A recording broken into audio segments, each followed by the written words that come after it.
Chapter 1, Simulation Management System. I'm going to die. Lin Cenyue gazed at the boundless expanse of desert, the glaring, scorching sun draining the thin vapor of water from the air. She struggled to crawl through the searing yellow sand, her breathing labored due to the oppressive heat, her lips cracked and bleeding. Is this the retribution for being relentlessly cursed by players as a game planner? Damn it, with 8 money-grabbing events in just 10 days, lowering the card draw rates, and insisting on introducing a new, hideous appearance all dictated by their incompetent boss. Oh right, that person's game account is probably still flaunting an invincible buff, mercilessly dominating the entire region. As for how she ended up in this world, it was likely due to her sleepless vigil over the project team for 4 consecutive days. Well, not only did she die, but her project bonus also vanished. She had become a part of her boss' newly acquired Rolls-Royce. At this thought, Lin Cenyue clenched her fists once more. Yet under the relentless 60-degree heat, she found herself lacking even the strength to tighten her fist. Her eyelids grew heavier, and she could almost smell the scent of her own skin roasting in the sun. Just as Lin Cenyue felt she was on the brink of dying once more, a crisp notification tone echoed in her ears. Ding! Administrator Lin Cenyue detected.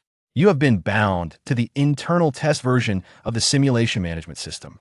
A sudden chill surged through her body. It jolted Lin Cenyue's overheated mind back to clarity. Administrator? Internal test version? Simulation management system? Before she could fully grasp the situation, the electronic voice chimed in again. Please select your management direction. A transparent screen materialized before her, rapidly displaying countless familiar images of buildings along with brief descriptions. Lin Cenyue's eyes widened as realization struck her.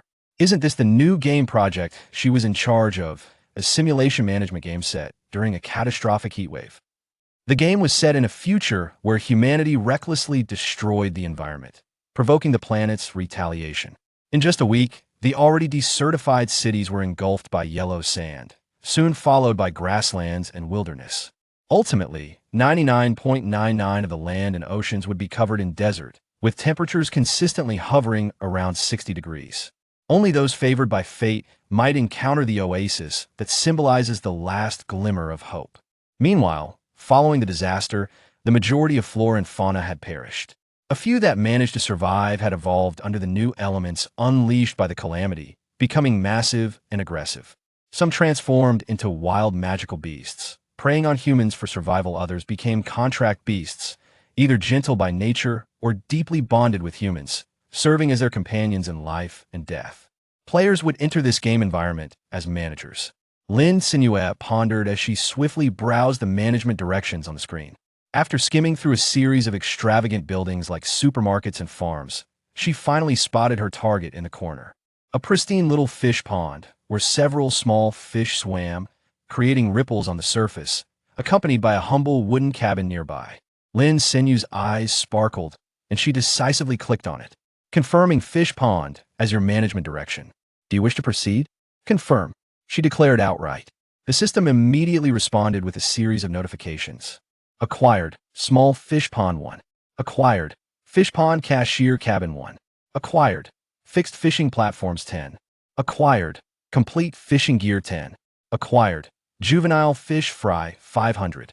Would you like to select a nearby management location? Confirming will automatically load a constant temperature and humidity ecological mode, along with a protective barrier to ensure your fish pond's normal output. Upon hearing the last piece of information, a glimmer of joy flickered in Lin Cenyue's eyes. Indeed, the ecological mode that accompanied the fish pond was still intact. This was a strong demand from the boss of the Air Force Fishing Association. It would give players selecting the fish pond a head start. Lin Cenyue surveyed her surroundings. The terrain was flat, and she directly opted to place the fish pond in cabin. In the next moment, a refreshing breeze carrying the scent of grass enveloped her, and clear water gushed forth from the ground, while the cabin was swiftly assembled as if by invisible hands. As the owner of this small oasis, she could establish 3 rules that all beings entering this place must adhere to. Lin Cenyue stared at the blank input field before her, contemplating for a moment. 1. Fighting, brawling, murder, deceit, theft, and trafficking are strictly prohibited within the oasis. Violators will be expelled. 2. The oasis manager is immune to harm within the oasis and possesses the highest combat power in this world. 3. Lin Cenyue struggled to suppress her impulse to fill in the third rule with a powerful buff for the oasis manager, knowing well as the lead planner that any significant bugs would inevitably attract system fixes. Moreover, this was not merely a game, it was a fight for survival in a game world. Caution was paramount. After a moment of reflection, Lin Cenyue's eyes lit up and her slender fingers flew across the screen. 3. Revenue from all items and services in the oasis is set at 29.9999. Because when illegal gains exploiting bugs exceed 130, it would lead to an imbalance in game values. Thus, it was wise to know when to withdraw. An additional profit of less than 30 per transaction was already quite satisfactory. Content. Lin Cenyue shut the screen. She stepped towards the small building, pushed open the door, and was momentarily taken aback. The wooden cabin, appearing to be only 3 or 4 square meters from the outside, was surprisingly spacious inside. The cashier counter and customer waiting area alone occupied over 10 square meters, with wooden furniture basking in soft light, neat and tidy.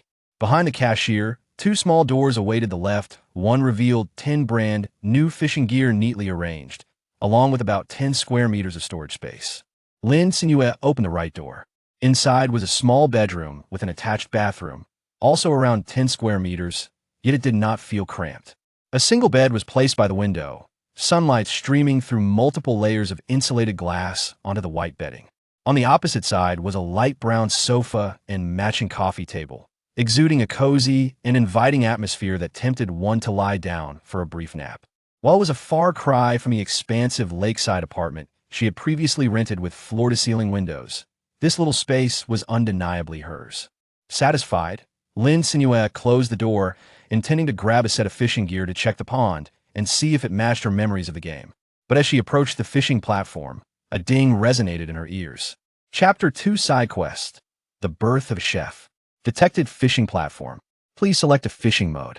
Fishing 010 treasure chest, fishing 01. Lin Cenyue tentatively clicked on treasure chest fishing, sitting by the shore, intently watching the line she had just cast. Fishing was familiar to her, the values were still what she had just tested. But the treasure chest fishing option didn't seem to exist before. Within minutes, the fishing rod dipped, as if it had caught something. A wooden chest surfaced from the water. The wooden box appeared gray and somewhat worn, with a rusty metal latch on top. Lin Cenyue promptly lifted the lid to reveal it was filled to the brim. Acquired. Basic Resource Box 1. Fishbait 500, Mineral Water 10, Premium Fishing Line 2, Buckets 5, Lighter 1. Listening to the series of system notifications while gazing at the small mountain of basic resources before her, realization dawned. No wonder, the boss hadn't played for long, yet the management progress bar was soaring ahead on the internal test player leaderboard. There must be an insider altering the settings to curry favor with the boss. But now, Lin Cenyue accepted it without hesitation. After storing everything in her backpack, she used a packet of bait to catch immature crucian carp 1 and immature bass 1. The fish displayed a complete maturation time of just under 5 hours.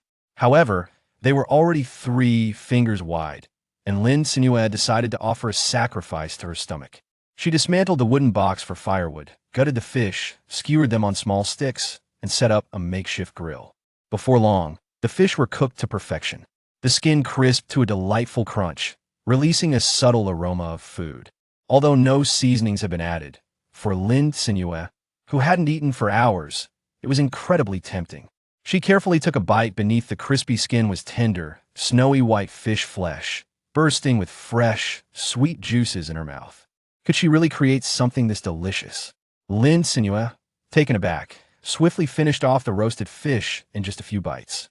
After swallowing the last morsel of fish, she licked her lips. Before she could fully immerse herself in her fleeting melancholy, the system panel reappeared abruptly. Triggered. Side quest: The Birth of a Chef. Quest description. As the owner of a fish pond, you have access to a continuous supply of fresh ingredients. How could you not master the art of cooking? High-quality ingredients, subjected to your clumsy and unrefined culinary techniques, barely become palatable. Please consider the appetites of your customers, hone your culinary skills, and strive to serve each patron of your fish pond with excellence. Quest requirement. Prepare a dish that scores at least 80 points. 2,680. Reward: Mastery of Chef Skills. Upon glimpsing the straightforward introduction of the quest reward mastery of Chef Skills, Lin Cenyue resolutely disregarded the system's biting sarcasm. With the mastery of Chef Skills, dishes would be generated automatically. Moreover, it would allow for a complete replication of all delectable dishes stored in the player's memory with perfect accuracy. If luck were on her side, there was even a chance for automatic optimization, resulting in a flawless culinary masterpiece. For someone like Lin Cenyue, who relished indulging in exquisite cuisine yet preferred a leisurely lifestyle, this skill was simply indispensable. However, the immediate priority was to eagerly await the opening of the fish pond. Only with revenue could she venture into the system's marketplace to procure pots, spatulas, bowls, and seasonings to refine her culinary prowess. Furthermore, game mechanics dictated that players must pay daily operational maintenance fees using their revenue. As she anticipated, the figures appeared. Today's revenue, 0. Today's operational costs, 150 points, small fish pond maintenance fee 1, fixed fishing platform maintenance fee 1. This simulation operation system allows a maximum debt of 300 points with an interest rate of 50. Failure to repay debts in a timely manner or inability to cover maintenance costs due to revenue shortfalls will result in deductions from existing items or facilities. Players, please strive to manage your business effectively. The thought of such exorbitant interest rates, a decision made by her to enhance the gameplay experience, left her feeling as though she were shooting herself in the foot, her head buzzing. An astonishing 50 interest rate if she accrued debt on the very first day without opening for business. The compounding interest would make repayment an arduous task. Rubbing her temples, she gazed out at the desolate expanse of the desert, the air shimmering with heat waves. Since arriving here, she had not encountered a single soul. In such harsh weather, where could potential customers possibly be found? With a furrowed brow, Lin Cenyue rested her chin on her hand, fiddling with the yet-to-be-activated system marketplace, when a resounding crash echoed from the entrance, as if a heavy object had fallen. Chun-Kei tightly wrapped a strip of fabric torn from her clothing around the wound of the cat, cradled in her arms. Her eyes were red-rimmed, yet dry from dehydration, unable to shed a single tear. Despite her desperate attempts to staunch the bleeding, crimson droplets continued to fall through her fingers, staining the parched earth with dark red trails under the relentless sun. Xiao Guai struggled to lick her fingertip with its dry tongue, glancing mournfully at its injured foreleg. Years of companionship had forged an unspoken bond between Chun-Kei and Xiao Guai, allowing her to understand that the cat was subtly urging her not to waste the precious blood that flowed forth. Turning her face away, she silently refused. This marked the 8th year since the onset of the high-temperature natural disaster. It was also the 8th year of their mutual companionship. 8 years ago, the global desertification brought with it a searing calamity, rapidly depleting an already scarce water supply. It was during that time that she fortuitously rescued the newly born and gravely injured Xiao Guai, who, upon recovery, became her loyal phantom beast companion. However, during a hunting expedition outside the city, they encountered a sandstorm that disoriented them and led them into a zone inhabited by high-level wild phantom beasts, where they were targeted by a hunting black panther. Xiao Guai shielded her from a fatal blow, sustaining a bite to its left leg in the desperate struggle. The black panther fled, yet the hope for survival remained elusive.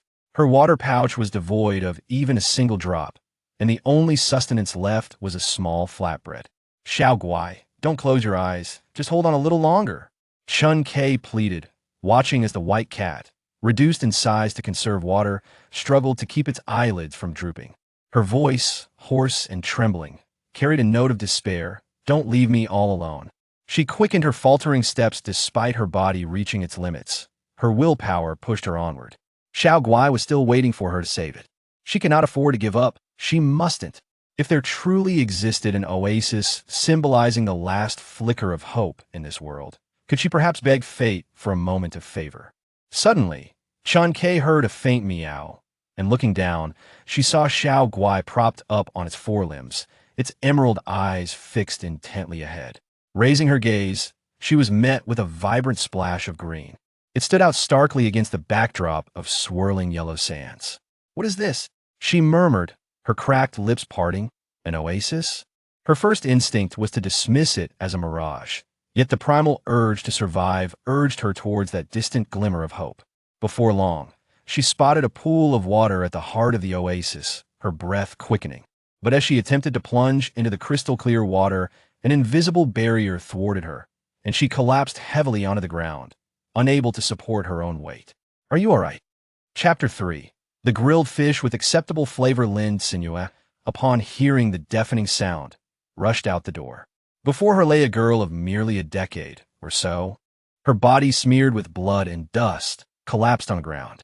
Her cracked skin resembled parched earth, fissured and horrifying to behold. Lin Cenyue instinctively extended the unfinished bottle of mineral water in her hand towards her. Chun Kei's eyes brightened as he first fed half of it to the little one, who was also sprawled on the ground, using the cap of the bottle. He then rinsed its wounds with a bit of the clear water before finishing the remainder himself.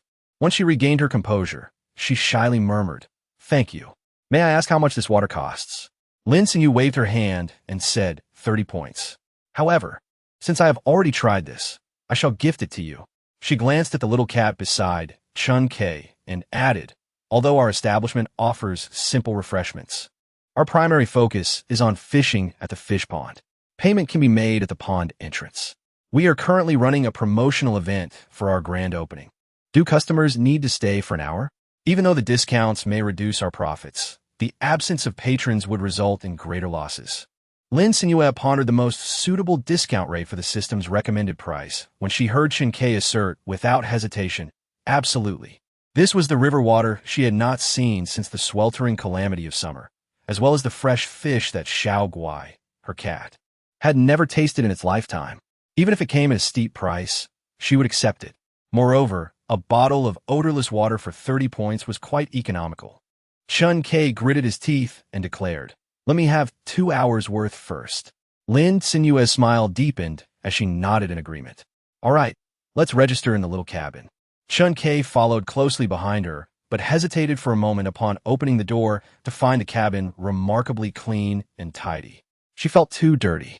The mottled, dark red stains of blood and gravel clung stubbornly to her, but as she moved, fine grains of sand continually fell to the ground. "Come in." Lin Cenyue beckoned. Chun Kei responded with a soft carefully cradling the cat as she stepped inside, her gaze fixed on the little one's front paws, anxious that the blood from the wound might drip onto the floor. The moment she entered the cabin, a small light above the door flickered, and a delicate mist infused with floral fragrance sprayed from the side of the lamp. Immediately, Chun Kei felt a lightness envelop her. To her astonishment, she discovered that she was clean from head to toe. Even the cat's fur appeared fluffy, as if freshly washed and dried, and the bleeding from the wound had ceased. Since the onset of the sweltering apocalypse, water had become a scarce resource, making even drinking a challenge, let alone bathing or washing hair. It had been a full 8 years since she had experienced such a thorough cleansing. She glanced at the owner's calm demeanor, her cheeks flushed with excitement. This must surely be the fabled oasis favored by fate, a beacon of hope. Such a miraculous phenomenon could only exist in a realm touched by magic. Lin Cenyue stood before the cash register, gazing at the girl who was dazedly rooted at the entrance, her eyebrows slightly arched in surprise. She had not anticipated that the automatic cleaning feature of the wooden cabin relied on eliminating potential sources of stains at their origin. It was a sensible approach, indeed. On this inaugural day of business, a 30 discount was offered, amounting to 70 points for 2 hours, accompanied by a complimentary pack of fishing bait. As for those with good skills, a single pack of bait could yield a maximum of 5 fish. Yet, no matter how skilled one was, it was implausible to catch fish with an empty hook, was it? She announced the price while discreetly observing Chun Kei's expression. Upon noticing the relaxation in his brow and the absence of any objections, she felt entirely reassured. It appeared that this price was quite reasonable. Chun Kei promptly proceeded with the payment, his eyes sparkling with anticipation as he inquired, "Is this all right, boss?" At that moment, the cash register emitted a timely confirmation sound, indicating the receipt of 70 points. Lin Cenyue cast a glance at the shimmering screen adorned with celebratory effects. The message read, "Amount received, 70 points and daily revenue." 70 points. Revenue is settled at midnight each day, after players cover their daily operational costs. Any remaining funds can be utilized to unlock and upgrade facilities and structures. Seizing the moment, she continued her sales pitch. As you mentioned earlier, the water you requested is available, and our specialty grilled fish is priced at 60 points each, while a bottle of water costs 30 points. Acknowledging that in the city, a bottle of water at 30 points was not something one could easily acquire every day. Furthermore, the city's water was rather brackish, in stark contrast to this clean, clear, and subtly sweet water. She accepted the water and a complete set of fishing gear that Lin Cenyue handed her and quickly made her way outside. The little cat, affectionately named Xiaoguai, lifted its fluffy tail and darted ahead towards the pond. Upon reaching the water's edge, the sensation was entirely different from being isolated behind a barrier. A cool, moist breeze caressed her cheeks, soothing her parched skin. Chun-Kei eagerly crouched down, feeling the refreshing coolness flow through her fingertips. It was as if every pore in her body greedily opened up, striving to absorb the rare sweet spring. Overcome with emotion, she found herself choked with tears. This was water. This was truly a river. The juvenile fish, now in its maturing phase, were drawn to the commotion at the shore, swimming over out of curiosity. Among them was a particularly mischievous one that playfully flicked its tail against Chun-Kei's palm. The icy, slippery sensation left her momentarily stunned, inducing a wave of nostalgia tinged with sadness.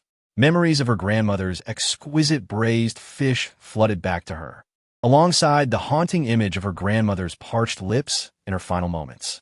She recalled her grandmother's words, lamenting her own frailty due to a tumor and insisting that no precious water should be wasted on her. A few tears escaped her eyes. She felt a fuzzy paw resting on her knee, and upon looking up, she met the concerned gaze of Xiaoguai, prompting her to muster a smile. Despite the sorrow of her grandmother not witnessing this oasis, she reminded herself that she must honor her grandmother's wishes by taking good care of herself. Xiaoguai, I'm fine. You go and play, Chun-Kei said as she affectionately ruffled the soft fur of the white cat, standing up to set up her fishing gear. Xiaoguai playfully stirred the clear water with its paws, eyeing a nearby red koi fish with eager anticipation. It crouched low, muscles taut beneath its white fur, the pink tip of its nose twitching as its damp paws cautiously advanced, careful not to disturb the water's surface and alert its prey. As it neared the fish, sharp claws emerged from Xiaoguai's pads, glinting ominously. Only then did Lin Cenyue, observing from a distance, truly grasp that this seemingly adorable white cat was a perilous creature capable of tearing apart wild mythical beasts. In a sudden burst of energy, Xiaoguai pounced forward, narrowly catching the slippery fish's tail. Startled by the surprise attack, the red koi darted deeper into the pond, leaving the little cat with nothing but a paw full of fishy scent. Lin Cenyue nearly burst into laughter, yet considering the intelligence of the evolved magical beasts, she refrained, wary of provoking a customer who might retaliate. She lowered her gaze and continued to turn the grilled fish in her hands, striving to achieve a more exquisite and crispy texture than her previous dish. Despite the absence of seasonings, the produce from the fish pond was undoubtedly of premium quality. The Xinjiang fish she had just caught was tender with minimal bones, naturally imbued with a sweet flavor. The flames of the grill further accentuated its freshness, and just the aroma wafting through the air hinted at its delightful taste. The enticing scent of the grilled fish was carried by a gentle breeze, reaching the noses of Chun-Kei and the little cat, Xiaoguai, who were playfully splashing in the water. In perfect synchrony, both the man and the feline inhaled deeply, then swallowed their saliva as they turned to gaze in its direction. Lin Cenyue had just finished grilling. Congratulations. You have successfully created a grilled fish with a tolerable flavor. 133.80. At least there was some improvement. Lin Cenyue consoled herself as she prepared to deliver the steaming grilled fish, only to be met with two pairs of eager eyes. Chun-Kei stared at the fish, which emanated an irresistible aroma, unable to tear her gaze away. Boss, is this made for me? Yes. Just a single word set their eyes alight with joy. Chun-Kei, unable to contain her excitement, eagerly took a bite of the grilled fish, its golden brown exterior still hot to the touch. Yet she couldn't bear to spit it out.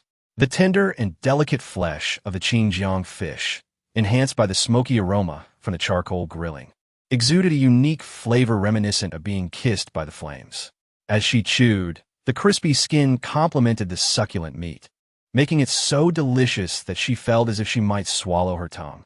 Despite not being marinated, the freshness of the fish, caught straight from the pond and placed directly on the grill, was a rarity seldom tasted even before the calamity. This delightful morsel nearly brought tears to Chun Kei's eyes. The freshly grilled fish was simply exquisite. Chapter 4. Enhancement buff, like a fish in water. However, after savoring a couple of bites, she did not forget to share with Xiao Guai. The usually reserved white cat was now yowling insistently, almost resembling a conversation. Its sharp claws eagerly clawed at her pant leg, fixated on the grilled fish, clearly yearning for a taste. Chun Kei quickly tore off a generous piece of fish, its juices dripping down, and deftly placed it into Xiao Guai's wide-open mouth. Xiao Guai clutched one end of the grilled fish, devouring it with fervor, its eyes squinting in bliss. A soft purring sound emanated from its pink, pudgy nose. In a matter of moments, the morsel was gone, and it looked up at Chun Kei with longing eyes. Yet, Chun Kei was busy savoring the last remnants of fish clinging to the skewer. Disappointed, the white cat licked its paws, attempting to capture the lingering aroma. The skewer and its paws were devoid of flavor now. Chun Kei, feeling her still empty belly, looked at the yearning gaze of Xiao Guai and called out, "Boss, please bring me 2 more skewers of grilled fish." Lin Cenyue waved her hand dismissively. "There's no need for that. Your fishing rod seems to be moving. It appears you have a catch, right?" The grilled fish processing is 5 points per fish. Given her current low cooking level, she decided to use the processed grilled fish to practice, aiming to eventually create dishes worthy of an 80-point score. Indeed, a lively base was hooked on the line.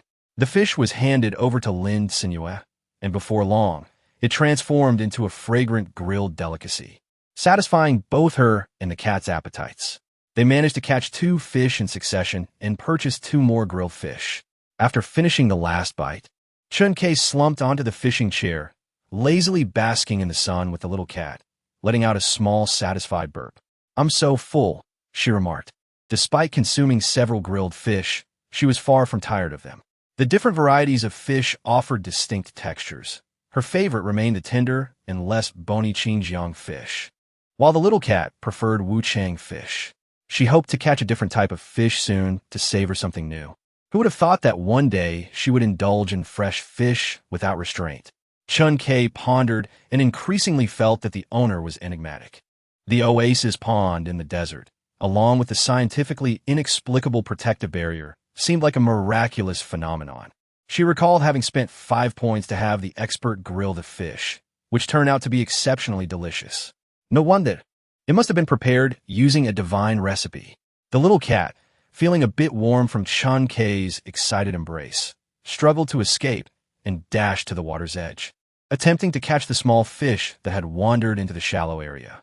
It, too, had eaten its fill, merely lifting its paw and casually swatting at a fish nearby. To its astonishment, it actually caught one. The white cat's pupils dilated, and it let out a series of excited meows.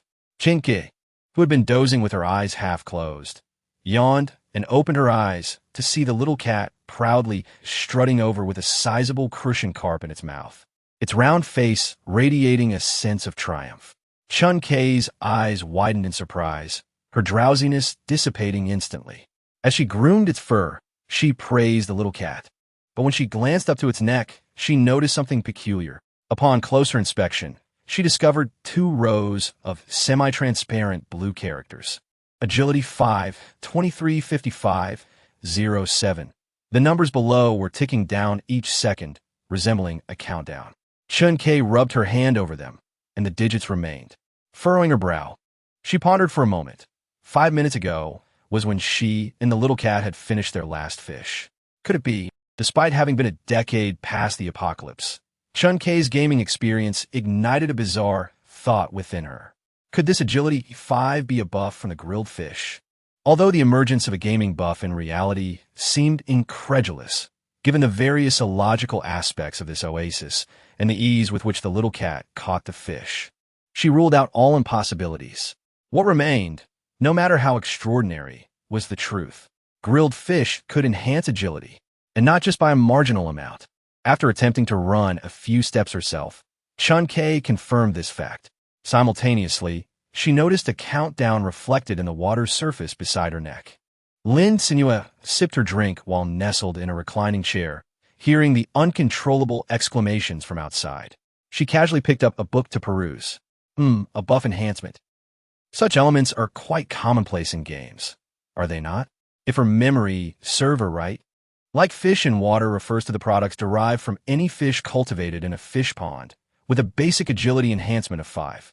Although she could not alter the overwhelming calamities of the world, leveraging her understanding of game mechanics to ensure a better existence for everyone was a rather simple endeavor. Chapter 5. The grilled fish of the dazzling charge squad. The 2-hour fishing session that Chun-Kei had purchased soon came to an end. She glanced at the sky outside, hesitated for a moment, and decided to turn the 3 fish she had caught into grilled delicacies, subsequently acquiring 3 bottles of water. After stowing these items in her backpack, she cautiously ventured, "Excuse me, is your fish pond permanently located here, or?" Chun-Kei hesitated for a moment, still pondering how to articulate her thoughts. Lin Cenyue, however, grasped her meaning. After all this time, the girl still believed she was not a truly existing ordinary person. She couldn't help but sigh inwardly, yet she gently replied, "My shop will not be relocating. It will remain here, and I warmly welcome you to introduce more friends to support my business." After all, the maintenance fee for today had been resolved, but the expenses for the following days were still uncertain, which left her feeling anxious. This maintenance fee was no different from a mortgage or a car loan. Every morning upon awakening, she found herself in debt of 150 points. Her diligent labor seemed to only benefit the system. Lin Cenyue silently scoffed to herself.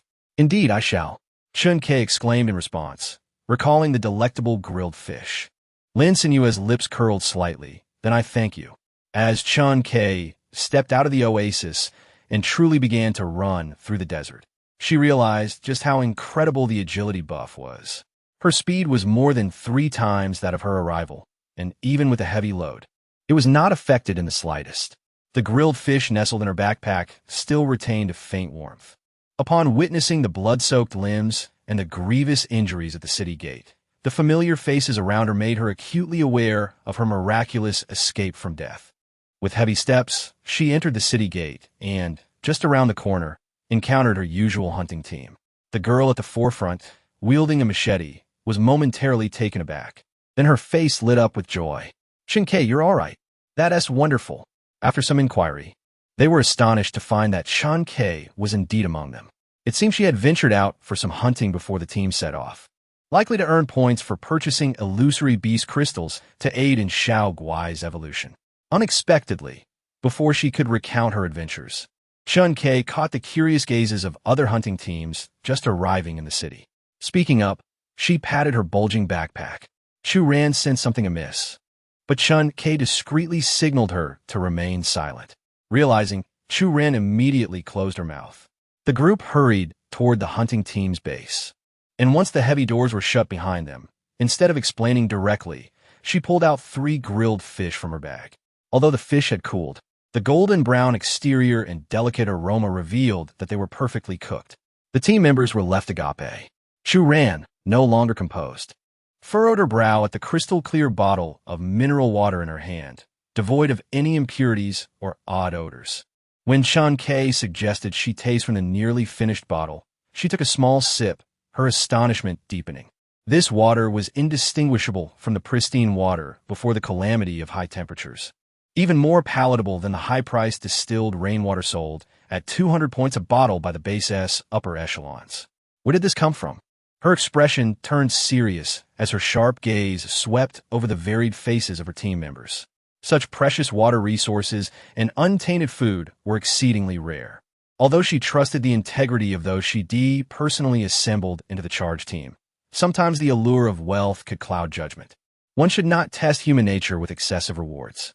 She cast an uncertain glance at Chun Kei, who had laid everything bare without reservation. Unexpectedly, Chun Kei's words plunged the bustling hall into silence. I bought this for 30 points a bottle, and the fish for 60 points each. Moreover, if you consume this fish, it has special effects.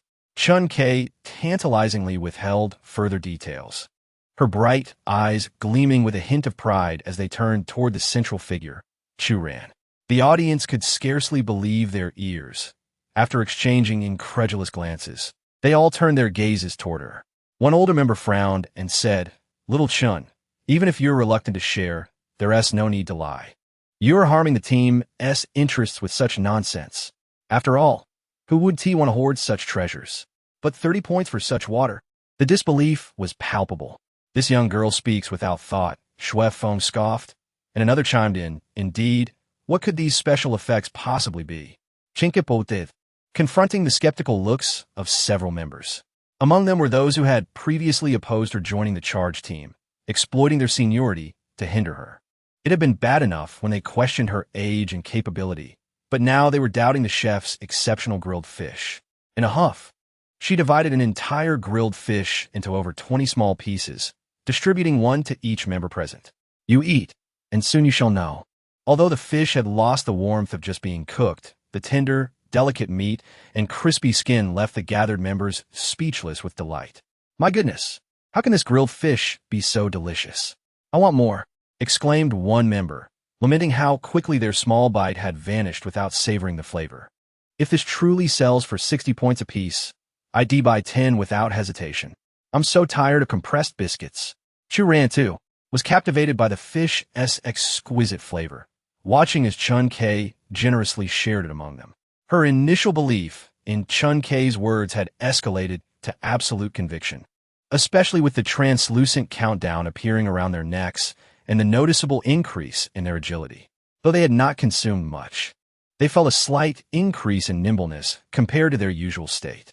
Chu Ran's gaze toward the grilled fish grew more fervent. Consuming it while hunting would undoubtedly reduce the team's casualties and enhance their efficiency. Others began to recognize the potential benefits, casting expectant glances at Shin Quebec. As for the man who had initially voiced skepticism, he retreated to the back, as if caught by a vice around his neck, too intimidated to utter a word. Chapter 6. Is this a fish pond? Is this paradise? I bought these in the central area where high-level wild illusion beasts roam. Chun Kei continued before anyone could voice their doubts. "Aren't you curious how I survived the sandstorm? I didn't evade it. I was unfortunate enough to be caught in it, losing my way into the area of high-level wild illusion beasts. My water ran out, and just when I thought all hope was lost, I stumbled upon an oasis surrounded by a pond, with a small wooden cabin beside it. That's where I acquired these." Murmurs arose. "With a pond? Why buy water? 30 points for such water is already a bargain. Do you expect it for free? Don't force the owner to throw you out." A team member teased. Chun Kei hastily clarified, "The oasis is protected. Only those who make a purchase can gain entry. Moreover, that pond is where the owner raises fish. For just 50 points, you can fish for an hour, and you can take home whatever you catch." She gestured toward the grilled fish on the table. This revelation sent the eager team members into a frenzy. "What? You can have this deliciousness processed for just 5 points? My goodness, at such a price, I must catch a few hundred." They were ecstatic. Given that 5 points barely covers the city exit fee, this culinary skill is practically charitable. No, the fish pond owner is genuinely doing charity. If one is skilled at fishing, isn't it possible to eat to their heart's content for 50 points? By the way, the owner has only 10 fishing stations, so only 10 can fish at a time. But even just sitting by the pond, soaking up the sun, is incredibly pleasant. The climate there is constant and comfortable. Chun Kei recalled the owner's request for her to bring more friends, continuing her enthusiastic promotion, and that little wooden cabin has advanced technology. The moment you walk through the door, it cleans you from head to toe. "Smell." She held her hand up to Chu Ran, her closest friend, grinning widely. "Sister Chu Ran, do I smell faintly of flowers?" Chu Ran nodded. Not only was there a floral scent, but the girl's skin and hair appeared less dry and cracked, rejuvenated. However, moments before, Everyone had been focused on the grilled fish and mineral water, unaware of this transformation. The crowd gasped in unison. Is this a fish pond? Perhaps it is paradise. A fish pond coveted by the elite squad. At this moment, it is deserted. Sitting in front of the quaint wooden cabin, Lin Cenyue gazes at the tidy and spacious grounds, feeling the gentle breeze caress her face as she basks in the warm embrace of sunlight, savoring a long-lost sense of leisure. Although she has inexplicably found herself ensnared in a game, her needs for food and drink are met, free from the burdens of KPIs, deadlines, and calculations of ARPPU and MAU. All that is required is to earn enough to sustain operations. Moreover, this verdant oasis beneath her feet is the only place on the entire planet that possesses a pond. While it may currently appear as a mere puddle, it represents the most precious surface water resource. Such a monopoly in business could hardly be challenging. The lack of customers at the moment is simply due to the novelty of the enterprise and its limited reach. Once the word spreads about her offerings of pristine water and untainted food, it will be customers beseeching her to sell more, rather than her yearning for their patronage. Reflecting on this, perhaps traversing into this realm is not entirely a misfortune. Here, the grass is lush, the waters ripple gently, and the golden glow of the evening sky melds seamlessly with the sprawling dunes, exuding an enchanting exotic beauty that is rarely witnessed even in travels. One might as well consider this a long-awaited vacation for her after 5 or 6 years of relentless toil. Lin Cenyue lazily blinked her eyes open and gently touched her slightly concave belly. Her gaze shifted to the fishing rod not far away. Suddenly, she recalled that she had just caught a treasure chest during her fishing expedition. Contemplating this, she swiftly utilized her remaining 2 chances to fish for treasure chests today. Meanwhile, the fishing rod was left aside, entrusted to the system for management, thus exhausting her fishing opportunities for the day. Lin Cenyue gazed with satisfaction at the 2 treasure chests she had pulled up, still adorned with unknown seaweed at her feet, her mood elevated. After all, it was quite fortunate to have caught 2 silver treasure chests in one go. Rubbing her hands together in eager anticipation, she prepared to discover what treasures awaited her. As a seasoned enthusiast of card-drawing blind box games, the thrill of unearthing items that exceeded expectations brought immense satisfaction. And even the most trivial fashionable trinkets could easily entice her to continue investing. Last time, a wooden chest yielded a luxurious fishing package. This time, she hoped for something even more useful and valuable. Lin Cenyue silently made a wish in her heart. As the lid of the silver treasure chest was lifted, a silvery beam of light emanated from the exquisitely crafted box, rippling through the crystalline waters of the shimmering pool. From the waves, a small leather scroll gracefully ascended. This spectacle was entirely different from what had come before, and Lin Cenyue's eyes sparkled with intrigue. Surely this was something exceptional? How could such a finely crafted animation, which could not be skipped, be anything less? As the silver light faded, a captivating dish appeared before her, exuding an alluring aroma and adorned with a golden, crispy shell crab dumplings. On a white porcelain plate lay 6 dumplings, generously filled with rich crab roe and succulent crab meat, drizzled with a creamy mayonnaise sauce, accompanied by a refreshing fruit salad in the center. Just the sight of it allowed one to imagine the delightful flavors concentrated within these small dumplings, promising an exquisite culinary experience. Lin Cenyue's lips twitched slightly. Was that not the golden crab delight from the Chinese culinary master? Such a dish had seemingly conjured a spectacle of golden extravagance. What a deception! However, upon hearing the system's notification, she resolutely accepted the reward. Acquired intermediate supply box 1. 5-star dish recipe, golden crab delight. 1. Includes dish recipe fruit salad 1. 2,000 crab larvae, 200 large gift packs of seasoning bottles, oil, salt, sugar, sauce, 500 pineapples, 500 mangoes, 1,000 plums, 500 oranges, 500 avocados, 2,000 cherry tomatoes. She gazed at the sheer abundance of premium ingredients for the fruit salad, which alone boasted over 20 varieties. Furthermore, there were a full 200 complete sets of seasoning gift packs. The 5-star recipe stood in stark contrast to the previously unranked grilled fish. Truly a disparity of celestial proportions. Lin Cenyue could not help but exclaim in wonder. The silver treasure chest indeed contained something of value. After stowing the fruits in her backpack, she found that the initial 10 compartments were nearly full. Sensing her fortunate streak, Lin Cenyue decisively opened another silver treasure chest. This time, a cascade of silver light revealed a rather ordinary vending machine. Although its metallic gray exterior exuded a sense of high technology, it remained, after all, just a vending machine. Chapter 7.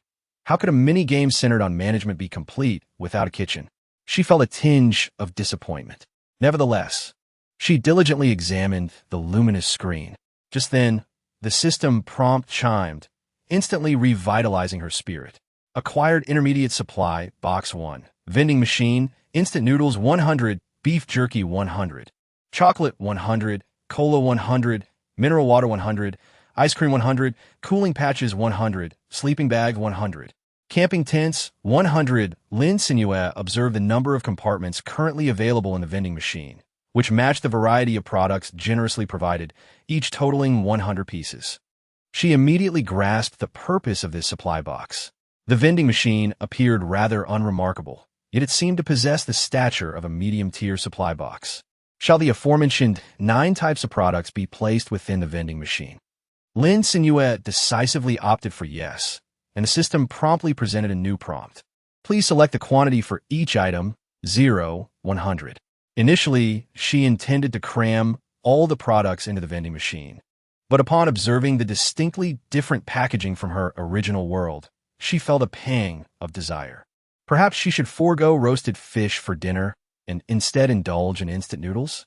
With this thought in mind, Lin Cenyue resolutely deducted 3 items from each product, leaving 97 to be stocked, aside from the sleeping bag. The reason for this deduction was her deep-seated suspicion that the meticulously structured simulation system would charge her if she needed to retrieve them later. Ultimately, after making slight adjustments to the recommended prices provided by the system, Lin Cenyue finalized her decisions. Instant noodles, costing 20 points, were priced at 40 points, yielding a net profit of 20 points. Beef jerky, with a cost of 30 points, was sold for 65 points, resulting in a net profit of 35 points. Chocolate, costing 10 points, was priced at 25 points, netting a profit of 15 points. Cola, also costing 10 points, was sold for 40 points, achieving a net profit of 30 points. Bottled water, costing 10 points, was priced at 30 points, generating a profit of 20 points. Ice cream, with a cost of 10 points, was sold for 35 points, yielding a net profit of 25 points. Cooling patches, costing 10 points, were priced at 60 points, resulting in a substantial net profit of 50 points.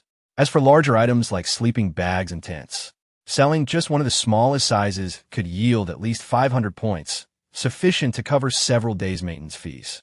However, in the short term, Lin Cenyue did not expect these larger items to sell well, considering that most people were still struggling to meet their basic needs. Lin Cenyue gazed at the assorted products within the vending machine, each item meticulously arranged in individual compartments. Each section boasted features for insulation and freshness, while the compartment for the tent sleeping bag exhibited a remarkable space compression effect, accommodating over 90 items without feeling cramped. Once everything was in order, Lin Cenyue retrieved the instant noodles she had set aside, hesitating briefly before selecting the Sichuan-style braised beef noodles. She tore open the packaging, revealing the noodle block, seasoning packets, soup base, and vegetable pack, all individually wrapped. However, in addition to these 4 familiar items, there was a small, opaque sauce packet about the size of half a palm, with a pleasantly soft texture. A thought unexpectedly surfaced in Lin Cenyue's mind. Could it be that the braised beef noodles in the game truly contained beef? She eagerly tore open the silver-sealed packaging, revealing 3 substantial pieces of tender, flavorful beef brisket, accompanied by 2 small chunks of potato and a perfectly brown marinated egg. The enticing aroma of rich, red sauce wafted through the air, causing Lin Cenyue, who had spent the entire day catching fish, to salivate uncontrollably. Without hesitation, she poured the sumptuous seasoning packet into her bowl of instant noodles and then stepped into the small wooden cabin to add some boiling water. The noodles cooked much more quickly than any she had previously encountered. As she sipped the broth straight from the paper bowl, She discerned a distinct flavor that set it apart from the Hextech soup packs she had tasted in her past life. This broth tasted as if it were made from genuine beef stock, rich with a subtle spiciness and an underlying freshness. Just one sip was utterly irresistible. The noodles had a delightful springiness, perfectly balanced with a touch of chewiness. Lin Cenyue grasped her chopsticks and slurped a generous mouthful. The combination of the vegetables and beef brisket was utterly delectable. The potatoes, stewed to the point of tenderness, enveloped the noodles, imparting a delicate and rich texture. The fragrant and spicy flavors elicited a slight tingling sensation in her mouth, making each bite increasingly addictive. Before long, an entire bowl of Sichuan-style braised beef noodles had vanished. Lin Cenyue wiped away the beads of sweat brought on by the spiciness and casually retrieved a bottle of icy cola from her space. She tilted her head back and took 2 generous gulps. The refreshing chill of the cola subdued the fiery sensation, and she let out a satisfied belch, feeling revitalized. Then, rubbing her stomach, she gazed at the useless paper bowl before her, which seemed to vanish as if erased by an eraser, marveling at the brilliance of the automatic cleaning function. As she watched the last rays of twilight retreat, the moon began its ascent into the inky expanse of the night sky. Hearing the intermittent roars of wild, phantasmal beasts outside, Lin Cenyue decisively shut the door, sealing off the cacophony of anguished cries beyond the glass. Before she realized it, the clock had already struck past 9. The tension and exhaustion of traversing to this new world overwhelmed her senses, yielding to an encroaching fatigue. She hoped that the following day would bring a greater influx of guests. Lin Cenyue found herself swiftly enveloped in slumber. She slept soundly until just past 1 the following day. For the first time in ages, she relished the warmth of the midday sun while lying in bed. Stretching lazily before her growling stomach compelled her to rise. However, her financial constraints left her with little choice, as even the most affordable garment in the system's marketplace required 10 points. After a moment of contemplation, she opted to purchase a piece of white fabric along with some needle and thread, spending 3 points in total. With the fabric in hand, she marked the center, drawing 2 bunches and 3 horizontal lines. After lifting the fabric to the designated cut, she fashioned it into a strapless dress. Though it appeared somewhat rudimentary, the unexpected effect of this simple creation was rather pleasing when worn. Lin Cenyue meticulously stitched the fabric together and deftly cut 2 shoulder straps, completing a lovely white sundress. Adorned in her vacation-inspired white attire, she held a piece of fruit, freshly retrieved from her backpack for breakfast, savoring it as she strolled outdoors. However, before she could reach the pond's edge, a cloud of yellow sand began to rise from the distant dunes, obscured by the distance, rendering it indistinct. Lin Cenyue squinted her eyes for a moment before turning her face away with a lack of enthusiasm, commencing today's fishing and treasure chest quest. After 10 attempts, she successfully caught 6 fish and 8 crabs, 6 females and 2 males. The crabs had spent the entire night in the pond and had reached maturity. The abdomens of the female crabs were nearly bursting with rich yellow roe, each one exquisitely plump. Weighing them, the female crabs each weighed no less than 5 taels, while the males ranged from 6 to 7 taels. It was decided that they would indulge in steamed crabs for lunch. Lin Cenyue contemplated as she pulled the fishing rod, dragging the first chest she had caught today out of the water. Upon seeing that it was a wooden treasure chest, she felt a tinge of disappointment, having already savored the joy of discovering a silver chest. Nevertheless, even the smallest of gains is still a gain, especially when it is acquired effortlessly.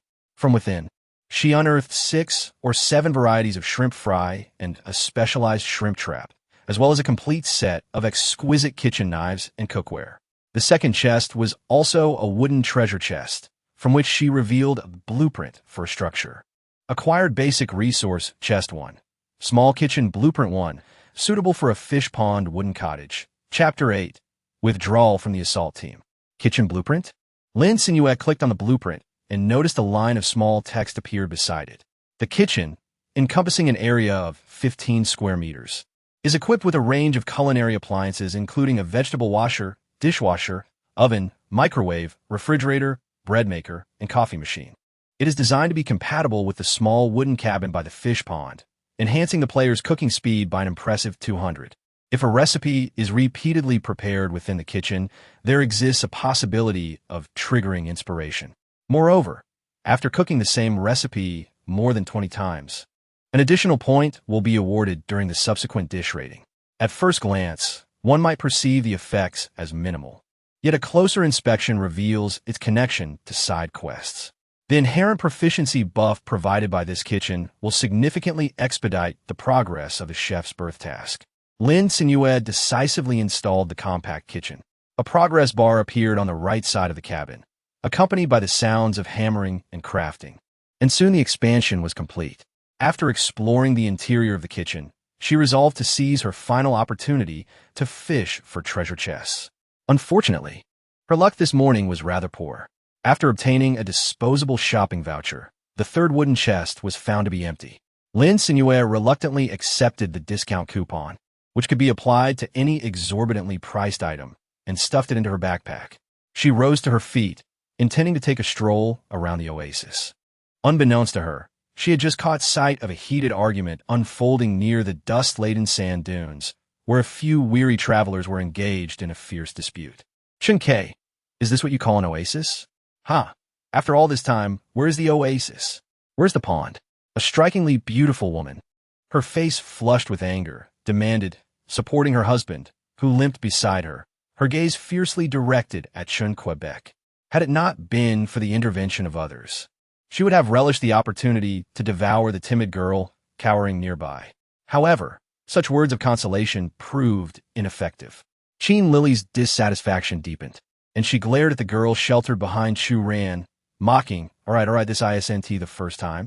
Chu Ran, I respect you as the captain, but what qualifies you to hold that title with your abilities? Her indifferent eyes swept across the core members of the assault team, her expression inscrutable. You all can continue to play house with Captain Chu and this blonde girl. I shall take my leave.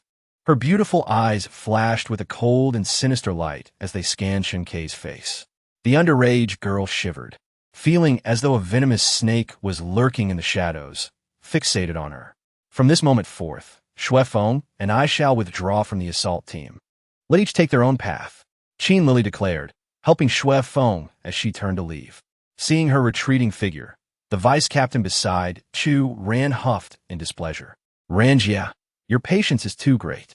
How much resources did we expend to save this ingrate, only to elevate her to her current level? And now, her unfinished words clearly expressed disdain for Qin Lily's ungrateful behavior. After all, since the onset of the extreme heat disaster, it had been rare for hunters to change teams. Those who simply walked away were indeed a rarity. Particularly, Xue Feng, despite not binding with a phantom beast and rarely hunting, had not missed out on the core member benefits. Even this time, a member who was clearly not supposed to be included found themselves squeezed in by Qin Lily, who believed there was profit to be gained. Not long after leaving the city, they were attacked by a concealed phantom beast, becoming the sole casualty of the team. Chu Ran refrained from responding, fully aware that since Qin Lily's strength had nearly matched her own, her ambitions had begun to stir. She had the audacity to dictate the allocation of resources in the team, believing that the weak should adhere to the law of the jungle. If one could not survive, then they should perish. Yet she failed to recognize that her husband was also a benefactor. Egged on by Xue Feng's flattery, she sold non-core information to competitors. Initially, Chu Ran thought it was her naivety and infatuation leading her to be swayed by Xue Feng. Thus, she resolved to let it go, hoping for a better outcome in the third instance. Now, however, she understood what it meant to share a bed with two unsavory characters. All right, everyone, gather your spirits, replenish your water, and let us continue. Chu Ran was acutely aware of the discord fostered by Qin Lily, yet she endeavored to unify the team, suppressing the impending complaints. Some members expressed their discontent with a grimace, but ultimately followed the captain's lead, trudging through the yellow sands.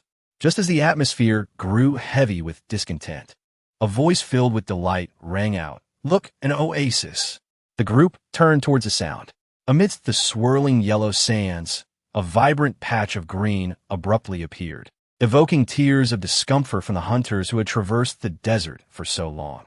They seemed unable to control their limbs, irresistibly drawn towards the oasis.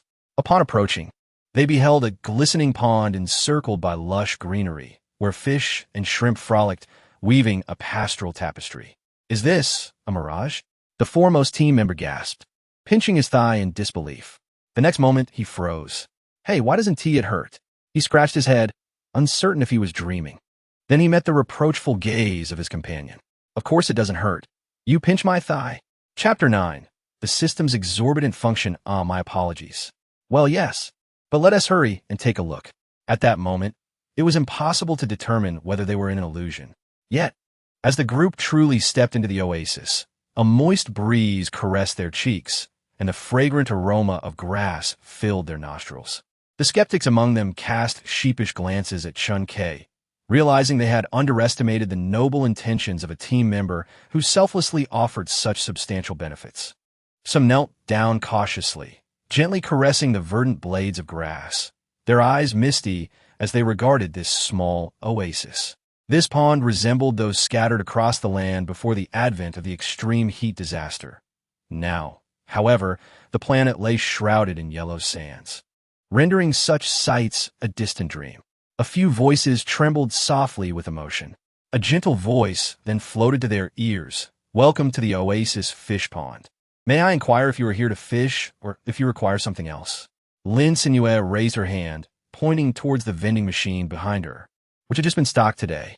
It offered a variety of food and supplies, with prices displayed beneath the items. Upon hearing that it had just been restocked, Chun K curiously approached. Once he caught sight of the products within, his gaze became fixated, his words stumbling as he exclaimed, These are all available for purchase." Lin Cenyue nodded affirmatively. Upon recognizing the items for sale, the crowd erupted in excitement, their eyes sparkling with anticipation as they rushed towards the vending machine. "I want instant noodles. I'm starving. Give me several packs. You, move to the back. We need to queue up. Get your claws off. I was here first. I'm buying first." They surged forward, and had the vending machine not been sufficiently sturdy, it might have toppled over. Lin Cenyue quietly stepped back half a pace, raising her voice slightly. "Everyone, please line up and refrain from pushing. Rest assured, the vending machine is well stocked." As each person cheerfully departed from the vending machine with boxes of instant noodles and bottled water, Lin Cenyue observed the swiftly diminishing inventory and quietly replenished 100 units of the best-selling items from the system's marketplace. This satisfied the needs of the charging squad. By the time Chu Ran completed the procurement for the remaining team members stationed in the town, many had already begun to eat. They sat in the front hall, gathered around a table feasting on a variety of dishes. The most aromatic was undeniably the instant noodles, so tantalizing that one large man was sobbing uncontrollably while eating, exclaiming that this was the food one should consume, lamenting the unpalatable compressed cereal. A friend, entranced by the fragrance, approached and swallowed hard while biting into his beef jerky. "Wow, is that seafood-flavored instant noodles? It even has abalone and several large shrimp. I must buy a few boxes of this later." Chu Ran watched them devour their meals with great delight, patting her own flat stomach. Suddenly, she felt that perhaps being the leader was not worth the trouble. In her efforts to manage the funds for purchasing supplies, she barely had time to eat with the first wave. However, since everyone was now satisfied, she raised an eyebrow and turned to the young girl behind the cash register. "Excuse me, could I please have 2 grilled fish?" Lin Cenyue blinked, recalling the freshly harvested crabs she had recommended. "All right, shall we indulge in some of the newly caught crabs?" Chu Ran nodded enthusiastically and promptly settled the payment. Before long, the distinctively sweet and briny aroma of the crabs, intertwined with the smoky scent of grilled fish, boldly wafted from the kitchen into the dining area. Dishes, steaming with warmth, were placed before Chu Ran. The teammates, their bellies already full and round, stared in astonishment at their captain as she elegantly savored the delectable feast, their appetites piqued, yet unable to partake any further. As everyone finished their meal, they settled comfortably along the shore with their fishing gear, some still surrounded by platters of fruit. The atmosphere was one of leisurely contentment, a stark contrast to the chaos of the apocalypse. Lin Cenyue was in the small wooden cabin replenishing the vending machine stock while perusing the lengthy invoice. in the sweltering grip of the natural calamity.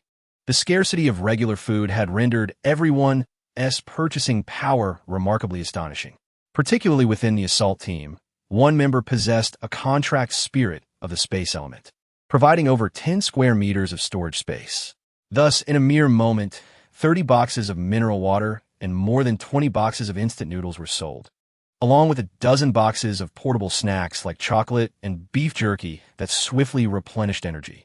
As for items like cola and ice cream, which were challenging to preserve, each person had their own, lounging comfortably on fishing chairs, savoring each bite with expressions of sheer enjoyment. Most notably, she had stocked an impressive 300 boxes of cooling patches, all of which were completely sold out.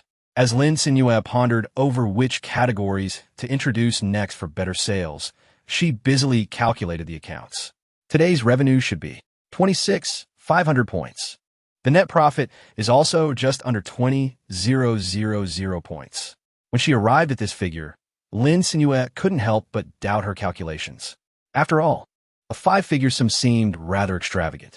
Yet, the numbers displayed on the luminous screen of the system mirrored her calculated revenue precisely. Lin Cenyue gazed at the dense stream of income, her joy evident as she beamed from ear to ear. With such remarkable earnings in a single day, if she continued to accumulate wealth over the next few days, would she not be able to purchase anything her heart desired from the system's marketplace? Gaming consoles, smartphones, opulent villas complete with swimming pools, exquisite bespoke garments, handsome suitors. She had arrived. Lin Cenyue gazed at the unprecedented revenue that had finally surpassed 10,000. She resolved to celebrate with a splendid feast. Instead of opting for steamed crab, she decided to indulge in the newly acquired 5-star recipe, allowing herself the luxury of a lavish meal. She was particularly eager to sample the dish that commanded a price of 500 points, curious to discover just how divine its flavor could be. Lin Cenyue browsed through the system's marketplace and purchased 2 3-star recipes, crab roe rice and drunken crab and huadiao wine, intending to prepare a complete crab feast to tantalize her palate. Upon entering the kitchen, she suddenly realized a grave issue. Many crab dishes required shelling, a task that posed considerable difficulty for someone as inexperienced as her. At that moment, the system issued a timely prompt. Would you like to purchase the automatic ingredient processing feature? Simultaneously, 3 options appeared on the screen. Yes, 20,000 points, number 0 points, undecided, free trial available once. Subsequent trials at 200 points each. Lin Cenyue counted the number of zeros that followed the figure and fell into silence. She harbored profound suspicions that the system was acutely aware of the operational balance in her game account, which, coupled with today's revenue, still left her with just over 20,000 points. Hence, it seemed to be imposing a ceiling on the prices it quoted her. It felt like an outright robbery. Even if the automatic ingredient processing feature were exceedingly beneficial, it could not justify such exorbitant pricing. Moreover, at present, there appeared to be little opportunity to leverage its functionality. To merely satisfy her culinary cravings, she would have to expend 20,000 points. How extravagant! Lin Cenyue silently scoffed and decisively clicked on the third option. A free trial, after all, was an opportunity not to be missed. Recalling the painfully high prices, she resolved to empty her backpack of all live creatures, allowing the system to process them in one go. Moments later, with the crisp sound of a notification echoing, the countertop in the cooking area was adorned with boneless fish fillets, whole fish that had been scaled and gutted, and a generous bowl filled with bouncy fish balls. As for the crab roe, crab meat, and crab paste, they were meticulously sorted and stored in various containers.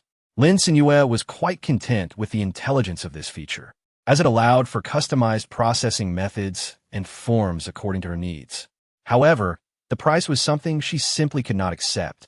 Perhaps she would reconsider when she had accrued more points. Lin Cenyue prepared the ingredients and placed them in the refrigerator before heading to the riverbank to observe the fishing situation of the guests. Just as she stepped outside, a wailing sound erupted by the pond. Ah, my fish, the one I worked so hard to catch, has escaped. Chinwen Lin, come here. I guarantee I won't let you off lightly. How could you be so clumsy? You can't even use a net properly? Chapter 10. Effortless Hunt of Advanced Phantom Beasts. The burly man, who had just been about to cheer, now lay face down in the dirt, staring blankly at the fish that had slipped away, its tail smacking him across the face. What a blunder. I'll definitely succeed next time. The man, who was the subject of complaints, shamefully covered his face. He, a mid-level phantom beastmaster, could hunt wild phantom beasts half a level above him with ease. Yet he was outwitted by an unevolved fish. Well, it was not just physical humiliation. He-Chi Li's mind wandered to the delicious, sizzling grilled fish and the plump, lively fish that had just slipped from his grasp, leaving his heart feeling cold. It was the kind of disappointment that would make one pound the bed in frustration even in the middle of the night. In stark contrast to the duo's empty-handedness, Chu Ran and Chun Kei had not caught many fish, but they had amassed a full bucket of crabs, especially with the agile little Guai assisting them.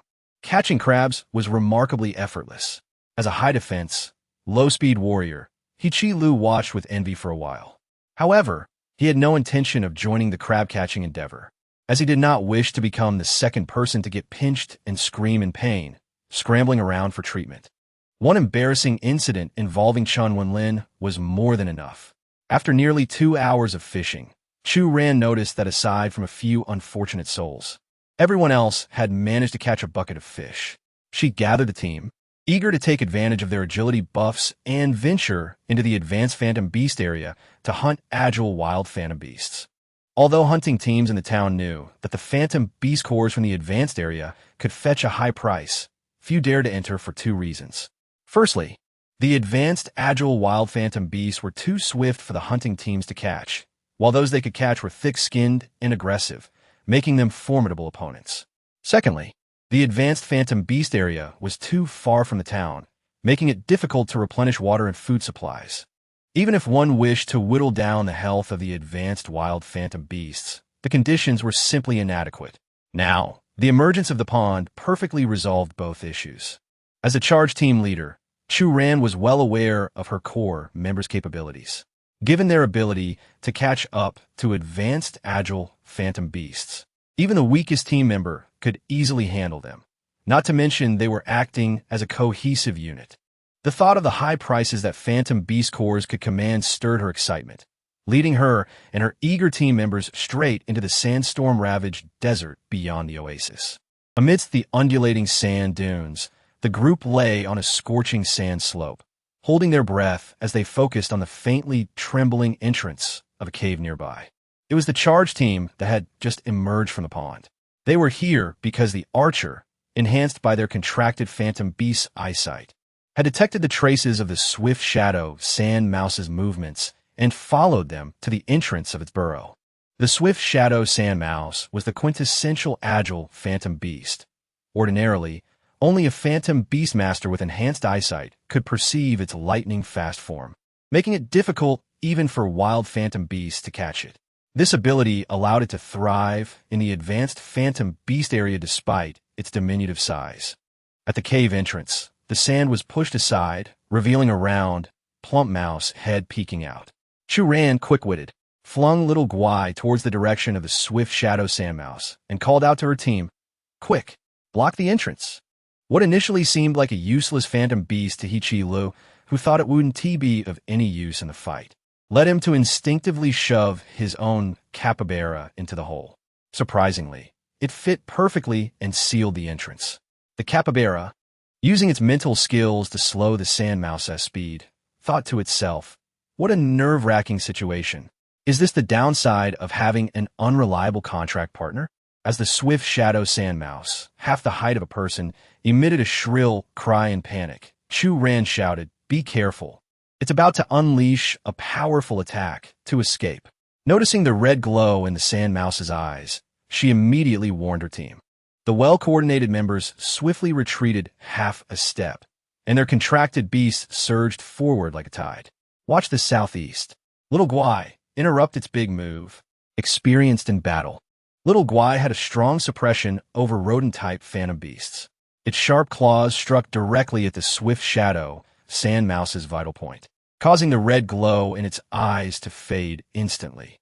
Quickly, while it's weakened, unleash your skills. Chu Ran raised her voice, urging everyone. Their powerful attacks exploded like fireworks upon the central mouse, and the already dwindling health of the sand mouse culminated in a piercing scream as it crashed heavily to the ground. Chu Ran collected all the materials from the swift shadow sand mouse that could be sold and extracted the most valuable sapphire blue core. Just as she was about to lead her team away, she noticed the capybara, held by He-Chi Lu, flaring its nostrils. Peep! He-Chi Lu was stunned, holding up his capybara and bringing it closer to the team as they counted their spoils. Oh my, look! My capybara actually made a sound. It's its first time. The capybara tried to find a comfortable position, but, upon failing, turned its head away with a blank expression. Chu Ran followed the capybara's gaze to the very hole it had just occupied. Little Guai also approached the hole and peeked inside, soon meowing excitedly. Only then did the group realize that this hole might be extraordinary, and they all gathered around. Upon closer inspection, they discovered several fist-sized, still unopened-eyed swift shadow sand mice huddled together in the sand pit. My goodness, we struck gold. There are even swift shadow sand mouse pups. Chapter 11. No one can resist the golden crab fight. Chu Ran could hardly contain her astonishment. The swift shadow sand mouse was one of the hardest phantom beasts to conceive. Moreover, even if the minuscule chance of pregnancy occurred, it was rare to have multiple offspring in one litter. The mother typically kept the strongest pup upon birth, consuming the weaker ones to replenish the energy expended during pregnancy. Consequently, swift shadow sand mouse pups commanded a high price in the market. Of course, it wasn't just the sand mouse pups that were expensive. All wild phantom beast pups were costly. Families with ample resources often purchased stronger wild phantom beast pups for their children to raise from a young age, significantly increasing the probability of a successful contract between the phantom beast and the child to over 80. I remember that the town lord is willing to pay a high price for swift shadow sand mouse pups. One member exclaimed, unable to suppress their excitement. Ah, I recall that too. The group gathered around the tiny sand mice, engaging in animated discussions about their potential. At last, it was the soothing voice of Buching that prompted everyone to disperse, advising them to keep their distance as the young creatures were somewhat agitated. As she spoke, she carefully retrieved a soft towel from her bag, gently wrapping the 3 frantic sand rats within it. To her surprise, she discovered yet another frail sand rat nestled within the nest, previously unnoticed, likely due to being pinned beneath its siblings. At that moment, its breaths were faint, with only the slightest rise and fall of its chest detectable. Buching swiftly employed her healing abilities on the emaciated little sand rat, which resembled a skinned rodent. But all she managed to accomplish was to slow its loss of body heat. This one was truly on the verge of succumbing to the sun's harsh rays. The girl, with a grave expression, turned to Chu Ran and the team, suggesting, perhaps I should first transport this litter of young ones to the oasis, where the humidity and temperature are more conducive to their survival. After a moment's contemplation, Chu Ran acquiesced, permitting her to leave the young sand rats in the care of the proprietor. Buching nodded, securing the 4 little sand rats wrapped in the towel into her bag, and mounted her contract beast, setting off towards the oasis. By the shimmering fish pond, Lin Cenyue set up a folding table and draped it with a pristine white tablecloth. She eagerly brought forth the freshly baked golden crab puffs.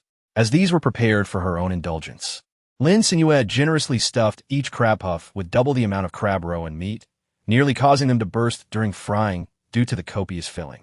Seasoned with sea salt and pepper, the rich crab mixture was nestled within unshucked crab shells, and the surface was coated with a layer of breadcrumbs, frying to a perfect golden hue.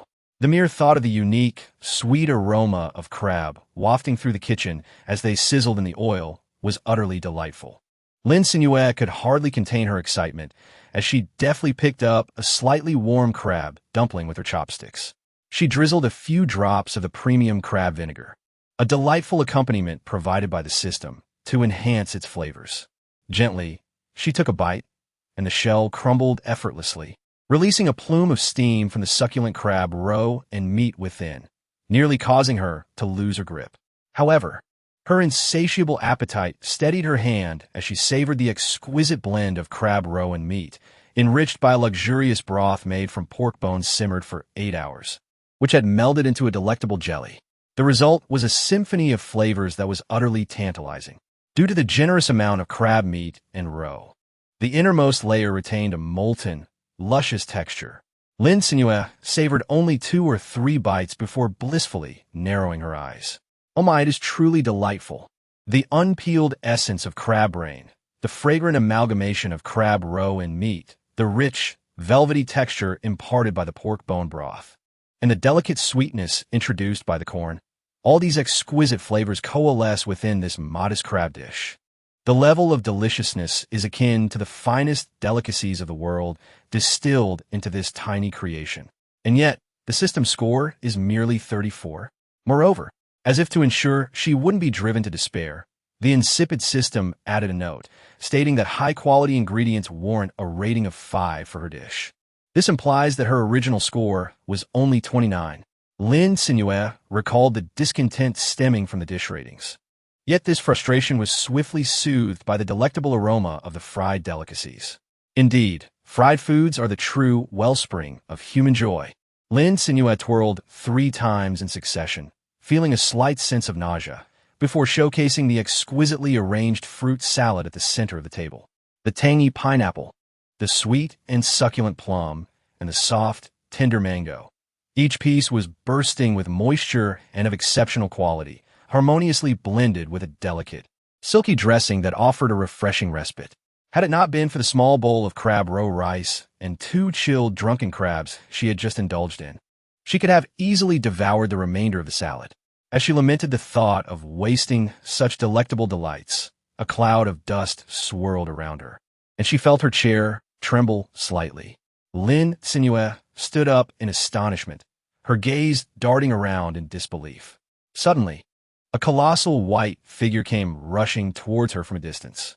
As she focused her eyes, she realized it was a gigantic Samoyed racing at full speed towards the oasis. At that moment, Lin Cenyue instinctively took a step back. The sheer size of this mythical creature was overwhelmingly immense, comparable to that of a truck.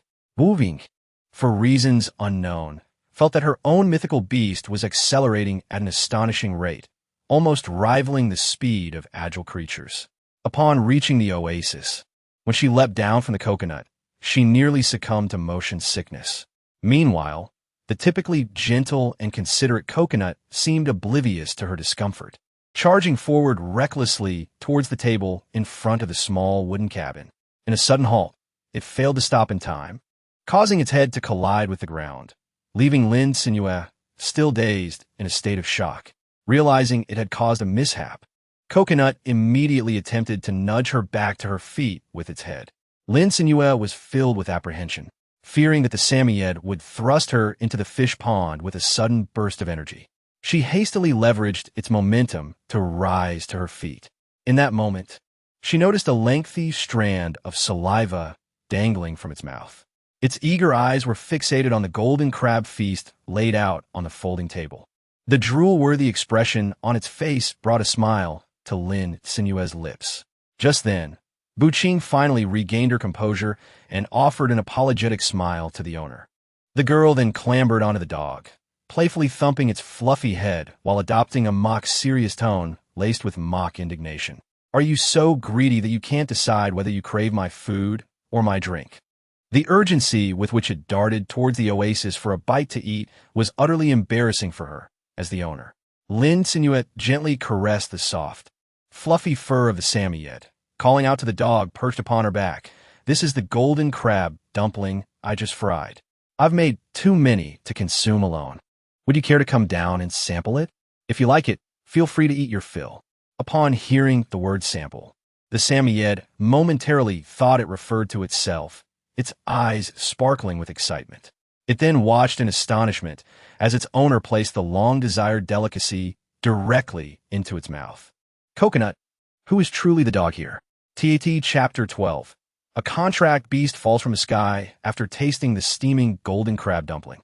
Buqing confirmed that Coconut could indeed partake of the ingredients within. She then picked one up, removed the crab shell, and fed it to the woefully distressed Samoyed, who was crying pitifully. As Coconut savored the fragrant, juicy crab meat, its tears ceased. It tightly closed its mouth, fearful of losing the rich, sweet juices within. The pair, a person and a dog, each enjoyed one dumpling. At this moment, only a single dumpling remained on the white porcelain plate. Under Coconut's eager gaze, Buqing reluctantly inhaled the aroma of the fried delicacy, lifted the crab shell, and placed it into the wide-open mouth of her dog. Meanwhile, she opted for a fruit salad as a substitute. Once the table was cleared, Buqing dragged the sorrowful, diminished Cenyue towards the small wooden cabin. After passing through the wooden door, the sandy Cenyue transformed into a pristine white dog. Only then did Buqing release her grip, allowing Coconut to frolic by the pond. Meanwhile, she sought out Lin Cenyue, who was seated at the cash register. "Boss, may I please have a grilled fish without any seasoning?" Lin Cenyue nodded and gently reminded, "If no seasoning is added, it may taste a bit fishy." Buqing retrieved a towel from her backpack, unveiling a cluster of young sand shadow mice nestled together. "It's fine. I'm not eating them, they are." She nonchalantly placed them on the countertop, watching as the blind little mice stumbled about, unperturbed by the possibility of the owner harming them in pursuit of the mice. Lin Cenyue gently stroked the soft, velvety fur of the little sand mouse with her fingertip before proceeding to the kitchen to prepare some fish. Once in the kitchen, her culinary pace surged dramatically. In less than 2 minutes, she emerged bearing a succulent roasted fish, having also thoughtfully prepared a pair of disposable chopsticks for ease of feeding. "Well then, shall we see if they will partake?" Lin Cenyue placed the fish beside the little sand mouse. Buqing also seized the nearest piece, tentatively feeding the slightly warm fish meat with chopsticks. Before she could even place the morsel into the mouth of the little sand mouse, the chopsticks were left empty. Upon realizing that the young sand mice were exceedingly pleased with the tender fish, Buqing ceased to feed them one by one. Instead, she picked up a chunk of fish and brought it close to the cluster of sand mice. Observing the multitude of still blind pups clamoring eagerly, she employed her agility skills to let them snatch at the meat. However, Buqing soon discerned a problem. The previously frail one, which she had managed to restore with several healing spells, was utterly unable to compete with its siblings. Each time, it was toppled over by the other little sand mice, failing to secure even a single bite of fish, and it whined anxiously from behind. Lin Cenyue raised her brow and suggested, "What if I take care of the smallest one and feed it?" Otherwise, she harbored deep suspicions that by the time this fish was consumed, the tiniest one, with its short fur and diminutive size, would have not eaten a single bite. Buqing nodded appreciatively. The other three, during mealtime, engaged in what could only be described as a fierce battle, competing with an intensity that left her overwhelmed in her attempts to maintain order. Lin Cenyue once again produced a pair of disposable chopsticks, skillfully selecting a boneless piece of fish and extending it towards the exceptionally docile little sand mouse nestled in her hand. The small creature, still adorned with sparse fur and displaying a delicate blush of pink, approached the morsel, sniffing curiously yet refusing to partake. Puzzled, she blinked and attempted to directly place the fish into its mouth. To her surprise, after a moment's pause, the pink sand mouse promptly expelled the fragment of fish it had reluctantly accepted. Lin Cenyue furrowed her brows and sought assistance from Buqing, who was fervently feeding 3 chubby sand rats with their mouths agape, chirping incessantly. "It seems this one is not fancy fish," she remarked. Wu, having never fed the juvenile swift shadow sand rats before, found herself momentarily at a loss for a solution. She hesitated, scratching her head, and suggested, "Perhaps we could try offering it something else?" In the interim, she continued to feed the few exuberant sand rats in front of her, adding, "Rest assured, my dear boss, I will certainly settle the bill." Lin Cenyue took some crab meat, shrimp, and fruit. Unexpectedly, the little creature refused to eat the crab and trembled in fear at the sight of the live shrimp, curling up into a ball. Finally, with a spirit of experimentation, she produced a clean, small tomato and placed it beside the little pink ball. The once whimpering sand mouse, still teetering on the edge of tears, perked up at the sweet aroma of the tomato.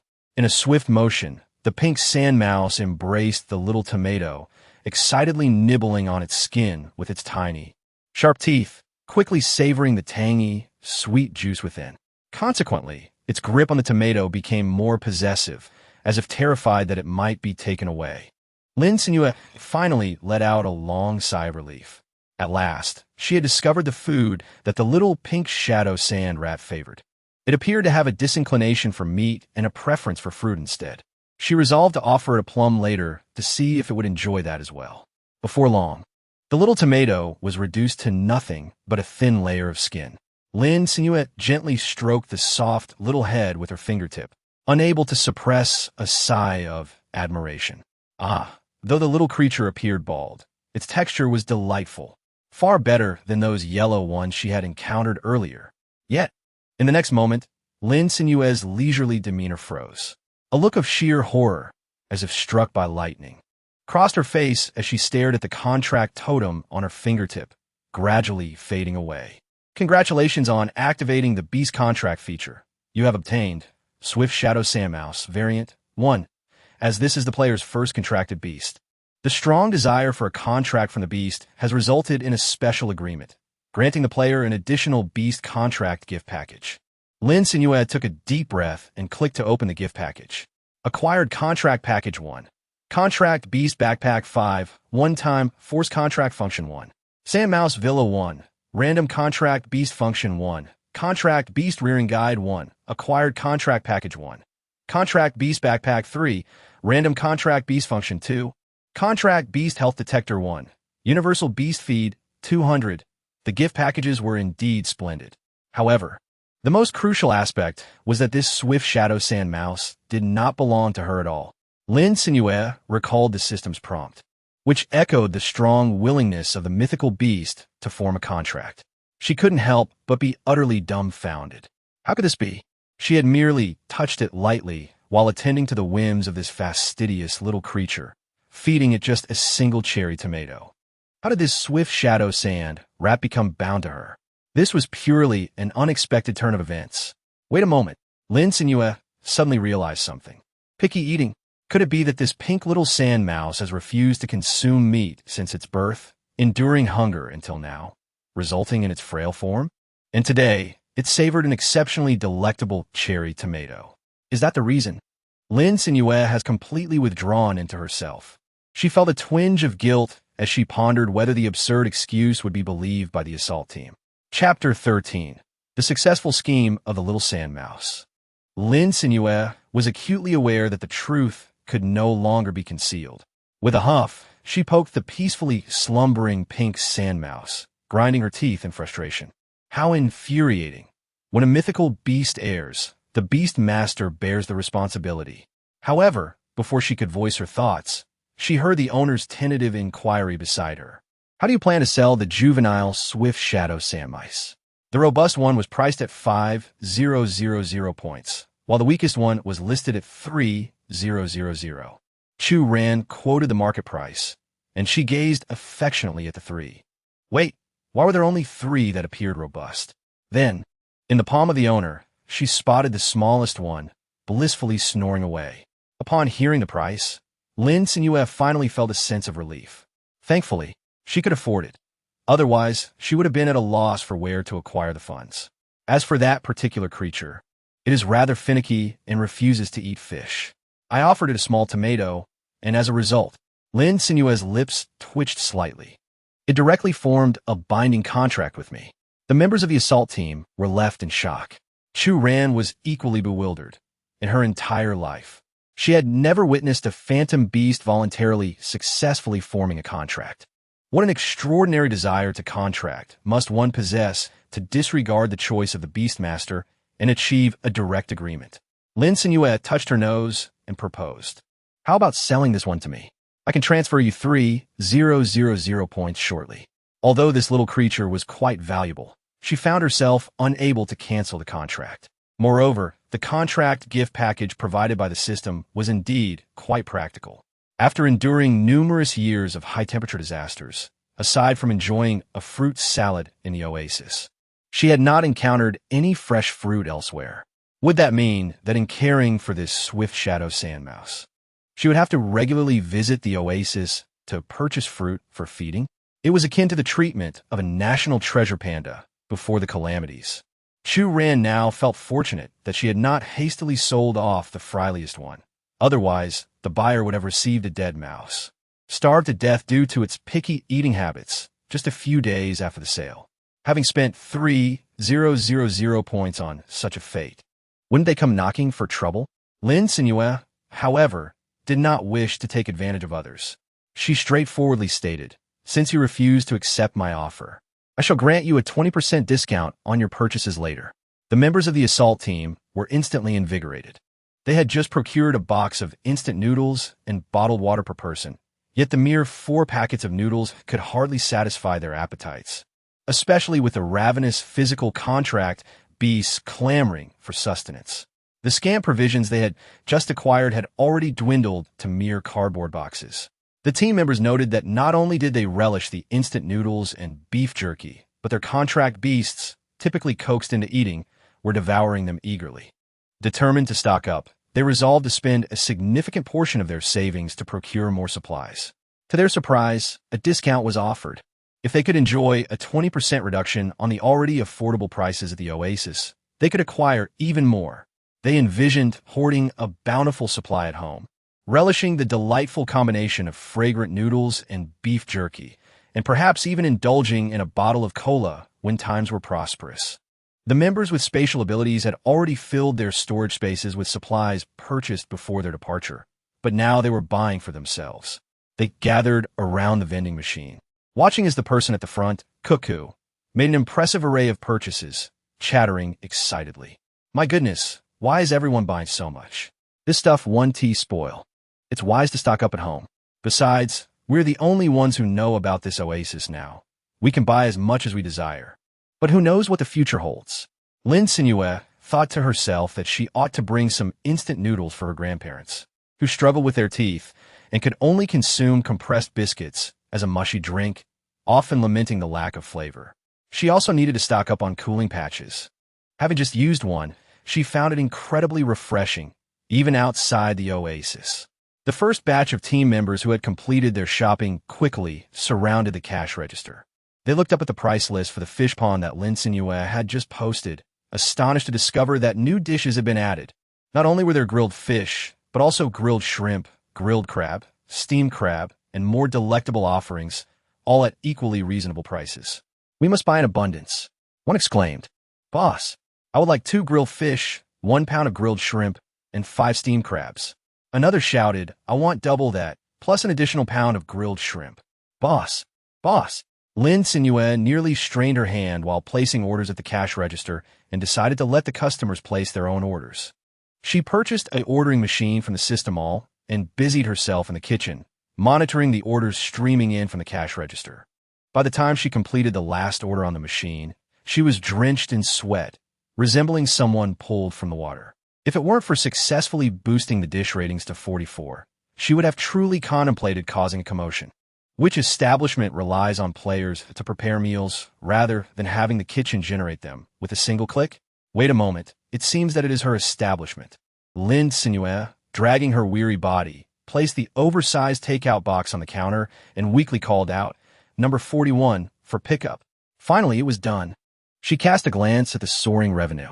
Well, for the sake of profit, she could tolerate a bit of busyness. After all, with newfound wealth, she treated herself to an opulent massage chair from the system's marketplace, positioning it behind the counter. Expensive as it was, the delightful relief from the soreness in her muscles provided by the massage chair was truly exquisite. The expedition team had completed their purchases. They hurriedly departed before dusk, accompanied by their contract beasts, which were laden with an abundance of supplies. Lin Cenyue watched them depart and began to play with the little sand mouse that had burrowed into her hair. She clicked on the sand mouse villa provided in the system contract gift pack. "Would you like to select a nearby placement location?" Upon Lin Cenyue's click, a delicate beam of pale blue light, adorned with scattered, twinkling stars, descended upon a nearby corner. This villa, uniquely designed for the sand mouse, is far from modest. It could even be classified as opulent and extravagant. The exterior of the sand mouse's villa, occupying 3 or 4 screens in the corner, boasts a translucent shade of pale blue, with the first level completely sealed, devoid of doors and windows, and covered in a plentiful layer of golden sand grains. Additionally, there are 2 recessed wooden alcoves that provide the sand mouse with a sense of security while burrowing in the sand, as well as a space for playful excavation. When the little sand mouse grows weary from play, it can ascend the elegantly crafted white staircase to the second level, where a dining area awaits. Equipped with fully automated feeding troughs that replenish food and water, along with a machine to preserve the little sand mouse's stockpile of provisions. The third level features a charming wooden house, a semi-transparent, curved sphere, and a small rolling treadmill, all surrounded by an array of petite furniture. Lin Cenyue gazed at the opulent three-story villa belonging to the Swift Shadow Sand Mouse, feeling increasingly frustrated. How absurd! This little brat, after making a fuss, not only enjoyed fresh fruits daily, but also resided in a place far more lavish than her own. Lin Cenyue gazed at the creature sprawled on its back in slumber, and a wicked plan began to form in her mind. Once it outgrew its juvenile phase, she would subject it to rigorous training, honing its agility through relentless drills. This naive little sand rat, blissfully unaware of the world's perils, would soon learn that destiny's gifts invariably come with a price. Chapter 14. Exquisitely delicious instant noodles. The central clock tower of Yun City struck the sixth chime, heralding the arrival of 6 o'clock in the evening. The guards summoned their contracted beasts and gathered orderly towards the city gates, preparing to close them. At that moment, a hunting party, mounted on their contracted beasts, burst forth from the sun-drenched dunes. Seizing the guards' momentary distraction, Chu Ran led her charge team straight to the gates, squeezing through the iron doors that had yet to fully close. "Apologies, we lost track of time during our hunt. Here's our entry fee," Chu Ran said, transferring the required points and offering a sheepish thank you to the head guard. The guard waved dismissively, urging everyone to hasten and shut the gates. Paying little heed to the newly arrived charge team, the team members wasted no time, taking a secluded path directly to their base. With their burdens heavy, they relied on the encroaching darkness to conceal their excess. Upon entering the familiar gates, they finally shed the weighty supplies they had carried on their backs, exhaling in relief as they collapsed into a disheveled heap. Once inside the city, the contracted beasts were ordered to shrink in size, leaving the team to manually transport the purchased bottled water and instant noodles. Exhausted from their hunting endeavors, they were utterly spent. Meanwhile, the elderly and children who had remained at the base hurried out upon hearing the commotion, only to be awestruck by the sight of a small mountain of supplies in the courtyard. Chu Ran, catching her breath, explained that these were all procured from the oasis, with the team's resources stored in Lin Cenyue's space. She coughed lightly and added, "It seems we might have overindulged a bit due to the low prices."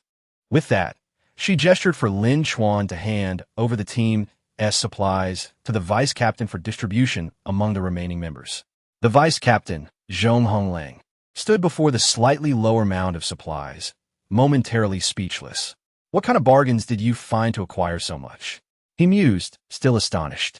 It was as though they had stumbled upon a zero-cost sale.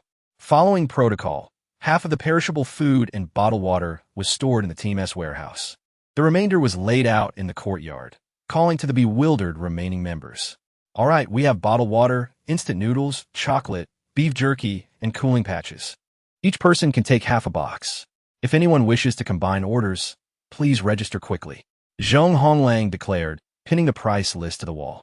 He promptly selected half a box of braised beef noodles, transferring the points to the team's account. The eager members surged forward to inspect the price list, and upon seeing the astonishingly low prices, they erupted in excitement. Even the most frugal elder could afford such treats. Soon, the stacked supplies were swiftly depleted as members claimed their half-boxes. The swift-footed sand rat cub was entrusted to the team's well-known caretaker, Yun Xiao, while the crystal core materials were logged by Zhong Honglang, confirmed for sale at the market the following day. Chu Ran, feeling lighthearted, shared a small portion of her personal purchases with Zhong Honglang. At the dining table, a little boy anxiously peered out into the pitch-black sky. Just then, the door swung open. Chu Ran affectionately ruffled the fluffy black head before her eyes sparkling with warmth. "Did you listen to your teacher today, Chu Shui?" The 5-year-old Chu Shui blinked his big, watery eyes, gripping his spoon tightly, and nervously declared, "I was very good. I didn't skip class." Chu Ran sighed. choosing not to expose her brother's fib. She understood that since being separated from their parents during the Great Beast Tide, he had been particularly anxious about her well-being. Still not having made much headway with his compressed cereal paste, the little boy eagerly nodded, his mouth agape in anticipation. It smells delicious. Chu Ran retrieved 2 packets of tonkatsu instant noodles from a box, placing the noodles, seasoning, vegetable pack, and condiments into a bowl. After pouring in boiling water and pressing the bowl with a long-neglected cutting board, the rich aroma soon wafted through the living room.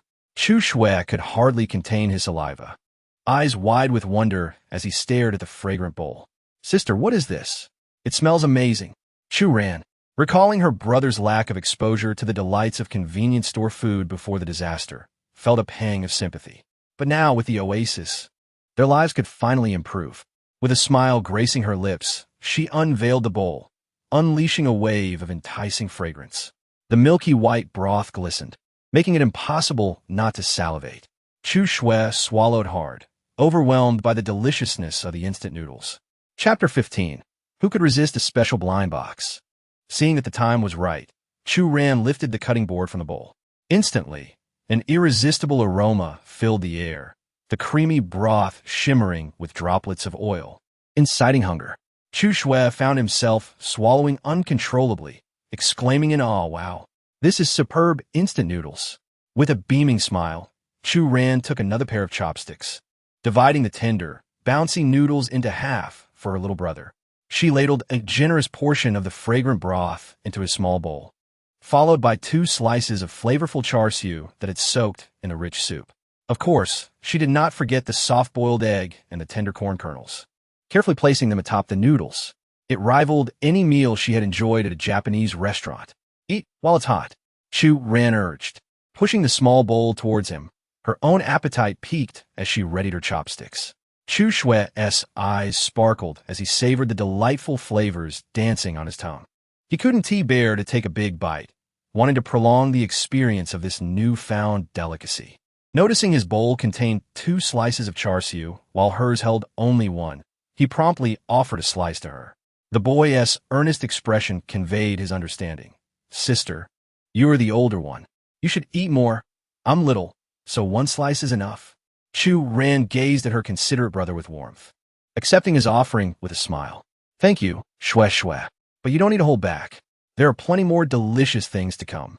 Chu Shui's eyes widened in disbelief at the prospect of even more delectable food. "There's more? And a lot of it?" he murmured, realizing the bounty before him. "Sister must be working really hard. I don't need to eat much. Just a little will fill me up." Chu Ran felt a wave of compassion for her brother, who had matured too quickly due to the harsh realities of their world. She gently ruffled his fluffy hair, assuring him, "Sister, I sent struggling. We just happened upon a generous owner with a well-stocked fish pond, so we managed to acquire a lot without spending much. Now eat up, or we'll get cold." Chu Shui nodded earnestly, burying her head as she began to enjoy her meal with delightful enthusiasm. The instant noodles were simply too delectable, causing her small face to radiate pure happiness. Similarly, the other members of the assault team basked in a comparable warmth and joy within their homes. However, there were a few exceptions. Hichila, exuberant as a victorious bird post-hunt, nestled beside his wife, eagerly presenting her with a can of cola, hoping for affectionate praise. After all, this was her absolute favorite beverage from the world before the apocalypse. Upon spotting several boxes in the vending machine, he had made sure to bring a few extra, cradling them in his arms as he entered the city. "Wow, is this cola?" His wife was indeed pleasantly surprised and twisted the cap off the bottle. Suddenly, with a loud pop, a fountain of brown, frothy liquid erupted from her hand, shooting straight towards the ceiling. Hichila stared in bewilderment at the unexpected display, murmuring, "Wife, you're incredible. You've managed to summon a water-type contract beast in just 1 day." By the time he regained his senses, he was already facing the playful punches and kicks from his beloved wife. As he wiped the sticky cola from the floor, tears streamed down his face. "Wah, I didn't even shake the cola once. Is this the special treatment for the unfortunate? Wah, it's so unfair." While others enjoyed companionship and family gatherings, the lone vice captain gazed at the multitude of provisions before him, ensnared in confusion. Zhong Honglang scratched his head, contemplating the fully laden table of partially untouched food. He took a bite of instant noodles, sampled grilled fish, devoured half a crab, and even sipped some cola. Who understands him? He merely wished to taste a little of everything. Yet the more he opened, the more it multiplied. Moreover, everything tasted exquisite. Now, satiated, he found it wasteful to have only offered a morsel of such delectable food to his contract beast. He could only attempt to exercise off some of the meal before cramming a bit more into his belly, ultimately succeeding in overindulging himself. The wise and formidable vice captain rubbed his swollen belly, dismissing the grumbling of his contract beast, which had only managed to nibble on scraps. At this moment, he yearned to uncover one thing. Where on earth did Chu Ran procure such an abundance of affordable supplies? If it were merely due to that so-called oasis, it would be utterly unbelievable. Resolute, he decided to inquire about it the next time he encountered Chu Ran, before rolling over and drifting into slumber. Meanwhile, in the oasis, which was filled with gratitude from countless individuals, the owner of the fish pond languidly stroked a pink sand mouse, observing the celebratory effects appearing for the second time before him. Congratulations, player, on completing the second day of operations. Today's income details: vending machine. Completed 235 orders, earning 56, 220 points. Snack stall. Sold 206 grilled fish, 124 steamed crabs, 220 grilled crabs, and 773 grilled shrimp, earning 39, 562 points. Fixed fishing platform. Hosted 13 guests, earning 300 points. Today's total revenue: 97,082 points. Today's expenditure details: small fish pond fishing platform maintenance cost, minus 150 points. Vending machine supply cost, minus 12, 890 points. Purchase of ultra-luxurious massage chair, minus 300 points. Purchase of crab roe rice recipe, minus 80 points. Purchase of drunken crab recipe, minus 80 points. Today's total expenditure, minus 13, 510 points. Today's total profit, 83, 572 points. Lin Cenyue gazed at the 5-digit earnings displayed on the screen, feeling a delightful sense of prosperity swell within her wallet. The confidence it instilled made her feel empowered as she perused the system's marketplace. Is this the joy of earning for oneself? How exhilarating! Rubbing her hands together, she resolved to treat herself to an entertainment device. However, as she browsed through the exorbitantly priced electronic gadgets from her previous life, smartphones, gaming consoles, and the like, she was taken aback by their astonishing costs. Ultimately, in a corner, she stumbled upon a discounted item being offered at a mere fraction of its original price, a phone once belonging to a high school student, available at a striking 10% off. How intriguing! It bore the allure of a mystery box, with its contents shrouded in uncertainty, which perhaps explained the low price. Yet, Lin Cenyue was not in a position to frivolously choose any electronic device. Thus, with a spirit of experimentation, she clicked to purchase. After all, what could a high school student possess? Surely, it wouldn't be filled with nothing but practice problems and exam papers? With a crisp sound, Chapter 16, "They will come to plead for our mercy," resonated as a small, sparkling device tumbled onto the table before her. Lin Cenyue. Lin Cenyue was rendered speechless. She had anticipated that something cheap would be of inferior quality, but she had not expected it to be this substandard. Is this a mobile phone? Stupid system. Don't feign ignorance. Say something. Unable to contain her frustration, she relentlessly poked at the screen before her, desperately searching for a return button or hoping to engage in a rational discourse with customer service. Ultimately, she was pleasantly surprised to discover that the system, true to its nature, had anticipated this day and had not set up any return options or customer support. Completely exasperated, she tossed the device aside and collapsed on her bed, feeling utterly despondent. Damn it, I'm done. Is a mobile phone truly something one cannot live without? Lin Cenyue was determined not to grant the system an opportunity to earn double profits. She buried her head deep into her pillow, deciding to sleep and no longer dwell on these troubling matters. 20 minutes later, with dark circles under her eyes, she clutched the tablet she had purchased from the system mall for 58,888 points, which contained 256 GB of dramas, variety shows, and novels and quietly opened the entertainment app. What should she do? Her addiction to electronic devices was indeed severe. She dismissed her earlier grand ambitions from half an hour ago and offered herself a silent consolation. The lights in the small wooden cabin remained lit throughout the night, extinguishing only when dawn began to break. The city of Yearning, shrouded in darkness, was particularly tranquil. At the headquarters of the hunting team, the captain's office also remained illuminated. The man seated in the executive chair, casually crossing his legs, held a cigarette between his fingers, its glowing ember flickering ominously. He inhaled deeply, exhaling a cloud of acrid smoke. Opposite him, a beautiful and spirited woman, her eyes glinting with cold determination, spoke in a low voice. "Yes, I can't possibly be mistaken. They are definitely doing this on purpose. They led me and Fong in circles in the desert, pretending to be lost. The moment they left, they headed straight for that legendary oasis." The captain of the hunting team narrowed his slanted eyes and replied indifferently. "All right, I understand. Since you cannot specify where they obtained their supplies, cease your pursuit to avoid alerting them." Although this woman was among the ranks of the team with a commendable skill in assassination, her discretion in following would not expose her. Yet, she was rather foolish, especially with a husband who was both dim-witted and venomous. Hence, matters of such critical intelligence gathering should be entrusted to core members. He took a sip of water and glanced at Qin Lily, who was still standing before him, with displeasure. "Is there anything else?" Qin Lily opened her mouth, intending to present the intelligence that could secure her preferential treatment equivalent to that of a contract beastmaster for Shuefeng. However, her words faltered under the chill of the man's icy gaze.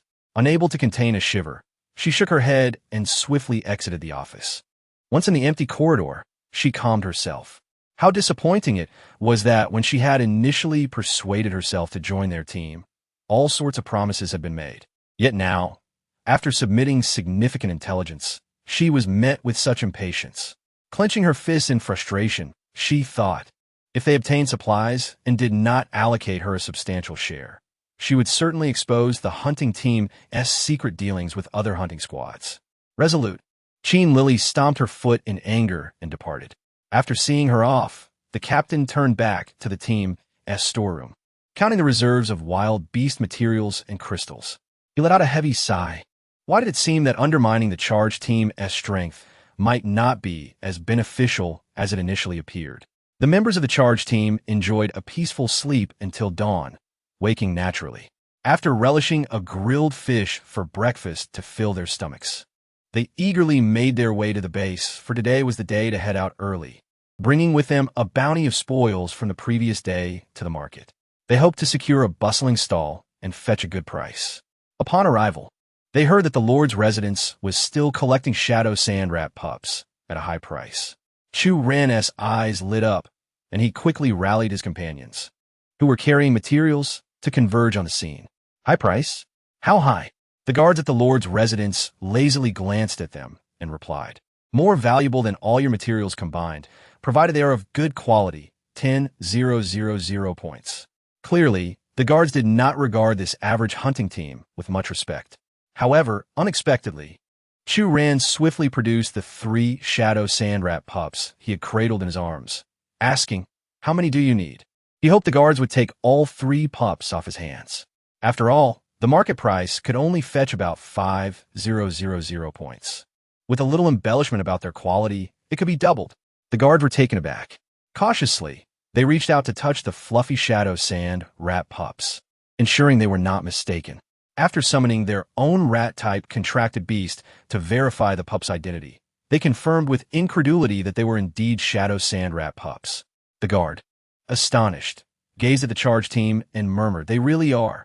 It was worth noting that since the Lord's daughter had been crying out for shadow sand rat pups, he had been seeking high prices in the market for over a month. Despite the prowess of many hunting teams, none had managed to capture a single pup. Now, finally, he could deliver results. With a wave of his hand, the guard declared, "I will take them, as they appear to be of good quality." Chu Ran watched as their team account swelled by an additional 30,000 points, contentedly handing over the 3 prize pups wrapped in a towel. The sale of these most valuable pups was swiftly concluded. Now, It was time to deliberate on how to handle Qin Lily.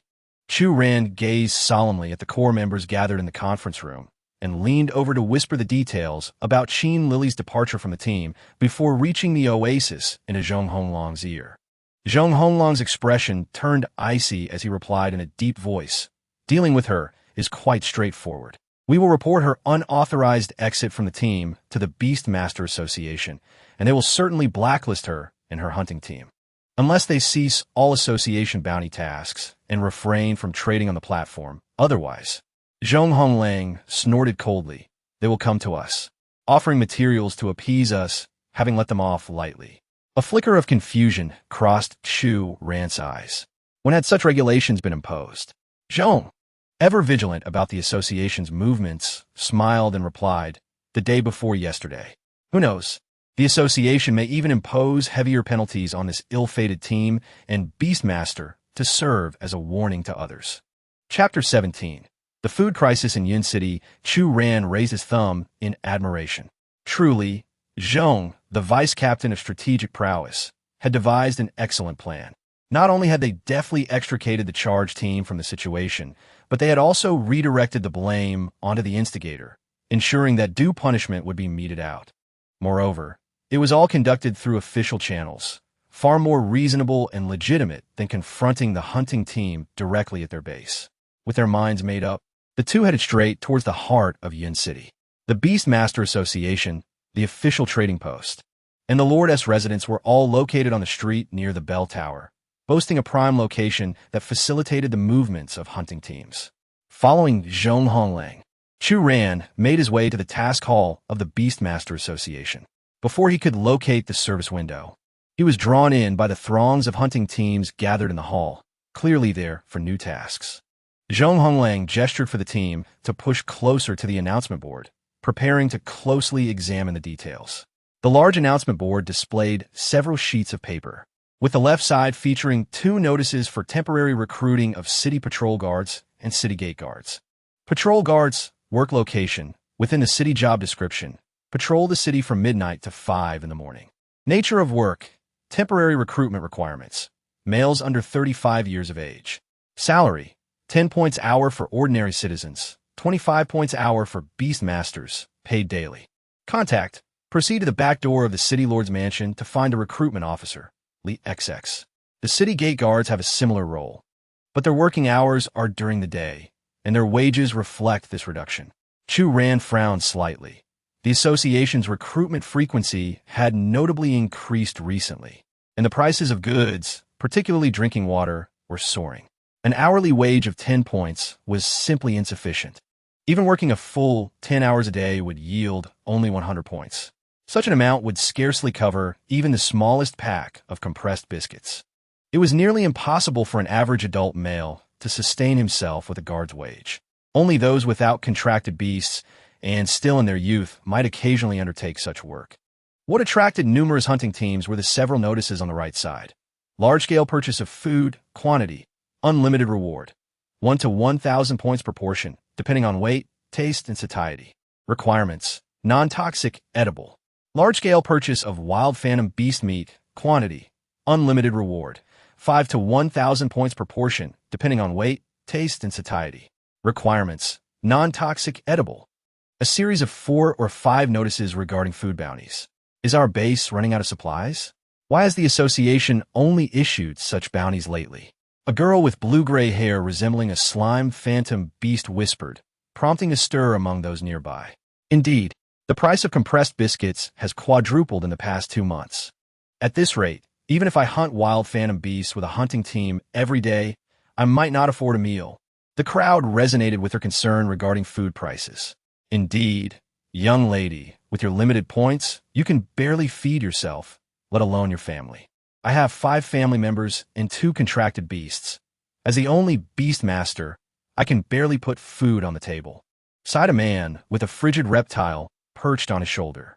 An older man, his brow furrowed and expression grim, chimed in, "It's not just the food. Water prices have surged as well. I initially thought the suppliers were inflating prices for profit, but it turns out the city's reserves are dwindling. In this sweltering heat, water is undoubtedly the essence of life. Without it, One cannot survive for long. At that moment, a staff member in uniform produced a new announcement and posted it up.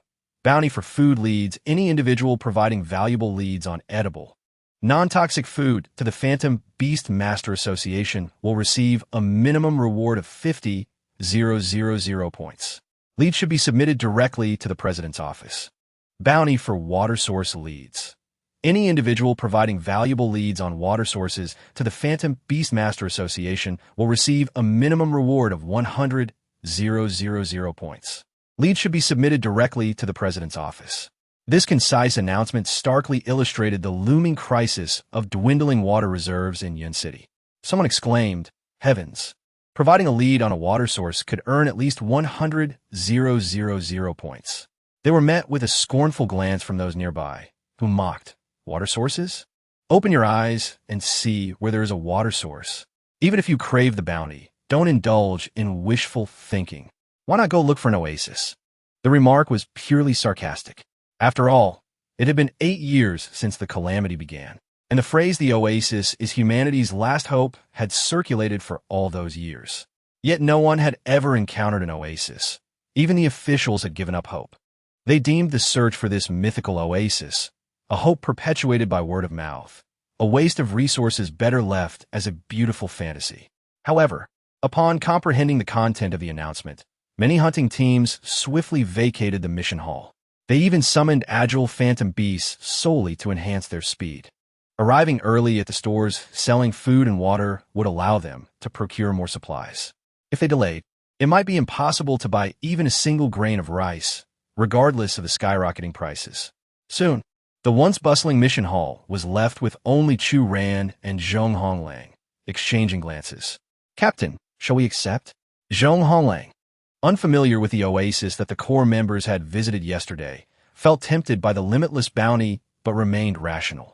If the oasis could only accommodate a limited number of people, he would undoubtedly choose the charge team. After all, the teams were composed of their own members. Submitting the oasis lead for a mere bounty would only benefit the higher-ups of Yun City. Chu Ran recalled the pond owner, who seemed unfazed by their purchasing spree, quickly replenishing his stock while confidently proclaiming his ample inventory. After a moment's hesitation, she nodded, "Let us discuss this with the officer."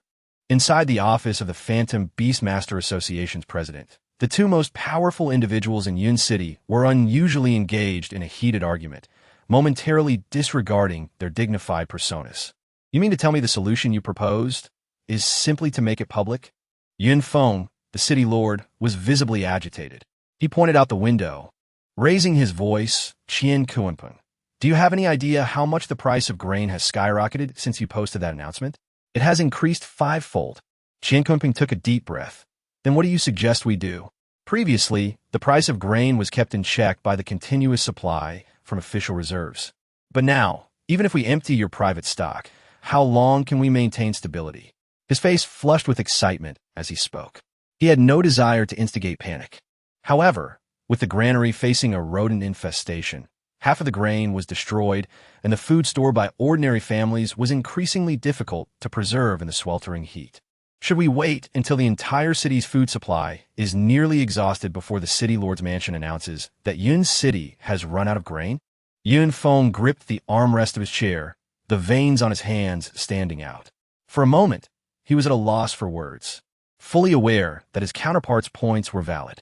Now, Yun City could only place its hopes on someone unveiling the bounties and providing useful leads on water and food sources. Just then, a knock sounded at the door. Chapter 18. Securing a substantial bounty. As the two approached the office door, they could faintly hear voices arguing within. Zhong Honglang pulled Chu Ran back just as she was about to knock, waiting for the commotion inside to subside before gently rapping 3 times on the door. Upon entering, they were met with the sight of Yun City's most influential figures facing each other, both lifting their heads to regard them. "Please take a seat. Is there something you need?" Qian Kuanpeng's voice was hoarse as he addressed them. Chu Ran shifted nervously in her leather chair, feeling unsettled, but she was reminded of the current uncertainty surrounding Yun City's food reserves. Under the piercing gazes of both men, she spoke.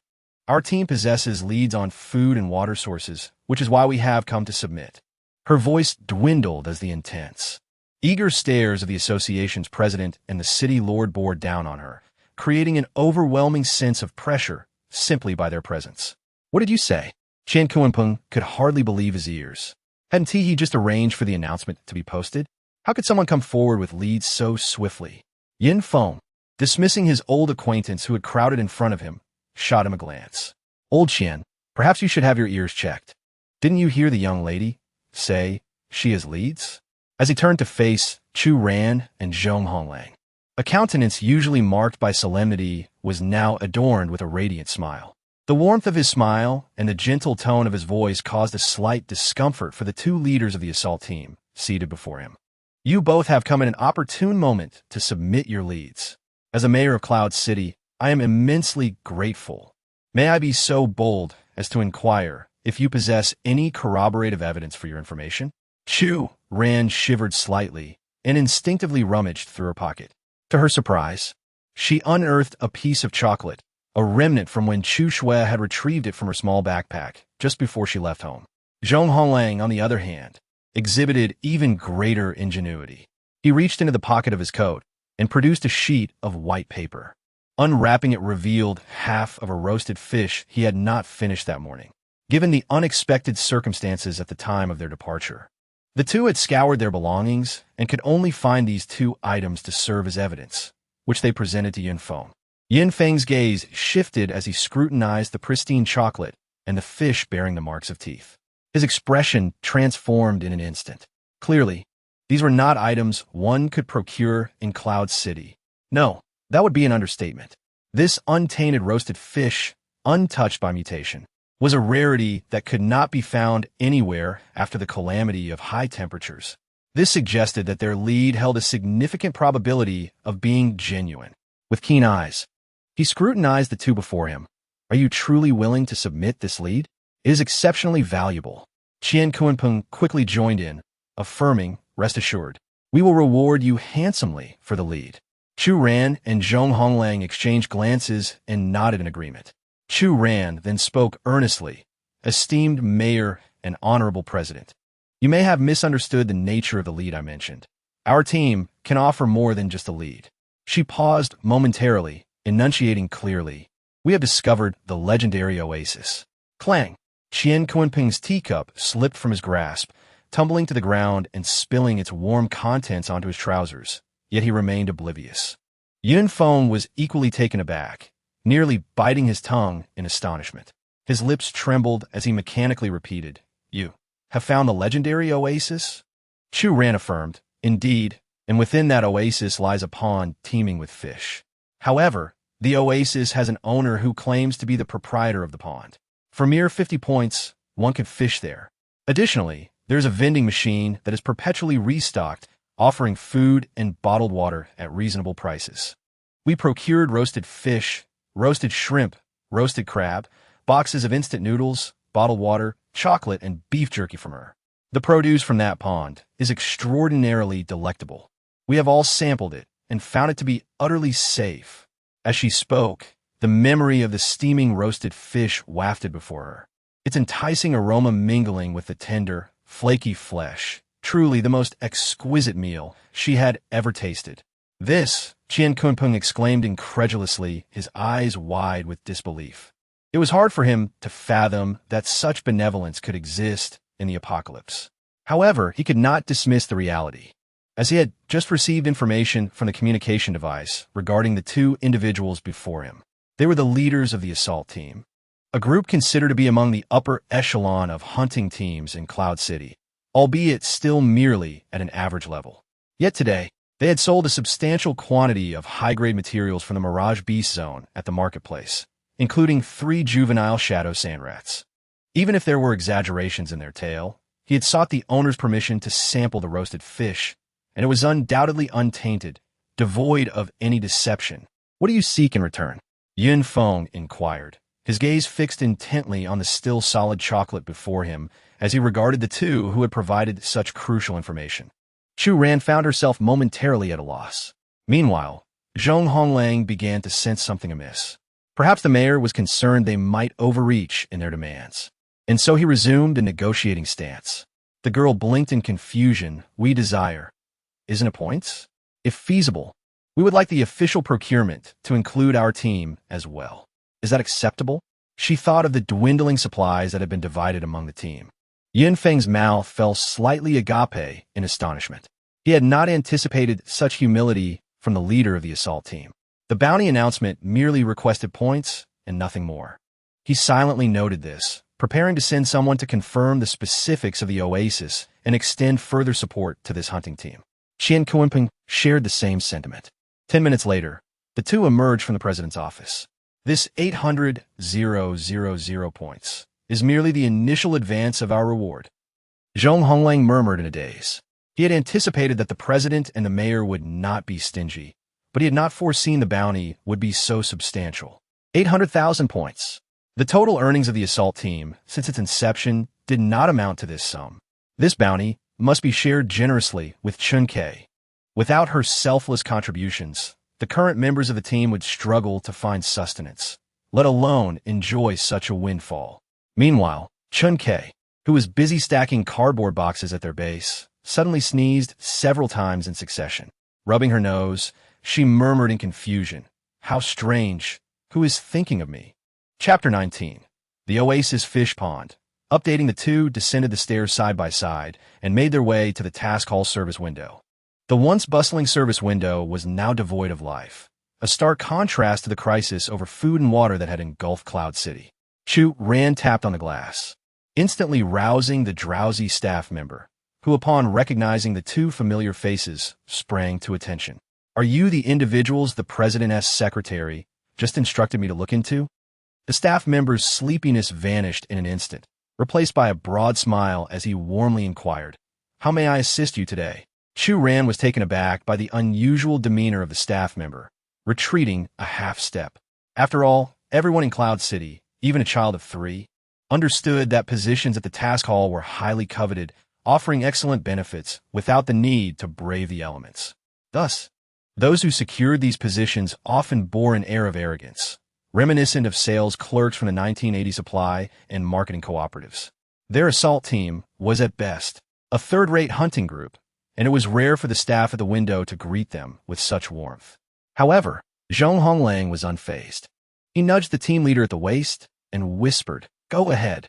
With that encouragement, Chu Ran steadied herself and stated seriously, "We have a situation regarding a member of our hunting team who, after failing to provide the necessary upgrade materials for her training, has left the team without cause to join another." The staff member quickly recalled the newly issued regulations from the Mirage Beast Association and understood her intent. "Rest assured, we will investigate this violation of association rules thoroughly. You have my word that appropriate action will be taken." He promptly handed them a report form. Zhong Honglang swiftly perused the details and filled in the name of the Mirage Beastmaster along with the name of the hunting team she had joined after her departure. After receiving a guarantee from the staff member that the investigation would be completed within 3 working days, Chu Ran informed everyone about the oasis they had disclosed to the Cloud City officials and allocated 4/10 of the bounty from the Mirage Beast Association to Chun Ke, who had selflessly revealed the oasis to their team. 60% of the remaining bounty was allocated to the public account of the hunting team, while the other half was converted entirely into provisions of food and water to accompany the advance team of Cloud City to the oasis, to be distributed among all members of the hunting team. This method of distribution garnered unanimous approval from everyone. Only Chun Ke stood in disbelief, her mouth slightly agape as she beheld the sudden multiplication of points in her account. Could be, this was her account? She had suddenly amassed 320,000 points. For someone like Chun Ke, whose combat abilities were not particularly strong and whose contributions during hunts were relatively modest, such an amount was unequivocally a fortune that she could never hope to earn through a lifetime of arduous hunting. At this moment, she felt not only shock but also profound gratitude towards the owner of the oasis. The oasis had not only rescued her from the brink of death, but had also bestowed upon her such a generous gift. Taking a deep breath, Chun Ke lifted her gaze to meet the friendly smiles of her fellow hunters and stood up earnestly, addressing Chu team and Zhong team. "I should not claim so large a share of this bounty. 2/10 would suffice for me. Everyone placed their trust in me, which is why they were willing to follow me into the advanced magical beast zone to seek out the oasis. This was not solely my achievement. Chu Ran was taken aback, not expecting Chun Kei to voice such sentiments. From what she knew, Chun Kei had lost her parents at a young age and was caring for her grandmother, lacking any savings and barely making ends meet through the frequent missions of her hunting team. Currently, she resided in the least expensive area of the city. It was evident that she was in dire need of funds. Yet, gazing into the girl's dark, resolute eyes, she hesitated for a moment before responding, "Very well. You may take a reduced share of 1/10. The portion you forfeit will be added to the share for provisions distributed among the hunting team members." Chu Ran found this arrangement acceptable. As the amount of provisions received by everyone increased, they would surely remember Chun Kei's kindness. Thus, the bounty was distributed accordingly. The charge team began to diligently organize the members for the afternoon expedition to the oasis, with the high-level advance team from Cloud City accompanying them. Chu Ran boldly included all capable members of her team on the list. These members were often friends and relatives of the core members. Thus, they joined the charge team as well. Due to their lack of contract beasts and insufficient strength, they typically refrained from participating in the hunting team's outings, let alone venturing into the depths of the advanced wild magical beast zone. However, this time was different, with the powerful companions from the Cloud City advance team. The likelihood of encountering danger was minimal. It also provided an opportunity for them to visit the oasis. When Chu Ran handed the lengthy list of members to the secretary of the Beastmaster Association, she felt somewhat embarrassed. The secretary showed no signs of concern, merely providing a brief overview of the assembly time. Unbeknownst to them, the oasis was currently undergoing extensive construction. Lin Cenyue awoke under the piercing rays of the midday sun. With her tousled, delicate hair and evident dark circles under her eyes, she yawned widely as she climbed out of bed. Lin Cenyue evaluated the exorbitantly priced tablet by her bedside throughout the night, ultimately concluding that it was indeed worth every penny. The variety shows in this world are simply too novel and captivating. She laughed heartily, to the point that her cheeks began to ache. Increasing revenue is undeniably of utmost importance. Lin Cenyue surveyed the shopping section of the system's mall, intent on acquiring more enticing structures to attract consumer spending. After all, a solitary fish pond could only sustain the interest of avid anglers, who might linger by its side throughout the day. Once the average customer had caught enough fish for a meal, they would soon take their leave. She tapped the screen, instructing the system to refrain from recommending similar leisure and entertainment products based on her previous purchases of recipes, massage chairs, and tablets. The system mall reverted to its default categorization, comprising 6 main categories: decorative furniture, environmental landscapes, leisure entertainment, game props, clothing appearances, and operational buildings. Entering the furniture section revealed an array of diverse tables, chairs, and benches, alongside the game's inherent decorative furnishings. By simply purchasing a desired wallpaper, one could effortlessly achieve a complete transformation of the room's wallpaper and furniture in a single click. The prices were reasonable, and the purchase even included complimentary furniture. Amidst a plethora of flamboyant decorative styles, Lin Cenyue resolutely opted for a desert oasis theme that harmonized beautifully with the quaint log cabin. The once cozy yet somewhat spacious cabin underwent a swift transformation in decor. The pale brown flooring replaced the original wooden hue, while the walls were painted in a refreshing green. Expansive bay windows adorned both sides, draped with pristine white plush carpets. Surrounding the cash register, 6 deep green dining tables were meticulously arranged, each topped with creamy placemats, complemented by 6 tango chairs in a delightful green and white combination. In one corner stood an exquisite vintage deep green floor lamp, casting a warm, inviting glow. Lush green plants hung from the walls, their slender, vibrant leaves cascading down, offering a sight that was both uplifting and soothing. Chapter 20. The Minor Issues of the Oasis Restaurant. Lin Cenyue gazed contentedly at the newly transformed wooden cabin, deeming the expenditure of 1,000 points entirely worthwhile. However, the enhancements to the surrounding environment seemed unnecessary. The interior was solely dedicated to beautifying the oasis, thereby providing customers with an enriched experience. Elements such as plants, pebble pathways, and meandering streams contributed to the scenery. These features yielded no profit, yet bore exorbitant costs, likely due to the challenges of creating landscapes in a desert setting. Merely adding a square meter of grass to the oasis was priced at a staggering 500 points. Lin Cenyue decisively relinquished her pursuit. Her wallet was unworthy. Thank you. Moreover, would the presence or absence of a few blades of grass truly sway a customer's desire to purchase? As a woman amidst the calamity of scorching heat, she possessed the singular oasis of a fish pond. Lin Cenyue puffed out her chest. Monopolization is simply exhilarating. As for leisure and entertainment, clicking in reveals a plethora of electronic products, reminding her of the impulsive high-spending points she indulged in here last night. Lin Cenyue swiftly fled from this realm of sorrow. The game items were all too familiar, consisting of values that Lin Cenyue had personally tested, akin to those found in typical management games. Upon accessing the clothing interface, her gaze became fixated on the exquisite and captivating designs, stirring her heart with an irresistible allure. In her previous mindset, Lin Cenyue had thought the art team should produce fewer clothing designs. How could players in a management game be foolish enough to neglect progress bars and spend points on decorative items? Those who enjoy changing appearances should play dress-up games instead. This is merely a frivolous waste of storage space. Yet now, Lin Cenyue realized, to her astonishment, that the fool was indeed herself. Having gone 2 days without a change of attire, she deemed it essential to purchase several new outfits. Although every time she passed the quaint little cabin, the door would automatically cleanse any stains from her garments, she pondered, how could one possibly wear the same outfit indefinitely? Lin Cenyue purchased 3 sets and seamlessly adorned herself in a white silk gown, which felt remarkably comfortable and refreshing. The most crucial aspect was that it would enhance her fortune by 5 points. With the most vital buff applied, Lin Cenyue proceeded to click on the final tab for managing her establishment. Her thoughts were remarkably clear.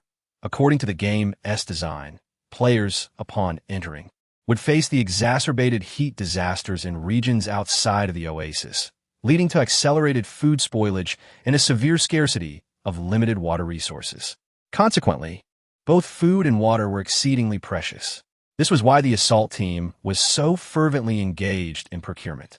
As for the lack of enthusiasm surrounding the fish pond, it was simply a matter of luck. 2 unfortunate members of the assault team had spent 2 to 3 hours there without a single catch. In contrast, the vending machines offered a straightforward solution. By merely paying, one could acquire food and clean water, resulting in a thriving business. So what if she were to open a restaurant? Lin Cenyue's eyes brightened with realization. If the original game settings were still in effect, the dishes produced by players could be preserved for at least a week. This was initially implemented to prevent players from excessively grinding for proficiency, which would lead to a significant wastage of dishes. Now, however, it had found a different purpose. Moreover, the fish, shrimp, and crabs in the pond matured every 5 hours. Large fish spawned small fish, large shrimp produced small shrimp, and large crabs birthed small crabs. With 10 fishing platforms, it was impossible to catch them all. The task was utterly insurmountable. In a few days, it seemed likely that the overwhelming number of crabs would begin to escape the pond. She promptly filtered her options for fishing platforms and selected the most basic model installed at the edge of the pond. Fixed fishing platform. 300 points each complete fishing gear. 50 points per set. 20 sets of both the platform and the gear were acquired. Lin Cenyue exited the system's mall interface, intending to check how many points remained for purchasing a restaurant. However, just as the screen vanished before her eyes, a series of notification sounds reached her ears. Congratulations on your first use of the decoration furniture feature. Style Desert Oasis has been applied. Your cabin has been decorated and now preliminarily meets the layout requirements for a restaurant. You may spend 200 points to upgrade. Does the player agree? Upgrade for just 200 points. Lin Cenyue decisively chose yes. After all, even the most rudimentary and inexpensive restaurant in the system's marketplace required 4,000 points. Such a bargain was too good to pass up. Soon, as the clattering sound of the clearing animation faded, The layout of the small wooden cabin before her transformed entirely. Of course, it could no longer be referred to as a small cabin. What stood before her was a charming two-story building. The pale green exterior, adorned with lush, climbing ivy, exuded vitality, while a brown, intricately carved spiral staircase wrapped around the side of the building. The staircase's handrails showcased distinct wooden grain, harmoniously complementing the verdant surroundings. Lin Cenyue pushed open the heavy solid wood door on the first floor, and the familiar blue light illuminated the space, accompanied by a gentle mist infused with the fragrance of flowers that enveloped her. At the far end stood the cash register alongside the massage chair she had purchased at great expense, while to the side was a silver-gray vending machine. Additionally, in front of the cash register were 2 rows of silver iron racks adorned with thermal plastic seal boxes. Lin Cenyue tentatively picked up one and immediately saw a prompt on the screen. These 2 rows of iron racks are provided by the restaurant to display its best-selling dishes. The insulated plastic boxes are designed to keep the dishes warm for 24 hours, allowing customers to take delicious meals home to share with their families. Once the restaurant officially opens, the number of insulated plastic boxes will be prepared according to the flow of customers, each filled with freshly made dishes of the day. Customers in need can purchase them directly without having to go upstairs for takeout. This feature is rather convenient, even when the restaurant becomes bustling and cannot accommodate all guests. Patrons can simply buy the pre-packaged meals from downstairs, making the process even more effortless. Lin Cenyue meandered about, discovering that the first floor had not changed significantly aside from the storage room behind the cash register and her own bedroom, which had both expanded considerably, along with the addition of 2 rows of iron shelves. Eagerly, she ascended to the second floor, where the decor, inspired by the aesthetics of a desert oasis, exuded an air of elegance intertwined with freshness. The dining area featured windows styled in Baroque architecture, imparting a unique, exotic charm. Tung Man perched on the windowsill, as dappled sunlight filtered softly into the dining room, creating an atmosphere of serene beauty. Along the window, a slender white long table was set, accompanied by matching dark green high stools, providing a convenient dining option for solo patrons. Meanwhile, the central table and chairs retained their original white and green color scheme, arranged harmoniously to accommodate a greater number of guests simultaneously. Lin Cenyue roughly counted the number of tables and chairs in the restaurant, estimating that it could accommodate around 60 to 70 people. Clearly, such a capacity would not be necessary in the short term. Feeling relieved, she made her way to the side further from the staircase. Inside was a well-equipped kitchen, with a service window opening towards the restaurant side. Beyond this window lay a narrow corridor for the waitstaff, along with a display cabinet for the dishes. The waitstaff placed steaming hot dishes into the warming display cabinet. Diners could then select their preferred dishes using large trays, ultimately sliding to the end of the cabinet where the system would automatically process their payments. It resembled a fast food format. Wait a moment. Lin Cenyue was taken aback. She suddenly realized a grave issue. Where was the waiter? Who could she possibly hand the dishes to from the serving counter? Chapter 21. The Flawed but Delicious Grilled Fish. It must be said, this is indeed a pertinent question. At this moment, the system emitted a familiar prompt. Would you like to purchase the fully automated robot, restaurant waiter version? Simultaneously, 3 options appeared on the screen before her. Yes 10, 000 points, number 0 points. Lin Cenyue's lips twitched slightly as she resolutely declined. She was determined that this money would not enrich the dog system. Instead, she ventured into the system marketplace and purchased a multi-tiered food cart for 300 points. With its ample space and numerous compartments, it could accommodate over 100 dishes at once. All she needed to do was prepare the meals and place them in the cart. After a couple of trips, she could fill the display cabinet with the day's offerings, allowing diners to help themselves. Wasn't this a splendid way to save 10,000 points that would have gone towards a fully automated robot? Lin Cenyue felt a twinge of curiosity. If there existed a version of the system for restaurant waitstaff, it was only logical to assume there was also a version for chefs. However, upon reflecting on the price, she realized it was certainly beyond her means. Perhaps it was best to let the matter rest. Still lacking mastery in culinary skills, Lin Cenyue struggled to move her stiff arms, finding that grilling fish was indeed a laborious task. Her recent physical exertion could rival that of completing 10 sets of bench presses each day. Yet, the thought that the highest score for dishes had already reached 55 invigorated her spirit, as victory seemed within reach. With renewed determination, she set about drafting the menu for the day. However, before she could sift through the system's marketplace for a small chalkboard, the system's interface sprang to life once more. Players' exploration of the restaurant has reached 100, unlocking the menu functionality. Note, by midnight each day, players must submit the proposed menu for the next 3 meals to the system. All guests dining during the restaurant's operating hours in the Oasis will receive a dining notification along with the day's menu display. Custom menu: breakfast, lunch, dinner. Dish variety: 10, daily limit. Lin Cenyue conducted a meticulous study and uncovered that there is an upper limit to the variety of dishes that can be offered in a single day. Yet no lower limit exists. This implies that she could feature only grilled fish on the menu, relying on the kitchen to prepare the same recipe over 20 times. Consequently, during the next dish evaluation, she would receive an additional point, thereby swiftly enhancing the dish's rating and ultimately liberating her hand sooner. Lin Cenyue let out a cackling laugh and decisively submitted the grilled fish. The system displayed a line of text. "Would you like to set this dish as today's menu?" Lin Cenyue pressed the button. She also raised the price by 10 points.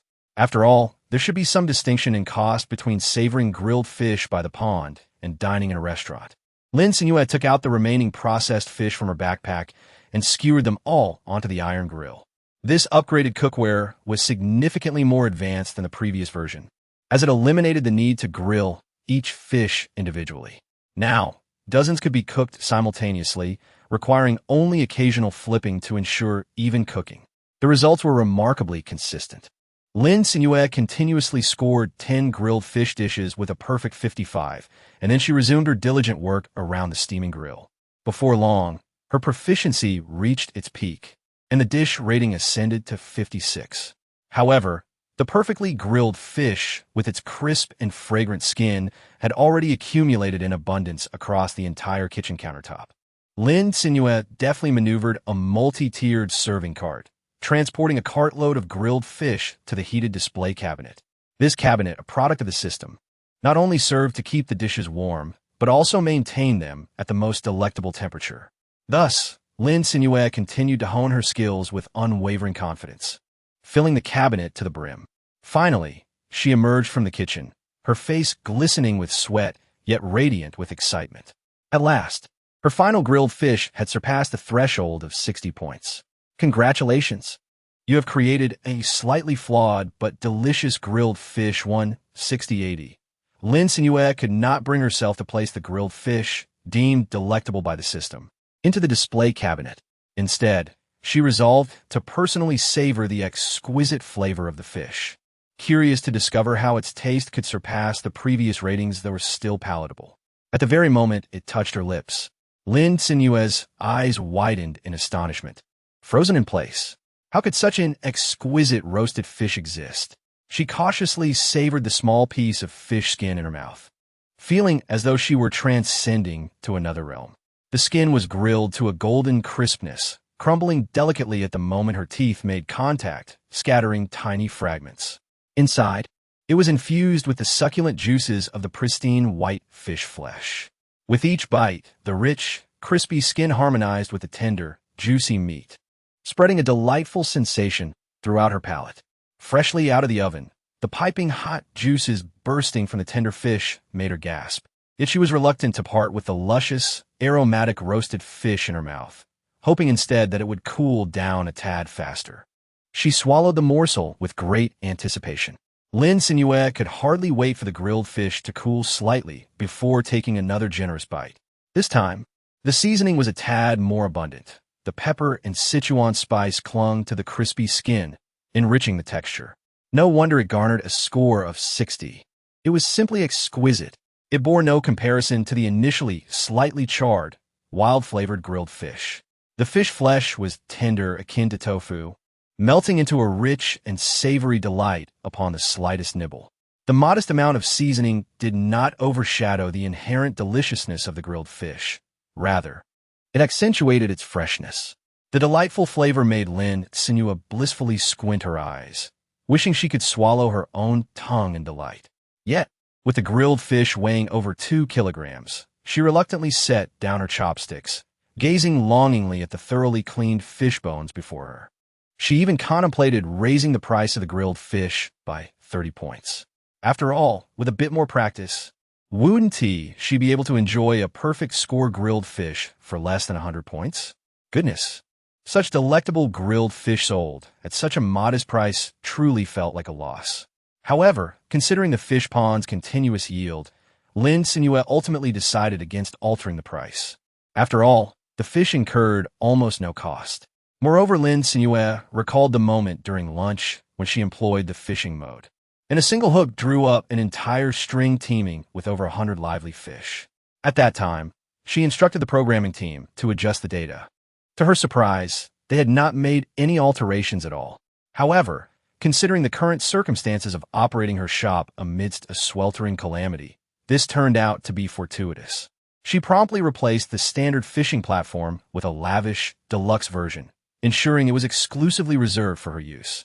As for today's treasure chest of fishing rewards, it exuded an impressive aura, suggesting that it was poised to yield something exceptional. Lin Cenyue was originally eager and ready to open the intermediate supply crate. To her surprise, she unveiled a 5-star landscape. Upon opening it, she was greeted by a controllable volcanic crater. Lin Cenyue executed a tactical retreat, casting aside the landscape card that could be activated at any moment into the corner of her backpack. Who in their right mind would install a live volcano as an attraction during a scorching heatwave? Is it not sufficiently hot at 50 or 60 degrees? This is nothing short of a hellish joke. She cursed inwardly, poking at the seemingly inert system. Lin Cenyue decided to cleanse her misfortunes by opening a second treasure chest. A wooden chest. However, the contents proved to be rather practical. Acquired basic supplies box 1. Fishbait 1500 premium fishing line 2. Water bucket 10. These were indeed items in short supply for the fish pond, as fishbait is a consumable. The last batch of 500 fishbaits had already dwindled to less than half. The third chest, equally unremarkable, yielded a collection of marine fish fry. Acquired basic supplies box 1. Mackerel fry 100, salmon fry 100, yellow croaker fry 100, tiger grouper fry 100, sweet shrimp fry 500. Many of these were among Lin Cenyue's favorites, which was quite delightful. Then, Lin Cenyue, following the directives of the system, poured all the marine fish fry into the pond. To her astonishment, the pond automatically delineated between freshwater and saltwater zones. Despite the absence of any physical barriers, the river fish and marine fish refrained from venturing into each other's territories. The saltwater area gleamed a deep cerulean, encircled by a lighter blue freshwater zone in the center. The marine fry, which gracefully swam into the saltwater zone, exhibited a maturation period that was 2 to 3 times longer than that of the river fish. It would take a minimum of 2 days before the first batch of fish reached maturity. Lin Cenyue crouched by the shore at noon, drooling uncontrollably, eagerly anticipating the delectable salmon she must catch the day after tomorrow. After all, she had yet to experience such fresh salmon. This would be fish that had just been caught and filleted, served at the table, far superior to that which had undergone cold chain transportation. However, at this moment, the exquisite roasted fish had already supplanted the position of salmon sashimi in Lin Cenyue's heart.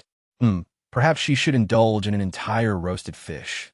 Lin Cenyue gently rubbed her slightly protruding belly, her gaze fixated on the kitchen in a state of contemplation. In the midst of her musings, a cacophony of sounds wafted up from downstairs. Chapter 22. Receiving a super order. Wow. Could this possibly be a mirage? Or is it truly an oasis? One exclaimed. Do you not feel how refreshing and humid the breeze is? It's real. If only we could reside here indefinitely. This is simply too comfortable. The members of the Yun City Advance team stood in awe, gazing at the verdant grass, hesitant to tread upon it, and silently maneuvered around the flourishing blades, making their way toward the charming 2-story cottage.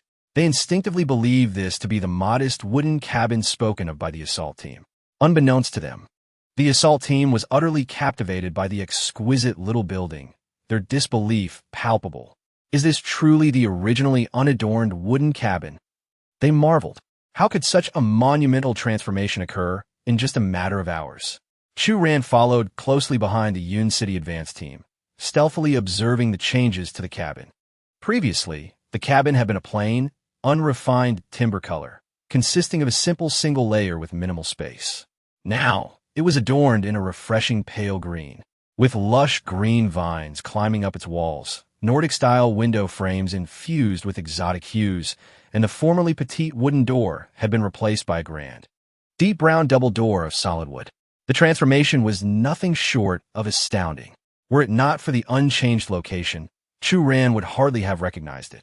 As the door swung open, Lin Cenyue, standing at the foot of the narrow internal staircase that led to the first floor, lifted her face with a beaming smile. "Welcome to the oasis. Here, you'll find a fish pond and a restaurant. The fish pond charges 50 points per person per hour. The restaurant is currently in a trial phase with a limited menu, but if you don't mind, you may ascend to the restaurant during operating hours to sample the offerings." Catching sight of the nearby vending machine, she added, "The vending machine on the left offers clean, fresh drinking water, as well as basic lodging supplies.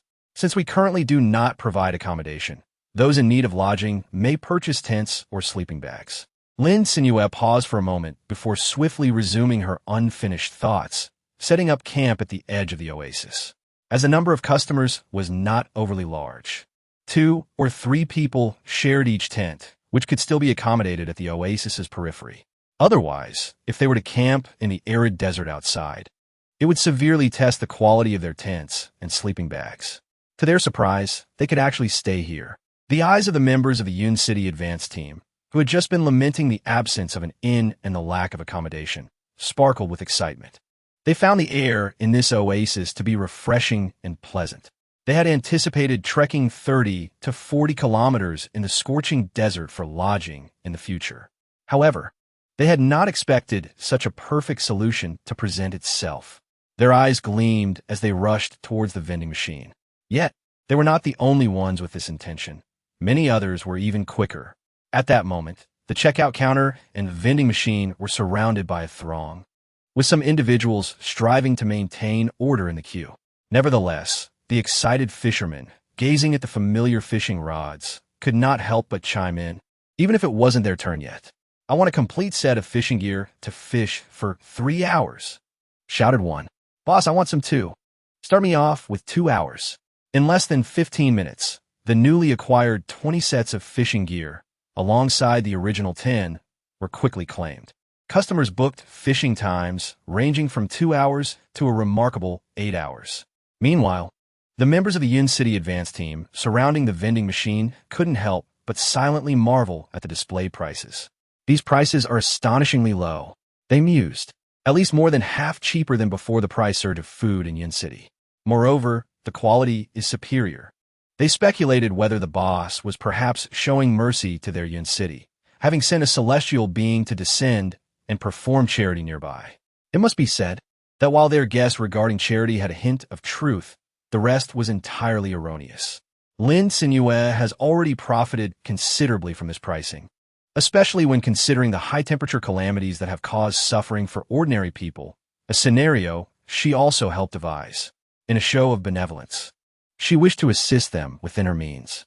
The members of the Yun City advance team concluded their procurement of necessary supplies. Under the Secretary General's arrangement, they began transporting the first batch of goods purchased for Yun City. Half of the supplies consisted of boxes of pure water, while the other half included instant noodles, chocolate, and beef jerky, convenient food items that quickly replenish energy. However, the sheer volume was overwhelming, leading Lin Cenyue to replenish the stock over 10 times. After estimating the vending machine's revenue, she couldn't help but beam with delight. This was undoubtedly a remarkable order. Once the total revenue was calculated at dawn, she would have enough funds to acquire the automatic ingredient processing feature. Chapter 23. Irresistible Delicacies, the Secretary General. Pleased with the successful completion of the president's task and the fact that the procurement funds had yet to be exhausted, was in high spirits. She instructed everyone to transport the supplies onto the massive Kunpeng beast lying outside the oasis, securely fastening them with ropes, as previously discussed. The Kunpeng beast, renowned for its navigational prowess, could effortlessly travel between the oasis and Yun City. Additionally, its formidable strength meant it could contend with 2 or 3 high-level wild phantoms without difficulty. Its only drawback was that when it ran, the cargo it carried could easily fall off. Nevertheless, they had secured it well this time, watching the Kunpeng beast disappear into the distance. The Secretary General felt a sense of relief, having completed the task assigned by the president. At that moment, the small cabin stood empty, save for a few stragglers whose figures were still visible. What could they possibly be doing on the second floor? As the Secretary General stepped into the oasis, a pop-up notification appeared before her. The Oasis restaurant is about to open. Would you like to proceed? Seating is limited. Act quickly to secure your spot. Daily operating hours: breakfast 8 to 9:30, lunch 11 to 1300 hours, dinner 17 to 1900 hours. In an instant, she understood why the group of noisy team members had rushed to the second floor. They were vying for restaurant seats, no longer concerned about the Kunpeng's retreating figure. The Secretary General activated her agility skills and dashed toward the restaurant like a gust of wind.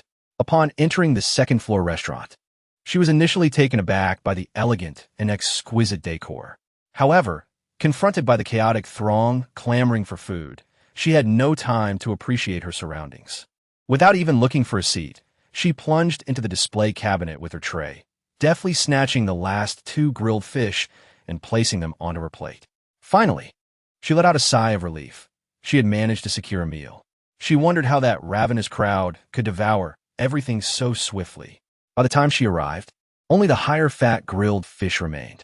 However, the moment Hichila rushed in after her, he felt as though the sky had fallen. He gazed at the empty display cabinet and emitted a pained wail. Ah, who could eat so much? Why was there nothing left for me?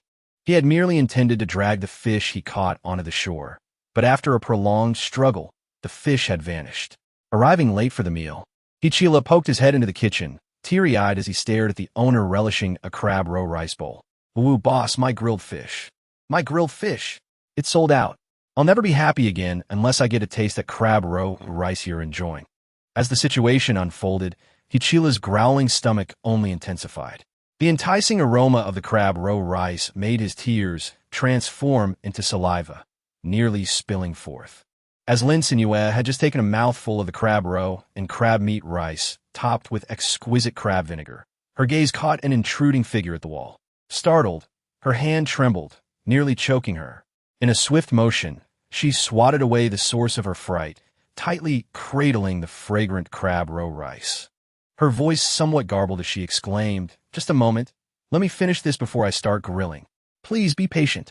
Little did she know, this fade would prove to be so remarkably effective. Fortune cascaded upon her like a waterfall. The display case, filled to the brim with grilled fish, was emptied in the blink of an eye. This crowd had an insatiable appetite, truly astonishing. Lin Cenyue set aside her bowl and began to grill a string of fish. She sat in the kitchen, attentively monitoring the cooking process while savoring her delicious crab roe rice. Meanwhile, in the dining room, everyone was blissfully enjoying the steaming, delectable grilled fish.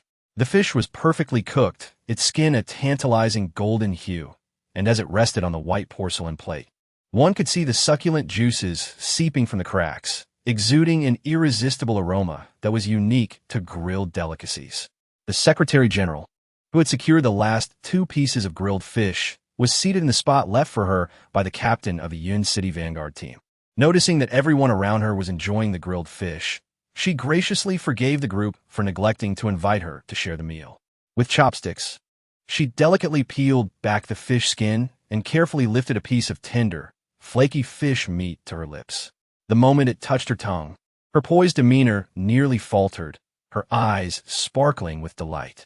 Gazing at the grilled fish before her, she marveled at its exquisite delicacy. "This fish is simply divine. It melts in the mouth," she exclaimed. Despite the absence of seasoning, the fish possessed a pure, fresh flavor that lingered on her palate, refreshing and light, reminiscent of a gentle stream. Striving to maintain decorum at the table, she could no longer resist and swiftly grabbed a larger piece with her chopsticks, savoring the rich, flavorful taste that made her squint her eyes in pleasure. Meanwhile, the captain, who had been eyeing the crispy fish skin on the Secretary General's plate, could not suppress his excitement. "If you're not going to eat the fish skin, Sister Xiaowen, why not let me have it? I'll take care of it for you." His eager gaze made the Secretary General hesitate for a moment before she declined. She looked at the golden, fragrant fish skin, licking her lips. If the fish meat was so delightful, surely the skin would not disappoint. Yet, considering the high-fat content of animal skin, it conflicted with her health-conscious principles. She had never indulged in such fare before the cataclysm, and opportunities had been even scarcer afterward. But now should she give it a try? With a mix of apprehension and curiosity, the Secretary General picked up a piece of crispy fish skin, its aroma mingling with a hint of char, sprinkled with a special blend of cumin and chili powder. Finally, she cautiously took a small bite. The golden, crispy skin released a rich, luscious flavor that exploded in her mouth, presenting an entirely different taste experience from the tender fish meat. The contrasting textures surprised her, and her eyes widened in delight. This fish skin was absolutely delicious. The combination of the crispy skin and the soft, succulent fish meat created a delightful fusion of flavors, though tinged with a slight spiciness. The Secretary General found herself eating faster, lost in the pleasure of the meal. By the time she realized it, her white porcelain plate was empty, save for the remnants of 2 clean fish skeletons, and her belly was pleasantly full. Chapter 24, Agility 5, 24 hours. The Secretary General picked up a napkin to wipe the grease from her lips, feeling slightly embarrassed as she cleared her throat. The fish was simply too delectable, and she had inadvertently overindulged. The Vanguard team captain, attempting to mask her astonishment, nodded earnestly in agreement. "Yes, it's perfectly normal. After all, this grilled fish is extraordinary." But internally, she was screaming in disbelief. Was this truly the same Secretary General, who was so mindful of her figure that she only consumed half a fist-sized portion of compressed oats at each meal? It was utterly unbelievable. However, as she glanced at the towering pile of fish bones on her plate, a loud burp escaped her lips. Well, it seemed she too had indulged a bit too much.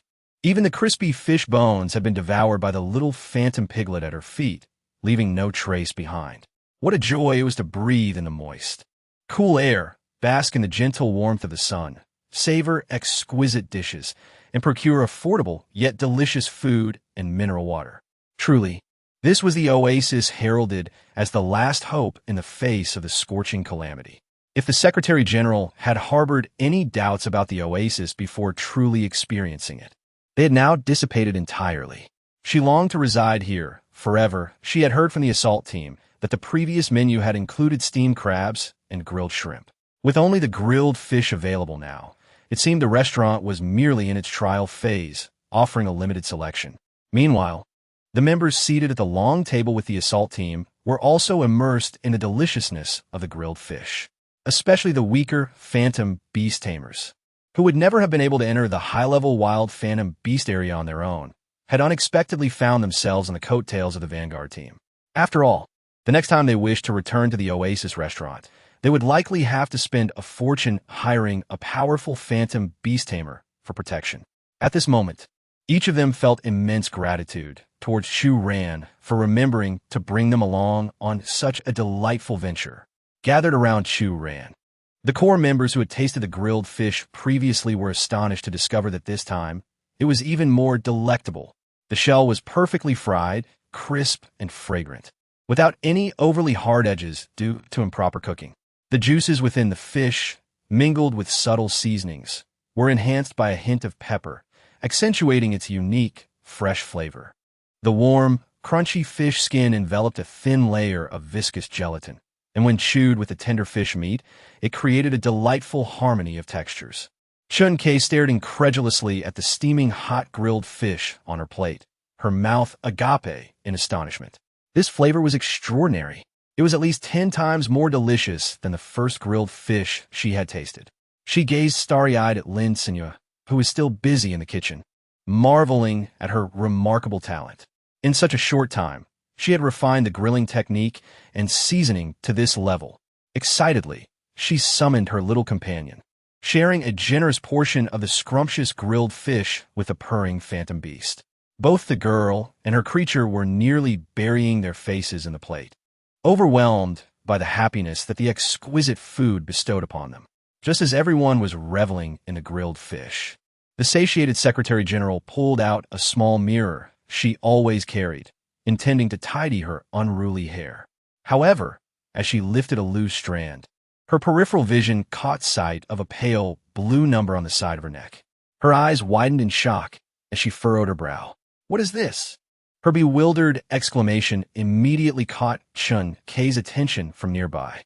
She was tearing the leftover grilled fish into smaller pieces to feed her little companion. The phantom beast, happily devouring the tender, juicy fish, wagged its fluffy tail, brushing against Chun Kei's leg in contentment. Hearing the commotion at the adjacent table, she wiped her hands and stood up. "Is something wrong?" As the first customer of the oasis fish pond, Chun Kei felt a sense of responsibility and inquired. Noting that the boss was still busy in the kitchen, the Secretary General pursed her lips, anxiously caressing the unchanged skin on her neck. Chun Kei observed a lovely young lady utilizing a small mirror to inspect the 2 lines of ever-changing numbers, which elicited memories of her own bewilderment upon first encountering a countdown. In an instant, comprehension dawned upon her. She tilted her head, revealing the numbers pulsating along her neck, and gently explained, "Do not fret. This is merely the enhancement buff provided by the grilled fish. Consuming 1 or more grilled fish will grant you a special status."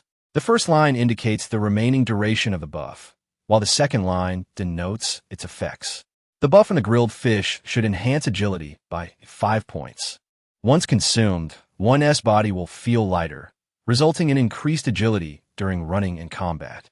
Her explanation ignited excitement among the onlookers, who turned to one another in awe. The previously tranquil oasis restaurant, where patrons had been engrossed in their meals, suddenly buzzed with animated chatter. Indeed, everyone dining in the establishment bore those 2 lines of blue text upon their necks. "Wow, you have it too," one exclaimed. "You also have agility 5. Hurry and eat. I want to see how agile I can become. This grilled fish is incredible, delicious, and it comes with a buff. The owner must have some sort of cheat. I wish I could cling to the owner's leg." Although the patrons lacked a clear understanding of agility 5, the young lady assured them that it would significantly enhance their speed in combat and running, making it an essential tool for hunting excursions. The Secretary General, upon realizing the implications of the blue text as an enhancement buff that could increase agility, quickly took a few steps to test it herself. The next moment, although her expression remained serene, a tumult of emotions surged within her. The speed, the level of agility. For her, a beastmaster already adept in agility, it represented a qualitative leap. For other beastmasters of different classes and ordinary individuals, the effects must be even more pronounced. This discovery could undoubtedly bring about monumental changes for Yearning. The Secretary General, accustomed to handling high-level affairs, possessed a keen insight into the benefits that such an excellent buff could yield. She immediately recalled that 70 of Yearning's population consisted of ordinary people. And one of the reasons for the disparity in compensation between them and beastmasters was that ordinary beastmasters had far superior physiques compared to non-beastmasters. But what if ordinary individuals could supplement themselves with the enhancement buff provided by the oasis? Even if they were not powerful enough for hunting, they could still attain greater strength, enhancing their chances of survival without relying on beastmasters, thus escaping the plight of living at the bottom tier of society. Chapter 25. Distribution of Culinary Skills Proficiency. The Secretary General trembled slightly with excitement at this thought. Her eyes gleamed with a sharp and calm intensity. She needed to report this matter to the president immediately. As for the grilled fish, she would procure as many as possible. Sitting not far away, Chu Ran and Zhong Honglang exchanged glances, suddenly realizing a crucial issue. When they had presented the grilled fish to the association president, had they been so preoccupied with the enormous rewards for water sources and food that they neglected to mention the enhancement buff that accompanied the grilled fish. Chu Ren inhaled sharply, feeling a chill run down her spine. Yet, upon reflecting that the other party had indeed only offered rewards for food and water sources, she attempted to console herself. Ultimately, she cast a sympathetic glance at Zhong Honglang, who also bore a hint of embarrassment on his face. Oh well, the Secretary General has discovered it. She will surely report it to the President. It is better for us to play dead. The Secretary General was exceedingly eager to procure more grilled fish. She even activated an agility skill within the restaurant, a fragrant breeze wafting past. The slender figure swiftly approached the display cabinet, only to find it contained but a few remaining plates of grilled fish. This was far from sufficient. She hastily gathered the remaining plates and called out to Lin Cenyue, who was engrossed in her game. "Boss, please prepare an additional 2,000 grilled fish for me." She thoughtfully added, "Just pack them up. No need for plates." Caught off guard by such a large order, Lin Cenyue, still absorbed in her game, momentarily froze, her hands trembling uncontrollably. The next second, she confirmed that her hearing was not deceiving her. Indeed, someone was requesting to pack 2,000 grilled fish. Lin Cenyue? Lin Cenyue, how naive she was. She once believed that working tirelessly for a capitalist from 9 to 9 was futile, and that going solo would suffice. However, after some contemplation, she realized that even in independence, a capitalist still demanded her very life. No, it won't do. The business hours conclude at 1 o'clock in the afternoon, and there is not enough time. Lin Cenyue gently rubbed her slightly aching hand and resolutely declined. The secretary glanced at the vintage clock on the wall and decisively remarked, "Then let us reduce the workload." "Boss, how much can be accomplished in half an hour?" Lin Cenyue felt choked with emotion. With only half an hour left until closing time, she would have to continue grilling fish. Alas! Yet, when she considered the substantial revenue at stake, she could only brace herself and carry on. Lin Cenyue glanced at the dish ratings displayed on the system panel, noting that her proficiency with the same dish had already reached an impressive 73. She had crafted a flawless and delectable roasted fish. Persevere. Victory was within reach. Once she achieved a score of 80, she would unlock the task reward for mastering culinary skills. At that point, she would merely need to purchase the recipes for her desired dishes, and the mastery skill would automatically generate them in bulk. With a stroke of good fortune, she might even trigger a gourmet dish.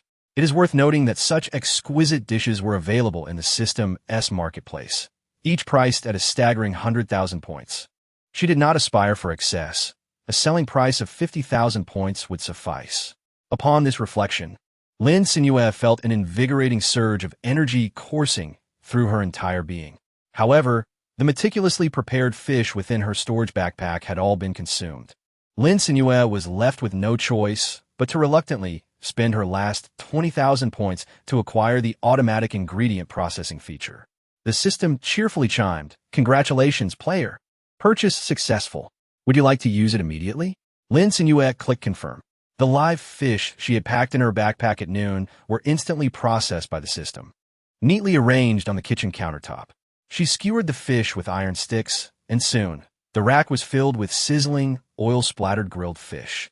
Thanks to the kitchen's upgrades, the cooking time was significantly reduced.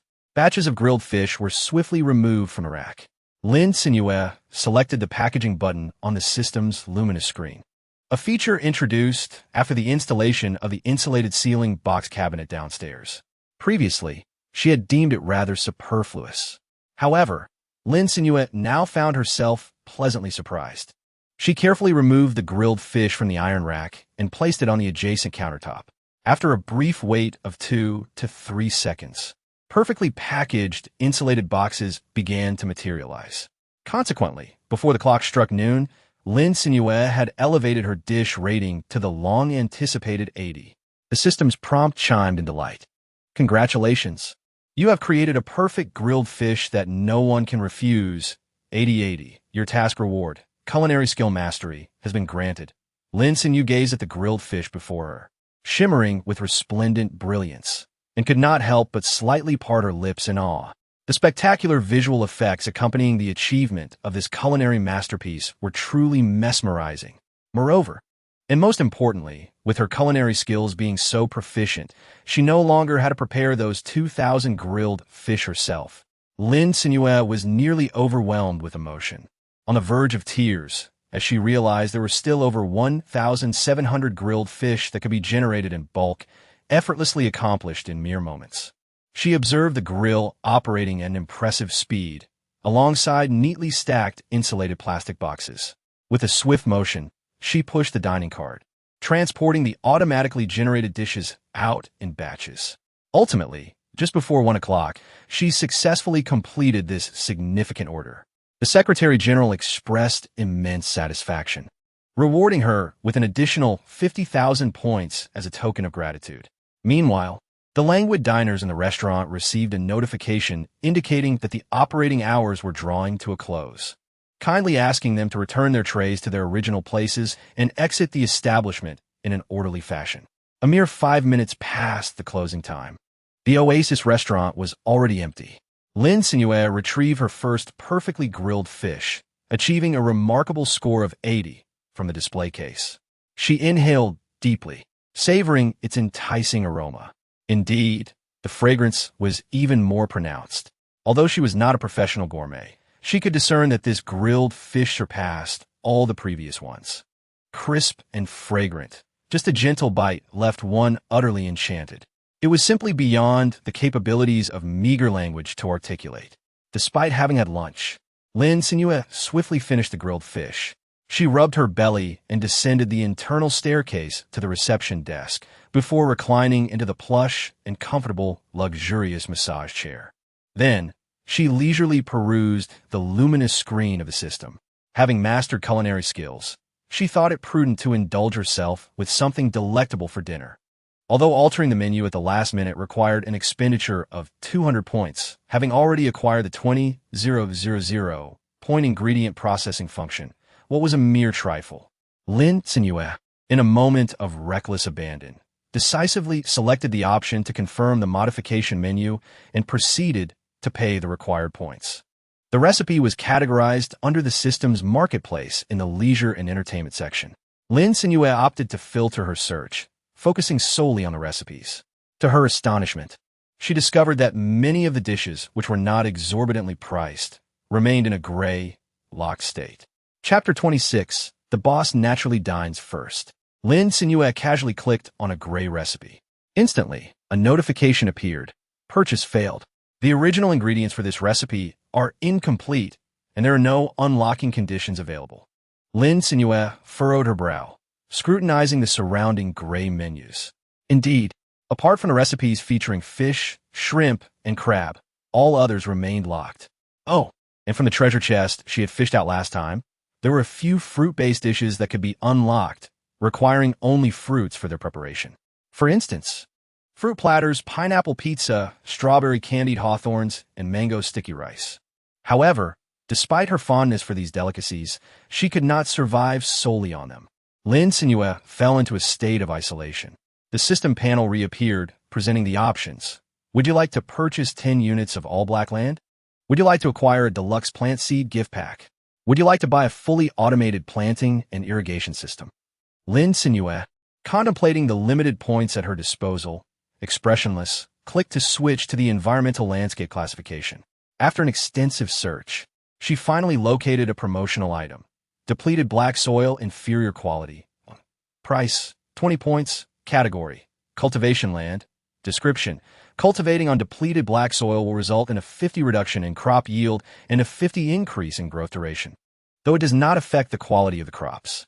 Note, due to the inferior quality of this product, there is a significant probability that it will only have a 6-month lifespan. Please purchase with caution. Lin Cenyue resolutely disregarded the final remark and proceeded with the purchase. Is it not a common saying that cheap goods are seldom of good quality? Even if it lasts merely 6 months, grows slowly, or yields less, what does it matter? Selling for merely 20 points, what more could one desire? Is it not more economical than the premium black soil priced at 400 points per piece? Lin Cenyue also purchased several packets of vegetable seeds, as the prices were quite affordable. Upon counting, she found that each type contained approximately 30 seeds. Among them, the lettuce seeds had the shortest growth cycle, Even with the debuff of slow growth due to inferior soil, they would still mature in 5 hours. Lin Cenyue eagerly rose and made her way to the rear of the elegant and exquisite two-story building. She came to a halt and raised her hand to tap on the holographic screen of the system. Would you like to place the black land of diminished fertility nearby? Lin Cenyue pressed a button. In the next moment, the lush green grassland appeared to be erased by an invisible hand, revealing a patch of roughly cultivated black soil beneath. This astonishing scene caught the attention of many nearby anglers, who gazed in shock at the owner of the oasis. Could it be possible to transform verdant grassland into barren earth with just a gesture? A glimmer of awe flickered in their eyes, and a thought emerged in their minds. Is this truly a power that a mere human can possess? Or is the owner an extraordinary figure endowed with such a unique skill? Regardless of the truth, this spectacle rendered the patrons of the oasis even more subdued, as they feared provoking the owner's displeasure and jeopardizing their own standing. Lin Cenyue was genuinely astonished to discover that publicly planting seeds could yield such remarkable results. She was intently focused on evenly scattering lettuce seeds into the barren soil. After all, relying solely on her own efforts to cultivate the land seemed rather daunting. Unfortunately, the seeding service provided by the system was beyond her means, as her current points were insufficient. Thus, she could only resort to this rudimentary method of planting. Nevertheless, the outcome was quite promising. At least a significant portion of the scattered lettuce seeds had begun a countdown to maturity 5 hours later. Before long, tender green shoots quivered as they broke through the soil's surface. As for the menu featuring drunken crab and crab roe rice, since it had already been purchased, it might as well be included. Lin Cenyue, while making her selections, murmured blanched lettuce, tropical fruit pizza, steamed sea bass, garlic honey mustard shrimp balls, and typhoon shelter-style fried shrimp. And let's add some rice. That's it. Lin Cenyue filled her dinner menu with all her desired dishes. She completed the payment for the recipes in her shopping cart, depleting her last bit of points. Yet, the thought of savoring the delicious meal that awaited her in the evening brought her a sense of relief. After all, isn't earning money merely a means to enjoy a comfortable life? Once the variety of vegetables grown in the fertile land increases, she could purchase new recipes. After all, one cannot subsist solely on meat. As for poultry and livestock such as chickens, ducks, cattle, sheep, and pigs, she would wait until she had more funds to explore the possibilities of establishing a farm in the system's marketplace. It was likely to be a considerable investment. After Lin Cenyue finalized the menu and submitted it to the system, patrons began to flock to the cash register to exchange for fishing gear. However, it often transpired that as soon as one individual finished their transaction, another would keenly await their turn, eagerly eyeing the equipment. Almost instantaneously, they would dash to the front of the queue to reserve the coveted fishing gear. Given that there were only 29 sets of fishing equipment and designated fishing spots available, yet over 50 customers had arrived from Yearning, the demand was palpable. Fishing, being a recreational activity that requires minimal technical skill and relies heavily on fortune, attracted a diverse crowd eager to partake. Occasionally, a customer would voice their mild discontent, suggesting, "Boss, the quantity of fishing gear and designated spots you have prepared is insufficient. You're missing out on such easy profits." Lin Cenyue awkwardly touched her nose. She felt that it wasn't a matter of insufficient fishing platforms, but rather that this outfit, which granted her a 5-point boost in fortune, was remarkably effective. It was rare to have so many customers at once. Since the day she traversed to this place to open a fish pond, the total number of guests she had received had never been as abundant as today. Lin Cenyue watched 2 episodes of a variety show, feeling the fatigue from a high-intensity day dissipate by noon. She stretched luxuriously and glanced at the time. It was only 4:30. She leisurely strolled to the back to check on the growth of the lettuce. The lettuce was nearing maturity, its vibrant green leaves layered delicately around the heart, so fresh and succulent that it tempted her to pluck a few leaves and savor their taste raw. It was evident that she was not the only one with such thoughts. Surrounding the vegetable patch were a group of herbivorous mythical creatures, their mouths watering at the sight of the delectable greens.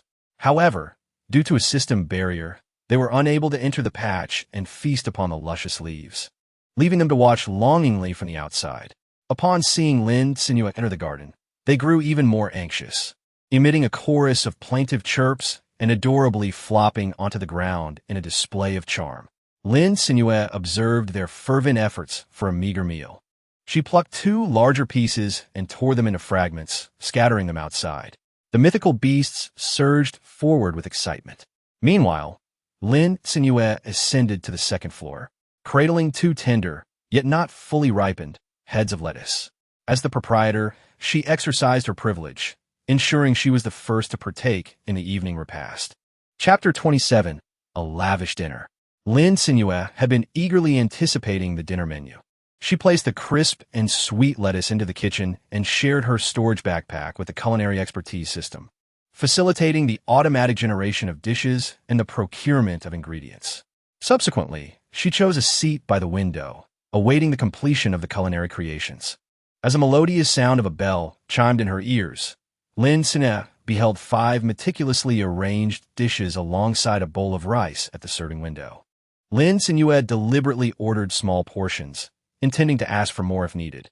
After all, she wished to sample every dish on today's menu.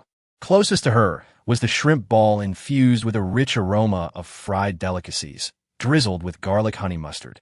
The narrow white plate held merely 3, resting upon slices of fresh lemon that enhanced the flavors and cut through the richness.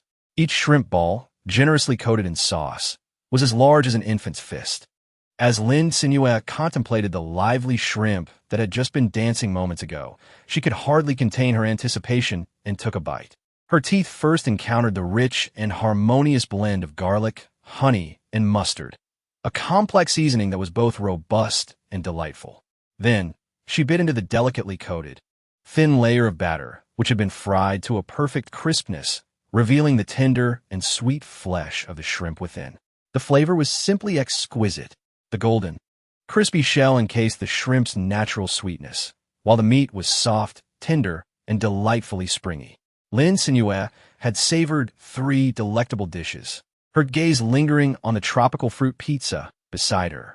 The small pizza, merely the size of a palm, was generously adorned with an abundance of fruits and cheese, creating a delightful spectacle.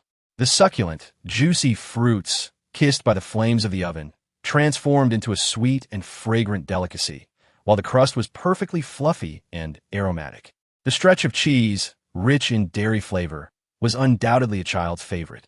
However, it appeared that the diners this time were devoid of children. Thus, it would be wise to prepare extra pizzas in thermal sealing boxes. The steamed base and blanched lettuce offered a lighter palate, yet the freshness of the ingredients elevated their appeal. The bass, drizzled with steaming fish soy sauce, was tender and flavorful, surpassing Lin Cenyue's expectations for a satisfying meal. The blanched lettuce, freshly plucked, was delightful without the need for excessive seasoning. To her surprise, the dish that astonished her most was the nearly untouched fried shrimp from the typhoon shelter. The shrimp, with its crispy shell and tender interior, was particularly enhanced by the golden breadcrumbs seasoned with pepper and garlic powder, leaving her unable to resist devouring 4 of them and licking her fingers in delight. By the time Lin Cenyue moved downstairs to gather the fresh lettuce, she felt quite full, as if the meal were nearly lodged in her throat. Nevertheless, gaming was gaming. After a bit of labor, her sense of fullness diminished rapidly. Once she had collected the crisp lettuce and ascended the stairs with her basket, she no longer felt overly stuffed. The mealtime was fast approaching, and the diners who had been eyeing her ascent could no longer contain their impatience, promptly following her upstairs. Perhaps due to the dwindling minutes before the meal service began, everyone successfully entered the Oasis restaurant. The establishment buzzed with activity as patrons vied for positions closer to the display of dishes. Those who arrived a moment too late wore expressions of despair as they gazed upon the fully occupied restaurant, wishing that the contract was not solely for a mythical beast, but for a chair as well. It seemed that some had indeed discovered the utility of mythical beasts once they could serve as seating. As Lin Cenyue placed the incessantly produced dishes into the display cabinet from the kitchen entrance, she was nearly startled by a diner perched upon a snail shell not far away. This was exceedingly inventive, resulting in an overwhelming impact. She almost dropped the plate in her hand. Lin Cenyue continued to serve the dishes with a slight twitch at the corner of her mouth, silently noting that the restaurant urgently needed more chairs. The dishes were not yet arranged, but today's menu had already been posted. Rice, 20 points per bowl. Tropical fruit pizza, 100 points per serving, 8 slices. Garlic honey mustard shrimp balls, 80 points per serving, 12 pieces. Typhoon shelter fried shrimp, 140 points per serving, 20 pieces. Steamed base, 90 points per serving, blanched lettuce, 45 points per serving. Oh my goodness. Tonight's offerings are exceedingly sumptuous, and there are fried shrimp balls, my favorite. The man speaking had his eyes light up in excitement as he rushed to grab 3 large plates of shrimp balls from the display case. His friend, witnessing his embarrassing enthusiasm, nudged him in the ribs. "Hurry up, everyone is waiting," his friend said while gathering the dishes he desired. Since the calamity of extreme heat struck, 99 of the greenery had withered away, leaving the animals grotesquely mutated. There was hardly anything edible left. Thus, it had been 9 long years since anyone had seen such steaming stir-fried dishes, and in their excitement, everyone took more than they should. The originally normal portions of food were now approximately 3 times what Lin Cenyue typically consumed, enough to satisfy 3 or 4 people. However, faced with such enticing fare, even 2 people sharing was considered modest. Yet everyone kept waving their hands, insisting they could manage. Even if they could not finish, they could always feed their phantom beasts. Lin Cenyue ceased her attempts to dissuade them, fully aware of how astonishingly voracious these creatures could be. Take her contracted little one, for instance, a mere few days old. The little tomato could devour 10 in a single day. They filled quickly, but also became hungry just as fast. Had she not checked its belly after feeding, fearing it might burst from overeating, she would have been apprehensive. The diners, particularly the members of the Yun City advance team, were formidable and affluent. Their demeanor suggested they would sweep the entire display case clean. In contrast, the members of the assault team were more restrained, as the prices, while reasonable compared to the current skyrocketing prices of food, were still considerably higher than instant noodles, especially for the weaker members who had tagged along for the ride. Their earning capacity was limited, and their savings meager, often pooling together 4 or 5 individuals to share a complete meal. Nevertheless, they still enjoyed a substantial feast. After all, whether it was the typhoon shelter fried shrimp or the salad shrimp balls, the portions were generous and satisfying, bursting in their mouths with every bite. The base weighed over 3 pounds, steamed to perfection, garnished with finely chopped scallions, and drizzled with hot oil that released an irresistible aroma, complemented by savory soy sauce for steamed fish. Every piece of meat was tender and delectable. "This is absolutely delicious," Chu Ran sighed as she savored the sweet and rich tropical fruit pizza. She and Chu Shui shared similar tastes, both favoring rich, creamy flavors with a delightful sweet and sour profile. Chu Shui, having been born after the calamity, particularly relished the finely chopped dried fruits found in compressed cereal. Each time he indulged, it brought him immense joy. However, those tiny dried fruits paled in comparison to the sweet and tangy fruits topped with aromatic, crispy cheese on the pizza.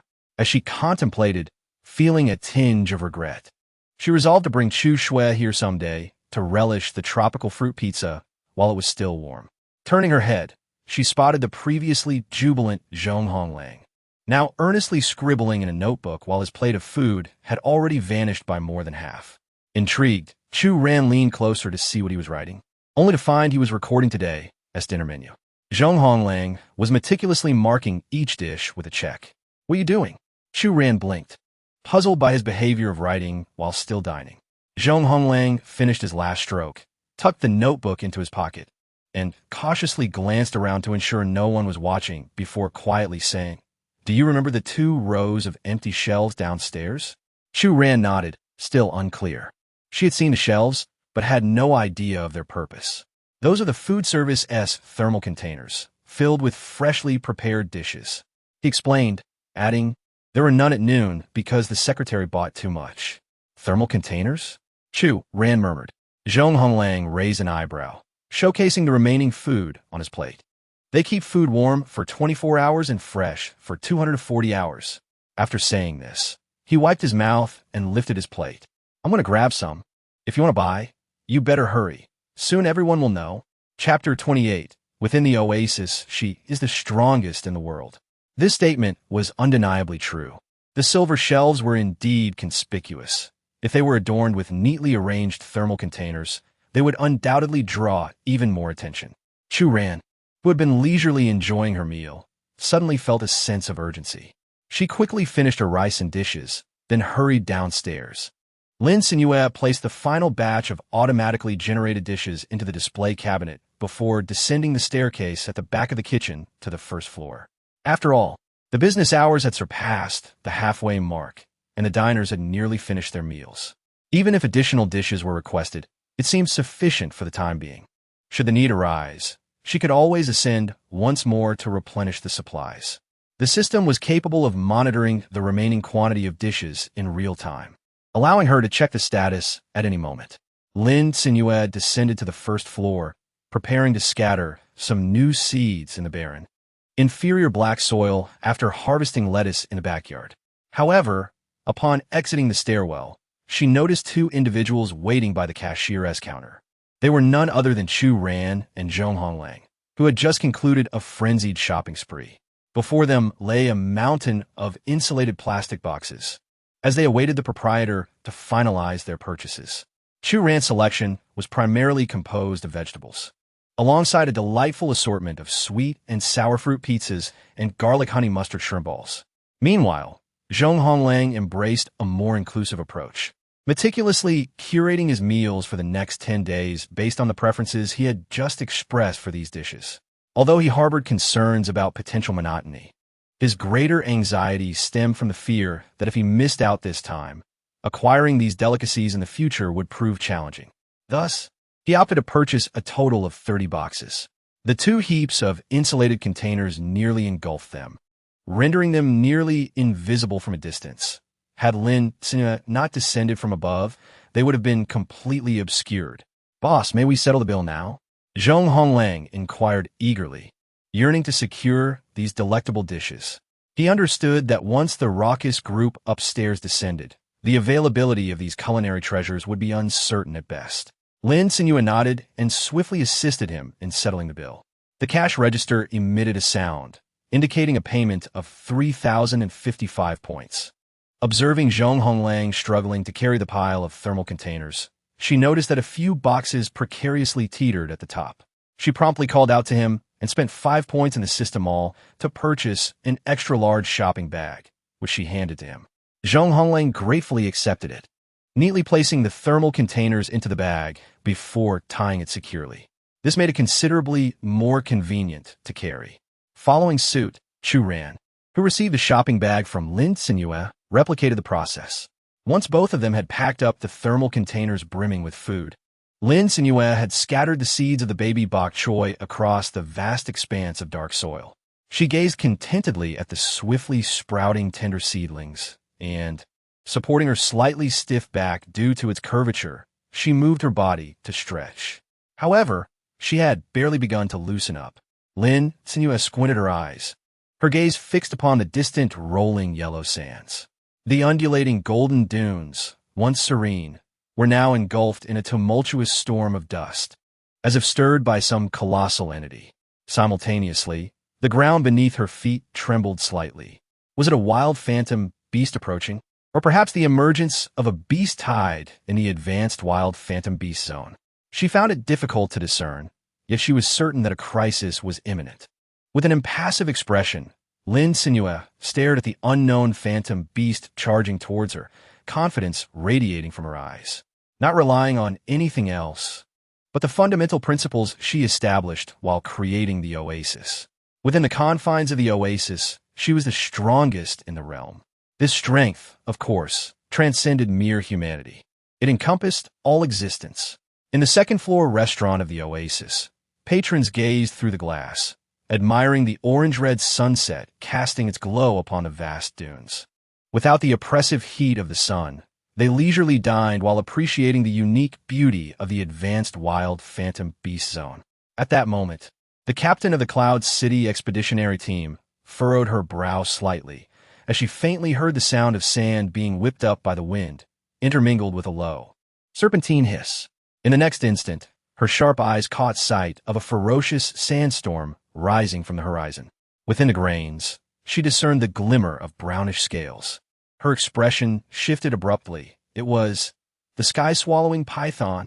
The captain nearly instantaneously drew her weapon and summoned her contracted phantom beast, rushing downstairs at the utmost speed while calling out, "Enemy attack!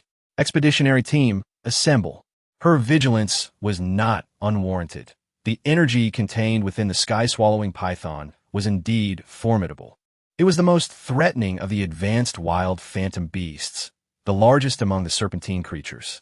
With sufficient level, it could effortlessly manipulate thousands of gusts of sand, disorienting enemies to the point of succumbing to the storm or being crushed by the weight of the sands. In a desert environment, it was virtually invincible, posing an extraordinarily high casualty rate for hunting teams. However, facing the gigantic sky-swallowing python, Lin Cenyue remained remarkably calm. A small sand mouse lay soundly asleep on her shoulder. As she gazed at the towering beast before her, its body adorned with brownish scales that shimmered with a cold, sharp gleam, surrounded by swirling golden sands like mist. At this moment, it bared its sharp fangs, its crimson vertical pupils locking onto her with unwavering intensity. Lin Cenyue slightly tilted her head and raised her hand to press against the void. In the next instant, the ambushing, sky-devouring python plummeted into the desert, producing a thunderous crash. Chapter 29.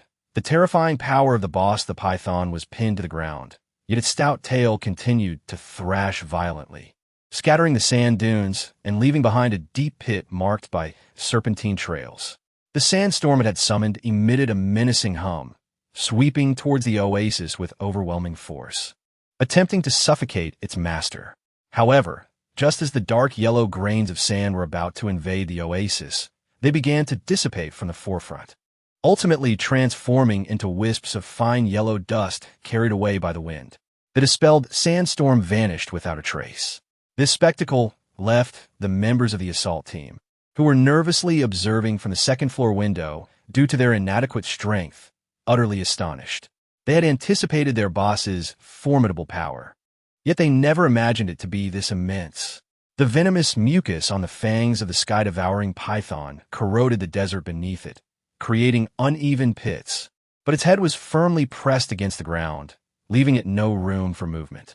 A glimmer of fear flickered in its menacing, colossal eyes, as the sentient beast realized it had encountered an insurmountable obstacle. It was likely doomed. Yet before it could submit, Lin Cenyue had already executed a basic attack skill.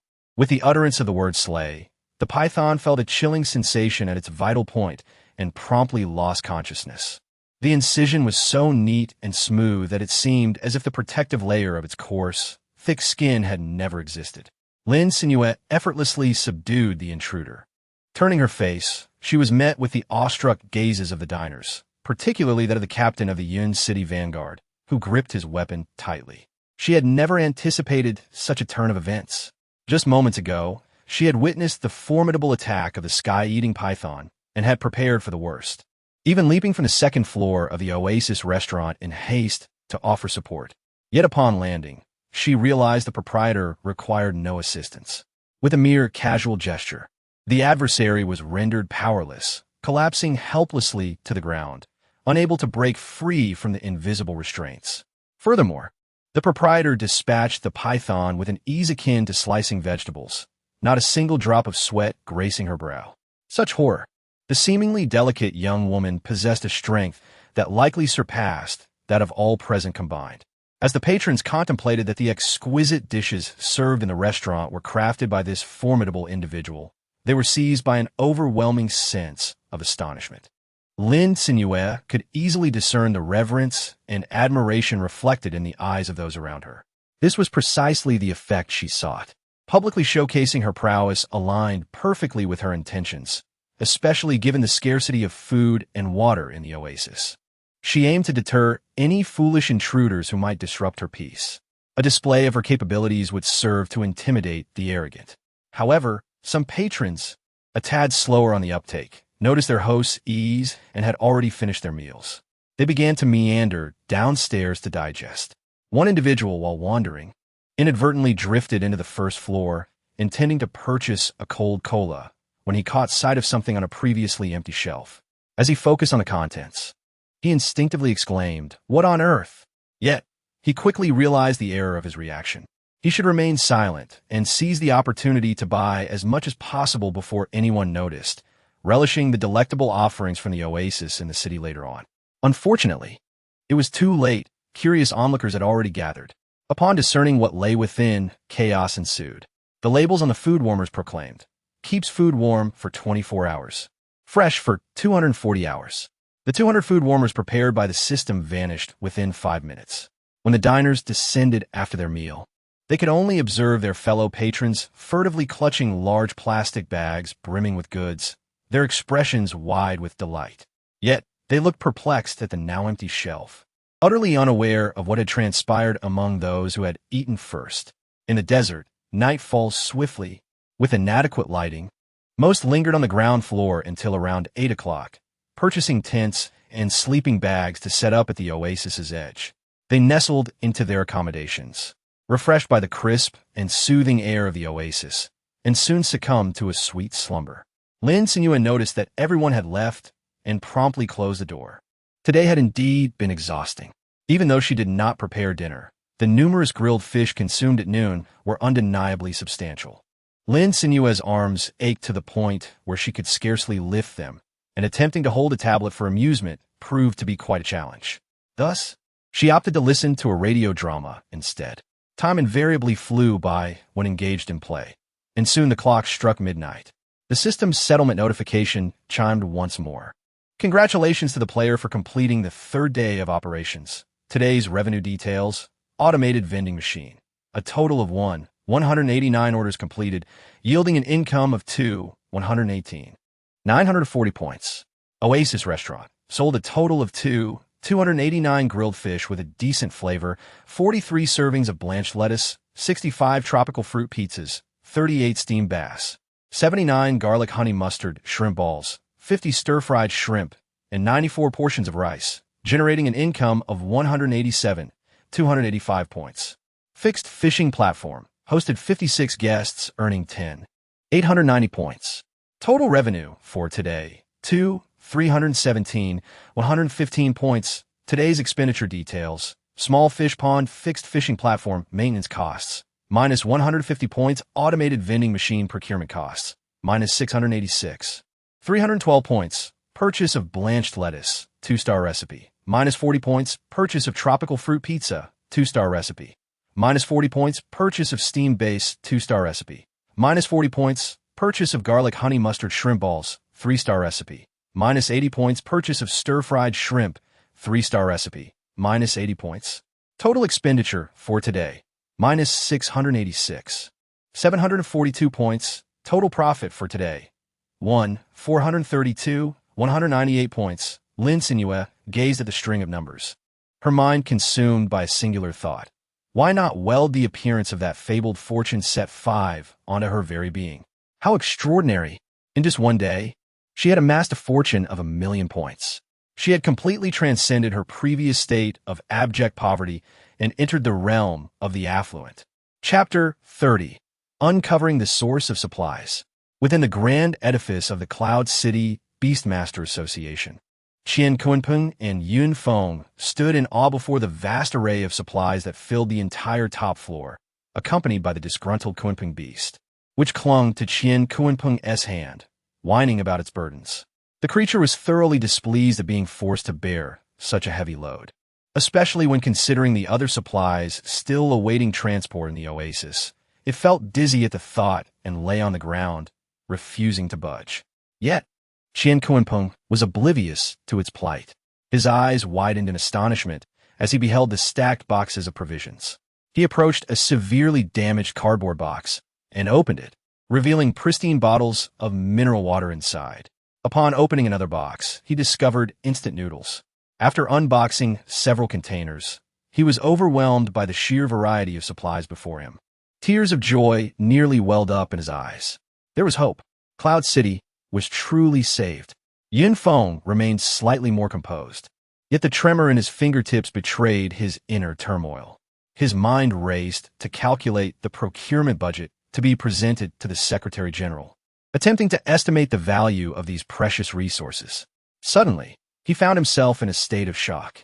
The allocated funds totaled 2.5 million points. This meant that the supplies filling 500 square meters cost less than 250,000 points. Yin Feng swallowed hard, gripping the cardboard box with increasing intensity.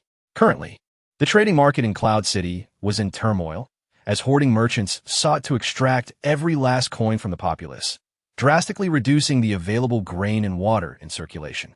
The scarce supplies, fueled by the public's fear of scarcity and the manipulative pricing tactics of large grain dealers, had soared beyond the reach of ordinary citizens.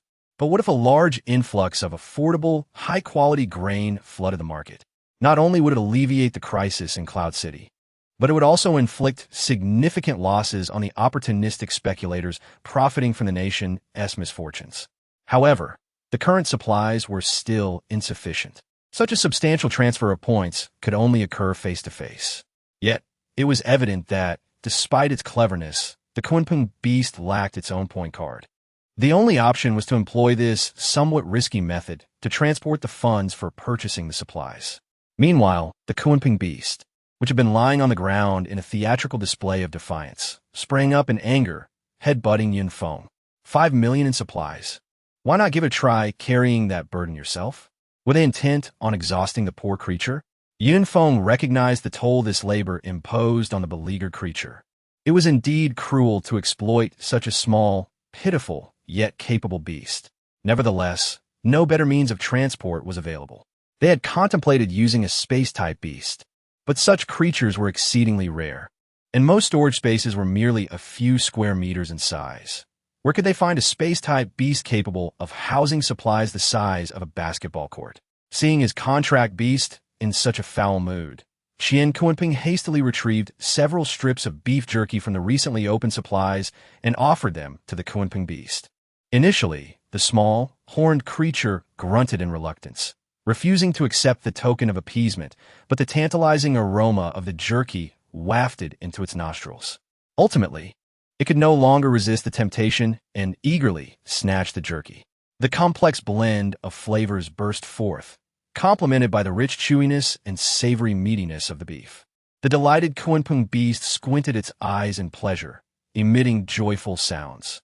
Seizing the moment, Qian Kunpeng proposed, "This time, I shall accompany you. If you assist in transporting the supplies, you can feast on as much of this delectable jerky as you desire." The Kunpeng beast hesitated. Having finished the jerky in its mouth, it gazed longingly at the box with the remaining stash. Ultimately, it succumbed to the irresistible allure of the fragrant meat and consented to help transport the supplies. Qian Kunpeng breathed a sigh of relief. As long as his little companion agreed, everything would be manageable. Together, man and beast ventured forth under the scorching sun, embarking on their clandestine mission. At the Hunter's guild base, a knock echoed on the door. However, when the occupants finally opened it, they found no one outside but a notice affixed to the door. Upon reading the notice, a junior member of the hunting team lost his composure and hurried to the private quarters of the Corps members, delivering it to the first Corps member he encountered. Minutes later, the notice made its way to the team meeting room, accompanied by the gathered Corps members seated around a long table. They swiftly circulated the thin sheet of paper, their expressions darkening as they absorbed its content. According to the Beastmaster Association's assessment, the hunting team had accepted members who had unilaterally departed from other teams, violating the newly enacted Article 73 of the Cloud City Hunting Team Charter. They were mandated to compensate the affected team within 3 days by providing 3 times the upgrade materials for the offending member. Failure to comply would result in the revocation of the hunting team's rights to undertake missions from the Contract Master Association, and the team members will be blacklisted by the Beastmaster Association, stripping them of all privileges associated with the association's subsidiary organizations. The final stipulation sent a chill down the spines of the Corps members. The common materials harvested by the hunting team, if unsold, were often funneled through the Beastmaster Association's trading platform to the authorities. If their rights to use the subsidiary organizations were revoked, their hunting team's income would plummet drastically. A fervent discussion ensued, yet the consensus remained clear. They should avoid antagonizing the Beastmaster Association. The captain of the hunting team, with a brooding gaze, observed the disgruntled woman in the corner, inhaling deeply. We'll have to compensate them for the materials. I'll go inventory the supplies shortly. For now, we must find a way to mitigate the losses and identify the materials required for the triple compensation. The storeroom was already half empty. As the captain surveyed the shelves that had taken years to accumulate, now barren, the rage that had simmered within him could no longer be contained. He swung his blade, cleaving the desk before him in two with a resounding crash. With that, he felt a modicum of relief wash over him. He summoned his deputy, narrowing his eyes menacingly. Ensure that Qin Lily is assigned plenty of tasks. We must extract every last ounce of these upgrade materials from her. The deputy nodded, signaling for his subordinates to draw near. With a grim countenance, he lowered his voice. As for the charge team, we cannot allow them to reap the rewards without consequence. They've recently acquired a substantial supply of water from somewhere. Dispatch someone to closely monitor their core members and unearth the source of their supplies. The deputy replied earnestly. Understood. Chapter 31. Breakfast cannot be neglected the following morning. Sunlight streamed through the thick seams of the blackout tent, casting a warm glow upon the sleeping bag. The Secretary General struggled to lift her eyelids, realizing that the day had already dawned. Perhaps it was due to her fresh and clean attire, the soft warmth of the sleeping bag, or perhaps her biological clock had failed to rouse her. It was already 7:30. Breakfast service was about to commence. She stifled a yawn and swiftly emerged from her sleeping bag, rousing the expedition leader beside her. It's time for breakfast. Get ready. The expedition leader, still bleary-eyed and disheveled, crawled out, taking a moment to fully awaken. However, before she could locate her shoes, an astonished voice rang out from outside the tent. Is that the president? There lay the president of the Illusion Beast Association, reclining peacefully on the grass, a Kunpeng bee swing draped over their navel, sleeping soundly as if the earth were their mattress and the sky their blanket. Having arrived at the oasis late due to the misadventures of their contracted beast, the president remained undisturbed by the call, deeply ensconced in slumber, their mature features marked by fatigue. The Kunpeng beast, too, lay sprawled on the grass, blissfully asleep. After a moment's hesitation, the Secretary General decided to offer her tent.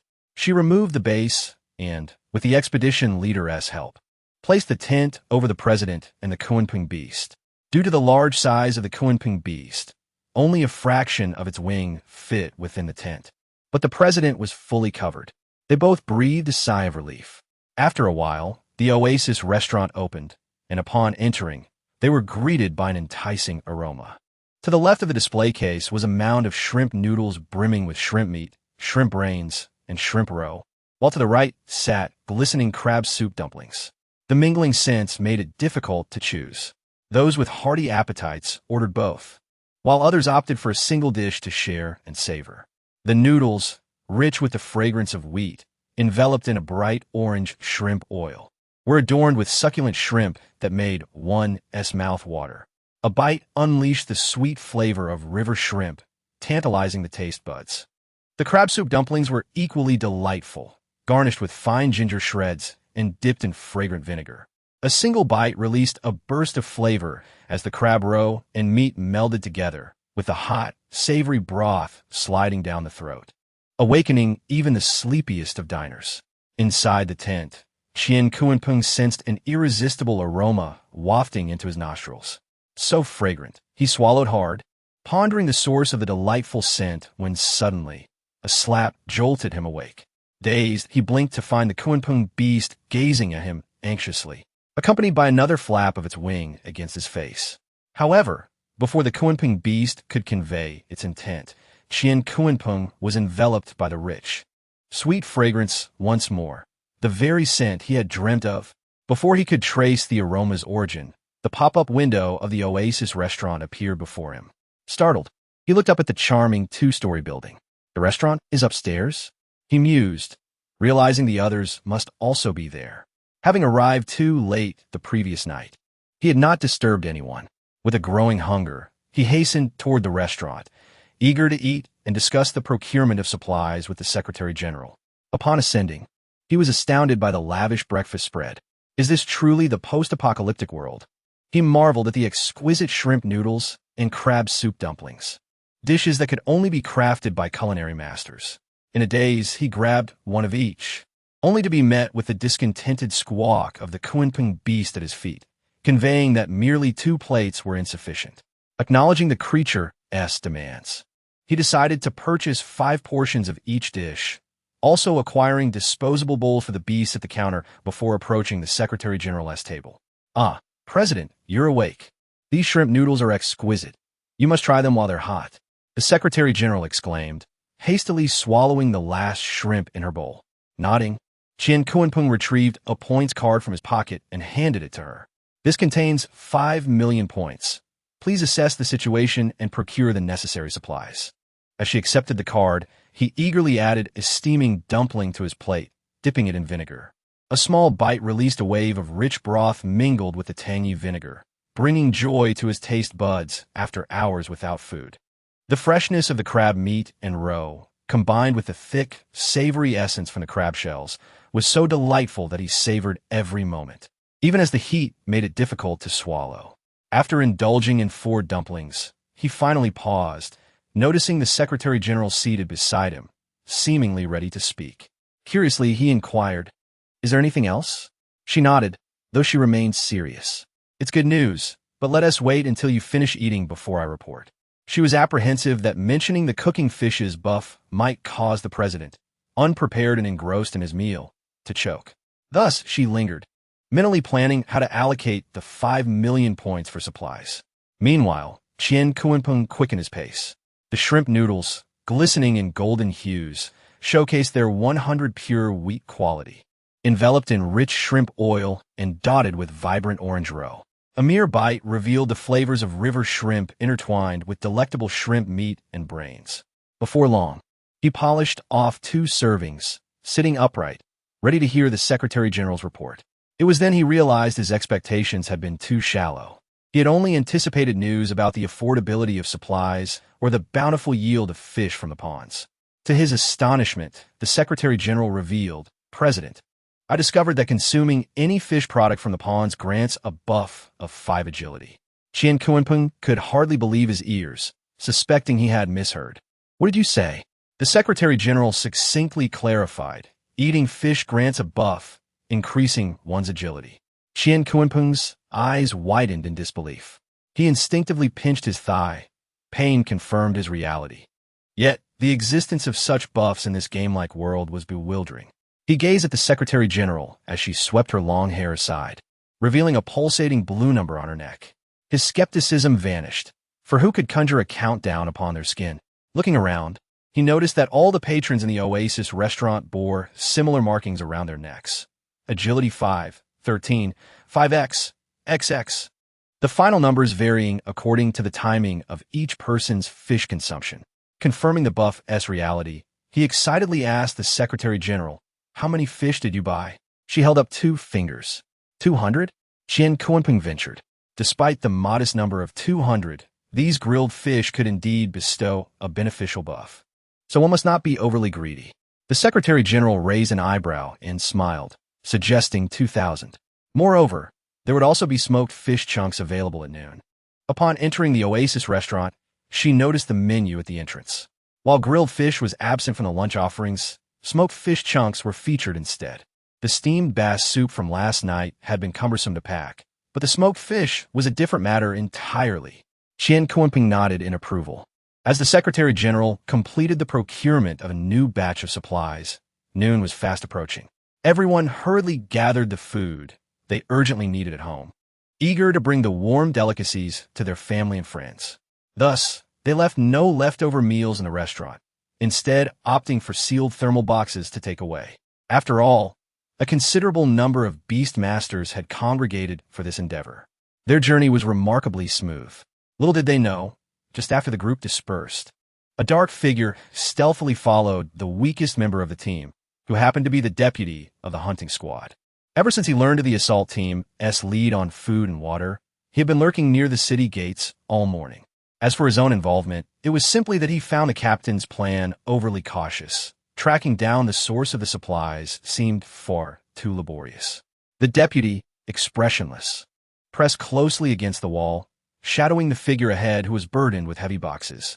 He became increasingly convinced that the assault team had stumbled upon something remarkable. Otherwise, how could such a weak member have access to supplies? When the individual opened their front door and bent down to retrieve their belongings, he swiftly lunged forward, covering the person's mouth tightly. He dragged the struggling woman into the house. 10 minutes later, the deputy tucked a pocket watch into his clothing, ignoring the woman who had collapsed heavily to the floor once the hypnosis wore off, and exited through the door. How amusing. The assault team had indeed struck gold by discovering the oasis. However, he now understood that within the high-level wild beast area, there lay an oasis surrounded by desert, complete with fish ponds, a restaurant, and vending machines. Furthermore, the food and bottled water were remarkably affordable. Affordable, a gleam sparked in Zhang Wei's eyes. He recalled the soaring food prices and recognized a tremendous business opportunity. If he could acquire those supplies, he would undoubtedly reap substantial profits. Setting aside the thought of directly informing the captain about the oasis, he resolved to make a significant score first before reporting this matter to the hunting team. Zhang Wei worried that the assault team might attract attention from others, so he took the remaining food and water and headed towards the high-level wild beast area. Having made ample preparations, and with his flying contracted beast, he soon spotted the faint greenery amidst the vast desert. Directing his contracted beast to fly closer, Zhang Wei clearly saw the water source surrounded by the oasis, his heart racing with excitement. This place was simply too wonderful. Upon landing and inhaling the fresh, humid air, Zhang Wei, harboring envy and jealousy, gazed at the exquisite two-story building beside the clear pond. He swaggered into ground floor, only to find the proprietor absent from behind the cash register. Zhang Wei's eyes darted mischievously as he conceived a devious plan. He focused on the silver-gray vending machine before him, filled with a dazzling array of goods, and paid 25 points to purchase the cheapest chocolate. As the payment confirmation chimed, the chocolate indeed emerged from the retrieval slot. It appeared the machine was stocked. Well, then Zhang Wei narrowed his eyes, a sly smile curling at the corners of his lips. Since this item was currently unclaimed, it rightfully belonged to him. He summoned his smallest contracted beast, instructing it to squeeze through the retrieval slot and extract the items within for his possession. However, as soon as the little hamster made its way inside, it quickly fell silent. Zhang Wei sensed through their contract that the hamster's vital signs remained stable, yet he wondered where it had disappeared to. Growing anxious and frustrated, he slapped the vending machine twice in irritation. Still, there was no response. He had no choice but to summon another contracted beast, commanding it to enter the machine and retrieve the items, while also attempting to bring back the wayward hamster. Unexpectedly, after the weasel squeezed through the retrieval slot, Zhang Wei initially heard the rustling of packaging and the squeaks of the contracted beast. Yet shortly thereafter, silence ensued. Enraged, Zhang Wei cursed under his breath. Damn it, I have to rely on myself. This contracted beast is utterly useless. With a scowl etched on his face, he drew the weapon from his back, raising a pair of gleaming iron hammers high. Just as he prepared to unleash his strength and bring them crashing down on the vending machine's glass front, he suddenly found himself unable to move the weapon. Not only could he not swing it, but his entire body was also immobilized. Zhang Wei stared in shock, his heart racing in fear.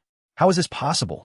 The door to the side of the cash register creaked open, and a delicate young woman clad in a flowing white dress sauntered out, casting a glance at him. You need to pay for your purchases. Do you not even understand this basic rule? Surely your household registration document cannot consist of just one page? You dare to smash my vending machine in my territory?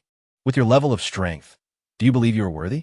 Zhang Wei's face flushed crimson with rage, his eyes widening in frustration, yet he was utterly incapable of retorting. All he could do was glare furiously at Lin Cenyue. Lin Cenyue let out a cold snort, dismissing the morally bankrupt scoundrel without a second thought, and directly confiscated the pair of weapons. With a swift gesture, Zhang Wei vanished from the spot, expelled from the oasis. alongside the two contract beasts that had trespassed upon the vending machine. A large line of crimson text appeared before her. The expelled have no right to enter the oasis. Chapter 33. Mindless carbon-based beings pit their own kind. Zhang Wei gritted his teeth as he grasped the two unconscious contract beasts at his side. He picked up the chocolate at his feet, feeling utterly humiliated. Yet, given the strength of his opponent, he dared not attempt any underhanded actions. Moreover, with dusk approaching, Zhang Wei suppressed the fury boiling within him, sitting atop the back of the flying contract beast as they hurried towards Cloud City. He nearly found himself stranded outside the city gates, but fortunately, the speed of the flying contract beast allowed him to arrive just in time.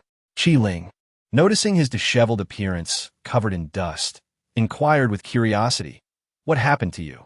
Zhang Wei's fists clenched tightly, the sound of creaking knuckles echoing as he contemplated revealing the insult he had suffered from the oasis owner. However, a sense of guilt washed over him. If the captain learned of the owner's formidable prowess and that he had offended the individual, what would he do? Reluctant to face the consequences, he swallowed the words that were on the tip of his tongue. After a moment's thought, he replied, "I was on the lookout for the assault team and found out where they buy their supplies." As he spoke, he produced the chocolate, stating, "This is where I bought it, 25 points for one." The chocolate, slightly melted from the heat, was nearly the size of his palm. Reluctantly, he tore open the wrapper and broke off a small piece to offer to Qi Ling, while carefully licking the remaining chocolate from his fingers, not forgetting to stash away what was left in his pocket. Qi Ling was taken aback by his actions. She had never noticed Zhang Wei to be so frugal. Why not purchase more of such inexpensive chocolate? Or was it that the quantity was limited, and he could not acquire much? Tentatively, Qi Ling asked, "How much can one person buy?" Zhang Wei's face turned a shade of green, for at that moment, his mind had been consumed with thoughts of prying open the vending machine to seize all its contents. He could only vaguely respond, "One could buy a lot, certainly enough." Recalling the momentary depletion of their upgraded materials and the meager 5-day supply of water within the team, Qi Ling's eyes sparkled with intrigue. If one could indeed purchase a substantial amount, they could reserve a portion for the team as emergency rations. This could potentially undermine the assault team's stockpile, causing them significant losses. The more Qi Ling contemplated, the more she found merit in the idea, completely disregarding the possibility that if the assault team intended to sell the oasis's goods, word would likely have spread among Cloud City's upper echelons. Yet at present, this was evidently not the case. The assault team, having profited handsomely from their bounties, had no intention of engaging in such trade. Qi Ling planned to summon several of the more combat-capable members and have Zhang Wei lead the way. Unexpectedly, Zhang Wei declined, offering a somewhat flimsy excuse that the flying phantom beast was too exhausted. Qi Ling's expression darkened, but she could not force the vice captain against his will. She surmised he must have gained significant benefits from the oasis and was eager to sell them on the black market for points, hence his refusal to join. Little did she know, Zhang Wei had already lost his qualification to enter the oasis. After receiving Zhang Wei's hand-drawn map, the small group, comprising the strongest members of the hunting team, swiftly assembled in the station office under the cover of night. The following morning, Qi Ling led the team out. Zhang Wei observed their departing figures through a crack in the window. Qi Ling remained unaware of the pair of sinister eyes watching from behind. Even if she had known, she would not have feared, for she had encountered many formidable beings. As long as she possessed strength and wealth, no one could stand in her way. Just as Qi Ling did not believe she was in the wrong for undermining the assault team, she felt the new regulations of the Phantom Beastmasters Association were flawed. It was her money and personal charm that attracted members, so why should she compensate the team from which they were poached? Nevertheless, she could not disregard the ultimatum from the association. Before departing the city, Qi Ling pinched her nose and delivered the prepared upgraded materials to the assault team's base. Casting one last, deep glance at the premises, a cold snort escaping her lips. The assault team must be quite pleased with themselves now. We shall see. Oasis fish pond with no customers around. Lin Cenyue rose close to noon. When she drafted the menu the previous night, she had not anticipated that upon opening, not a soul would appear. Hence, the menu had been prepared quite lavishly. However, she had already earned a substantial amount the day before. Lin Cenyue did not insist on earning a fortune every day. She considered it a well-deserved break. As lunchtime approached, she realized it was impossible to enjoy breakfast at the Oasis restaurant. Thus, she decided to take her steaming bowl of yellow fish noodles downstairs. Seated at the cashier's counter, she began her meal. Observing the creamy, pale broth of the yellow fish soup, she eagerly picked up a piece of tender, boneless yellow fish and brought it to her lips, taking a small bite. Ah! It melted in her mouth, and the rich, savory flavor of the yellow fish spread delightfully across her palate. The taste was truly exquisite. Lin Cenyue swiftly consumed the bowl of yellow fish noodles, taking bites of noodles, sips of broth, and morsels of yellow fish flesh. As for the other breakfast item, it was a shrimp-filled wonton. Lin Cenyue was indeed tempted to indulge, yet she noticed that lunch was about to commence. She needed to save some appetite for the meal, thus reluctantly relinquishing the opportunity to savor the plump shrimp dumplings. She returned the bowl and chopsticks to the upper floor. As Lin Cenyue glanced at the time, she decided to retrieve the fishing gear she had left by the pond. This time, however, the equipment was not adorned with fish, but rather overflowing with shrimp. There were not only the delectable Peneus vaname and white shrimp, but also river shrimp and prawn. Astonishingly, there was even a large lobster, its claws raised in a display of defiance. Lin Cenyue was utterly stunned. She could never have imagined that one could catch a mutated species in the fish pond. Eventually, a possibility dawned on her. This lobster might have been mixed among the fry of the marine fish. At that time, there were so many fish fry that the lobster fry went unnoticed. However, if the lobster has matured, does that not imply that the marine fish have also reached maturity? Lin Cenyue swiftly calculated that only half an hour remained until the maturation period. And today's menu fortuitously featured the dish of sashimi. Initially, she had intended to prepare it with crispy pork, but now she had a far superior option. Freshly caught salmon was undoubtedly more suitable. If one wished to savor the rich and tender texture of the salmon without any accompaniments, it could be enjoyed unadulterated.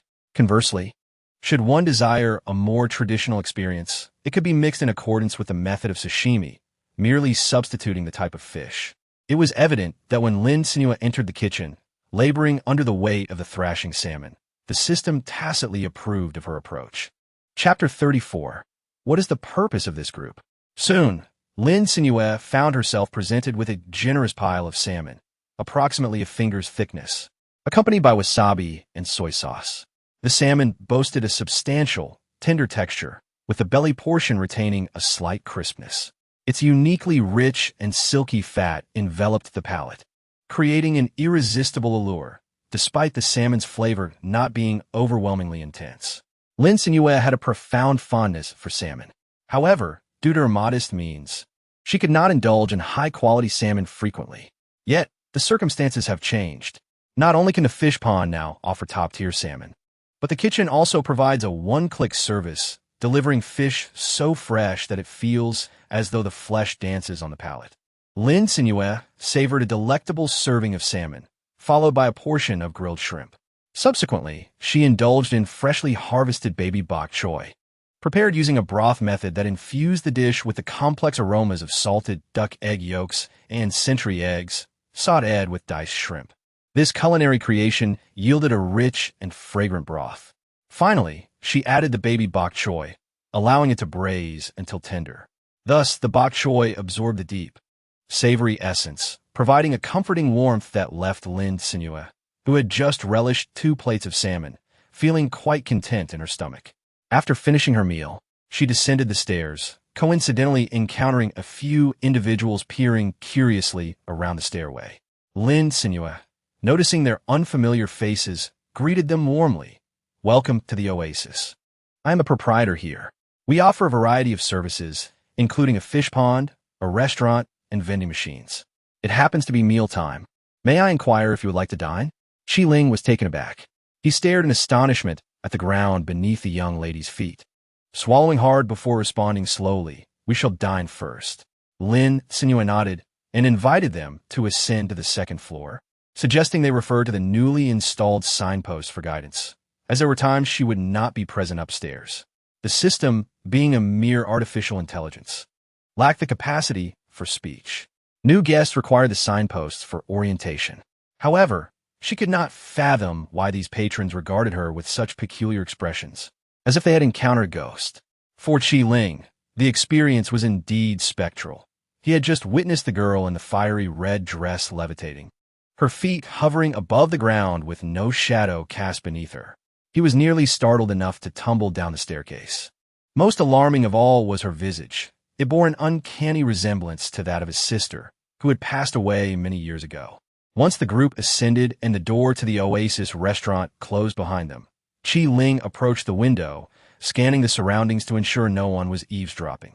He cautiously inquired, "Did you all just see that woman gliding as she walked?" The members, still in shock, nodded in unison. One of them, with trembling lips, remarked, "And she looked exactly like my mother when she was young." This comment opened the floodgates of conversation.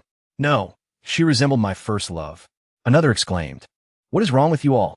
She clearly has such a weathered face, just like my grandmother." As they deliberated, a curious pattern emerged. Each person's description of the proprietor's appearance was entirely disparate. Yet, there was one undeniable truth. They all recognized the original owner of the face, who had long since departed this world, and each had a profound connection to her. Qi Ling pressed his lips together tightly, turmoil roiling within him. Who exactly was this enigmatic shopkeeper? Such seamless mimicry was beyond the reach of even the rarest of phantasmagoric contract beasts. Furthermore, the fact that each individual perceived the shopkeeper's visage as someone intimately familiar to them was utterly confounding. Lin Cenyue remained oblivious to the fact that her newly acquired attire instilled fear and trepidation among the patrons, who regarded her as an enigmatic, top-tier figure of authority. She had purchased the outfit solely for its additional features, as the description claimed it had the ability to awaken the long-lost souls of individuals dear to one's heart, a notion rather whimsical in nature. However, for Lin Cenyue, the most significant attribute was its provision of a refreshing 5-point coolness. Despite the oasis maintaining a constant temperature and humidity, the surrounding desert offered no respite from the relentless sun.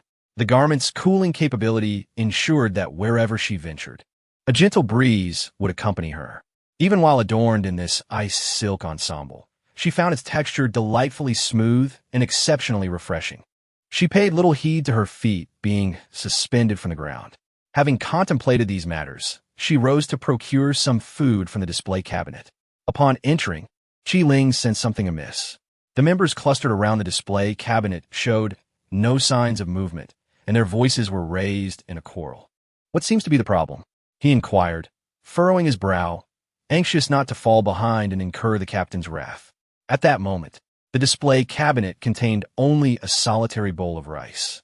Qi Ling was initially taken aback by the evident lack of any signs of mutation in the food. Soon after, he observed a lengthy menu that boasted a variety of dishes, both meat and vegetarian, soups, desserts, and beverages. Yet, it had all been ravaged by the team members, leaving him with nothing but a mere bowl of rice. A chime resonated from the kitchen as a steaming array of sumptuous dishes was conveyed through the conveyor belt to the serving window. Positioned directly opposite Qi Ling, he merely needed to lean forward slightly to access the feast.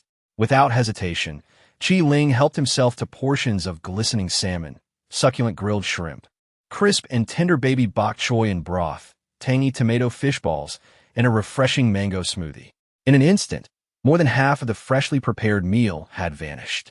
When the ravenous members finally noticed the captain's arrival, proudly bearing a laden plate, they scrambled to seize what little remained. After finishing his meal, Qi Ling contentedly wiped his mouth and summoned his team members to descend for supplies.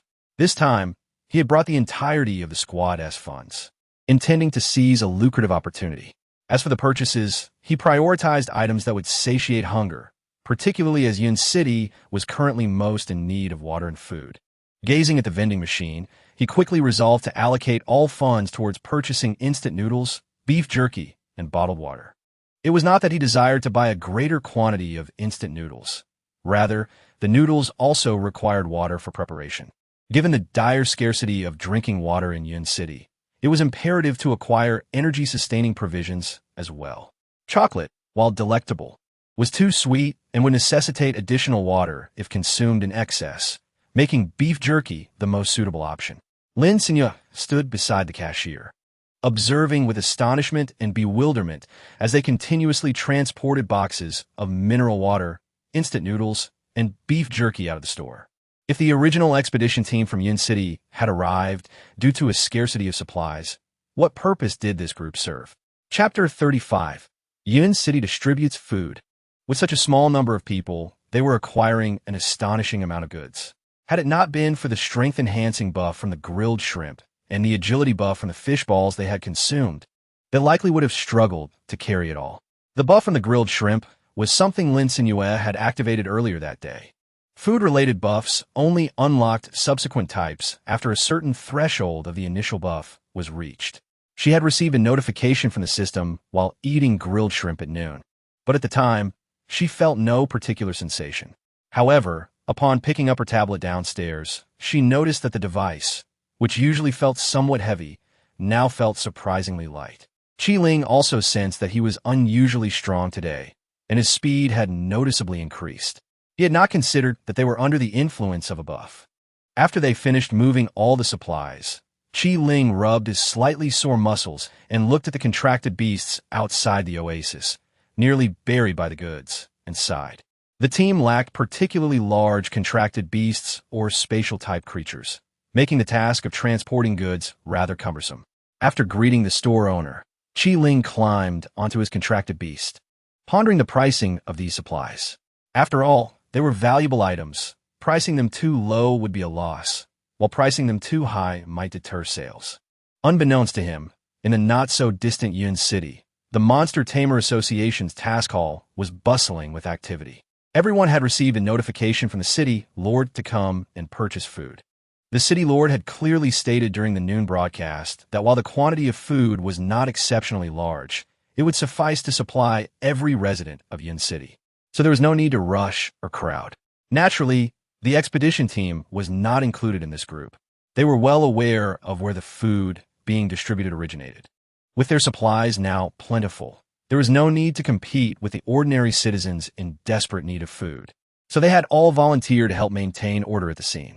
Chun Kei was stationed at the registration desk, ensuring that some of the staff, who were not monster tamers, had strong contracted beasts nearby to prevent any disturbances.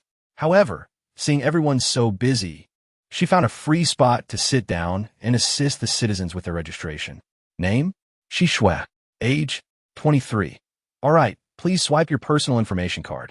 Chun Kei quickly raised her gaze to confirm that the girl before her matched the image on the card. After the cataclysm, identification cards had become obsolete. With the advent of more convenient multifunctional electronic wristbands, swiping the wristband displayed personal information, serving a similar purpose to an ID card. Once confirmed, she promptly instructed, "To your left is where you can collect your food. Think about what you want while waiting in line, and please hurry." Shishue nodded and swiftly joined the queue. As the number of people in the task hall continued to swell, if she did not move quickly, she might find it hard to exit with her food. Chu Ran was assisting the Secretary General with the food distribution. Behind them were neatly stacked boxes of instant noodles, beef jerky, chocolates, mineral water, and cooling patches. As for cola, they had purchased very little initially. For the citizens on the brink of famine, it was not a priority. Chu Ran was not responsible for distributing, but was holding a sign that clearly indicated the allocation of supplies each person could purchase. Each person could buy 4 packages of instant noodles, 6 packages of chocolate and beef jerky, 4 bottles of mineral water, and 8 cooling patches. Combinations were allowed. When it was Shishue's turn, she had already mentally prepared what she wanted to buy. As the person in front of her moved on, she promptly stated, "I need 2 bottles of mineral water and 2 packages of instant noodles. How much will that be?" She bit her lip, anxiously awaiting the price from the staff member. The staff member, familiar with this package, responded, 140 points. Shishue could hardly believe her ears, murmuring, 140 points? The staff member nodded, quickly handing her the mineral water and instant noodles while swiping 140 points from the day's girl. Next, once outside the bustling task hall, Shishue stood under the glaring sun, finally grasping the reality of the situation. She tightly clutched the slightly crushed instant noodles and the refreshing bottle of mineral water. This was not a dream. Such clean water and well-packaged instant noodles at such an affordable price. In that moment, she felt a deep sense of gratitude toward the city lord of Yun City and the president of the Monster Tamer Association. Of course, she hurried home, tightly holding on to the supplies. Her grandmother had gone without food for over a day, and she needed to prepare some instant noodles for her. Once her grandmother's health improved, she would bring her along to purchase supplies according to their share. Having just inquired with the staff, she learned that to prevent scalpers from reselling supplies, individuals still needed to be present with valid identification to claim their share. However, there were special green channels for the elderly, children, and disabled individuals, allowing them to complete their purchases in just 5 minutes. Such measures primarily kept most scalpers at bay, but some cunning individuals had found loopholes within the system. Li Yefeng cheerfully exited the task hall for the 11th time, clutching instant noodles while leading a ragged young child by the hand. A similarly disheveled boy waiting at the entrance of the Monster Tamer Association immediately stood up, warily pulling his younger brother closer. He looked up at the grinning man before him, whose smile seemed to stretch from ear to ear, and extended his hand, saying, "Instant noodles." 3 hours prior, Li Yefeng had approached him with an offer to help obtain food, promising to share, but keeping the larger portion for himself. Desperate to provide for his 10-year-old brother, who had no money, the boy agreed once he understood the plan. Li Yefeng first took him to try it out, and they successfully purchased 4 packages of instant noodles. The boy received 1 package, while Li Yefeng, who had paid, received 3. Tasting success, Li Yefeng began gathering impoverished orphans from the streets, taking them one by one to collect instant noodles. As for what he would give them, that was entirely at his discretion, ranging from a piece of beef jerky to a chunk of chocolate. Ultimately, he even brought the boy's somewhat simple-minded brother inside. However, this time, he merely tossed the boy a cooling patch, dismissively waving his hand. "All right, I've given you something. Don't block the way. Hurry along." Chapter 36. Targeting ruthless scalpers. The boy took a deep breath, his clenched fists trembling. Yet, gazing at the towering man before him and remembering his little brother beside him, he ultimately swallowed his anger and walked away. He prepared to boil a pot of instant noodles with the last bit of water he had, planning to share a warm meal with another person. However, before he could even tear open the packaging, the rusty iron door creaked open, and a new visitor arrived at the desolate orphanage. The young boy quickly shoved the instant noodles and pot under the bed and peered through a crack in the window. To his astonishment, he recognized the person. It was the same sister who had helped him with registration that morning. She had hesitated for a moment while looking at his information, but had ultimately said nothing. Why was she here now? Chun Kei struggled to drag 2 large boxes of supplies, clumsily using her foot to close the orphanage's heavy door behind her. Since she had seen the children of the orphanage come to collect their rations that morning, she felt puzzled. This place was supposed to be distributing supplies from Yun City. After all, these were merely half-grown children who had yet to learn survival skills. Were they meant to simply watch as food was distributed to survive or perish? Chun Kei had lived in an orphanage for a year herself, but she was unaccustomed to being the focus of attention or care. As fate would have it, she had contracted a mythical beast and ventured out on her own before reaching adulthood. However, after her shift in the afternoon, she was filled with indignation upon checking on the orphanage's situation. The secretary had clearly stated that some of the supplies would be allocated to the orphanage's children, and even Team Chu had assisted in delivering them. Yet, the orphanage was eerily silent, save for the haphazardly stacked boxes in the corner, remnants of supplies that had briefly lingered here. And what of the children? They were all emaciated. She had walked nearly a full circle without encountering a single staff member. If she hadn't accidentally come across a few timid children, she might have thought the place was abandoned. After preparing the instant noodles, she called out, "Is anyone hungry? Come and eat." Upon hearing the word eat, the younger children, initially hesitant, immediately brightened and scrambled towards her. They were all famished. Shinkei let the noodles cool and fed them one by one. The children, tasting the deliciousness, danced with excitement, desperately trying to squeeze into the closest position to her after finishing their portions. Chun Kei could only maintain order, striving to feed each little one fairly. Once their bellies were slightly swollen, she stopped. As for the remaining bottled water and instant noodles, she moved them into the small building of the orphanage, fearing that wandering staff might take them away again. Before leaving, she scanned the seemingly empty dormitory hallway, allowing only 2 bottles of water and 2 packs of noodles per person. "I'll be back tomorrow." Once Chun K departed, the boy quickly made his way downstairs and claimed 4 packs of noodles and 4 bottles of water, stowing them alongside his earlier supply. He felt an unprecedented sense of abundance. Pressing his lips together, he gazed in the direction where the girl had vanished, silently contemplating. She must be a good person, right? Li Yefeng had profited handsomely from the orphanage, ultimately exchanging for 30 bottles of water, 16 packs of instant noodles, 22 bars of chocolate, 35 beef jerky sticks, and 15 cooling patches. He hurried off to the black market, excitement bubbling within him. Upon arrival, he squatted beneath a streetlight, calling out bottled water, instant noodles, chocolate, beef jerky, and cooling patches for sale. "Come take a look." Immediately, a crowd began to gather. A middle-aged man inquired about the price of the chocolate. Li Yefeng grinned, revealing his yellowing teeth, 100 points apiece. The price startled the man, who frowned. "That's far too expensive. The association sells it for 25 points. The man shook his head repeatedly, preparing to leave. However, Li Yefeng scoffed. "What a joke. This price isn't steep. If you think it's too much, go buy from the association." The man took a deep breath, recalling his son's insistence on having chocolate, and reluctantly decided to buy some. Indeed, his family of 3 had already purchased instant noodles and bottled water to stock up on supplies. Most families found themselves in a similar situation. While they had some money, they had not managed to stockpile much food. The skyrocketing prices at the previous market had rendered it unaffordable. Thus, despite Li Yefeng's exorbitant pricing, he still managed to sell a considerable amount. Watching his dwindling supplies of instant noodles and water, he reckoned he wouldn't be able to sell much more and resolved to keep some for himself, a well-deserved reward for his day's labor. After relishing the rich, flavorful instant noodles, Li Yefeng lazily reclined on the sofa, the clock nearing midnight. Stifling a yawn, he casually opened the points payment platform.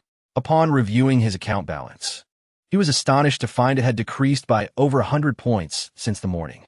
The man's drowsiness vanished as he hurriedly scrolled through his transaction records.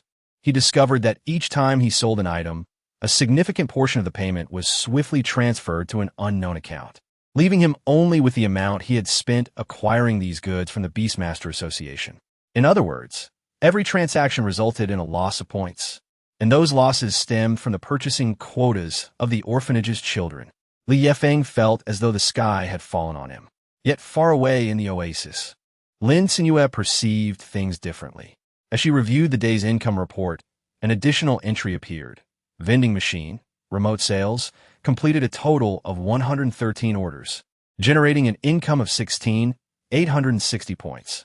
Lin Cenyue clicked on remote sales and could still see the system's annotations. The triggering conditions for remote sales are as follows. When the task materials produced by Oasis are resold through second-hand or multiple hands, each sale at a price exceeding Oasis's set price will automatically activate the process.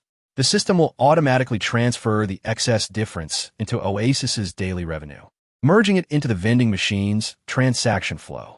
Remarkably, this means they are acting as intermediaries, yet the profits accrue to themselves.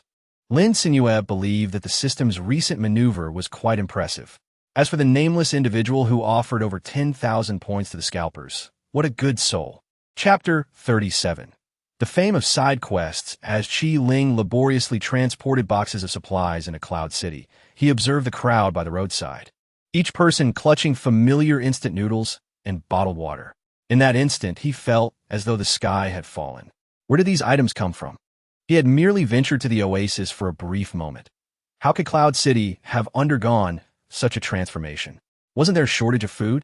Just as they set out to find the oasis, the city lord had broadcasted to all citizens that Cloud City had received a substantial shipment of affordable and high-quality supplies, available for purchase at the Beastmaster Association's task hall. The man clutched a bag of indistinguishable beef jerky, his features contorted in disbelief. Cloud City was aware of the oasis's existence. Moreover, they provided the supplies brought from the oasis without any markup. To further combat certain scalpers in the black market who were selling these supplies at exorbitant prices, the patrolling guards went door to door to inform everyone. Such affordable goods would arrive every 2 days. Thus, there was no need to spend a fortune on the outrageous prices found in the black market. Were they merely toiling in vain? Qi Ling, his face ashen, gazed at the mountains of bottled water and instant noodles filling the courtyard. Now, aside from the supplies within their team, what else was lacking? What benefits remained? Meanwhile, the team members, their minds solely focused on food, eagerly awaited the distribution of supplies. Gritting his teeth, he barked. Those wishing to purchase supplies, buy at the original price, and leave at once. They paid little heed to his irritation, relieved to receive confirmation that they could procure supplies. Each one suppressed their rising smiles as they swiftly sifted through the mountain of goods, selecting their needs and registering their purchases with the member responsible for managing the team's inventory. As for Zhang Wei, his expression was even more dismal than Qi Ling's. Despite having discovered the oasis, he had gained nothing and had even lost a heavily crafted iron hammer. The atmosphere among the hunting team was oppressive, yet the adjacent charge team's base was lively and bustling. Chu Ran, along with his team members, assisted in distributing supplies and maintaining order. Initially to express gratitude to the advance team for allowing them, a group of less capable burdens, to accompany them to the oasis. Unexpectedly, they had secured a much more spacious new base, complete with superior training facilities and a base building, even featuring an apartment for the hunting team members. Moreover, it was merely 500 or 600 meters from the city lord's mansion. This was indeed the most advantageous location. It is known that the closer the hunting team's base is to the city lord's mansion, the more it signifies the attention from the higher echelons of Cloud City. Distribution was primarily based on team strength, but a few cases were also due to contribution value. Having provided clues regarding water sources and food, they not only received rewards and points, but also maximized their contribution value. Chu Ran shared this good news with everyone, ultimately deciding to relocate next week. As for the next few days, they would focus on packing up and vacating their current residence. After all, with the new apartments, there would be no need to spend money on outside rentals, allowing them to reside directly in the base. Consequently, they would have more funds available for shopping at the oasis. Lin Cenyue was indulging in a shopping spree. Initially, she felt quite content as she browsed the system's marketplace. After all, her points were in ample supply, and she had provisions for food, drink, and shelter, which was rather comforting. She had no intention of expanding her fish pond. However, the system had other plans, issuing her a task. Trigger, side quest, renowned reputation. Task requirements. Please recruit 100 new customers within 3 days to achieve the renowned reputation milestone. 0-100. Task success reward. 50 off card for large buildings, one-time use. Task failure penalty. Complete depletion of personal account points. This task was indeed somewhat stingy, but considering the exorbitant costs of large buildings, it posed a significant challenge.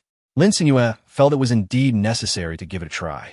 It was certainly not due to the threat posed by the dog system, which wielded her personal account S points against her. Gritting teeth, clenching fists, the task had been accepted. However, she found herself troubled by the question of how to attract new customers. At present, the revenue of the Oasis fish pond was solely buoyed by the assault squad and the Yun City Vanguard. Yet, neither of them seemed inclined to bring in newcomers. Moreover, if she were to venture out of the Oasis to attract customers, lacking the world's highest combat prowess, it would be exceedingly difficult to protect herself from harm. The system shop did offer injury prevention cards, but they were prohibitively expensive. Completing the task simply did not justify the cost. Lin Cenyue pondered for quite some time. Eventually, while listlessly browsing through the daily specials in the system's marketplace, she stumbled upon an intriguing item. Randomly distributed flyers, 500 sheets. Price, 100 points. Category, game items. Description. This is a blank flyer on which you can inscribe the content you wish to disseminate. After folding it, it will materialize at any location within a 100 kilometers radius. Note, it can indeed appear in any location. Even in the excrement of wild mythical beasts is considered normal, and there are no returns. Well, the price and description of the item aligned perfectly with her understanding that cheap goods often come with compromises. Yet, there was no harm in trying. Who knows what might come of it? With such thoughts in mind, Lin Cenyue spent 100 points to purchase randomly distributed flyers. Following the operational guidelines, she meticulously inscribed the information regarding the Oasis fish pond on the top sheet. The Oasis fish pond is officially open, offering a one-stop service for fishing, dining, accommodation, and shopping. Grand opening promotion. Customers presenting the Oasis fish pond flyer will receive a 10% discount. Address: high-level fantastical beasts area. Coordinates: XX. Lin Cenyue felt that the paper appeared somewhat vacant upon completion. However, her painting skills were astonishingly lacking. To avoid frightening away unsuspecting customers, she resolved against depicting the Oasis fish pond or the latest culinary offerings from the restaurant. Instead, she contemplated a more effective means of promoting the unique characteristics of the Oasis. Lin Cenyue retrieved a large bag brimming with an assortment of candies obtained from today's treasure chest. Within it, there were bubble gum, chewing gum, fruit-flavored gummies, and refreshing mint candies, all in abundance. Each piece consumed could sustain a refreshing coolness for a duration of 5, although it was merely a trial version, providing relief for only 30 minutes at a time for those enduring the relentless heat and arid conditions. Even a brief respite from the sweltering climate was akin to a long-awaited rain after a prolonged drought. Lin Cenyue folded the blank spaces of the flyers and tucked a piece of candy inside. The table was now empty. The flyers were successfully dispatched. After confirming that the system had not indicated any violation of rules, she contentedly clicked on the one-click service. In the blink of an eye, each flyer was imbued with a piece of candy. The 500 identical flyers vanished before Lin Cenyue, and the system prompted that the random distribution of flyers had been completed. Lin Cenyue stretched contentedly, exclaiming, "All right, completed." Uncertain of how many flyers had been distributed, she hoped they had reached the right hands. More new customers would be splendid. Chapter 38. The Oasis in the Advanced Wild Beast Zone in Cloud City. A boy from the orphanage was hanging blankets out to dry with his younger brother, as he raised a rusted steel fork to drape the blanket over a tree branch. Something white tumbled down through the leaves. Upon closer inspection, he discovered it was a flyer emblazoned with bold letters. Oasis Fish Pond now open. Below, it was a list of services offered, culminating in an elaborate dinner menu. Though the prices were not exorbitant, they were clearly beyond the boy's means. Just as he was about to discard the flyer, his slender fingers felt something wrapped within it. He curiously unwrapped it to reveal a dazzling candy, shimmering with vibrant colors and adorned with a simple drawing of a lemon. Clearly a lemon candy. What a generous gesture. The boy licked his chapped lips nervously, glancing around to ensure no one was watching. With no one in sight, he quickly wrapped the flyer around the candy and tucked it into his pocket, pulling his younger brother, who was playing in the dirt, towards the house. Once inside, he closed the door before daring to examine the flyer again. Given that the establishment's promotional material included such a precious treat, the discount of 10% for presenting the flyer must indeed be enticing. He contemplated visiting the black market to gauge the flyer's value and whether it was being traded. As for the candy, he decided to save it for his brother as a surprise for his birthday. Meanwhile, the flyer appeared in sand pits, on streets, and atop rooftops. Inevitably, it also surfaced amidst a rather bloody hunt, as a team of hunters in the city was gathering their skills to assault a critically wounded high-level wild beast. Suddenly, a gust of wind blew a flyer directly onto Lin Cenyue's face, startling him and nearly causing him to unleash his abilities upon his teammates. Fortunately, the captain swiftly grasped his flailing staff, averting a catastrophe. "What is this?" Lin Cenyue grumbled, crumpling the flyer in his palm while commanding his contracted beast to assist in dispatching the wild creature. Eventually, they succeeded in bringing the high-level beast to the ground, where it was promptly dismantled by the experienced members of the team. Lin Cenyue, however, frowned as he scrutinized the pristine flyer in his hand. After a moment of contemplation, he raised his face, bewildered, and called out to the captain, "Come look at this. I can't make sense of it." The captain, having gathered the materials, approached and took the flyer, both of them rendered speechless. "Oasis Fish Pond, is this the oasis I'm thinking of?" The captain exclaimed in disbelief. Lin Cenyue nodded vigorously, pointing at the remarkably low prices listed in the menu. And these prices are absurdly cheap. If they truly offer this food, I'd be willing to pay 10 times that. Their incredulous tones quickly attracted the attention of other team members who gathered around. The Oasis fish pond is officially open? An oasis in a fish pond? This must be a hoax. Or could there possibly be water sources on the ground now? A team member with a hammer frowned. A nearby girl, captivated by the sumptuous menu, murmured, "But what if?" Before she could finish, she was interrupted. There's no what if. Look at the address. It's in the advanced wild beast zone. There's no civilization there. Opening a shop, there is sheer madness. I reckon this could be a scheme by the high-level beasts to lure us in as prey. After all, they are intelligent beings. It wouldn't be surprising if they learned to write. This suggestion sent a shiver through the crowd, as the notion of high-level beasts possessing literacy was indeed alarming. After all, hunting these creatures was already a formidable challenge. If they evolved further, they might organize to hunt humans. Lin Cenyue, still clutching the flyer, inadvertently brushed against something soft at the bottom. Startled, he squeezed it. It was remarkably soft. He called out, "Wait, I think there's still something in this flyer." He unfolded the lower section, and out tumbled a fluffy, cloud-shaped pink cotton candy. Everyone stared, wide-eyed, at the cotton candy in Lin Cenyue's hands. "Is this candy?" someone whispered, as the sweet aroma wafted through the air, though the crowd made it difficult to discern. Lin Cenyue nodded, astonished. He had never anticipated that a flyer resembling a scam would contain such a delightful treat. The captain gazed at Lin Cenyue in awe, patting his shoulder. "Since you discovered it, it's yours. But if this candy is real, could it mean the Oasis fish pond is also?" As this hypothesis took shape, the group held their breath for a moment before a wave of exhilaration washed over them. Someone immediately proposed, "Shall we go check it out? The coordinates on the flyer aren't too far from here." Lin Cenyue, with the fragrant cotton candy in his mouth, nodded fervently. After savoring its delightful sweetness, he exclaimed, "Captain, we must go. After eating this candy, I feel invigorated." His words instantly captivated the group's attention. Observant eyes spotted the light blue countdown on Lin Cenyue's neck, pointing and exclaiming, "Look, the translucent text on his neck. Refreshing €5.29.54. The text had evidently just appeared, specifically after Lin Cenyue consumed the candy. It didn't take long for a clever mind to deduce the connection. Excitement surged through the group. This was a buff that could provide a refreshing coolness. Although it lasted only 30 minutes, for those frequently suffering from the oppressive heat, it was akin to a lifeline. Moreover, if such a precious candy was being distributed freely, it suggested the oasis mentioned on the flyer likely existed. The captain immediately commanded, "Prepare the team. We are heading to the advanced wild beast zone to find the oasis."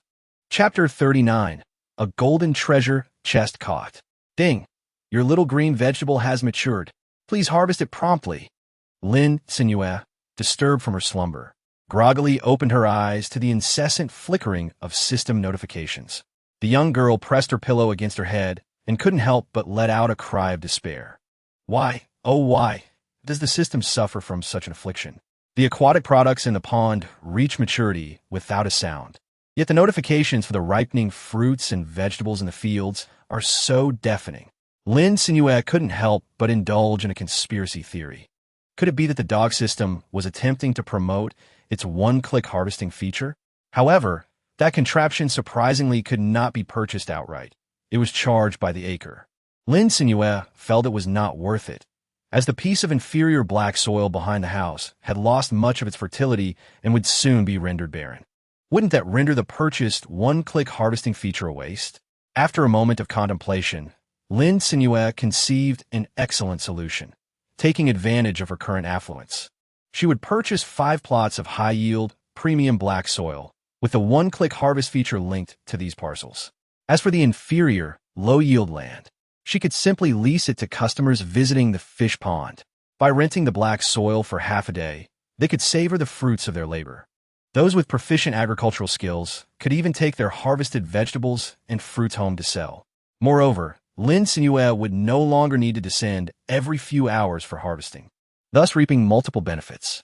With this in mind, she promptly added a line to the small blackboard above the cash register. Leisurely farmstay, now open for enthusiastic signups. Currently charging 500 points every 6 hours, including a complimentary packet of random seeds. Lin Cenyue placed the wooden sign designating the farmland on the inferior black soil.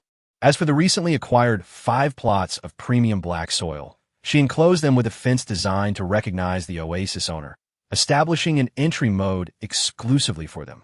The land was named according to the types of crops to be cultivated. Should this land be designated as Orchard Number 1, Lin Cenyue made a decisive choice. Although referring to this piece of land as an orchard may be somewhat exaggerated, the system is configured to allow for a total of 100 planting spots per acre. This implies that regardless of the size of the vegetables or fruits cultivated, one can plant up to 100. The actual yield, however, is entirely dependent on the fertility of the soil and the techniques employed in cultivation. Thus, even when planting fruit trees, it is entirely feasible to grow 100 trees on an acre of land. Lin Cenyue found it somewhat difficult to envision what a scene would look like with so many lush and flourishing trees crowded together. Lin Cenyue decided to give it a try. She purchased several saplings from the system's marketplace and meticulously planted each one, watching as the tender branches and vines of the fruit trees emerged from soil. The young peach sapling has been planted. The peach is currently growing, with the next harvest expected in 10 days. Tip: if players plant the peach sapling in soil lacking sufficient fertility, please purchase rare, mineral-rich soil from the system's marketplace to cover the planting unit, ensuring that the peach sapling receives adequate nutrition for robust growth. To her surprise, the maturation period of the peaches was so lengthy. However, upon reflection, it made sense, as the saplings were not even as tall as her shoulders, making it improbable for them to bear an abundance of plump peaches. 10 days was more about the time required for the trees to grow. Although mature saplings were available in the system marketplace, they were priced tenfold higher. Lin Cenyue decisively opted for the juvenile phase of cultivation. After all, she had previously received a bountiful fruit gift package featuring the golden crab, rendering her in no need of additional produce.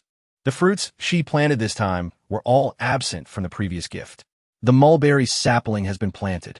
The mulberries are currently growing, with the next harvest anticipated in 8 days. The coconut tree sapling has been planted. Coconuts are currently growing, with the next harvest anticipated in 15 days. The loquat tree sapling has been planted. Loquats are currently growing, with the next harvest anticipated in 12 days.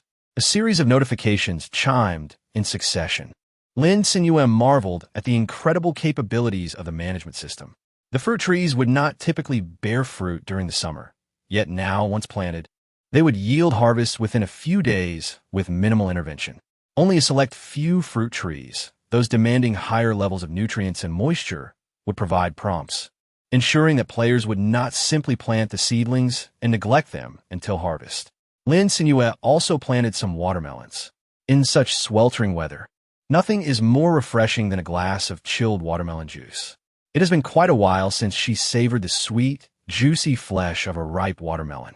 She heard that in the desert, where sunlight graces the land for extended periods, the watermelons grown there are sweeter than those from other regions. How could she resist the temptation to try? Lin Cenyue eagerly planted the young watermelon seedlings into the soil. The young watermelon plants have been sown. The watermelons are currently growing, with the next harvest expected in 5 days. Wow, I didn't anticipate it would only take 5 days. Lin Cenyue was quite pleased. She resolved to indulge in a taste as soon as the harvest was ripe. As for the remaining 4 plots of land, she simply scattered the seeds she had purchased last time, but there were not enough seeds to cover even one entire plot.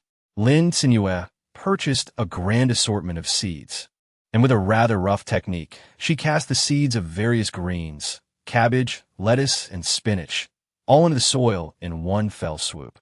After all, this was not an actual farming endeavor, so meticulousness was not a necessity. The primary goal was simply to ensure survival. Moreover, the remarkable survival rate of seedlings and the enhanced yield of crops in the fertile black soil were not to be underestimated. This was a true manifestation of financial prowess. However, just as she placed her fishing rod into the water, an unexpected occurrence transpired above the rod. Lin Cenyue curiously prodded the screen, and instantly a new interface sprang forth. Congratulations! You have discovered the Treasure Chest Voucher Recharge channel. Purchasing Treasure Chest vouchers will increase your chances of fishing for treasure chests, making it easier to draw high-quality supply boxes. Come give it a try. She leaned back in a tactical manner, feeling an uncanny familiarity with this interface. Wasn't this the premium gacha pool set by the game? How did it end up here? Lin Cenyue's lips twitched slightly as she clicked to recharge, opening the complete recharge page. Recharge, Treasure Chest Voucher, Incomplete Version, 1.6800. Treasure Chest Voucher 1.9800. Treasure Chest Voucher 2.19800. Treasure Chest Voucher 4.32500. Treasure Chest Voucher 10.64800. Lin Cenyue's smile vanished in an instant. Who on earth is the imbecile responsible for this? The amount is unexpectedly inflated by an extra zero. Spending over 60,000 for a treasure chest that doesn't even guarantee a grand prize feels like a whimsical folly. The defective version is even more absurd. It contains merely appearances and recipes, none of which possess any star ratings. The young girl took a deep breath and resolutely clicked. With a stoic expression, she retrieved the treasure chest she had caught. Indeed, it is as expected a wooden chest. Lin Cenyue opened the box, revealing a collection of trifles. Acquired a basic supply box 1. Tea soup 500, fresh milk 500, rock candy syrup 500, crispy puffs 100, red beans 100, pudding 100, coconut jelly 100, pearls 100, taro paste 100, barley 100, ice cream 100. Although she had a fondness for milk tea, it was rather excessive to find such items in a treasure chest. With the accommodation situation at the Oasis fish pond still unresolved, the idea of opening a milk tea shop seemed rather far-fetched. Lin Cenyue gritted her teeth in silent fury, cursing the system for its insatiable greed. Having reduced the odds of drawing useful items. How ruthless! Perhaps her thoughts were too foul, tainted with frustration. Lin Cenyue pulled up the treasure chest with a frown. To her astonishment, it was a pure gold chest, a sight never before encountered. As she opened the chest, a dazzling beam of golden light erupted from the exquisite, petite treasure box, accompanied by shimmering golden mist that gradually dissipated into the air. Lin Cenyue gazed intently, her eyes unblinking, fixed upon the central distribution point. A card, adorned with faint golden patterns, gracefully landed in the palm of her hand. Chapter 40. Recruiting new employees. Congratulations on your first draw of a high-grade resource box. Acquired high-grade resource box 1. Oasis and construction blueprint 1. Wood 2,000, iron blocks 1,000, cement 500, sand 500. Fabric 300. Lin Cenyue widened her eyes in astonishment as she gazed at the pale golden card in her hand. It depicted a quaint 3-story building. It was an inn. Moreover, all the construction materials were ready, requiring only the blueprints to be immediately erected. Though modest in size, it boasted 6 guest rooms. Lin Cenyue, filled with excitement, prepared to utilize the construction blueprint for an expansion of the Oasis facilities. To her surprise, upon clicking to build, a flurry of pop-up windows appeared. Would you like to merge the Oasis Inn with the Oasis restaurant? Or choose a new location? Without hesitation, she selected Merge. Another pop-up window appeared. Would you like to adjust the room layout type? Oh, she could actually modify the layout and room types. This revelation invigorated Lin Cenyue. She opened the floor plan for the guest rooms and discovered that the original design had placed 3 family rooms on the 3rd floor, while single and double rooms were located on the 2nd floor, with 2 of each type. The capacity for different rooms varied. The family suite recommended occupancy was 3 guests, with a maximum of 5. The double room recommended 2 guests, with a maximum of 3, and the single room recommended 1 guest, with a maximum of 2. Without further contemplation, Lin Cenyue decisively maximized the number of family rooms, as the layout limitation allowed for only 4. For the remaining 2 rooms, she opted for double rooms. The adjustment resulted in 2 family rooms on each of the 2nd and 3rd floors, along with 1 double room. Internally, Lin Cenyue also made modifications, replacing the beds in the family suites with large beds measuring 2 meters by 2 meters, thereby accommodating more guests than the original children's beds.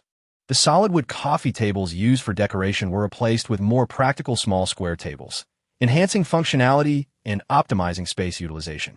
Other room types underwent minor adjustments as well, freeing up space for mattress placement when exceeding the recommended occupancy.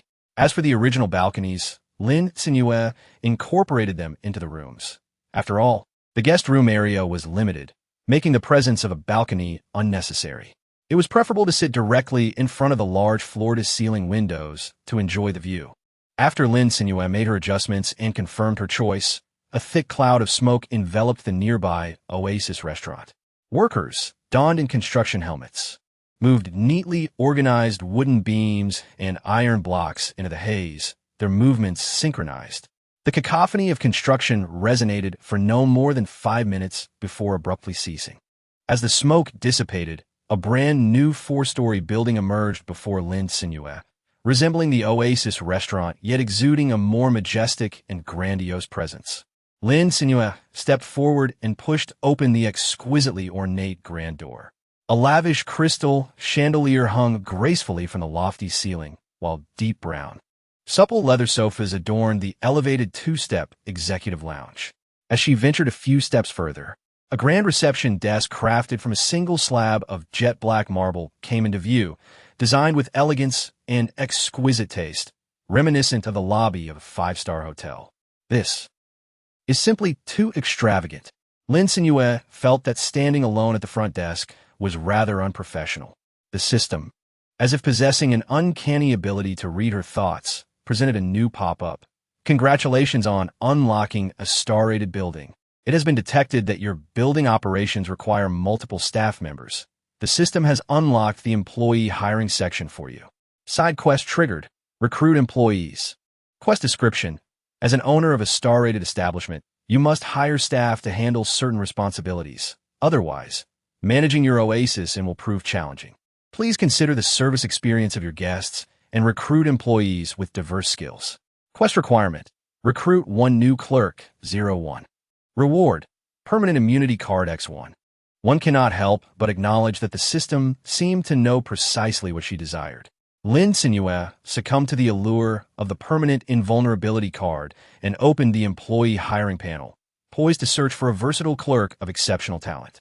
The interface clearly displayed the employee's age, gender, ethnicity, specialties, and hourly wage at the time of hiring. Lin Cenyue decisively filtered the tags related to management. As expected, the employees that emerged after the filtration appeared considerably more normal.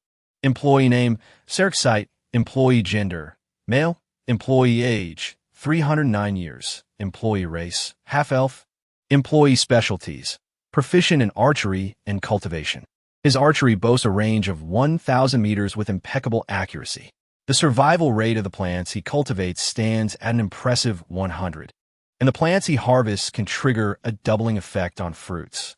Hourly wage, 100,000 points. Lin Cenyue was initially captivated by the delicate, wavy, light golden hair that fell gracefully over her chest, the exquisite and handsome features set against her snow-white, flawless skin, and the elegant, noble aura that could be felt even through a photograph. After counting to 0 twice, she confirmed that her eyes were not deceiving her. "Thank you," she said, feeling instantly deflated. Her humble little shop was simply unworthy. With an hourly wage of 100,000 and a daily income exceeding 2 million. Who exactly was working for whom? Aside from the day when the advanced team from Cloud City came for a major procurement, Lin Cenyue had never earned over 100,000 points. She took a deep breath, striving to console herself, reasoning that the exorbitant price must be due to this half-elf's proficiency with the bow and arrow, an exception. However, 10 minutes later, Lin Cenyue found herself staring blankly at the screen, lost in contemplation. With such high hourly wages being offered, perhaps she should consider listing herself as well. With nearly a decade of experience under her belt, she undoubtedly possessed a strong sense of compliance. Yet, the system remained ominously silent, clearly rejecting her brilliant proposal. Lin Cenyue let out a long sigh, resolving to explore the discounted section. Perhaps she might stumble upon a rare find. No, rather, a fortunate opportunity. Chapter 41. The canine boss becomes an employee. However, when Lin Cenyue actually clicked into the discount zone, she was somewhat taken aback. The wages were indeed considerably lower. Some positions only required small fish treats or cat snacks, or perhaps meat bones. Yet the species was all wrong. She wasn't operating a fluffy CAF. Employing a multitude of cats and dogs would be utterly futile, no matter how adorable the kittens were. They could hardly manage customer inquiries at the front desk or maintain the cleanliness of the guest rooms. Instead, they would likely become targets for opportunistic patrons. Absolutely not. She needed to seek out humanoid candidates. Lin Cenyue, reluctantly, had to lower her standards.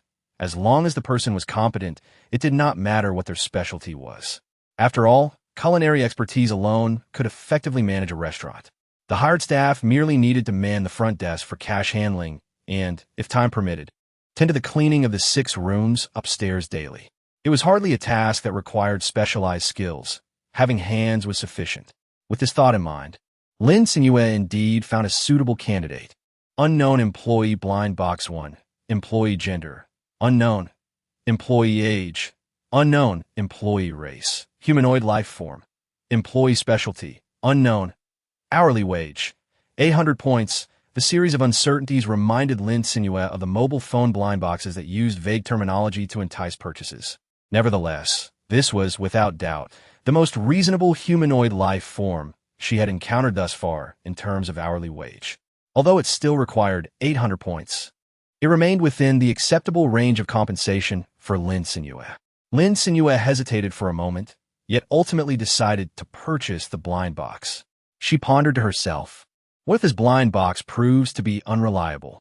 She resolved to ask Chun Kei for assistance in traveling to a nearby town to recruit a few individuals willing to accompany her to the elite wild beast zone. Surely, hiring through the system's marketplace would be considerably more economical. Shall we open the employee blind box? Lin Cenyue, yes. A blinding and searing white light appeared before me. Lin Cenyue slightly furrowed her brows, shielding her eyes from the piercing light. After what seemed like an eternity of half a minute, she reluctantly blinked her discomforted eyes and lowered her raised hand. It was then that she beheld a familiar figure, one that could be recognized even amidst the ashes of defeat. Lin Cenyue's pupils trembled in shock.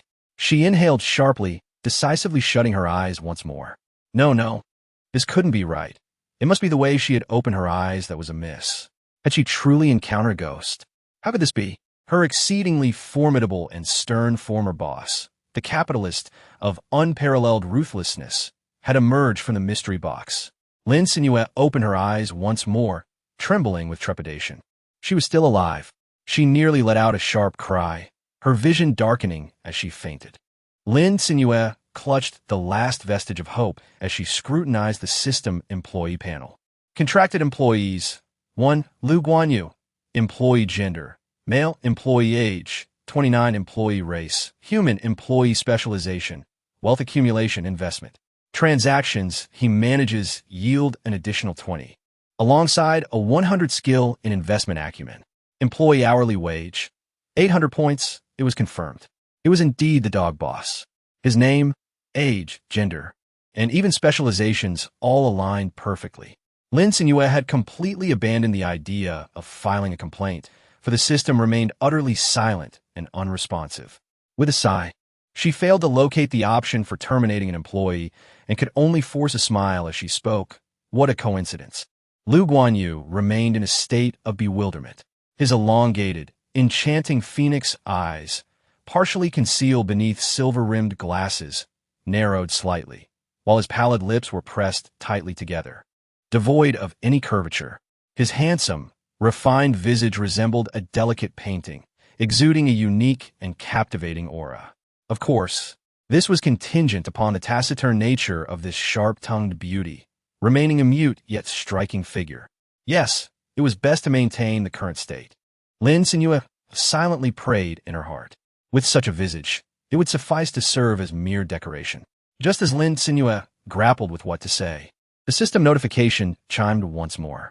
Detected player S aversion to employee memories. You may click on Management Panel, Employee Zone, to set restriction clauses and seal a portion of the employee's memories.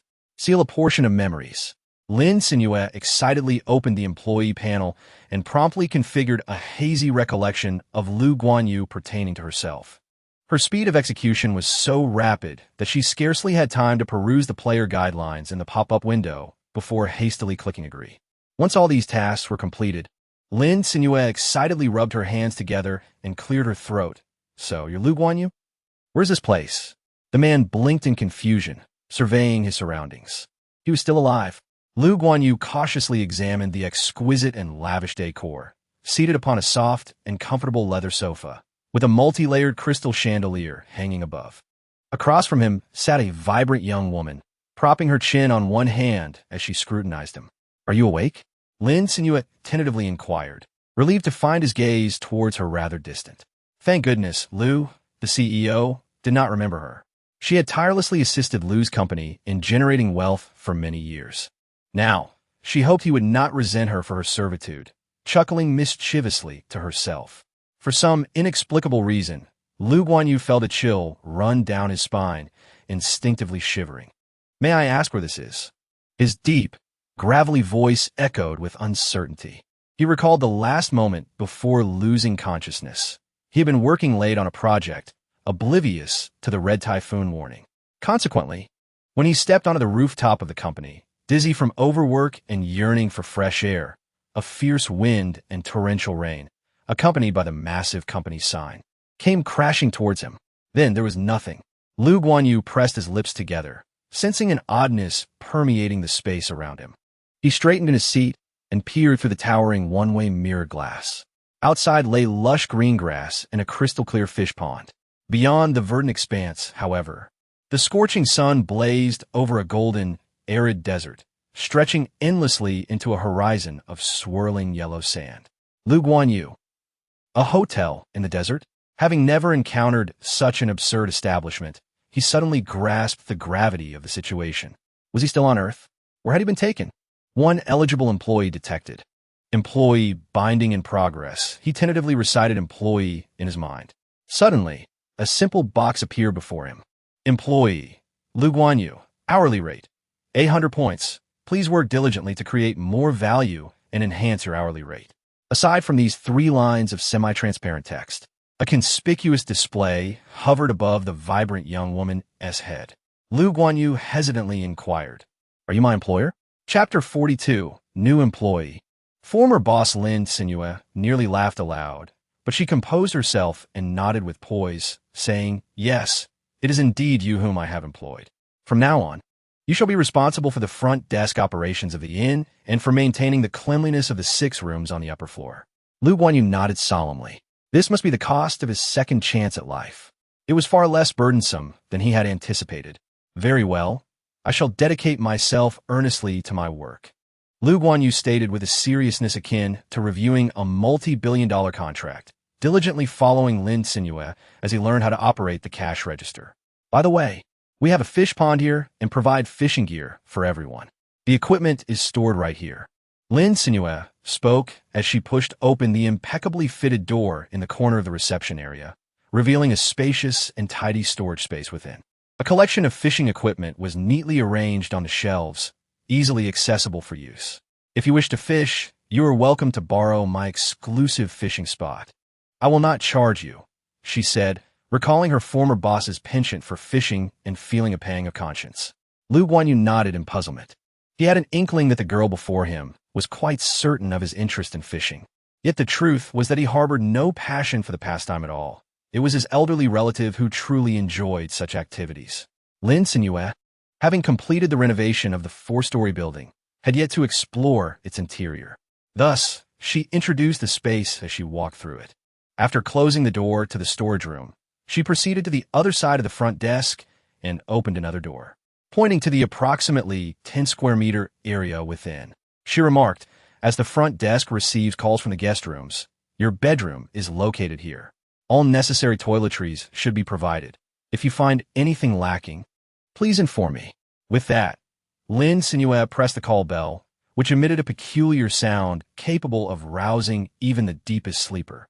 Lu Guanyu promptly replied, All right, thank you, boss. The two then continued their ascent up the stairs, as the hotel, being a small establishment, lacked an elevator. They climbed the left staircase to the 2nd floor. Lin Cenyue pushed open the door of the Oasis restaurant, just as the lunch service commenced. The bell at the food pickup area chimed incessantly. The young girl hurriedly stepped forward to transfer the steaming dishes piled at the pickup counter into the display cabinet. Lu Guanyu, displaying remarkable initiative, approached Till in hand. As my hired employee, you may collect meals using facial recognition. The daily meal allowance is set at 500 points. That should suffice, wouldn't it? Lin Cenyue determined this amount based on the restaurant's reported average expenditure per patron. Lu Guanyu glanced at the prices indicated on the menu and nodded in agreement. 1,500 points will certainly be ample, perhaps even excessive. However, he mused that his hourly wage seemed rather modest. Yet, upon reflection of the current job's demands, it appeared that a higher rate might not be feasible. Lu Guanyu silently sighed, contemplating how to demonstrate his worth and enhance his compensation. It's mealtime now. Let us indulge. Lin Cenyue gazed at the lavish spread before her, feeling a pang of hunger. She called out softly and began selecting the dishes she desired. Lu Guanyu followed closely behind. Given the generous menu, he took everything he fancied: premium soy sauce crab, a sashimi platter, poached shrimp, stir-fried greens, spicy baby bok choy, and candied strawberries on a skewer.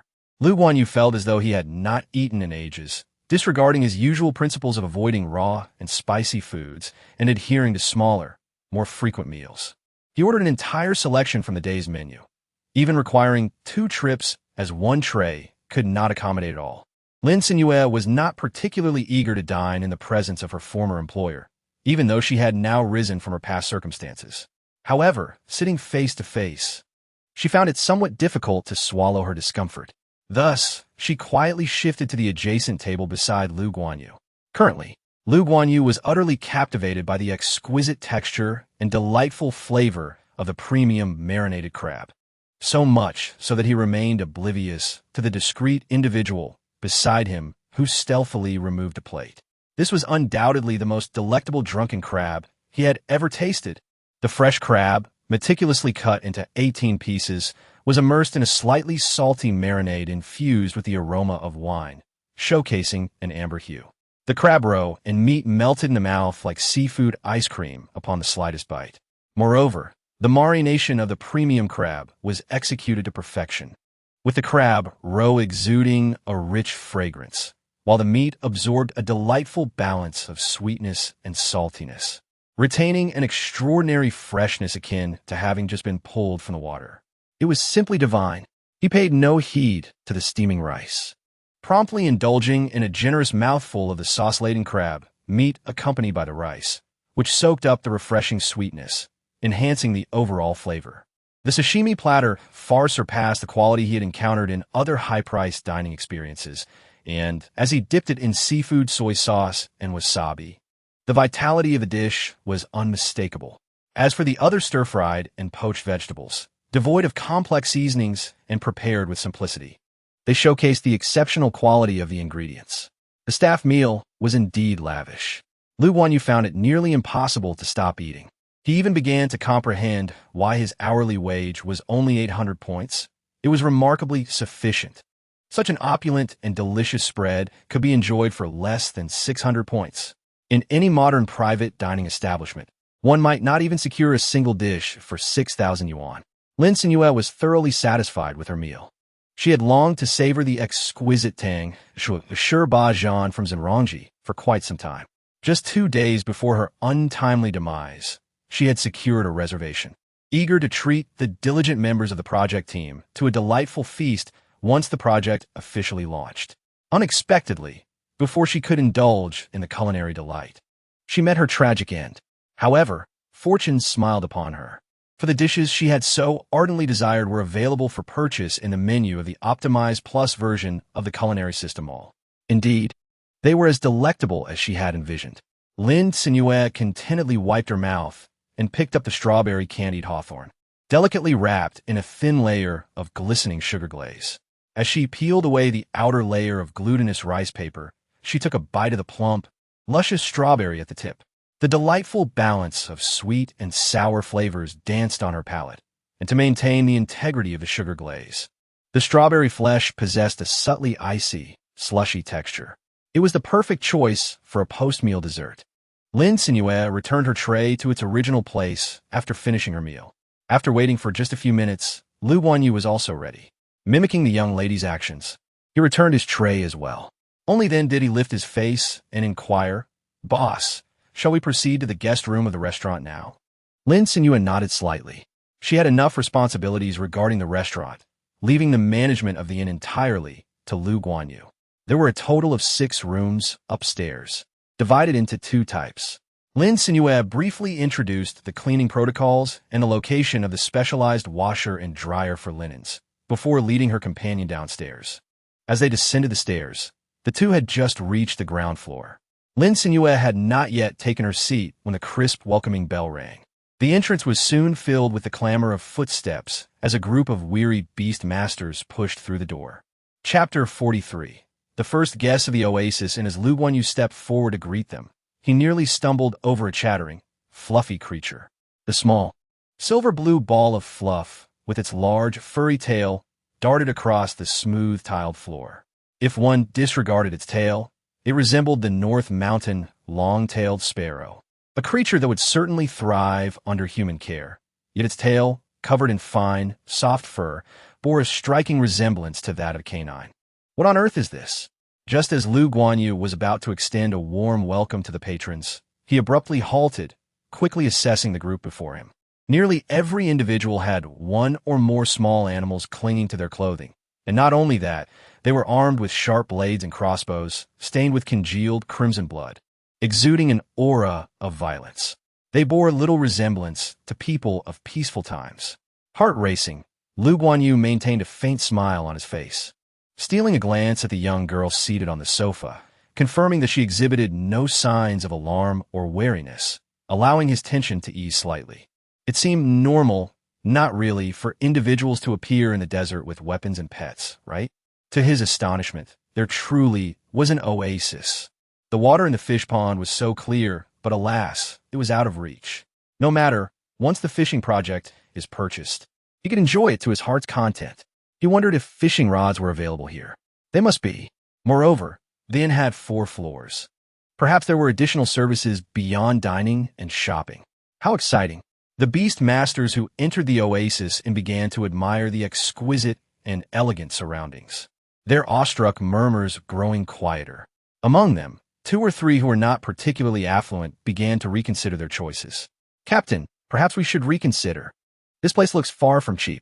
Their previous lodging in the peaceful city had not been as lavishly decorated.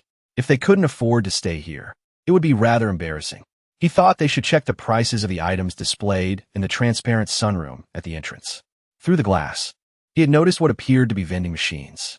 However, the captain waved his hand, insisting, "We have done quite well. The team can cover the cost of the inn. Besides, asking 1 tea cost us anything. If it's too expensive, we can always leave." With the captain's assurance, the group fell silent. He gestured toward the price list at the front desk, where the costs for various services were clearly displayed.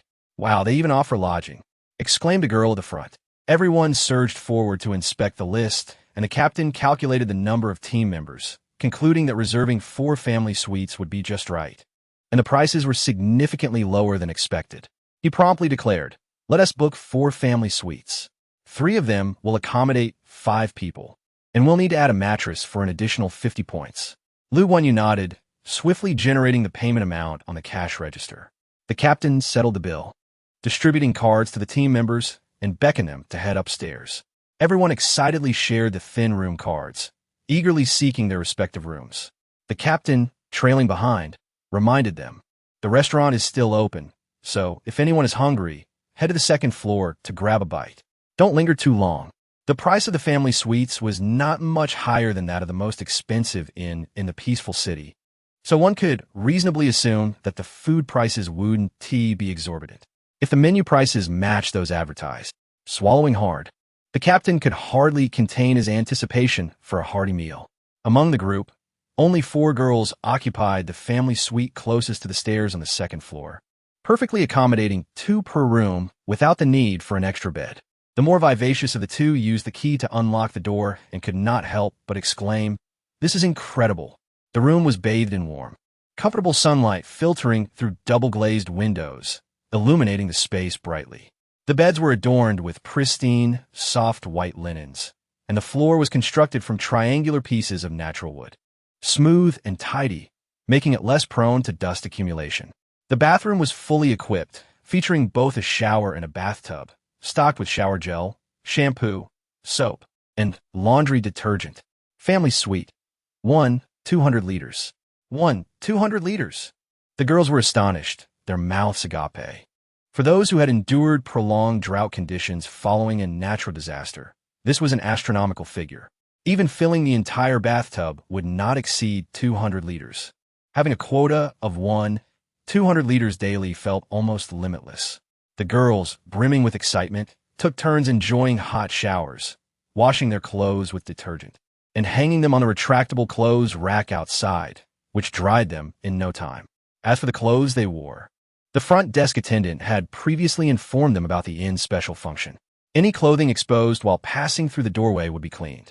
However, that sort of cleanliness did not compare to the refreshing sensation of water washing over one's entire body. Once they were all tidied up, they quickly rushed to the second-floor restaurant. After all, the pop-up message upon entering the oasis had clearly stated that the restaurant had fixed operating hours and would close promptly. Upon arrival at the restaurant, the girls found that many of their teammates were already dining. The expressions of pure enjoyment on their faces were a testament to the exquisite nature of the food. Fresh, tender sweet shrimp, thick slices of salmon, rich tuna, glistening silver-white bamboo fish with a hint of rosy hue, and palm-sized tender scallops, accompanied by lemon wedges and wasabi soy sauce, created a refreshing taste that exploded on their tongues, an experience beyond words. This is simply delightful. The little fluffy creature jumped onto a chair, its round eyes wide with excitement, chirping inquisitively, yet the beast master remained oblivious to its presence. With a comically clumsy leap, the plump creature landed on the table. In an instant, a flash of silver blue darted past. The little fluff ball swiftly snatched a piece of oily, tender salmon from the chopsticks. With a gulp, the slippery salmon vanished from sight.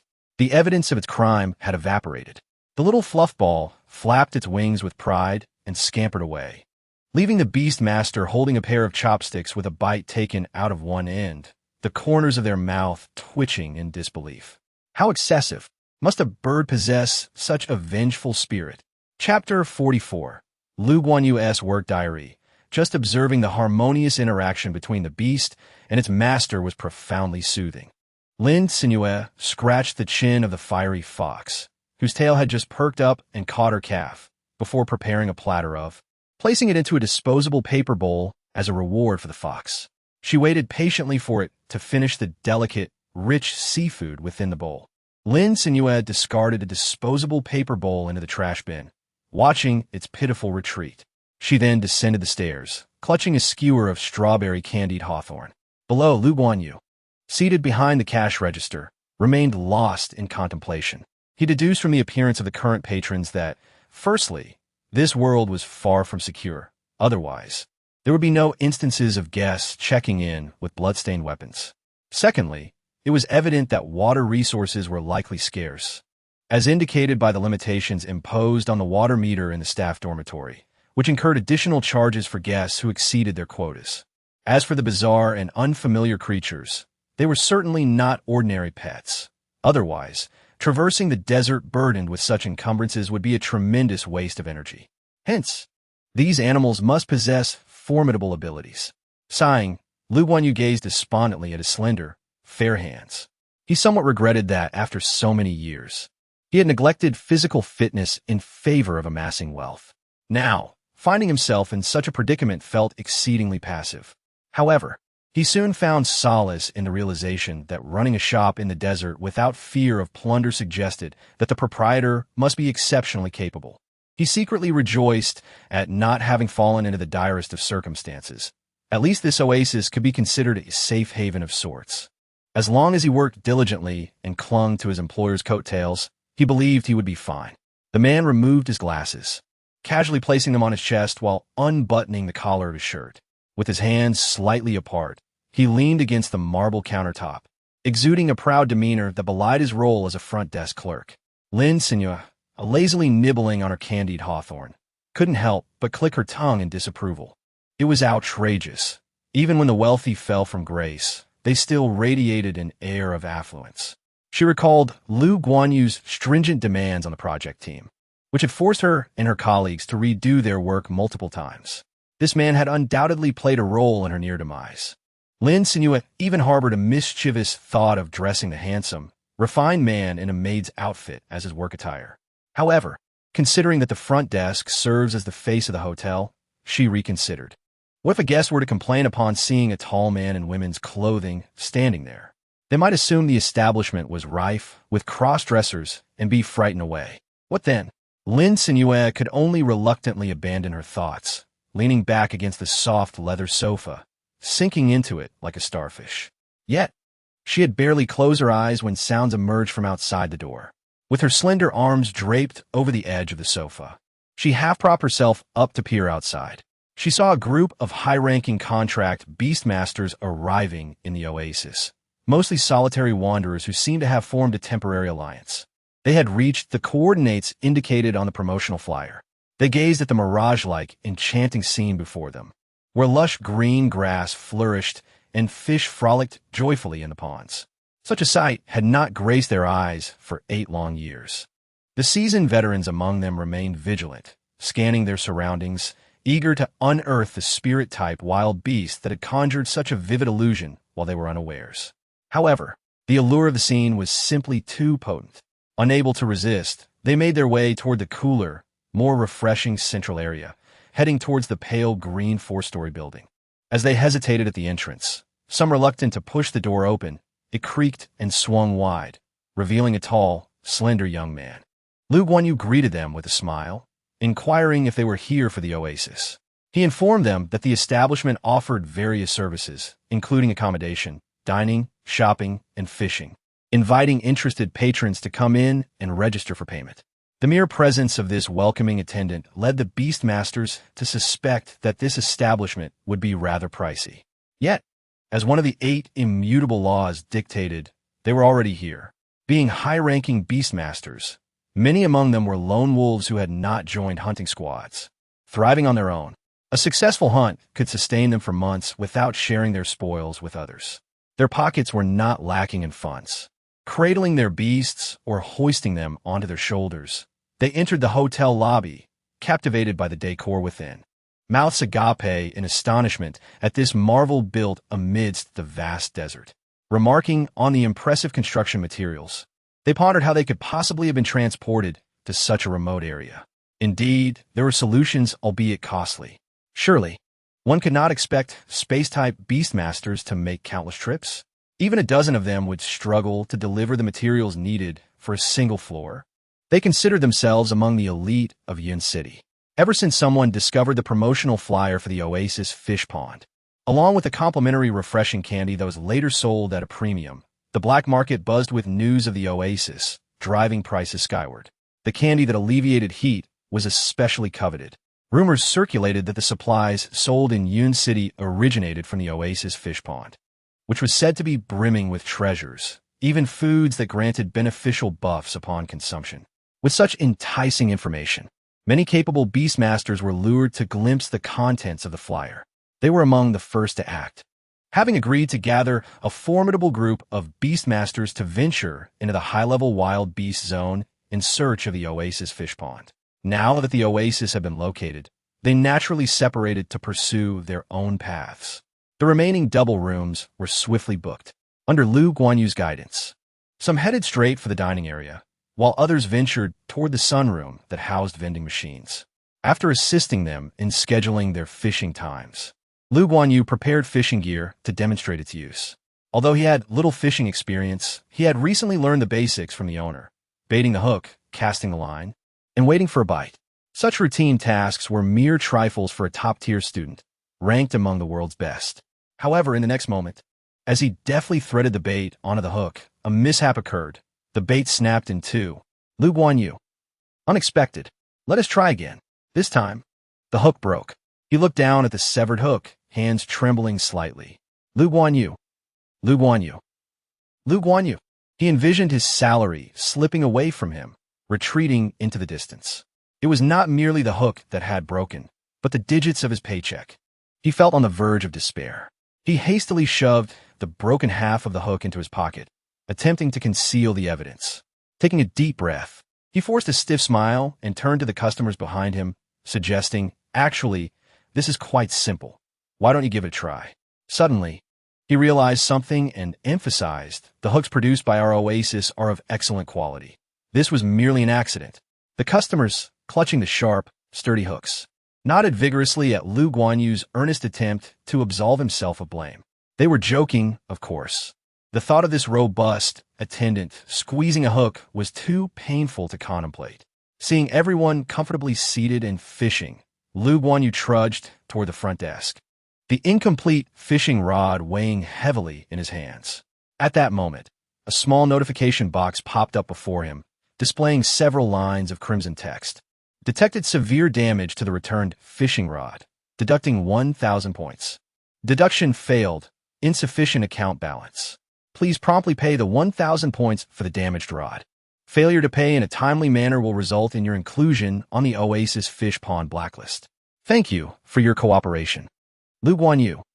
Indeed, it seemed his luck had led him to become the first individual in this alternate realm to experience the woes of a lone job. He was about to confess to the owner in hopes of borrowing some funds to cover the compensation fee when he suddenly felt a chilling sensation between his legs. Lowering his gaze, he discovered the source of the issue. The broken hook, now precariously dangling from a torn piece of fabric within his trousers, barely maintaining the integrity of his suit pants. Lu Guanyu fell silent. He had always thought such fortuitous events were reserved for others. In moments of utter disbelief, one often finds humor. Now, he found himself unable to leave, forced to maintain a facade of dignity at the front desk. By the time Lin Cenyue noticed his absence, it was already dinner time. As she dined and surveyed the restaurant, she noted the new employee had yet to arrive. How peculiar, given that Lu Guanyu had no funds. It was unlikely he could purchase food from the vending machines. Could he be on a diet? Yet, his voracious appetite at lunch suggested otherwise. Lin Cenyue scratched her head in confusion as she finished her meal of steamed hairy crabs, plum wine-infused luo shrimp, pan-fried seaweed shrimp cakes, and scrambled eggs with tomatoes. Holding a stuffed jianbing in her hand, she descended the stairs to investigate the situation. Upon reaching the ground floor, Lu Guanyu was so excited that he nearly forgot to hold up his sagging trousers, standing up abruptly. However, before he could straighten himself, the cushion that had concealed his torn suit pants fell away. The young man gasped, his ears instantly flushed with embarrassment. Boss, do you have any extra trousers?" Lu Guanyu's typically refined and handsome features now bore an unusual hint of awkwardness. Lin Cenyue observed his swift and deft movement as he grasped the waistband of his trousers, striving to suppress the wild upward curve of her lips. She had directly purchased 2 sets of employee uniforms from the system's marketplace. One ensemble consisted of a light brown short-sleeve shirt with a rebuttal collar, paired with casual black trousers. The other set featured a gray-green silk short-sleeve top, complemented by dark green wide-leg pants. Both were designed in a gender-neutral style and were quite affordable, costing merely 50 points due to the absence of any additional features. Lin Cenyue, feeling disinclined to press him further, waved her hand to indicate that he should hurry and change. However, Lu Guanyu, feeling embarrassed, spoke up again. With a downcast gaze, he quietly said, I have something to report." Lin Cenyue tilted her head, her face a portrait of confusion, and inquired, "May I request an advance on my salary? I accidentally damaged a fishing hook and require compensation of 1,000 points." Lu Guanyu, while responding, keenly observed the subtle expressions of the young girl before him, his throat tightening with a nervous swallow. In this perilous otherworld, the stakes were high. If compensation was not promptly dispersed, they risked being placed on the blacklist of the Oasis, a fate that would plummet them from a standard beginning to an immediate death scenario. Lin Cenyue could hardly believe her ears. She gasped and instinctively retorted, "What did you say? How much?" 1,000 points. Lin Cenyue. The young girl fell into silence for a moment, feeling her fists clenched tightly. In the system's marketplace, a fishing hook worth 10 points could yield a compensation of 1,000 points.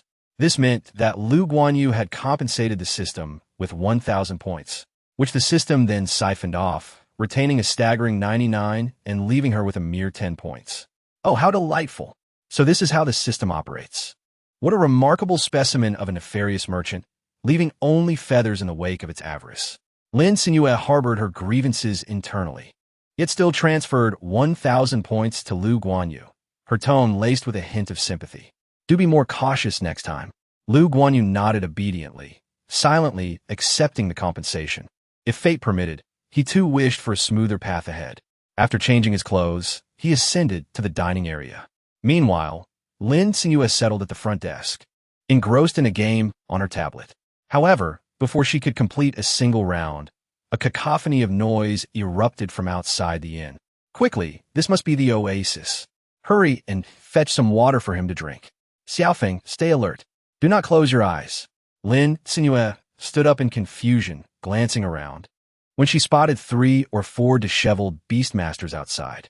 Among them, one was being supported as he staggered forward, his body smeared with blood, his eyes a menacing crimson. He appeared far from normal. Furrowing her brow, she pondered for a while before recalling the corresponding information from the game. The planning team next door had once attempted to integrate a debuff known as mental pollution into the game. Ultimately, due to its excessive memory usage, this plugin was discarded. However, Lin Cenyue retained a general understanding of its premise. Mental pollution occurs when a beastmaster excessively unleashes their potential, resulting in a disarray of consciousness that evolves into profound psychological damage. In severe cases, the individual may gradually lose their sense of self and devolve into a fiercely aggressive beast. Clearly, the individual outside was on the brink of such transformation. Yet, pure water could restore his sanity, albeit for a limited time. The man at the forefront rushed into the sunlight room, purchasing a bottle of mineral water and hastily bringing it to the lips of the mentally polluted beastmaster. With reddened eyes, he muttered incessantly, "Drink up. Don't let it go down the wrong way." Xiaofeng. At last, the blood-red gaze began to subside. Within the sunlit room, the gathered individuals, bathed in warm sunlight, silently regarded the exhausted Chun Xiaofeng, who lay sprawled on the ground, momentarily at a loss for words. Chun Xiaofeng had unleashed his potential to save them. If he completely lost his human consciousness, he would be unable to enter the town. Ultimately, the only fate awaiting a beastmaster afflicted by severe mental pollution was death. Lin Cenyue rested her chin on the table, pondering for quite some time. Yet, she could not devise a method to unravel the curse-like mental pollution. With a resigned sigh, she shouldered her fishing rod and made her way to her designated fishing platform. The system certainly had a knack for manipulating her. There remained one last opportunity to open today's treasure chest. The premium chests were exceedingly unkind. She could only afford to indulge in them 3 times at most. Hopefully, within these 4 attempts, something of value would emerge. Chapter 46. The Healing Effects of Durian. Lin Cenyue silently prepared herself mentally, gritting her teeth as she purchased 3 treasure chests. The young girl cast her fishing line and clicked on the treasure chest. The fishing rod dipped slightly, and the float quivered. She had caught a treasure chest. As the clear water rippled, a silver treasure chest suddenly materialized before her. Remarkably, it was a direct hit. It was a silver chest. A dazzling beam of silvery light erupted from the open chest, accompanied by gentle ripples, while the items inside emitted a suffocating and unpleasant odor. Lin Cenyue was nearly overwhelmed. She pinched her nose, attempting to squint at the system's glowing screen, but the pungent odor rendered her unable to open her eyes. Fortunately, the system's notification chimed in. Acquired Intermediate Supply Box 1. Durian Special 100, Stinky Mandarin Fish Special 100, Stinky Tofu Special 100, Snail Noodle Soup Special 100, Fish Mint Special 100, Blue Cheese Special 100, Super Stinky Herring Canned Special 107. Distinct foul odors mingled together, reminiscent of a continuously fermenting garbage bin. The putrid stench assaulted her senses. Having never consumed foods with such offensive smells, Lin Cenyue was tormented to the brink of despair, retreating 10 steps until she realized that any further movement would take her out of the treasure box collection range, forcing her to stand her ground. She painstakingly prodded the red dot in the upper right corner labeled Special, skimming through the information. To her astonishment, Lin Cenyue discovered that the system had proven reliable for a moment. The recently drawn, foul-smelling gift package could surprisingly alleviate mental pollution. Its efficacy lay in the ability to eliminate part or all of the debuff status when consumed by an individual under mental debuff conditions. Moreover, the more odorous the item, the greater the potential for relief. Lin Cenyue inhaled sharply, a chill running down her spine. It was utterly terrifying. However, the results from the system were rarely ambiguous. After a moment's hesitation, she collected this batch of supplies. A box of fresh durian flesh remained on the grass. The durian was well packaged, its surface merely tainted with a faint, unpleasant odor from other foods. Lin Cenyue donned a pair of gloves, reluctantly accepting the durian flesh. Yet, her arms strained to remain extended, striving to keep this odorous bomb at a distance from her body. Lin Cenyue almost burst into the sunroom. She swiftly pulled the bewildered four individuals out and presented the durian flesh before the emaciated young man. Eat. The girl's gaze was fiery as she fixed her eyes on the group before her, uttering but a single word. The individuals opposite her regarded Lin Cenyue warily, evidently perplexed by the inexplicable, odorous presence before them. Lin Cenyue, with little inclination to waste words, snapped her fingers, causing the previously open door of the sunlit room to close abruptly, as if pushed shut by an invisible hand.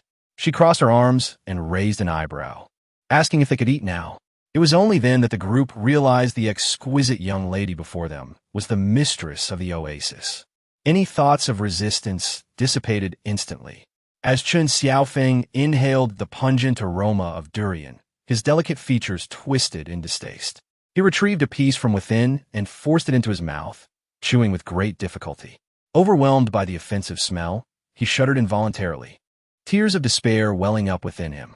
Why had the owner of the oasis invited him to partake in durian? How sorrowful. It was clearly Xiaoyan who relished this fruit. In all his 20-plus years, Chen Xiaofeng's only encounter with durian had been through browsing short videos of durian blind boxes online during a sweltering summer. However, after he held his breath and managed to swallow the first piece, a sudden realization struck him. The once searing heat within him, which had been incessantly gnawing at his reason, had diminished somewhat. This was unprecedented, for nothing had ever been able to withstand the source of his mental affliction. The tale of spirit pollution had plagued beast masters for years. No remedy had ever emerged. Only those heavily tainted by this mental scourge were dispatched in droves from human settlements to meet their demise. Chen Xiaofeng, in a daze, grabbed another piece of durian and stuffed it into his mouth, this time paying no heed to the unbearable taste, devouring it ravenously. Indeed, the source of his contamination receded a fraction more. Though the change was minute, he remained acutely aware of this foreign substance that threatened his very life. Thus, he recognized it instantly. With reddened eyes, he stared intently at the owner, his voice trembling as he asked, "Can this truly heal me?" Lin Cenyue retreated discreetly by half a step, fearful that the exuberant young man might inadvertently fling the durian in his hand towards her. She then nodded enigmatically, a subtle affirmation. Chen Xiaofeng laughed to the point of tears. Salvation is at hand. He is truly saved. The oasis, indeed, stands as humanity's final hope, capable of unraveling the enigma of mental pollution, a seemingly insurmountable conundrum. The three individuals surrounding them, upon overhearing the dialogue between Chen Xiaofeng and the proprietor, quickly grasped the situation. One by one, they joyfully crowded in front of Lin Cenyue, eagerly exclaiming, "Boss, how much is this durian? I shall cover the cost for Brother Xiaofeng. Is there a possibility to procure more?" "Yes, indeed. Boss, do you possess a foolproof remedy for complete recovery?"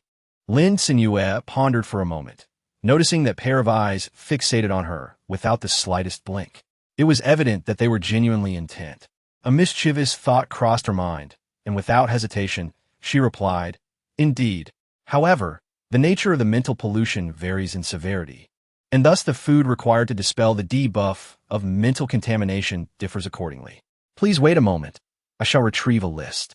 Lin Cenyue approached the front desk, meticulously documenting the recently acquired stinky delicacies, noting their levels of contamination and prices.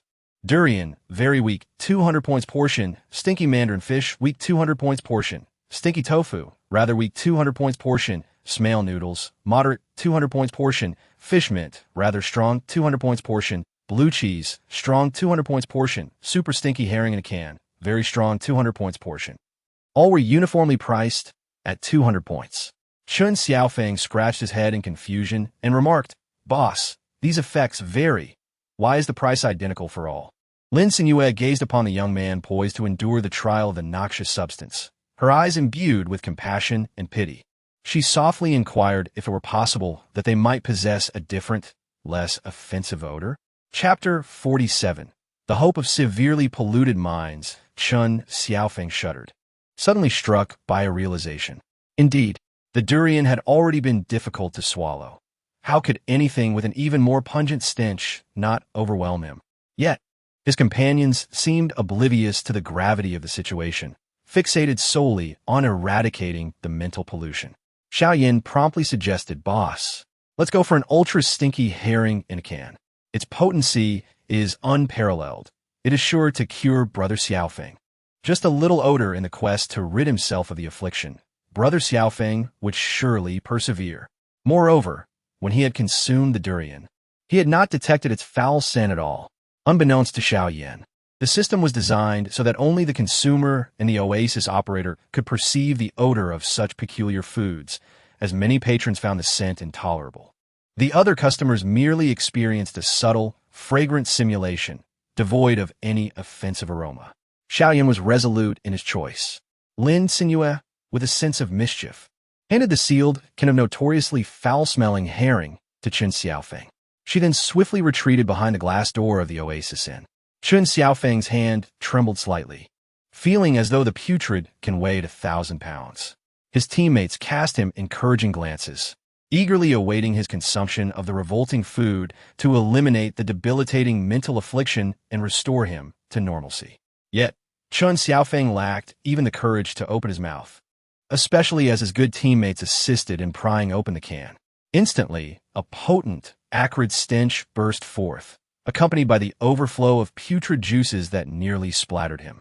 He fought to suppress the bile rising in his throat, his eyes reddening from the noxious fumes. Unable to endure the stench any longer, Chun Xiaofeng, contemplating the notion that early demise might lead to a swifter rebirth, pinched his nose tightly and reluctantly brought the foul can to his lips. In an instant, the briny odor of the sea fish flooded his mouth and nostrils, intertwined with the rancid scent of rotten eggs and spoiled fats. There was likely vinegar mixed in, adding a sharp, tangy flavor that caused him to shiver uncontrollably. After taking a bite, he immediately felt the oppressive heat of mental pollution dissipate, leaving him clear-headed and invigorated. "I'm fine now. No need to eat more," Chun Xiaofeng exclaimed, leaping up in excitement and hurriedly distancing himself from the foul herring can. However, he soon despaired, realizing that the odor clinging to his clothes refused to dissipate. The foul stench followed him persistently, prompting him to flee in distress. His teammates, puzzled by this rare display of emotion, inquired curiously, "Why are you running?" Chun Xiaofeng glanced back at the open can on the ground, and then at the trio standing beside it, bewildered. "Can't you smell that rancid, fermenting stench?" They all shook their heads in unison. It was only after Chun Xiaofeng's description that they understood why he had sprinted away faster than a hare. Xiaoyan immediately turned to find the proprietor, seeking guidance on how to dispose of the remaining can. Before he could locate anyone, a white box appeared before them. "Please dispose of the unfinished herring can in the black trash bin. Click to view the route." Chun Xiaofeng tapped on it, and an arrow appeared, guiding them. Xiaoyan, following the arrow's direction, cautiously carried the still half-full can of foul herring, leading the way. They soon found the trash bin and disposed of the odoriferous bomb with relief. Lin Cenyue paid the fee for the system pop-up. As she watched their figures disappear into the distance, she let out a long sigh. She dared not imagine the horrendous odor that would emanate from those individuals, reeking of canned herring, if they were to stand before her.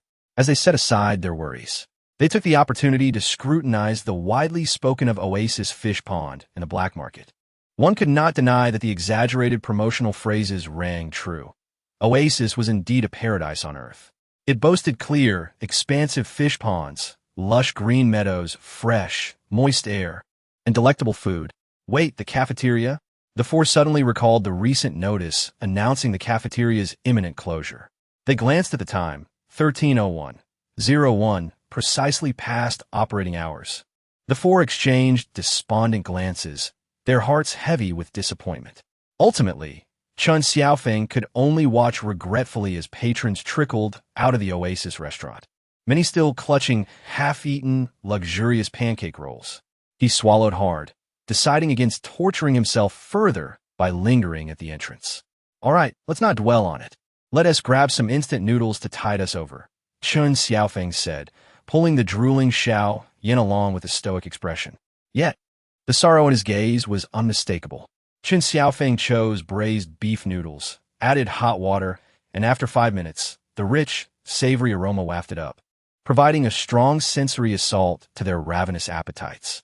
The accompanying seasoning packet contained 3 tender pieces of beef and tendons, bursting with flavor and delightfully chewy. The noodles and broth were equally appetizing. Chun Xiaofeng quickly polished off one bowl, but his thoughts of a sumptuous feast at the Oasis restaurant lingered. The instant noodles began to lose their allure. Nonetheless, the taste was infinitely superior to compressed cereal, especially with the lingering aftertaste of canned herring still in his mouth. He devoured 2 more bowls of instant noodles, then bought a passion fruit ice cream from the vending machine, settling by the fish pond to leisurely enjoy it while feeling the refreshing breeze. Ice cream truly complements summer. As Chun Xiaofeng reveled in his comfort, he suddenly thought of the Beastmasters similarly tormented by mental pollution. A spark ignited in his mind. If this canned herring was beneficial to him, it could very well aid others suffering from severe psychological contamination. Taking a deep breath, he swallowed the nearly melted ice cream in one go. The young man stood up and called out to his friends sitting on the fishing platform. I need to head to the primary wild beast area for a while. What for? The man, currently reeling in his fishing line, asked with confusion. Chun Xiaofeng replied earnestly, I have something I want to try. Xiao Yin immediately stood up, insisting. Then let us go together. It was simply unsafe for one person to enter the advanced wild beast area alone, and he was concerned for Chun Xiaofeng's safety. The other two chimed in, Yeah, Chun, let us go together. Their small team had already faced numerous challenges together, supporting one another to reach this point. Chun Xiaofeng had shielded them from countless dangers, even nearly losing his life in the process. Now that they had finally managed to overcome severe mental pollution, they would not allow Chun Xiaofeng to venture out alone into danger. After a moment of hesitation, he nodded. All right then, perched atop the beast. They covered the distance of several dozen kilometers in no time. Chun Xiaofeng slid down the soft fur of the beast and, under the curious gazes of his companions, approached the sheltered side of a sand dune, stopping before a large, dark stone. He knocked on the stone. To his surprise, the stone, the size of a grinding wheel, began to stir, slowly revealing a head and sturdy limbs. It was a black turtle. The turtle moved a few steps, unveiling a sandy pit beneath it. Soon, a head emerged from the pit. The man's eyes were as red as a rabbit's, and upon seeing Chun Xiaofeng, he greeted him. Hey, Chun Xiaofeng, you finally made it. I've been waiting for you for several days. This statement left the three behind, Chun Xiaofeng bewildered. However, Chun Xiaofeng nodded slightly. I'm here, but I'm not staying. I'm here to invite you to come along. The rabbit-eyed man frowned, a wave of wariness washing over him as he noticed the unfamiliar figures behind Chun Xiaofeng. He spoke in a low tone. Chun Xiaofeng, what do you mean? Bringing outsiders here. You're not reporting us, are you? As he spoke, several individuals emerged from the sandy pit, evidently also suffering from mental pollution. The summoned beasts immediately entered a state of alert. Chun Xiaofeng helplessly pressed his fingers to his forehead, explaining, No, you've misunderstood. He leaned in closer, pointing to his distinctly black and white irises. Look closely in my eyes. Finally, the rabbit-eyed man noticed with astonishment that Chun Xiaofeng's eyes had returned to normal. Moreover, his mental state appeared remarkably stable, entirely unlike someone grappling with severe psychological pollution, where the struggle between inherent humanity and the wildness induced by mutation led to mental lethargy. Other wary Beastmasters scrutinized Chen Xiaofeng for a moment, and after the initial surprise, a flicker of hope arose within them. Have you found a way to treat mental pollution? Chen Xiaofeng nodded. It's the oasis. The oasis can heal us. The smile vanished from the rabbit-eyed man's face, and he stared blankly at Chen Xiaofeng, his tone laced with indignation. If you're just toying with us, you'd better leave. Did he not know that the oasis was humanity's last hope? But had anyone truly discovered the oasis? No, it was merely a fantasy held in the hearts of people akin to Eden. He never expected Chen Xiaofeng to turn out to be this kind of person. After all, when he initially contacted him to join the alliance of those suffering from severe mental pollution, seeking comfort outside the city, he had not been like this. Chen Xiaofeng pulled out a chocolate bar from his pocket and offered it to the few in front of him. You've been out for a while. The oasis has just been found, and many people in the city are aware of it now. Look, this is what I bought from the oasis. Chocolate. The Beastmasters suffering from severe mental pollution tore open the packaging and popped the deep brown chocolate into their mouths. The sweet, creamy flavor melted instantly on their tongues, complemented by the crunch of roasted, fragrant nut pieces. This was genuinely chocolate. The rabbit-eyed man looked at Chen Xiaofeng with reduced suspicion. The delightful taste made him believe that the oasis might truly exist. After all, where else could this come from? He licked his lips, recalling the increasingly dire state of mental pollution among everyone. After a moment's hesitation, he agreed, then let us go take a look. The other afflicted Beastmasters also concurred. After all, they had little time left to live. Even if the oasis held no cure for them, it would be pleasant to savor something delicious in their fading consciousness. At the oasis fish pond, the rabbit-eyed man gazed in awe at the vast expanse of lush green grass and the shimmering blue fish pond before him. His mouth agape, his eyes nearly popped from their sockets. He pinched his thigh hard. It hurt. This was no illusion. Indeed, there truly exists an oasis in this world, he murmured to himself, a flicker of hope igniting within his heart. Could it be that this place has the power to heal the scars of mental pollution? Almost unable to contain his excitement, he eagerly followed closely behind Chen Xiaofeng as they ventured further inside. Chen Xiaofeng dashed into the inn, hastily entrusting the heavily afflicted illusionist to the proprietor, before making a beeline for the second-floor oasis restaurant. For dinner was about to commence. Upon hearing that this group of severely mentally contaminated Beastmasters sought a remedy for their affliction, Lin Cenyue presented them with a rather odorous menu. Once you have made your selections and completed your payment, simply proceed to the Oasis restaurant upstairs and await your meal, she instructed. Lin Cenyue had invested substantially to ensure that the sensory perception of this peculiar cuisine was entirely masked. Thus, there was no need for them to linger outside while dining. Good heavens, how could there possibly be such dreadful items as blue cheese and canned herring? Exclaimed one Beastmaster, whose eyes were equally red, nervously swallowing. The rabbit-eyed man gritted his teeth, muttering, but it must surely be effective. Oh, there's even fish mint. I adore fish mint. Another Beastmaster exclaimed excitedly.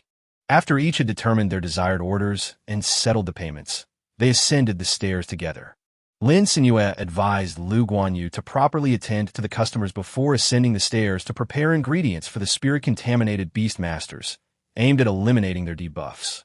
Soon, the table furthest from the display cabinet was laden with an array of peculiar dishes. Fish mint, stinky mandarin fish, river snail rice noodles, blue cheese, and cans of extremely foul-smelling herring. The once eager Beastmasters were nearly suffocated by the overpowering stench, with the exception of one who ordered fish mint, devouring it in a few bites before ordering more. The others, particularly those who had chosen blue cheese and herring, found their eyes reddened by the nauseating aroma, some even shedding tears. A sensitive young Beastmaster, clutching the table, began to retch incessantly. This smell, I truly cannot swallow it, he exclaimed, only to be interrupted by a man with rabbit-like eyes pinching his nose, sternly stating, "Do you wish to become a mindless beast?" Another Beastmaster beside him interjected, "I don't want to, but if you're so capable, then don't pinch your nose." Amidst the chaotic scene, a sound of a plate being placed on the table drew their attention. An enticing aroma wafted from the adjacent table where a familiar figure, Chen Xiaofeng, sat with a heaping plate. He savored a bite of chilled, sweet shrimp sashimi followed by a rich, crab roe-filled drunken crab, exclaiming, "Stop fighting. It's just a bit smelly. We're all men here, endure it. Don't you want to eliminate the mental pollution?" Chapter 49. Everyone is saved. Chen Xiaofeng, having been beaten, crawled out of the crowd, bruised and battered for his insolence. Nevertheless, even if the food were repugnant, the beast masters, tormented by mental pollution, were driven by the hope of healing to give it a try.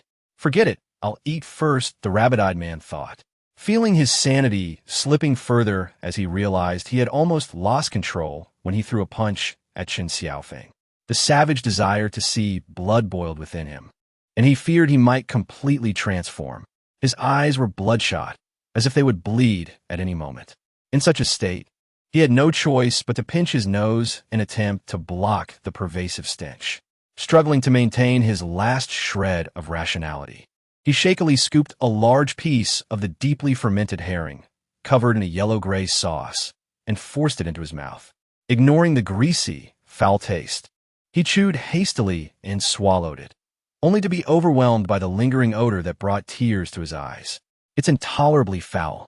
This was not merely an olfactory offense. It assaulted his visual and gustatory senses like a bomb.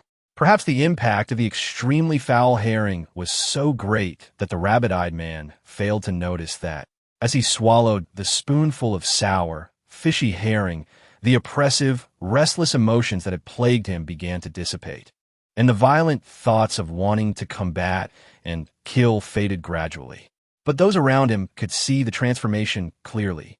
Xiao Qiao's eyes are no longer red. He had returned to normal. It was noteworthy that even the beastmaster who had consumed 2 servings of fish mint only had slightly less red eyes, but remained pale. Suddenly, the previously unbearable stench of food seemed far more tolerable as everyone eagerly dug into their dishes. Xiao Qiao, realizing his body had changed, exclaimed joyfully, "Hey, my eyes. They're no longer red. The mental pollution has completely cleared." He felt an unparalleled lightness, his mind clear and his body invigorated. Overwhelmed by this immense joy, Xiao Qiao found himself stunned. Since being afflicted by mental pollution, he had endured many disappointments, and humanity's consciousness had nearly faded away. Thus, he had come to the oasis with the last glimmer of hope to seek a remedy for his affliction. But when Chen Xiaofeng pulled him from the pit, it felt as if he were in a dream. They arrived at the oasis and obtained the food that healed mental pollution, successfully freeing themselves from the binding chains of their affliction at a minimal cost. He was back to normal. The other beast masters discovered that consuming lower-grade foods merely alleviated their severe mental pollution but could not eradicate it entirely. They resolutely opted for blue cheese and extremely foul herring. Only the one who relished fish mint consumed 12 plates of the dish, and his progressively lighter eyes returned to their normal hue. The brother who loved fish mint proudly stacked the last plate on top, declaring, "I told you. You all ate too early. Look, I can eliminate mental pollution by eating fish mint too. Just add a little more." What a jest. Even if lower-grade food could alleviate severe mental pollution, gorging on so many foul-smelling items was simply a new form of mental torment. For those who disliked the pungent aroma of food that tasted delightful, it was sheer torture. Moreover, wouldn't it have been better to eat earlier? Now, little delicious food remained in the display cabinet.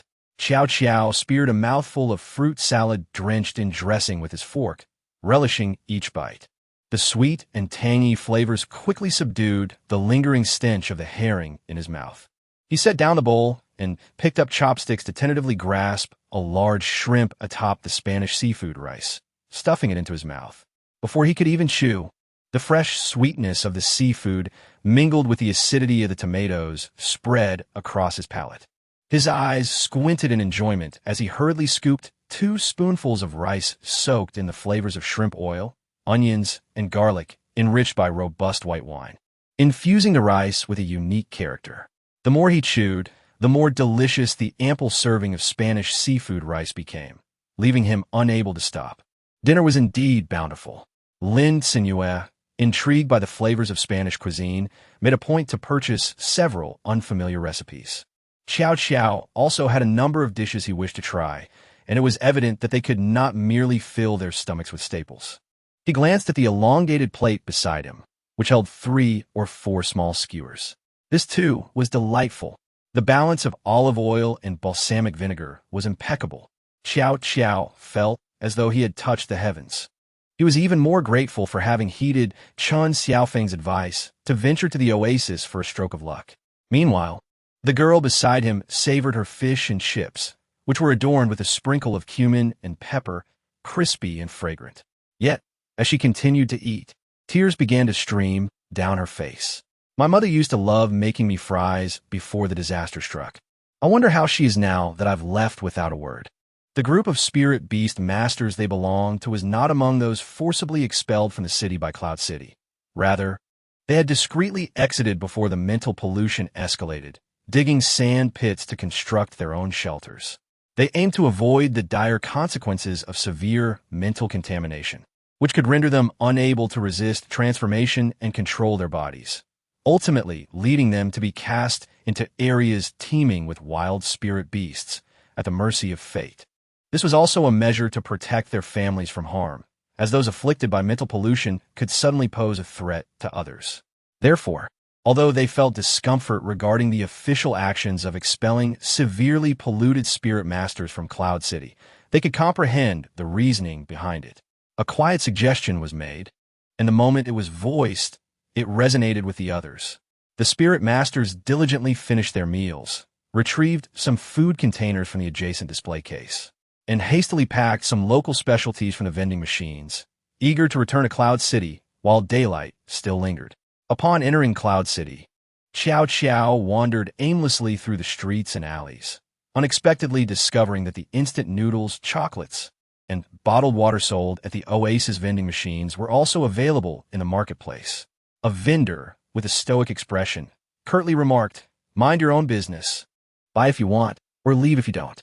Seeing the vendor's brusque demeanor, Xiao Qiao was about to argue when a passerby intervened, quietly explaining, "Hey, you wouldn't believe the changes in Cloud City these past few days. Just half a week ago, we faced a grain and water shortage.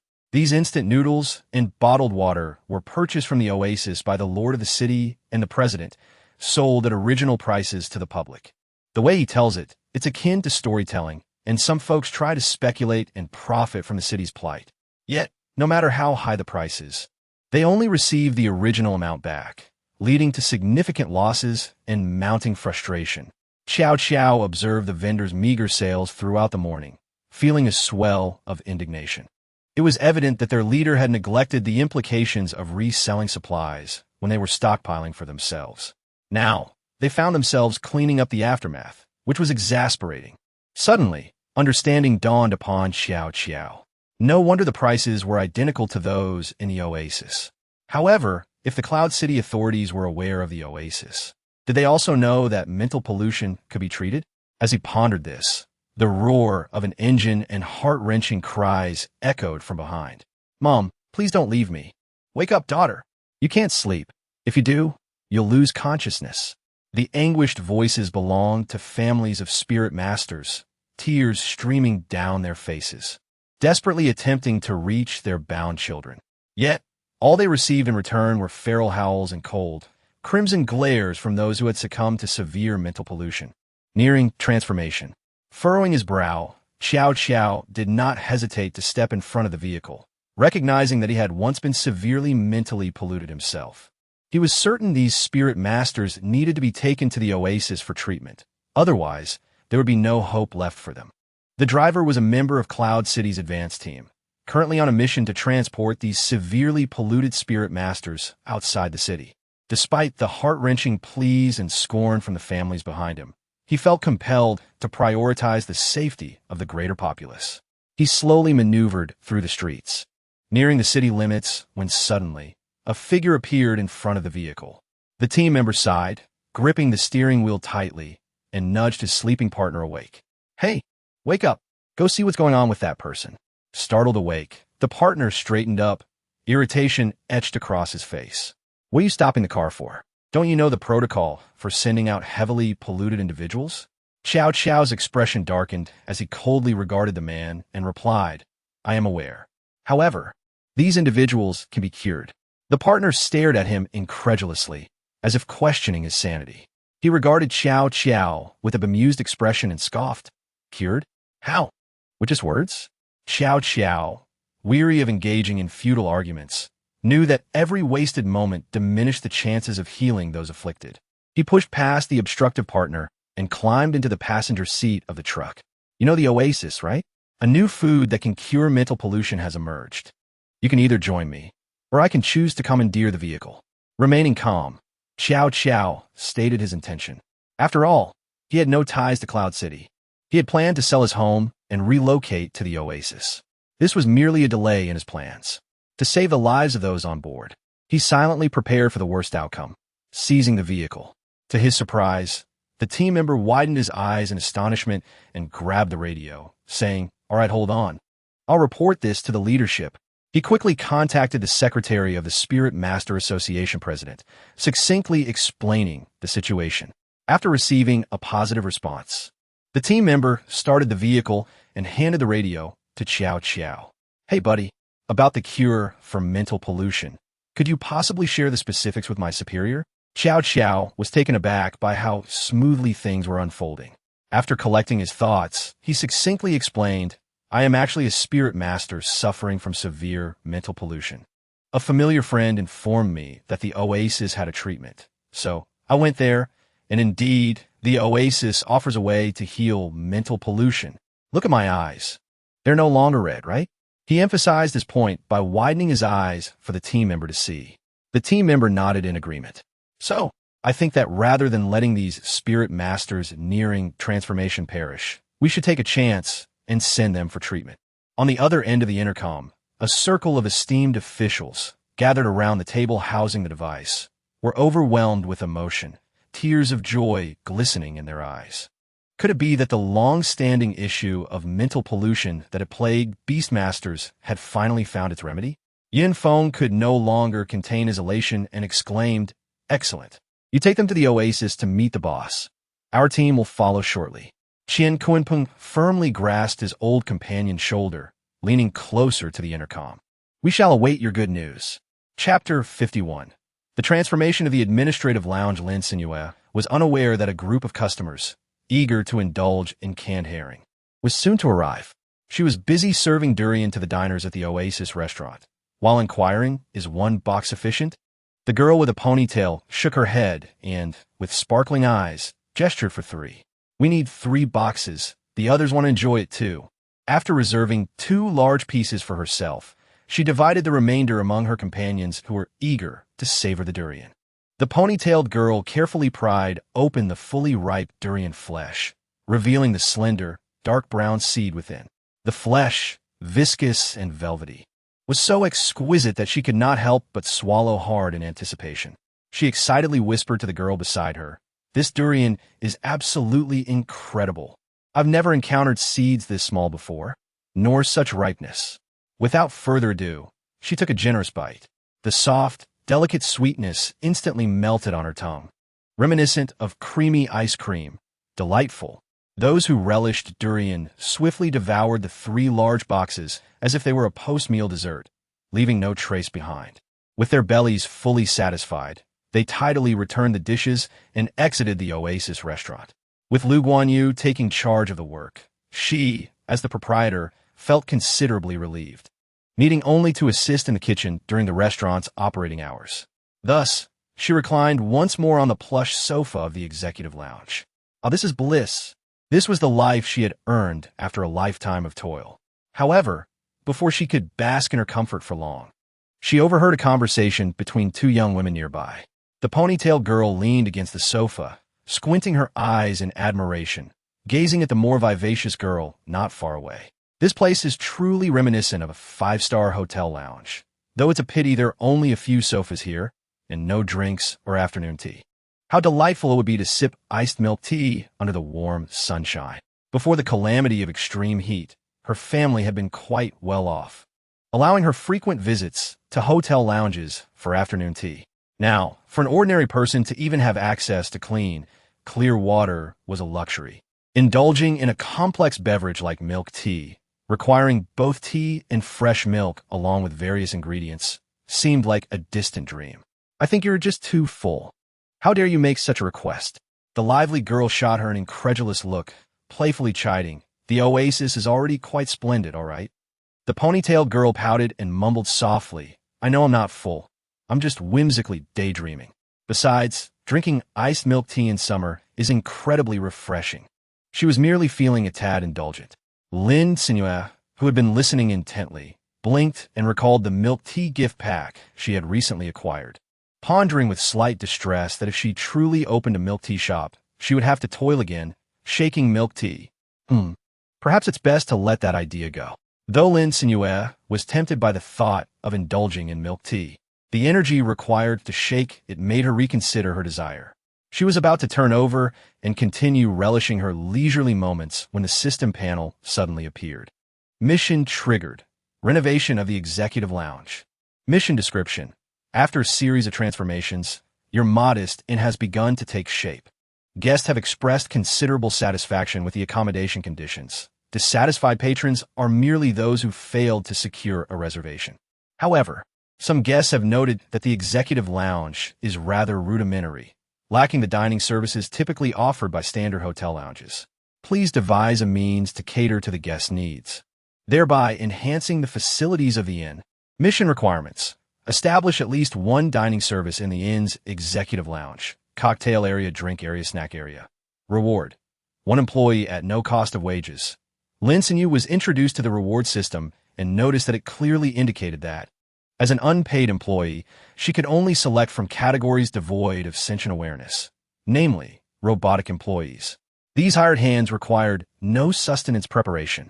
Lin Cenyue, who had long harbored a fascination for robots, eagerly accepted the task upon seeing that the highest tier of fully automated robots was available for selection. After all, the newly launched dining service at the hotel's executive lounge could greatly benefit from the complementary labor provided by the system, alleviating her of any personal effort. The more assistance, the better. Lin Cenyue stood up and circled the administrative lounge situated on the steps. The overall layout was systematically arranged, creating a harmonious and aesthetically pleasing atmosphere. Each table was separated by artfully arranged greenery or intricately designed screens, offering a semi-open setting that provided a greater sense of privacy than a sparse arrangement of sofas and tables. However, this arrangement left limited space on steps. Yet, upon further reflection, Lin Cenyue realized that a tea shop could easily fit into the gaps, as the beverage area did not require an extensive space. Consequently, she decisively planned to construct a semi-enclosed island counter near the front desk of the administrative lounge, where she could prepare milk tea. Coincidentally, the two individuals engaged in casual conversation were called away by their teammates fishing outside, leaving the administrative lounge vacant. After all, bringing fish to the Oasis restaurant only required a modest processing fee, allowing one to enjoy the deliciously crispy and tender roasted fish, which was far more economical than ordering from the menu. As Lin Cenyue seized the opportunity of the lobby being deserted, she promptly closed the inn's door and hung a "Do Not Enter" sign on the handle. Only then did she access the system's marketplace for dining services. Beginner Beverage Area 1. Price 1,500 points. Category. Shop. Dining Services. Description. The beginner beverage area can produce 300 cups of drinks daily, with no additional buff effects on sold beverages. Intermediate Beverage Area 1. Price 2,000 points. Category. Shop. Dining Services. Description.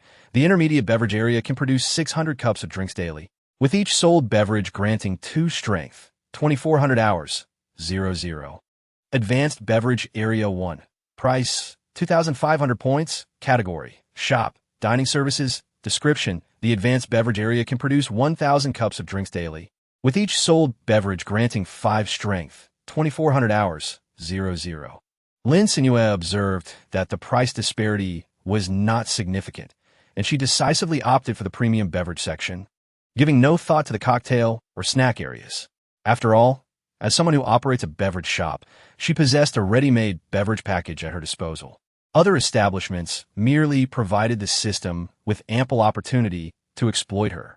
The only items in her inventory that could barely be classified as snacks were fresh sushi and candied fruit skewers, while all other ingredients would need to be procured from the system's marketplace, or rather, cultivated from their origins and then processed by herself. Lin Cenyue was startled by this possibility, causing her to shudder. She decisively purchased the upscale dining area and maneuvered it to the designated location. Should the beverage area, premium, be placed nearby? Yes. Chapter 52. Milk Mango Shaved Ice as the construction barriers were erected. A melodious and rhythmic animation played instantaneously in the vast lobby on the ground floor.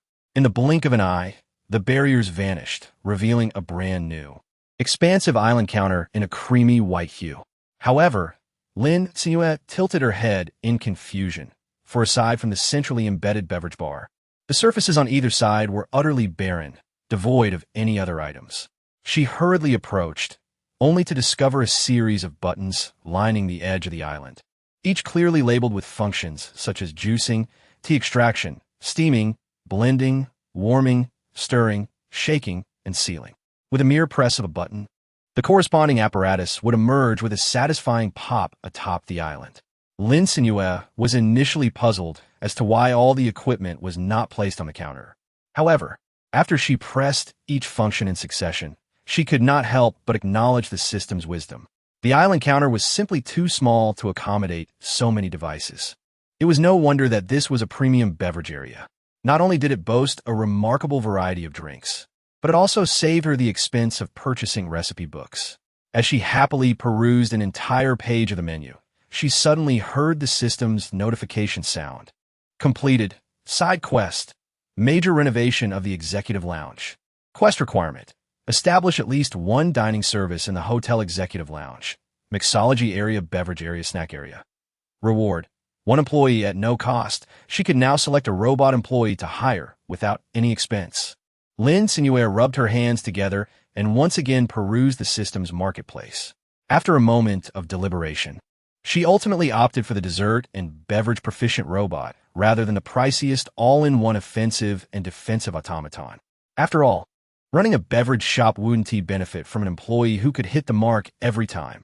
Reluctantly tearing her gaze away from the versatile guardian with transformer-like capabilities, she reassured herself that there would be opportunities to purchase it in the future. She then turned her attention to the white robot that had appeared before her. This dessert and beverage expert was humanoid in shape, yet its design radiated a sense of advanced technology. Under Lin Cenyue's curious gaze, it circled the island counter, detecting its workspace, beverage area, high-end, and activated its working mode. The robot's blue eyes scanned the surroundings before finally focusing on Lin Cenyue. A mechanical, electronic voice resonated. Greetings, esteemed customer. May I inquire what you would like to drink? Lin Cenyue decided to explore the specific functionalities of the robot, so she gracefully settled onto the sofa diagonally across from the island counter, basking in the warm, golden rays of the setting sun that streamed through the hotel escalas.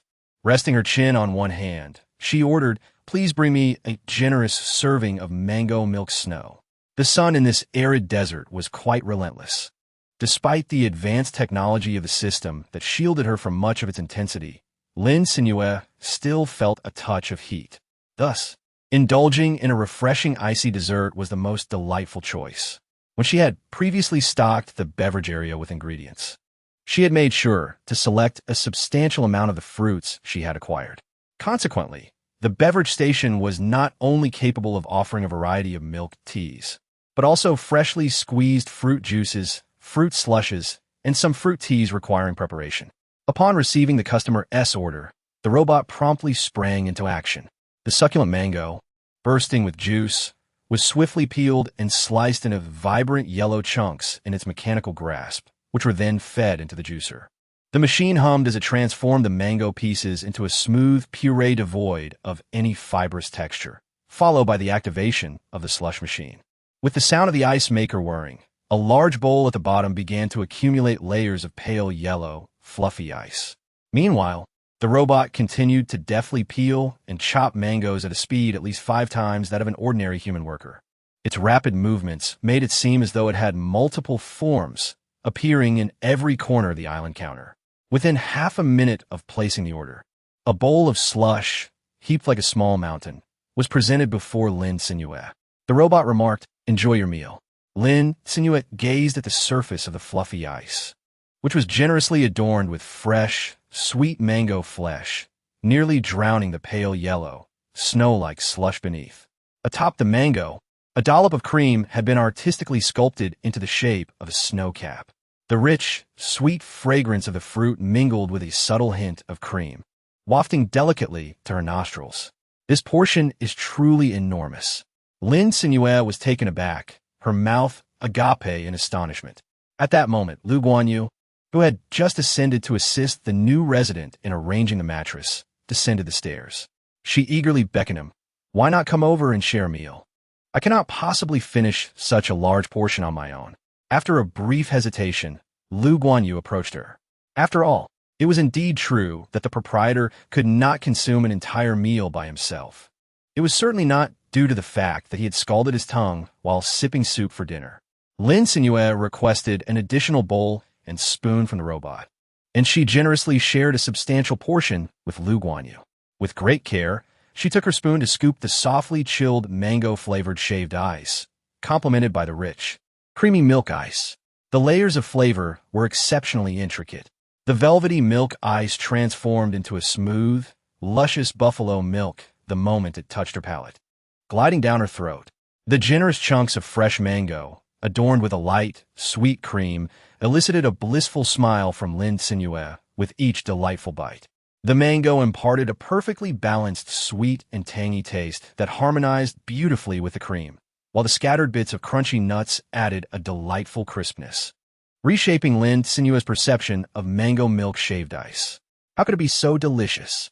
Meanwhile, Lu Guanyu indulged in several bites, feeling the sting of his mouth gradually subside.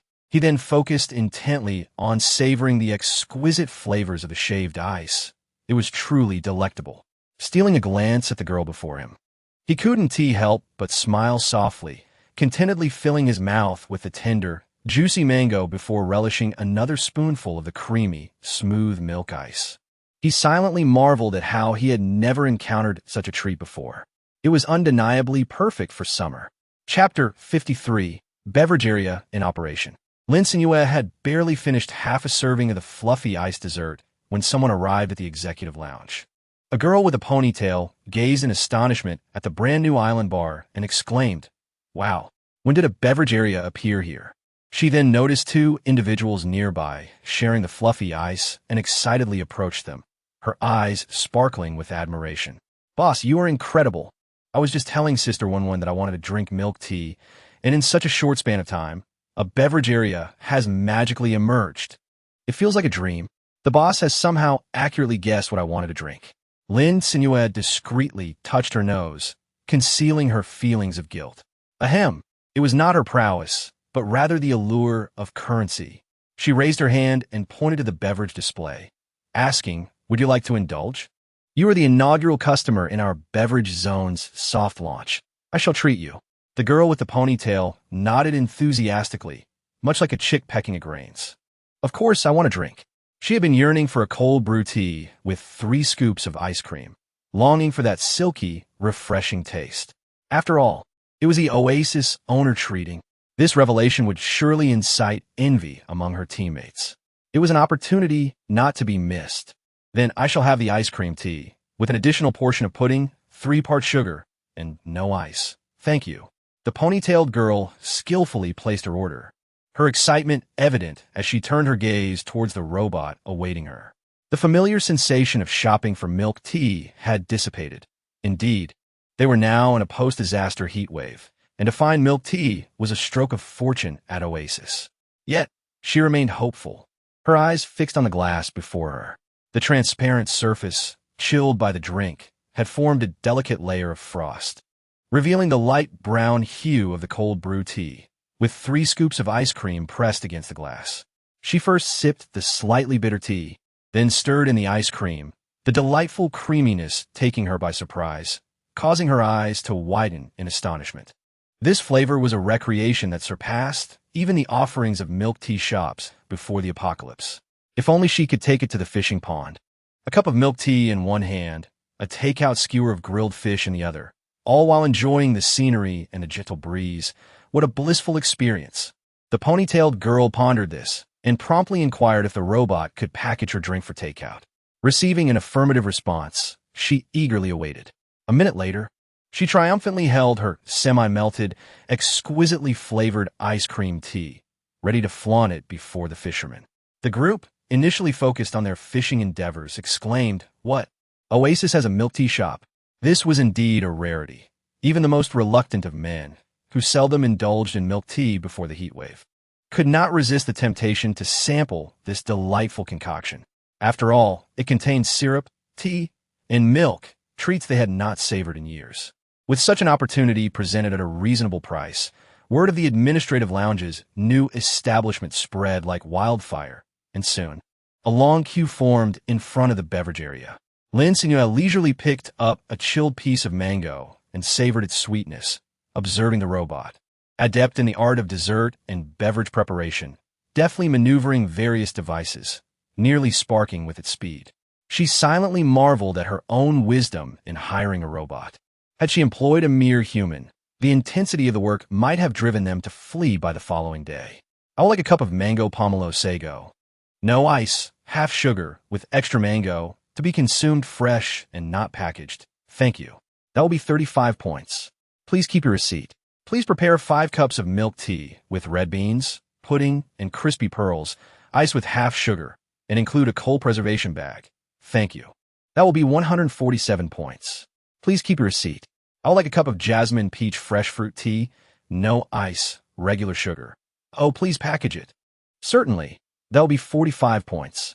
Please keep your receipt."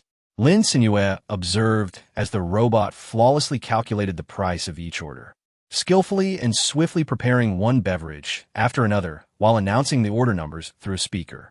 It even took the time to maintain order among the chaotic crowd, promptly identifying and removing a person who attempted to cut in line, revoking their right to queue. With its keen perception and dexterity, it operated with the efficiency of 8 hands. She thought to herself that even if this robot were priced at 40,000 points, it would still be worth every penny. As she savored the last piece of mango coated in creamy nut crumbs, putting down her spoon and preparing to leave, a peculiar order caught her attention from nearby. "Could I please have a cup of milk tea with half ice and 5% sugar? And could you sell me 5 of those cold preservation bags?" Without the slightest hesitation, the robot printed the receipt, stating, "That will be 127 points. Please keep your order receipt." The customers waiting for their orders turned their curious gazes towards the man. A cheerful gentleman spoke up, "Brother, what do you need so many cold preservation bags for?" The young man, holding a bag filled with the bags, scratched his head sheepishly and replied, "You see, I have elderly relatives at home who are particularly sensitive to heat. I figured if these bags can keep the milk tea cool, they could certainly help people too. So I thought I'd buy some to test how long they can actually keep things cool." His words instantly enlightened everyone. Indeed, the cooling patches they had previously purchased served a similar purpose to these preservation bags. However, those patches were rather expensive and depleted quickly. If the preservation bags proved to be more effective, their cost-effectiveness would make them the top choice for ordinary people seeking respite from the heat, even surpassing that of ice-type magical beasts. Furthermore, they could be used not only for the elderly and children at home, but also for magical beasts, especially those long-haired creatures, for whom the sticky cooling patches were utterly impractical. But preservation bags were different. These bags contained no harmful chemicals, posing no risk if a magical beast were to chew on them. Buying several to comfort a panting contracted beast would undoubtedly provide relief for a good while. Little machine, robot, could you add 5 cold preservation bags to order number 13? Certainly. Before the robot could finish, another voice chimed in, order number 36. Add 10 cold preservation bags. Meh, meh, meh. Order number 28, add 5 cold preservation bags. Order number 20, add 3 cold preservation bags. The customers excitedly rushed to modify their orders, nearly overwhelming the already busy robot. Fortunately, Lu Guanyu, having finished his mango dessert, stepped in to assist, barely managing to stabilize the situation, although the line continued to grow longer. One robot and one human were busily engaged at the service counter. Meanwhile, Lin Cenyue, having stealthily retreated to the tranquil pond side, reclined on a beach chair, a pleased smile gracing her lips. Was this how Lu Guanyu had previously exerted control over them? Cough. She had to admit, it was somewhat delightful. Lin Cenyue gazed at the distant horizon, painted in delicate shades of golden hues, as it prepared to relinquish the final glimmers of resplendent twilight. The outdoor temperature gradually descended, relieved from the relentless embrace of the scorching sun. The young girl stretched her limbs in a languorous manner, intending to check on the state of the crops in the backyard. She had forgotten to entrust Lu Guanyu with the timely harvesting, yet, with the advent of robots, it would be more prudent to have them routinely gather the plants born from the inferior black soil. After all, robots do not require sleep or rest. This was a soft murmur from the emerging capitalist, Lin Cenyue. After Lin Cenyue moved to the back of the oasis inn, she beheld lush, thriving saplings of fruit trees, as well as potatoes in the dark soil that were on the verge of overripening. She hurriedly used a small hoe to unearth the potatoes. Due to the planting period exceeding the maturity time indicated by the system, the potatoes had grown somewhat unevenly as they pressed against one another, yet their size was astonishing. Lin Cenyue unearthed several potatoes, each as large as 2 fists.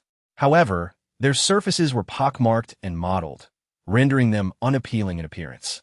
Fortunately, these were potatoes. Even if overcooked, they would merely grow a bit larger. Had they been green vegetables, they would likely have aged to the point of being inedible. Lin Cenyue unearthed 6 full baskets of potatoes. She resolved to incorporate a dish of cheesy mashed potatoes into tomorrow's menu to utilize her stock. The task of transporting them would be entrusted to Lu Guanyu.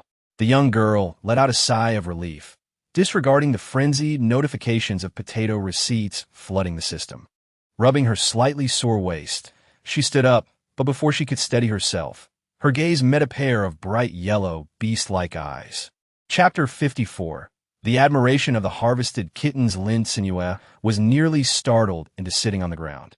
In the pitch-black surroundings, the sudden appearance of a pair of gleaming eyes resembling little lanterns was indeed quite frightening. However, the young girl quickly recalled the oasis, where the malevolent wild beasts could not intrude. Moreover, as the invulnerable champion of the world, she was exceptionally formidable.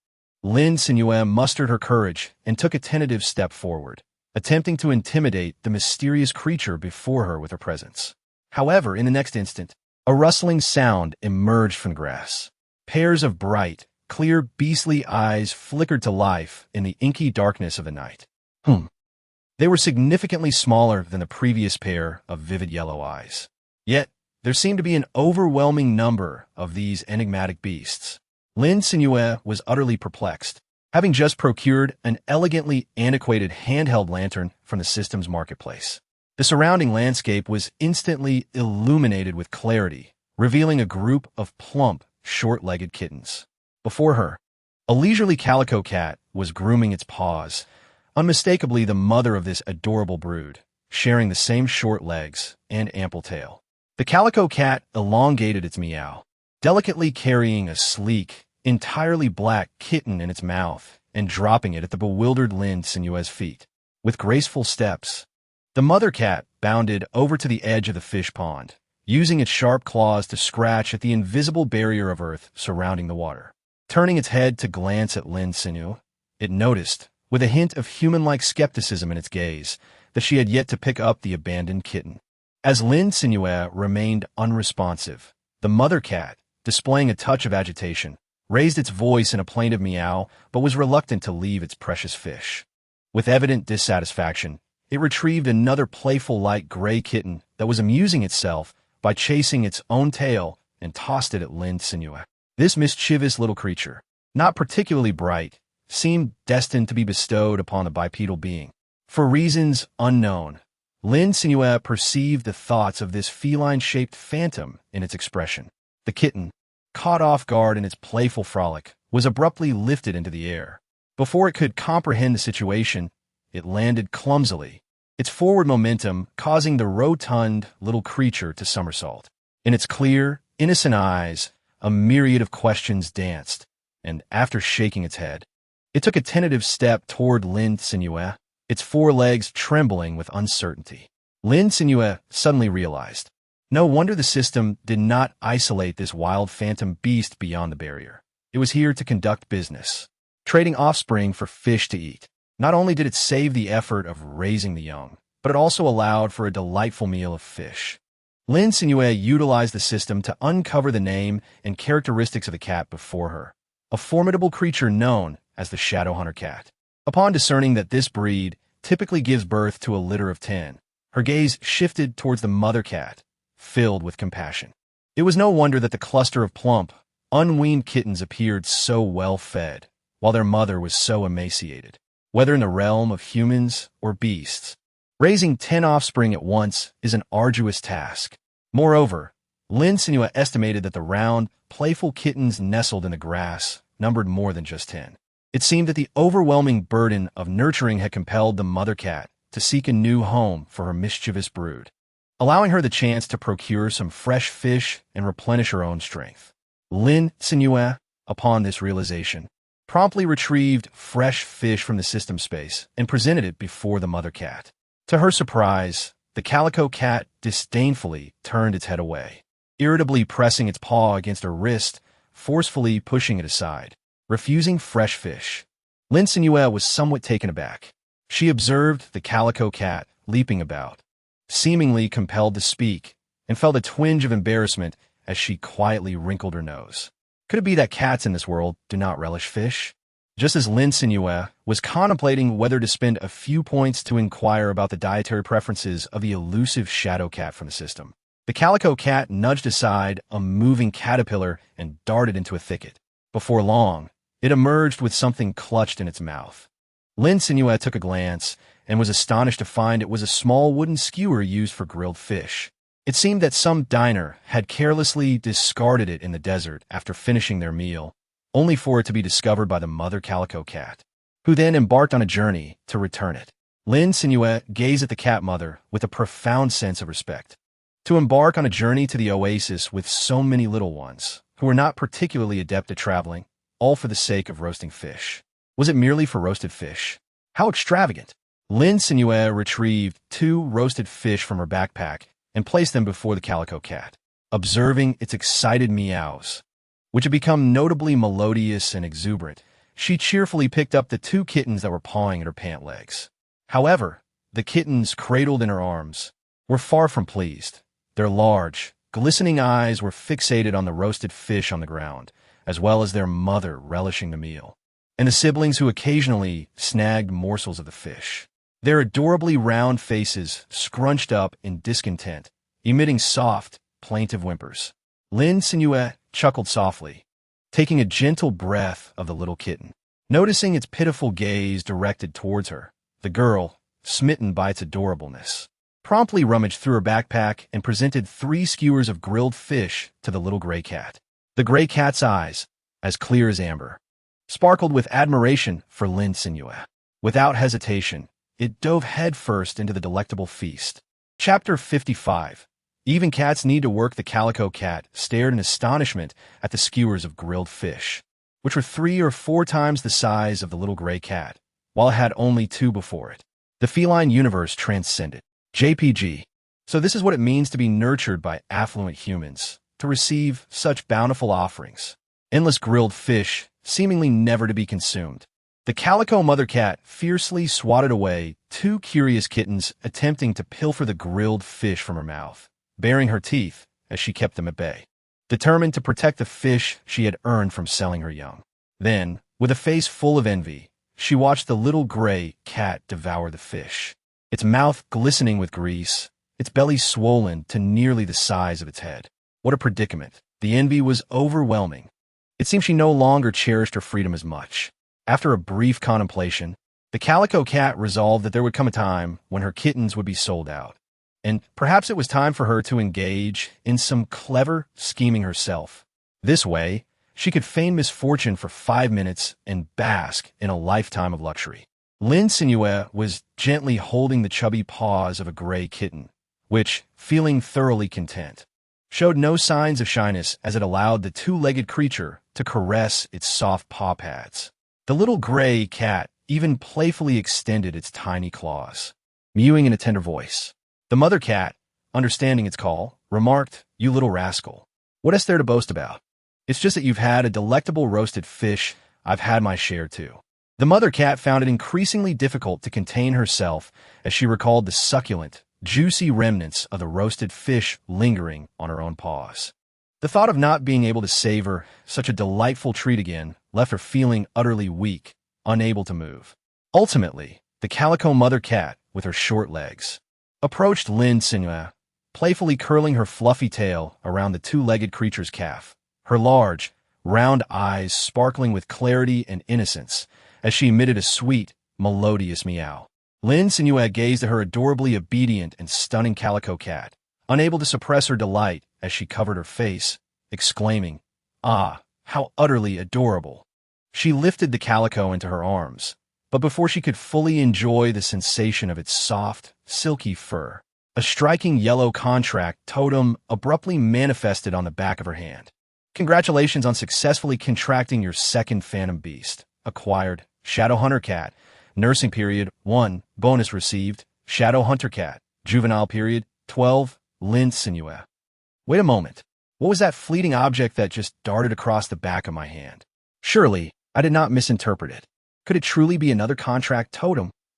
She recalled the little sand rat residing in the corner of the hotel lobby, and gazed upon the calico cat that had just ferociously chased away the cub attempting to steal grilled fish.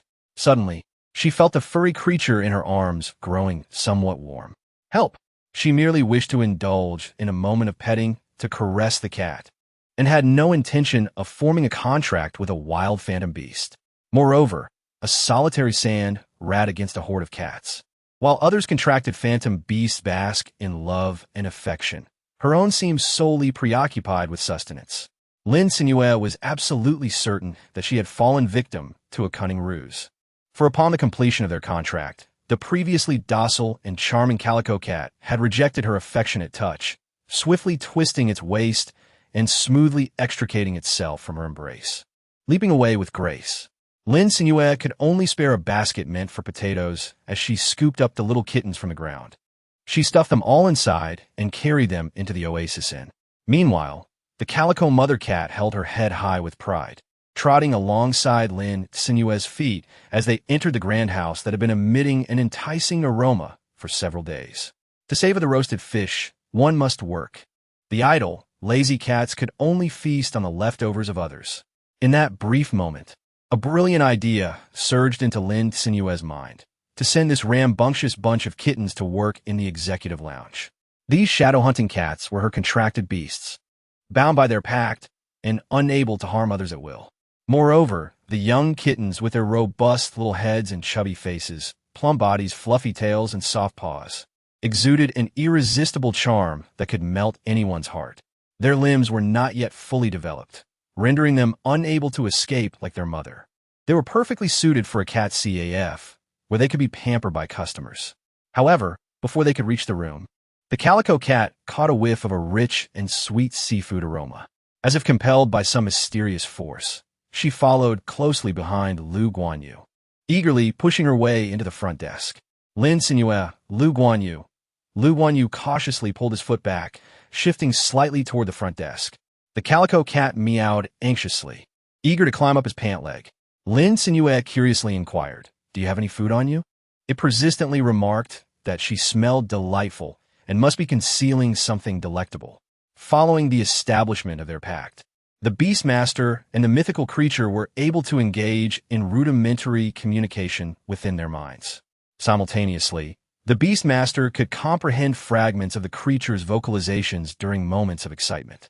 Lu Guanyu, in a moment of realization, retrieved a fist-sized salmon sushi roll from his pocket and handed it to Lin Cenyue, asking, "Is it because of this? Do you want it?" This sushi roll was part of his dinner, which he found exceptionally tasty, prompting him to purchase an extra portion to be kept warm for breakfast the following day. "Thank you. I'll arrange the same for tomorrow," Lin Cenyue replied, accepting the offering without hesitation. As she held the salmon sushi roll, the tantalizing aroma enveloped the air, growing ever more enticing. The calico cat, stirred with excitement, leaped in an attempt to reach it. However, Lin Cenyue effortlessly restrained it by gripping the nape of its neck with one hand. "Are you eager to have this?" she teased, waving the fragrant sushi roll in front of the drooling calico cat. The creature quickly retracted its paws and sat down, its bushy tail swaying in a pleading manner. Its round, glistening eyes followed the movements of Lin Cenyue's hand, shifting from side to side in anticipation. The calico cat, shedding its pretense of ignorance, nodded fervently. "You can have it, but first you must work. You're not required to hunt or care for young ones right now, but you must allow for some affection and cuddling. Someone wishes to pet you. You cannot simply flee. Do you understand?" Lin Cenyue stuffed the salmon sushi roll into her pocket, extended her hands, and with a playful pout, declared that if she agreed, they would share a high five. Should she refuse, the ominous creature, known as the bipedal beast, would savor the fate of grilled fish. The tricolor cat, lured by the prospect of delectable grilled fish, ultimately succumbed to Lin Cenyue's imposing presence. It nodded solemnly, only to be forcibly embraced by her. "Oh, Lu Guan, you look. Its paw pads are also pink, warm, and delightfully soft. Its fur is so silky." The tricolor cat, having surrendered its soul, was thoroughly petted from head to tail, initially struggling and meowing in protest, desperately trying to distance itself from the terrifying bipedal creature. However, Lin Cenyue, having anticipated its resistance, seized its hind leg and pulled it back into her embrace. After numerous futile attempts to escape, the cat, exhausted, relinquished its struggle and lay there, resigned to being petted, its bright, clear yellow eyes reflecting a profound sense of existential despair. Is this the price of being bound to a bipedal beast? How burdensome. Chapter 56. A batch of severely polluted minds at that time. You shall remain in the beverage area, enticing customers by any means necessary, whether through charm or cuteness. It matters not. The goal is to have patrons of the drinks hand over the little wooden tokens as gifts to you. This was a new project that Lin Cenyue had just devised. In the future, every customer purchasing a beverage would receive a small wooden token, which they could cast for the cat that served them or the one they favored most. Lin Cenyue noticed that the calico cat was disinterested, turning its back to her. She called out, "Only the 3 kittens with the most wooden tokens can choose what they wish to eat." The calico cat, engrossed in devouring salmon sushi rolls, perked up its ears. "What? Choose freely?" The calico cat felt a shameful stirring of desire. It took a large bite of the rich, tender salmon paired with a slightly tangy rice. After savoring the last morsel of salmon, the calico cat washed its face with its paw. Suddenly, it realized that such delectable offerings made the idea of its soul being consumed by a bipedal creature somewhat acceptable. Moreover, it came to a startling realization. It was not merely a cat trying to swindle a bipedal creature, but a mother with 12 kittens. The kittens, still without fully developed teeth and with their blue membranes lingering over their eyes, were undoubtedly more vulnerable to capture. If it could simply charm the bipedal creatures with wooden tokens, securing their votes, it could avoid being surrounded and exploited by the terrifying bipedal beings, while enjoying the delightful and enticing delicacies every day. It was simply perfect. Upon witnessing its repast, Lin Cenyue conveyed the calico cat to the basket teeming with kittens, enjoining it to impart her directives to them. She urged them to diligently master the arts of coquetry, endearing displays, and the disarming belly-up maneuver. The calico, with a semblance of docility, nodded in acknowledgement, yet harbored ulterior motives. It contemplated how to beguile the naive offspring into relinquishing their wooden tokens, bestowing them upon itself. After all, how could mere month-old kittens possibly stomach such rich and raw fare? It would benevolently undertake the task on their behalf. Lin Cenyue was oblivious to the schemes of the calico cat, reminding Lu Guanyu to keep an eye on it during his free time, so it wouldn't run amok. She then prepared to create a sign for the beverage area, complete with paw prints. Unexpectedly, before she could find a secluded spot to access the system's marketplace, a rumbling truck drove into the oasis. Its bright headlights illuminated the dark, quiet oasis as if it were day. As soon as the vehicle came to a halt, Chow Chow swiftly jumped out, opening the back door and urging the families of the severely mentally disturbed individuals to disembark quickly. Xiao Xiao had secured permission from the Yun City authorities to bring this group of heavily affected individuals to the oasis. However, due to the desperate pleas of the parents and children of these beast tamers wishing to accompany them, he reluctantly allowed these ordinary people to join. Given their higher levels and modified vehicle, they managed to reach the Oasis Hotel just before its operations concluded, despite the difficulties of traversing the desert. The weary ordinary people helped each other down from the vehicle, astonished by the scene before them. Am I dreaming? Good heavens, is this the fabled oasis? The ground is covered in grass, and over there is water. The oasis was but a small patch surrounded by vast stretches of desert. No wonder my daughter's hunting team came to such a place. An elderly man, with hair as white as snow, covered his face with a cloth and could not help but weep, reminiscing about his nearly 40-year-old daughter who toiled outside daily for points, sharing only good news and concealing her struggles. The severity of the mental contamination could no longer be hidden, which is why she finally confided in him. They stumbled toward the brightly lit building, anxious to bring their loved ones along, yet fearing the uncontrollable transformation of the beast tamers. They could only wait impatiently for the two high-level beast tamers behind the wheel to assist. Xiao Xiao adeptly carried the smaller beast tamers down, but struggled with the larger ones who, despite being tightly bound, bared their teeth and attempted to bite. Fortunately, the commotion attracted the attention of patrons in the administrative lounge, who had been enjoying their drinks. Initially thinking a wild beast had arrived, they drew their weapons, ready for battle. However, as they focused their lights, they realized that what lay before them was far worse than a wild beast.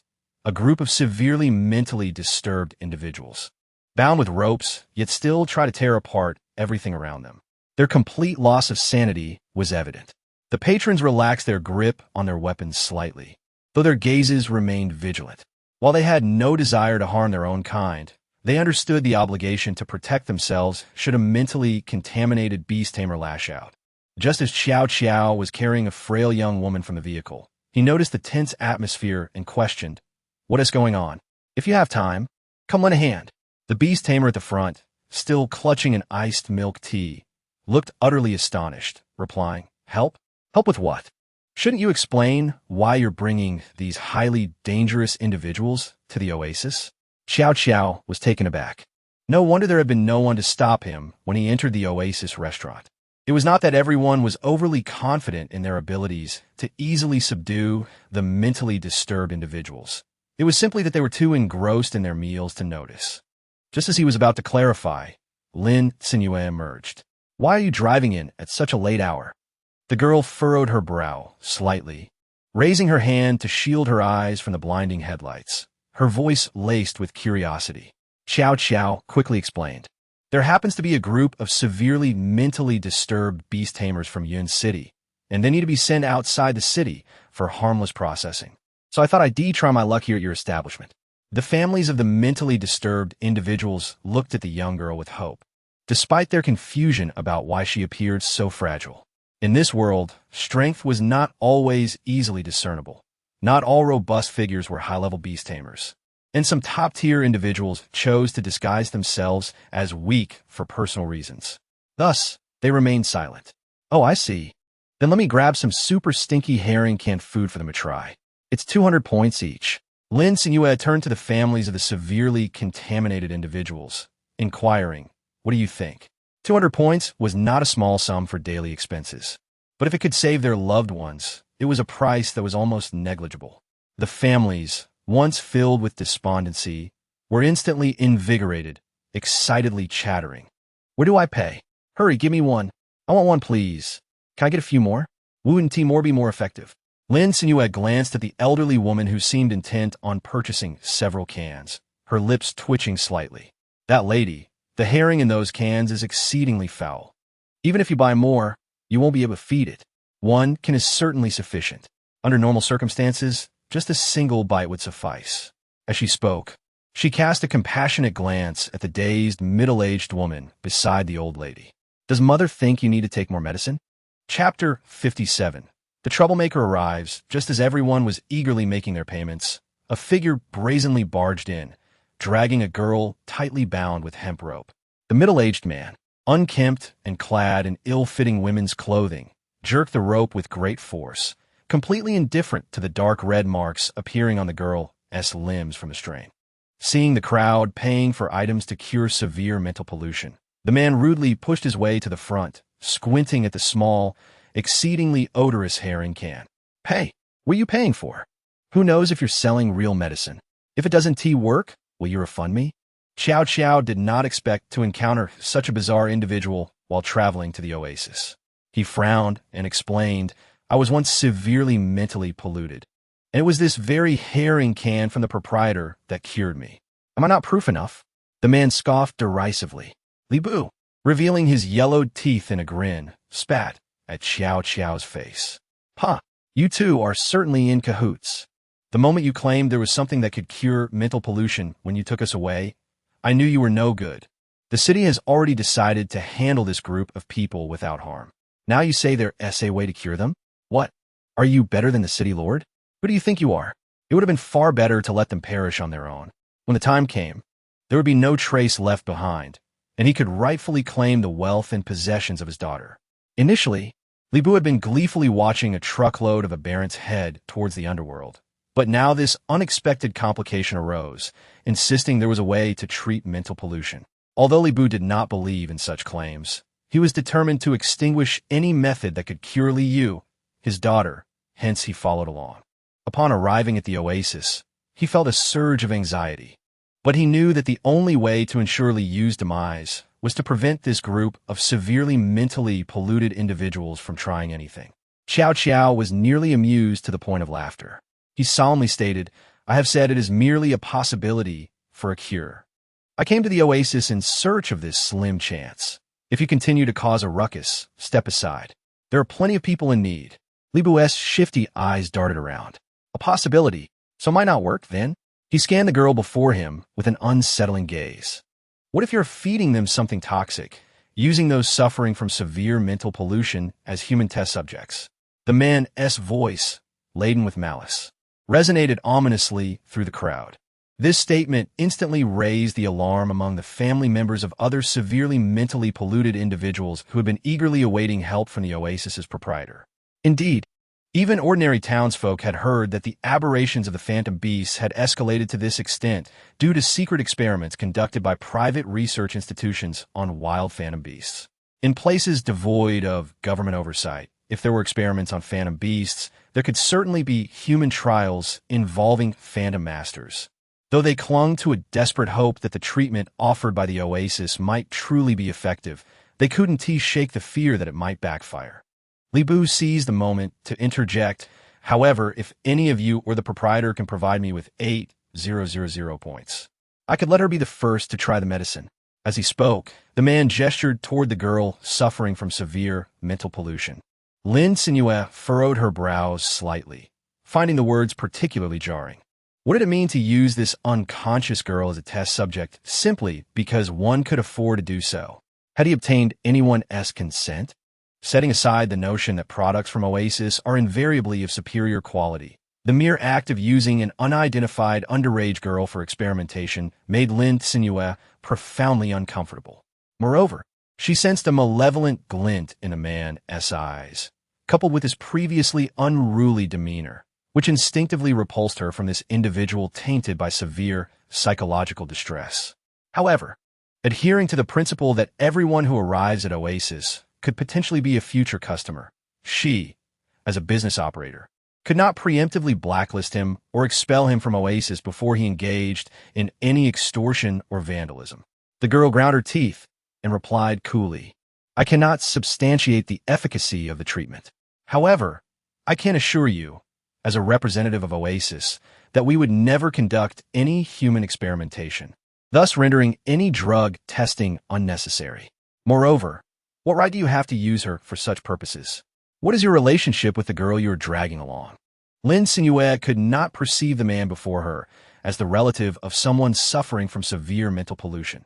After all, he exhibited no concern for the girl's furrowed brow or the redness that marred her face, constricted by the excessively tight rope.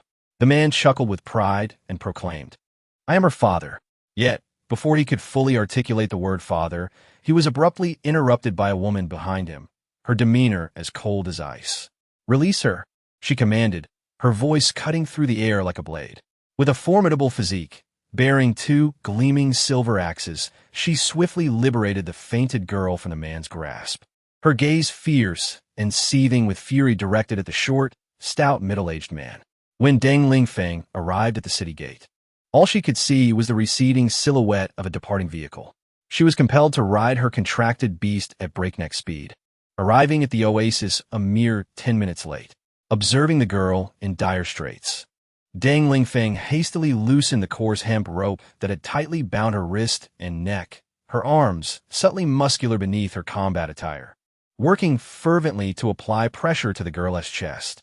After approximately half a minute, the girl's frail breath began to stabilize. Deng Lingfeng exhaled a sigh of relief upon witnessing the girl regain her strength, and then she raised her gaze, glaring fiercely at the malefactor. "Father, how dare you claim that title? Xiaoya is still a minor, and you have already sold her thrice. She has endured mental pollution merely to survive. And as if it were not enough to seize her home and possessions, you now wish to extract every last ounce of value from her. I just heard the inquiries made by the owner of the oasis. It is evident that Li Buzhong is up to his old tricks again." Yet Li Buzhong defiantly retorted, "I am her father. Of course, her belongings rightfully belong to me." Lin Cenyue grasped the situation and could no longer tolerate it. Determined to put an end to this disruptive presence, she raised her hand and clenched her fist slightly in the air. The man was instantly propelled into the sky, hovering in midair. "What on earth is this? Let me down." Li Buzhong could only witness the girl's casual gesture, which rendered him immobile. His neck caught in a vice, panic etched across his grotesque, flabby face as he flailed desperately. It dawned on him the vast chasm of power between himself and the owner of the oasis. Despite her appearance as a frail and delicate girl, her body concealed boundless strength capable of crushing him, an ordinary person, in an instant. "Aren't you running a shop? How could you treat a customer like this? This is extortion." Li Buzhong recalled having offended the owner just moments ago and continued to struggle, attempting to leverage the bystanders to pressure Lin Cenyue. Yet, it was evident that Lin Cenyue had no intention of sparing him, nor did she care about the opinions of other customers. In fact, she relished the opportunity to showcase her power and the consequences faced by those who defied the rules of the oasis. After all, the oasis had grown increasingly bustling, attracting numerous patrons, some of whom might harbor ill intentions. A warning like this could avert considerable trouble.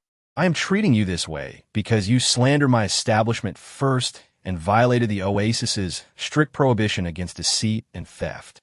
Lin Cenyue raised her gaze, her expression devoid of emotion. "Do you need someone to repeat your previous boasts?" Li Buzhong did not anticipate the young owner to be so resolute, completely disregarding moral coercion. A chill ran through his heart. He felt the pressure around his neck, limbs, and torso tighten further, his insides being relentlessly compressed and distorted. The threat of death loomed, rendering his voice hoarse with anxiety. He collapsed in midair, pleading, No. Boss, I was out of my mind. I have a mental illness and was talking nonsense. I deserve punishment. I was wrong.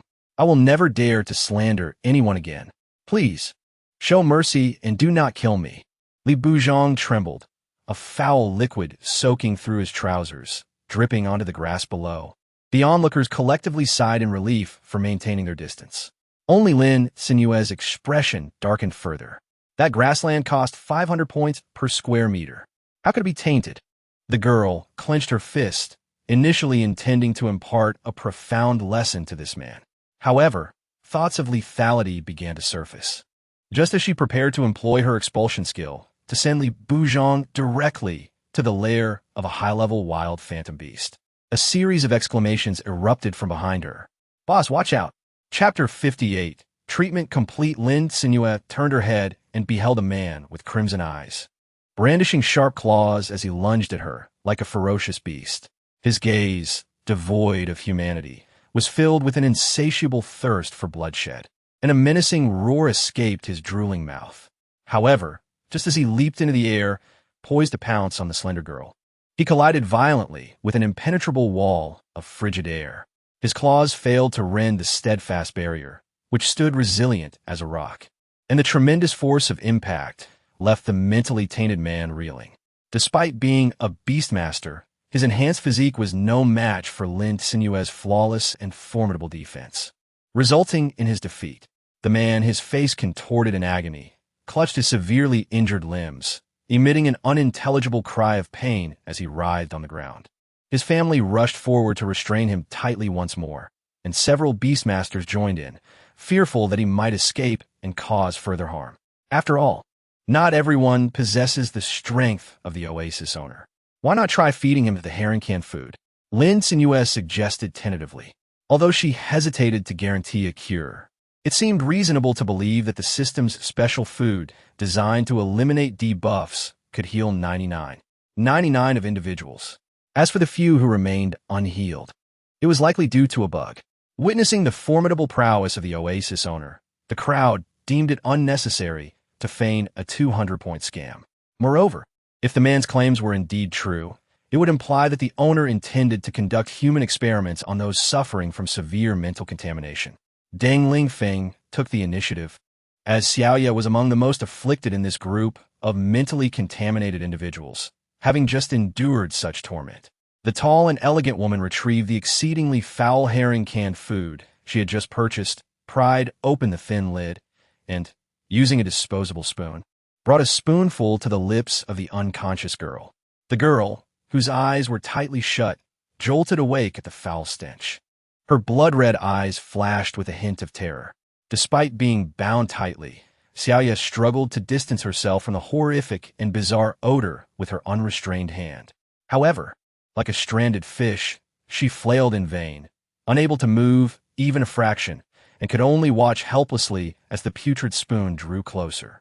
Deng Lingfeng noticed Xiaoye's continuous squirming made it impossible to accurately pour the herring soup into her mouth.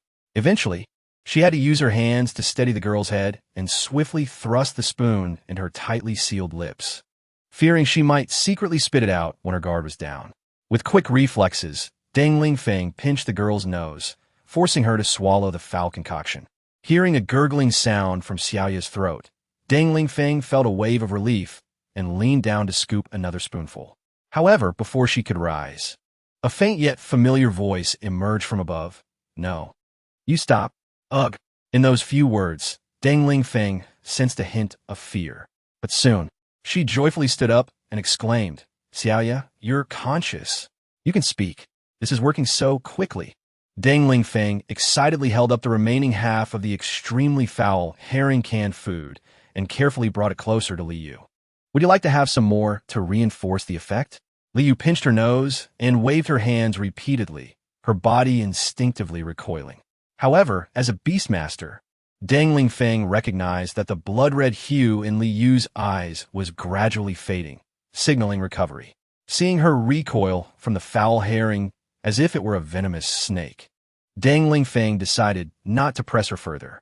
Meanwhile, the elderly woman next to them was oblivious to the symptoms of severe mental contamination. All she knew was that her daughter had fallen ill and no longer recognized anyone, behaving like a wild beast. The crowd believed that the oasis could cure such strange ailments, and the old woman feared for her daughter's worsening condition. Under Lin Cenyue's encouragement, she requested 3 boxes of the extremely foul herring canned food. Trembling, she held a large wooden spoon and forcefully fed the middle-aged woman, managing to pour half a can down her throat.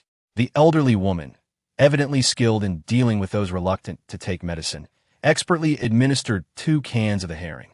The stench brought tears to the middle-aged woman's eyes, and seizing the moment while the old woman was opening another can, she cried out, "Mom, stop.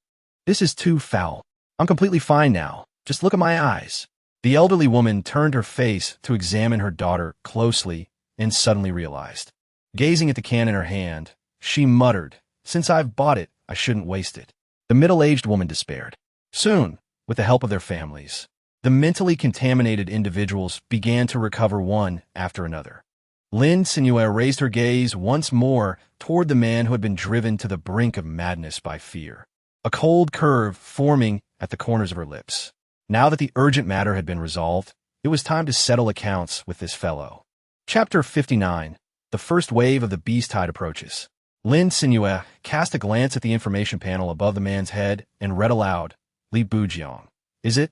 Given that you have not inflicted substantial damage to the oasis's architectural facilities, yet harbored intentions to tarnish this establishment's reputation, I have chosen a most suitable place for you.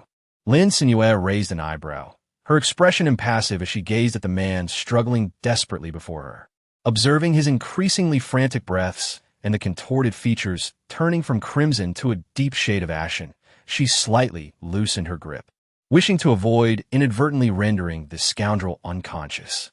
Such a fate would be utterly mundane. Li Bu, feeling the immense pressure around his neck, suddenly relent. Seized the moment to take deep breaths, his instinct for survival compelling him to draw in as much fresh air as his lungs could hold. A sigh of relief escaped him. It was fortunate that he had merely come close to suffocation. Youth often leads to undue compassion. However, the man, seizing the opportunity presented by the oasis owner's temporary lapse in restraint, pleaded with utmost desperation, "Boss, I was wrong. Please let me down. I can offer you my points. Truly, you must believe me." Despite his notoriously miserly nature, this was certainly not the moment for such stinginess. With a wince of pain, Li Bu retrieved an anonymous point card, brandishing it in his hand. Yet, in the very next instant, he felt a piercing agony in his palm where he clutched the card. Straining to look aside, he beheld a sight most alarming.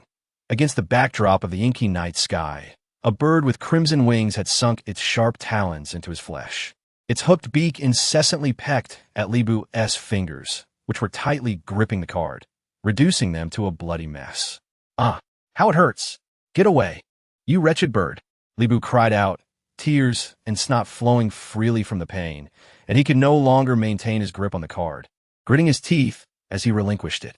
The card was deftly snatched by the agile bird, which then fluttered gracefully in the air, circling twice before alighting on Deng Lingfeng's shoulder. Obediently, it regurgitated the card into her hand and nuzzled its small head against her warm neck. Deng Lingfeng wiped away the moisture from the card and, at the behest of Li Yu's gesture, handed it to Lin Cenyue with a smile. "Boss, thank you for your assistance just now. This is for you." Lin Cenyue shook her head, declining to accept it. This must have been taken by him. It should be returned to its rightful owner. I do not lack for such trifles. Lin Cenyue no longer delayed. She waved her hand and said, "All right, you may take your leave." The onlookers beheld the middle-aged man, who had just been suspended in midair, vanish in an instant. Those with sharper eyesight could catch a glimpse of him transforming into a shooting star, violently propelled away by the wind from the oasis. The distant sand dunes erupted, sending a flurry of sand and grit into the air. Within the oasis, one could distinctly hear the furious roars of formidable wild phantasm beasts, alongside Li Bu's agonizing cries of terror and pain. However, the patrons, who were merely honest consumers, had no cause for concern regarding the proprietor's wrath. Yet, among them were a few with ill intentions, rendered utterly terrified, trembling uncontrollably, their lips quivering to the extent that they could hardly utter a coherent sentence. Truly, she was a goddess of vengeance, adept at dealing with bothersome individuals. Lin Cenyue cheerfully urged everyone to hurry inside, lest they become a feast for the mosquitoes outside. Due to the ample water resources in the oasis, it had unknowingly nurtured a swarm of blood-sucking mosquitoes, leaving one with unbearably itchy welts. The hunting shadow cat, who was imparting the secrets of charm to the little kittens, suddenly felt a chill run down its spine, causing it to shiver involuntarily. The calico cat mother squinted her bright yellow eyes in confusion, licked her paw to wash her face, but found no lurking foe behind her. Soon, she was overwhelmed by the playful mews of the tiny kittens, and that peculiar feeling was cast aside. At that moment, a clear and resounding system alert echoed in Lin Cenyue's ears. Detection of over 200 life forms within the oasis. A beast tide is imminent. New defensive structures available in the system shop. Players, please prepare yourselves. Players, please prepare yourselves. Players, please prepare yourselves. 3, 2, 1. Lin Cenyue had yet to fully comprehend the situation. Under the efficacy of the oasis's protective shield, what purpose could the defensive structure serve? However, clarity soon dawned upon her. A dense throng of wild phantasmal beasts roared and charged towards the oasis, and even before their arrival, the pungent scent of blood that lingered on their forms assaulted her senses. Above, large avian phantasmal creatures circled ominously, their shrill and discordant cries reverberating, sending waves of dizziness through her mind, obscuring the starless night sky. With claws as unyielding as steel, they relentlessly clawed at the transparent barrier, their bodies seeming impervious to pain as they collided with the oasis's protective shield. Lin Cenyue stared in astonishment at the protective barrier, which arched over the oasis, its apex illuminated by a blue life value that flickered with indications of deterioration. -5, -10, -3. In the brief span of time, the life value had plummeted from 100 to 72. The hue of the life value shifted from blue to a pale yellow, indicating a state of mild wear. It was evident that the onslaught of the phantom beasts was drastically diminishing the barrier's sustainability. Goodness, how utterly unreliable is this wretched system? What happened to the 3 fundamental laws that all beings entering the oasis were supposed to adhere to? The system's prompt resonated softly in the air. No aggressive entities detected entering the oasis. Lin Cenyue was utterly disheartened. The wild phantom beast tide had not yet breached the oasis, and that was undeniably true. What nonsense! If the protective barrier were to be worn down completely, and the wild phantom beasts surged into the oasis, preparing to attack the customers, only then would they be teleported away by the system. Consequently, the patrons who came to enjoy themselves would undoubtedly be frightened away. Lin Cenyue was deeply concerned that the protective barrier might become worn down. Recalling the notification indicating that new defensive structures were available in the system shop, she promptly opened the panel. Indeed, there were numerous defensive edifices listed within. Reed fence inferior. 1. Price, 20 points meter. Category, defensive structures. Description, the reed fence is classified as an inferior defensive structure capable of withstanding small beast tides for 3 hours. Constructing multiple layers of fences will enhance the duration and range of protection against beast tides, and utilizing more than 10 fences will unlock offensive structures. Earth wall, normal. Price, 100 points meter. Category, defensive structures. Description, the earth wall is classified as a normal defensive structure capable of withstanding small beast tides for 20 hours. Constructing multiple layers of earth walls will enhance the duration and range of protection against beast tides, and utilizing more than 5 walls will unlock offensive structures. Stone wall, price, 300 points meter. Category, defensive structures. Description, the stone wall is classified as a good defensive structure capable of withstanding small beast tides for 100 hours. Constructing multiple layers of stone walls will enhance the duration and range of protection against beast tides, and utilizing more than 3 walls will unlock offensive structures. Copper wall, superior.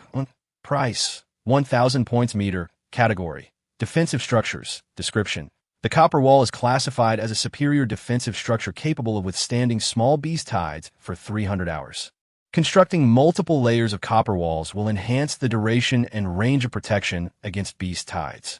Utilizing copper walls will unlock offensive structures and automatically trigger a series of features, including wall reflection damage, invisibility, and aesthetic alterations. The duration of superior defensive structures is thrice that of good ones, yet the price is not merely threefold. Ordinarily, Lin Cenyue would not be so foolish as to make such an extravagant purchase. However, the plethora of features triggered by superior defensive structures was simply too enticing to resist. Buying them felt like the system's ploy to drain her finances. She was no longer the Lin Cenyue who had been too impoverished just days ago to afford maintenance points for her buildings. Now, she was Lin Cenyue of a noble house of Nyoga, who was merely left with wealth. Chapter 60. Effortlessly resolving the illusory beast tide with a decisive click to purchase and an immediate application. Lin Cenyue established the construction site around the oasis. On the flat terrain, walls of copper, glimmering with a chill sheen, rose abruptly from the ground. This dramatic transformation left the beast tamers, who were brandishing weapons and preparing for battle, utterly astonished. What is happening? If this is the ability of the oasis's master, then it is undeniably formidable.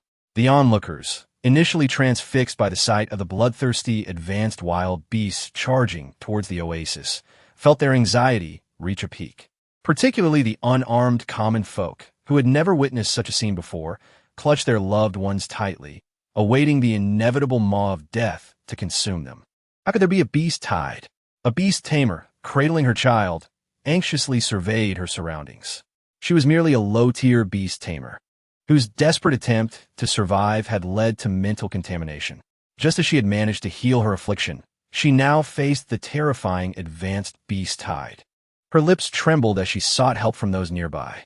The oasis lacked walls. How could they fend off the beast tide? My child. Who can say my child?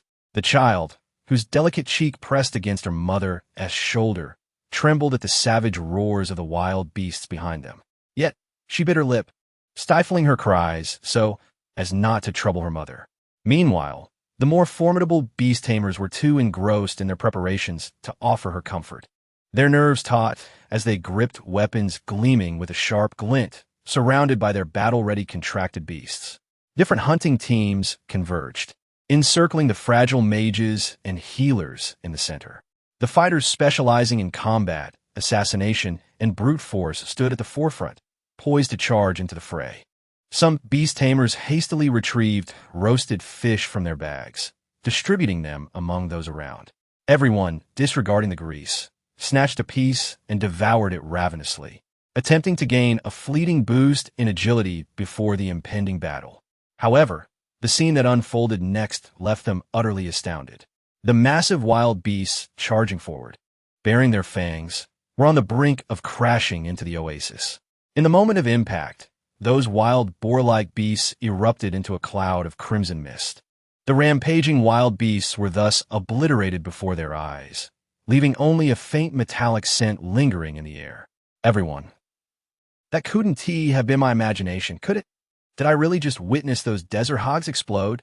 The closest beast tamer rubbed their eyes in disbelief, seeking confirmation from a nearby individual. The person beside them was a member of the Yearning advance team, who had previously witnessed their leader effortlessly vanquish the colossal heavenly python. Yet, that encounter, though impressive, paled in comparison to the current spectacle.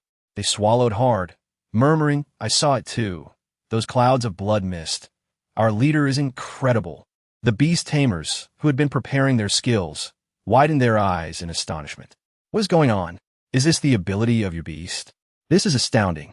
They had intended to engage the approaching beast tide from a distance, aiming to slay as many as possible. Yet, they were taken aback to see their calm leader, standing with arms crossed, not even bothering to lift an eyelid, unleashing a devastating assault. The ordinary folk, previously huddled in the innermost part of the protective circle, trembling with fear, exchanged glances. Among them, a lively young man blinked, glancing around the empty dunes outside the oasis. Has the crisis been averted? Yet, it was evident that the danger had not subsided. Following the initial wave of beasts, a relentless surge of advanced wild beasts continued to roar and flood towards the oasis. The sand near the oasis was stained crimson. The protective barrier effectively kept all threats at bay, leaving the grass within the oasis untouched. Just as the crowd was about to let their guard down completely, a thunderous sound erupted as the newly purchased copper walls, constructed at great expense, completed their assembly at a pace visible to the naked eye. Lin Cenyue stepped forward to investigate and discovered that the copper wall was scalable.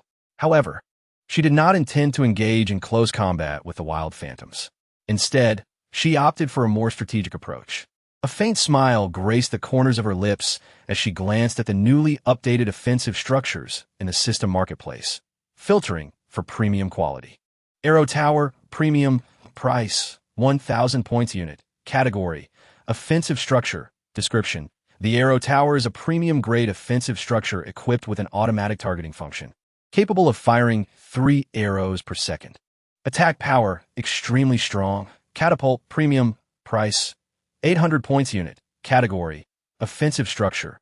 Description: the catapult is a premium-grade offensive structure with an automatic targeting function, capable of launching 1 projectile per second. Stones must be replenished promptly. Attack power, extremely strong, Lin Cenyue decisively purchased both of these powerful offensive tools. Subsequently, she clicked to install them, coinciding with the completion of the assault on the structures. Lin Cenyue was instantaneously inundated with system notifications. Congratulations on your first successful kill of a high-level wild phantom beast. Congratulations. The overwhelming flood of messages left her feeling utterly bewildered. Lin Cenyue decisively silenced the notification sound and turned to the astonished crowd, saying, "Hey, would you like to take a look at the wall?" Chapter 61. A bountiful harvest. Lin Cenyue's proposal was immediately met with enthusiastic responses from the crowd, particularly among the more formidable beast masters, who, upon witnessing the ferocious tide of beasts unable to breach the oasis, eagerly contemplated seizing this opportunity to procure additional beast materials. Deng Lingfeng followed closely behind Lin Cenyue, deftly grasping the cold iron ladder, and in the blink of an eye, ascended to the summit of the copper wall. Standing atop the copper structure, the onlookers were filled with greater admiration for the oasis's proprietor. From the ground, the copper wall appeared impregnable, but upon climbing it, they were astonished to discover that the architectural integrity was impeccable, differing solely in material from the official cities. Lin Cenyue was the first to arrive at the prominent platform near the copper wall, facing the tide of phantom beasts. At the center of the platform stood a towering arrow tower, relentlessly firing long crossbow bolts, alongside a massive catapult hurling enormous boulders. No wonder there was not a sound in the oasis. Such formidable machinery was at work. After seeking Lin Cenyue's consent, Qiao Qiao excitedly reached out to touch the arrow tower, which was slightly warm from its rapid operation. The onlookers gazed in awe at the formidable weapon, encased in a silvery gray metallic shell, as it precisely launched hard crossbow bolts, effortlessly piercing the chests and heads of the ferocious flying phantom beasts. Those wild beasts, which had barely approached the oasis, were swiftly eliminated, their lifeblood claimed, as the fallen avian phantoms plummeted to the ground like rain, stirring up clouds of yellow dust. Each time the catapult released its projectile, it crushed a wide area of frenzied wild beasts. In that moment, the surrounding tide of beasts was filled with sharp and mournful cries, as the slain phantom beasts were trampled mercilessly by those charging behind them, feathers and flesh spraying in every direction. The contract beastmasters atop the city walls were evidently not mere spectators. The long-range mages raised their exquisite staves, chanting the unique spells granted by their contracted beasts. The archers drew their large bows, channeling their inner strength into arrows, aiming at their targets. Shadows of pale gray, concealed in darkness, swiftly pierced through the wild beasts before them. The arrows that penetrated the beasts' bodies dissipated into faint gray mist, snuffing out their life force completely. Single target and area attacks were continuously unleashed by the beastmasters amidst the surging tide of beasts. The more aggressive contracted phantoms even leapt down, using their razor-sharp claws to shred the wild beasts attempting to breach the oasis, occasionally letting out fearsome roars that asserted their dominance. They moved through the tide of beasts as if it were an uninhabited realm, slaughtering without restraint. However, the members of the hunting team, tasked with subduing the wild beasts, were deeply concerned about inadvertently harming the other patrons' contracted phantoms. Ultimately, under Lin Cenyue's coordination, the contracted phantoms of the beastmasters were restricted to fighting atop the city walls, prohibited from leaping down for close combat. As the fierce battle against the tide of beasts raged on, the others could only gather the fallen avian wild beast corpses that lay against the copper wall.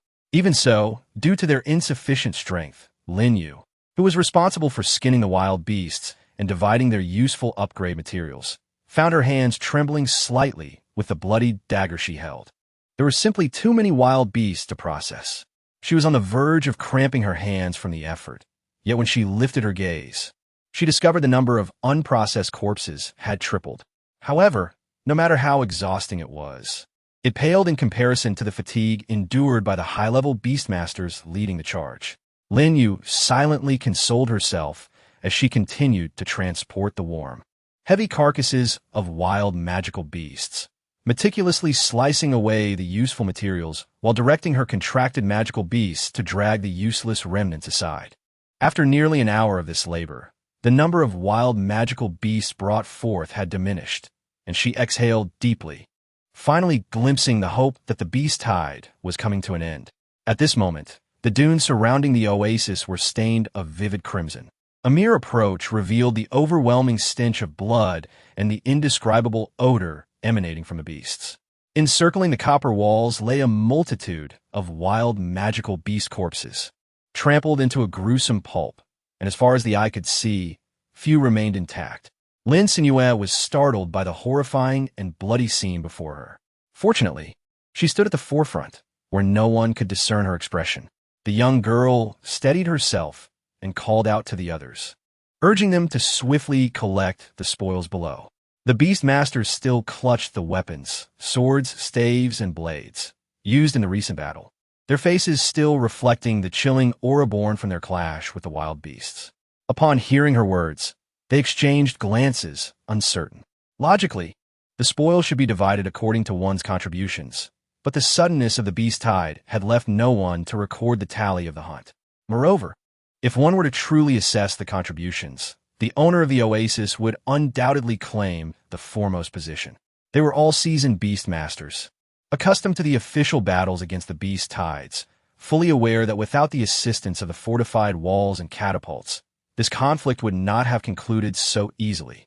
With the battle against the beast tide over, any injuries sustained were merely fortunate, as there was a high probability of losing contracted beasts, or even their own lives. After a moment of shared understanding, Deng Lingfeng approached the dazed Lin Cenyue and said, "Boss, even without us just now, your fortifications would have remained unbreached. Perhaps we should forego the spoils." Lin Cenyue was taken aback by these words, her eyes widening in disbelief as she immediately expressed her dissent. What purpose did she have for such an abundance of upgrade materials? They could not be counted toward her revenue. Furthermore, if the spoils were not properly allocated, she would receive a warning from the system. How did she know this? It was because, having failed to promptly respond to Deng Lingfeng's prompt, the system suspected she intended to misappropriate the spoils, sending her a barrage of bold, red pop-up notifications. Operators are prohibited from possessing unidentified assets. Violating the rules will result in the system taking mandatory measures, confiscating the day's revenue. Lin Cenyue exclaimed.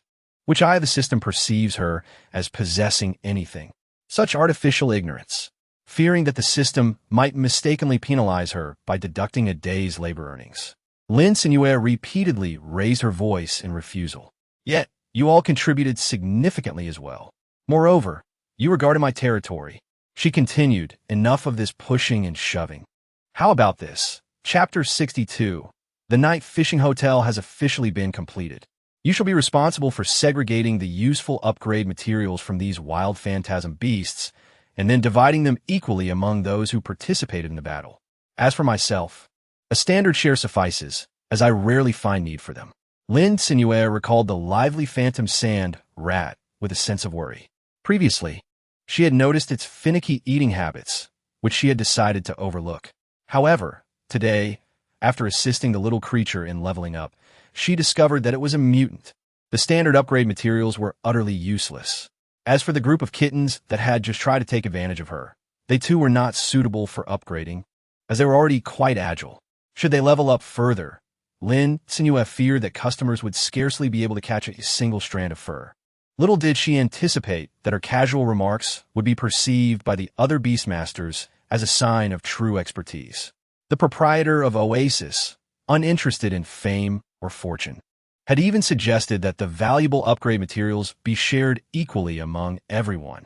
It was highly probable that her contracted phantom beast had reached its maximum potential. Otherwise, why would she declare that so many materials were rendered useless? The beastmasters gazed at the frail and delicate girl before them with utmost reverence, their perception of the owner transforming her into an imposing figure. So this was what it meant to be a true magnate. The beastmasters swiftly dealt with the bloodied remains of wild phantom beasts, watching as Lin Cenyue made her way back towards the oasis inn. One of the beastmasters murmured, "To earn so many points in just 2 hours, I must spend more money here before I leave." A chorus of agreement erupted around him. Exactly. Since the owner doesn't want the points, we should indulge more at Oasis. Another girl chimed in, pondering how to seize the opportunity to reserve rooms at the Oasis Hotel for the next couple of days. Soon, she planned to approach the front desk to book a month-long stay. After all, this batch of upgrade materials from high-level wild phantom beasts was to be divided among over 20 beastmasters. Selling just a few pieces could lead to immense wealth. At that point, reserving a room would be trivial. They could even take over the entire place if need be.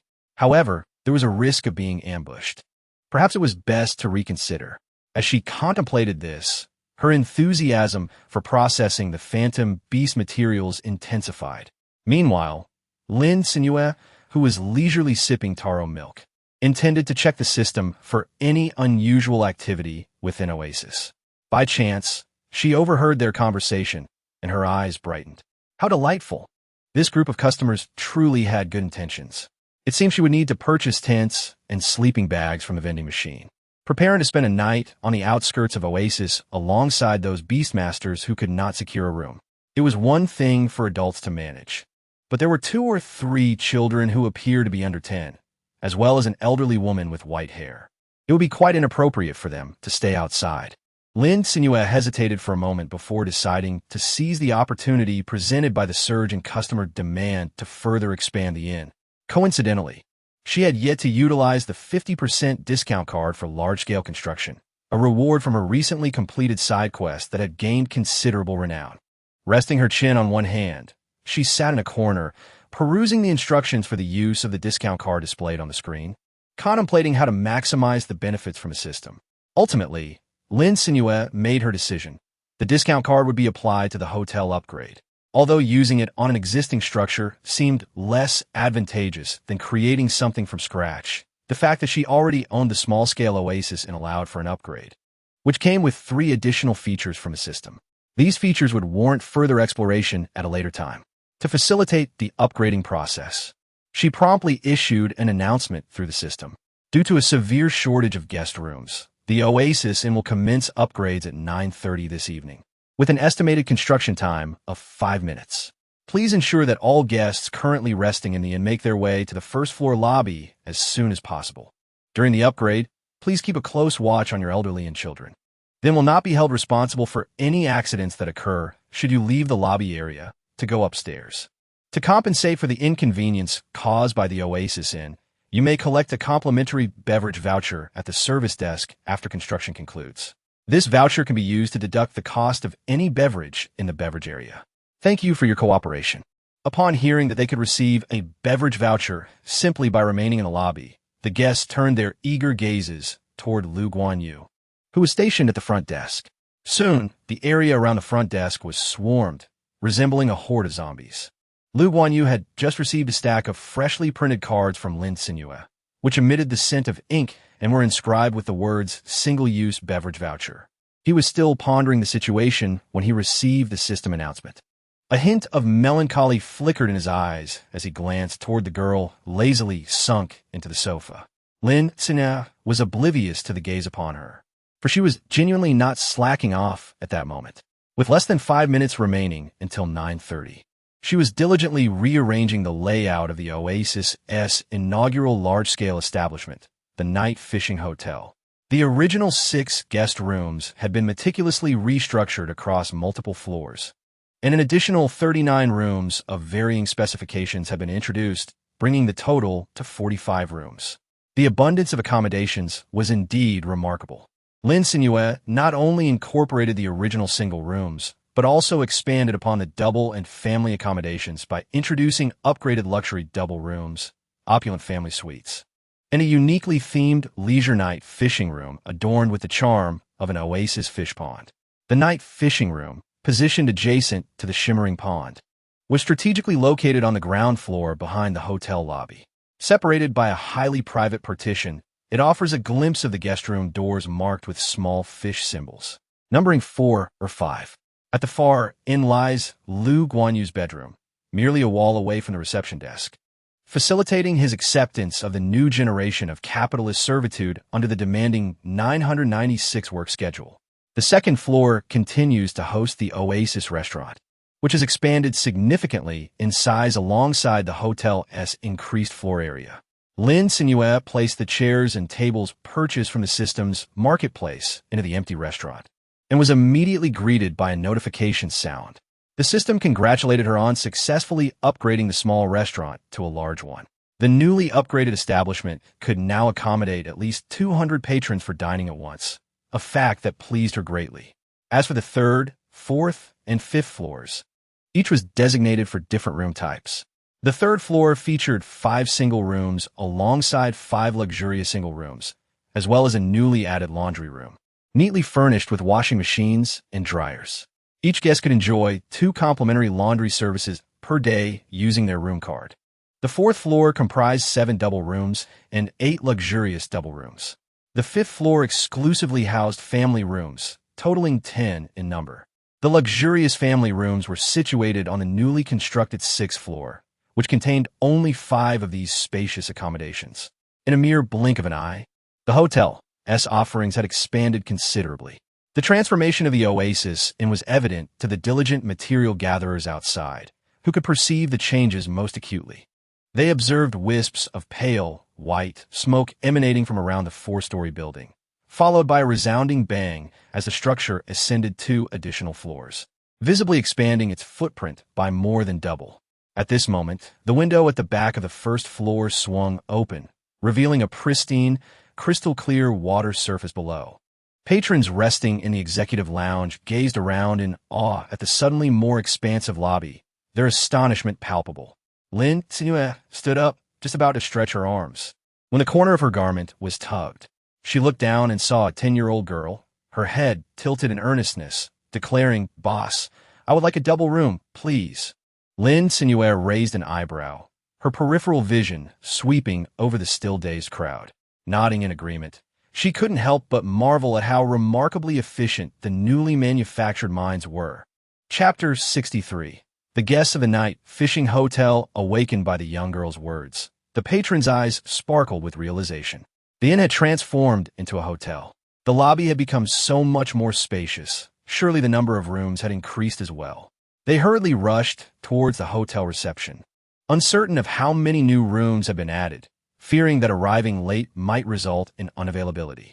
However, ordinary individuals, relying solely on their 2 legs, could not possibly outrun the 4-legged speed of the contracted phantom beasts.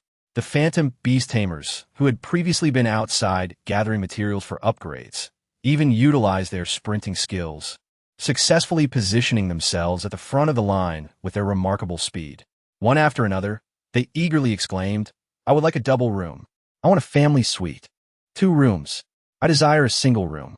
Are there any available? I want one too." Lin Cenyue, witnessing their fervent excitement, nearly caused the newly constructed elongated service counter to collapse.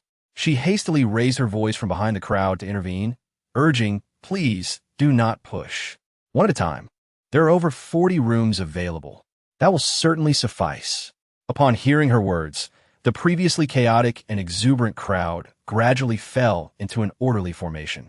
As Lin Cenyue observed Lu Guanyu perspiring profusely from his labors, she noted that customers, seeking to compare the value of various room types, incessantly inquired about the newly added categories and their prices, which was quite time-consuming. To alleviate the situation, she activated the hidden projection feature, allowing patrons to explore any questions regarding room rates on the large screen, and only approach the front desk staff for further assistance if necessary.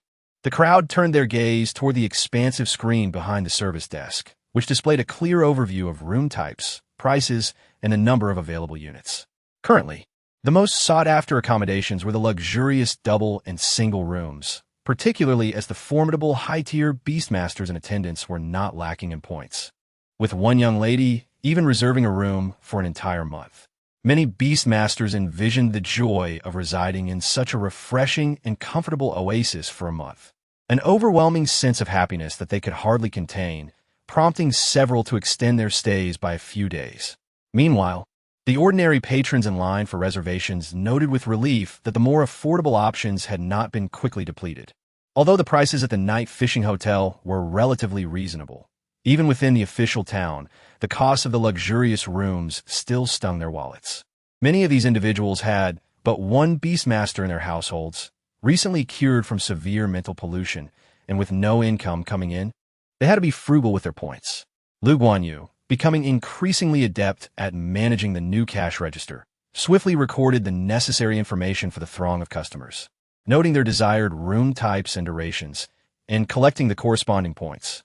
In no time, the bustling lobby returned to a serene quietude.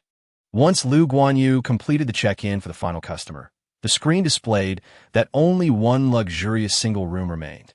Subsequently, it indicated the areas of the hotel that required cleaning, as well as the rooms for customers checking out. Alas, this automated system, incapable of performing even the simplest tasks without a charge, had depleted her last bit of savings. With 40 rooms to manage, it was evident that even with 8 additional hands, Lu Guanyu could not attend to everything alone. In the interest of preserving the reputation of the Oasis Hotel, Lin Cenyue reluctantly made the payment. She now reflected on her earlier decision to construct such a large establishment, realizing that the night fishing hotel, even at half price, represented an astronomical sum. Moreover, the necessity of additional expenditures for supplementary facilities, such as elevators, only compounded the financial burden. Lin Cenyue now finds herself in a state of sudden financial decline.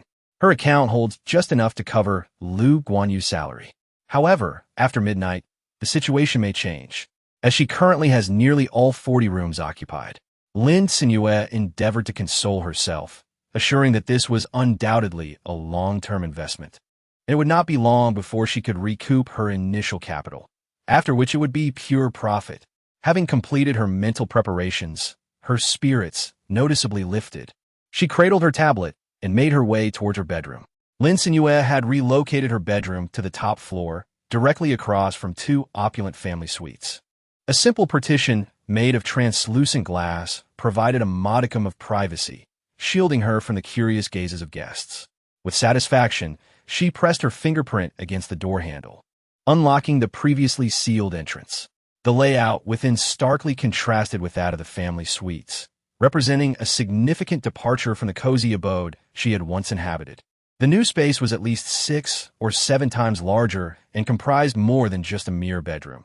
It exuded the refined elegance of a lavishly decorated high-end flat.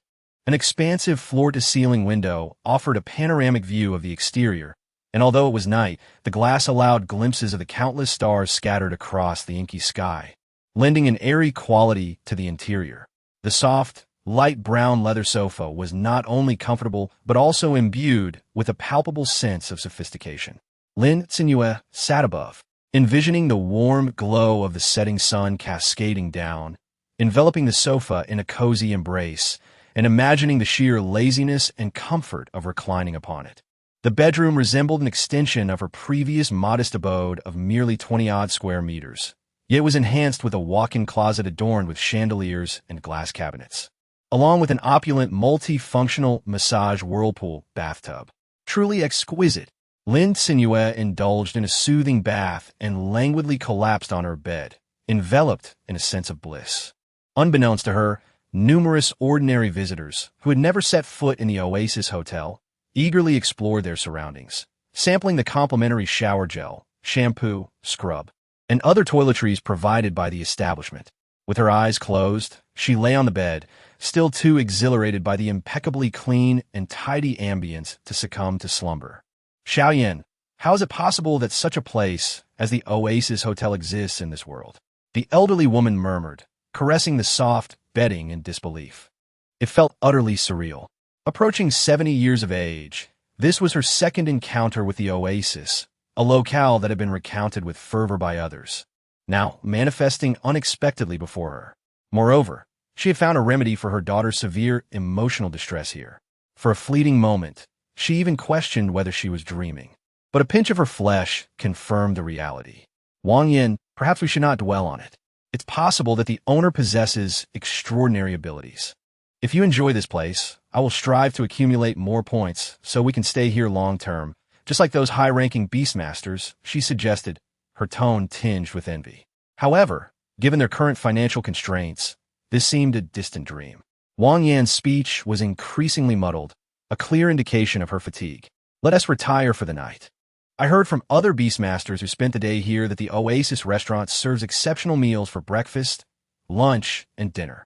But there are time restrictions, so we mustn't sleep too late and miss the meal times. The elderly woman, seeing her daughter's exhaustion post-recovery, readily agreed and fell silent. Soon, in the dark room, only the rhythmic sounds of 2 deep breaths remained. Chapter 64. The sweet and savory tofu pudding to bake quick. Reel it in. We got a catch. Don't rush. This fish is clearly quite large. We mustn't yank it or you'll have to pay for the fishing rod. Then how should I pull it? Just shift a bit to the side. Let me take over. Shun Guanyu, clad in his pajamas, pushed open the balcony door. Yet to hang the clothes he had just spun dry in the washing machine.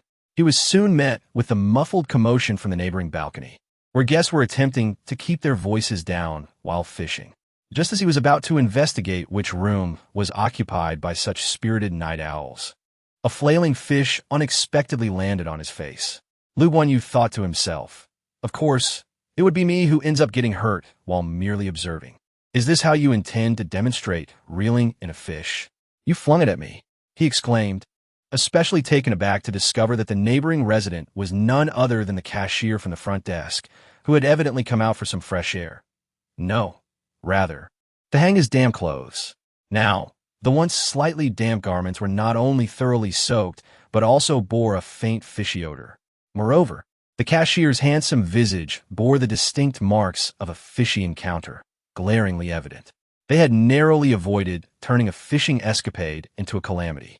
The beastmaster beside him, with disheveled hair, sheepishly placed the fishing rod on the rack and tentatively leaned forward. Cashier, I sincerely apologize. It was unintentional. I'm willing to compensate you for the emotional distress caused. How about 500 points? His voice faltered, fearing the cashier might retaliate and expel them from the night fishing hotel. Noticing the cashier's impassive expression and lack of response, the beastmaster hastily raised his offer. Okay, 800 points will do. 10 minutes later, a bewildered Lu Guanyu found himself seated on the soft bed in the staff dormitory, clutching 200 points in compensation. Had he inadvertently struck it rich through this incident? Given his inexplicable luck, he mused that even without anyone fishing, it wouldn't be surprising for fish to seek a closer acquaintance with his face. He felt somewhat guilty about the points he had received. However, the cashier had insisted on transferring the points to him, seemingly anxious to escape the situation. He decided it would be best not to affect the cashier's mood further.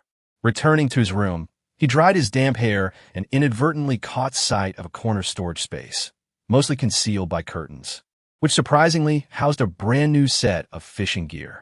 Remembering the owner's words about employee benefits, which included unlimited fishing time each day, he felt motivated to attempt fishing once more, despite having caught nothing since his arrival in this world plagued by harsh climatic conditions. The next morning, sunlight streamed through the gaps in the curtains, illuminating the floor of the guest room. Guests eagerly awoke, their thoughts fixed on the Oasis restaurant, which had just opened for breakfast. Those residing on the floors closest to the second level snuggled cozily in their soft beds, even while still lost in delightful dreams, instinctively inhaling the enticing aromas wafting through the air. This restaurant is enormous, and the variety of dishes available here is simply astounding.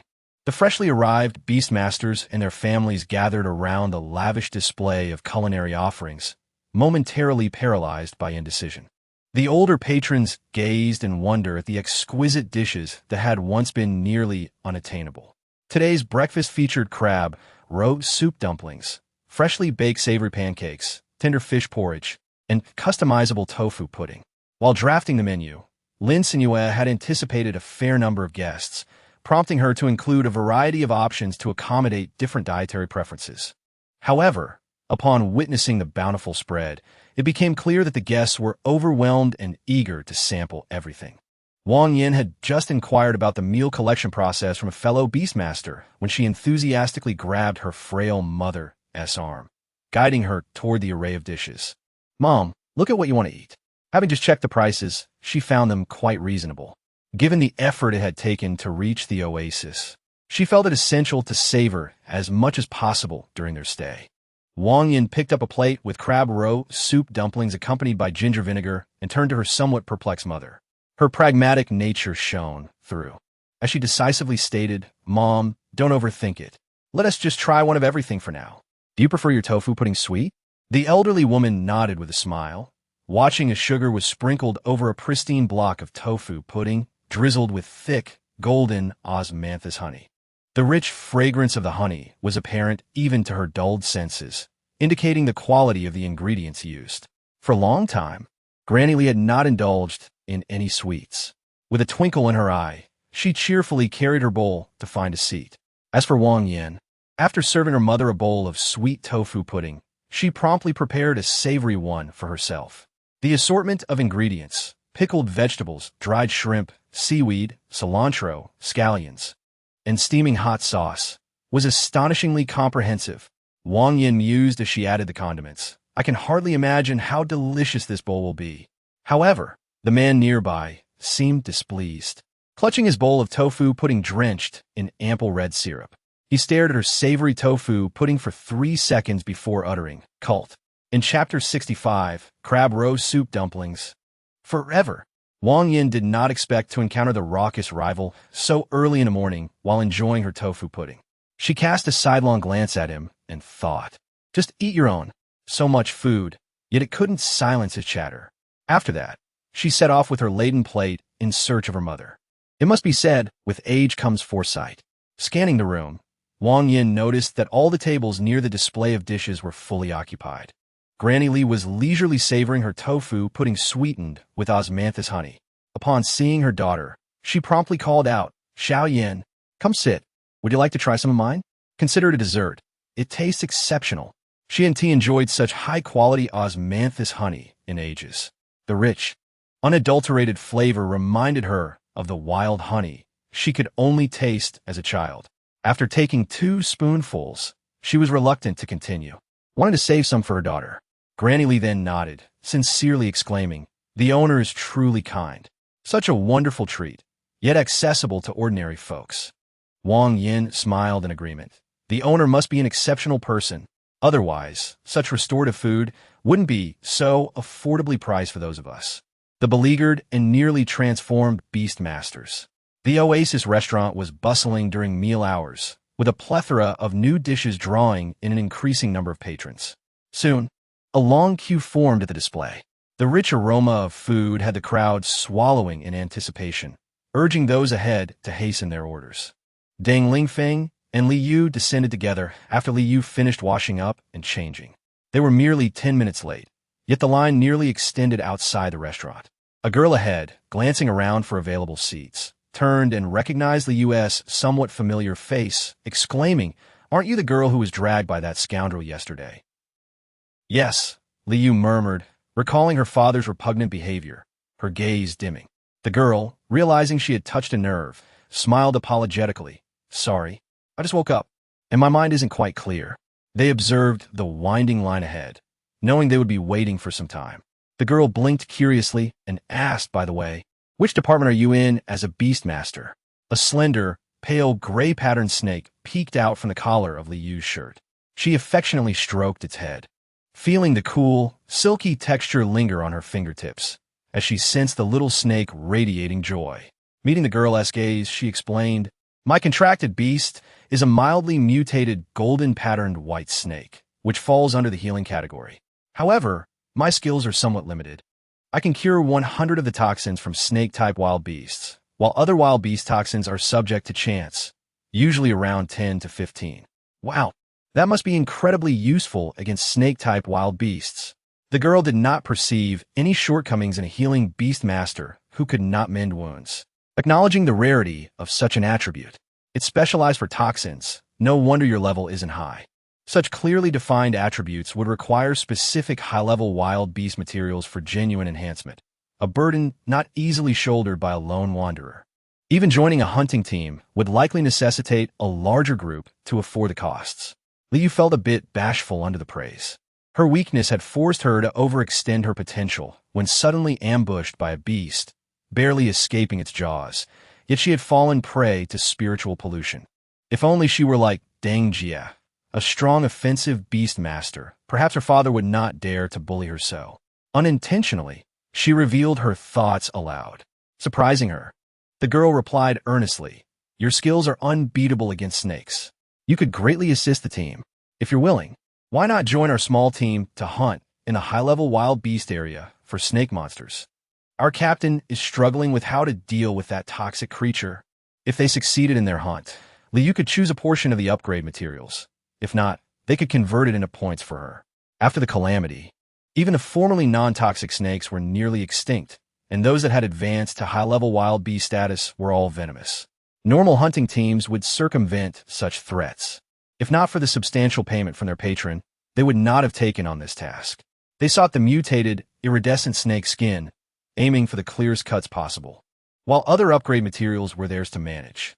Initially, their team planned to use Oasis as a supply station, hoping to find wild beasts desired by clients in the area.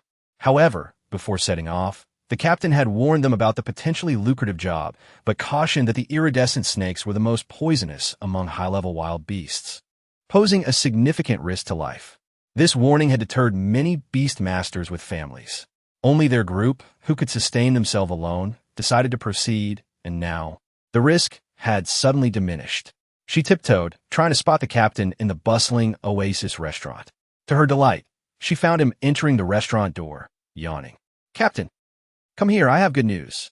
Startled, the captain looked at his cheerful team member waving frantically, confused yet obediently approaching. "What's up?" His face bore a large question mark as he rubbed his eyes.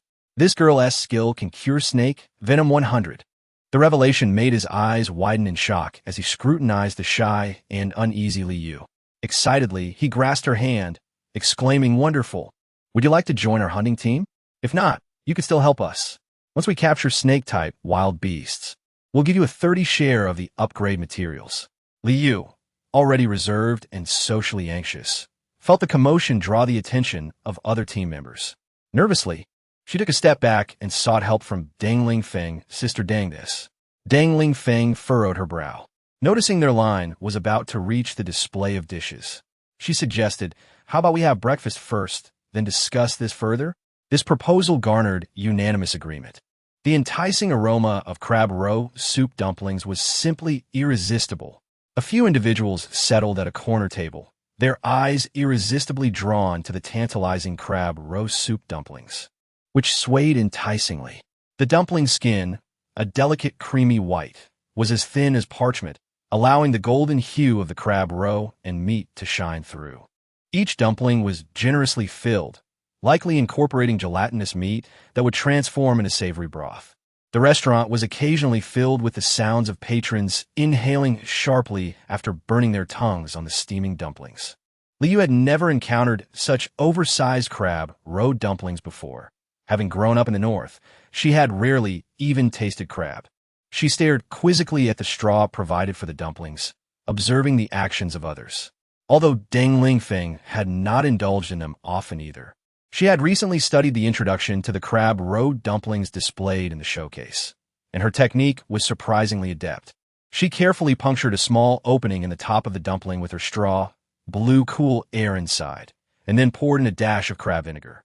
Taking a sip, the slightly warm, golden broth flooded her mouth, the rich flavors of crab roe and crab fat enveloping her senses in an exquisite delight.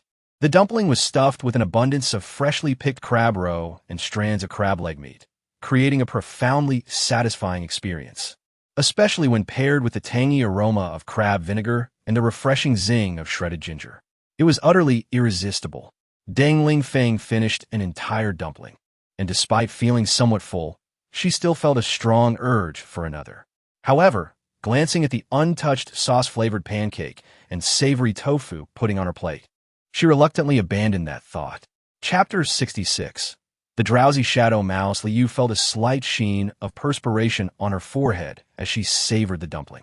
She had never imagined she could taste something so delectable. It was nearly impossible to articulate the exquisite freshness that danced on her palate, complemented by the thin skin drenched in vibrant orange crab broth. She found herself enthusiastic about the prospect of joining a team to hunt monsters. Yearning to indulge in such delicacies repeatedly, if only her wallet permitted it.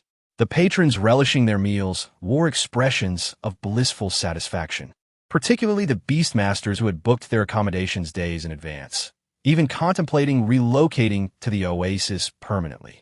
After all, the lodging was exceptional, and they could venture out to hunt high-tier wild beasts, accumulating points more swiftly than usual. Furthermore, some of the food in the oasis came with beneficial buffs, creating a virtuous cycle. However, the most elated of all was Xiao Xiao, who had just received word that someone was interested in purchasing the house he had put on the market. The offer was quite substantial. He promptly agreed and arranged to meet the potential buyer at the task hall in the afternoon to view the property.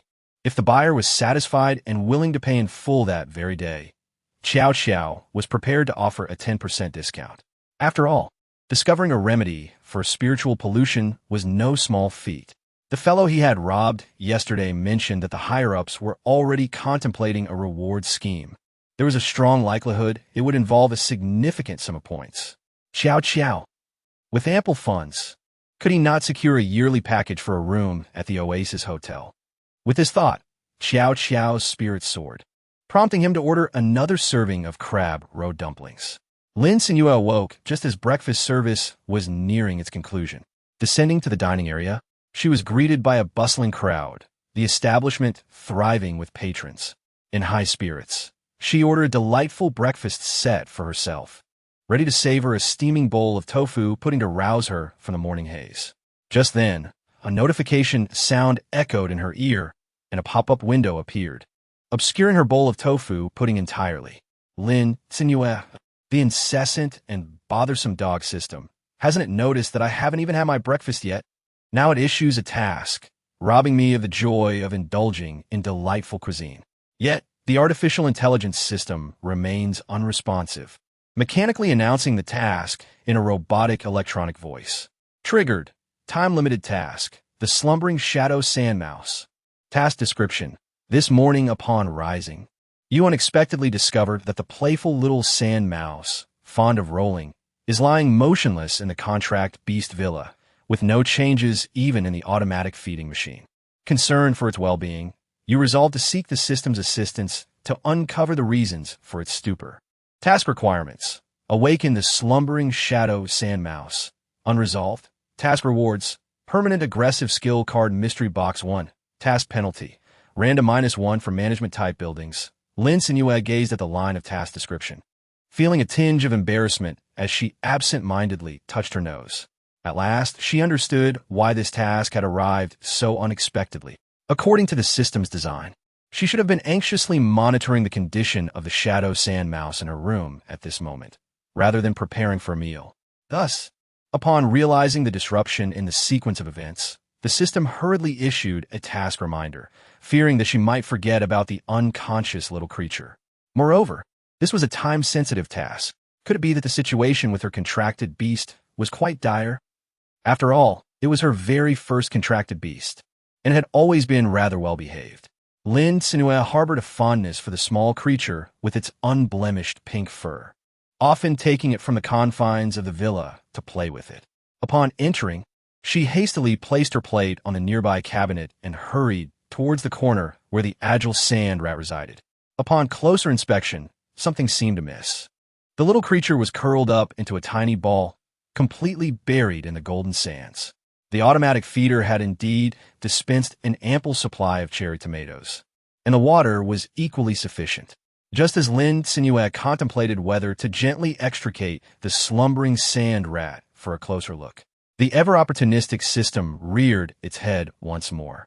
Would you like to purchase a contract beast body inspection report? Simultaneously, a familiar interface appeared before her, presenting 3 options. Yes, 20,000 points. Number 0 points, undecided, free trial available once. Subsequent trials at 200 points per use. Lin Cenyue was no longer the same person she was yesterday. Having been financially drained by the Oasis Hotel, she made a decisive choice. After all, her current contract involved not just 1 or 2 magical beasts, but an entire assembly, including the diminutive sandmouse and a multitude of cats. These creatures proved to be exceedingly practical. Soon, A diagnostic report materialized in Lin Cenyue's hands. Contracted beast species, swift shadow sandmouse, mutated variant, contracted beast age, 1 month contracted beast physical condition. This swift shadow sandmouse is in a mutated form, requiring a substantial intake of special upgrade materials during its growth period. Failure to do so will result in a depletion of internal energy, leading to a state of slumber. Weaker mutated forms are destined for demise. Recommendations for raising contracted beasts. The caretaker is advised to gather upgrade materials for the mutated swift shadow sandmouse and administer them, which will rectify its dormant condition. Lin Cenyue? What I mean is there a possibility that she lacks the special upgrade materials? Chapter 67. Bribery and the Disheveled Sushi Roll. Lin Cenyue found herself in a state of genuine distress. She had eagerly accepted the time-limited quest in pursuit of an offensive skill card, only to realize that it was a cunning trap set by the system, patiently awaiting her to fall into its snare. The mere attempt to awaken the slumbering shadow sandmouse would inevitably lead to the appearance of the task to collect mutated shadow sandmouse upgrade materials, aimed at assisting her contracted beast in its recovery. Now, with her hands clasped over her head, Lin Cenyue reflected on her lackluster combat abilities, alongside the disheartening truth that the protective barrier of the oasis fish pond could not be carried with her. A sense of hopelessness enveloped her, as the task seemed utterly unattainable. Lin Cenyue took a deep breath, suddenly recalling the shadowy cat of the new contract. That cat mother seemed to possess quite a formidable level, a wild beast capable of deftly navigating the high-level wilderness while nurturing her young undoubtedly had some remarkable prowess. With this thought in mind, she licked her face, observing her offspring sprawled atop the shelf, calmly gazing as two-legged creatures voraciously absorbed their souls. The kitten's glossy fur was ruffled, and one timid little creature had even scurried beneath the sofa, frightened by the chattering of a small bird.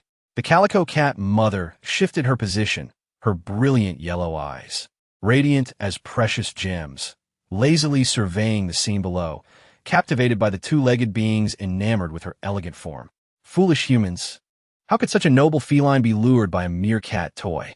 Below, those wielding the toy attempted to entice the fluffy, soft-haired calico, flaunting her splendid tail. Yet they could only emit exasperated sighs. Why did this most exquisite and enchanting kitten so delight in perching at heights? If only she would lower herself a bit. They could easily reach out and capture her, whisking away the long-haired calico, adorned with glimmering tips, basking in the sunlight. Yet, Sushi Roll was evidently a clever cat. She understood that straying too far from the drink area would lead the two-legged beings to deem her negligent, jeopardizing her right to indulge in delectable treats. However, if she merely chose to remain aloft, no one could touch her, not due to the height of her perch, but rather the limited climbing abilities of the two-legged creatures. This allowed her to appease her contract with them, while feasting without restraint and pilfering the treats her kittens had diligently earned. Life was indeed exceedingly comfortable. Sushi Roll, having consumed a copious amount of food at noon, was quite content. Although she and T accrued many little wooden tokens, it did not preclude her from enjoying extra meals. As Lin Cenyue busied herself washing her hands after scooping some slightly fishy meat puree, the clever calico seized the opportunity to dash past the eager kittens awaiting their rewards, indulging heartily in the soft, fragrant pink meat puree. After satisfying her hunger, she slowly ambled to the side, washing her face with her paw to erase any evidence of her indulgence. Yet, the entire experience was so seamless that Lin Cenyue harbored no suspicions, even contemplating whether the extra meals prepared for the well-behaved kittens might be insufficient, for why else would they mule around her legs after finishing their food? Oblivious to the fact that they were lodging complaints, Lin Cenyue remained unaware, as did the kittens, who, unable to communicate effectively with their contract master, could only express their grievances in half-formed cat language, their sadness deepening. Who could understand? Being seized and relentlessly petted by those terrifying two-legged creatures, only to have their hard-earned rewards snatched away by their own mother, was simply too distressing. Why must there exist such frightful places for cats? Lin Cenyue waved her hand, summoning the proud calico cat that had been gazing down at the two-legged creatures below with a disdainful air. The feline gracefully landed on the girl's shoulder, its fluffy tail sweeping playfully across her chest. The patrons, who had eagerly anticipated the cat's affection, were left feeling somewhat despondent. Why would the little kitten refuse their touch, choosing instead to cozy up to the owner? Was it merely partial to those of greater strength? What a predicament! They had come to the cat's CAF to unwind, yet now felt even more isolated. Unbeknownst to the calico cat, it had inadvertently wounded the fragile hearts of many. It began to elongate its meow, seemingly inquiring if Lin Cenyue had any business with it. With an elegant posture, she placed the dignified feline onto the sofa and offered it freshly sliced salmon, hoping to win over this once mighty, mythical beast. The cat, satisfied, licked the raw fish with its spiky tongue, blissfully squinting its eyes in delight. "Dear sushi roll," she began, "you've been here for a day now. As a little kitten, how can you not strive harder? Since you refuse to allow the customers to pet you, I have decided to assign you a new role." The calico continued to relish its meal, seemingly indifferent to the words of the two-legged creature. A new job? What could it possibly be? Perhaps the chief taster at Oasis restaurant.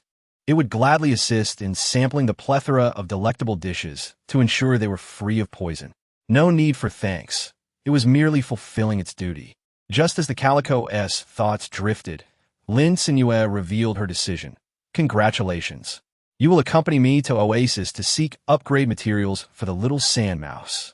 The round, pudgy face of Sushi Roll was instantly filled with confusion, even abandoning its mouthful of tantalizing salmon. Its little eyes brimmed with disbelief. Why had it been adopted by a two-legged creature only to be sent back into the perilous wild to battle against larger foes? This was utterly outrageous. Wasn't it promised that a contracted wild beast would be suffocated by a life of luxury? Why, before it could even savor a full day of indulgence? Was it being thrust back into combat?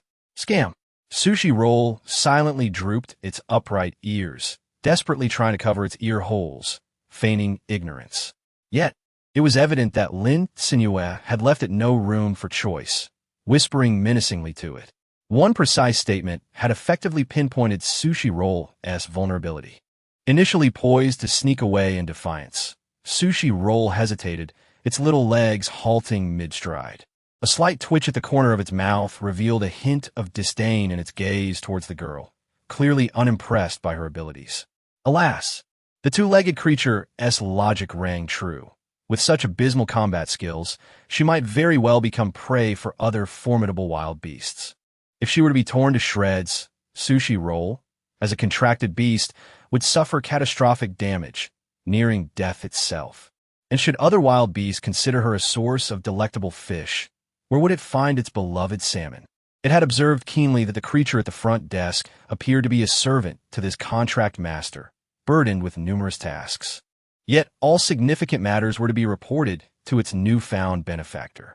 The master-servant relationship was glaringly apparent. If this female two-legged creature were to vanish, Sushi Roll would undoubtedly face dire consequences. What a dilemma!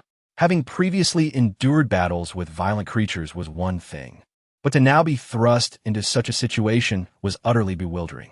Lin Cenyue sensed the tremor of the Sushi Roll, blinked, and extended a slender finger. The young girl spoke while gesturing with her hand, illustrating the size of a mature salmon in the fish pond. The Sushi Roll was so astonished that its eyes widened in disbelief. Could it be that one could acquire a fish that was 1 or 2 times larger than its own fighting size? The Sushi Roll was indeed tempted. Nevertheless, it still endeavored to haggle, using its blossoming claws to signal the number 2. Lin Cenyue glanced at the little kitten, whose mouth was watering with anticipation, and thought it unwise to let the price escalate too high, lest it become unmanageable in the future. Thus, she decisively concluded that 2 rolls were excessive, and they should meet halfway. 1.5 rolls would suffice. The Sushi Roll, having gained an extra half roll of fish, nodded in delight, accepting the proposed terms. Chapter 68. Preparations before departure. Subsequently, the Sushi Roll swiftly darted away, preparing to inform the little ones downstairs who were attending to guests. It had a matter to attend to with the bipedal creatures, and instructed them to remain obediently in the beverage area, refraining from any mischievous antics. If possible, it would be preferable for them to preserve the fish paste for its return.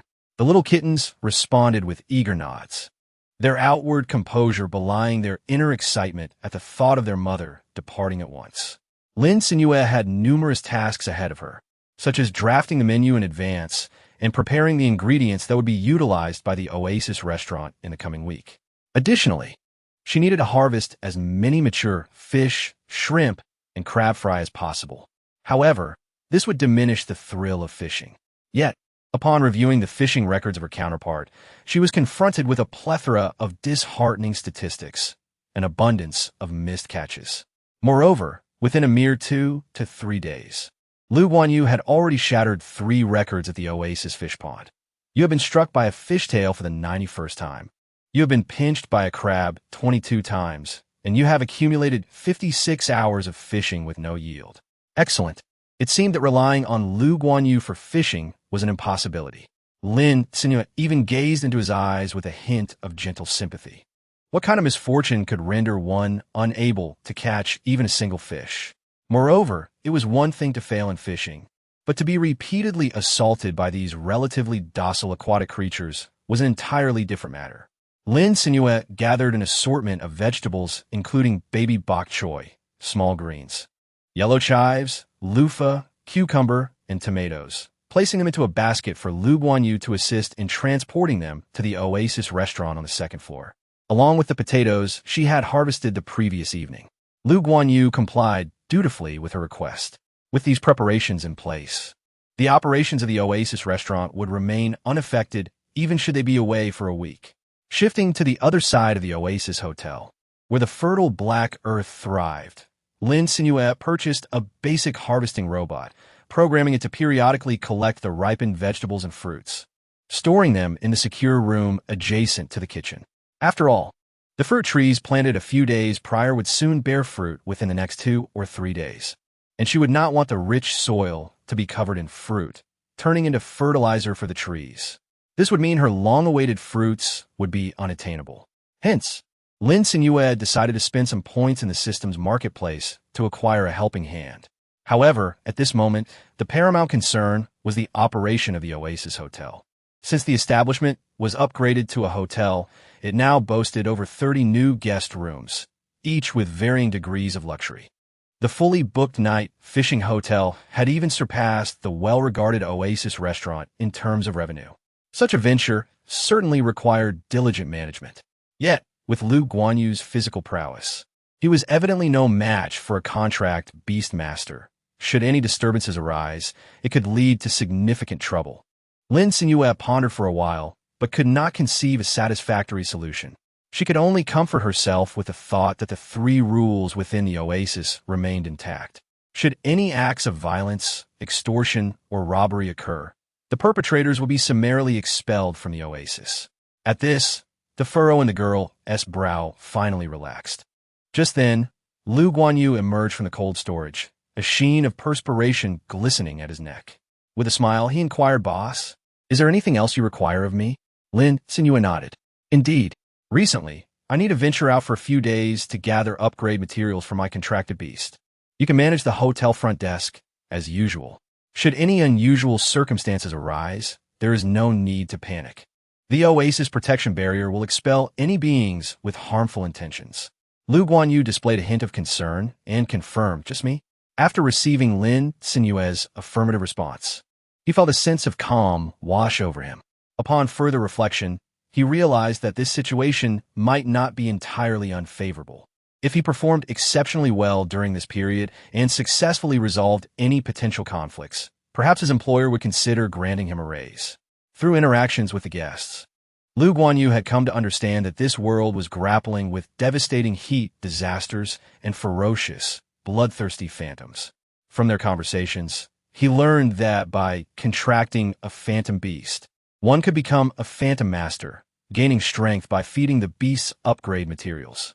A man who firmly believed in taking control of his destiny, he resolved to save diligently, with the aim of purchasing a young phantom beast. In doing so, He aspired to become a successful phantom master and free himself from these trivial matters, thus earning the esteemed trust of his employer. Lin Cenyue, noticing the change in his expression, responded with a slight smile, choosing not to delve into the intricacies of his earlier turmoil. After neatly packing her belongings into her spatial backpack, Lin Cenyue cradled the complaining sushi roll in her arms.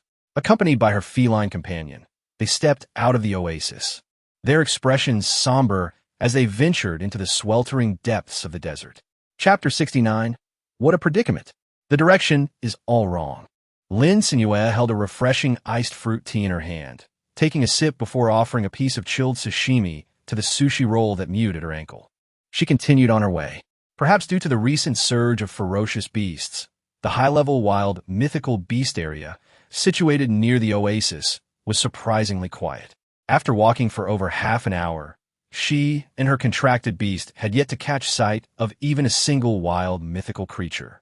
As Lin Cenyue blinked in confusion, a sudden whoosh echoed in her ears. The vigilant sushi roll leaped high into the air, transforming into the imposing silhouette of a large cat, its sharp claws extending like lightning to shield the young girl. The pungent scent of blood wafted through the air, and only then did Lin Cenyue discern the creature engaged in combat with the sushi roll, a chameleon, rugged and pockmarked, its hue reminiscent of the golden desert. Clearly, it had been lurking in the shadows, poised to ambush her. Yet it was the sushi roll, endowed with exceptional combat prowess and sharp instincts, that detected the threat first. With its agile form, it intercepted the impending attack, sending the chameleon scurrying in disarray. Based on Lin Cenyue's rudimentary understanding of this world's contract beasts, she could almost ascertain that it was a wild spirit beast of the mental type, skilled in deception and camouflage. However, as an oasis operator, her soul was under the protection of the system, and her contracted spirit beast, the sushi roll, enjoyed the same safeguard. Thus, they both possessed relatively weaker combat capabilities. Such mental-type wild spirit beasts often seize the opportunity to ambush when their targets were ensnared in the illusions they wove. Despite not being particularly strong, the chances of an ordinary spirit beast master falling prey to them were significantly high. Nevertheless, it appeared that the chameleon had encountered its match. The enraged sushi roll pummeled the chameleon mercilessly, clearly seeking retribution for previous grievances. Lin Cenyue was pleased with its efforts to maintain harmony and stability around the oasis, simply reminding the sushi roll that the chameleon's blood had a foul odor and to avoid rubbing against it if it got on its fur. Obediently, the sushi roll released its grip and unearthed a dust-colored spirit beast crystal core, mewing insistently to signal Lin Cenyue to come and collect it. Lin Cenyue, upon acquiring a spirit-type phantom beast crystal core, she immediately forgave the recent slightly rough behavior of the little kitten, retrieving salmon from her system backpack to feed it. As for the high-grade chameleon, which was nearly trampled into a pulp, it possessed no other upgrade materials. Lin Cenyue was indeed unrecognizable. She simply continued her journey forward. Along the way, Lin Cenyue relied on the sushi roll beside her for protection, collecting a small half-bag of phantom beast crystal cores. However, the system showed no signs of progress in the taskbar, prompting Lin Cenyue to sigh. She reached out to touch the soft, fluffy fur of the sushi roll that was dragging her along in its largest form, gazing into the distance. Lo and behold, this time Lin Cenyue truly spotted something. The young girl squinted her eyes and vaguely discerned a towering city on the horizon, although it was somewhat indistinct. The sushi roll had mentioned that the wild phantom beasts in the vicinity had weakened. Most likely, they had departed from the high-level wild phantom beast area. The sushi roll, being a stealth assassin cat, possessed remarkable speed. With a person on its back, it swiftly traversed the landscape. In less than half an hour, they reached the city that Lin Cenyue had seen. Congratulations! You have unlocked a new map. Hope City. The regional map has been activated. Lin Cenyue had initially felt quite pleased, but upon hearing the system notification, she was utterly bewildered. What? What city? She had never heard of the name Hope City before. Where'd she been taken? Previously, 99 of the guests at the inn were beast masters from the nearby Cloud City, with only a singular encounter with a hunting team from the distant Pingshur City. which was said to be hundreds of kilometers away from the oasis. Of course, it was also possible that they had stumbled upon it by chance during their journey. Upon returning, they might have been confused and found themselves unable to locate the oasis again. This was all information relayed by the beast masters of Cloud City, who stated that the contracted beasts of towns must maintain their minimal forms, and their masters must always supervise them. Otherwise, if a beast caused trouble, the beast master would be liable for fivefold compensation. Even the wealthiest could not afford such a burden. Lin Cenyue felt the sushi roll nestled in her arms squirm a few times until it found the most comfortable position.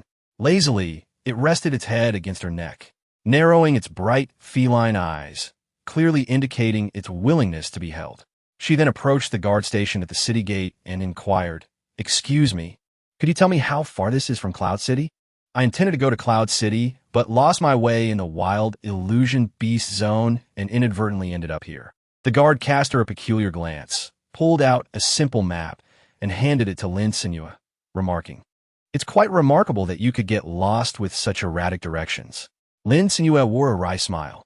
Apart from mornings when she could barely discern her surroundings by the sun, she was utterly disoriented when it came to directions. The number of individuals succumbing to heatstroke was on the rise. According to the Lord of the City's conjecture, the next wave of calamity was imminent.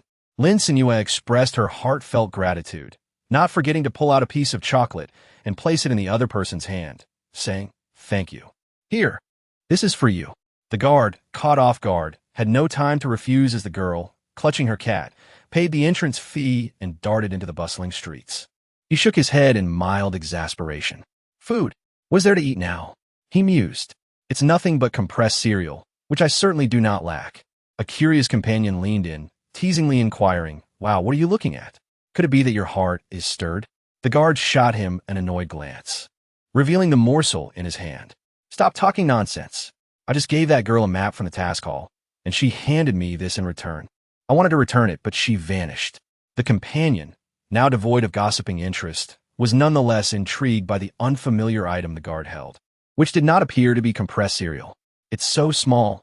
Could be a new product from another city." He picked it up to examine it closely, and then let out a sharp cry akin to the whistle of a kettle boiling. The guard stationed nearby jumped in surprise. Their curiosity piqued as they stretched their necks to catch a glimpse. The young guard, unable to contain his excitement, exclaimed, "Look at what it says on the package. It's not compressed biscuits. This is chocolate." Chapter 70. A temporary venture. The previously indifferent guards were now taken aback, murmuring, "Chocolate?" One of them snatched it from the guard for a closer inspection, and indeed it was. However, the packaging remained intact, leaving them uncertain about its contents.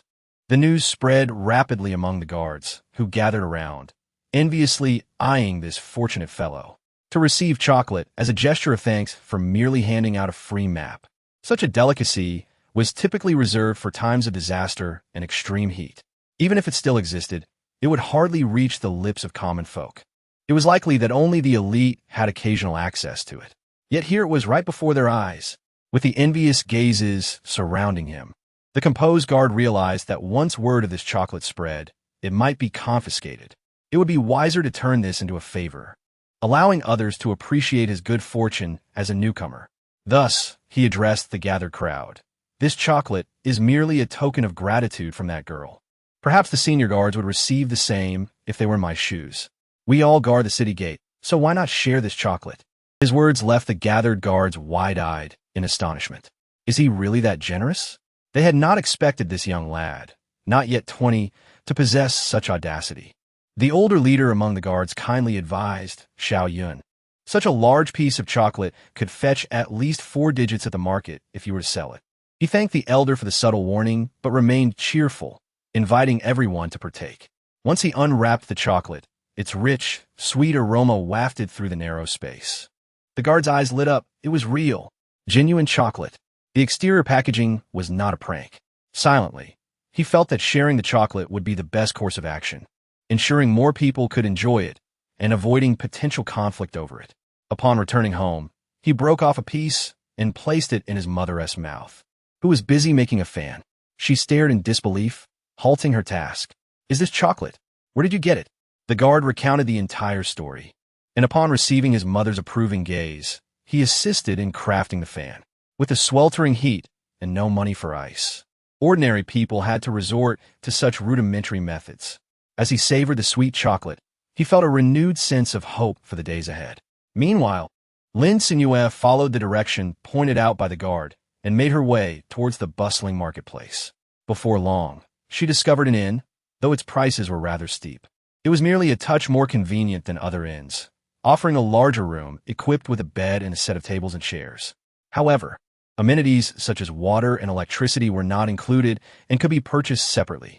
Astonishingly, the cost of just one room was nearly equivalent to that of a standard single room at the Oasis Hotel. Lin Cenyue sincerely felt that her pricing was exceptionally fair, which explained why those beast masters could subscribe without a hint of regret throughout the month. She had just intended to recline on her bed to rest her legs before heading to the market later to search for suitable upgrade materials for the Swift Shadow Sammouse. Unexpectedly, the system could not tolerate an undeveloped market. Triggered. Side quest to establish a temporary business point. Quest description: as the unique proprietor of an oasis fish pond, how could you not strive to operate it diligently? Players are advised not to squander time seeking upgrade materials elsewhere. Instead, establish a temporary business point for the oasis fish pond to attract more customers to the main store. Quest requirements: please establish a temporary business within 2 days and successfully open it. 01. Quest success reward: clue for the special upgrade materials required for the mutated Swift Shadow Sammouse. Lin Cenyue. How shall I put it? Whenever she believes the system has reached its limit of frugality, the next instance, it would resolutely slap her in the face with its actions. For instance, it becomes even more parsimonious. The reward for the task turned out to be clues to special upgrade materials. Moreover, this task was linked to the previous one involving the slumbering Shadow Sammouse. Should she fail to complete the task in a timely manner, the punishment from the system would be utterly unbearable for her. In the realm of operational buildings, she currently has only 3 within her oasis: a fish pond, a restaurant, and a night fishing hotel. Without the fish pond, both the restaurant and the night fishing hotel cannot function properly. The absence of the restaurant would undoubtedly lead to a significant decrease in profits, and the same applies to the night fishing hotel. The system is truly astute. Lin Cenyue let out a sigh, reluctantly accepting her new assignment. Subsequently, the disenchanted girl plunged into the plush embrace of the sushi roll, seeking solace and strength from the little feline. The sushi roll, startled, bristled with fur, yearning to escape yet finding no means to do so. After savoring the fresh sashimi offered by Lin Cenyue, the languid sushi roll flopped onto the soft bedding, surrendering to be petted at will. Lin Cenyue felt considerably better and decided to get up. She retrieved a steaming array of exquisite dishes from her backpack: crab roast soup dumplings, succulent drunken river shrimp, tender baby bok choy in broth, and grilled eel sushi. After savoring this delightful lunch, she relished the exquisite flavors. Lin Cenyue felt an abundance of strength coursing through her body. Sushiro, is the contracted beast master truly human? She harbored deep doubts. The little kitten, with a serious expression, reluctantly trailed behind Lin Cenyue, pattering down the stairs and shaking its ears as it gazed towards the bustling and clamorous marketplace. Lin Cenyue observed that many vendors had laid out cloth along the street to serve as their stalls, neatly stacking various upgrade materials atop. They occasionally called out to attract passing beast masters in search of enhancement items. Certainly, deeper within the market, there existed an area designated for other transactions, primarily selling everyday items such as pots, bowls, clothing, and fans.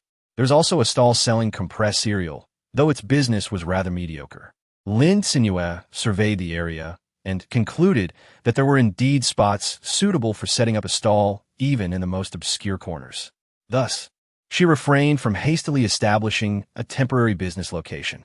Instead, with a glimmer of hope, she ventured to the market for upgrade materials, seeking any special upgrade components that could be utilized by the mutated Shadow Sammouse. Chapter 71. Opening a branch store. Lin Cenyue meandered around this bustling and vibrant street, circling it twice to no avail. The sushi roll meowed irritably, clearly feeling that its contract partner's intellect had been compromised. What truly constitutes special upgrade materials? Upgrade? It could grow stronger merely by gnawing on the skulls of defeated phantoms. Lin Cenyue shielded her eyes from the glaring, scorching sunlight, her brows slightly furrowed. Most of the available spots for setting up a stall were fully exposed to the sun, making it unbearably hot. Even the sushi rolls seemed to be panting like little dogs, sticking out their tongues as they huffed and puffed. Lin Cenyue raised her brow and glanced around for a moment. At the end of the bustling street, she spotted an old shop that was available for rent. However, there were hardly any other shops for lease in the vicinity. She approached and gently knocked on the door. After waiting for about half a minute, the creaking, dilapidated wooden door swung open, accompanied by a jarring metallic grinding sound, clearly indicating that the hinges had long been deprived of lubrication. Un elderly man, trembling, leaned against the door and peered outside. "Young lady, was it you who knocked just now?" he inquired, scrutinizing the neatly dressed girl before him. Lin Cenyue nodded slightly and conveyed her intentions, only to be invited inside by the other party. Upon entering, she realized that the small shop was far more dilapidated than it appeared from the outside. The dark, yellowing walls had lost a significant portion of their paint, while scattered debris lay in the corners, accumulating a thick layer of dust. The two of them stirred up quite a bit of dust with their footsteps. The sushi roll, which had been leisurely trotting along, suddenly hopped onto Lin Cenyue's shoulder, scrunching its chubby little nose in disdain as it turned its face away, burying its round little face into the fragrant strands of the girl's hair. Lin Cenyue nearly choked, yet fortunately, she swiftly waved her hand in front of the door to disperse the dust. The elderly woman was evidently aware that her shop was situated in a less than desirable location, dilapidated and severely worn. The furnishings within, tables, chairs, and benches, were woefully inadequate. She cautiously observed the young girl's expression, attempting to discern her thoughts. Noticing the frown on the girl's brow, the old woman could not help but sigh. It seemed unlikely that the shop would be rented out any time soon. Nevertheless, the elderly woman resolved to make one last effort, stating that the monthly rent for the shop was 800 points, and the small room at the back could also be included in the lease. You see, Lin Cenyue approached the rear right side of the shop and indeed spotted a half-open, precariously hanging wooden door. Fearing that a mere push might cause it to fall, she cautiously leaned in to peer inside. The small room was undeniably compact, accommodating only a single bed and a bedside table, yet it came with an attached bathroom. Despite its cramped confines, it offered at least a place to reside. Lin Cenyue inquired with the system whether the decorative furniture purchased from the system's marketplace could be utilized in temporary business locations. Upon receiving a positive affirmation from the system, Lin Cenyue, under the hopeful gaze of the elderly woman, decisively agreed to rent the dilapidated shop and promptly signed the contract, paying a month's rent on the spot. Once she had seen her companion off, she took a closer look at the shabby establishment before her. The area spanned roughly a dozen square meters. Yet the large window facing the street was exceptionally functional, allowing for a complete display of the merchandise within to passers-by. Upon her initial encounter, Lin Cenyue felt a striking resemblance to the supply and marketing cooperatives of the 1970s and 1980s. At that time, one could purchase 2 rows of wooden shelves in the system marketplace, displaying the desired merchandise atop them. Customers need not enter. They could simply stand by the window and declare their desired purchases. This arrangement alleviated concerns regarding the limited space of such a small establishment, where an influx of customers might render it too crowded to accommodate. Ding! The system has detected that the player possesses ownership of a parcel of land. Would you like to establish a temporary business point here? Lin Cenyue clicked directly. Task completed. Established temporary business point. Task requirement. Please set up a temporary business within 2 days and successfully launch it. 0.51. Reward. Clue regarding the special upgrade materials required for the Swift Shadow Sandrat variant. The system notification flashed rapidly. Lin Cenyue promptly opened the notification regarding the special upgrade materials required for the Shadow Sandrat mutant, which would appear in Hope City in 1 day. At that time, if players have completed all their tasks, they should attentively monitor the movements of the material's owner. The system will provide real-time updates on the approximate location of the material's possessor. All right then, This is somewhat useful. I hope this approximate location can be a tad more precise. Lin Cenyue silently complained in her heart. Spending 400 points to have the system assist in tidying up this house that had accumulated dust for an unknown duration. One must admit, services that cost money are indeed exceptional. Merely 30 seconds had passed when the system sent a notification indicating that the indoor cleaning had been completed. Lin Cenyue pushed the door open and beheld the room, stripped of clutter, its floor immaculate as if washed by water. The walls had been adorned with a pristine coat of white paint, and the dusty stains on the ceiling had vanished. After the thorough cleaning, a somewhat blinding yet warm sunlight streamed through the clear glass, casting a gentle glow upon the wooden floor, lending an unexpected warmth to the otherwise empty space. Lin Cenyue felt quite satisfied, as even the little room at the back had been tidied up to perfection, with just a bit of arrangement. It might surpass the comfort of an expensive hotel. She settled onto the sole high stool within the room, activating the system panel to browse the furniture and decor section of the marketplace. She decided to acquire 2 shelves, a long cash register table to be placed by the window, and a comfortable chair.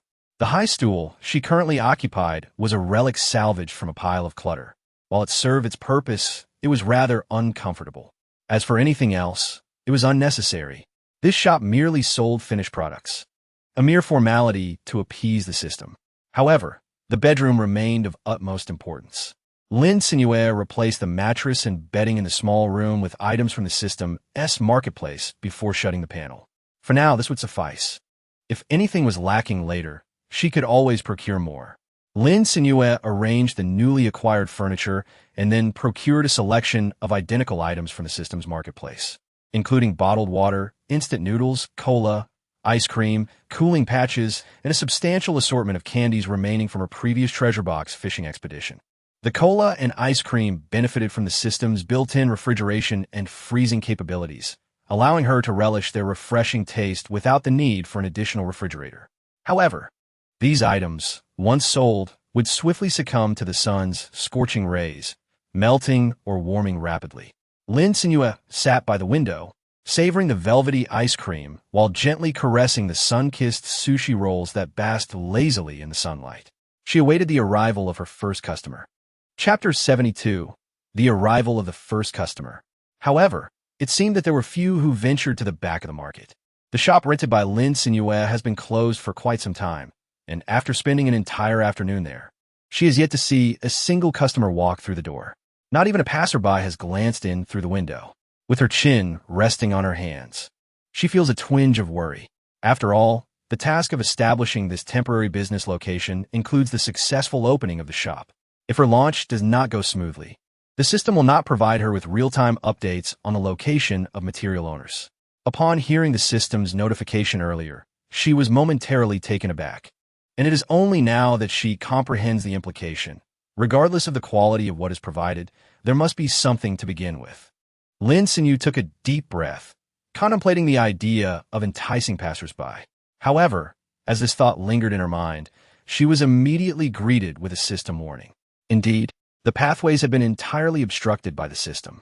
Dejected, she rested her chin on the table, gently caressing her slightly swollen belly, and decided to indulge in her meal. Slowly, she savored a thin-crust pizza, generously topped with an abundance of seafood. Given the unending harvest from the fish pond, the toppings were plentiful and of the highest quality. With each bite, the fresh seafood was enveloped in rich, fragrant cheese, creating a delightful medley of flavors, while the delicate crust provided a perfect balance of softness and crispness. It was, without a doubt, an exquisite pairing. The robust aroma of the pizza wafted through the cracks of the window, quickly spreading through the sparsely populated market street as mealtime approached. In this serene atmosphere, shared between a person and a cat, peace reigned, until it was abruptly shattered. Woof, woof. A large dog resembling an Alaskan Malamute, its face alight with excitement, pressed its paws against the spotless glass, its fluffy tail wagging like the most extravagant fan. Its eyes were wide with longing as it fixated on the delectable pizza in Lin Cenyue's hands. Upon witnessing her take a bite, the dog's expression shifted to disappointment, its gaze wandering to the other delicacies laid out on the table. What had begun as a gentle stream of drool from the corner of its mouth transformed into a veritable waterfall. Before it could issue another plane of bark for food, a heavy hand struck its furry head from behind. The beast master, tasked with managing this Alaskan, was fuming. He had just been haggling with a vendor for upgrade materials when the dog, seizing the opportunity, bolted towards the food and household goods section. In a state of panic, he watched as it dashed past several unsuspecting individuals, fearing that his wayward companion might inadvertently cause chaos. He shouted its name, desperately trying to catch up, but two legs could not outrun four, and soon he was out of breath. Just as it seemed the dog would escape the market, it abruptly halted, sniffing the air, and made a beeline for a shop in the corner. There it squatted in front of the entrance, unmoving. Yearning, leaning against the wall, finally caught his breath and grasped the still-gazing creature by the collar, gritting his teeth as he began his reprimand. Tai, what are you running for? Don't you know that in the city, beasts must remain within 3 meters of their masters? Are you truly reckless? The Alaskan, named Tai, took a step back, its clear eyes wide with innocence, attempting to feign ignorance. However, Yearning was not easily appeased. He thumped the dog's head twice and, baring his teeth in a mock threat, declared, "If you dare to run amok in the city again, I won't let you see Snow Sister's little female dog." This threat had an immediate effect. Tai whined softly, tucking its tail and sidling up to Yearning, nudging him with its head in a display of submission. It was evident that the dog was making a promise of good behavior. Finally, Yearning let out a cold snort, forgiving the foolish creature for its antics. He then lifted his gaze towards the shop that had incited Tai's wild dash for several kilometers. Lin Cenyue had seized the opportunity amidst the quarrel between a person and a dog to clear away the unfinished dinner. As for the sushi rolls, upon witnessing the foolish dog attempting to lick the window, her fur bristled with agitation, and she let out sharp, piercing meows, exuding an aura of fierce determination to engage in battle. Lin Cenyue, fearful of a potential altercation between her cat and the dogs outside, promptly relocated the calico to the newly arranged bedroom, bringing along the unfinished salmon. Yearning cast a glance, rubbed his eyes, and then focused intently. How peculiar! The shop was stocked with items that were seldom seen after the calamities of extreme weather. Could it be that he had been ensnared by the illusions of a psychic beast, or was he merely dreaming? Otherwise, how could he possibly behold cola, mineral water, candies, and even ice cream, all displayed upon a single shelf? Lin Cenyue shrugged and pointed at the products on the shelf, declaring, "I have cola, mineral water, ice cream, instant noodles, candies, and cooling patches. Currently, these are the only 6 items available, though new products may be introduced in the future." At that moment, Yearning suddenly pinched his own thigh, the pain bringing tears to his eyes. This was, astonishingly, not a dream. He gazed at the neatly arranged goods in the display, and a faint nostalgia washed over him, reminiscent of his childhood days spent at the small village store. "Then please give me a bottle of cola." After a brief hesitation, Yearning's gaze lingered on the beverage he had not tasted in nearly a decade. Following that, he completed the payment. Lin Cenyue handed the bottle of cola to the beast master outside the window. Upon contact, a layer of water droplets formed on the chilled plastic bottle, causing Yearning to shiver slightly. Almost immediately, astonishment flooded his eyes. This was indeed ice cold. He pressed the cola against his sun-heated cheek, and the irritation brought on by the sweltering temperature dissipated entirely. Yearning nearly exhausted the refreshing layer of condensation before cautiously twisting off the cap. With a soft hiss, the dark liquid inside the bottle released a frothy layer of light brown bubbles, precisely as he remembered cola to be. Nervously, he took a small sip. The crisp sweetness of the soda cascaded down his throat, and a wave of coolness spread from his tongue throughout his body, prompting a heartfelt sigh of delight. He gulped down more than half the bottle. When he turned to the proprietor again, his heart brimmed with incredulity. This was genuinely cola. Where had the owner procured it from? Chapter 73. Ironhead. The Alaskan dog, the flavor was indistinguishable from the cola sold in supermarkets before the calamity of extreme heat. Although curiosity gnawed at him, Yearning wisely refrained from asking questions, recognizing that this was likely an esteemed secret of the owner. He decided against overthinking it, tilting back his head to finish the chilled cola in a few hearty gulps. Afterward, he tossed the plastic bottle into the nearby waste bin, his face alight with anticipation as he gazed at the myriad of products lining the shelves, swallowing hard. Just moments before, he had sprinted several hundred meters through the market, and with mealtime approaching, his stomach was already growling in hunger. He examined the items on the shelves, and, aside from instant noodles requiring hot water, nothing else seemed suitable to quell his appetite. Resolutely, he opted for what he craved at that moment. "Owner, may I please have an ice cream to try?" Basking under the blazing sun, with his back slightly warmed, Yearning held the ice cream, radiating a refreshing chill. He began to savor it from the tip, relishing its rich dairy flavor and smooth, icy texture. Truly a delightful experience. Due to the excessive heat, the lower portion of the creamy, milk-white ice cream quickly melted, and a droplet of the sweet concoction fell, not to the ground, but directly onto the tongue of the eagerly waiting Alaskan dog, Ironhead. The long-desired treat was hastily swallowed by Ironhead, who then fixed an envious gaze upon Yearning, who was indulging in the ice cream. "Woof woof. Eating all alone. You truly are a dog. Woof woof woof. I want some too, hey. Can you hear me?" Irritated, Ironhead bumped the enthralled beast master with his head, causing Yearning to stumble precariously, nearly losing his balance. Yearning froze, suddenly realizing that the drooling beast beside him was glaring at him with palpable displeasure, eyeing his ice cream with longing. Moreover, this delightful place had been discovered by this foolish dog. It truly felt inconsiderate not to share the good food with it. Clearing his throat, Yearning endeavored to mask his previous enjoyment, momentarily forgetting about his ancestral companion. He quickly tapped on the glass and asked Lin Cenyue, who was seated inside, "Owner, is this ice cream sufficient to share?" Lin Cenyue nodded. The evolved creatures were certainly no longer as fragile as before. They could now easily rival the phantasms of humans and had no dietary taboos. As for ice cream, she had already enjoyed sushi rolls for dinner in her bedroom, and there were no adverse reactions. Yearning nodded, intending to offer the half-eaten ice cream to Ironhead, but to his surprise, it defiantly turned its head away and retreated a step, eyeing the half-eaten treat with indignation. Clearly, it was displeased that its contracted beastmaster would dare to offer it leftovers. Ironhead, feeling quite miffed, contemplated whether to suggest a complete renovation of Yearning's home while he was away, perhaps turning it upside down during his restroom visit.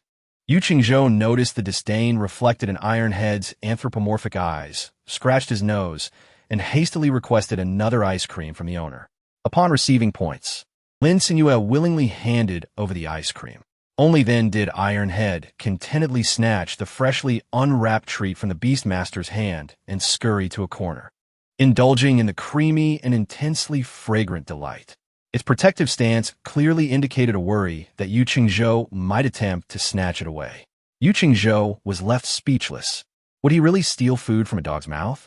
What a ridiculous notion. Wait a moment. As he savored the sweet ice cream and the crisp cone, he pondered.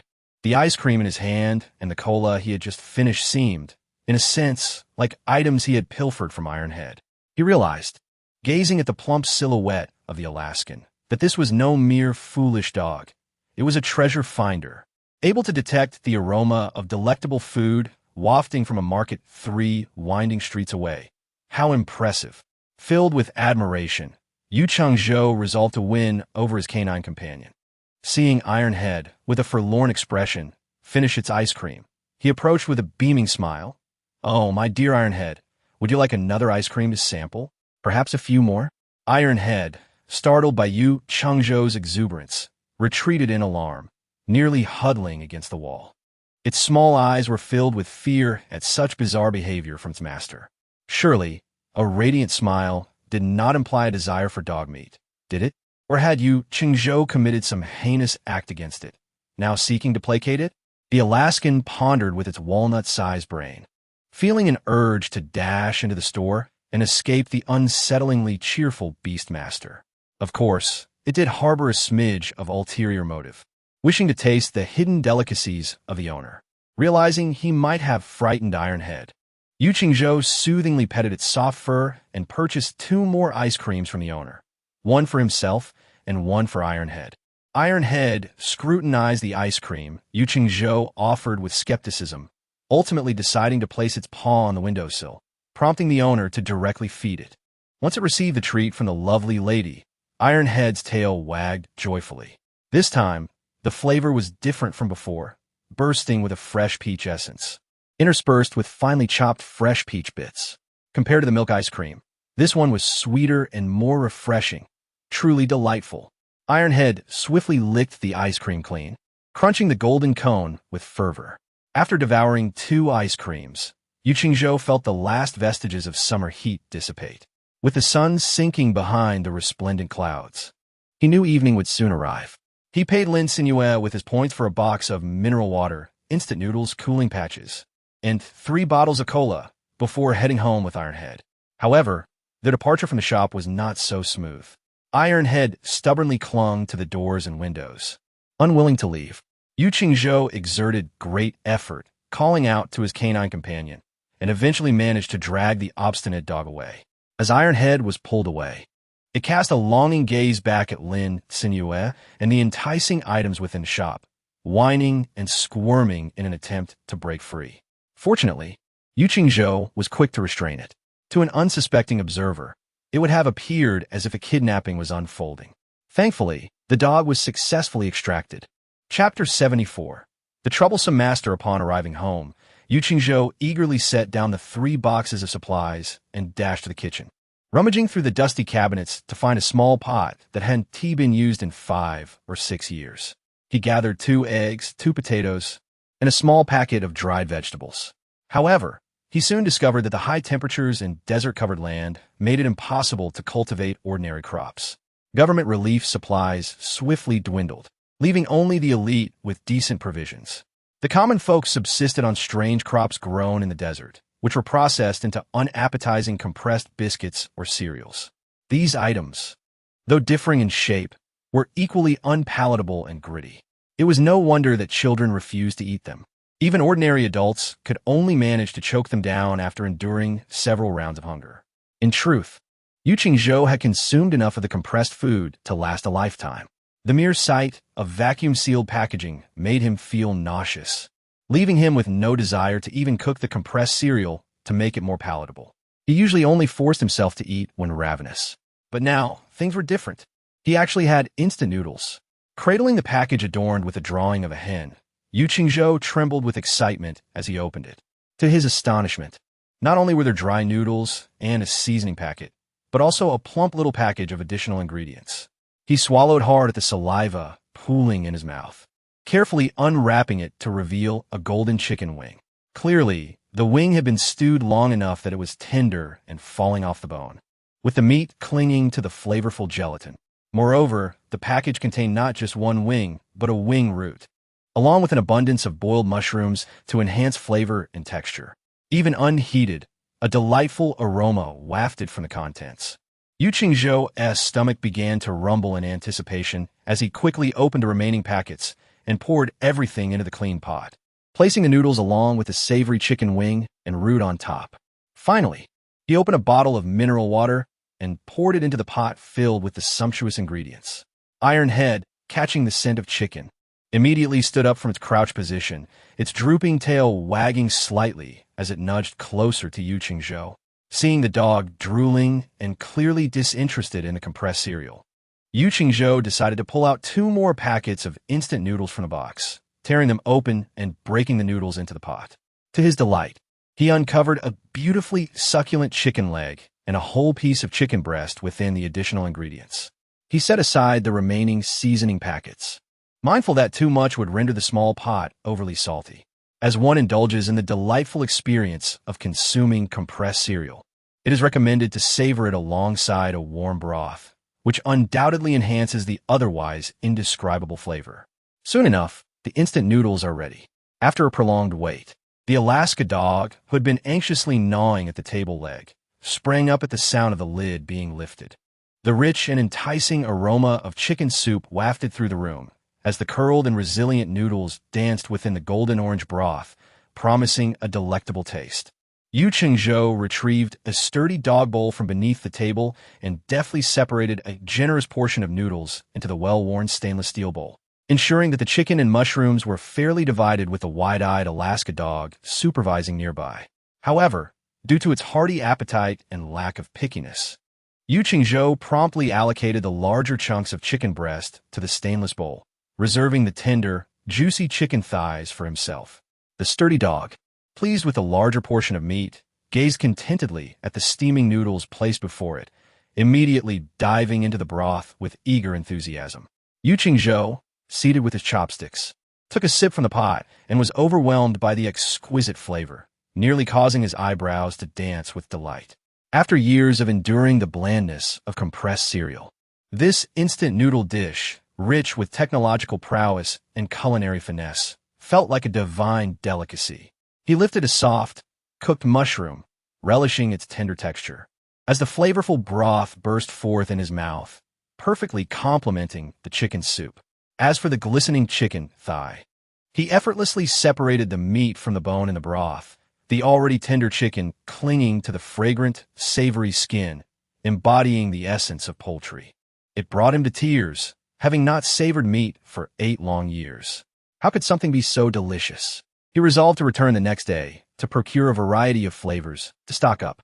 The mere thought of returning to compressed cereal after experiencing such culinary bliss sent a shiver down his spine.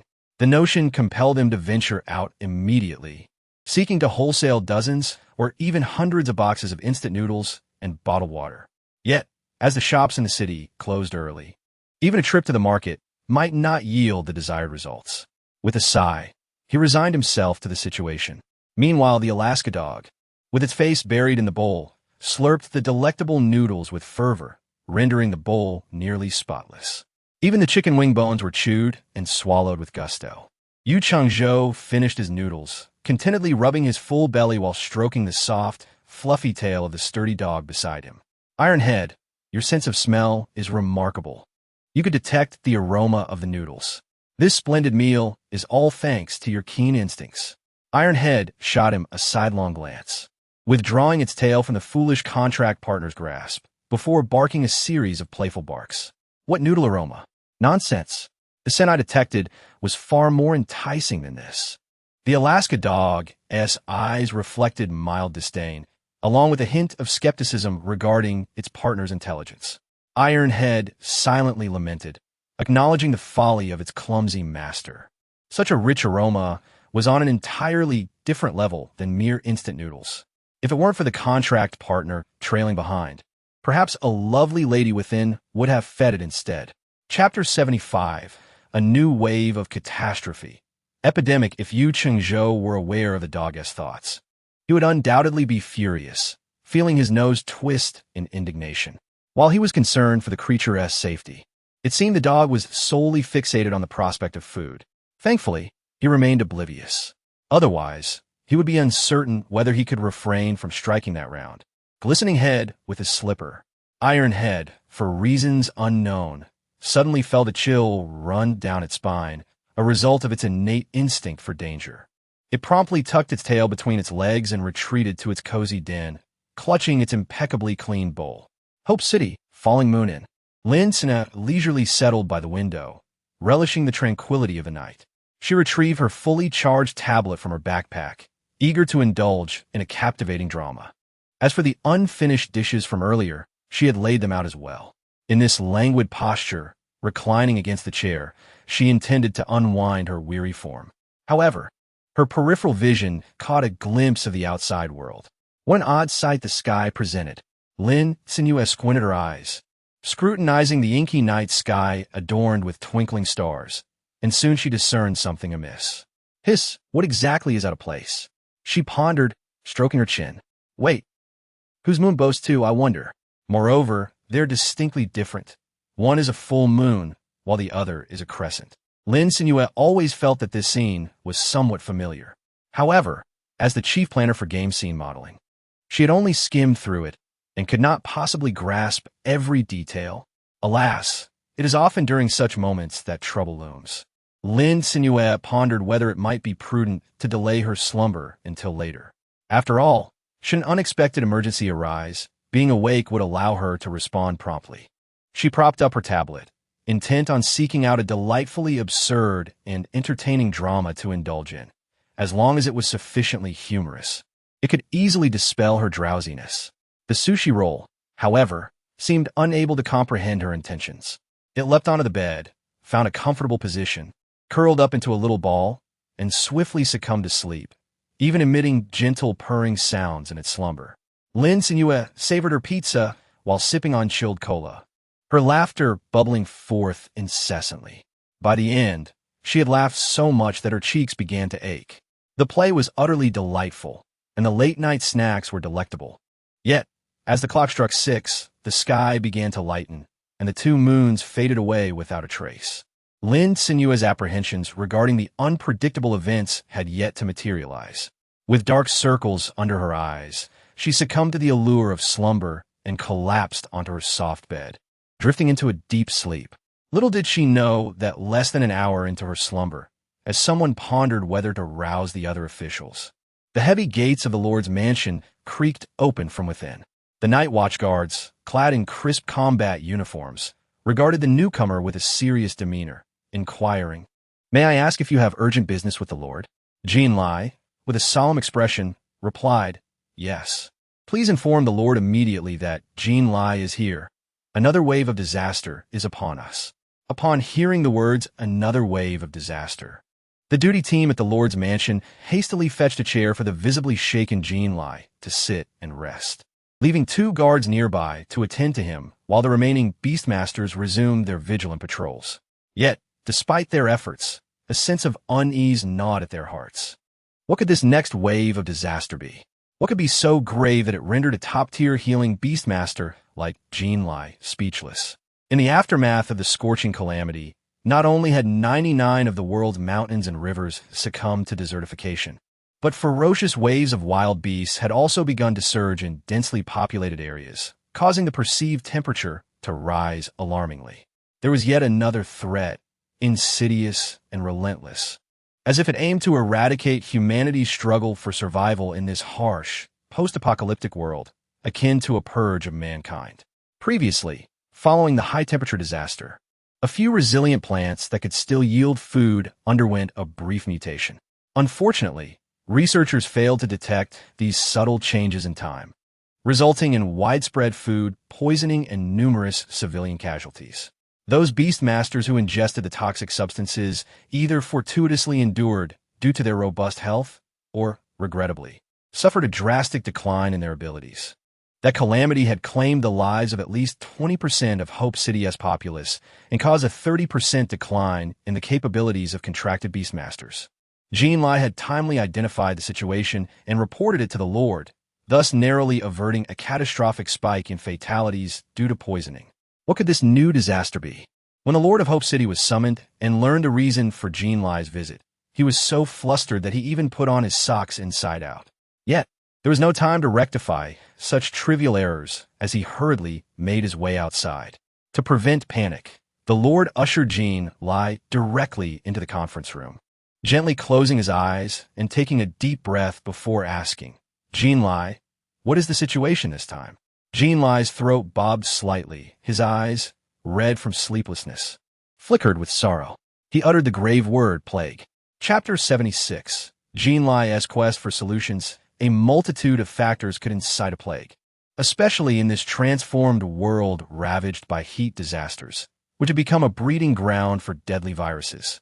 However, the intensity of this plague surpassed Jean Lai's expectations. Patients brought to him deteriorated from being barely able to sit upright to lifeless corpses in less than an hour. His healing abilities proved ineffective against the severely afflicted, only capable of treating those within the incubation period of the disease. Simultaneously, utilizing the skills of beasts, he successfully deduced the origins of this plague. First, the increasingly hot and humid weather was conducive to the spread of disease. Second, the scarcity of clean water resources in Hope City led to an overabundance of bacterial pathogens in the drinking water of ordinary citizens. Third, the long-term consumption of compressed grain products had resulted in a deficiency of essential trace elements, rendering the populace more frail and susceptible. These were the predicaments faced by humanity in the wake of the heat disaster, problems that seemed insurmountable. Clenching his teeth, Jean Lai recalled the heartrending wails of patients' families echoing through the clinic. For the first time, he felt the inadequacy of his skills. The incubation period, by definition, meant the virus lay dormant within the body, causing little to no noticeable symptoms. In such instances, how many would recognize that they were ill? Understanding this, Jean Lai hurried to the Lord's mansion, fully aware that the current situation was far more lethal than past calamities. The only solution he could conceive was to gather all the healing beastmasters in the city for a comprehensive screening of the populace. If any citizens were found to be in the incubation period of the plague, they would receive immediate healing. Should any individuals show signs of an active outbreak, they would need to be isolated. After all, there was still no definitive evidence to suggest that the plague was not transmissible through air, saliva, or blood. This is what you propose? The Lord of Hope City mused, fiddling with the pen in his hand, his mind racing in search of a simpler solution. A city-wide screening seemed an arduous task. The general populace, unaware of the specifics, would be reluctant to cooperate. Even if they were informed, their willingness would likely diminish. After all, gathering so many together posed the risk of infection. Who would willingly invite misfortune upon themselves? Silence enveloped the conference room.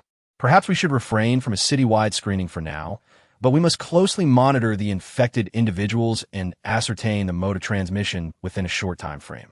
After much deliberation, the Lord opted for a more cautious course of action.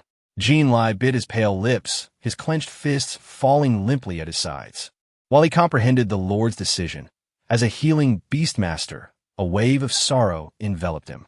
Finding a stone pedestal, he settled against the wall, gazing at the bustling marketplace, where he felt the shadow of the plague slowly enveloping the city. How many lives would be lost this time?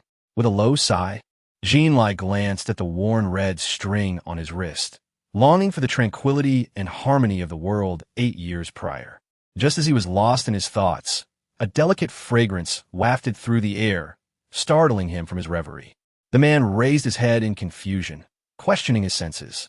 In this time, when everyone consumed compressed grain, how could there be such a scent?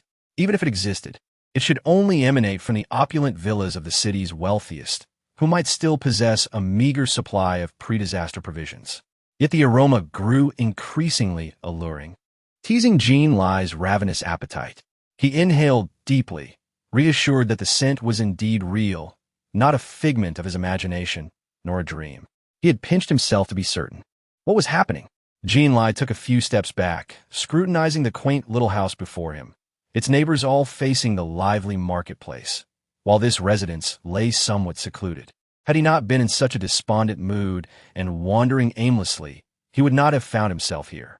Hesitating, he contemplated whether to knock and inquire what delightful dish could produce such a tantalizing fragrance. However, the next moment, his stomach growled audibly, the pangs of hunger becoming intolerable. Raising his hand, he rapped on the aged iron door before him. Yu Qingzhou, unusually early to rise today, sat at the table, his loyal iron head resting on a stool, its fluffy chin propped on the surface, patiently awaiting its contract partner to share some instant noodles. After all, having something to eat is better than having nothing at all. This soft and slippery noodle can barely serve as a substitute for a delicious meal fit for a lovely sister. Over these 2 meals, I consumed 6 packs of instant noodles. Looking at the empty noodle box, Yu Qingzhou pondered that perhaps buying 100 or 80 boxes wouldn't suffice for the 2 of them. Sigh, it seems I need to earn more money. Otherwise, the meager points earned from the hunting team are far from sufficient. As on the previous day, he stored away the extra seasoning packets. The small packet filled with chicken was barely utilized. What a joke. Didn't he see that he had only 1 piece of chicken? He tapped the dog's head, urging it not to be picky and to eat. Ironhead finally began to eat with a series of grunts, while Yu Qingzhou picked up his chopsticks and stuffed the perfectly softened noodles into his mouth, letting out exaggerated sighs of enjoyment. Just as he closed his eyes and swayed his head in delight, Ironhead perked up its ears. Suddenly, it lifted its face and barked unexpectedly. Yu Qingzhou promptly gave it a light smack on the head. Annoyed, Iron Head huffed out air through its pink nose and shot a fierce glare at its contract partner, falling silent. Then the next moment, there was a loud thud.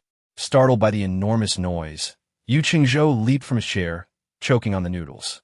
His face turned crimson as he erupted into a series of loud coughs. Cough. Cough, cough. Ironhead mimicked water. Ironhead pretended not to hear, elegantly hopping off the stool.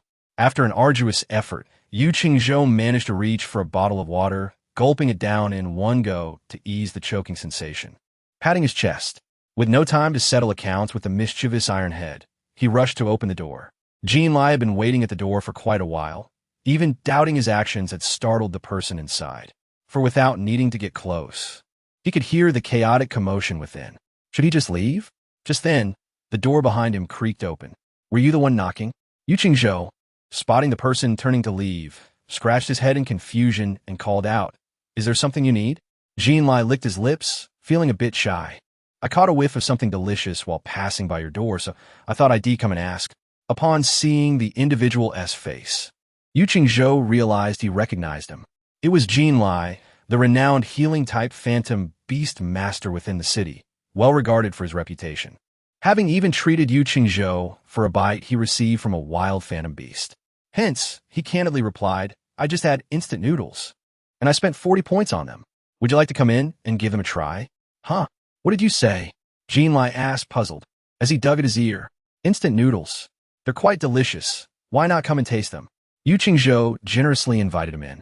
After all, he could easily restock at the vendor later. This delicacy was not in short supply.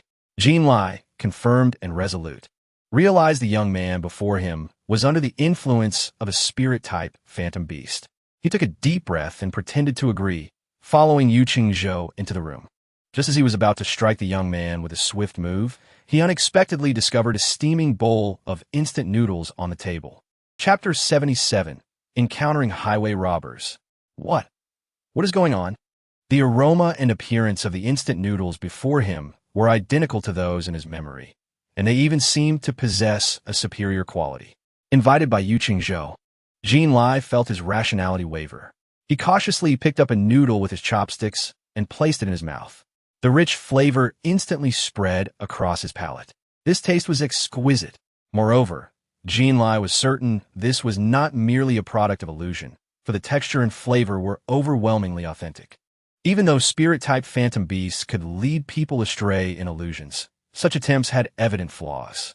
High-ranking phantom beast masters found it challenging to be deceived by such tricks, especially someone like him who possessed a counteracting type of phantom beast. Where on earth did this come from? Out of the corner of his eye, Jean Lai caught sight of a bottle of clear mineral water in the corner, and his excitement surged uncontrollably. He grabbed Yu Qingzhou's hand, exclaiming. Yu Qingzhou was taken aback, but understood the other's enthusiasm, given the delightful taste of the noodles. He honestly revealed the address of the vendor to him. The two then set off towards the market, only to find the shop had yet to open. Yu Qingzhou stared in disbelief, peering through the window to see if anyone was inside, when he heard Jean Lai had already engaged an elderly neighbor inquiring about the shop situation. The elderly man slowly explained that the lease had been taken for a month, which finally eased their anxiety. It seemed the owners simply didn't open in the morning. They decided to wait. As they waited, noon arrived.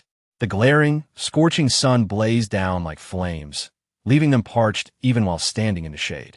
Yu Qingzhou grew increasingly concerned for the owner's safety. After all, why hadn't they opened a shop yet? His worries were indeed warranted. For Lin Cenyue had been cornered by someone. She had slept in the hotel until nearly noon, eaten breakfast from her spatial backpack, and then went downstairs to check out. The girl, holding a cup of cool tea, ambled towards the rented shop. Just as she was waking up, the system had popped up a notification, gifting her a new product, cool tea. Despite her confusion regarding this item, she drowsily synchronized it for sale in both her main and branch stores. After finishing her breakfast, she even took a bottle to taste.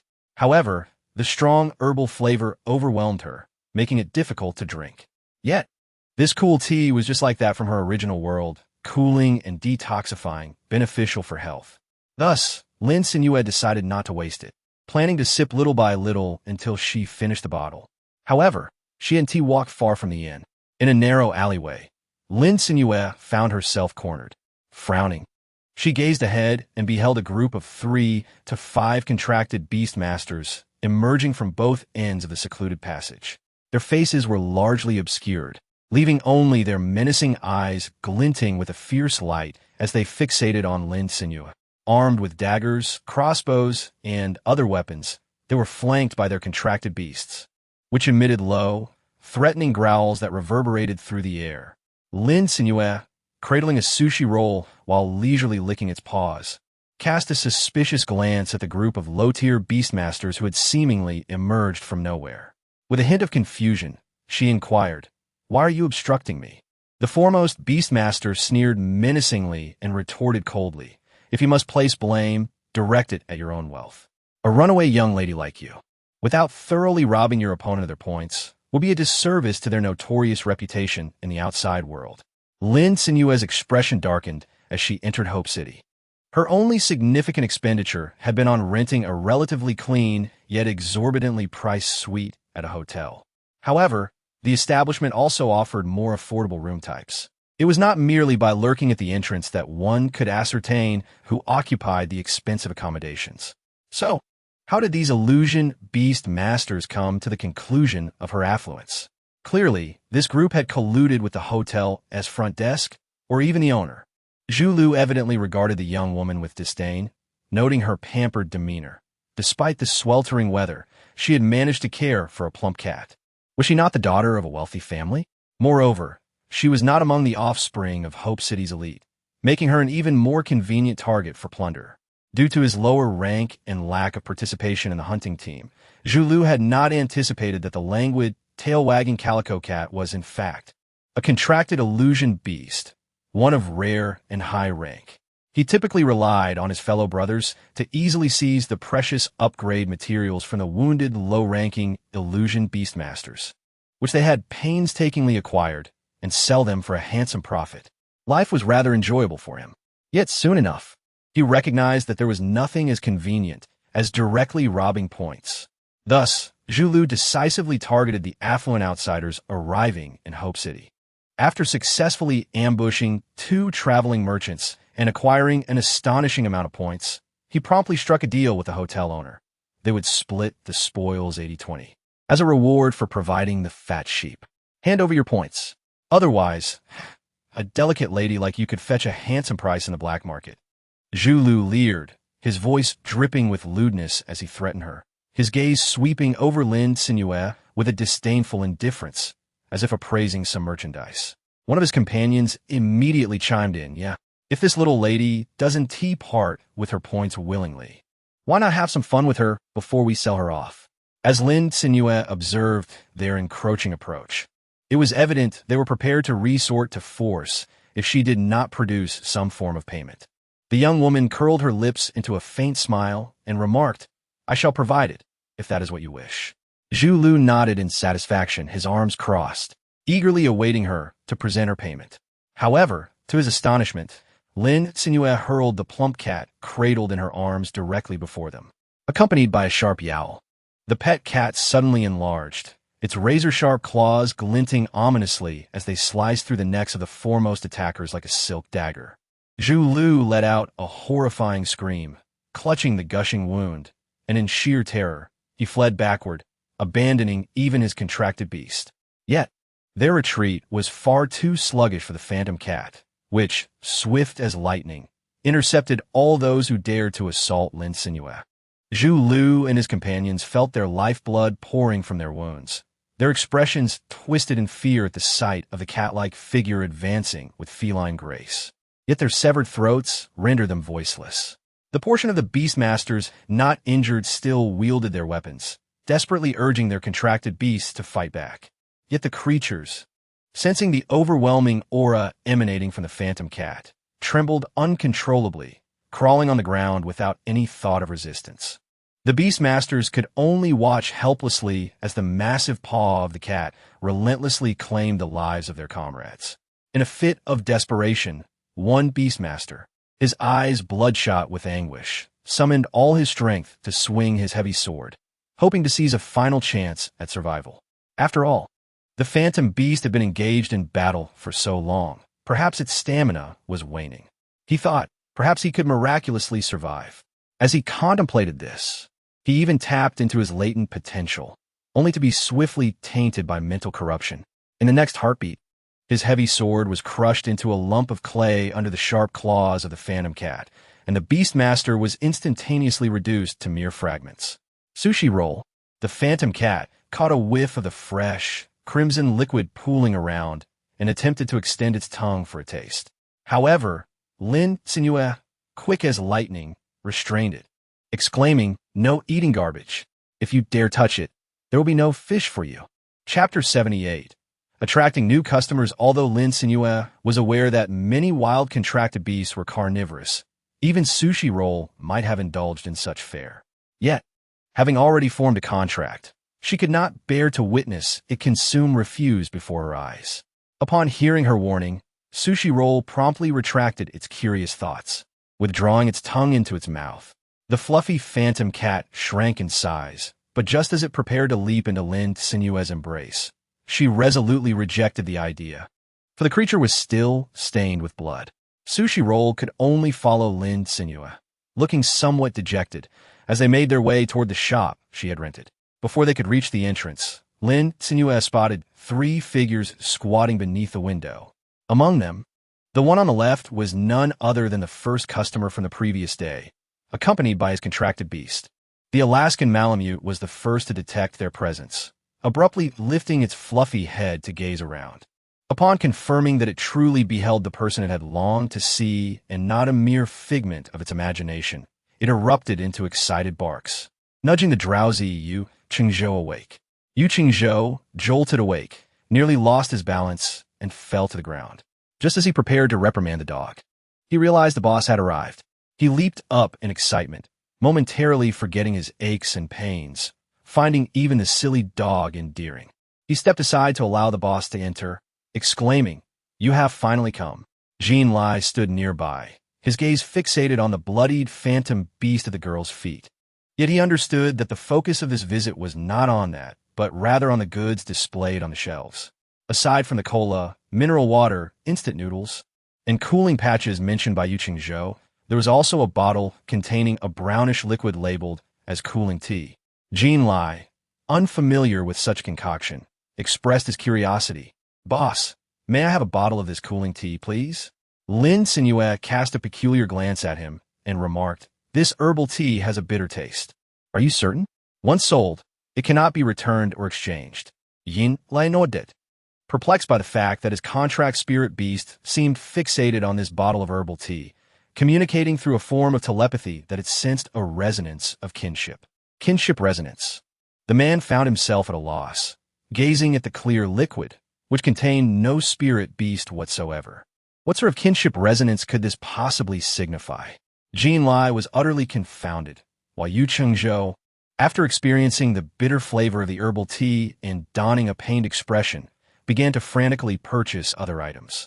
"Boss, how many varieties of instant noodles do you have?" Yu Qingzhou's eyes were glued to the stacked boxes of noodles. "All right, then give me 5 boxes of each flavor, 100 boxes of mineral water, 20 boxes of cola, and 20 boxes of cooling patches."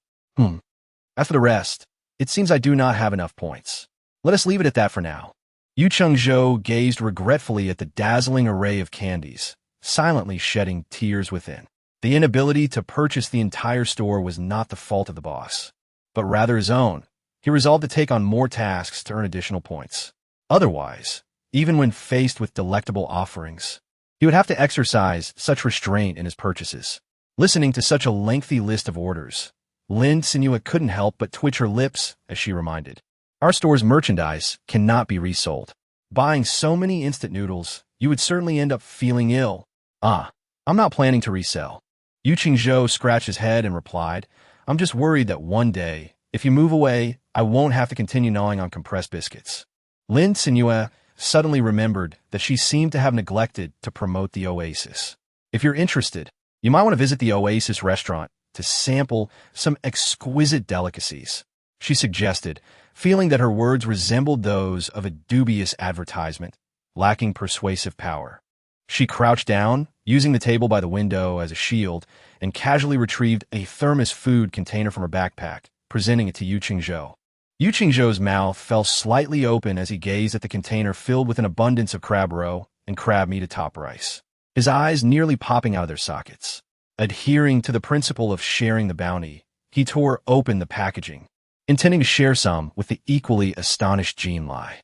Lin Cenyue, however, took out a box of sweet shrimp, scallops, and salmon sashimi seafood rice, presenting it to Jean Lai. The moment the box was opened, the tantalizing aroma wafted forth, enticing Taitu to howl with delight. Woof, woof, woof, echoed his excitement, reminiscent of the delightful flavors from yesterday. Now do you believe me? How could one question my sense of smell? Yu Qingzhou sheepishly stroked the head of the Alaskan dog, attempting to placate the agitated creature with a promise of sharing half of the delectable meal. Only then did Taitu, satisfied, cease his barking. This dish was quite affordable at the restaurant, priced at around 100 points per serving. This revelation left both individuals in a state of stunned silence. Yu Qingzhou gazed incredulously at the composed young woman before him, muttering, "Is this for real? Only 100 points? That's merely the cost of 2.5 instant noodle packs.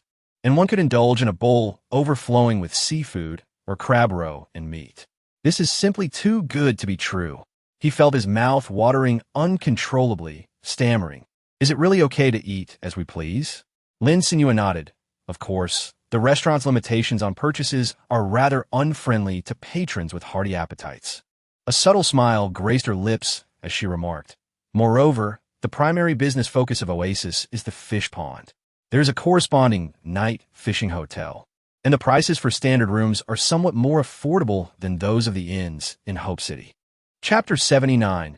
A series of tasks completed Yu Qingzhou and Jean Lai. They could scarcely believe their ears. A night fishing hotel situated within the Oasis? Such a concoction of long unheard phrases formed an utterly ludicrous statement.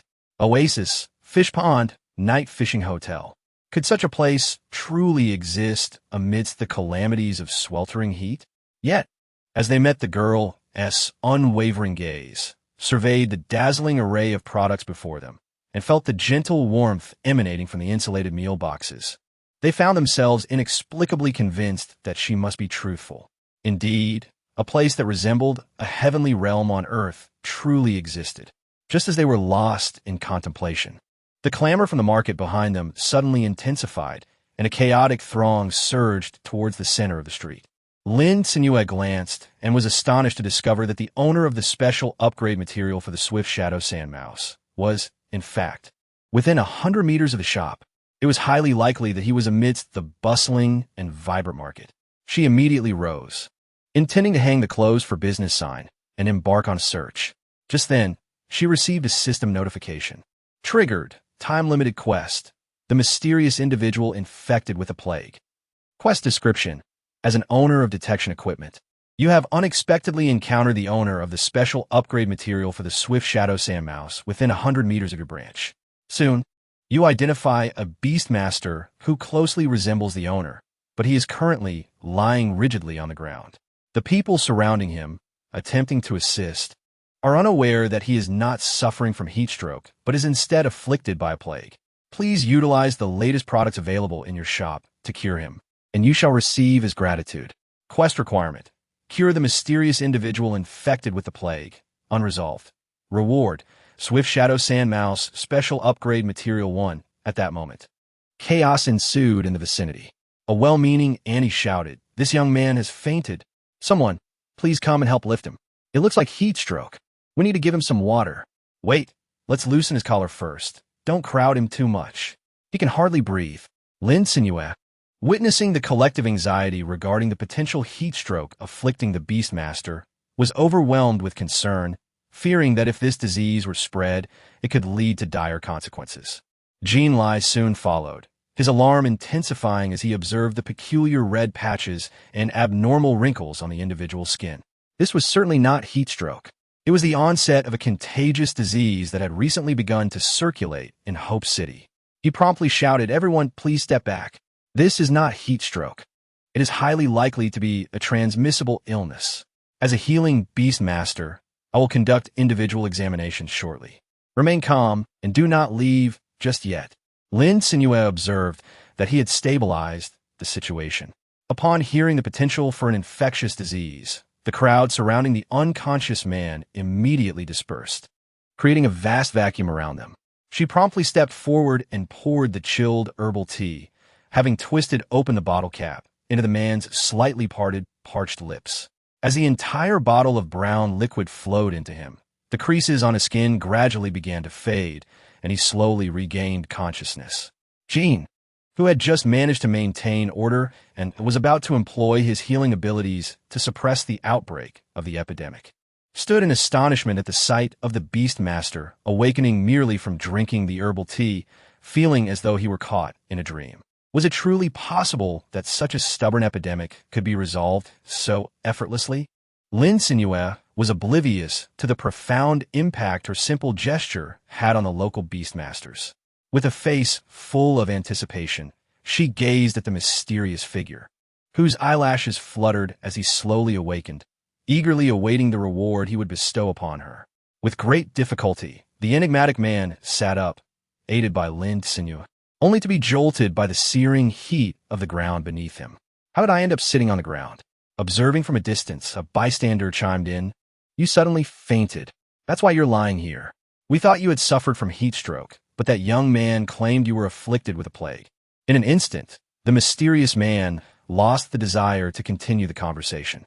It was only then that he recalled, ah yes, I remember now, I blacked out and collapsed. You saved me, didn't you? Jean Lai, stepping forward with a bold demeanor, interjected into their dialogue. Forgive me, young sir, but I am a healing contract beast master. I noticed you exhibited signs of plague infection, yet after consuming the herbal tea, those signs vanished. May I examine you? The mysterious man lifted his gaze and readily consented. Jean Lai smiled gratefully, his healing skills emanating a sprinkle of starlight that illuminated the young man before him. In less than 2 minutes, he completed a thorough examination, confirming that the man had indeed suffered from the plague. However, there were no lingering effects whatsoever. Could it be that such a humble 30-point herbal tea could truly cure the plague? Jean Lai found this hypothesis astonishing, almost too incredible to accept, and proceeded to perform a meticulous re-examination, only to arrive at the same conclusion. His gaze towards the young girl transformed from one of reverence to fervent delight. Yet the mysterious man turned to speak to Lin Cenyue once more. He had to suppress the overwhelming excitement bubbling within him as he waited patiently. I'm truly grateful to you. I have nothing else to offer, but here, this is an upgrade material I recently purchased at the market. Please accept it. As he spoke, the mysterious man rummaged through his pocket for a while before producing a deep gray crystal that shimmered faintly, placing it into Lin Cenyue's hands. Then, he rose unsteadily to his feet and began to walk away.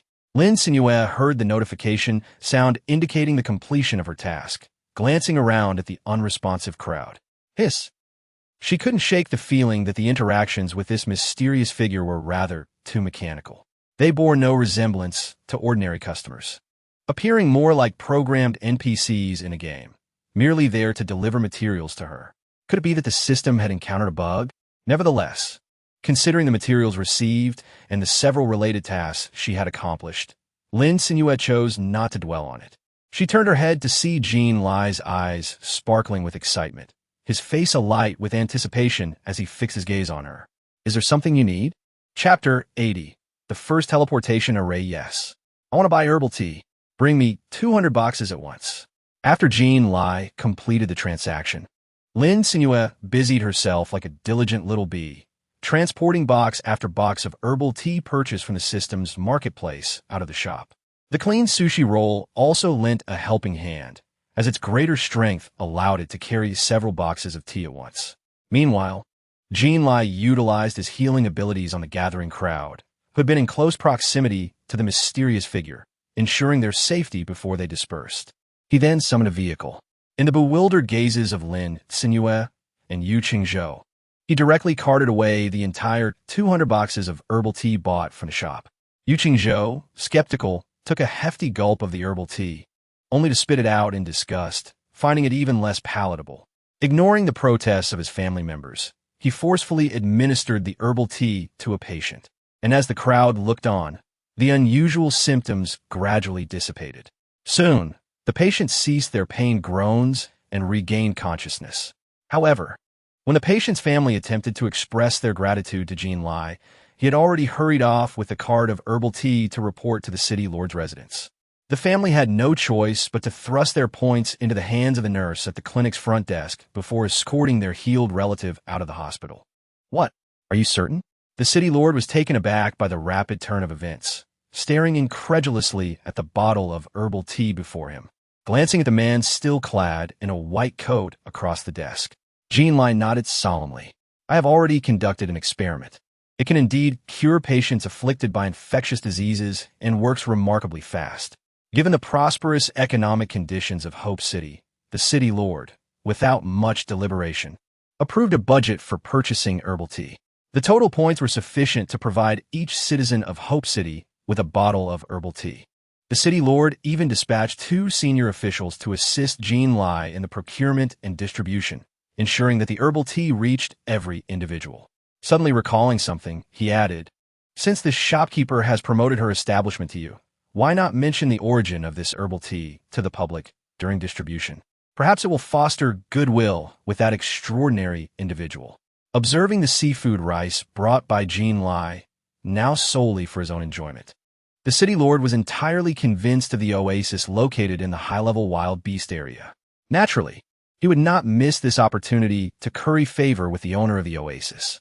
Jean Lai acknowledged this, and, along with the points for purchasing the herbal tea, headed straight to the shop located at the end of the market. With the assistance of the 2 senior officials, the deep brown herbal tea was swiftly distributed to the ordinary citizens, concurrently spreading the specifics of the disaster and guidance on when to consume the herbal tea for self-healing. Undoubtedly, the most widely circulated information was that this miraculous herbal tea, capable of curing infectious diseases, originated from the legendary oasis, a symbol of last hope. And the owner of the oasis had opened a shop in Hope City. Initially, she had merely intended to run her shop part-time, hoping to earn a modest amount of points. Little did she expect that, as the proprietor, she would be relentlessly urged by a throng of customers to keep her shop open every day. Lin Cenyue, hearing the uproar of voices outside, struggled to rise from her bed, only to flop back down onto the soft bedding with a thud. It was as if the blanket had ensnared her. It was not her desire to linger in slumber. Yet, after only a few fleeting moments, she stirred awake once more, letting out a sigh, utterly disenchanted, as she tugged at the sushi roll, which bore the same dark circles under its eyes as she did. After freshening up and changing her attire, she finally opened the shop door. The girl gazed out at the seemingly endless throng of customers outside, her heart heavy with despair, before she closed the window and reopened it again. It was not a matter of improperly opening the window. Rather, there truly existed such a multitude of eager patrons clamoring for attention. Lin Cenyue took a deep breath, embarking on a brand new day of her laborious routine. "May I request a few items? 5 boxes of instant noodles, 10 boxes of mineral water, and 2 boxes of cooling patches, thank you." The sound of coins being credited to her account, after having heard it countless times, no longer stirred any enthusiasm within Lin Cenyue. She could only quietly contemplate in her heart. If Jean Lai had not been mistaken, the period of epidemic would conclude in a day or 2. At that time, she hoped the tightly shut gates of Hope City would finally open. Then this simple task would be managed by the vending machines and Lu Guanyu, allowing her to indulge in leisure once more. "Lin Cenyue, hold on, you can do it." After a hectic day, it was only by 10 o'clock in the evening that she managed to deliver the supplies required by customers who had placed their orders in advance. Lin Cenyue lay sprawled on the bed in a relaxed manner. After a day filled with activity, the sushi rolls were exhausted, panting heavily with their tongues lolling out. Their glossy, sleek fur hung limply, and they had even lost their appetite for sashimi. The evening following such labor was marked by exceptionally high-quality sleep. Lin Cenyue awoke to the sun high in the sky, greeted by the crisp notification sound of the system. Upon opening her eyes, she was met with a dazzling display of confetti. "Congratulations, player! You have acquired a city with 80 of the populace expressing their gratitude. A teleportation portal is about to be activated. What? Lin Cenyue was somewhat perplexed. She rubbed her eyes and clicked on the teleportation portal, observing the detailed functionality. The teleportation portal Oasis Hope City could be used free of charge up to 10 times daily, with each use accommodating 0 to 100 individuals. Exceeding the limit of 10 uses would incur a charge of 10 to 1,000 points based on the number of people transported. Furthermore, the teleportation array was accessible to all citizens of Hope City, with each individual allowed 2 uses per month. Such a benefit was truly remarkable. Lin Cenyue was astounded, unable to contain her delight.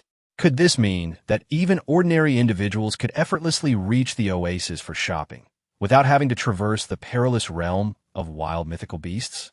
Lin Cenyue rose and, after informing the crowd attempting their luck at the shop's entrance that it would not be open today, she eagerly made her way to the Lord's mansion. She hoped that the mansion would be a towering structure resembling a church, adorned in a milky white hue. After being ushered in by an attendant, Lin Cenyue traversed a winding staircase for quite some time before finally entering the Lord's office. This office was exquisitely decorated, with stained glass windows refracting light into a kaleidoscope of colors that danced upon the floor, imbuing the space with a unique sense of vitality. Lin Cenyue succinctly articulated her concept of constructing a teleportation array. A flicker of astonishment crossed the previously unperturbed countenance of the Lord of Hope City as he inquired, "Are you suggesting that a teleportation array can indeed be built? Are you asking me if I would consent to this?" Upon grasping that once established, anyone would be able to traverse between the oasis and Hope City with ease, his eyes suddenly sparkled with excitement. He had been troubled by the considerable distance separating the oasis from Hope City, with only the most formidable beast masters able to make the journey. He secretly envied those fortunate individuals from Cloud City. Little did he anticipate that Hope City would outpace them unexpectedly. This teleportation array was truly one of a kind, unmatched even by Cloud City. Contemplating the myriad benefits it could bring. Excellent. I am in favor. This structure can be erected anywhere. The Lord of Hope City readily acquiesced. Chapter 81. Is this the King of Scrolls? Lin Cenyue ultimately decided on the location for the teleportation array, which was situated in front of the mission hall of the Beastmaster Association, adjacent to the Lord's Mansion. This site was strategically positioned in the heart of Hope City, facilitating accessibility for residents from all directions, north, south, east, and west. Moreover, it provided convenience for the affluent Beastmasters, who frequently traveled to the hall to peruse new missions and monitor the demand and price fluctuations of various upgrading materials. Establishing the array here would undoubtedly attract a greater number of esteemed clientele.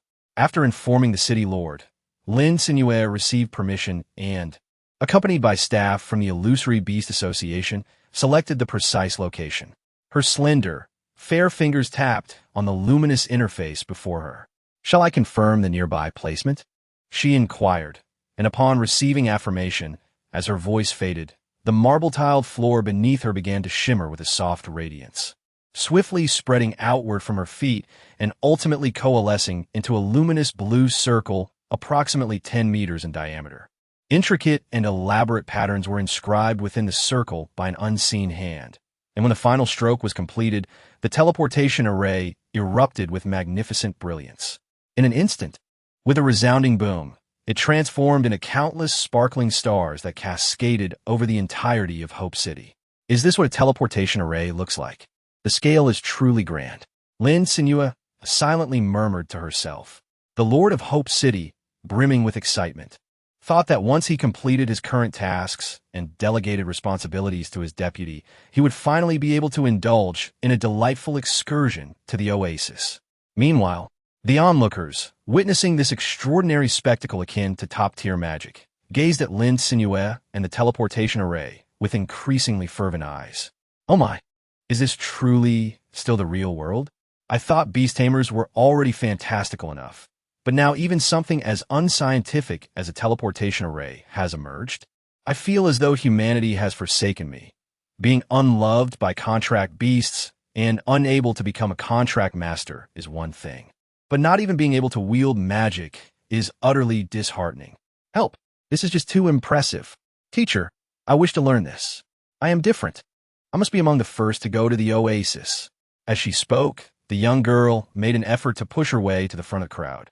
While everyone else remained entranced by the miraculous skill of constructing the teleportation array, she seized the opportunity to ask the association staff, "May I inquire if it is possible to go to the oasis now?" The staff, taken aback, hastily turned to Lin Cenyue to ask if the teleportation array was ready for use. Lin Cenyue nodded lightly. She greeted the Lord of Hope City before stepping into the teleportation array. Soon, a throng of people surged into the array. Once it was filled to its capacity of 100, the stout cylindrical pillar in the center emitted a sharp series of beeping sounds, expelling the excess individuals from the teleportation array. Lin Cenyue pressed the transmission button on the low pillar, accompanied by the whistling wind that rushed past her ears. The 100 passengers aboard the direct transmission array to the oasis felt the momentary absence of gravity. Their bodies lightened. Suddenly, the surroundings transformed. No longer were they amidst the bustling streets of Hope City, but instead, they found themselves in a vibrant desert oasis. At the heart of the oasis stood an exquisite multi-story building, adorned with a massive sign for the night fishing hotel, while beside it sparkled a shimmering fish pond. The residents of Hope City gazed in astonishment at the surreal scene before them, instinctively closing and reopening their eyes. This is real. Everything before them is indeed real. Even the air felt refreshing and moist, devoid of its previously aggressive quality that sought to siphon every drop of moisture from their bodies. Moreover, what was that delightful fragrance wafting from the building? It was far more enticing than the instant noodles they could purchase in shops. Lin Cenyue entered the familiar Oasis restaurant, inhaling the enticing aroma of the food, feeling a sense of relief from the busyness of recent days.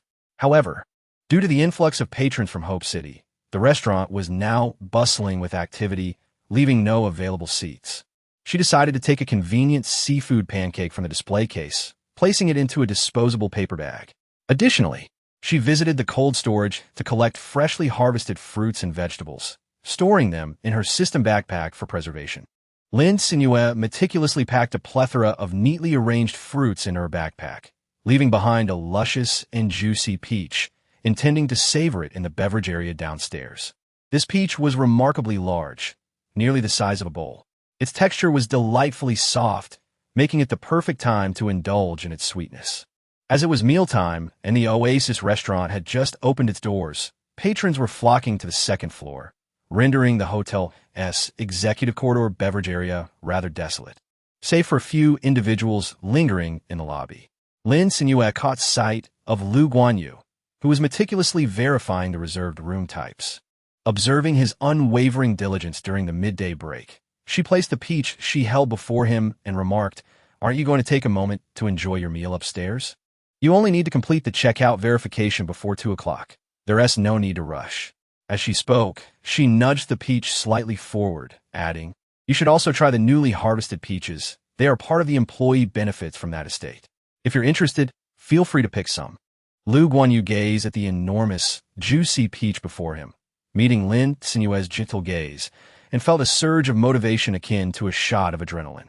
"Thank you, boss," he responded earnestly while gripping the mouse. However, guests tend to prefer dining at the Oasis restaurant early, and, as a staff member, I believe it would be inappropriate to compete with them.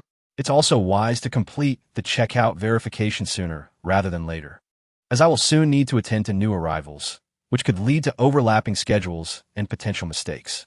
He continued, swiftly navigating the interface, inputting the information of the day's departing guests into the computer. With remarkable efficiency, he checked off the rooms verified by the automated system and processed the deposit refunds to the respective booking accounts. His productivity was astonishing.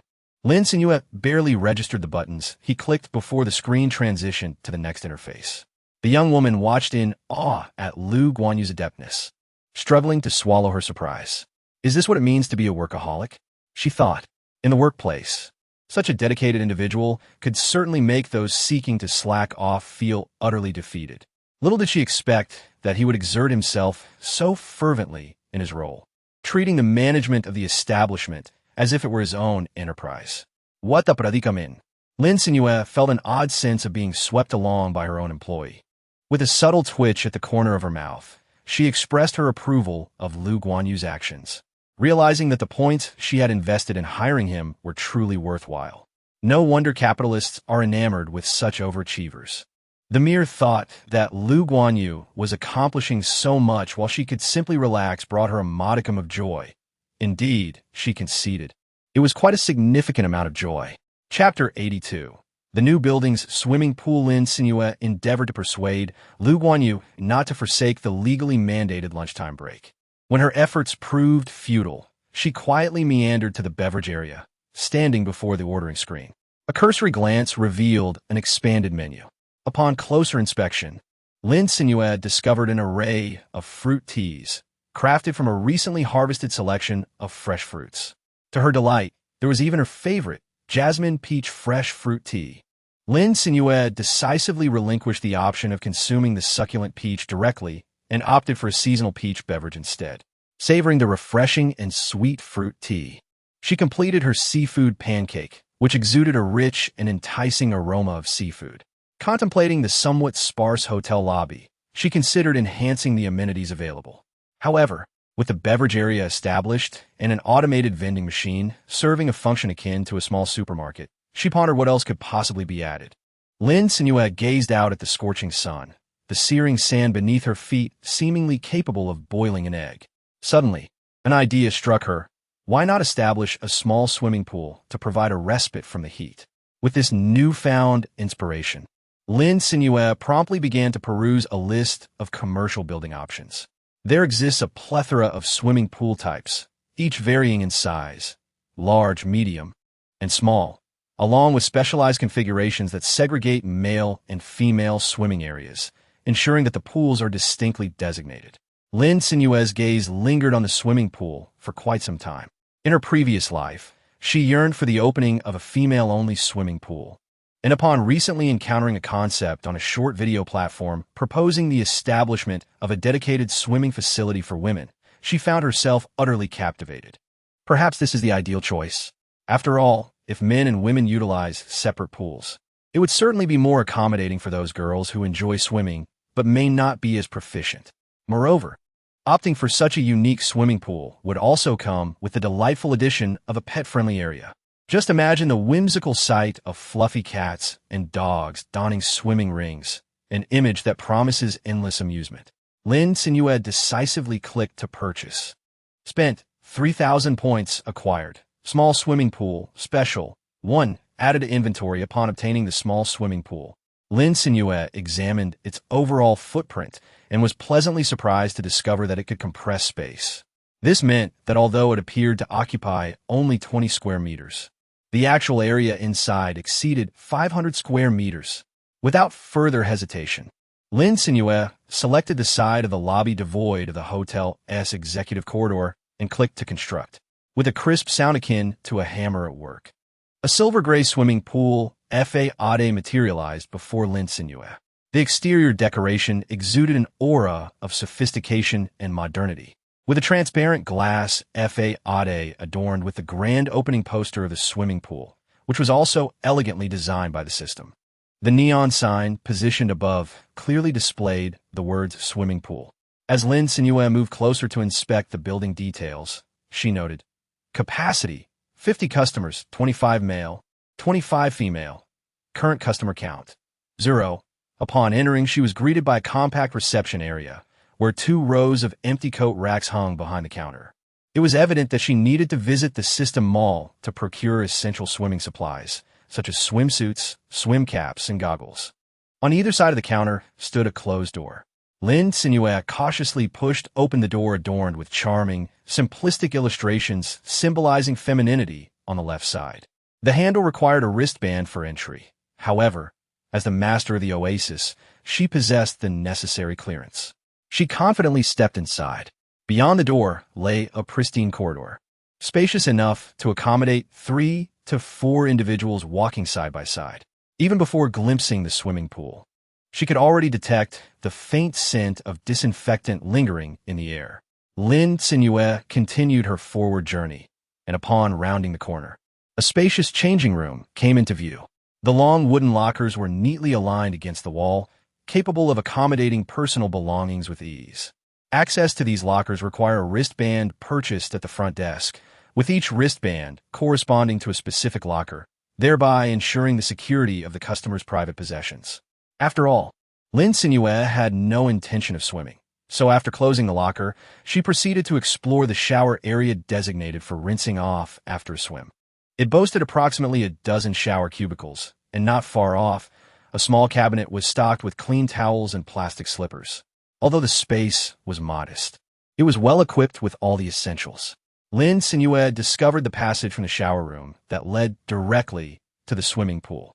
She traversed a small pool, its surface covered with a thin layer of water of uncertain purpose, and soon the pristine and crystal-clear swimming pool came into view, divided into a shallow area, a deep area, and a rather petite pool designated for mythical creatures.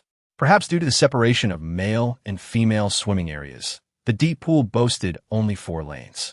However, the water was remarkably clear, as the system replaced it twice daily and continuously filtered out impurities, rendering any additional efforts from Lin Cenyue unnecessary.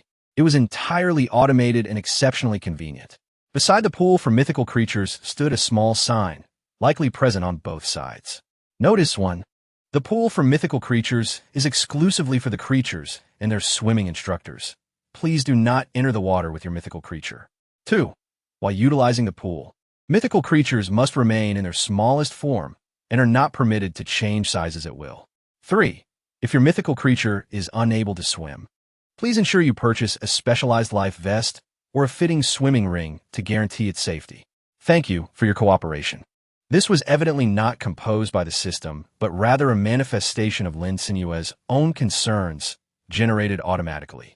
After all, she was genuinely apprehensive about irresponsible beast tamers who might recklessly toss a water-fearing creature into the pool under the pretense of teaching it to swim, only to seek her out for assistance in an emergency later. Thus, it was indeed prudent to consider every facet carefully. However, when contemplating the matter of swimming instructors for mythical creatures, Lin Cenyue found herself pondering whether the automated robots could enter the water, leading her to wonder if it would be necessary to hire a human employee as well, which was not entirely out of the question. Lin Cenyue contemplated that it was entirely feasible to hire local residents rather than spending exorbitantly to recruit from the system marketplace. With the increasing influx of customers to the oasis, simply placing a recruitment notice at the front desk would likely attract numerous applicants. After all, her establishment provided meals and accommodation, and the salary was aligned with the average standards of the city. The benefits were indeed quite commendable. Lin Cenyue exited the swimming pool and purchased an array of diverse swimsuits, swim caps, goggles, and flotation devices from the system's marketplace, arranging them on the vacant front desk. Subsequently, she utilized her points to activate an automated payment mode for swimming supplies. Customers would be automatically charged by the system whenever they entered the door leading to the pool and changing rooms while wearing their swim attire, or when they departed the front desk area with any items. Well, let it be for now. Chapter 83. A new afternoon pastime. Lin Cenyue resolved to venture outside and capture the languorous sushi roll basking in the sun, intending to fit it with a swimming ring to test the newly designed pool for fantastical creatures. However, the sushi roll, keenly sensing the malevolent gaze of its intended captor, warily extended its fluffy little legs, standing up on the slightly heated tiles, and deftly evaded Lin Cenyue just before she could close the distance. With an elegant and agile leap, it ascended to a small shelf adorned with greenery, surveying the approaching biped from a lofty vantage point. It then beheld Lin Cenyue's unsuccessful attempt to capture the large feline, as she instead reached for 2 mischievous kittens practicing their hunting skills on the sofa, their claws sharpening in the process. The unsuspecting tortoiseshell and white cats were swiftly seized by those large hands, their expressions a mix of confusion as they gazed down at the receding ground, attempting to wave their soft, diminutive paws in a futile effort to grasp something and stabilize themselves. Yet they caught nothing but air. Lin Cenyue tucked the little kittens into her pocket and brought them into the newly opened swimming pool, carefully selecting ultra-mini life jackets that suited their petite frames. However, once adorned with the jackets, the originally lively kittens, who had attempted to escape from Lin Cenyue's fingertips, were rendered immobile, as if bound by a spell, unable even to lift their paws. The entire feline seemed to be under an enchantment, frozen in place. With a couple of soft thuds, the plump little body tipped to the side and collapsed onto the front desk of the swimming pool, its round face expressing sheer terror and confusion. Clearly, it could not comprehend why it was unable to move. To Lin Cenyue's surprise, she had not anticipated that the two little creatures would react this way when donned in life jackets. Hastily, she rescued them from their inflatable prison and rummaged through the collection of flotation devices to find the smallest size, carefully placing it under their elbows. It was not snug enough when placed over their heads, making it easy for their tufts and soft fur to slip out, thus failing to provide the necessary protection in the water. Yet, it was evident that the two remained ungrateful, especially when Lin Cenyue approached the poolside and tentatively placed the already captured soft candy into the water. The tiny kitten gazed at the surface in horror, its paws flailing desperately as it tried to distance itself from the cold, unfamiliar element. It even emitted a series of frantic mews. Though Lin Cenyue could not decipher the words, the tone suggested it was likely pleading for help and cursing her in the process. Who would have imagined that even after evolving into mystical creatures, cats would still harbor such a fear of water? Lin Cenyue encouraged her companion, Daimao, to partake in the experience, resulting in a more intense struggle. With a resigned sigh, she conceded that if they were unwilling to embrace this new venture, so be it. As she pushed the door open, two small, youthful figures eagerly darted through the narrow gap, their demeanor suggesting they were being pursued by some terrifying wild beast. Sushi, licking its paws, witnessed this chaotic scene with relief, grateful for its swift escape and the presence of a multitude of offspring during the mishap. Even if the contracted beings stirred up trouble, it was unlikely that any chaos would befall it. The advantages of breeding were indeed apparent. The first wave of customers, having entered the Oasis restaurant just in time, were already descending in the elevator, particularly the beast masters who had resided in Yearning for several days, accustomed to indulging in exquisite cuisine before retreating to the hotel's executive lounge for refreshing ice beverages, while reveling in the company of adorable kittens to pass the sweltering afternoon. After all, this was the peak of the sun's intensity during the day, with the perceived temperature in the city nearing 60 degrees. In the unrelenting desert, where there was no shade and heat conduction was pronounced, merely standing under the blazing sun for a short while could lead to rapid dehydration. Thus, despite their fervor, no one would choose to hunt at this hour. Those with ample points could reside directly in the Oasis Hotel, luxuriating on cloud-like soft bedding. In contrast, less fortunate beast masters often took brief rests in tents along the outskirts of the Oasis. However, once the beverage area opened, a new destination emerged for everyone. At that moment, the attention of the crowd was drawn to a newly established shop within the hotel lobby. The sleek silver entrance was striking, and the floor-to-ceiling glass revealed swimsuits, neatly arranged against the wall. I don't recall seeing this store before my meal. Could it be newly built? Someone murmured, rubbing their eyes in curiosity. A swimming hall, which also offered exclusive pools for contracted beasts, featuring a surfing function in the shallow waters. Sounds delightful. Why not give it a try? The surrounding patrons, not overly full, found this idea appealing, even if they couldn't swim. Simply purchasing a float to enjoy some surfing in a shallow pool would be fun. At that moment, they could only watch enviously as others made their way to the swimming hall, while they themselves leaned against the wall to rest their legs in the hotel executive lounge. Upon entering, the guests were greeted by soft music and a gentle female voice from the swimming hall's front desk. Welcome to the swimming hall. This facility is divided into male and female swimming areas, each featuring 3 different types of pools. Please adhere to the rules posted by the poolside. Additionally, customers must purchase swimming gear to access the pools. Kindly refrain from entering the water in your own clothing. Thank you for your cooperation. The sudden emergence of this voice startled everyone, as there was no one present at the front desk. However, keen-eyed guests soon spotted the speaker hidden behind the counter. The swimming hall's regulations were readily grasped, and they flocked to the front desk to acquire swimsuits in their sizes, while swim caps and goggles were optional. Of course, the beast masters who had water-loving creatures did not forget to purchase specialized swimming rings for their pets. Chow Chow was among them, as one of his contracted beasts was canine in form. Typically, when he fished, the creature would frolic along the shallows of the pond. However, its antics often disturbed the fish, leading to frequent reprimands from others. Feeling somewhat embarrassed, he had refrained from fishing altogether, as it would prevent the beast from accessing the pond. But now, with a swimming pool available, how could he deny it the joy of play? Furthermore, Chow Chow had no shortage of points, thanks to the sale of his property and the rewards for discovering methods to heal spiritual pollution. Even if he wished to stay in the oasis for 100 or 80 years, he could easily afford it. Excitedly shaking its tail, Chow Chow collected his storage locker key from the front desk and was the first to push open the door to the male swimming hall. Chapter 84. The barbecue cabin. As the group entered the clear, shimmering pool, they felt the waves lap against their bodies, the long-awaited cool water enveloping them. The sensation of plunging into a refreshingly cold pool on a scorching summer day was incomparable to that of a showerhead. The water-loving beasts, adorned with swimming rings, splashed joyfully in various stances. A few beast masters stood by the poolside, pleasantly surprised that the owner had even prepared a pool specifically for contracted creatures. What thoughtful consideration. Indeed, for just 60 points, one could swim freely while their contracted beasts enjoyed themselves too. It was a bargain.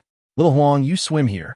I'll try the adjacent pool," Chow Chow exclaimed, watching as his creature adeptly paddled along with its swimming ring, half its body floating on the surface of the water.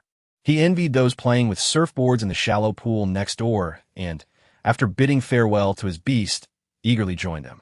Inside the indoor swimming hall, with no direct sunlight, the water temperature was pleasantly cool without being cold. After enduring the relentless heat for so long, the patrons were eager for this refreshing sensation. The pool, infused with a faint scent of disinfectant, evoked a long-lost familiarity. This was how a pool should feel before the calamity struck. It was incredibly comfortable. Moreover, there was no time limit for the pool usage. Once 60 points were paid, one could swim for as long as they desired. In the spacious environment, laughter and splashes filled the air. Almost everyone took turns enjoying all three pools before retreating to the edge to collect clean towels, draping them over themselves, and guiding their damp, fluffy contracted beasts towards the changing rooms. After a warm shower, they would tuck their freshly washed creatures into drying boxes. Chow Chow emerged from the swimming hall, dressed and beaming with a gentle smile, accompanied by his fluffy golden retriever. At that moment, a line had formed at the entrance of the swimming hall. After all, the capacity was limited, and patrons who had finished their meals at the Oasis restaurant sought to spend 60 points to explore the newly opened swimming hall. As those inside exited, the eager man at the front of the line, clad in swim trunks, excitedly made his way in. Fortunately, when the time-limited task was nearing expiration, a notification sound would alert them. A young girl hurriedly took the elevator to the 6th floor, and upon using her fingerprint to unlock the door, she quickly retrieved the special upgrade materials from her backpack and fed them to the swift shadow sandrat. The hard, rock-like crystal dissolved instantly in the creature's mouth. Lin Cenyue could faintly see a gray liquid coursing down its throat. After a brief moment, a notification window appeared, indicating the completion of the system task. The once rigid little sand rat's paws twitched slightly, and soon its tightly shut eyelashes began to tremble ever so slightly, gradually opening its eyes. It was truly awake. Lin Cenyue let out a long sigh of relief. The efforts of these past few days have finally borne fruit. Yet, one cannot help but wonder to what extent this mutated little sand rat, having utilized such precious and unique upgrading materials, will evolve. Lin Cenyue rubbed her hands in anticipation, silently praying within her heart. Please, let not be a useless skill. However, the upgrade of the Phantom Beast did not proceed as swiftly as Lin Cenyue had envisioned. Above the head of the swift shadow sandrat, which had completely consumed the upgrade materials, a constantly fluctuating countdown appeared. Lin Cenyue decided to no longer dwell on her concerns.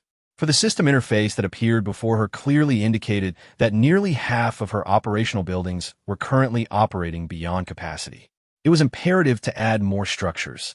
In a mere half hour, Hope City had already dispatched 3 batches of individuals, each consisting of a full 100 people, making it nearly impossible for them all to fit within the Oasis restaurant.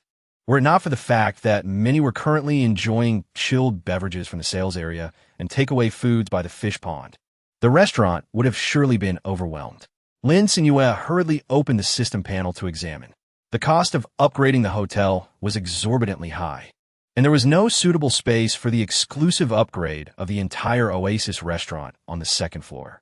In the midst of a diverse array of shops, Lin Cenyue ultimately discovered a charming new barbecue cabin suitable for the Oasis fish pond. The selection of the barbecue cabin was not solely based on its compatibility with her culinary expertise, but also due to the recent introduction of a late-night snack theme on the Oasis restaurant's menu, which had garnered immense popularity. Just moments ago, while encountering other patrons, they had implored her to include more barbecue options in the menu. The restaurant's offerings of grilled eel, grilled fish, grilled shrimp, grilled crab, garlic vermicelli scallops, and an assortment of fresh vegetables such as grilled chives, enoki mushrooms, and shiitake mushrooms were simply delectable, having been confined in Hope City without indulging in such delights.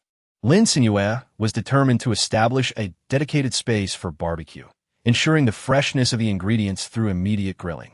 She positioned the barbecue cabin right by the pond, no more than 5 meters from the neatly arranged fishing platforms encircling the water, complete with a transparent glass display cabinet for barbecue showcasing that stood half a person's height on 3 sides.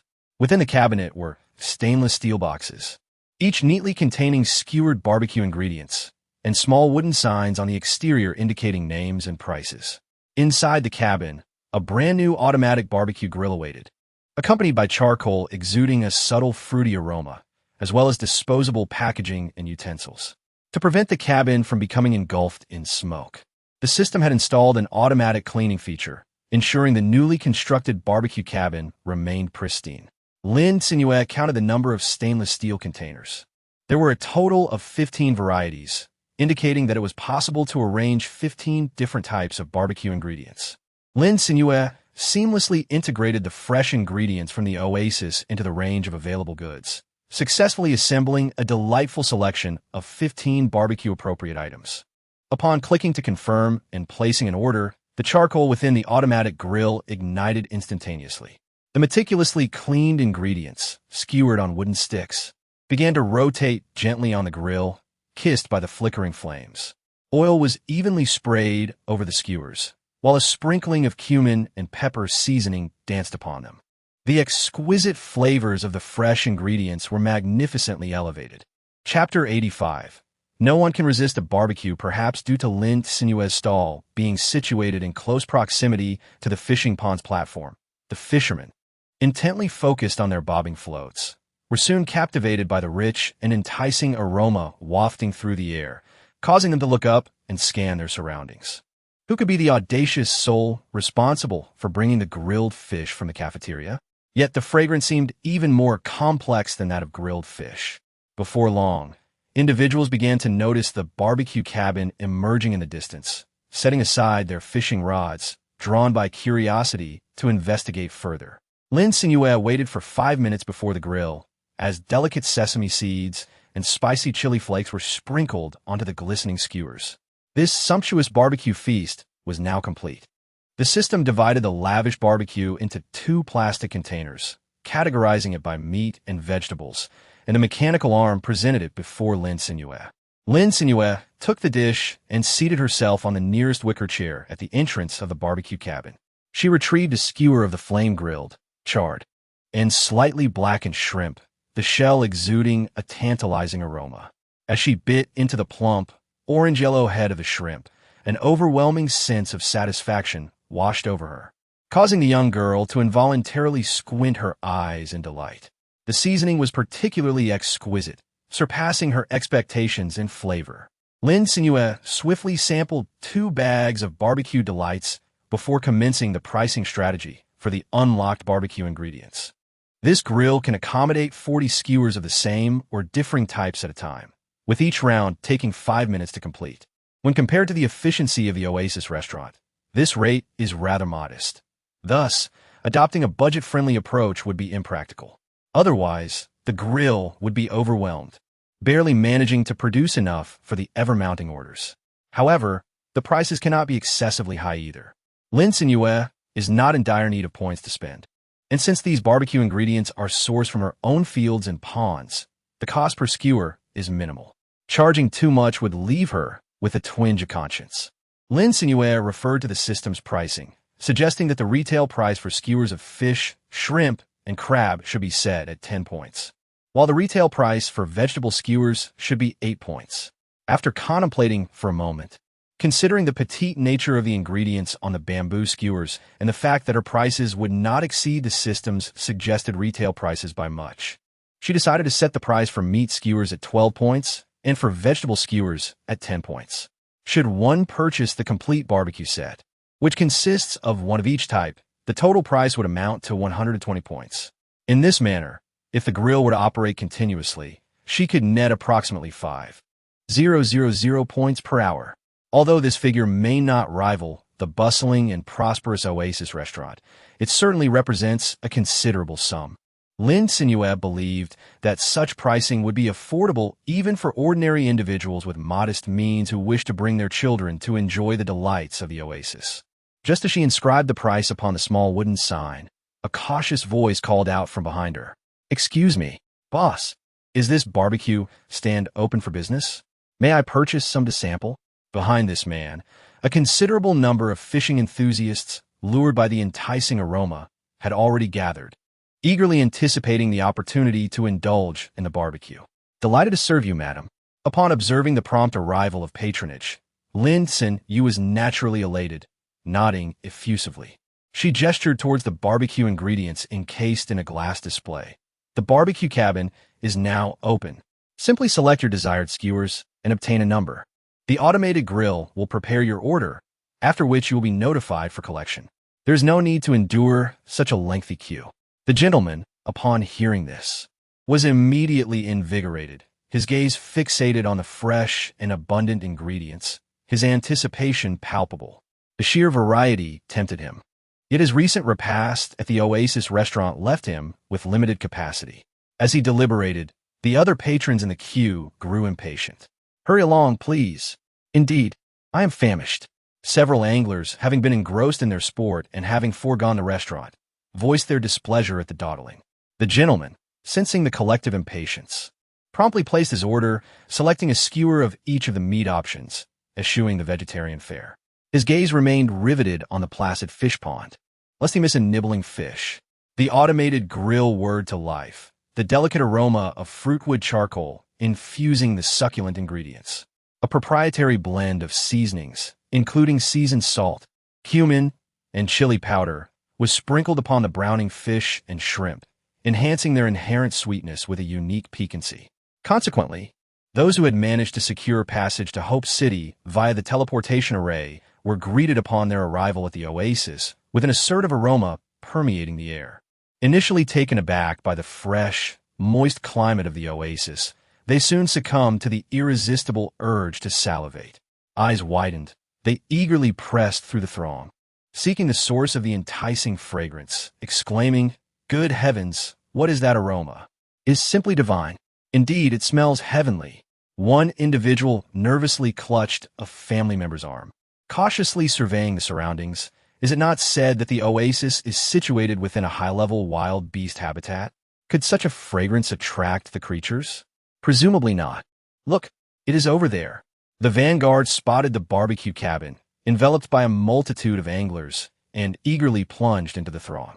If his olfactory senses served him correctly, the most concentrated aroma emanated from this very spot. The beast masters, who had been observing the sizzle of the skewers, were taken aback by a sudden surge of force from behind. Upon turning, they discovered that a multitude had gathered behind them, clamoring for a glimpse of the source of the alluring fragrance. The anglers, having already placed their orders, found the spectacle of the crimson flames licking the ingredients strangely soothing. akin to observing a simulation game. Moreover, the aroma was undeniably tempting, and they had been observing the process to satiate their cravings. However, with the arrival of so many eager patrons, their presence was no longer appropriate. Thus, they deftly extricated themselves from the throng. Two beastmasters, who had booked overnight stays at the hotel, kindly maintained order, instructing the eager denizens of Hope City to form a queue for their purchases, forbidding any attempts at cutting in line. They even invoked the oasis proprietor's warning that any violation of the rules would result in expulsion. The crowd promptly complied, forming an orderly queue before the barbecue cabin. Now, even those at the rear could discern the contents of the cabin: a charcoal grill laden with fresh, high-quality skewers of both meat and vegetables, each basted with a secret sauce or sprinkled with seasonings, emitting a captivating aroma as they were kissed by the flames. It was evident that they were exceptionally delicious. Chapter 86. Commoners visit the oasis. The elderly woman at the head of the queue, accompanied by her granddaughter, watched in astonishment as the grill operated autonomously, conjuring seasonings from thin air. The skewers, adorned with sesame seeds, levitated and landed in disposable containers. Such a miraculous spectacle, reminiscent of a magical realm, was unfolding before her very eyes. For a woman of her age, it was quite a marvel. Having weathered the tribulations of the high-temperature cataclysm, she possessed a rudimentary understanding of such wonders, attributing the operation of the barbecue cabin to the extraordinary abilities of the oasis proprietor. The elderly woman, observing the glistening saliva at the corners of her granddaughter's mouth, gently wiped it away and inquired, "Nini, what would you like to eat?"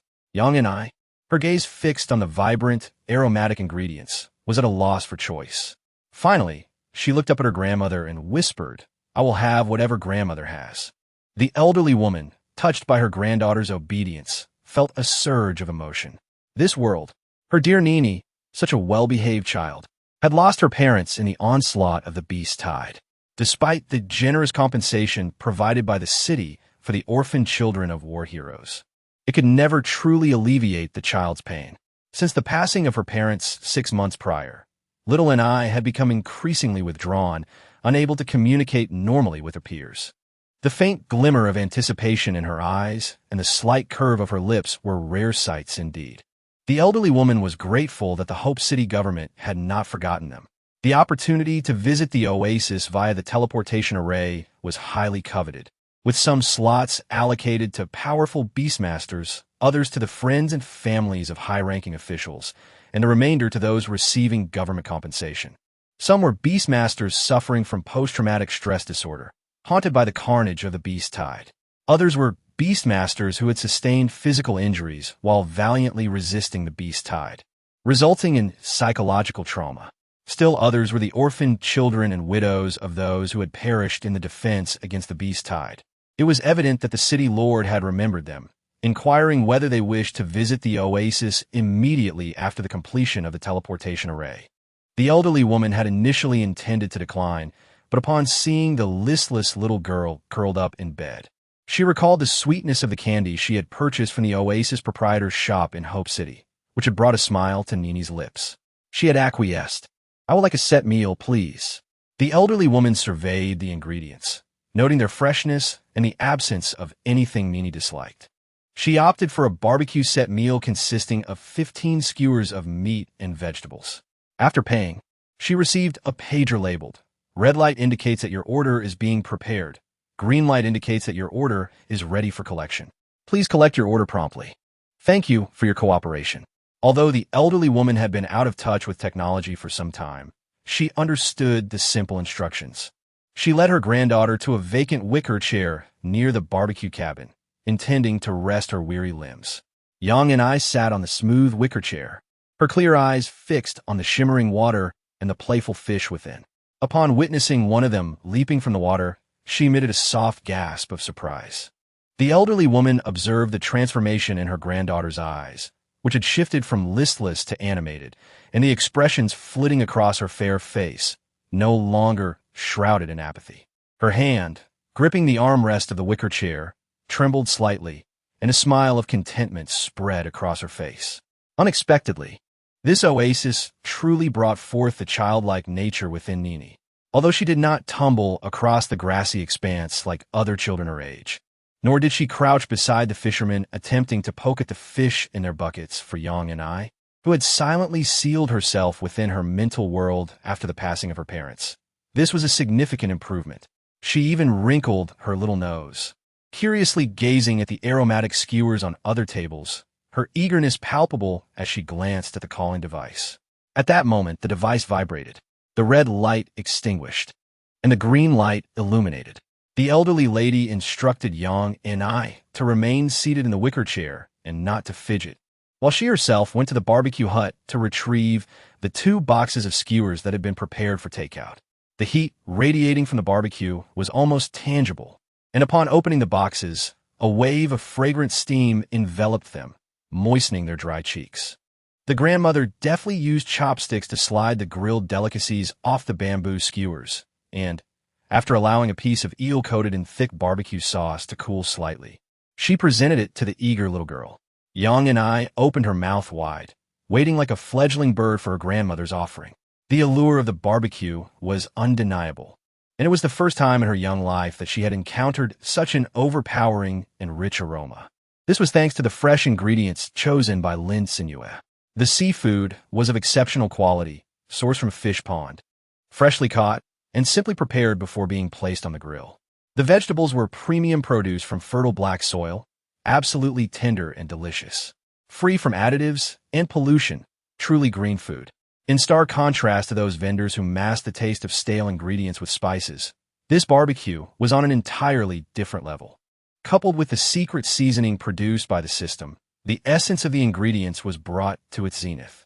As Yang and I first encountered the soft, sweet flavor of the grilled eel in her mouth, it melted effortlessly on her tongue, while the crispy, charred end added a rich layer of flavor to the small piece. Though only 5 years old, and unable to articulate the exquisite layers of taste assaulting her palate, her eyes sparkled with delight. "Grandma, it's delicious. You try some." She tugged at her grandmother's garment, her voice rising with excitement. Seeing her granddaughter insist on sharing, the elderly lady picked up a small piece and tasted it herself. Although her sense of taste was no longer as sharp as in her youth, she could distinctly savor the sweetness of the fish meat, which, aside from a slightly charred exterior, was tender and easy to chew. It was indeed quite delicious. Yang and I no longer needed her grandmother to feed her. She clumsily grasped the chopsticks and slid a golden, crispy potato slice from the skewer, popping it into her mouth. The flavor was markedly different from that of the eel.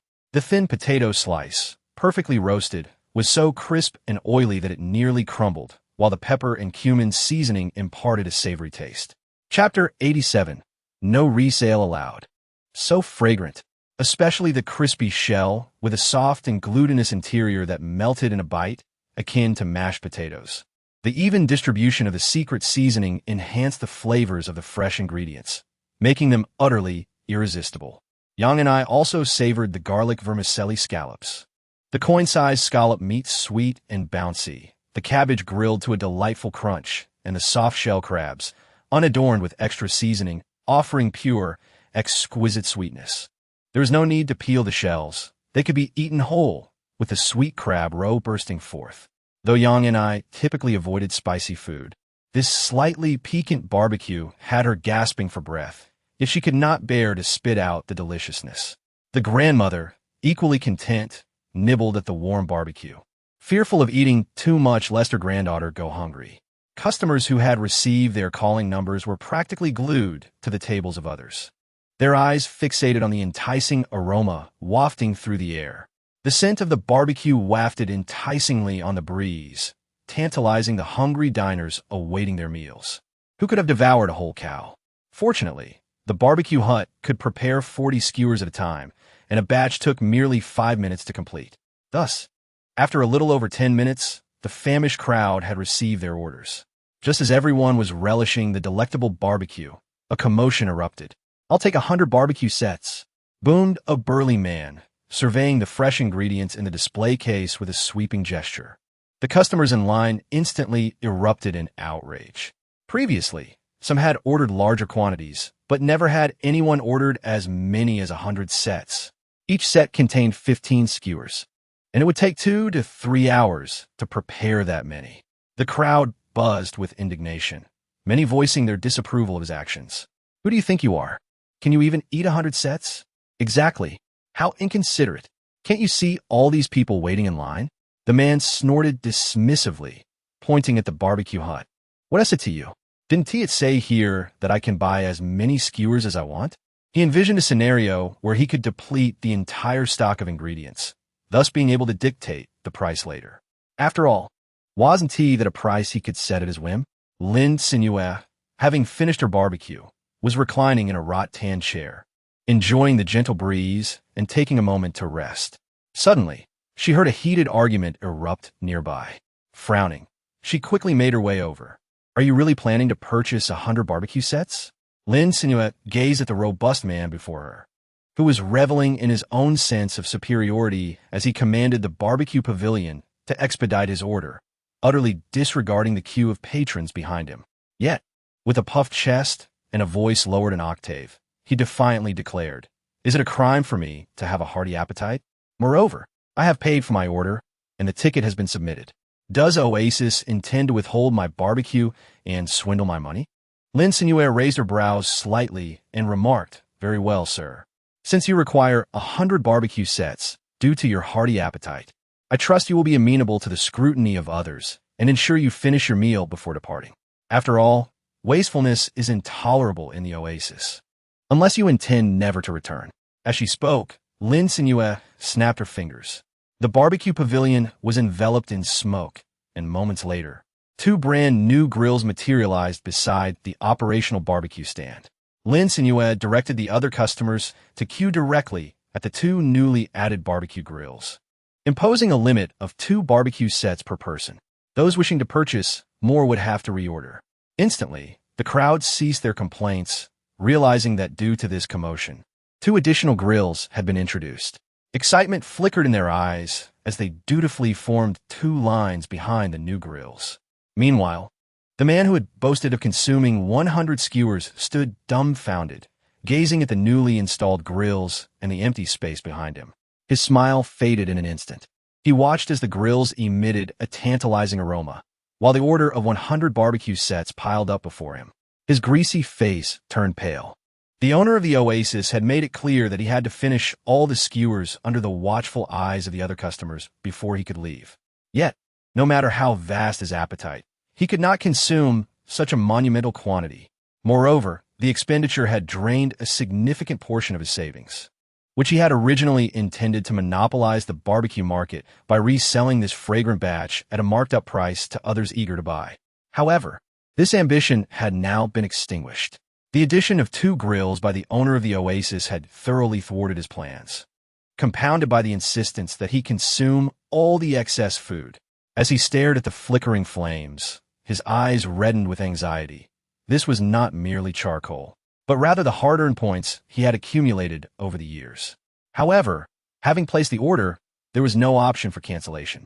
A voice from behind taunted, "Hey, the guy who ordered 100 sets, hurry up and eat. If it gets cold, the taste will be ruined." Initially, the man contemplated a ruse to stuff the skewers into his bag and escape. Yet, a quick glance revealed Lin Cenyue seated nearby in a rattan chair. The haughty demeanor that had surged within him dissipated under her icy gaze. Startled, he hastily shoved a freshly grilled skewer into his mouth, disregarding the distinction between meat and vegetables, swallowing without chewing. In his haste, the sizzling oil from the skewers burned his mouth, yet he dared not spit it out, fearing the owner might deem it wasteful and bar him from the Oasis forever. Nevertheless, even as he forced himself to eat, the quantity he could manage was exceedingly limited. Upon finishing his 7th skewer, his stomach swelled to a balloon-like size.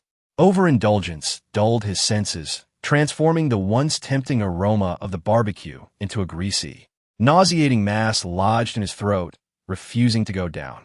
Realizing the monumental cost of the barbecue sets, he summoned his contracted spirit beast, watching in dismay as the snake opened its mouth wide, devouring the skewers stripped of their bamboo sticks. The spirit beast, having never tasted seasoning or fresh ingredients before, exhibited an excitement reflected in its vibrant green eyes, swiftly consuming the 20-plus dishes produced by the barbecue shack. With its forked tongue flicking, the snake's eyes glimmered with a human-like anticipation as it fixated on the next batch of skewers set to emerge. The sight broke the man's heart.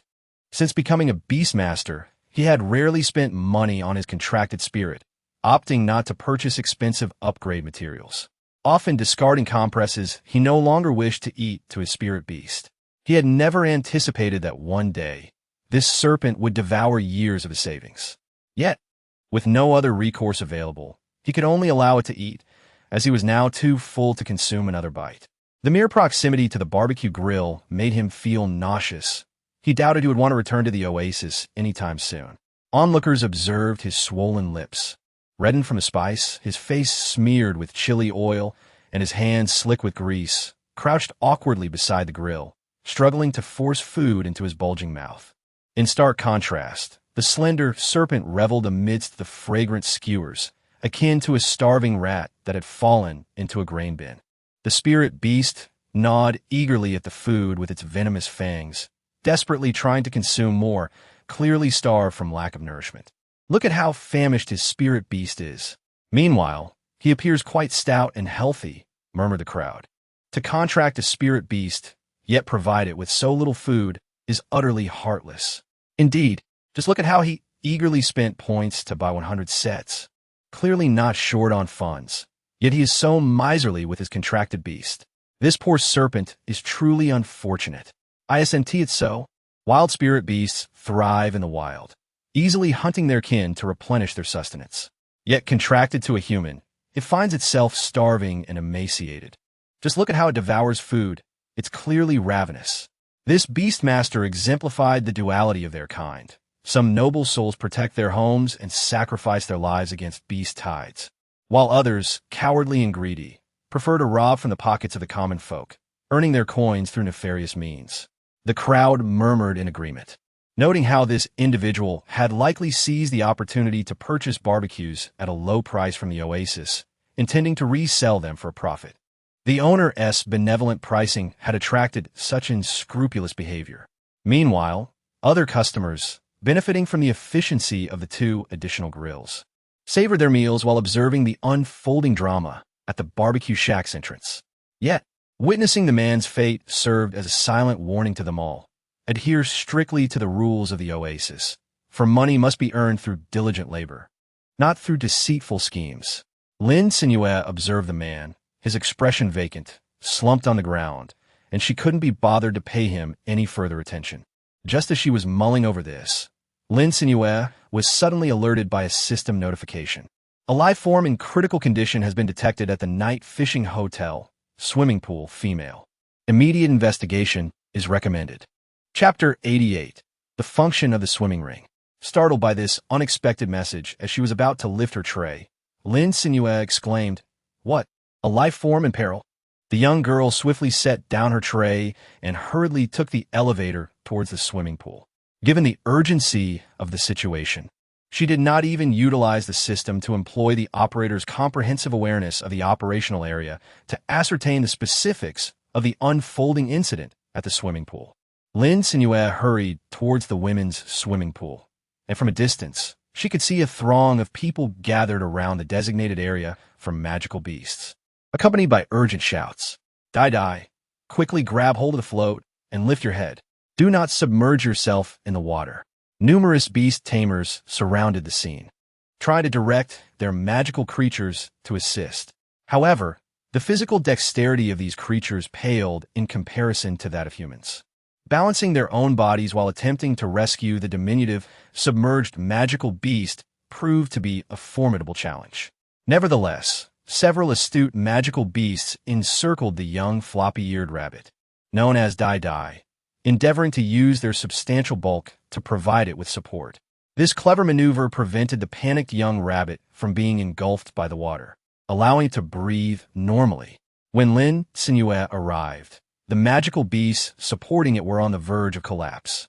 However, the beast masters on the shore were bound by the swimming pool's regulations, tightly separated by a transparent membrane, unable to enter the exclusive pool from magical creatures. They could only stand on the shore, anxiously helpless. Naturally, some astute individuals sought assistance from the oasis owner. But before she could dash out of the swimming facility, Lin Cenyue arrived promptly.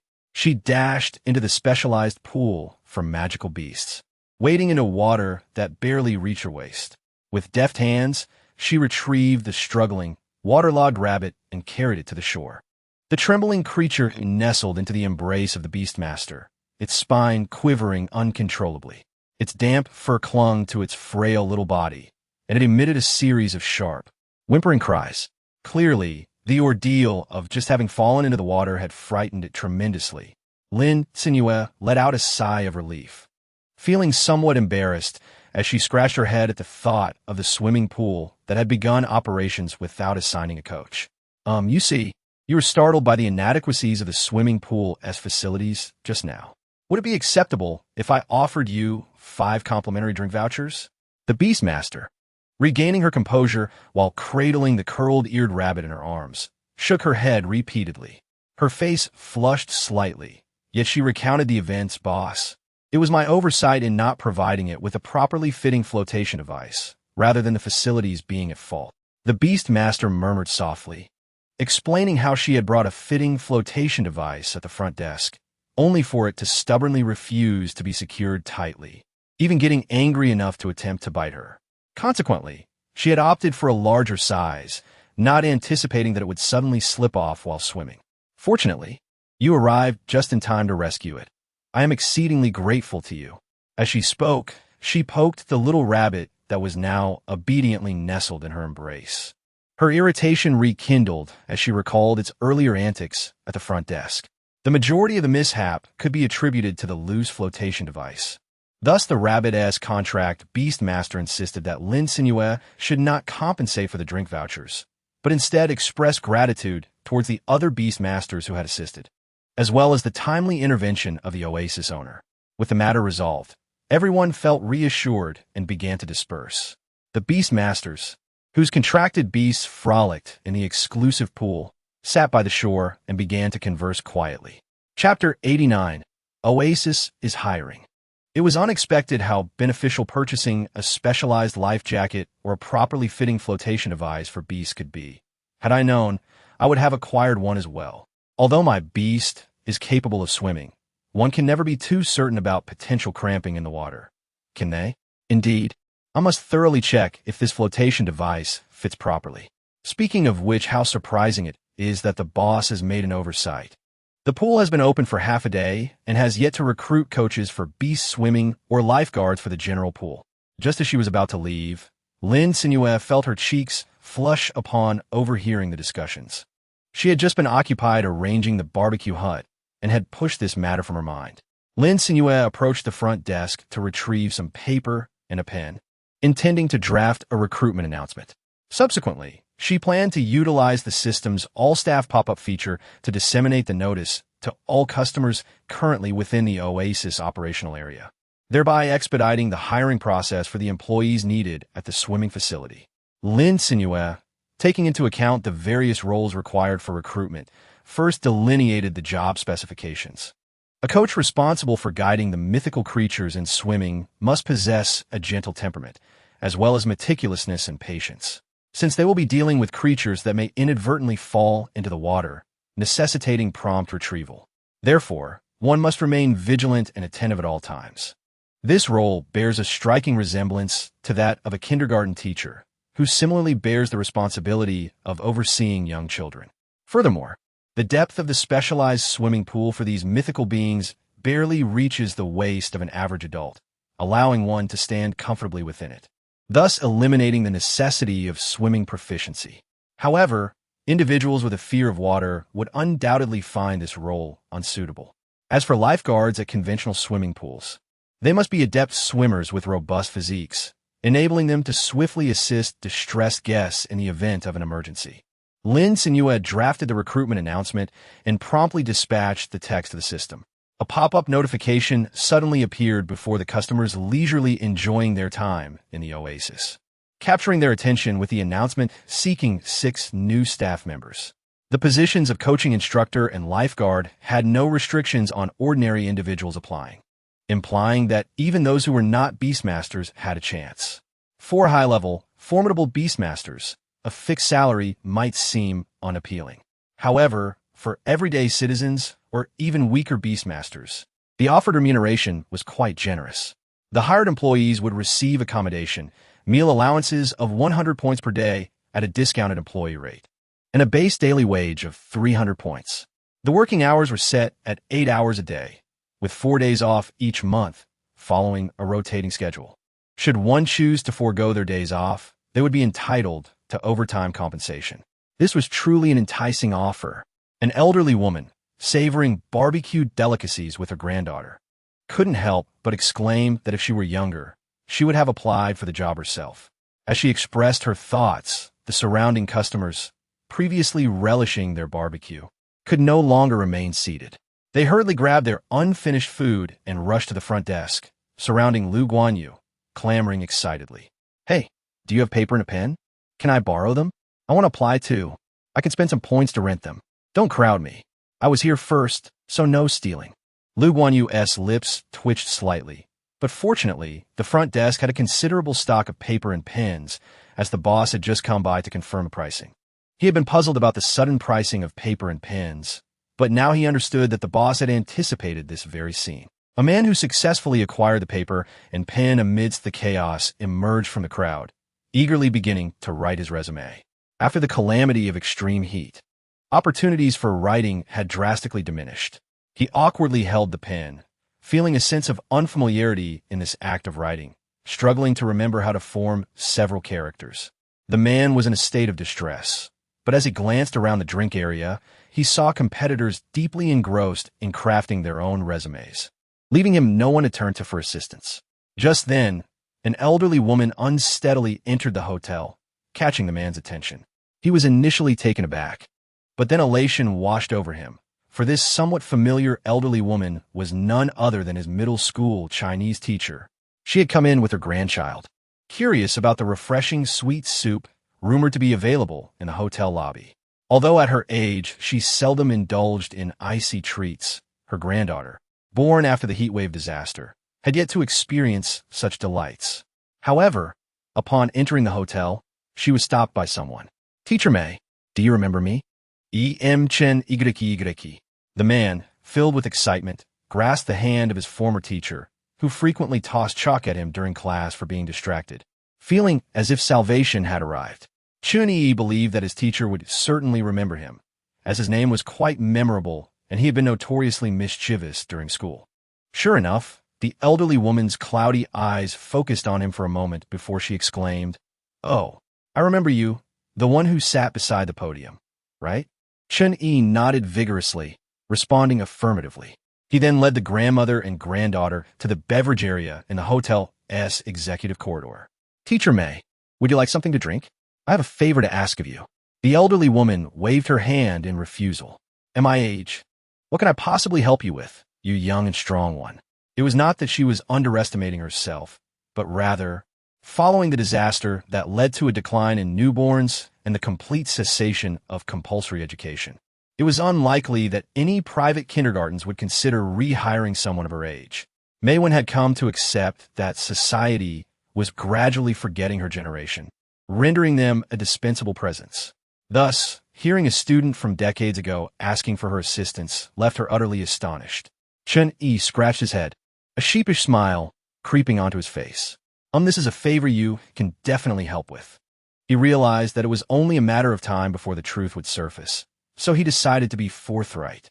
"I haven't written in so long that I can't remember how to write many characters." Maywen had not anticipated that the favor would be of such nature. However, she was indeed capable of assisting him.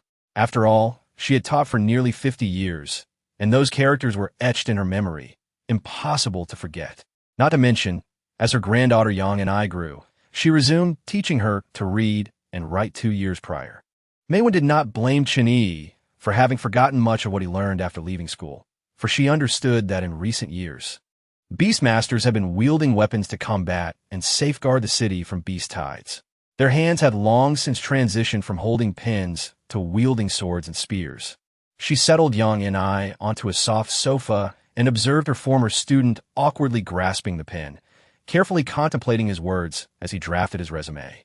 Cenyue occasionally encountered characters he couldn't recall and turned to his former teacher for guidance. Maywen dipped her hand in some water, demonstrating how to write on the black dining table. Yang and I, perched on the edge of the table, curiously watched her grandmother write and exclaimed, "Grandma, you're so amazing. Why don't you apply for a job?"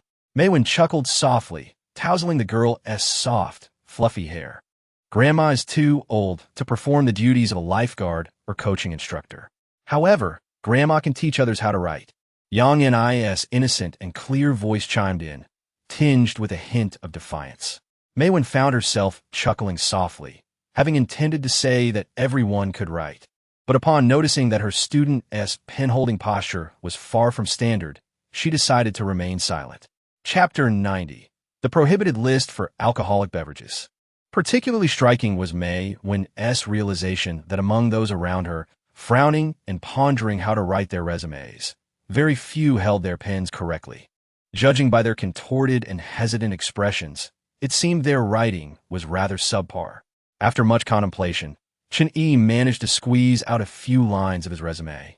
But then he hit a wall.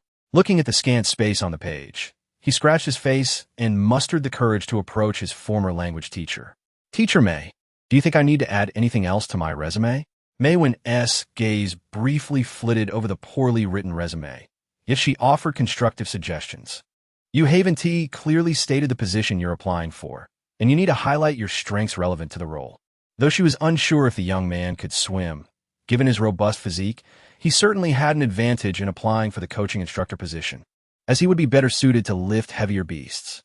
Cenyue diligently revised his resume, even including his achievement of placing third in the city's youth swimming competition during high school. And he made sure to note that his contracted beast was an amphibious lizard. He hoped this would help him outshine other applicants vying for the same position. However, in their quest for employment at the Oasis, everyone was showcasing their talents, striving to emphasize their unique advantages over one another. After all, becoming an employee at the Oasis came with numerous benefits. The most compelling aspect was the generous compensation, a base daily wage of 300 points.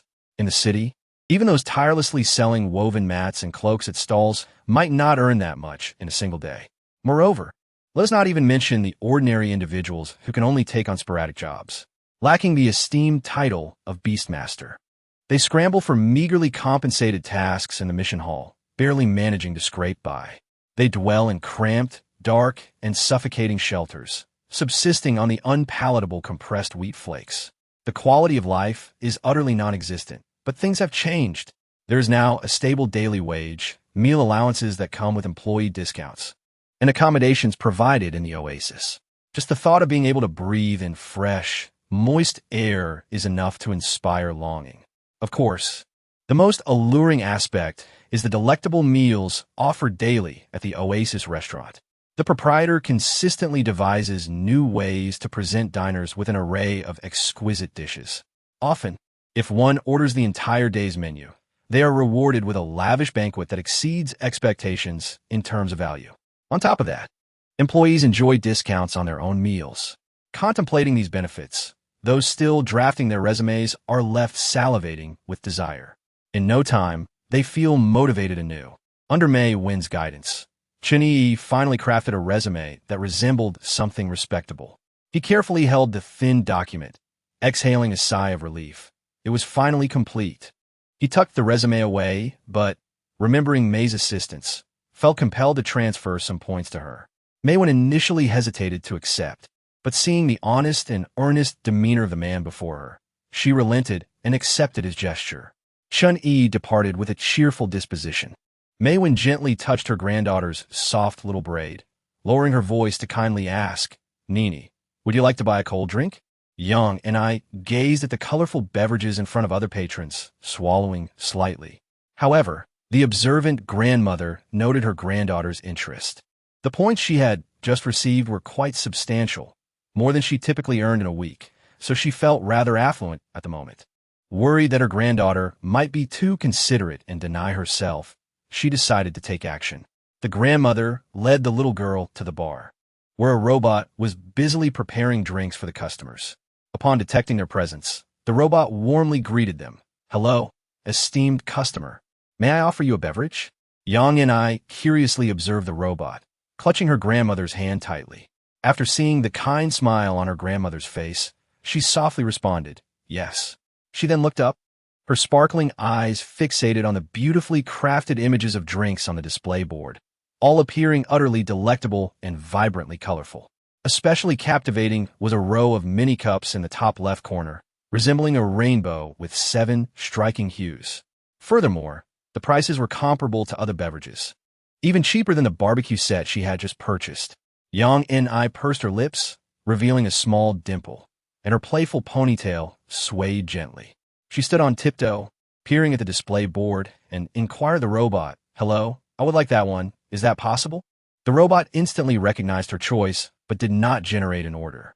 Instead, it emitted a series of mechanical sounds and bent slightly to measure the little girl's height, pausing momentarily as if assessing something. Beep, beep, beep. Detection indicates that the customer is under 18 years of age and cannot purchase alcoholic beverages. Please select another drink or choose a non-alcoholic version. Maywen was alerted by the robot's reminder. Only then did she realize that the sweet drink her granddaughter had pointed at, resembling a rainbow, fell under the alcoholic category. Thankfully, the warning came just in time. Otherwise, allowing such a young child to consume alcohol could severely impact her cognitive development. The grandmother discreetly appraised the sleek, silver robot before her, astonished by its advanced capabilities, including the ability to remind minors to refrain from purchasing alcoholic beverages while offering an excellent alternative.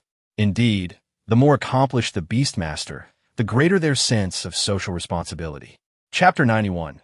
Diligently crafting a resume. Yang and I was quite fond of that rainbow-colored cold drink and ultimately heeded the robot's advice, selecting the non-alcoholic version. However, before Maywen could settle down, a young woman at the neighboring table approached with paper and pen, smiling brightly at the silver-haired grandmother. Tia Hamai. I seem to have returned my notes to you, and there are many characters I can't write. I wonder if you could assist me." The girl with the chic short haircut felt somewhat embarrassed to ask her own teacher for help. Nevertheless, contemplating her illegible resume, she knew that no amount of hesitation would improve her situation. With a slight blush, she mustered her courage and said, "If you are willing to help me, I can offer you 50 points. This offer was generous, considering that securing a position as an Oasis employee came with outstanding benefits. After all, a typical patrol job for an ordinary person in the city only yields about 10 points per hour. This task would not only be seated, but would take no more than 15 minutes. Thus, the price was exceedingly sincere, and the short-haired girl looked at the kind grandmother with hopeful anticipation. She truly desired this job, as the opportunities available to ordinary people were exceedingly limited. Currently, she spent her days at the market, helping others set up stalls and sell goods, earning a mere 50 points from dawn until dusk. And that was not even daily pay. Especially after the recent epidemic, prices in the city had risen slightly. Her savings were dwindling, making her desperate for employment. If she could just craft a decent resume, she could submit it to the employer. Even if she did not succeed this time, perhaps she would have better luck next time. Maywen met the hopeful glimmer in the girl's eyes and agreed to assist her in drafting her resume. Since the girl could not swim, she could only apply for a position as an assistant coach. Concerned about her competitiveness, she deliberated and ultimately included her degree in finance and accounting, along with 3 years of experience in accounting work before the natural disasters, as well as her part-time role as a professional organizer. Maywen helped her rearrange her sentences, correcting several typos and giving her a chance to rewrite it neatly. During a brief respite, Yang and I eagerly held up a glass of light golden juice, offering it to her grandmother. "Grandma, this is apple sparkling water. It's super delicious. You must try it." The little girl watched with wide eyes as her grandmother savored the refreshing and sweet juice before continuing to drink. This juice contained no alcohol and was crafted into a fruit-flavored sparkling water. Freshly picked fruits were juiced and carbonated, followed by a chilling process, resulting in a super delicious fruit-flavored sparkling water. By the time it reached Yang and I, the cup was adorned with a thin layer of condensation, displaying 7 vibrant colors. The little girl admired it for a while, before carefully lifting the red cup and taking a cautious sip.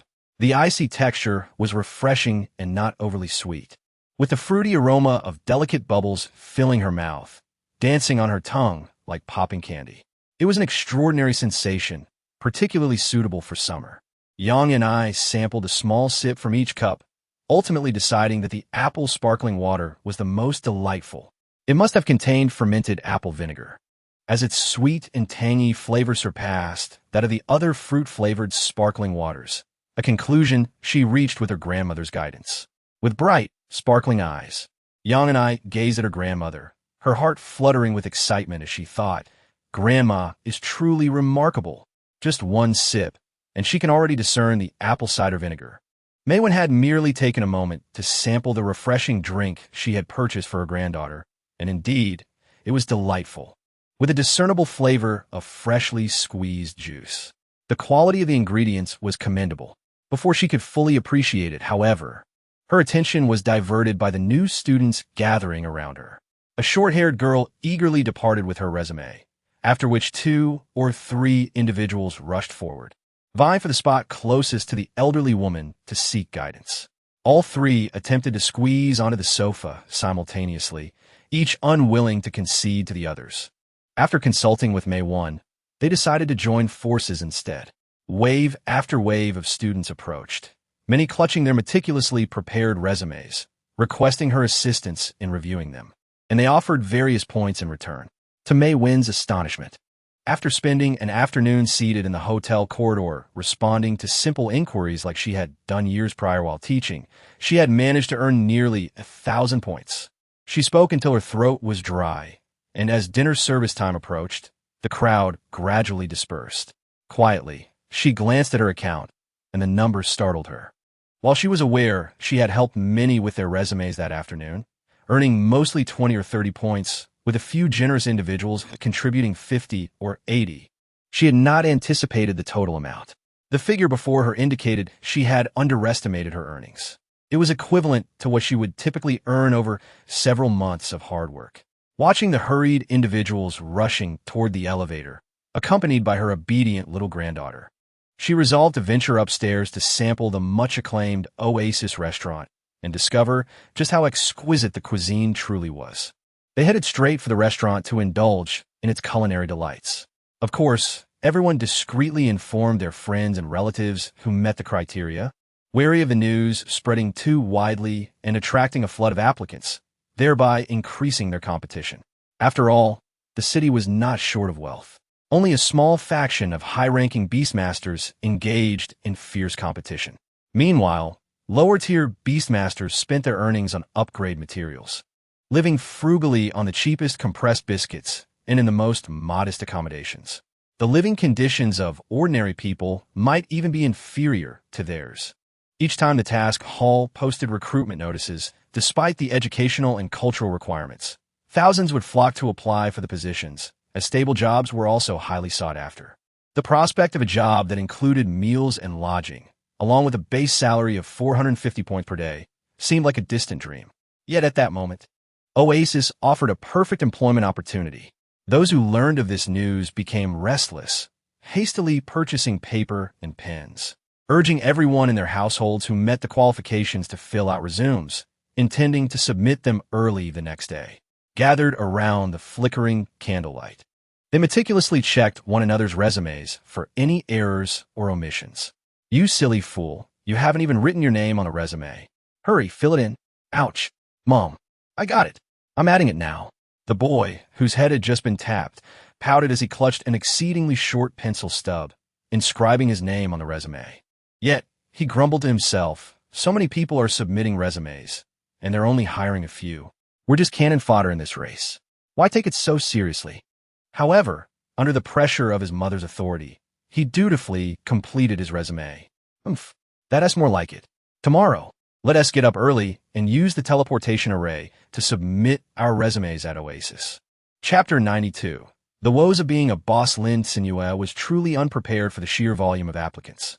So numerous were they that when she comfortably awoke from her slumber, pulled back the curtains, and intended to admire the verdant grass illuminated by the morning sun through the expansive floor-to-ceiling windows, she found nothing to behold. The throngs of people had overtaken the entire oasis, their numbers so dense that Lin Cenyue felt an overwhelming sense of claustrophobia. Hastily, she descended the stairs to offer assistance. But before she could even reach the service desk, she was confronted by towering stacks of resumes, piled higher than the people themselves. A middle-aged woman in line caught sight of the young girl desperately trying to squeeze her way in and disapprovingly remarked, "Young lady, submitting a resume requires waiting in line. How can you possibly cut ahead at such a tender age?" Yet, before the woman could detain Lin Cenyue, she was intercepted by those around her. A whisper circulated. "Have you not seen the owner of the oasis? That's her." Upon hearing the news of the owner's presence, the crowd swiftly parted, creating a clear path. Lin Cenyue finally managed to squeeze her way to the service desk. She admired Lu Guanyu as he collected resumes, his hands moving so swiftly that they seemed to leave shadows in their wake.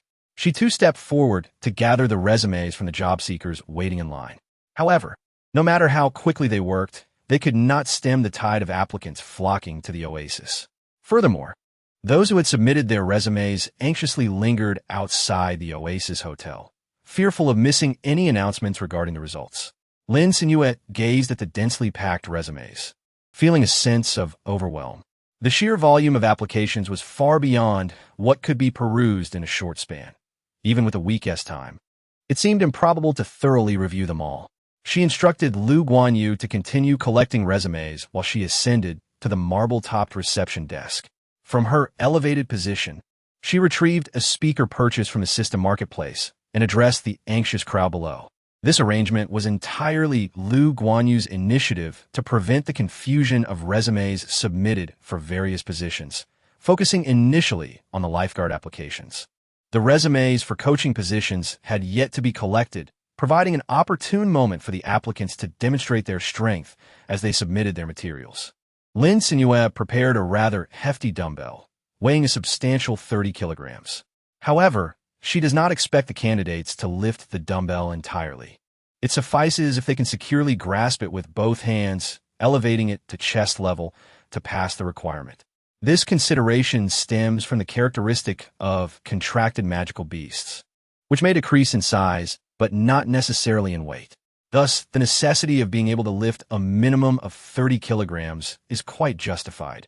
After all, one of the responsibilities of a coaching instructor involves assisting magical beasts with swimming, and it stands to reason that one must be able to lift a contracted magical beast that is measured by such parameters. Among those who submitted their resumes, the majority were able to easily lift the dumbbell. Nonetheless, there were a few individuals who were either too young or too old and found it genuinely challenging to do so. Lin Cenyue could only regretfully return the resumes to the candidates, silently contemplating that in future recruitment, it would be wise to establish a clear age range for applicants. After all, despite the aftermath of the scorching heat disaster, the notion of employing child labor has become obsolete. Many impoverished beast masters unexpectedly bonded with their ethereal creatures, join hunting teams while still underage, striving to make a living. However, for Lin Cenyue, recruiting young men who have not yet reached the age of 14 felt excessively harsh. This version of reality was far too advanced for her to accept. Due to the fact that there were too fewer coaching instructors than lifeguards, the number of submitted resumes was somewhat diminished. Once the lifeguards had dispersed after submitting their applications, the oasis space finally opened up, devoid of the previous overwhelming crowd. After nearly 2 hours, the last applicant arrived to submit their resume and subsequently departed. By 11 o'clock, the time for resume submissions had come to an end. Lin Cenyue finally became aware of her hunger, as her protesting stomach grumbled in discontent over her neglect to have breakfast. She dragged her weary frame straight to the Oasis restaurant on the second floor, reminding Lu Guanyu to eat early and not miss mealtime. After all, Lin Cenyue had just witnessed the man's fingertips, marred and battered by the sharp edges of paper, and felt a profound sympathy for his unfortunate luck. Not only had he been cut, but he had also been trampled twice by a customer's contract beast and had inadvertently bumped his knee against the unforgiving service counter. Lu Guanyu's presence made her acutely aware of the miseries that accompany a streak of bad luck. Lin Cenyue felt a tingling sensation on her scalp. For a moment, her resentment towards him diminished significantly. Lin Cenyue savored her lunch with delight, indulging in some time on her tablet. After a fervent shopping spree in the system's marketplace, she felt her weary body rejuvenated to a significant extent. Lin Cenyue had prepared herself mentally. However, upon gazing at the overwhelming stack of resumes before the door, a desire to flee surged within her. Taking a deep breath, she managed to bring the heap inside, maneuvering it several times until she finally transferred the multitude from the excessively deep and spacious trailer to her desk. The sheer volume of resumes crowded her expansive solid wood desk, imparting a sense of suffocation. Lin Cenyue was acutely aware that the system was incapable of filtering this information. If it were possible, notifications would have already sounded. It seemed that the only recourse was for her and Lu Guanyu to manually sift through the resumes in search of suitable candidates. With this thought in mind, Lin Cenyue steeled herself and began perusing the resumes. Fortunately, the limited amount of paper meant that most applicants had kept their submissions relatively concise. Many centered their introductions around the positions available at the swimming pool. Some boasted of their exceptional swimming speed, citing awards won during their academic years, confidently asserting their suitability for the lifeguard role.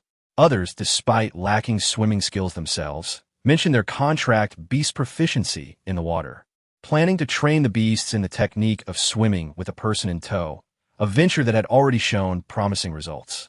Lin Cenyue was utterly perplexed, unsure of where this gentleman had honed his skills, which were evidently remarkable. After all, anyone who has ventured into the realm of swimming would discern that the specialized pools for mythical beasts in the Aquatic Center are distinctly separate from those designed for human use. His enslavement contract with a mythical beast was untouched by any animal rights organization. However, how could one expect a mythical creature to perform life-saving duties when it lacked the ability to swim? It would be far more prudent to rely on a qualified instructor. In Chapter 93, the first swimming competition of the oasis, some individuals found themselves at odds with the positions available. Yet they were reluctant to forego the generous benefits offered by the oasis. Consequently, they hastily filled in their resumes with any skills they possessed. Some boasted over a decade of experience as hotel receptionists, swift in cleaning, and highly compliant. There were even those who attempted to undercut others on salary, boldly declaring that if hired by the boss, they would accept a mere 200 daily wages. Had it not been for Lin Cenyue's lingering sense of morality, rooted in her humble beginnings, she would have been acutely aware of the chaos that would ensue should this price-cutting individual actually be hired. With determination, she decisively set aside that particular resume. Lin Cenyue is, after all, not a ruthless capitalist. The primary reason Oasis attracts so many applicants is due to its generous benefits and compensation. Moreover, for Lin Cenyue, directly employing local staff is significantly more cost-effective than hiring through the system. There is no need to quibble over trifles. Lin Cenyue sifted through the resumes piled high on the table, some of the handwriting so indistinct that she found it quite challenging to decipher the contents. Had it not been for her thorough mental preparation, she would have had to continuously reassure herself that the sooner she completed the task, the sooner it would come to an end. Lin Cenyue was on the verge of giving up. After reviewing nearly 100 resumes, she had yet to find a candidate that met her expectations. It was not that there were too few individuals proficient in swimming. Rather, the candidates were unsuitable for various reasons. Moreover, Lin Cenyue maintained a healthy skepticism towards those applicants who boldly claimed to be exceptionally swift swimmers in their resumes. She was acutely aware that the market was inundated with resumes boasting inflated credentials, seemingly impressive, yet capable of yielding an entire barrel of water. Once, a friend's company hired a technical talent whose resume was saturated with a remarkable 99 water content. The applicant claimed expertise in polymer material embedding technology and applications, proficiency in automated database support and logistics project management, along with extensive internship experience at major internet firms, all while commanding an exorbitant salary. However, upon joining, This individual made over a dozen errors in parameter handovers, committing a multitude of basic mistakes. Ultimately, after a scathing critique from his superiors, the HR conducted a thorough background check, only to discover that the applicant's supposed expertise in polymer material embedding technology was nothing more than the application of screen protectors for mobile phones. His familiarity with automated database support and logistics project management stemmed from a mere summer job at a logistics warehouse. As for his so-called extensive internship experience at leading internet companies, it was nothing short of ludicrous. It was merely a result of him registering to deliver food on multiple major platforms. Lin Cenyue distinctly recalls that when her friend mentioned this matter, his expression darkened. This was because, when his company dismissed him, citing incompetence, they even accompanied the decision with an N1. Lin Cenyue believed it imperative to have the candidates for the lifeguard positions undergo a swimming trial the following day, provided there are no significant deficiencies in other areas. Those who swim swiftly would be selected. Therefore, the resumes for the lifeguard positions need only to undergo a preliminary screening, greatly enhancing the efficiency of the process. Lin Cenyue finally found 3 resumes that met the hiring criteria in various aspects. She took them downstairs, ready to assess Lu Guanyu's efficiency. Lu Guanyu was already occupied at the front desk, only able to steal brief moments to swiftly peruse the resumes. Upon noticing his boss's arrival, he nodded slightly and handed forward the ones he deemed most suitable. Then, the man returned to his focused examination of the documents. Lin Cenyue gathered the 2 resumes and took them to the beverage area, intending to peruse them leisurely.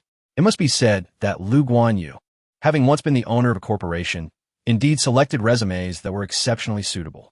One of the resumes was densely filled with a list of swimming competitions in which the candidate had triumphed. Perhaps due to their remarkable proficiency in swimming, they had omitted even the other placements besides the championships. Although the handwriting was somewhat unrefined, it was evident that the strokes were straight and deliberate, reflecting a sincere effort to ensure clarity. Regardless of the outcome, what mattered was the earnest attitude displayed. Lin Cenyue swiftly perused the remaining information. Although the handwriting was somewhat challenging to decipher, she was still able to extract the necessary details. The individual's age, gender, and contracted phantom beast were all quite suitable. Interestingly, none of the resumes she selected featured a male lifeguard. Lin Cenyue marked a note in the upper right corner of the resume, having memorized the visage of the bronze-skinned young man in the photograph, intending to pay close attention during the swimming test. The other resume belonged to a lively and charming young lady who had left a profound impression on both Lin Cenyue and Lu Guanyu during the dumbbell test.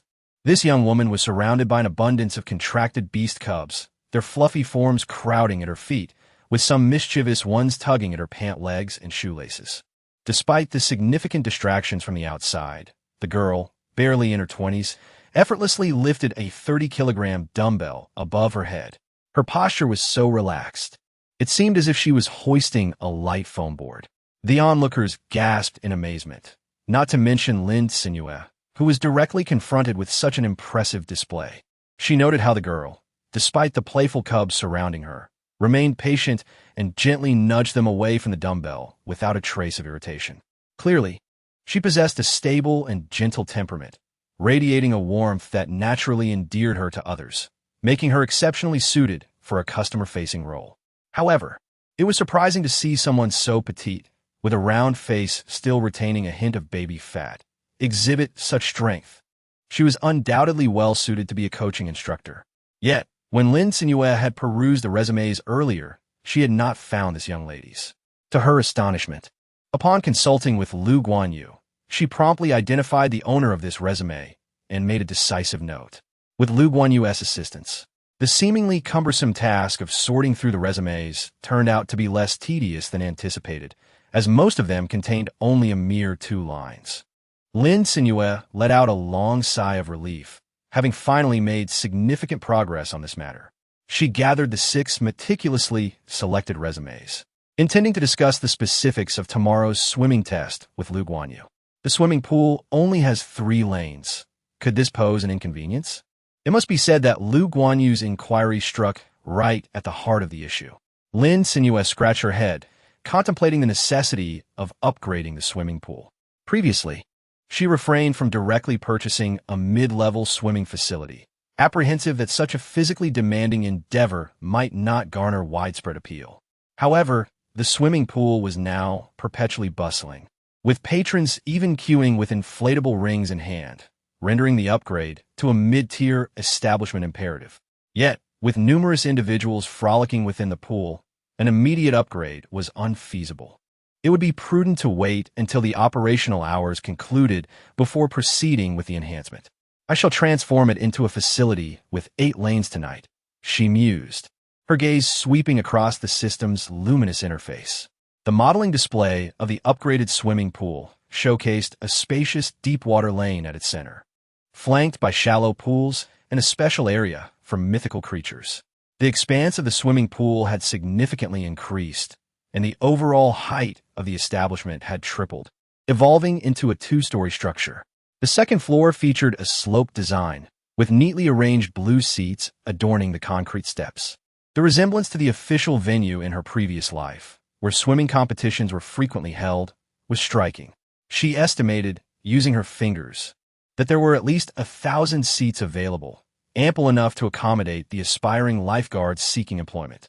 Moreover, the upgraded swimming pool would occupy the same area of the Oasis Hotel as before, utilizing the system's space-folding technology to construct this new facility. Naturally, such an enhancement would come at a cost, requiring a greater expenditure of points. Yet, the revenue she accrued daily at midnight was nearing the tax income of an average city, an astronomical figure indeed. She found herself in no shortage of points to spend. Thus, despite the exorbitant cost of the swimming pool upgrade, it remained well within Lin Cenyue's financial reach. Lin Cenyue gazed upon the impeccably organized swimming facility before her, and suddenly a spark of inspiration ignited within her. Her eyes gleamed with realization. Indeed, her swimming venue was on the verge of an upgrade, featuring 8 lanes, swimming speedometers, and an opulent spectator stand, categorizing it as a mid-level establishment. Why not organize a swimming competition directly? This would ensure fairness, transparency, and clarity. Winners would be evident at a glance. At that moment, hiring the victors on-site would be met with universal acceptance. Chapter 94. Posting a notice as for others wishing to partake in the swimming competition but who had not registered for the lifeguard positions. A nominal fee of 5 points will be collected from each participant. Those desiring to witness the swimming contest would also be charged a 5-point entrance fee. Although 5 points may seem modest at first glance, when accumulated, it amounts to a significant sum. Naturally, since a competition was being held, it would be remiss not to prepare prizes for the champions. After much deliberation, Lin Cenyue ultimately finalized the prizes for the inaugural Oasis swimming competition. The first-place winner will receive a voucher for 30 days of complimentary accommodation and dining at the Oasis Hotel, which is transferable but restricted to individual use, with the stipulation that external food is not included. The second and third-place winners will each be awarded a voucher for 7 days of complimentary accommodation and dining, under the same conditions. Meanwhile, those who place 4th to 10th will receive a voucher for 3 days of complimentary accommodation and dining. Such generous rewards are sure to attract a considerable number of participants. Lin Cenyue contemplated for a moment before sharing her vision with Lu Guanyu, who nodded in agreement. Indeed, the incentive proposed could draw a considerable number of participants to the inaugural Oasis swimming competition. In due course, competitors would need to procure swimwear, while the audience could indulge in refreshments, thereby stimulating the economic growth of the Oasis. It was undeniably a venture with guaranteed profits. However, with the event scheduled for tomorrow, was there still time to send out notifications? Observing his employer's enthusiasm as she outlined her ideas and the organization of the competition, Lu Guanyu gently interjected with a reminder. Lin Cenyue gently stroked her chin, deep in contemplation. Indeed, this posed a dilemma, yet the resolution was not particularly arduous. However, this method not only requires a certain amount of points, but also made it challenging to deliver precisely into the right hands. There was a high likelihood it would end up in the wild illusion beast zone, thus broadening the dissemination while only necessitating points for the errand. With this thought, Lin Cenyue ceased her idle chatter at the service desk and swiftly drafted 2 announcements, hastily making her way outside the night fishing hotel. Upon exiting the hotel, she encountered a member of the Yun City advance team, standing beside a running vehicle, directing the illusion beast masters tasked with eliminating mental pollution to hasten their boarding. This marked the 3rd wave of severely mentally polluted patients he had brought to the oasis. Since Yun City learned of the oasis's means to cure severe mental pollution, a continuous stream of illusion beast masters on the brink of transformation had been transported there for rescue. The illusion beast masters who initially brought that first batch to the oasis were nearly transformed from advanced team members into drivers. He wearily instructed everyone to sit apart, allowing for more passengers. With a stern expression, he masked the complexities of his inner turmoil from others. One wonders when this task will conclude. Were it not for the sustenance provided by the oasis, he might have succumbed to despair. After all, an overly comfortable existence could lead to a loss of ambition. 4 high-level illusion beast masters like themselves, losing the tactile sensation of combat was fatal. As he pondered this, a familiar voice called from behind, "Excuse me, are you from the Yun City advance team? Could you assist me by delivering this paper to Yun City and posting it on the bulletin board? Your mission hall has a bulletin board, right?" Lin Cenyue suddenly realized that she had visited Hope City before, where there was a massive bulletin board right at the entrance of the task hall adjacent to the market. The board was adorned with layers of papers. Some were advertisements, others sought hunting team members, and some were job postings, even notices for finding missing relatives. In essence, it served a similar purpose to that of a newspaper. However, the bulletin board's geographical location was exceedingly advantageous, situated in the heart of the bustling city center. As people came to the task hall to collect their quests, they would often slow their pace to glance at any new announcements posted that day. It was rumored that for merely 50 points, one could affix their desired notice to the board. Yet, it seemed there was a time limit. She wondered if Cloud City had a similar establishment. The advanced team member was taken aback to learn that it was the Oasis owner seeking his assistance and quickly nodded in response, affirming, "Yes. Every city has a bulletin board, and ours is located at the entrance of the Lord's mansion." Lin Cenyue raised an eyebrow slightly. To think it is right at the entrance of the Lord's mansion. How impressive. I wonder if it would be convenient for you to assist me by posting this announcement. I can offer you a remuneration of 300 points for your trouble. Is that agreeable? Lin Cenyue nudged the paper towards him. He did not even bother to open the paper before readily agreeing. Lin Cenyue transferred the points to the other party and waved goodbye as the vehicle, laden with a multitude of beast tamers, drove into the wild beast zone. She hoped that this announcement would be posted soon. Chapter 95. Restoring her brother's smile. As for Hope City, Lin Cenyue found it exceedingly convenient to traverse via the teleportation array, so she decided to take a walk herself. After paying the staff, she affixed the poster for the inaugural Oasis swimming competition to the bulletin board and promptly departed.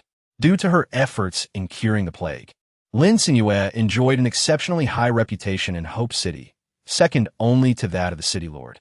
Many gathered eagerly to catch a glimpse of this savior.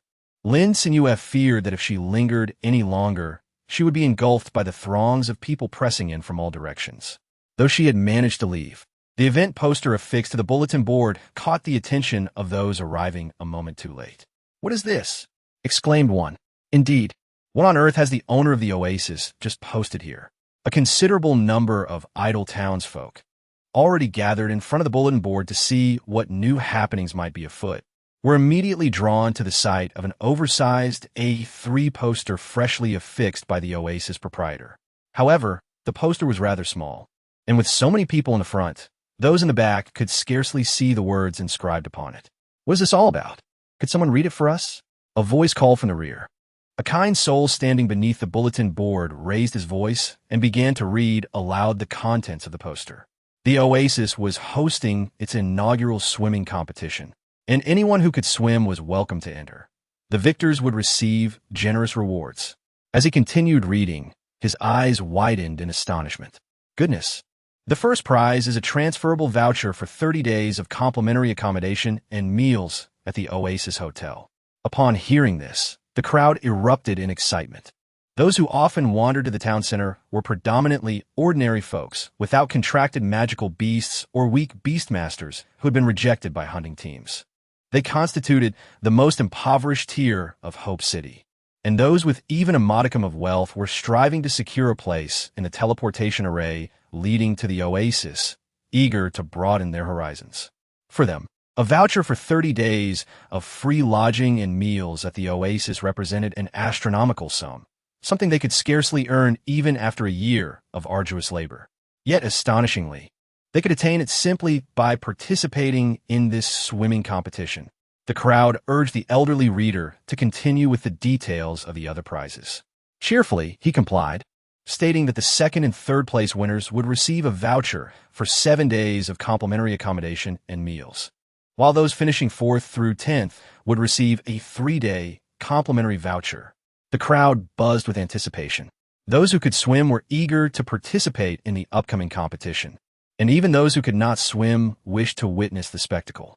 The competition would commence registration at 8 a.m. the following day, with the event itself starting at 9 a.m. Furthermore, there was a registration fee of 5 points to enter the competition, and those merely spectating would also be required to pay 5 points. Concerned that the crowd might not have grasped all the requirements clearly, he hurriedly warned them not to rush off to the oasis without ensuring they had the means to purchase swimwear packages, lest they end up with empty pockets after an unproductive trip. As the crowd dispersed, many of those in the front moved away, while others pressed forward to scrutinize the poster further. Those intending to participate in the swimming competition hurried home, for opportunities to earn points were scarce, and with their families in dire straits, every point saved was a boon. Among the scattering crowd, a small boy nimbly weaved through the taller adults, his dust-streaked face beaming with excitement. Clad in tattered shoes with gaping holes, he dashed through the streets, having just been entrusted by the Lin family to keep an eye on his brother while he hurried off to purchase compressed cereal. Was it possible he had been unable to procure any? The woman pondered with some concern. Though her family was not affluent, she considered whether to lend a bit of grain to the Lin family if they approached for help, for the two brothers had faced remarkable hardships. During a time of severe drought, Lin Cenyue had barely reached 6 months of age, while Lin Cenyue, still a minor himself, was a deaf-mute. It was a staggering feat to raise his younger brother under such circumstances, having never encountered their parents. The elderly residents of the area recounted how Lin Cenyue had been born without the ability to cry, prompting his parents, already burdened with a deaf son, to fear they had given birth to another mute. The father, convinced that the mother had not cared for the child properly during pregnancy, abandoned her for a widow living on another street. The mother, harboring resentment towards the children born of such a man, also left without a backward glance. Yet, the father firmly rejected the hospital's suggestion to send the child to an orphanage, using his advance wages from the provincial youth team to cover the medical expenses and take the infant to his dormitory to raise. The provincial youth team, recognizing his unique circumstances and potential, granted his request to care for his brother. However, neither the leaders nor Lin Cenyue himself anticipated that he would ultimately represent the provincial team in a major competition, which was abruptly interrupted by the onset of a natural disaster. The sole consolation was that, although the calamity rendered many electronic devices inoperative, Lin Cenyue's cochlear implant had been damaged and was no longer functional, sparing him from experiencing the initial wave of devastation firsthand. At a tender age, Lin Cenyue was utterly reliant on others. During the initial 3 years, they subsisted entirely on official aid. However, once Lin Cenyue surpassed the age of 3, that assistance was irrevocably severed. Lin Cenyue ventured out in search of employment to earn some points, yet due to his hearing impairment, he was deemed incapable of engaging in any collaborative work. Despite numerous attempts, he faced incessant rejections at every turn. Ultimately, he could only secure a manual job weaving straw mats. Although the meager points he earned from the completed mats were insufficient for a decent livelihood, it provided him with a means to survive. However, Lin Cenyue was acutely aware of his brother's unhappiness. The smile that once adorned his face had grown increasingly rare. Lin Cenyue spent his days and nights in the yard, tirelessly weaving mats, and earning a paltry sum of points, enveloped in an aura of despondency and defeat. Lin Cenyue once came across a photograph of her brother from his youth within this book. At that time, Lin Cenyue was clad in swimming trunks, his slender physique slightly taut from vigorous activity, a radiant smile illuminating his youthful face, and in his hand, he held a golden trophy. He appeared entirely different from the present. Chapter 96, The Younger Brother's Wish. Lin Cenyue was acutely aware that his youth rendered him too small. Even if he was willing to run errands, no one would employ such a diminutive child laborer. He felt that he was a burden to his elder brother, who was already struggling to make ends meet. However, at this moment, he glimpsed an opportunity to alter his destiny. Lin Cenyue had just learned that this competition was organized by the Oasis to assess the swimming skills of lifeguards. Previously, their channels of information had been severely limited, and they had no knowledge of Oasis recruiting lifeguards and coaching instructors. Consequently, they missed the opportunity to submit their resumes. However, if her brother swam exceptionally fast, perhaps he would be exceptionally hired by the owner of Oasis. Moreover, even if he merely secured a rank in the Oasis swimming competition, he could sell the prize tickets for a substantial amount of money. Her brother could once again immerse himself in the water, engaging in what he excelled at. Surely, that would bring him joy, wouldn't it? As these thoughts crossed her mind, Lin Cenyue pushed open the door and found a slender young man seated inside. His head bowed, his delicate fingers deftly weaving a mat with remarkable speed. Although his expression was devoid of emotion, it was evident that he found this monotonous task somewhat tedious. Lin Cenyue nodded slightly, grasping his brother's calloused hand, which bore the marks of toil. He gestured for him to raise his gaze. The young man, perplexed, lifted his eyes to meet the enthusiastic face of his younger sibling, who was swiftly conveying messages through sign language. Lin Cenyue shared an extraordinary rapport with his younger brother, whom he had raised since childhood. Their communication through sign language was as fluid as spoken words. However, upon grasping the meaning embedded in Lin Cenyue's gestures, he found it difficult to believe his own eyes. His immediate reaction was to sign back to his brother, questioning whether there had been a mistake in the interpretation of signs. After all, with the calamities brought on by the sweltering heat in recent years, how could there possibly be a swimming competition? Lin Cenyue shook his head and hurried to clarify. He had not miscommunicated. It was indeed a swimming competition. It was organized by the owner of the Oasis, who had previously sold herbal tea to everyone to combat the epidemic. She had established a swimming pool and was holding the inaugural swimming tournament, with exceptionally generous prizes. Given that his brother was such an excellent swimmer, would he like to give a try? Lin Cenyue gazed vacantly at his emaciated hands, once defined by the muscles he had cultivated through years of diligent training, now having withered away due to prolonged malnutrition. It had been a full 8 years since he last swam, and he had not even immersed his entire body in water during that time. Furthermore, he was no longer in the bloom of youth. Even if a natural disaster had not struck with sweltering temperatures, his height, determined to be far beyond that of an average swimmer, may not have allowed him to surpass the pivotal developmental stage that young athletes face. The sudden calamity had led to a severe food shortage, making it exceedingly difficult to replenish the body with the essential nutrients it required. Lin Cenyue did not reach a height of 2 meters.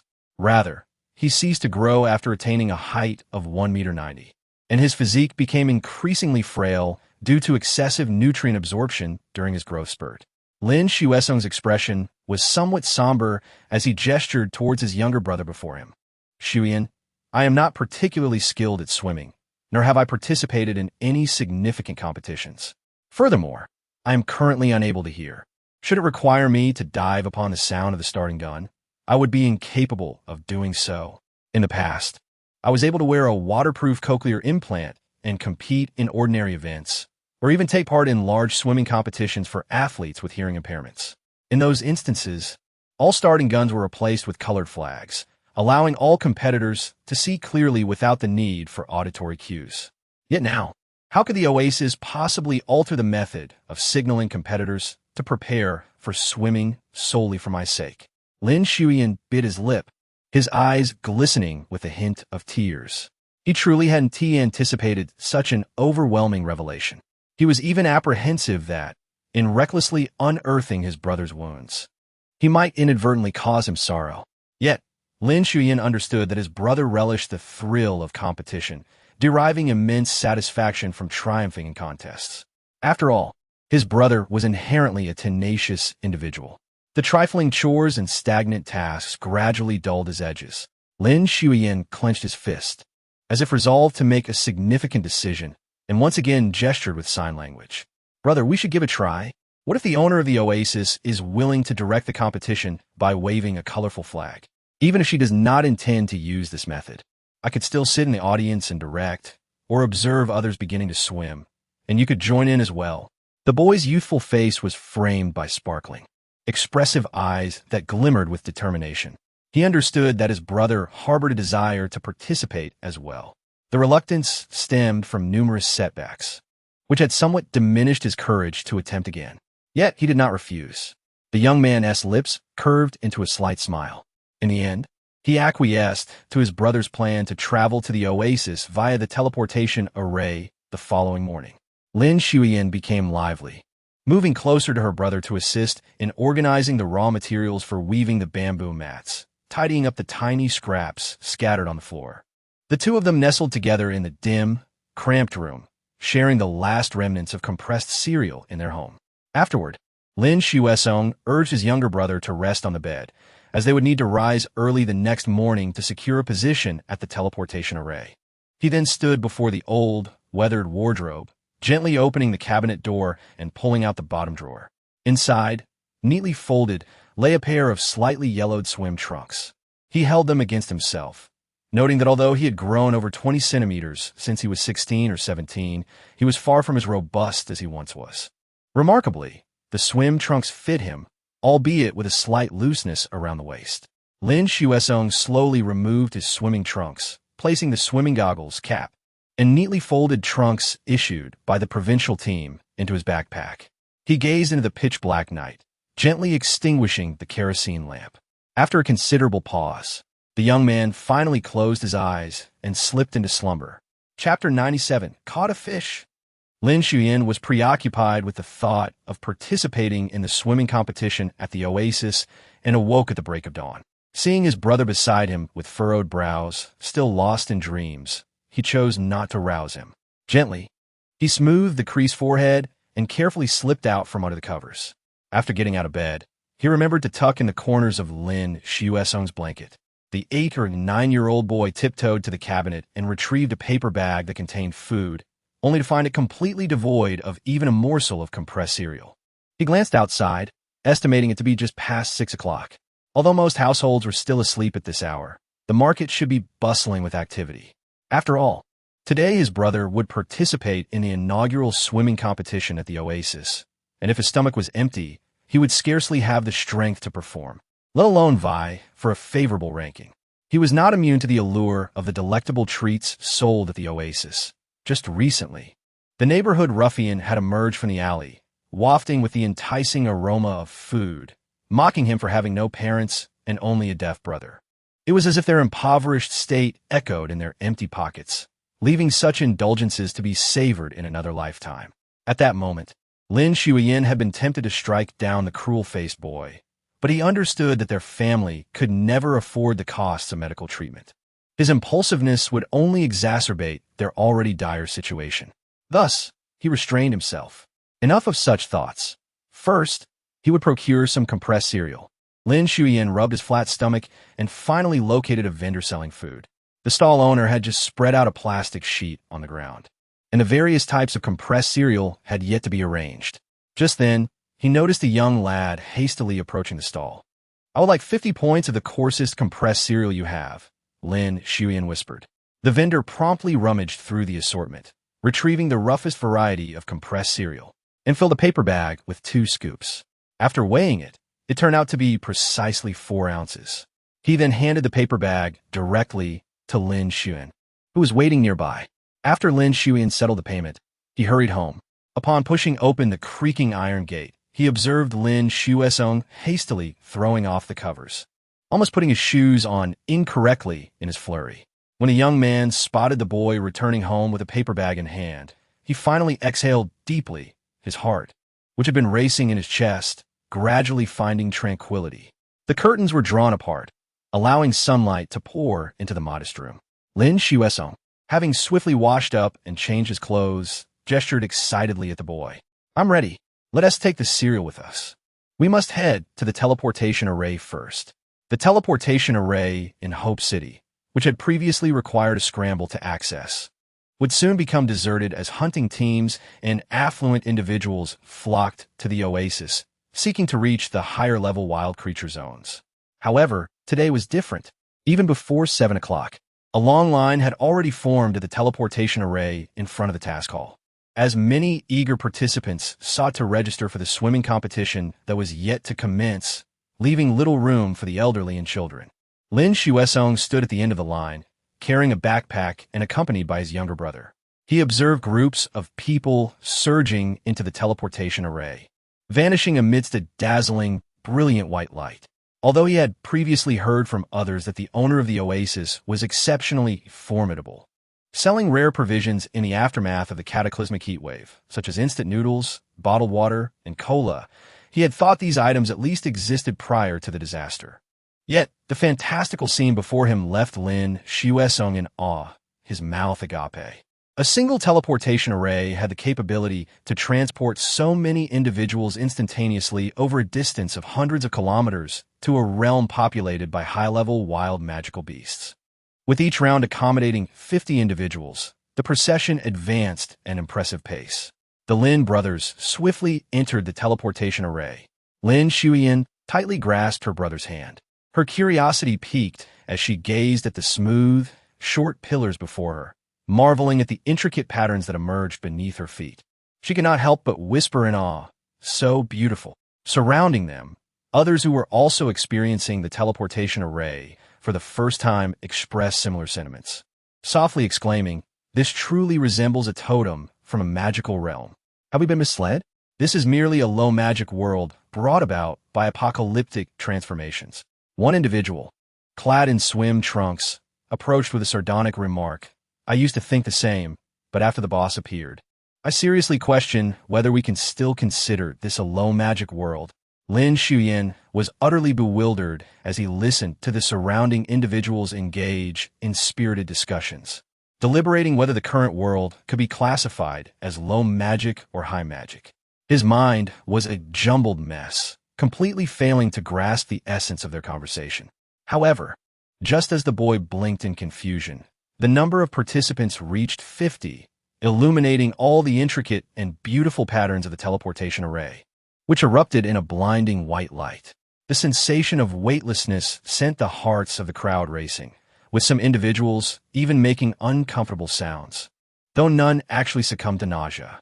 For in the next moment, the scenery before them transformed dramatically. No longer were they amidst the bustling streets of Hope City, but instead, they found themselves surrounded by a vast expanse of lush green grass and a shimmering, expansive fish pond. The crowd was left in stunned silence. Lin Cenyue could hardly believe his eyes. He never expected that this place, aptly named Oasis, would truly be a verdant patch of grass amid the endless yellow sands. Lin Cenyue gazed in astonishment, his eyes widened in disbelief. The young man inhaled the fresh, moist air, and the heaviness within his chest dissipated entirely. However, he did not linger here for long, as the swimming hall was already crowded with a throng of eager registrants. After Lin Cenyue posted the announcement, she anticipated a considerable number of participants would register for the competition. Consequently, she procured 2 machines of equal height to facilitate the registration and verification of basic information for this event. These machines, however, were not solely designated for the swimming contest. They also offered an array of functions, such as self-service room selection and dining guidance. When placed at the service desk, customers could conveniently make reservations without requiring assistance from Lu Guanyu, who would no longer need to be stationed at the desk at all times. Given that all rooms were fully booked, Lu Guanyu had yet to reach his designated working hours and was not obliged to remain at the service desk constantly. He would only need to attend to requests for room service from the upstairs bell. The thought of the bustling and noisy lobby outside made Lu Guanyu feel a bit apprehensive. Large crowds often led to disturbances. He sighed and retrieved a fishing set from the storage cabinet in his room, setting it up on the movable fishing platform on the balcony. Intending to test his luck for the day, Lu Guanyu was well aware that he would likely catch nothing at all. After all, in his entire life, the only time he had won a prize was during the company's annual meeting lottery, where he was fortuitously selected to have lunch with a colleague. But this time, a silver pop-up window suddenly appeared before him. Before he could read the text, the fishing rod he tightly grasped trembled slightly. A clear ringing sound echoed from the balcony. Was a bite. Chapter 98. Can I signal with a flag? Lu Guanyu gripped the fishing rod tightly, focusing on the abruptly appearing pop-up. Congratulations! You are the first customer in the oasis to trigger the even the unlucky have their day buff. Lu Guanyu's lips twitched slightly as he hesitantly poked at the oddly named buff. A brief line of description then appeared. Even the unlucky have their day. If you fail to catch a fish for 7 consecutive days, luck value 50. Lu Guanyu. After a moment of silence, he endeavored to disregard the painfully honest first half of the pop-up and pondered whether a luck value of 50 was substantial or meager. The fishing rod in his hands felt increasingly heavy. He was convinced that this luck value buff was indeed quite beneficial. Otherwise, with his luck, it would be a challenge just to keep a fish on the line, let alone catch several at once. 10 minutes later, Lu Guanyu had filled 2 buckets with lively, wriggling fish and even managed to reel in a colossal salmon at the end, if not for the fact that the fish had been exhausted from a previous struggle. Evidenced by a large gash on its lip, Lu Guanyu alone would have found it impossible to haul in a fish weighing 30 to 40 pounds. Lin Cenyue had not anticipated that even before she had the chance to fish, Lu Guanyu had already replenished her stock. At this moment, the registered competitors had already entered the swimming hall. Naturally, there were others who, enticed by the delectable aromas wafting from the Oasis restaurant, found themselves drawn upstairs against their will.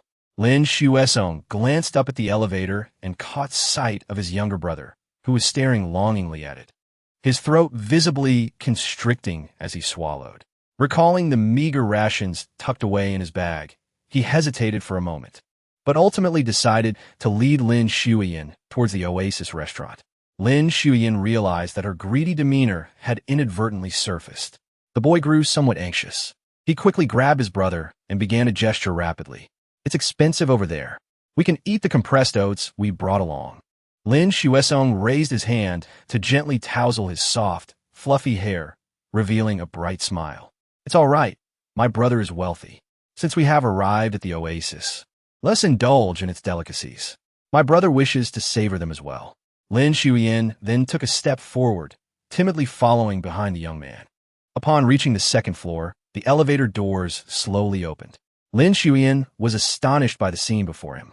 The elegantly understated restaurant was filled with patrons who were laughing and chatting as they savored the delectable dishes laid before them. Across the aisle, the soft, melodious strains of background music could be heard. He swallowed hard, guiding the anxious little boy towards the display cabinet of culinary delights. Illuminated by the light strips overhead, the neatly arranged dishes in the heated glass cabinet appeared even more enticing. For today's breakfast menu, Lin Cenyue had thoughtfully considered that both competitors and spectators would likely dine at the Oasis restaurant.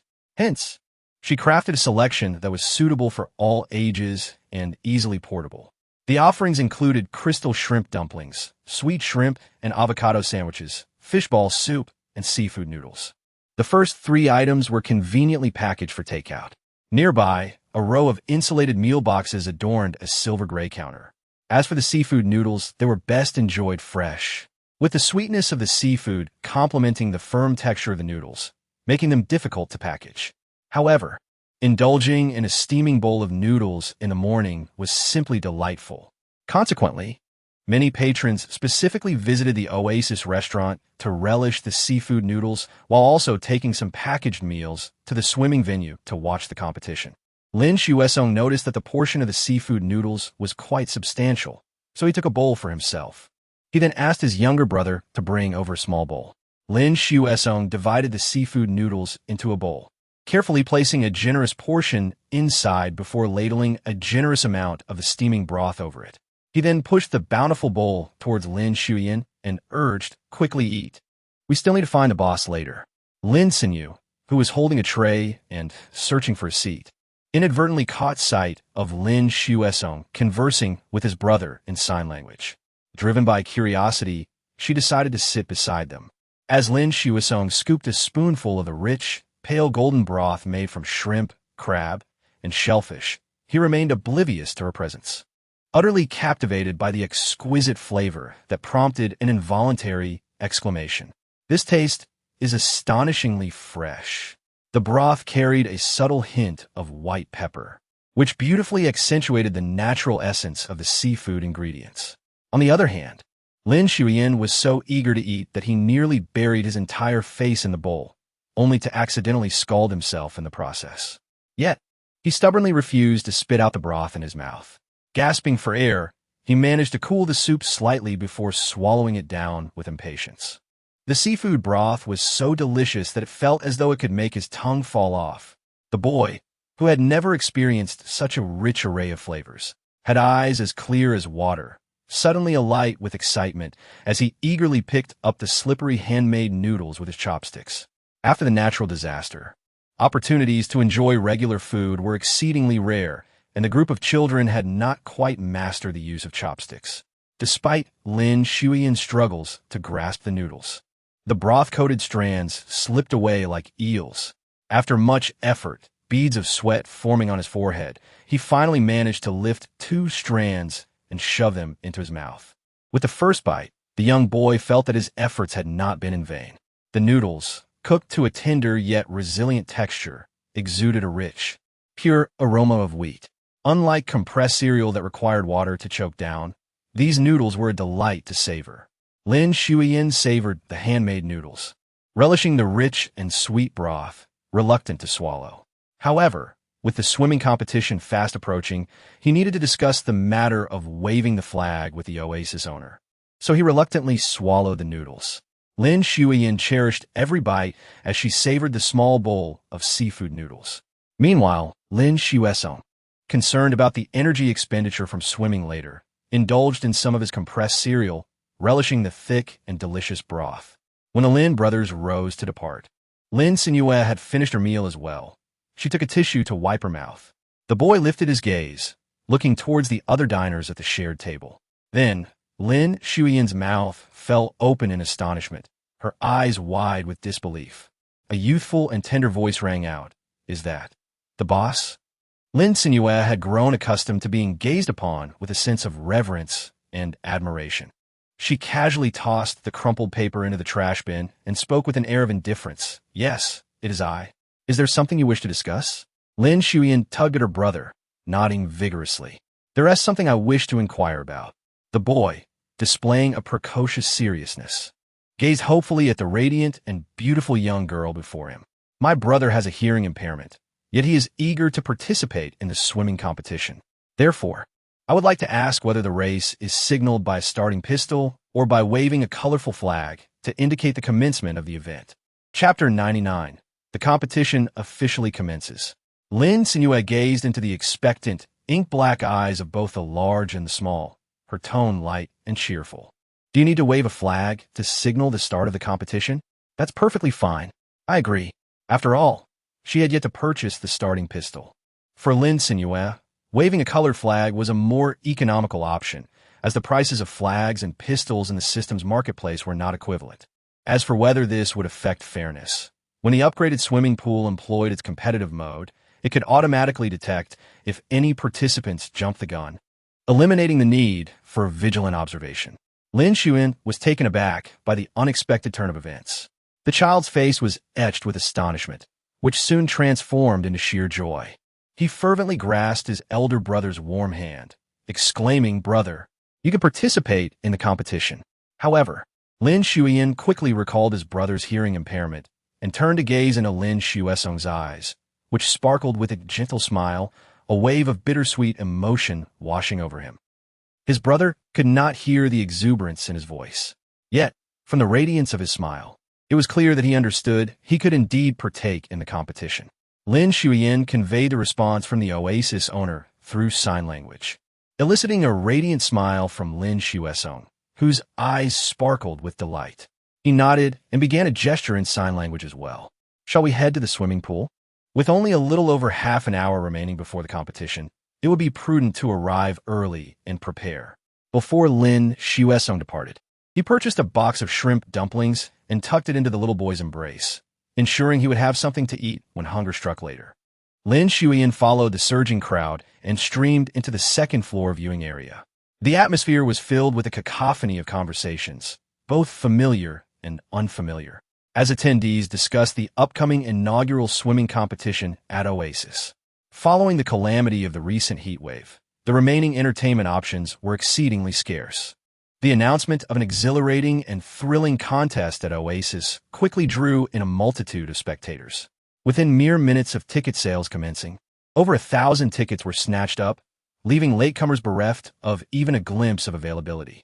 At this moment, a multitude of disappointed individuals lingered outside the swimming hall, their faces drawn in despair as they watched those fortunate enough to secure tickets enter with gleeful anticipation. Among them, a child who had managed to procure a ticket wept uncontrollably, triggering a cascade of tears from other disappointed children. Wow, I want to see the swimming competition. I don't care. I just have to go. Bad daddy. The lamentations of the youngest child ignited a wave of sorrow among the others, and soon the hotel lobby was inundated with the tears of those who had failed to obtain tickets, their cries echoing throughout Oasis. To an outsider, it might have seemed as if they had stumbled into a slaughterhouse.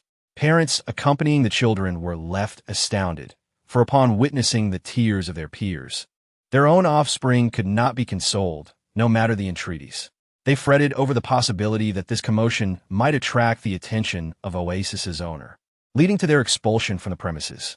The prospect of bringing a rowdy child into the high-end, wild, fantastical beast zone was indeed a daunting thought. Ultimately, it was the father of the first child to break into tears who succumbed to the chaos, lying down on the ground and rolling about in despair. His dramatic display quickly overshadowed the lamentations of the other children.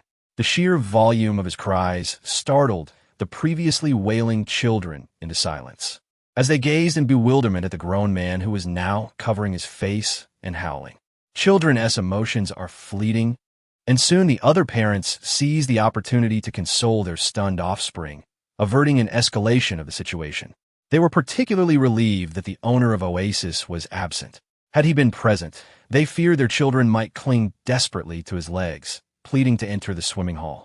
However, those who failed to acquire tickets were not the most unfortunate of all. Oh dear, young man, why are you wearing swim trunks to the viewing area? Have you wandered into the wrong venue? A curious onlooker noticed a young man seated in the stands clad in swimwear.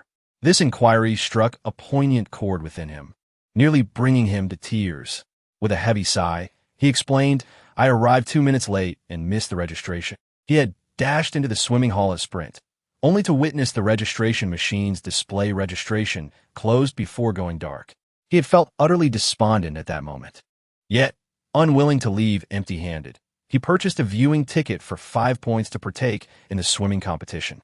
Lin Cenyue listened attentively from the side, relieved that her brother had not missed the registration deadline for the swimming competition. At this moment, he should be preparing, right? Lin Cenyue followed the narrow, brightly lit corridor until he reached the changing room. The pungent scent of disinfectant greeted him, evoking a sense of familiarity that he had not experienced in a long time. The young man swiftly donned his swim trunks and adjusted his goggles and swim cap before joining the other competitors to warm up in the shallow pool. Although this swimming facility boasted excellent amenities, it had not been constructed with the intention of hosting competitions, hence the absence of an additional warm-up pool.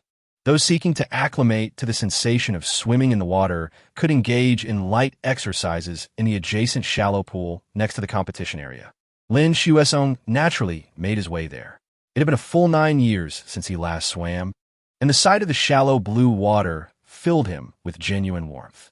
The young man sought out a less crowded corner and glided into the water. The cool, crystalline liquid swiftly enveloped his entire body.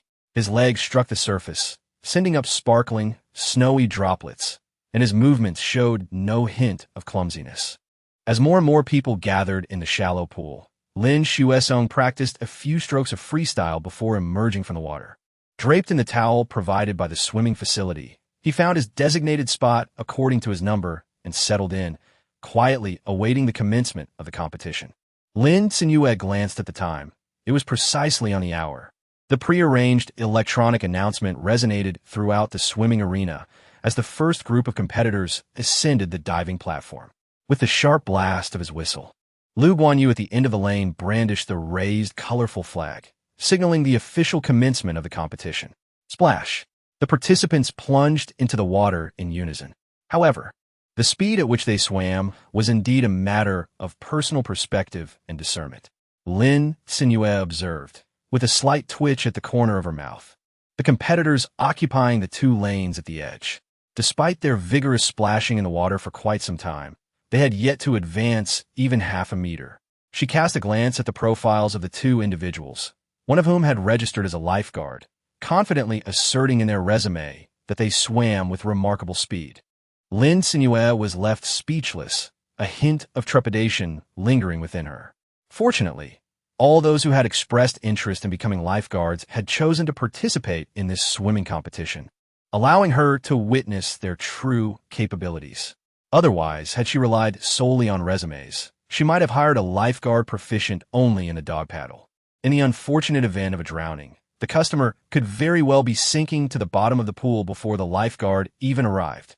Chapter 100. He had not submitted a resume. Several groups of competitors performed rather mediocrely. Lin Cenyue couldn't help but furrow her brows. The majority of those here were applicants for the lifeguard position, yet with swimming skills like these, who could they possibly save? Lin Cenyue sighed internally, clutching a thick stack of resume summaries as she settled down to continue watching the competition. The air was filled with the exuberant cheers of the spectators. If they spotted someone they recognized leading the race, the audience would become even more animated, vociferously shouting in encouragement. Lin Cenyue anxiously gripped the cold, iron railing before him, intently observing the swimming speed of the other competitors. His brother's turn was about to arrive. Lin Cenyue removed the snow-white blanket draped over him, revealing a somewhat worn provincial team swimsuit beneath, instantly capturing the attention of those around him. A few fellow competitors approached to strike up a conversation. However, after several attempts, Lin remained unresponsive. Growing somewhat irritated, one youth slapped Lin Cenyue on the shoulder and complained with a hint of annoyance, "Hey, I'm talking to you. Why aren't you answering?" Lin Cenyue suddenly realized that someone might have been speaking to him just now. With an apologetic smile gracing his lips, he began to communicate using sign language. The young man froze for a moment, and then his cheeks flushed with a rosy hue as he awkwardly licked his lips, realizing, "So, you cannot hear?" Lin Cenyue observed the movements of his lips and managed to decipher the meaning behind them, nodding earnestly. He then raised his hand to gesture towards the diving platform, indicating his intention to prepare. The youth trailing behind could not contain his frustration. He covered his face and let out a loud cry of despair. How could he treat someone with hearing impairment so poorly, assuming that the individual was deliberately ignoring him? It was utterly reprehensible. To behave in such a manner toward the person with disabilities was simply inhumane. The youth hung his head, overwhelmed with guilt, wishing he could slap himself for even thinking about this in the middle of the night. As the swimming venue began announcing the competition categories, he hurriedly took his position on the diving platform, casting a glance at Lin Cenyue in the adjacent lane. Lin Cenyue adjusted the angle of the diving board before stepping back onto it. His slender arms gripped the front edge of the board. One foot poised at the forefront while the other leg, bent at a more pronounced angle, rested at the rear. He adopted a crouch position, preparing to launch into his dive. In stark contrast to the other competitors who stood woodenly on the platform, he exuded a distinctly different spirit and demeanor. Lin Cenyue was wholly absorbed, his gaze fixed upon the vibrant flag held aloft by Lu Guanyu at the far end of the crystal-clear swimming lane. Unlike the other competitors, who could hear the sharp, piercing whistle signaling the start of the race, he relied solely on the fluttering flag to discern the commencement of the contest. With a swift motion, the flag was waved, signaling the official start of the competition. The athletes leapt into the water in unison, But it was the contestant in lane 3 who captured everyone's attention. With powerful kicks propelling him from the starting block, he soared gracefully through the air before plunging into the depths. Wow, that was impressive. Did he really jump that far? The swimmer in lane 3 appeared to be a professional. Though slender in build, his entry into the water was remarkably smooth, propelling him far ahead in an instant. He must be a professional. Look, there seems to be the insignia of the X-Province swimming team on his swimsuit. Lin Cenyue exhibited a remarkable level of proficiency, exhaling through his nose underwater and inhaling through his mouth above the surface with effortless grace. His kicking technique was both skillful and powerful. Almost immediately, he was selected by the camera system and displayed on a large screen purchased by Lin Cenyue. The audience erupted in admiration, with some keen-eyed spectators even noticing the fine print on his swimsuit. Lin Cenyue plunged into the water, swiftly pulling ahead by a considerable margin. The young man moved like a nimble silver fish, gliding effortlessly through the crystal-clear water at an astonishing speed. As time progressed, the gap between him and the second-place competitor widened even further, extending to 5 or 6 meters. The stands erupted with cheers and encouragement from the audience. Lin Cenyue, watching her brother swim freely and gracefully, clung to the railing of the stands, fervently waving her arms. "Go, brother! You are the best! First! You're in first place!" Lin Cenyue shouted desperately, following her brother as they raced towards the finish line. Her youthful face flushed with excitement. Her delicate, clear voice resonated throughout the stands. Lin Cenyue, lifting his head to catch his breath, inadvertently caught sight of the boy running alongside him from the second tier of the stands. Fueled by her encouragement, Lin Cenyue gritted his teeth and summoned every ounce of strength, his legs striking the water with increasing force, sending up glistening, translucent splashes. Having swum halfway, his pace showed no signs of slowing. Rather, he seemed to be moving even faster than before. Lin Cenyue recalled the generous reward for the first place, an entire 30-day complimentary stay at the Oasis Hotel, including meals. He planned to sell off 24 of the vouchers, leaving him with 6 days of complimentary accommodation, which he could combine to enjoy 3 delightful days at the Oasis with his brother. He could sense his brother's yearning for the opulent dining experience and the lavishly decorated night fishing hotel, yet he pretended not to desire it out of consideration. However, due to their financial constraints, Lin Cenyue could only feign belief in his brother's clumsy act. But if he were to secure the first place in the inaugural Oasis swimming competition, the scenario would be entirely transformed. Lin Cenyue gritted his teeth, his gaze fixed upon the ever-approaching finish line, fervently disregarding the rapid depletion of energy within him. Amidst the astonished stares of the spectators, he propelled himself forward with even greater agility. His arms were taut and straight, as he yearned to reach the pool's edge sooner. Faster, even faster. Lin Cenyue's fingertips abruptly grazed the cold, smooth wall of the pool, and he suddenly emerged from the water. He had arrived. The young man clung to the pool's edge, gasping for breath.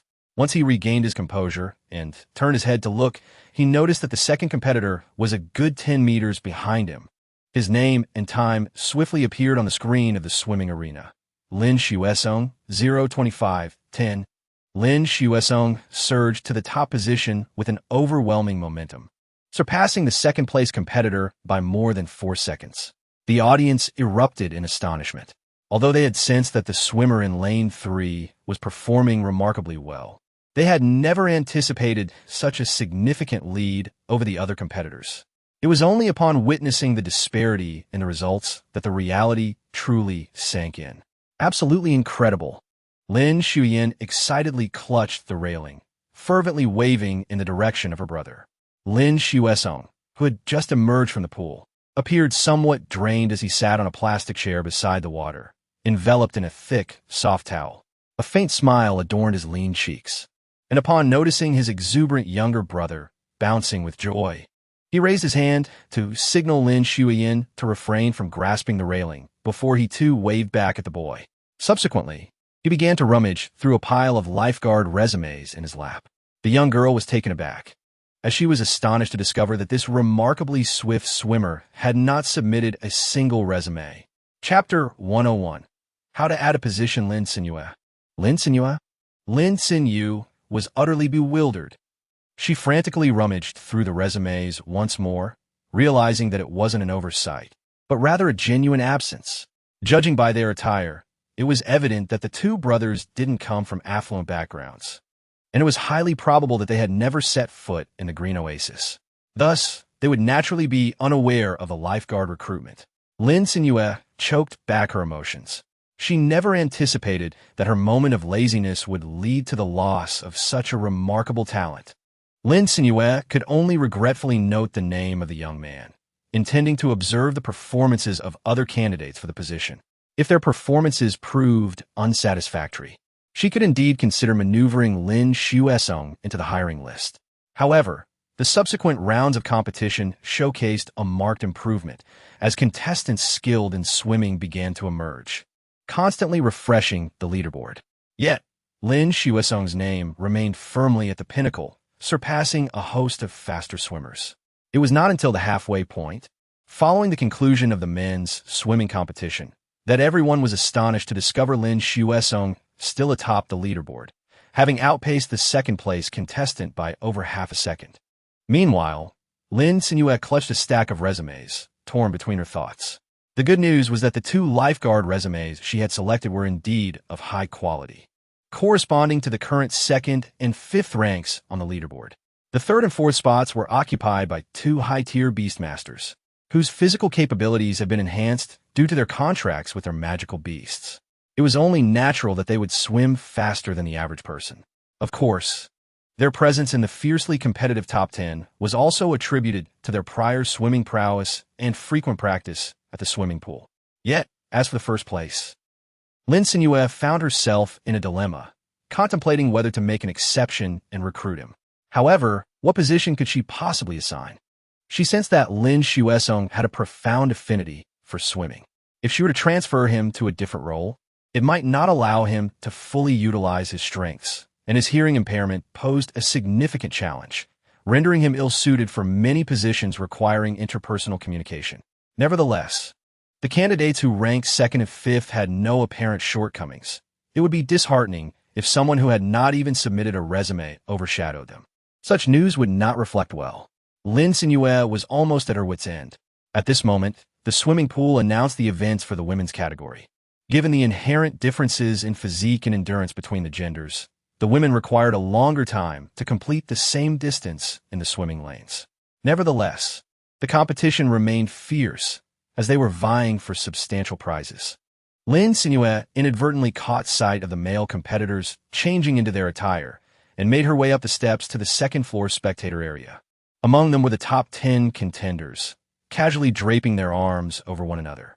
She quickly approached the crowd and spotted Song Tianrui, who was indulging in the delectable crystal shrimp dumplings, having secured the fifth position in this swimming competition. "Eat slowly. No one is competing with you," Song's mother admonished him, tugging at his ear as she watched him devour the food voraciously, fearing he might choke. Fortunately, Song Tianrui had a robust throat and managed to gobble down 7 or 8 of the translucent, steaming dumplings. The young man wiped his mouth, contentedly rubbing his warming belly as he slouched in his seat in the spectator area. In the presence of his family, he felt at ease. A hint of pride crept on his Song Tianrui's face as he exclaimed, "Look, your son is an incredible swimmer. I haven't even undergone specialized athlete training. I merely squeezed into the top 10. However, his mother shot him a sidelong glance, scoffing as she exposed his exaggeration. Song Tianrui's ears flushed with embarrassment, particularly as he sensed the teasing glances from those around him, wishing he could sink beneath the seat. Before participating in this event, he had indeed thought it was a haphazard affair. Yet, upon entering the expansive and magnificent swimming facility, his perspective had swiftly changed. Aware that this was not the moment to bicker with his mother, he raised both hands in a gesture of surrender, pleading, "Mom, dear mother, I was wrong. I was wrong. I will never question your decisions again." Only then did the middle-aged woman lounging in the spectator seats nod in satisfaction, refraining from further teasing. "Finally, you are obedient. You should consider that I've consumed more salt than you have rice," she thought, her gaze sharper as a result. In a grand event like the one held at the Oasis, with so many eyes watching, how could anything be fabricated? Would they abandon their reputation? Lin Cenyue seized the moment when the conflict between the mother and son subsided, gently patting Song Tianrui's shoulder and lowering her voice. "You and your mother, come with me." As Song Tianrui turned his head, he was taken aback to find the owner of Oasis, who had just been standing in the center of the viewing platform. Now appearing behind him, his expression momentarily blank, he was nearly startled out of his seat. Nevertheless, he obediently summoned his mother and followed Lin Cenyue out of the lively and boisterous spectator area, making their way into a private booth on the side of the second-floor corridor. This space offered a clear view of the swimming competition, constructed with high-quality, soundproofing materials to ensure that those inside would not be disturbed by the cheers from the stands. Song Tianrui's mother exhibited a hint of bewilderment in her eyes, clearly perplexed by the reason the owner of Oasis had summoned her son, and even included her in the invitation. Lin Cenyue gestured for them to take a seat and, after pouring 2 cups of tea, finally spoke. "I indeed have significant matters to discuss with both of you. Upon reviewing your resume, I found it to align remarkably with the requirements for the lifeguard position. Particularly, your outstanding achievements in swimming competitions have certainly met the criteria I have set for selecting lifeguards." Lin Cenyue paused for a moment, noticing that the two of them were listening intently. She then shifted the topic, inquiring whether they would be willing to consider other positions. Of course, the remuneration would remain unchanged, with a base salary of 300 points per day, supplemented by an additional 150 points for meal allowances. And the accommodation would still be a single room in a night fishing hotel. Lin Cenyue was uncertain about the choices of the other party. Yet she indeed contemplated the additional position of laundry room manager. She sensed that the youth before her was likely not very mature, as his focus on matters appeared somewhat lacking, occasionally prone to distraction. This was evident during his recent swimming competition, where he had the potential to swim faster. However, at a certain point, Song Tianrui's attention was drawn to a buoy in the water, causing him to inadvertently slow his pace, resulting in a disappointing 5th-place finish. If his slower performance had merely been confined to the swimming competition, it would not have been overly concerning. What troubled her more was the thought of him becoming a lifeguard at the swimming pool, required to sit atop a tall lifeguard chair, maintaining acute focus throughout, unable to indulge in his phone or other distractions. Could he truly remain composed in such a situation? Lin Cenyue's worries were, without a doubt, well-founded. After posing this question, Song Tianrui's immediate reaction was to avert his gaze, his eyes conveying a plea for help as they darted to his mother at his side. Chapter 102. Laundry Room Manager Song Tianrui's mother, Ms. Yi, found her son's self-revelation utterly embarrassing. However, she was also acutely aware that he lacked the patience to sit on the lifeguard chair all day, closely monitoring the activities in the pool. In fact, she could assert that this boy probably harbored a disdain for swimming altogether. Despite his exceptional athletic talent, he had never enjoyed sports, often finding ways to evade participation in school athletic meets. It would be better if the Oasis only recruited lifeguards and fantastical creature assistant coaches, offering generous remuneration. As she pressed her son's head down to fill out a resume, she feared he might bolt at any moment. Cleared her throat, Ms. Yi inquired, "Excuse me, could you please specify the other positions you mentioned?" She needed to ascertain what roles might align with Song Tianrui's strengths. Lin Cenyue began to introduce the hotel. "You must have heard of the night fishing hotel in Oasis, right? The hotel currently boasts over 40 rooms, with bed linens and quilts replaced daily by automated robots, which place the used items in designated laundry baskets. Guests are required to place their laundry in baskets labeled with their room numbers. Subsequently, the automated robots transport these items to the laundry room on the 3rd floor." The mother and son nodded in amazement. Having never stayed at a night fishing hotel before, they were astonished by the abundance of technological elements, including the presence of automated robots. However, the robots serve merely as assistants. Human intervention is still required to load the guests' clothing into the washing machines and to transfer the clean garments into the dryers. At present, the robots have not reached such an advanced level of capability, thus necessitating a laundry room attendant. This position was previously held by Lu Guanyu. But as his schedule became increasingly hectic, Lin Cenyue decided to hire additional help, even if she did not personally assist him. The automated robots are responsible for tidying the guest rooms, replenishing toiletries and complimentary tea bags and bottled water, as well as systematically removing used bed linens and replacing them with fresh ones, while simultaneously delivering the soiled linens to the laundry room. The hotel also offers a complimentary service for guests to wash up to 5 kilograms of clothing, which requires the robots to transport the dirty laundry to the laundry facility. What Song Tianrui is tasked with is categorizing and loading the soiled linens and guest clothing into different washing machines, ensuring they are cleaned and then dried in the dryers. Finally, he will place the garments into clean canvas bags for the automated robots to deliver to the guest doorsteps. The workload is not substantial, yet it is intricate and indispensable. Moreover, Song Tianrui could spend 10 days or even half a month in the laundry room without anyone specifically visiting. As long as he does not delay the washing and drying processes, he can afford to be leisurely. Upon hearing the details of the job, Song Tianrui sprang to his feet in excitement, exclaiming, "What is this?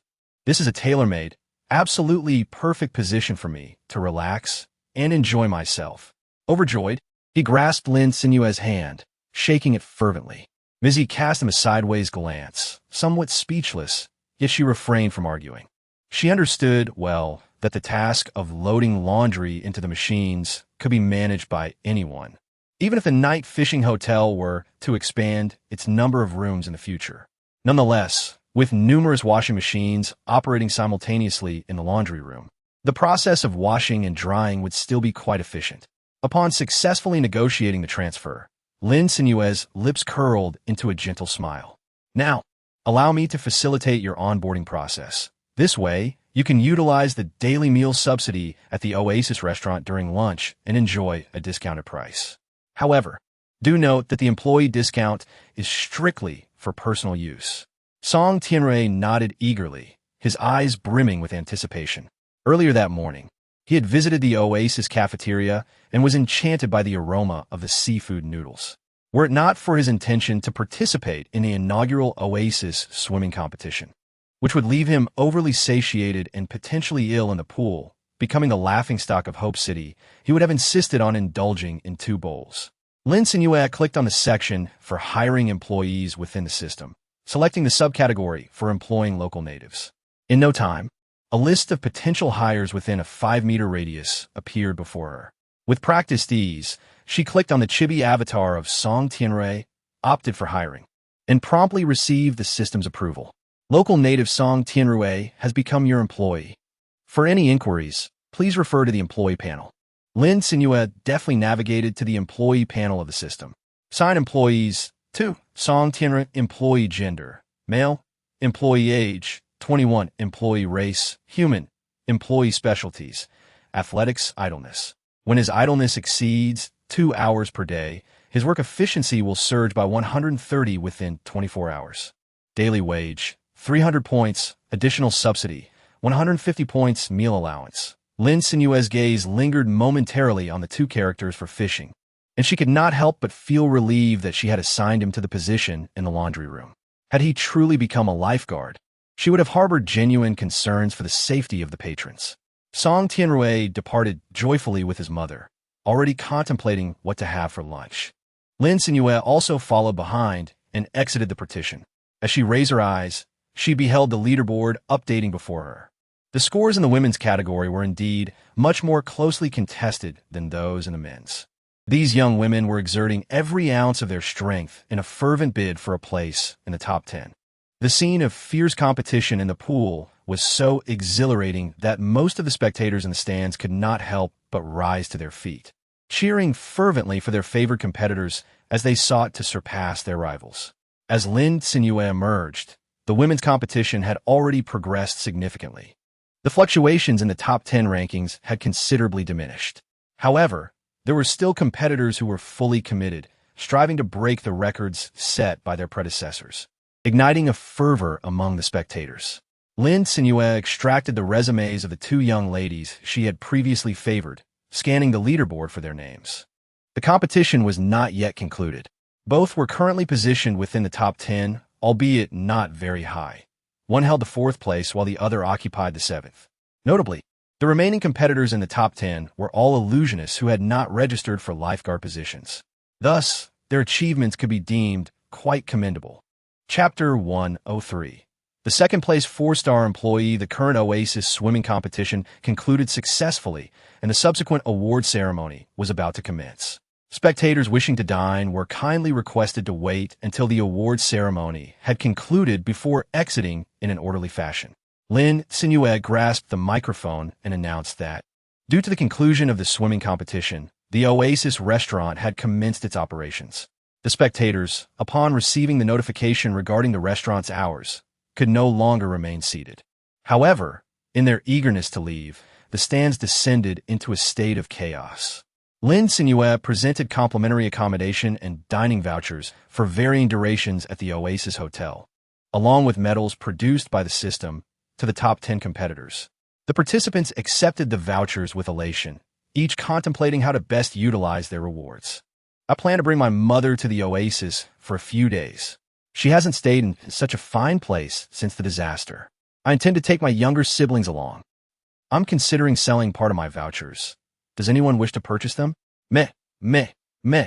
What's your asking price? If the price is reasonable, I would like to buy as well. In the swimming pool, amidst laughter and chatter, the audience and competitors busily packed their belongings, while Lin Cenyue sought out the female category winners. The young women competing in the first half of the swimming event exhibited remarkable prowess, with few competitors managing to catch up in the latter half. Indeed, it was the two young ladies Lin Cenyue observed who persevered until the end, maintaining their standings firmly within the top 10. After consulting their opinions, Lin Cenyue assisted in facilitating her employment. Among them was a short-haired girl who had sought advice from teacher May on how to craft a resume. She indeed excelled in swimming, but never anticipated that she would be so fortunate as to be chosen by the owner of Oasis. She couldn't help but feel a deep sense of gratitude towards the elderly lady who had offered her assistance. After all, had it not been for the expenditure of 50 points to seek guidance on resume writing, she might not have been able to produce even a complete resume, let alone be selected. Lin Cenyue also examined the employee panel of the young woman whose rosy complexion radiated excitement. Yearning, employee gender, female, employee age, 24, employee race, human, employee specialty, exceptional concentration and learning ability. When she is determined to excel at a task, the likelihood of success, no matter how challenging, exceeds 80. Employee daily salary, 300 points, employee additional subsidy, 150 points, meal allowance. As for the other individual, she was an acquaintance of Lin Cenyue, namely Chun K. Chun K was genuinely surprised.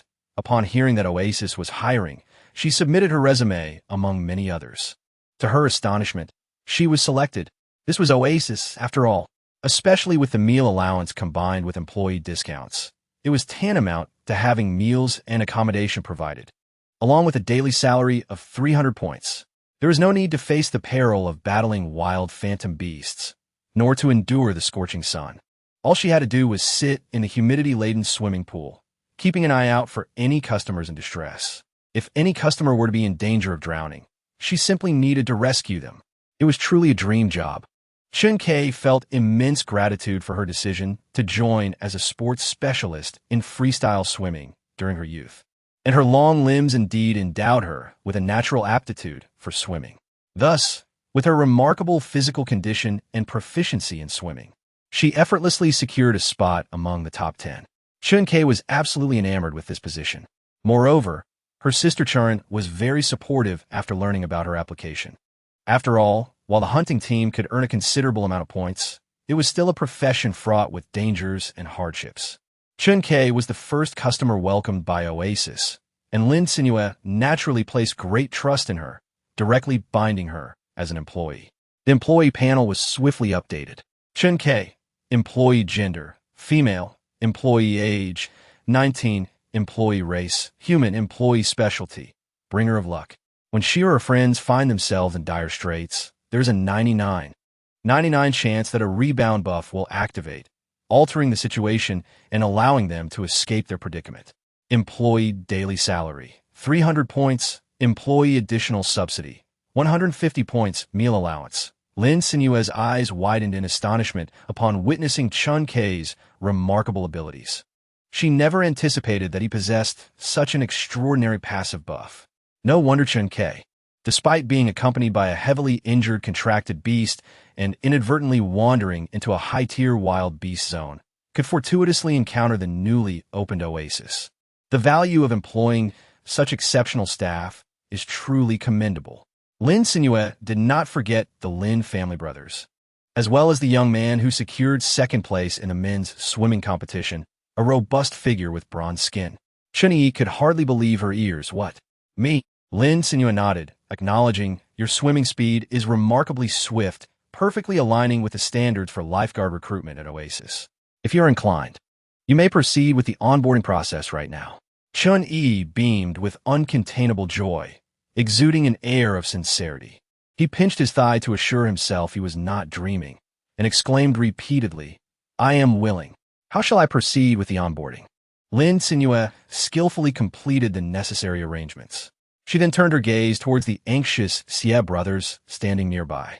Xie Xuesong, evidently perplexed by the reason for being summoned by the owner of Oasis, tightly grasped his younger brother's hand. Having recently sold a portion of the complimentary accommodation and dining vouchers for the Oasis Hotel, he found himself with a considerable amount of points. However, to his surprise, Lin Cenyue gently patted his shoulder and asked him to stay for a moment. Would you be interested in working at Oasis? The salary is 300 points per day, plus an additional 150 points for meals. Lin Cenyue looked at the youthful and innocent face of Lin Shuyin, tousling his soft, fluffy hair, and softly inquired, Is it just you and your brother at home? Lin Shuyin pressed his lips together tightly and nodded faintly. He had just heard the question posed by the beautiful sister before him, initially feeling a rush of excitement. However, he soon realized that his brother might not be entirely comfortable leaving him in Hope City, alone to work in the Oasis. Lin Cenyue also surmised this. After all, it is quite common for family members to be absent from swimming competitions, possibly due to reasons such as the aftermath of natural disasters or the loss of loved ones in scorching heat. If your brother is willing, he could take you to reside in the Oasis, though meals for non-employees would need to be self-sustained. Should he choose to do so, he may proceed with the employment formalities at this very moment. Lin Shuyin's translucent eyes sparkled with gratitude. He promptly conveyed the Oasis owner's promise to his brother through sign language. Lin Xuesong was taken aback, his mouth slightly agape. He had never anticipated receiving an invitation from the boss without even submitting his resume. The salary and benefits offered were on par with those of others, and he could even bring his younger brother to reside in the staff dormitory. Such generous terms. How could he possibly refuse? Lin Xuesong has also completed the hiring process, and the employee panel is now accessible for viewing.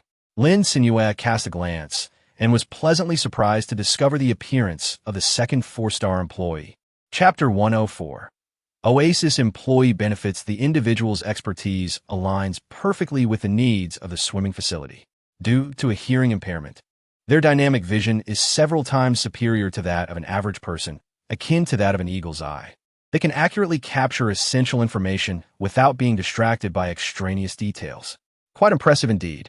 Lin Cenyue promptly assigned Lin Xuesong to the position of a lifeguard, suggesting, You shall serve as the lifeguard for the deep water zone from now on. Your working hours will align with the operating hours of the swimming facility. Is that agreeable? Lin Shuyin assisted his brother in translating these words into sign language, immediately earning a grateful smile and a nod of acknowledgement from the young man. He had not anticipated that, despite his hearing impairment, he could secure such a well-compensated and stable position. It was as if the soul, previously reclusive and shunned by society, had been infused with a warm current, cautiously opening a small crevice to accept the goodwill of those around him. Naturally, the happiest among them was Lin Xuesong. He beheld the smile that had resurfaced on his brother's face, sensing the heavy and obscure aura dissipating from him. The boy tilted his head back and cheerfully exclaimed, Thank you, boss. My brother will surely work diligently. Lin Cenyue rather liked this sensible and well-behaved boy. She bent down and gently said, All right, why don't you accompany me to tour the staff dormitory? When Lin Cenyue upgraded the hotel, She did not plan for employee accommodations, instead merely reserving a single room for Lu Guanyu beside the front desk, adjacent to the fishing room. Consequently, Lin Cenyue decided to construct a small edifice, selecting a leisure residence from the system and modifying its internal structure to serve as employee dormitories. Nestled behind the night fishing hotel, this charming building is cloaked in a verdant grove adorned with lush, ripe fruits. As one strolls along the pebbled pathway leading to the dormitory, the air is filled with the rich, sweet fragrance of fruit, while the dappled sunlight offers a gentle reprieve from direct rays. A cool, moist breeze caresses the cheeks, inviting a serene squint of the eyes. After a leisurely walk of approximately 20 meters from the back entrance of the night fishing hotel, one arrives at the destination, a beautifully crafted two-story building. In front of the building lies a modest courtyard, embellished with the vibrant flora characteristic of leisure residences. Although the flowers are obscure, their delicate pink and white hues create a picturesque scene against the lush greenery. For those who have not encountered greenery since the onset of the scorching calamities, the idea of residing in such a delightful courtyard seems like a dream. Each person approaches with astonished expressions, treading carefully along the stone path, wary of inadvertently stepping on the dainty flowers that resemble fingernails in size. In the shaded corner of the courtyard rests a wooden double swing, accompanied by 3 or 4 bamboo-woven chairs, originally intended for the leisure of visitors. These amenities are now available for the employees during their non-working hours, and thus, Lin Cenyue chose not to relocate them. Lin Xuesong held his younger brother's soft little hand, restraining his impulse to crouch down and stroke the flowers. Lin Xuyan, who had never seen the blossoms before, gaped in wonder at this scene that seemed to have sprung from a fairy tale. Despite his precocious maturity, born of humble circumstances, he was, after all, still a child. He gazed at the exquisite two-story building before him, unable to fathom the joy of residing within its walls. Naturally, apart from the barely concealed delight on Lin Xuyan's face, the other employees led to the dormitory were incredulous at the thought of living in such a splendid structure. What sort of dormitory was this? Yet at this moment, his eyes were wide with astonishment, nearly popping from their sockets. The accommodation provided by the oasis was simply extraordinary. Just look at the sturdy faade. It was evident that superior materials had been employed. As Chun Kei pushed open the grand entrance, he could not help but exclaim upon seeing the spacious, tidy living room inside. Soft fabric sofas adorned with fluffy, light brown cushions beckoned, causing the normally obedient little Guai to leap with excitement at Chun Kei's feet. In one corner of the living room stood a solid wooden bookshelf, meticulously arranged with a diverse array of books, offering employees a delightful way to pass their leisure hours. The walls were adorned with creamy white wallpaper delicately patterned, adding a touch of warmth to the ambience. This living room was a communal space for all employees residing in the dormitory. Once you officially commenced your duties, an automated robot would deliver fresh fruits daily, which you could share among yourselves. Lin Cenyue pointed towards the window, observing the diligent automatons harvesting the juicy peaches.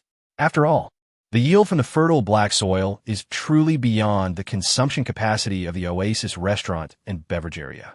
Lin Cenyue contemplated the idea of setting up a specialized vending machine for fruits, intending to treat her employees, who had contributed to her profits, as a form of welfare. The group nodded in agreement, expressing their gratitude in unison. Subsequently, Lin Cenyue led everyone through the living room and into the corridor, where they could see the doors of various rooms. Currently, the staff accommodations were divided into 2 levels, with the male employees residing on the first floor and the female employees on the second. Lin Cenyue promptly opened the wooden door beside her and continued her introduction. According to the regulations, each dormitory is designed for individual occupancy, with similar layouts and furnishings. Once everyone has made their selection, they are to affix their nameplates on the doors of their chosen rooms and refrain from tampering with the keys of the unselected ones. Understood? Once you have settled in, you may proceed to the Oasis restaurant for your meal. Please come and collect your meal card.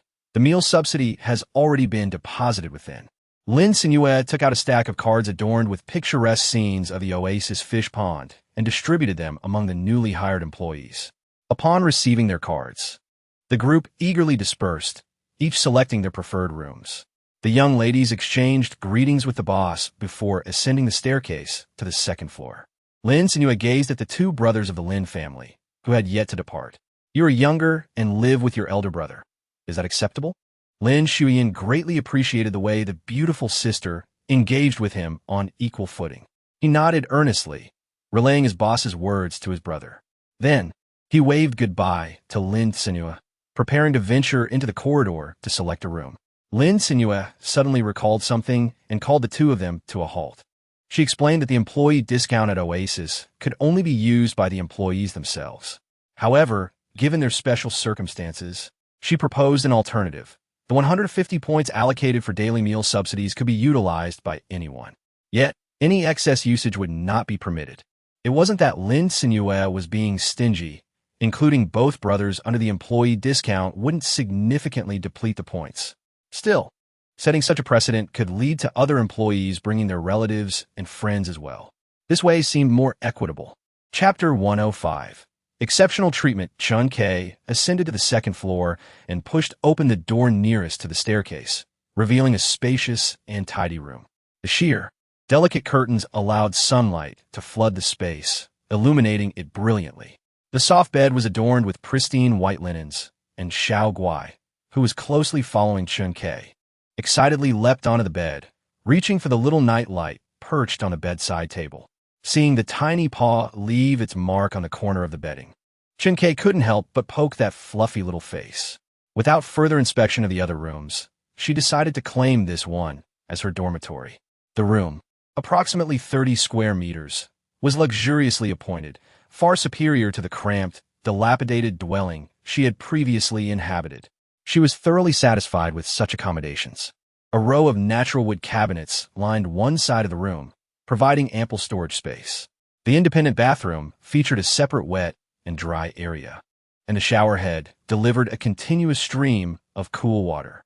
Shampoo, shower gel, and other toiletries were conveniently arranged nearby, allowing for daily grooming. Chun Kei, who had gone 10 days without washing her hair, was almost moved to tears. The owner seemed to have considered that many employees were contracted beastmasters and had prepared a wide-toothed wooden comb, inscribed with characters specifically for magical beasts. With this, she could bathe Xiao Guai, removing the loose fur and leaving its coat sleek and smooth. Chun Kei had no intention of trying it out immediately, as it was currently the operating hours of the Oasis restaurant. She had just arranged to meet with the short-haired Qianyun at the restaurant. Quickly stowing her backpack, she scooped up Xiao Guai, who was still reaching for the dangling nightlight. With a stern expression, she admonished the overly lively Xiao Guai in the new environment. Xiao Guai, no clawing around. Otherwise, there will be no grilled fish. Upon hearing that her favorite grilled fish might be at risk, Xiao Guai immediately settled down, her round cat eyes flashing with a hint of guilt as her fluffy tail curled around Chun Kei's ankle, attempting to evade punishment. Chun Kei raised an eyebrow, saying, "Whether or not you get grilled fish depends on your behavior." She opened the door to find Yi Qianyun, her face aglow with a broad smile, waiting in the corridor. The dormitory Yi Qianyun had chosen was meticulously selected, featuring a wrought-tan rocking chair by the window and a square tea table. Sitting in the chair with half the window open, she felt the cool, humid breeze caress her cheeks, while the warm yet gentle sunlight bathed her in comfort, perfect for relaxation. If it weren't for the growling of her stomach, Yi Qianyun would have loved to change into comfortable loungewear, grab a refreshing fruit tea from the beverage area, and simply savor the moment. From this vantage point, she could not only see the lush fruit orchards, but also take in the bustling vibrancy of the oasis. Such a magnificent view was something she had only dared to dream of before, yet here it was, vividly within her grasp. She felt an overwhelming urge to shed tears. As her fingers brushed over the soft, skin-friendly bedding, she could almost envision the delightful comfort of sleeping within it. However, considering she had hurriedly arrived from outside, she was aware that she might have brought in some sand. Reluctant to soil the pristine white bedding, she gently rubbed her cheek against the pillow before stepping away, fearing that she might succumb to the temptation of lying down. In her heart, she couldn't express enough gratitude to teacher Mei for the assistance. Without her cultural support, even if she had been willing to spend her points, she might not have found an appropriate teaching opportunity. As for her home, back there, her vampire stepmother and stepbrother had seized all her food during the heat wave and cast her out. Her biological father had meekly remained silent, allowing his newly adult daughter to be sent to a refugee camp. Surviving back then had been sheer luck. She had resigned herself to the belief that she was without family. Lin Cenyue surveyed the spacious room. The warm yellow light bathed her in a soft glow, and a smile played on her lips. Although it was merely an employee dormitory, it offered a fixed refuge, sparing her from the frequent upheaval of changing residences and facing either harsh or unreasonable landlords. This could indeed be considered her home. Meanwhile, downstairs, Lin Cenyue gazed in awe at the newly furnished room featuring an additional single bed, his face flushed with excitement and his eyes glistening with unshed tears. He had not anticipated that the beautiful sister's description of the dormitory would turn out to be such a spacious abode. With brand new desks, chairs, and beds. Everything was pristine. He even had a single bed all to himself. Lin Cenyue gazed with a mixture of astonishment and admiration at the scene before him, while his younger brother, filled with excitement, eagerly touched this and that. The young man, who had experienced hearing impairment, suddenly felt a renewed sense of worth. He could offer his brother a better standard of living. Arriving at the oasis, they were no longer confined to the creaking army cot, where even the slightest movement was a Herculean challenge. Lin Cenyue quietly resolved to work diligently, determined not to disappoint the high expectations set by the oasis founder who had hired him on exceptional grounds. A smile danced in his eyes as he observed the excitement radiating from the boy, rekindling within him the childlike curiosity for new experiences and the simple joys of life. He felt fortunate to learn about the inaugural swimming competition hosted by Oasis and immediately rushed to participate. Missing this opportunity would likely mean forever forfeiting his chance to be a part of the Oasis team.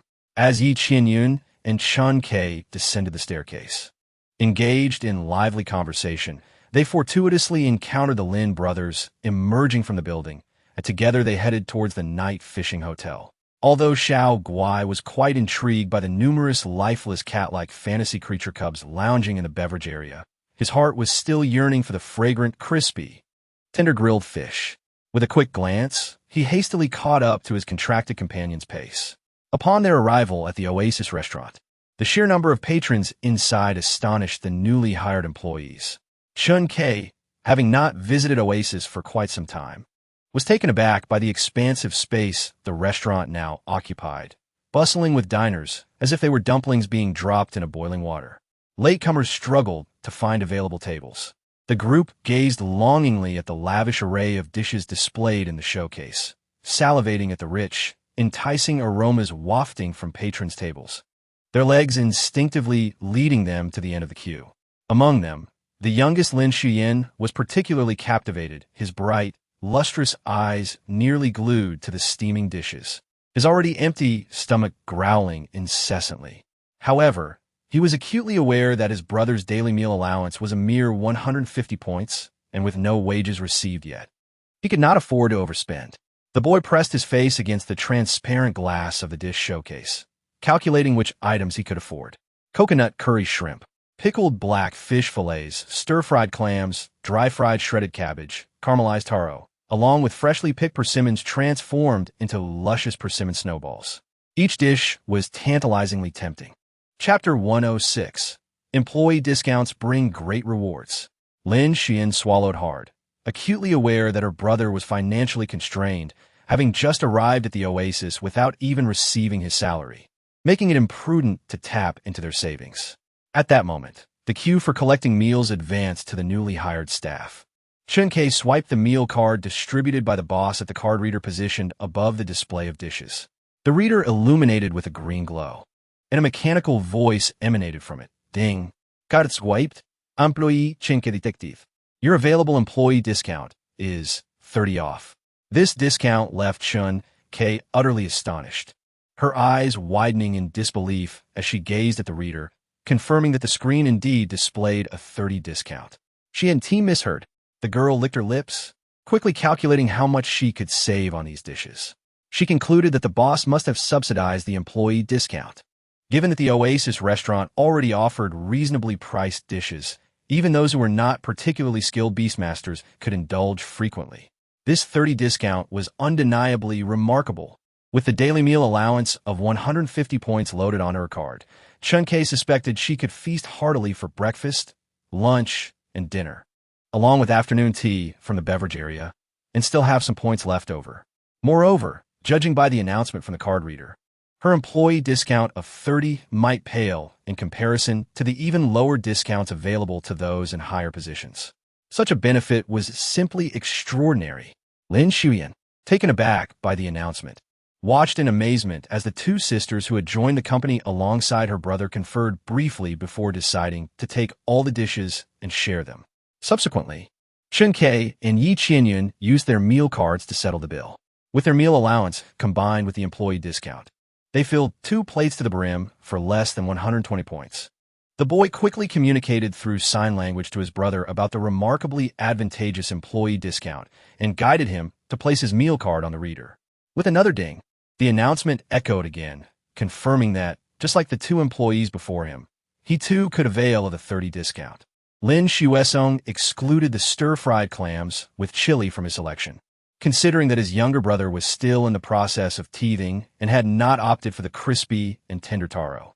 After estimating their appetites, he decided to take 2 meat dishes, 1 vegetable, a dessert, and 2 bowls of plump rice. This should suffice, for overindulgence could lead to discomfort. Especially since Xuyen was still quite young, it would be difficult for him to exercise self-control in the face of unfamiliar delicacies. Thus, it was wiser to take a smaller portion initially and return for more if necessary. As everyone carried their trays in search of a seat, a somewhat familiar loud voice echoed from a distance. "Ah, you've arrived. Why don't you come sit with me?" Cenyue, engrossed in her delicious coconut curry chicken, had just finished another bowl of rice and was about to head to the food display when she coincidentally spotted her new colleagues searching for seats. She waved to Cenyue and the others. Cenyue, observing the towering stack of empty bowls on the table, couldn't help but exclaim, "When did you arrive? You certainly eat quickly." Merely counting the bowls provided a clear indication that Cenyue had not been frugal with her lunch expenses. Feeling a bit embarrassed, he scratched his head. As a skilled beastmaster, he often received lucrative assignments. However, compared to other beastmasters, Cenyue had a distinct disadvantage. She had an enormous appetite. Whether it was an all-you-can-eat meal at the Oasis restaurant or simply consuming endless packets of cereal, it all amounted to a significant expenditure. Consequently, life as a beastmaster was quite frugal, and she had not ventured to the restaurant for a proper meal in ages. The mere thought of the tempting aromas made her fear depleting her meager savings. When she heard that the Oasis offered discounts to employees, her excitement was palpable. She tossed her bag into her dorm without even checking its contents and hurriedly headed to the restaurant, keys in hand. Upon swiping her card, she discovered the astonishing employee discount, an incredible 70 off. At that moment, Cenyue felt an overwhelming willingness to go to great lengths for the Oasis owner. She was determined to work diligently and aimed to stay at the Oasis for 50 years. Such affordable and delectable food was worth a lifetime of labor. Especially when she finally lifted a piece of exquisite dish to her mouth, she felt transcendent. Goodness, is this truly a delicacy meant for me? With the thought of the small amount she had spent, Cenyue was overwhelmed with emotion. She plunged into her rice and dishes, devouring them at a speed that far exceeded the ordinary. As her once empty stomach gradually filled, a long-lost look of satisfaction appeared on her face. Although her resolute and stern demeanor showed no significant emotional fluctuations, her heart sang with joy and contentment. "Oh, it has been far too long," she lamented. It had been at least 2 years since she had felt even moderately full, and that was not from choking down dry, unappetizing cereal, but from savoring warm, savory meals. This was what one ought to eat. As she set down her bowl, preparing to rise for more rice, she unexpectedly collided with her new colleagues who had just returned from fetching their meals. Cenyue's question made Cenyue feel a bit bashful. She rubbed her nose and replied, "I came early to eat because I overexerted myself swimming this morning. You all should sit down and enjoy." The food is truly exceptional. I'll just grab another bowl of rice. As everyone settled down, they eagerly began their meal. Lin Cenyue, having never partaken a proper meal since birth, was somewhat inept at using chopsticks. Yet, gazing at the delectable dishes before him, he felt a surge of urgency. Clumsily, he skewered a plump, molten heart persimmon snow cake and placed it into his brother's bowl, while the remaining piece was deftly transferred to his own bowl in a similar fashion. Lin Cenyue understood that teaching his younger brother to use chopsticks was not an endeavor that could be accomplished in a single day. The young man quietly approached the display cabinet, requesting a spoon from the automated robot, allowing Lin Cenyue to make do with it alongside the chopsticks. This earned him a radiant smile from the boy. Chapter 107. Why should such scum be allowed into the oasis? Lin Cenyue no longer needed to contend with the slippery exterior of the snowman. Instead, he deftly cradled the plump, orange-hued persimmon with his spoon. He gazed intently at the punctured spot where the chopsticks had pierced, from which emerged a substance reminiscent of delicate, white clouds. Curiosity piqued. He leaned in and took a tentative lick. The creamy essence, imbued with fruity sweetness, unfurled upon his tongue. As the boy took small bites, the vibrant orange flesh of the persimmon oozed forth, a delightful cascade. How delicious! Lin Cenyue savored the chewy skin of the snowman, its soft and sweet texture harmonizing beautifully with the chilled cream and the flowing pure fruit flesh, igniting a sparkle of joy in his eyes. He did not forget to communicate to his brother in sign language that this dessert was utterly delectable. He also slid the remaining plate of persimmon snowman before Lin Cenyue. Lin Cenyue gazed eagerly at the array of steaming dishes, each more tantalizing than the last, with even the most modest dessert presenting flavors he had never before experienced. The curry, adorned with 7 or 8 palm-sized prawns exuding an exotic aroma, promised to be a culinary delight. He dipped a tiny bit of the sauce and tentatively brought it to his mouth. The rich, robust flavor enveloped him, utterly captivating Lin Cenyue. Clutching a bowl of rice, he mimicked Chun-Yi next door, who was devouring her meal with gusto. He ladled some fragrant coconut curry sauce over the glistening white rice, placing atop it a crispy prawn with its shell fried to perfection. Then, Lin Cenyue opened his mouth wide, savoring the rice coated in the luscious sauce, the exquisite fusion of flavors causing him to squint in sheer delight. How utterly delicious! Lin Cenyue shares a similar taste with his younger brother, and he too has developed a fondness for this dish. Particularly enticing are the large shrimp enveloped in a rich and silky curry sauce, which have been sautéed and simmered to absorb the sweet aroma of coconut milk, complemented by a hint of tangy lemon to balance the richness. The peeled shrimp boasts a firm and bouncy texture, enticingly dipped in the sauce before being savored. Even the typically restrained Lin Cenyue could not resist and devoured 3 of them. The pickled cabbage and black fish fillets were equally delectable. The boneless fish, marinated to perfection, was tender and smooth, rivaling the softness of tofu.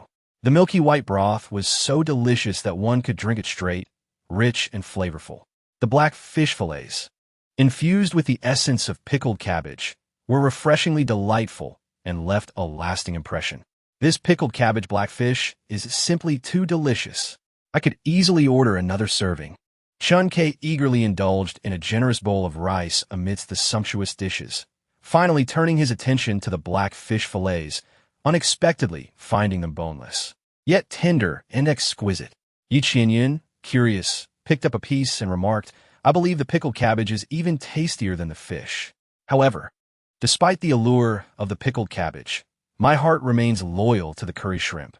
The short-haired girl had a particular affection for the curry shrimp and relished mixing the creamy curry sauce with her rice.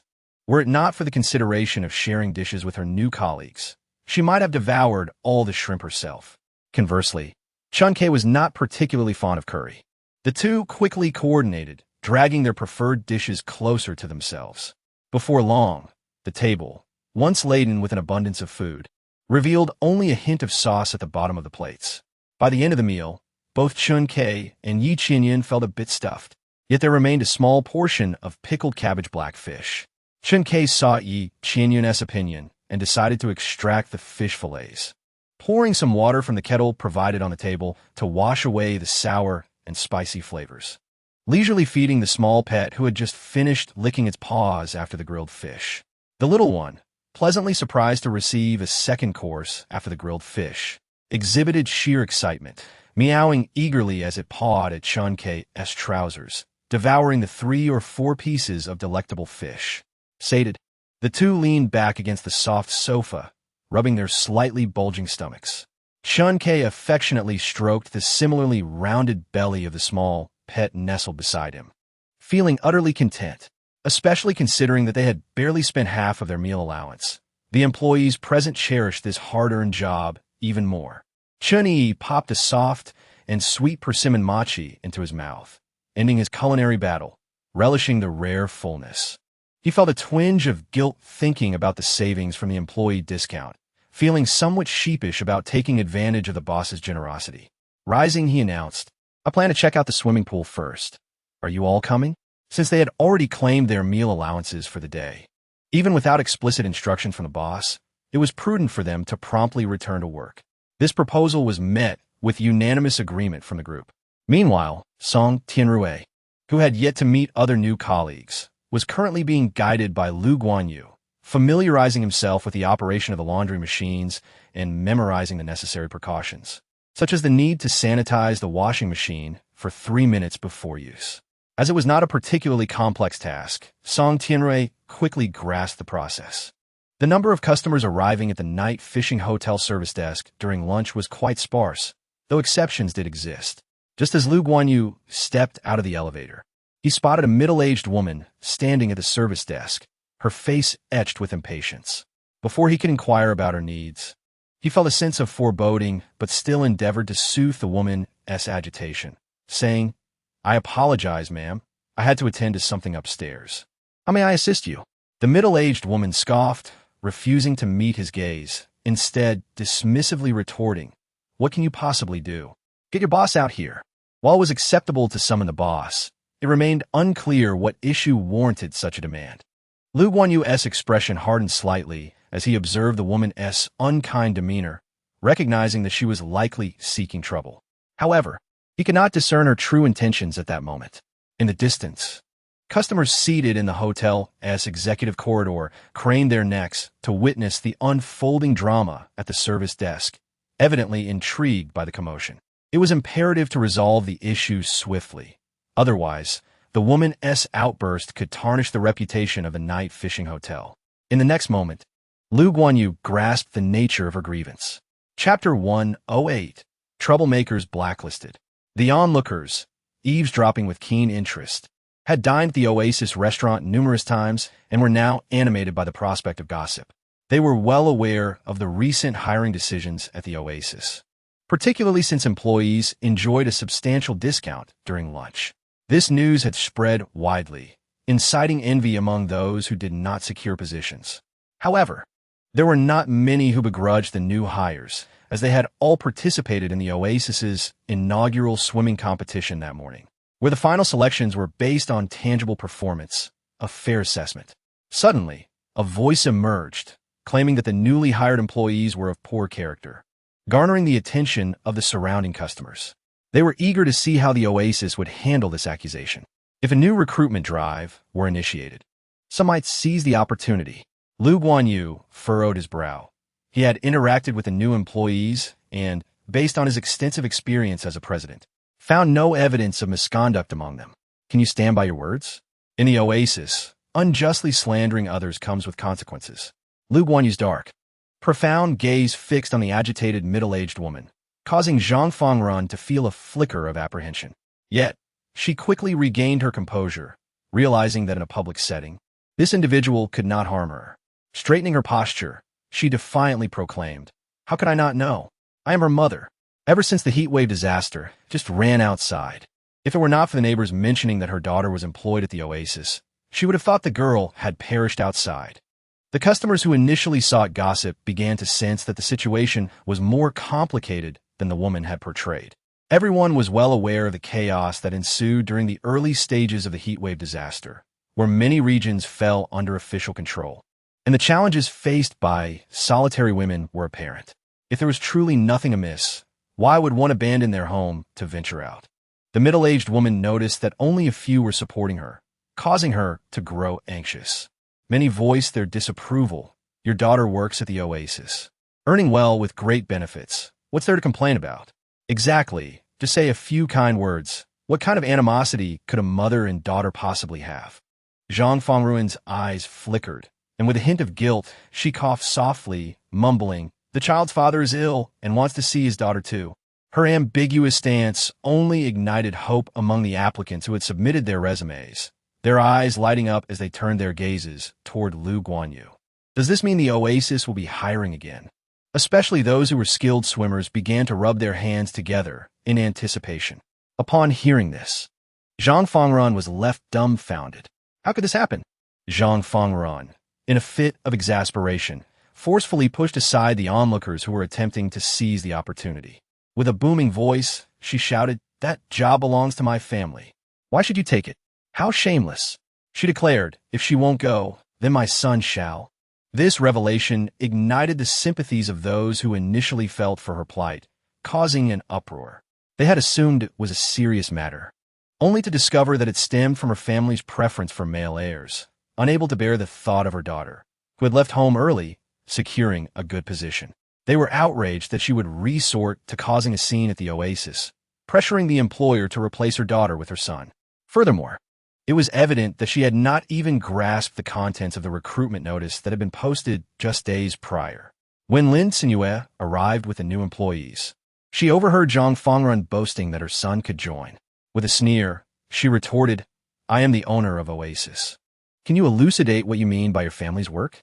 Upon noticing that the owner of Oasis was a young and beautiful woman, Zhang Fengruan felt a surge of contempt and disdain. TSK, the moral standards of society have indeed declined. This ostensible owner is likely just a young mistress of some powerful figure behind the scenes. With such a pretty face, she certainly knows how to take advantage of her looks. Although Lin Cenyue could not read minds, she nonetheless noticed the middle-aged woman's contemptuous gaze sweeping over her face, as if assessing the value of goods. This made her exceedingly uncomfortable. Lin Cenyue decisively cast a cold glance at her, demanding an explanation at once, lest she find herself expelled from the oasis. Zhang Fengruan was taken aback by the girl's audacity. Shouldn't the youth possess a more pliable disposition? However, faced with such retort, she quickly wilted, sulking and muttering under her breath, "My family has secured a position, so it is indeed my family's endeavor." The middle-aged woman sensed her own authority diminishing. Yet, considering the generous benefits of becoming an Oasis employee, it was undeniably a perfect fit for her son. Her daughter, already accustomed to hardship, would be wasted in such a role. Lin Cenyue felt her blood pressure rising. The young girl evaded the middle-aged woman's attempt to grasp her arm. Her icy gaze fixed upon Zhang Fengruan as she inquired, "What is your son's name?" Trailing closely behind the boss, Yearning nervously clutched the hem of her garment. Her eyes unusually reddened. Would the boss reject her because of this commotion caused by her stepmother? However, Chun Kei gently supported her frail back and whispered reassuringly, "Rest assured, the boss is definitely not that kind of person." Zhang Fengruan's face radiated with joy, her eyes narrowing into slits as she exclaimed, "His name is Yaolong." Splendid. The boss even inquired about his son's name. Surely this meant he would allow Yi Qianyan to be replaced by that little wretch. How wonderful. There was even the possibility of transferring points. Yet, what Zhang Fengruan could never have anticipated was that Lin Cenyue casually perused the resumes laid out at the service desk, locating Yi Yaolong's application and marking it with a bold stroke of red ink. Lin Cenyue turned her head to Lu Guanyu beside her and said, "You can notify me of any disturbances at any time. Everyone will be blacklisted." Chapter 109. It turns out they are not biological mother and daughter. Lu Guanyu found this amusing. He believed that if such troublesome customers were not dealt with sternly, it would only encourage this kind of behavior, potentially disrupting the originally harmonious and warm atmosphere of Oasis with a few bad apples. The man approached Zhang Fengruan with a detached smile and reiterated the boss's request. "Madam, I kindly ask you to leave Oasis with your son at your earliest convenience." Zhang Fengruan had initially been excited to introduce her son from the crowd to the boss, hoping to foster a closer relationship that might lead to a promotion in the future. However, upon hearing Lin Cenyue's ultimatum, she was struck dumb, her mouth agape in disbelief. What? Why can't my son submit his resume? He is exceptional. The young man, who had been secretly observing his mother creating a scene at the night fishing hotel, sensed the gravity of the situation. It seemed the boss of Oasis intended to use them as an example to deter others. With so many delightful offerings at Oasis, a pleasant temperature, and a desire to stay for a long time, how could they possibly be blacklisted? As this thought crossed his mind, Yi Yaolong glared at the middle-aged woman's back with clenched teeth. He had explicitly explained to his mother that Yi Chenyun's job had gender specifications and could not be replaced. But she refused to listen, insisting on trying her luck. Now, everything was ruined. Fearing being implicated, Yi Yaolong quickly pushed through the onlookers, attempting to discreetly make his exit. However, the young man was too late. Zhang Fengran, bewildered and confused, assumed her low education level had led to a misunderstanding, prompting the boss's refusal to accept her son Yaolong's resume. She turned to her son, who was trying to slip away unnoticed, urging him to help clarify. Zhang Fengran saw no fault in her actions and implored, Yaolong, you've always been clever. Quickly explain to the boss that I merely warned her that Yi Chenyun is not a good person. If she agrees, I can offer her an even better employee. Why is she so angry? The onlookers, hearing her shameless remarks, were filled with disdain. This woman not only exhibited a preference for sons over daughters, but was also utterly deluded. An even better employee. Surely, such a lifeguard would need to be a swift swimmer. How could this portly young man, resembling a mound of flesh, possibly compete? Yet, most had witnessed the inaugural swimming competition held at Oasis that morning. Few of the contestants were particularly overweight. So many remembered the young man who had cannonballed into the pool, sending water splashing high, only to sink to the bottom. He struggled for quite some time, failing to swim even half a meter. I thought he was such a wonderful son, and this is what I get. This woman was truly living in a fantasy, completely lacking self-awareness. The girl she mentioned seemed to have ranked in the top 10, the only one not a beastmaster. To have a mother like this was truly unfortunate. Fool! How could he have such a thoughtless mother? She failed to notice the increasing coldness in the boss's expression, clearly displeased with such behavior. If she angered him, they could easily find themselves on a blacklist.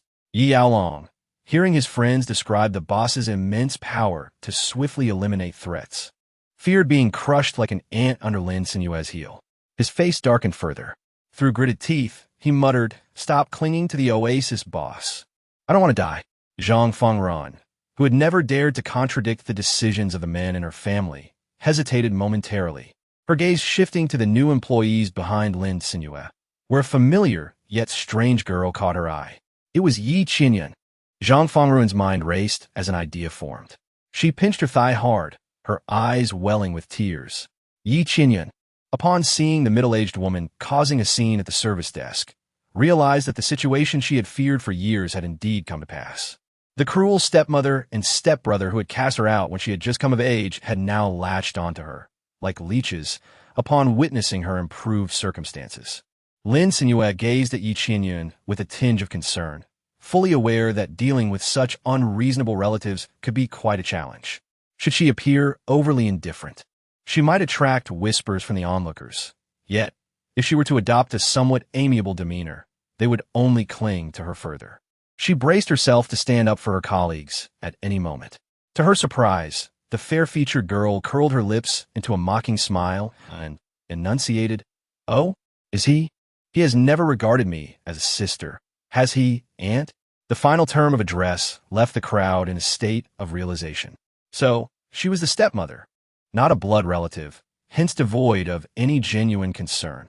It is hardly surprising that she was so harsh on her daughter, fixated on securing a good job for her son. Yi Chenyun did not relent. She continued to unveil bombshell revelations. Moreover, I did not perceive an half-brother from different parents as a true brother. Chapter 110. The Cloud City is to have a teleportation array. Lin Cenyue was taken aback by the dramatic nature of the relationships involved. Upon encountering the middle-aged woman, exuding an air of authority as she commanded her to summon her son, Lin initially presumed her to be Yi Qianyun's biological mother, merely disapproving of her daughter. Little did she know, there was no such blood relation to speak of, rendering the situation even more trivial. The 20-something young lady resolutely shook her head. Ever since her stepmother entered the household, her status within the family had diminished progressively. Before calamity struck, her stepmother and stepbrother had treated her as a mere servant, while her timid father showed no inclination to intervene. At that time, she endured the mistreatment, hoping to escape when she went to university in another province. However, fate dealt a cruel hand, as the scorching disaster arrived before she could even sit for her college entrance examination. The very next day, she was unceremoniously ejected from her home, her father casting a glance through the crack of the door, slipping her a few old garments. The door then slammed shut, sealing her fate. From that moment on, she was left without a home, devoid of family. Even if that were the case, it was a consequence of his own making. Yi Qianyun had no intention of meddling in the affairs of others. Satisfied with the response from the new employee, Lin Cenyue nodded in agreement. It was as it should be. If the other party were to exhibit a compassionate disposition and accept them, that would be another matter entirely. Lin Cenyue would not dismiss her, yet she would never assign her to a significant position in the future. After all, in the apocalypse, excessive kindness would only transform into daggers that pierce one's own heart. Lin Cenyue, indifferent to the tantrums of Zhang Runfang and the ashen-faced Yi Yaolong beside her, raised her hand to open the system panel. She promptly selected the two individuals before her and added them to the oasis blacklist. However, considering that their actions merely tarnished the reputation of Oasis and disrupted the normal operations of the night fishing hotel, they did not incur any severe economic losses. Lin Cenyue did not randomly cast the mother and son into the advanced wild beast area, but rather chose to expel them from the oasis. Zhangfang Run was firmly restrained by an invisible force that emerged out of nowhere, and she cried out in fear, hoping her son could rescue her. However, upon turning her face, she discovered that Yi Yaolong was being choked, his complexion turning a shade of purple, rendered immobile like a pig awaiting slaughter. As that force dragged him far away, his considerable bulk even caused a significant portion of the oasis lawn to collapse under his weight. As she watched the night fishing hotel recede into the distance, Zhang Runfang found herself devoid of the strength to struggle, finally realizing the gravity of the situation. She heard Yaolong, in a fit of desperation, curse her with trembling lips, yet she merely hung her head, allowing her son to vent his frustrations. The middle-aged woman, witnessing his anguish, attempted to plead towards the hotel, exclaiming, "I was wrong. I truly do not dare anymore. Boss, I came to patronize your establishment. Please do not drag my son away." But her pleas fell on deaf ears. Then, with a resounding thud, Yi Yaolong crashed into a scorching heap of sand, sending golden grains flying. Finally regaining her freedom, Zhang Runfang rushed forward to pull the half-unconscious youth, but the disparity in their sizes rendered her efforts futile. Fortunately, the sun-baked sand was exceedingly hot, likely around 70 degrees. Yi Yaolong's exposed skin began to sizzle against the surface within half a minute, turning his skin white from the heat. He was on the verge of being scorched. With a pained grimace, he awoke, leaping from the sand pile. His corpulent body displayed an unexpected agility. Yi Yaolong had never anticipated the situation would escalate to such an extent, with the oasis owner ruthlessly expelling them in full view of others. Sweating profusely under the blazing sun, he could barely take 2 steps before darkness clouded his vision. Gasping for breath, lacking the enhanced physique of a beast master and burdened by years of obesity, Yi Yaolong had not ventured outside Hope City since the onset of the heat disaster. Were it not for the newly established teleportation portal to the oasis, he might never have reached the heart of the advanced wild beast zone. Now, gazing at the vast, endless desert, he feared he would be baked into a husk if he ventured too far. Hastily, he made his way towards the lush oasis, hoping to stealthily blend in with the beast masters who had journeyed from Cloud City. However, the moment his foot touched the ground of the oasis, he found himself immobilized. In the next instant, that familiar, powerful force shoved him away violently. Unprepared for the impact, Yi Yaolong fell onto the scorching sand. Crying out in agony, as he scrambled back to his feet. Zhang Ruinfang's attempts mirrored his own. They could see the oasis not far off. Yet they remained unable to enter. After several futile attempts, despair washed over Yi Yaolong as he truly comprehended the impenetrable blacklist of the oasis, devoid of any loopholes. Zhang Ruinfang's eyes brimmed with tears as she broke down, wailing uncontrollably. Yet the passing beast masters paid them no mind, eagerly following the hunting team into the cool, refreshing oasis. Inside the night fishing hotel, Yi Qinyun felt remorseful for her family's actions. After apologizing to Lu Guanyu and Lin Cenyue, Lu Guanyu nodded politely, accepting the short-haired girl's apology. However, Lin Cenyue placed a comforting hand on her shoulder, assuring her, "You need not apologize for the actions of others. Each person is an independent entity. They must face the consequences of their own behavior, and you should not feel guilty." Moreover, during the midday break, the service desk had few customers. Do not dwell on it. After all, having been in the service industry for many years, I can empathize with employees facing unexpected incidents. One can be bitten by a rabid dog while walking down the street, let alone contend with the malice of human hearts, which can be far more venomous. Such occurrences are unpredictable. Should you encounter similar situations in the future, simply ask me to handle them. Although we are in the service industry, we do not welcome unreasonable customers. Lin Cenyue instructed the arriving new employees. By voicing this publicly, she aimed to ensure that customers who witnessed the incident understood the gravity of the situation and her firm stance, thus deterring ill-intentioned individuals and facilitating smoother daily operations. The new employees nodded in agreement, particularly Yi Qinyun, who felt her eyes welling with tears as she recalled the moment Zhang Fengrun caused a scene. Her heart had raced with anxiety, fearing the boss might hold a grudge or dismiss her due to the incident. Now that the matter had been resolved, and even more satisfactorily, Yi Qinyun exhaled a sigh of relief, her gratitude towards her boss, who had pulled her from the mire, deepening. Lin Shuyan blinked her large eyes, using sign language to convey the recent events to her brother.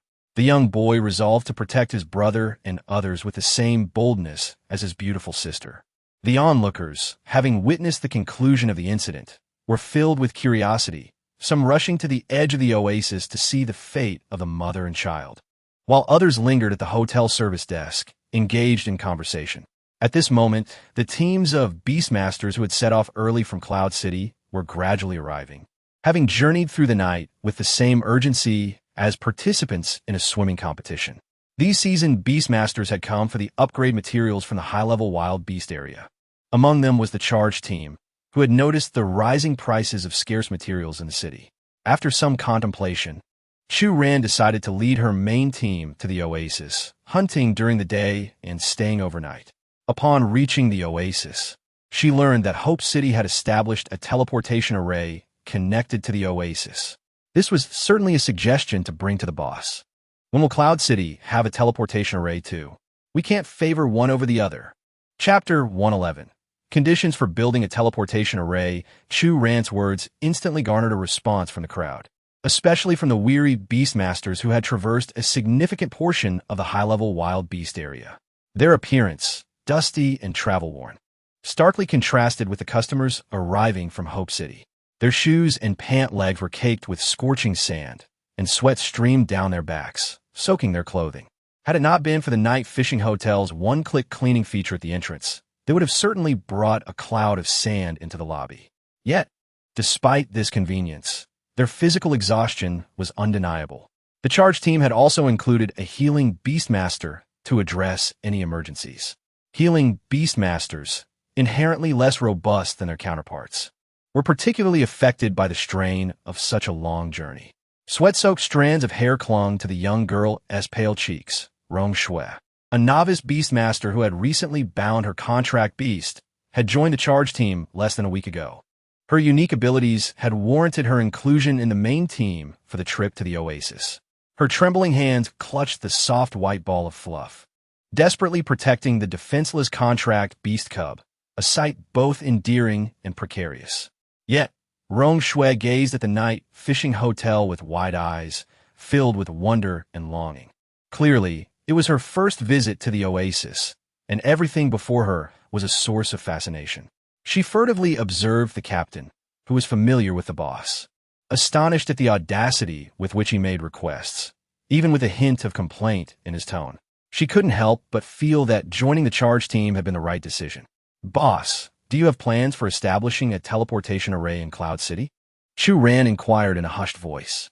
After all, she was quite familiar with the beautiful girl before her, having led the charge team to the oasis several times for supplies.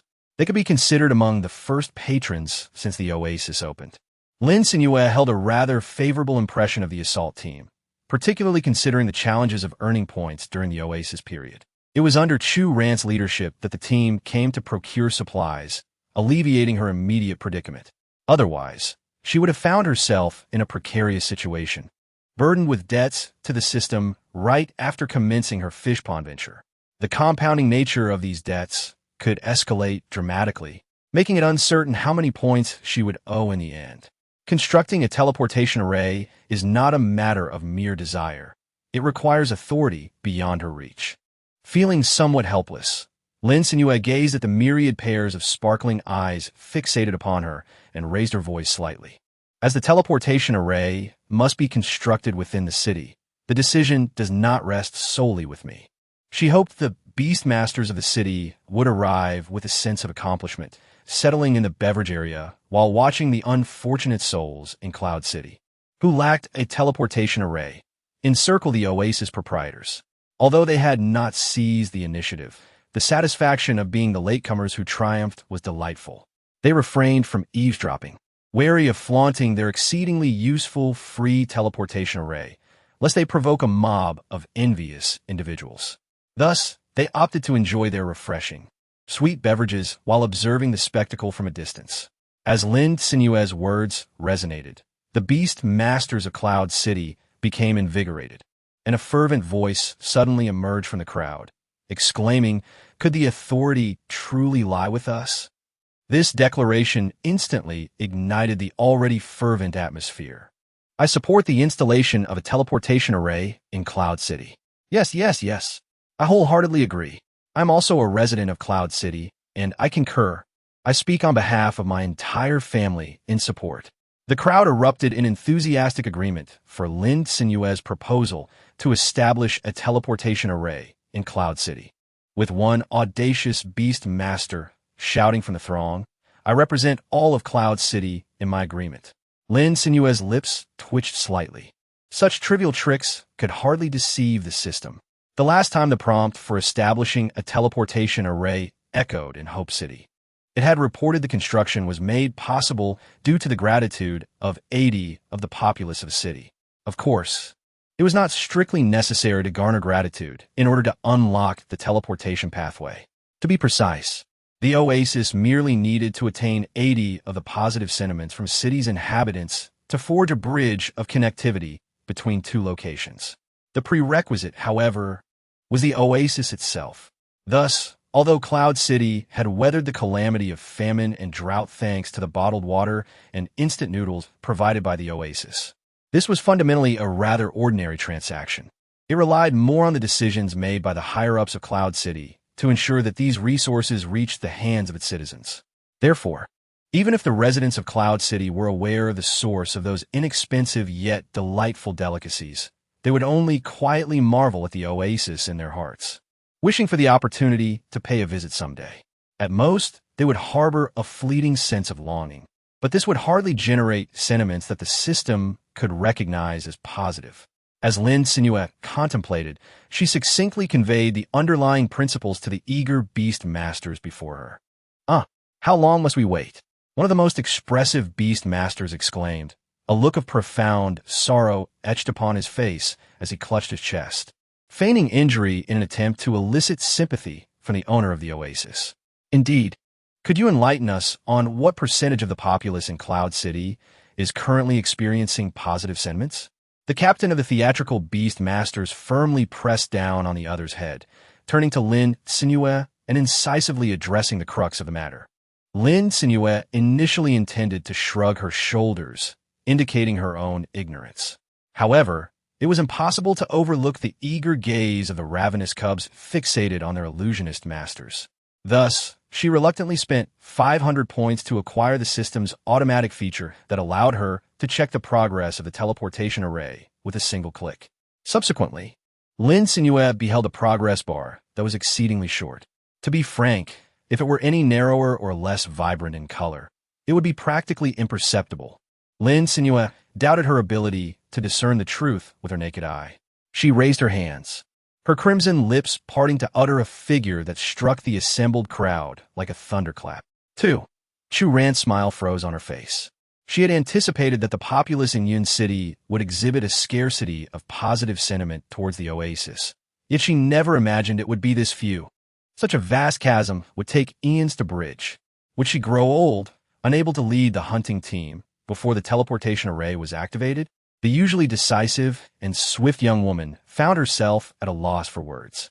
With a sigh, she could only lower her head and lead her team toward the newly opened beverage area. Recently preoccupied with various matters, she had yet to visit the updated Oasis Hotel. Now seated in the beverage zone, she clutched a mojito with a mere 0.5 alcohol content, attempting to drown her sorrows. To her surprise, she overheard the Beastmasters from Hope City at the adjacent table whispering as they shared a colossal bowl of cucumber milk ice. Well, thankfully the herbal tea for treating ailments is personally sold by the owner. Otherwise, we might not even make it to the teleportation array. Fortune truly cannot be obstructed. Chapter 112. Cats also adore cats. Could it be possible for the official representatives of Yun City to promote this aspect and enhance the oasis's visibility? However, Chu Ran quickly dismissed this notion. The reasoning was straightforward. The number of contracted beastmasters in each city was significantly outnumbered by ordinary citizens. Even in Yun City, which was conveniently located near low-level wild beast zones and had exceptional conditions for capturing wild beasts, the proportion of contracted beastmasters was less than 30% of the total population. Among these, those who participated in hunting teams and ventured outside the city to combat wild beasts were even fewer. This was due to the exclusion of wealthy individuals who, despite possessing multiple contracted beasts, feared the dangers of the wild beast zones and rarely ventured outside. It could be said that no matter how vigorously Yun City promoted its efforts, the resulting benefits would still reach only a small fraction of the populace. It was certainly impossible to achieve a positive sentiment from 80 of the city's residents. So what should be done? She gazed longingly at a couple at the beverage area, feeding each other delicacies, a young girl joyfully holding a bowl of pear soup, and even an elderly person with mobility issues being pushed by younger family members to buy watermelon juice. These were ordinary citizens of Hope City. They lacked the combat and defensive capabilities of beastmasters, yet with the aid of the teleportation array, they could effortlessly reach the oasis nestled within this high-level beast zone. They relished the serene and warm environment, as well as the delightful array of culinary offerings. Chu Ran yearned to bring her younger brother here. Even if they couldn't stay long-term, a couple of days of enjoyment would suffice. She understood well that she was not alone in this desire. Many beastmasters from Hope City harbored similar thoughts, yet due to their insufficient strength, they could not afford to worry about their loved one's safety while navigating the treacherous wild beast zones. Hence, this aspiration remained unfulfilled. However, at this moment, she glimpsed a glimmer of hope. As long as the teleportation array at the oasis was established, there would still be opportunities to take Chu Shui to enjoy the oasis. Although she lacked a comprehensive perspective, for a hunting team like Chu Ran's, the activation of the teleportation array would undoubtedly facilitate their expeditions into the high-level wild beast zones. Moreover, the wild beast populations surrounding different towns varied significantly, and materials that might not fetch a high price in Yun City could become coveted commodities in Hope City. Once the teleportation arrays connecting the oasis to various towns multiplied, the city obscured by swirling sands would no longer be an isolated island, but rather interconnected through the oasis. This would completely resolve the disruption of network signals that had occurred since the onset of the high-temperature calamity, making it challenging for the surviving towns amidst the waves of beast tides and relentless sandstorms to ascertain which neighboring towns still existed. Furthermore, Chu Ran recalled the beast tides that roared every few months. If those fierce and savage wild beasts were confronted by high-level beastmasters from several towns, they would likely not be able to rampage as freely. The more she contemplated, the more she perceived the teleportation array as a remarkable asset. Nonetheless, she refrained from persistently beseeching the oasis owner to lower the standards, but instead called upon her team members to replenish supplies and proceeded with their original plan to hunt in the wild beast zone. "Boss, may I take Xiao Guai to the beverage area for a while?" Chun Kei had initially intended to bring Xiao Guai along to work, but alas, the little creature could hardly sit still. It intently observed the patrons in the pool, and with its rotund figure, it wiggled its way behind other patrons' beasts and leaped into the pool designated for beasts. If it had merely jumped in to swim, that would have been one thing. However, it stubbornly refused to wear a life preserver, instead flopping onto the life preservers of the smaller beasts, nearly pulling them into the water. Chun Kei, who caught sight of this from a distance, was so startled that her soul nearly left her body, prompting her to scold Xiao Guai to get out of there immediately. This mischievous little cat reluctantly climbed out of the pool. Yet, Chun Kei was adamant about not allowing Xiao Guai to stay at her workplace, especially upon hearing that there were disturbances outside, with accusations flying about the integrity of the new employees. Patrons in the swimming hall all rushed out to see what was happening. Chun Kei hesitated for a moment before following Lin Cenyue to investigate the situation. To her astonishment, she witnessed the entire ordeal of Sister Yi being falsely accused. Thankfully, the owner discerned right from wrong and supported her, leading to a satisfactory resolution of the incident. Now that this matter had passed, she decided to send Xiao Guai to work at the beverage area cat CAF. All right, just let it go on its own. If it serves customers and collects enough little wooden tokens, it can receive delicious treats just like the other little cats. After Lin Cenyue incorporated a cat CAF into the beverage area, she placed an employee notice board beside the ordering counter, showcasing photographs of all the little cats. However, Sushi Roll was particularly uncooperative, with only a blurry silhouette captured. Beneath each feline employee's photo hung a small wooden plaque, and the cat with the most plaques would receive a reward.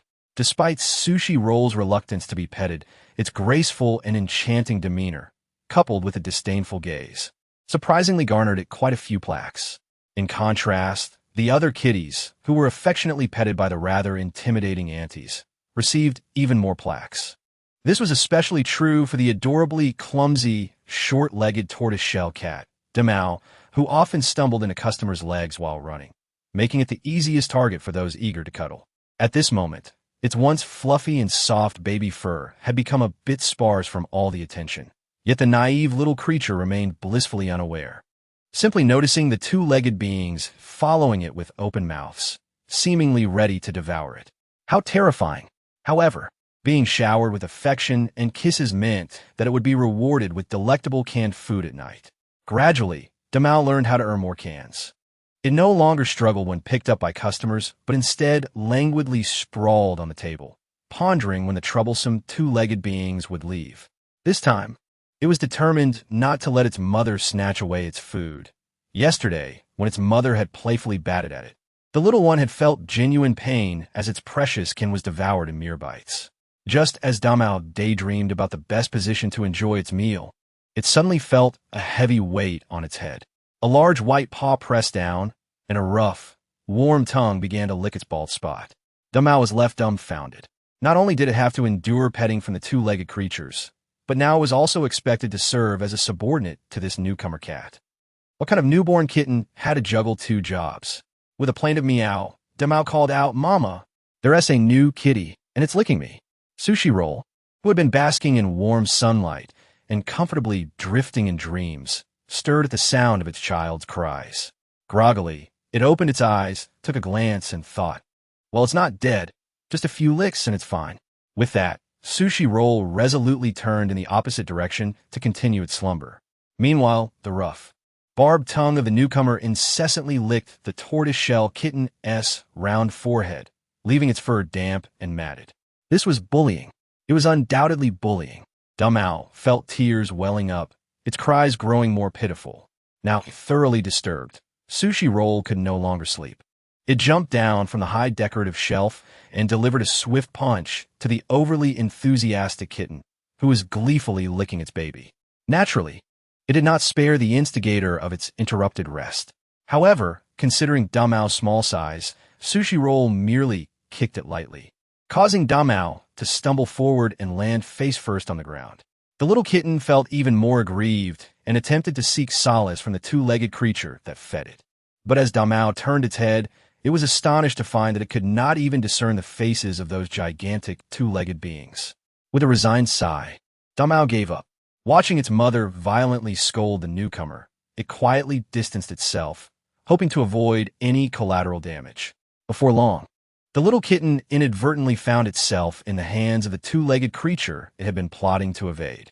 Raising its eyes to the overly excited human before it, Damao sighed. Perhaps being in the embrace of a two-legged creature was safer after all. Thus, it resigned itself to the situation. Chapter 113. How to construct a teleportation array. Lin Cenyue observed that cat fur was swirling chaotically in the hotel's executive corridor. Under the sunlight, the pristine white fur of the two felines shimmered with delicate golden hues, their agile movements eliciting gasps of astonishment from onlookers. Since neither was genuinely aggressive, no biting or clawing, their playful skirmish continued. Sushi Roll, with its soft, round face taut with determination, warned the intruder by tapping its head, signaling that if it wished to remain, it ought to behave. However, little Guai failed to comprehend the message, naively believing that the elegant, silky-furred, long-haired beauty before it was inviting play, responding with cheerful mews. After several attempts, Sushi Roll realized that the creature before it was oblivious to the warnings embedded in its vocalizations, and in frustration, delivered a firm thump. Little Guai, perplexed, continued to nuzzle against its beautiful counterpart. Sushi Roll was utterly speechless. It regarded the not-so-bright, short-haired white cat with a curious gaze, and then turned its eyes towards Lin Cenyue, who was captivated by the spectacle. For reasons unknown, Lin Cenyue deciphered the intent behind those golden eyes, augmented by the faint telepathic bond of the beast contract. Perhaps it was best to offer it a morsel of food. Lin Cenyue was deeply touched by the rare kindness exhibited by the Sushi Roll, and then she turned her gaze towards the lively little Guai, who was frolicking about. For some inexplicable reason, she felt that little Guai possessed an unmistakable canine essence. Perhaps it was due to being bound by a contract with a beastmaster from a young age. Not only could it not comprehend the meows of other feline magical beasts, but its behavior also resembled that of a liberated husky. During its previous visit to the oasis, it had seemed rather reserved and fearful in the face of a new environment. However, now its true nature had emerged. As it enthusiastically invited hotel guests lounging in the executive corridor to pet its soft, dense fur, it traversed from one table to another, relying purely on foot traffic. And within 3 hours, it had earned the title of sales champion. The group of kittens, who had been hiding in a corner, gazed in awe at little Guai, who was enjoying itself with a prolonged vocalization. In response to its fearless sacrifice, their transparent, clear eyes brimmed with gratitude. As for the charge led by Churin, they ventured approximately 2,000 meters into the desert before encountering a few scattered wild magical beasts. One could not help but silently marvel at the prowess of their boss. A formidable figure indeed, simply by establishing dominion over the oasis. He had instilled such fear in the wild magical beasts of the surrounding high-level areas that they dared not show themselves. Of course, this assertion held both truth and falsehood. If Lin Cenyue were to hear this, she would likely chuckle. The absence of wild magical beasts in the vicinity was attributed to the previous chaos caused by Li Bujiang, who had been randomly dispatched by the system into a wild beast lair, nearly crushing the recently hatched offspring. The enraged wild beast, in its protective frenzy, had mercilessly trampled a middle-aged man to death. Subsequently, it eliminated all neighboring magical beasts that posed a potential threat but still felt uneasy, so it hastily relocated once the younglings had grown a bit. As for the smaller magical beasts, which did not catch the eye of the formidable wild beast, they were systematically eradicated by the beastmasters who had long resided in the oasis. After all, without a large gathering of magical beasts, these scattered creatures were merely walking materials for leveling up. This time, Chu Ran's assault team had a remarkably smooth hunt for high-level wild magical beasts. Bolstered by a substantial official reward from their last mission, which allowed the hunting team to acquire numerous matching materials to distribute among themselves. Particularly, the core members experienced a significant leap in power. Thus, when faced with solitary wild magical beasts, they unleashed dazzling skills that left no room for escape, systematically depleting the beast's health. Unfortunately, they arrived a bit late and were unable to secure accommodations at the night fishing hotel. The edges of the oasis were already bustling with tightly packed tents, making entry quite challenging. After consulting with her team, they decided to procure some barbecued goods from the oasis to take along, aiming to submit their quest in Yun City before nightfall. The barbecued delicacies, seasoned with a blend of salt and chili powder, sizzled enticingly as they were removed from the grill. The crispy exterior complemented the juicy interior, with perfect seasoning that brought out the natural flavors of the ingredients, making them utterly irresistible. Upon arriving in Yun City, they coincidentally hit mealtime. The materials for leveling up would not run away. However, she intended to first visit the Beastmaster Association to report on the teleportation array matter. Chapter 114. What method is this? Are you saying that the Oasis has actually established a teleportation array connecting towns? One that can whisk you away in an instant? And Hope City already has one. How can Yin City not have it? No, we cannot lag behind. Before the city lord Yin Feng could speak, Qian Kuanpeng, who had overheard, blurted out in rapid succession, his urgency palpable.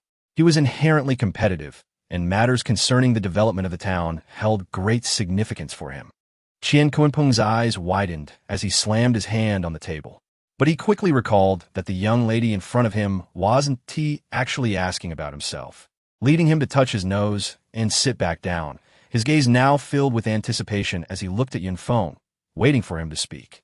Yin Feng remained immersed in the realization that the Oasis had advanced so far ahead of all official research institutes, pioneering the development of a teleportation array capable of transcending external disruptions and traversing dozens or even hundreds of kilometers in an instant.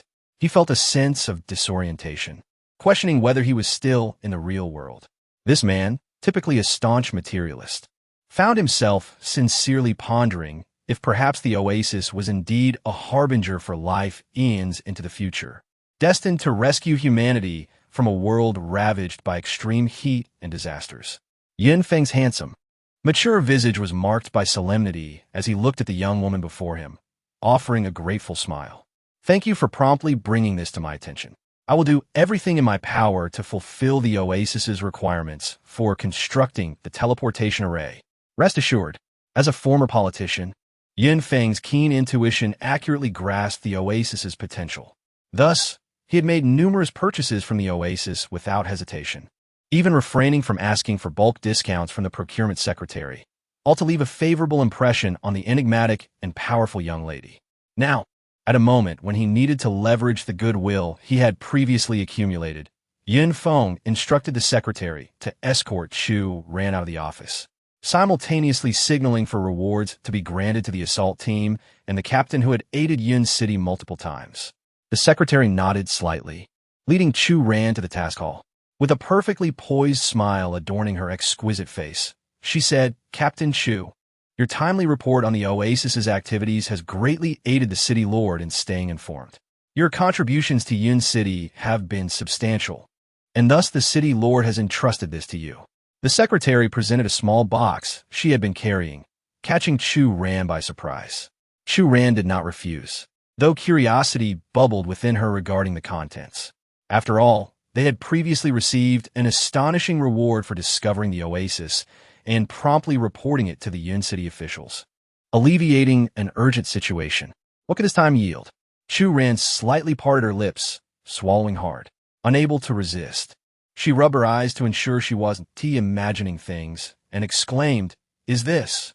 She had merely relayed the information about the Oasis's teleportation array to the secretary, who quickly deduced that it was beyond her level to handle and reported it to the president of the Beastmaster Association, who in turn informed the city lord of Yun City. In just half an hour, news of the teleportation array had circulated among the high ranks of Yun City. However, those who had recently visited the Oasis had witnessed the teleportation array firsthand, and it wouldn't be long before the news reached Yun Feng's ears.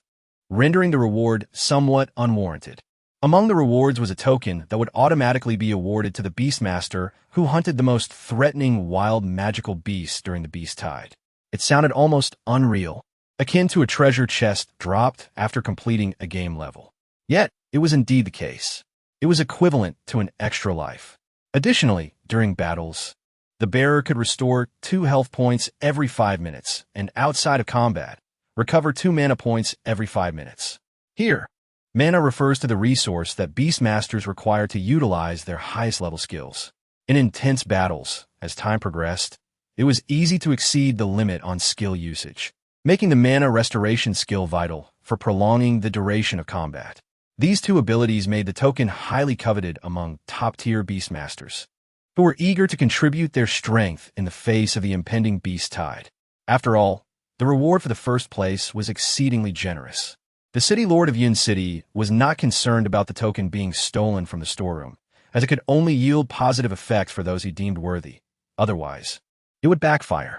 Although Yun Feng held this authority, he was known for his integrity.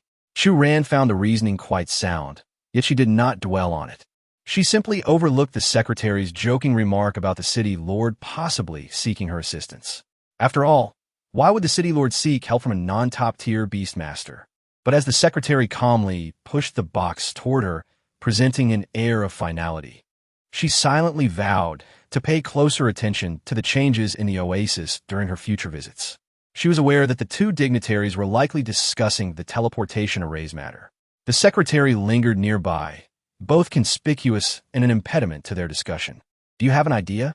Qian Kuanpeng, noticing his companion calmly sipping tea, leaned in with curiosity, casually swiping a cup of freshly brewed tea.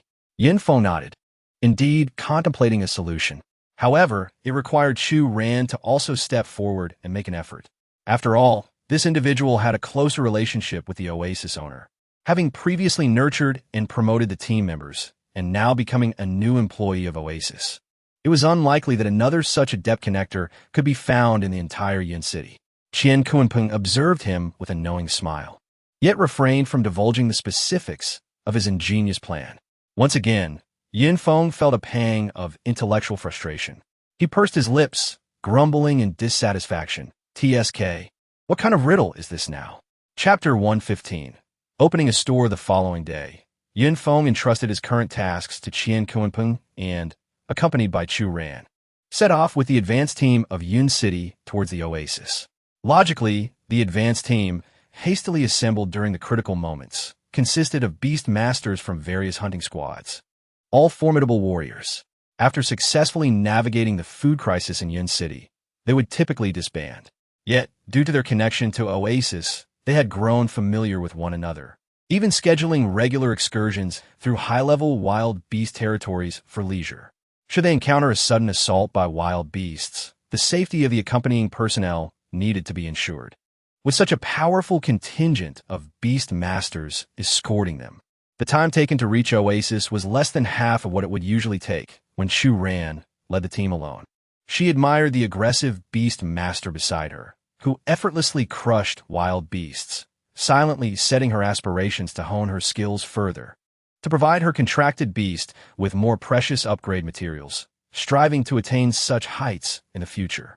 Yin Feng, on the other hand, maintained a calm demeanor, though his eyes betrayed a hint of astonishment as he gazed upon the bustling tourists at Oasis.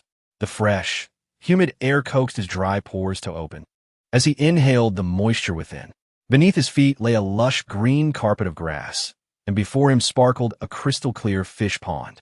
This unexpectedly magnificent scene nearly overwhelmed the city lord of Yun City on his first visit to Oasis. However, as a figure of authority, Yin Feng was accustomed to concealing his emotions, so he merely allowed a flicker of surprise to dance in his eyes before reverting to his usual composure. With a scrutinizing gaze, he observed the men, women, and children seated by the pond, enjoying fragrant barbecues, their faces relaxed and carefree, engaging in laughter and conversation, a sight he had never witnessed in Yun City.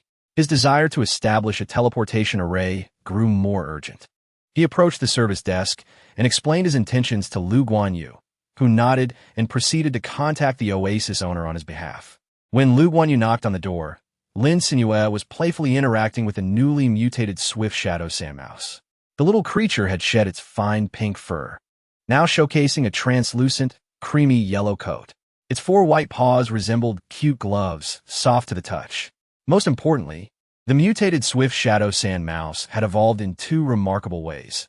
It retained its already impressive speed, now capable of short-distance teleportation due to its excessive swiftness, albeit lacking control over the teleportation's landing point, with a maximum distance of merely 5 meters. The second skill, however, was what truly captivated Lin Cenyue's heart. It had awakened a treasure-seeking ability, enabling it to swiftly locate the most valuable items within a 3-meter radius centered on itself.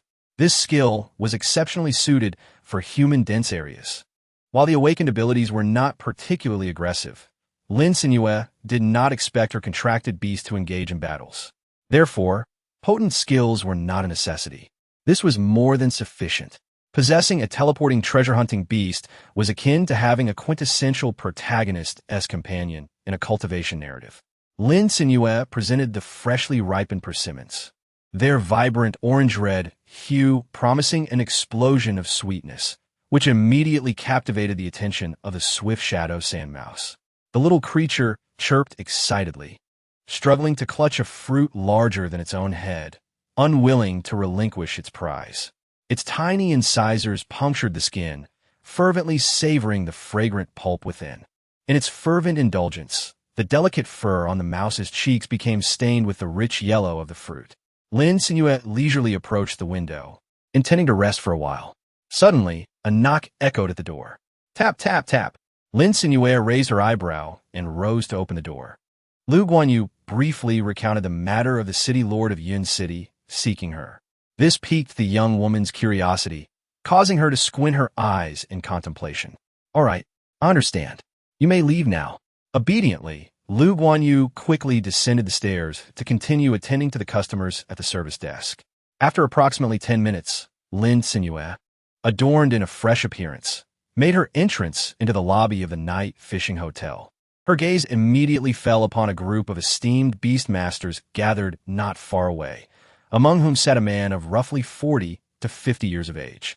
His strikingly handsome features, refined by the passage of time, exuded a sense of maturity and composure. Even while seated among the crowd, his cultivated demeanor radiated an elegant grace that remained highly conspicuous. This must be Yin Feng, the city lord of Yin City. Lin Cenyue stepped forward. Yet before she could utter a greeting, Yin Feng rose to his feet, a warm smile gracing his face. You're the proprietor of the oasis, are you not?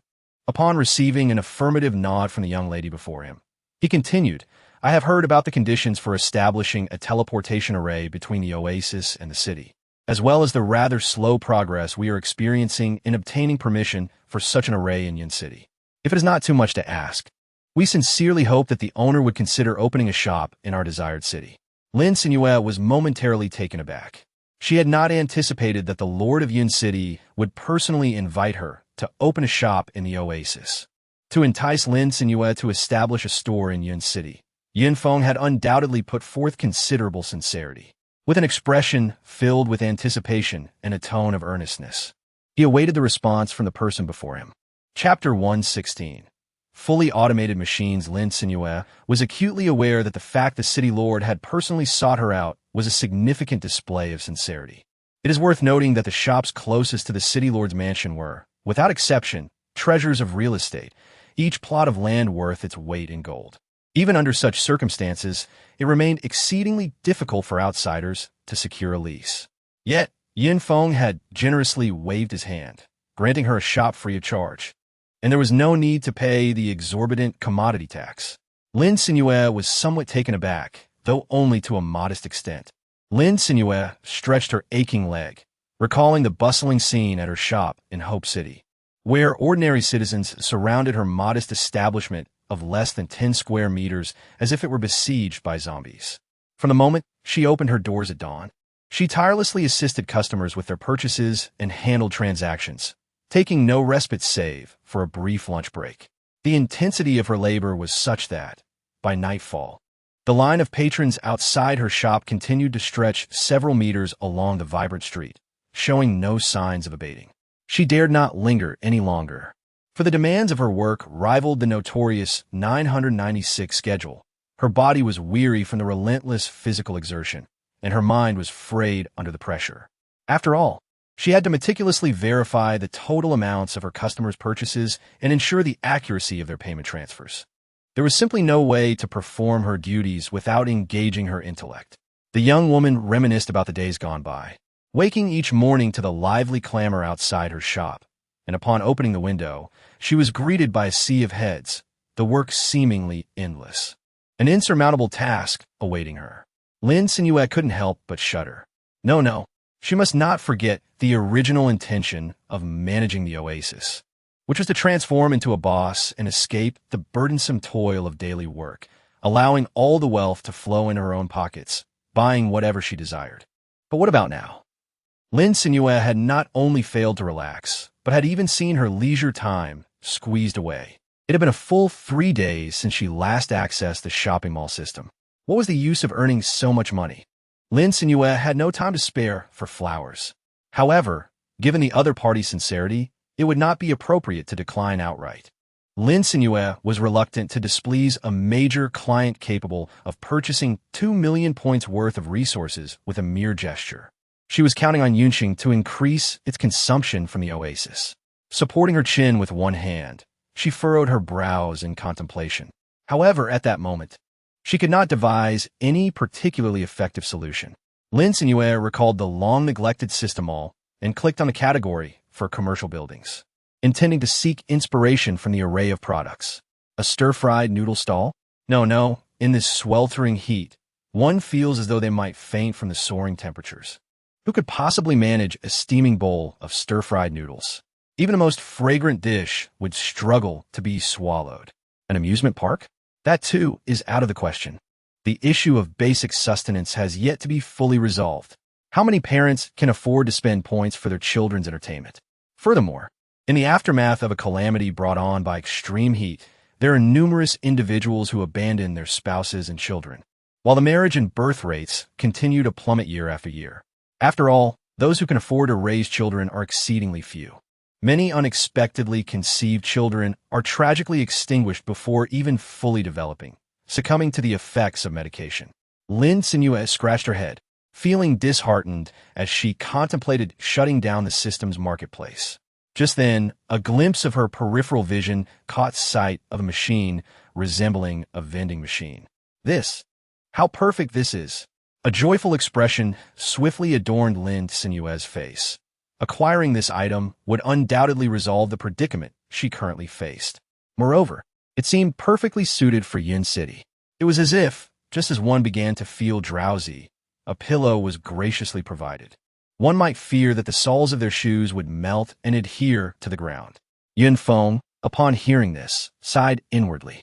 He had not anticipated that his personal visit, accompanied by the familiar Chu Ran from the oasis, would yield no effect. Just as a hint of disappointment flickered across his mature features, Lin Cenyue shifted her tone, stating, "However, I can entrust you with the machinery necessary for operations, and you can select an appropriate location for it. At that point, simply placing an oasis sign nearby will suffice." Yunfeng, momentarily perplexed by the purpose of the machinery entrusted to him, felt hope rekindle in his eyes. He nodded earnestly. "All right, rest assured, boss. I will make the arrangements." Lin Cenyue also observed that the middle-aged man before her, despite his verbal assurances, did not truly trust the machine he was speaking of. She decided not to keep him in suspense any longer. Lin Cenyue directly positioned the purchase machine from the system mall nearby. As pure white smoke suddenly billowed forth, the high-ranking illusion beast masters surrounding Yunfeng tightened their grips on their weapons, while their illusion beasts closely encircled their charges, wary of any potential chaos. However, before the white mist could fully disperse, a sound akin to A-pop resonated, causing it to swiftly dissipate into the air. Before the onlookers stood an adorable machine in delightful pastel hues reminiscent of macarons. Its vibrant blue, pink, and yellow color scheme created a striking visual appeal. The machine's design resembled a charming little house with a light pink roof adorned with a giant 5-scoop ice cream cone, yet appeared perfectly harmonious. Fully automatic ice cream machine, premium, price, 5,000 points unit, category, operational buildings, description. The ice cream machine is classified as a premium operational building, requiring no manual intervention. It can automatically produce 10 customer-customized ice creams every minute. The resulting ice creams serve to alleviate heat and provide cooling relief. Chapter 117. The technologically advanced ice cream machine. Lin Cenyue lingered on the final description for 2 seconds. It appeared that this fully automated ice cream machine might indeed possess a cooling enhancement buff. Quite remarkable. Furthermore, there were minimal restrictions on the ingredients that could be added. One could even use just fruits. However, when Lin Cenyue attempted this, the system prompted her that if the ice cream machine did not incorporate milk and only included fruits, the resulting ice cream would have the texture of a fruit-flavored sorbet, lacking the smooth and creamy consistency of traditional ice cream. Nevertheless, Lin Cenyue was unfazed. For such ice cream, enriched with unblended fruit particles, was delightfully sweet and delectable, making for a delightful treat. She explored the functionalities of this automated ice cream machine by placing 7 or 8 orders of various flavors and portions through the ordering screen of the macaroon-colored little house. Naturally, these quantities were far too much for one person to consume alone. Lin Cenyue distributed these ice creams to the beast masters of the Yun City Advance team. Naturally, she did not overlook the most significant individual, the Lord of Yun City, Yunfeng. He was the first to receive the ice cream. Lin Cenyue selected a UME tomato-flavored ice cream for her companion, as marinated tomatoes are one of her favorite appetizers. Thus, she highly recommended this newly invented flavor. Yunfeng accepted with pleasure. Upon seeing the ice cream at the top of the machine, he instantly grasped the proprietor's intention. Ice cream, indeed, is a most suitable product for Yun City.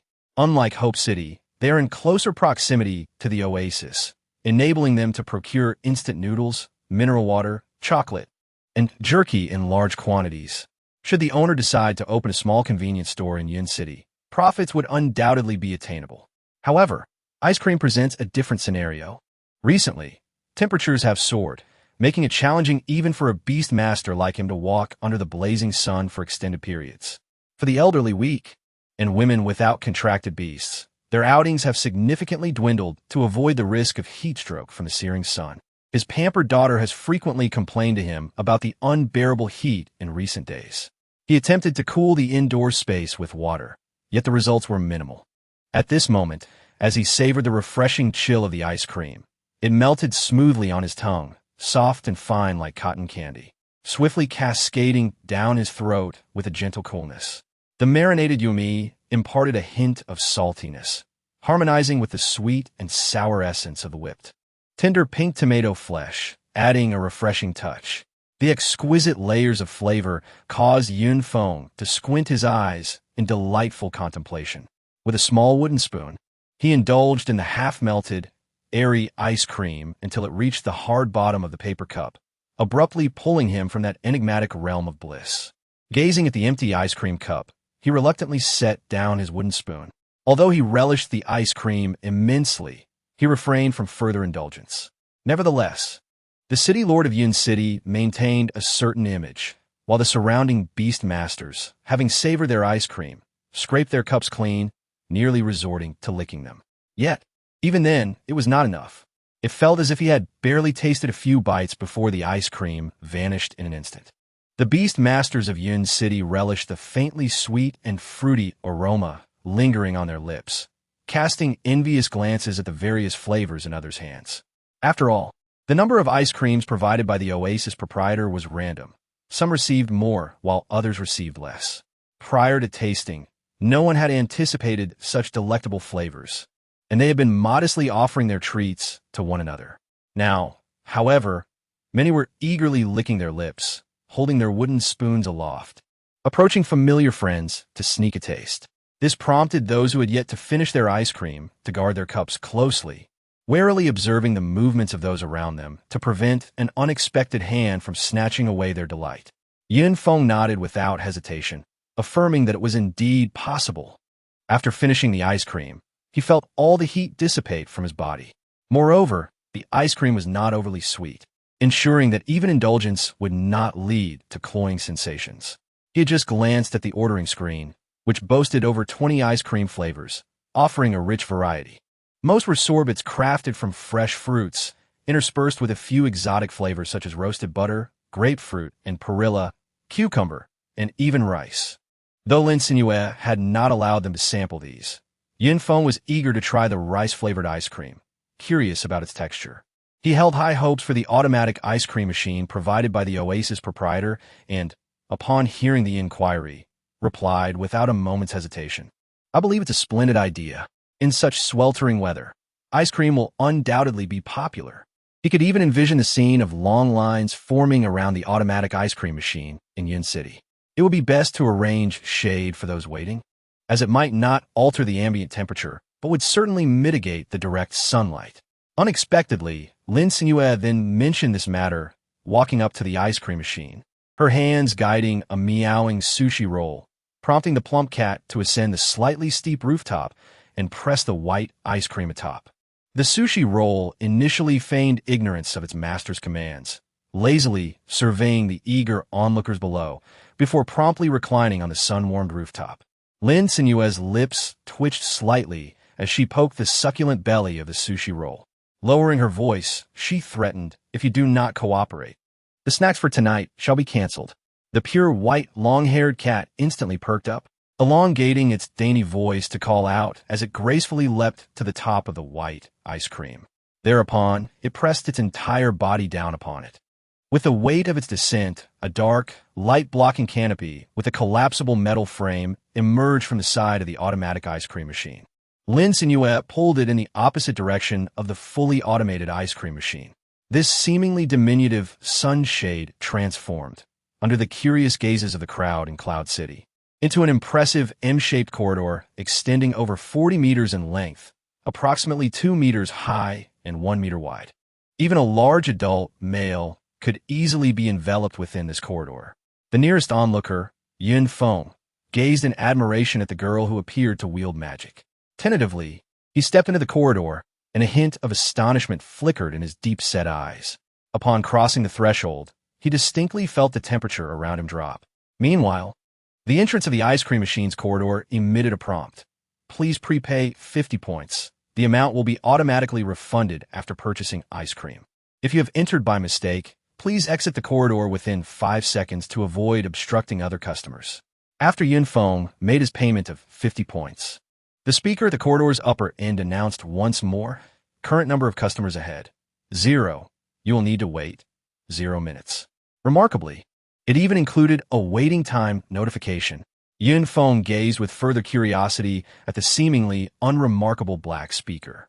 Lin Cenyue was not the slightest bit surprised, as the machine had cost a substantial 5,000 points. For that price, one could typically procure a small operational building. Such advanced technology ought to be fully utilized. Otherwise, it would not justify the expenditure of points. Chapter 118. The 10-point ice cream. Yunfeng quickly calculated in his mind that this Chinese-style corridor could accommodate at least 40 to 50 customers in a tightly packed queue. The speed of ice cream production was remarkably swift, ensuring a high turnover of patrons. Even with a few sluggish customers, the establishment could serve up to 1,000 people within an hour. Currently, in Yun City, there were approximately 5,000 to 6,000 individuals, comprising beast masters engaged in hunting, ordinary people striving to make ends meet, and wealthy individuals amassing substantial family fortunes. If time were managed wisely, it was conceivable that every resident of Yun City could enjoy an ice cream today. With this thought in mind, Yunfeng decided it was time to leave the oasis. But he had one more matter to confirm. "Boss, how will we replenish the ingredients for this ice cream machine?" Although the machine was designed to resemble a charming little house, its footprint was akin to that of a small caravan, suggesting that the capacity for ice cream ingredients would be quite limited. Would the owner of the oasis come to Yun City to restock once the fresh fruits inside were nearly depleted? Lin Cenyue calmly replied, "You are overthinking this. The raw materials are undoubtedly sufficient. Even if this ice cream machine operates continuously day and night for a month or two, it would pose no issue. Contrary to Yunfeng's expectations, this fully automated ice cream machine does not store fruits internally. Rather, it is directly connected to the oasis's cold storage room. As for the current fruit reserves in the oasis, they are, in fact, abundant to the point of overflowing. Recently, Lin Cenyue has incorporated fruit products in her breakfast, lunch, and dinner menus. At times, she offers freshly squeezed juice in the morning, desserts made from fresh fruits at noon, and refreshing fruit salads in the evening. However, despite these efforts, the consumption rate among the oasis patrons lags significantly behind the continuous bounty produced by the fertile black soil. Lin Cenyue gazed at the fruit that filled the cold storage room to capacity. Even with the newly acquired tiered metal shelves, which perfectly utilized every inch of the 2-meter-high space, there were still insufficient accommodations for the abundance of freshly picked fruit. After all, merely observing the branches laden with fruit, exuding a rich and sweet fragrance, was already a source of healing. The thought of plucking those succulent fruits by hand, washing them, and indulging in their sweetness was simply delightful. The exquisite freshness promised a burst of thick, rich juice that would spread across her palate, a truly enchanting prospect. For now, the harvesting activity would be temporarily set aside. These fruits would be supplied to Yunqing instead. That sounds splendid. Boss, may I inquire about the pricing for this ice cream? Yinfeng had intended to take his brand-new, fully automatic ice cream machine and leave, but suddenly recalled that the ordering screen displayed only the various flavors of ice cream, without any mention of prices. Could it be that he was to set the price himself? That seemed inappropriate. Thus, the Lord of Yunqing decisively interjected. Lin Cenyue blinked and pointed at the lower end of the ice cream machine sign, exclaiming, "It's written here. Each single scoop of ice cream is only 10 points." Yunfeng's mouth fell slightly agape, his face betraying an unusual look of astonishment. He was quite taken aback. Ice cream. Available for just 10 points? Although he had noticed the inscription, he had mistakenly interpreted the incredibly low price as referring to shallow yellow cones made with eggs, each costing 10 points, rather than ice cream scoops. Now, the owner of the oasis was revealing that such a modest figure represented the price of a single scoop of ice cream. It was worth noting that the exit fee for every city currently started at 5 points. This was astonishingly affordable. Even a child without the means to earn could easily purchase the sweet, refreshing treat with their saved pocket money. "Thank you, dear owner." Yunfeng gazed intently at the young woman before him, momentarily entranced as he envisioned her standing in the sunlight, a soft golden halo surrounding her, as if she had descended from the heavens. In Yunfeng's eyes, the owner of the oasis was offering substantial concessions, practically giving away such delightful ice cream to the citizens of Cloud City at what could be perceived as a charitable price. Lin Cenyue graciously accepted the other's gratitude, for she had indeed pressed the system to lower the reference price, all in the interest of establishing a swift connection to the teleportation array in Yin City.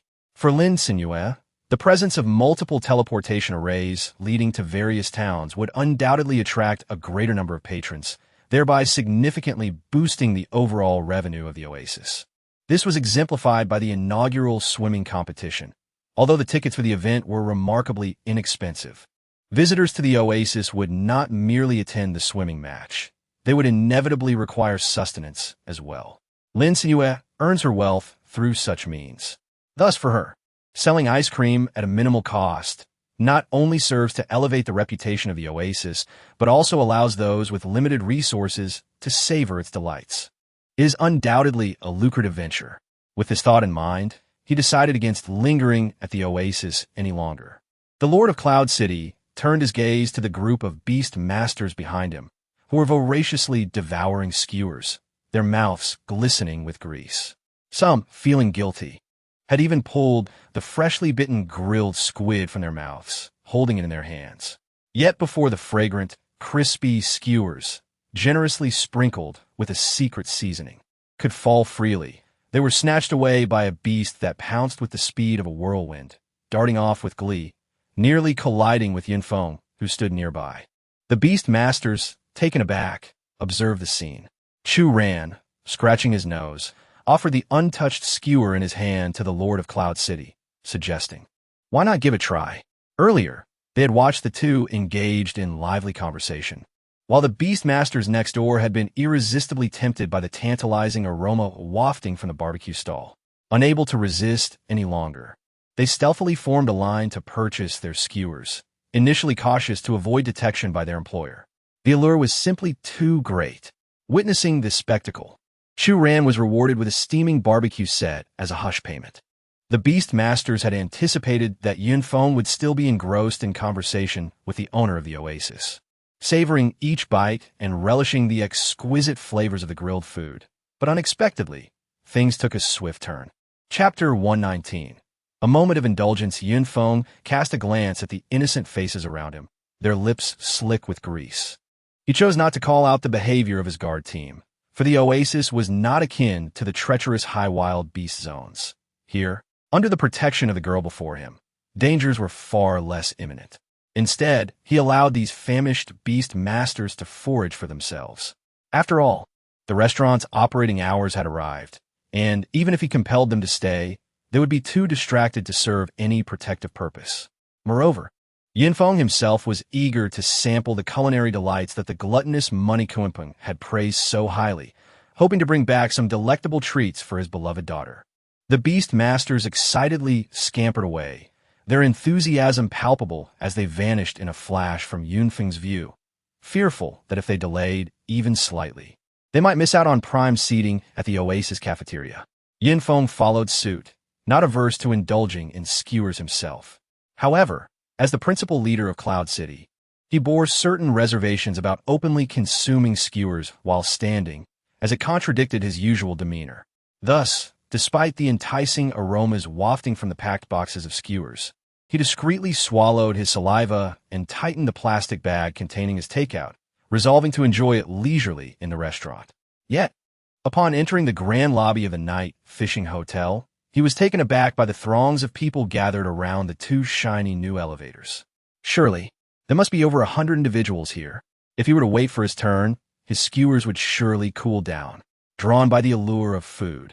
Yunfeng found his legs moving uncontrollably as he was swept along with the crowd, barely exerting any effort as he was propelled forward by eager patrons heading to the oasis cafeteria.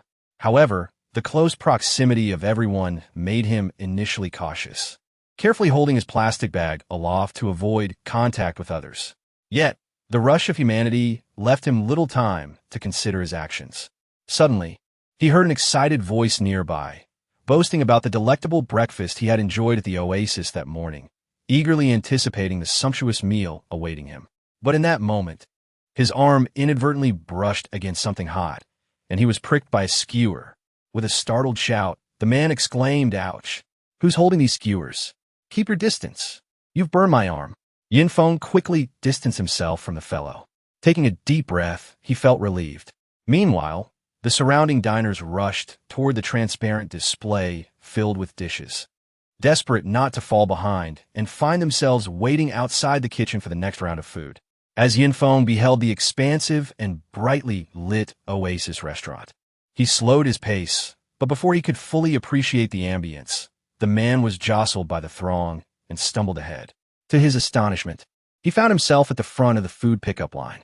Yunfeng quickly observed the actions of the other diners, determined to avoid standing there blankly when his turn arrived. He grabbed a tray from beside the display and filled it with the dishes he desired, marveling at the convenience of the restaurant, which automatically deducted the payment without requiring him to fumble for his points. Noticing the relaxed demeanor of the other patrons, it seemed that payment errors were a rare occurrence. Caught in a moment of indecision, Yunfeng, now in his 40s, was mindful of maintaining his health. After completing his duties, he typically engaged in 1 to 2 hours of exercise. He was also particular about his meals, never eating beyond 70% full. Yet now, he found himself momentarily halted, staring at the golden, crispy fried oysters soaked in rich, sweet broth, the clams and shrimp wrapped in fragrant garlic sauce, and the stir-fried squid with chives, all alongside a beautifully presented lemon basque cheesecake adorned with crushed cookies. How could he resist? Yunfeng felt his stomach rumble in protest. His cheeks flushed, But he quickly realized that the other diners were equally affected, their stomachs grumbling in unison. His initial embarrassment faded swiftly. "Hey, are you cooking in slow motion up there? I'm starving," someone shouted from behind. "Just grab what you want. If you're indecisive, let me go first. I've made up my mind." In an instant, Yinfeng understood why the patrons were glaring at him with hungry eyes. His hesitation was indeed somewhat irksome. He swiftly piled his tray with steaming dishes, his fingers lingering over the edges of the lemon basque and fried oysters. Assessing the portions, he hesitated for a moment, but ultimately steeled himself, deciding to take one of each dish. "Let me indulge just this once," Yinfeng reassured himself. After nearly a decade of maintaining his weight at 130 pounds and over 20 years of consistent exercise, surely an occasional indulgence wouldn't have dire consequences. With a gentle smile playing on his lips, Yinfeng made his way to an unoccupied window seat that offered a sweeping view of the verdant oasis below. As the cool, refreshing breeze wafted through the slightly opened window, he settled into the serene environment, ready to relish the culinary delights from the Oasis restaurant. It was indeed a grand indulgence, one that would be hard to secure if he arrived even slightly late. Yinfeng inadvertently occupied a prime viewing spot, with skewers still exuding a tantalizing aroma of barbecued goodness resting upon the table. Unbeknownst to him, the illusionist trainers from the Yun City advance team behind him bore expressions of envy. "Wow, the city lord is clearly trailing behind us at a leisurely pace. Yet how could he arrive before us? Indeed, it's astonishing how swiftly he managed to eat. Thus, he is the city lord. Stop. No need to rub it in. Thank you." Chapter 120. The completely conquered city lord of Yun City, the illusionist trainers from the advance team, gazed longingly at the distant figure of the city lord. Had it not been for their intent to mooch off their employer's meal, they would have displayed a clearer sense of hierarchy. Were their companions over their familiar illusionist trainers, they would have eagerly approached, vying to taste the day as offerings. After all, the queue before them was exceedingly long and winding. Chu Ran, a rather seasoned diner, estimated it would take at least half an hour before their turn arrived. Moreover, the collective mindset was solely focused on the food. A veritable stampede toward the display of dishes, with not a single soul heading towards the dining area to claim a seat. Now, as Chu Ran rubbed his temples, he surveyed the dining area filled to the brim with patrons, unable to locate a single unoccupied table. Even if they were to procure their meals shortly, without seating, immediate consumption would be impossible. Meanwhile, Yinfeng found himself utterly absorbed in the sumptuous delicacies provided by the Oasis restaurant. The inherent sweetness and tenderness of the ingredients became even more pronounced. He cautiously bit into a fried oyster on his chopsticks, the golden, crispy shell sealing in the oyster's succulent juices without a trace of leakage. As the delightful flavors spread across his palate, the mildly warm broth mingled with the tender oyster meat and the crumbly fried exterior, creating a trifecta of taste that left him wide-eyed. This was an exquisite flavor he had never encountered before. Yinfeng possessed a keen palate. He could discern the freshness of ingredients and detect any inferior additives. His heightened sensitivity to taste led him to disdain the rations hoarded by the upper echelons before the calamities of high temperatures. Whenever he sampled those provisions, the flavors felt fundamentally wrong. At times, it was difficult for him to articulate the taste, yet with just a morsel, he could unmistakably identify that the supplies were not fresh, even detecting a faint mustiness from years of neglect.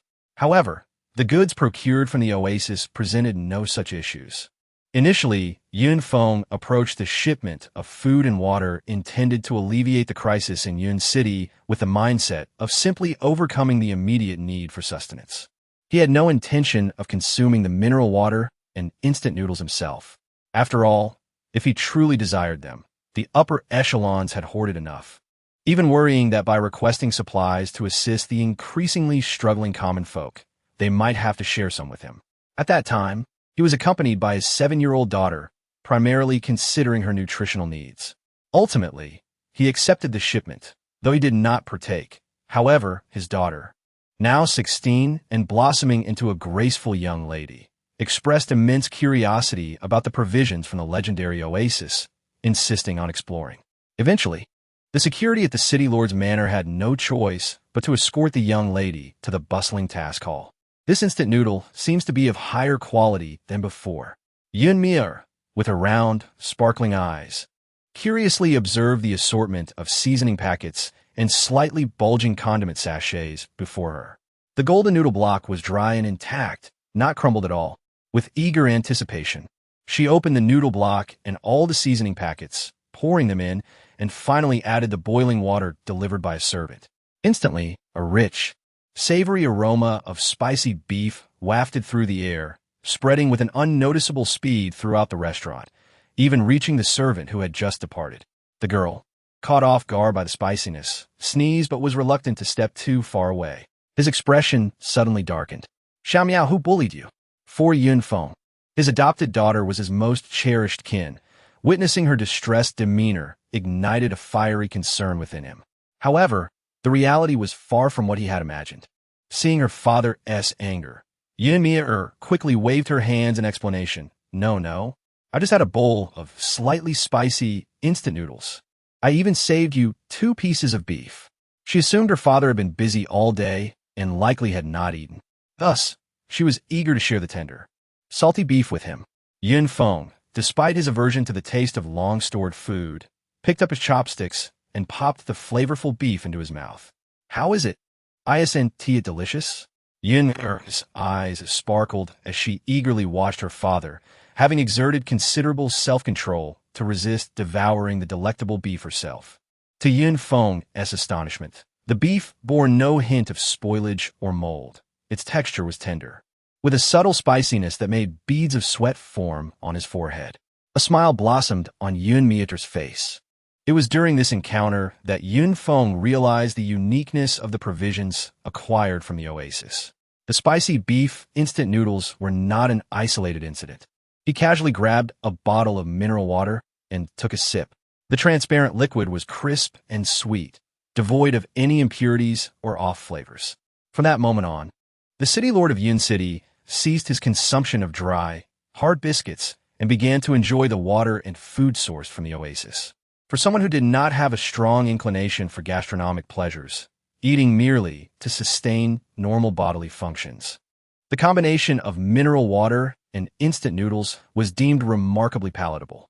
Yet, Yunfeng never anticipated that the golden fried oyster would strike his heart with the precision of a bullet, compelling the mature and composed middle-aged man to greedily savor the warm, flavorful broth within, fearing that the concentrated essence of the oyster's delectable sweetness might escape through the bitten opening. Only after he had devoured the last of the 3 golden, crispy fried oysters did he realize that he had consumed them with the speed of Zhu Beiji devouring ginseng fruit, not even pausing to appreciate the intricate layers of flavor. The palm-sized white porcelain plate lay empty. A flush crept onto Yunfeng's face. He was grateful to be seated by the window, as the surrounding diners were engrossed in their own meals, oblivious to his lapse in decorum. Of course, Yunfeng did not forget his daughter, who remained far away at the city lord's manor. She had longed for fried foods since she was 5 or 6 years old. Like any ordinary child, Yearning had often seen the tantalizing aromas wafting from KFC on the roadside, unable to resist pleading with her father to indulge her. Being health-conscious himself, Yunfeng instilled similar values in his daughter, strictly regulating her diet and rarely allowing her to indulge in junk food, even counting the number of times they dined out on one hand. This circumstance has resulted in the unfortunate child, Yearning, never having tasted ice cream, fried foods, or desserts during the sweltering days of calamity. A plethora of unhealthy processed foods remains beyond her reach. Nonetheless, Yunfeng is acutely aware of the prevailing conditions in Yun City, where often having something to eat is considered fortunate. Despite Miaoer being his daughter, indulgence and extravagance is not feasible. More often than not, she sustains herself on ordinary, nutritionally deficient cereals, occasionally feasting on frozen vegetables and meats salvaged from storage. Thus, as Yunfeng savors the exquisite fried oysters, he marvels at the freshness of the catch, which has perfectly preserved the essence of the ingredients. He realizes that such delectable fare is a rare indulgence. With this thought, he hastens his movements, pushing aside an empty plate to present before him a vibrant dish of stir-fried squid with chives, accompanied by glistening white rice. Chapter 121. Finally returned stir-fried chives with squid is a dish that demands precise timing and high heat. The plate is heaped with tender chives, enveloped in a vibrant orange XO sauce. The cut squid, now slightly curled from the cooking process, allows the flavors of the abalone, scallops, and ham to cling to its surface, mingling with a subtle garlic aroma. Yin Feng picks up a portion with his chopsticks, placing it atop the rice. The luscious chives and squid cascade down through the translucent grains, creating a delightful accompaniment. The meal is exceedingly to his taste, leaving him patting his full belly, eyes squinting with satisfaction as he lets out a contented burp. By this time, 20 minutes have passed since the designated dispersal, and Yun Feng understands that the group of summoned beast masters may not gather promptly. Nonetheless, he intends to procure several exquisite dishes in insulated containers and wait for them downstairs, taking a leisurely stroll around the shimmering fish pond to aid digestion. After all, having consumed such a bounty, along with the barbecue provided by Chu Ran and a heaping bowl of rice, he feels quite full, even with the assistance of his contracted beast. The beast masters, catching sight of the familiar figure, hasten their pace, their chopsticks moving with such fervor that it seems they are intent on consuming their meals in a rush, astonishing the leisurely diners around them. This urgency is not merely due to Yun Feng's status as the Lord of Yun City, but also because he has generously compensated them. His remuneration is substantial, with an additional 1,000 points allocated for each escorting beastmaster to use for meals and supplies.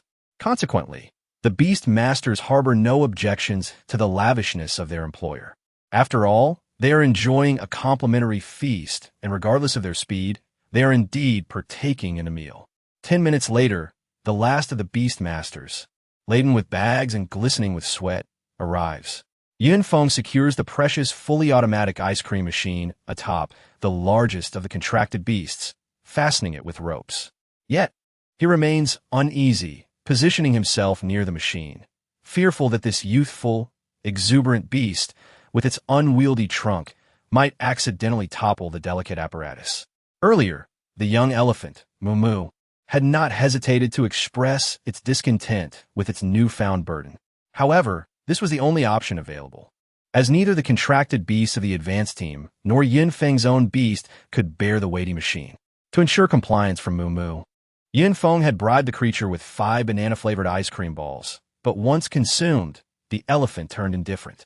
He could not perpetually offer treats along the journey, for by the time they reached Yun City, the ice cream would likely be depleted. Lord of Yun City, are you truly unperturbed up there?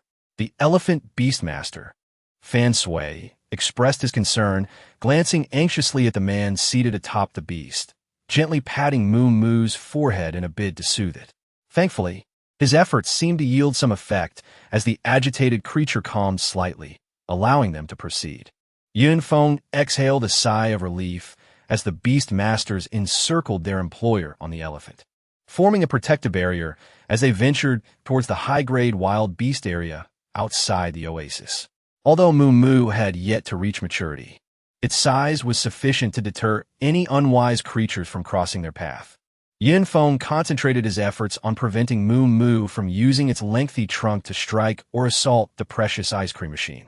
While his attempts yielded minimal success, he was heartened to see the distant silhouette of towering walls rising from the desert horizon. Wiping the sweat from his brow, he caught sight of the looming city gate, a hint of weariness giving way to elation. At last, he had arrived in Yun City with the ice cream machine intact. Chapter 122.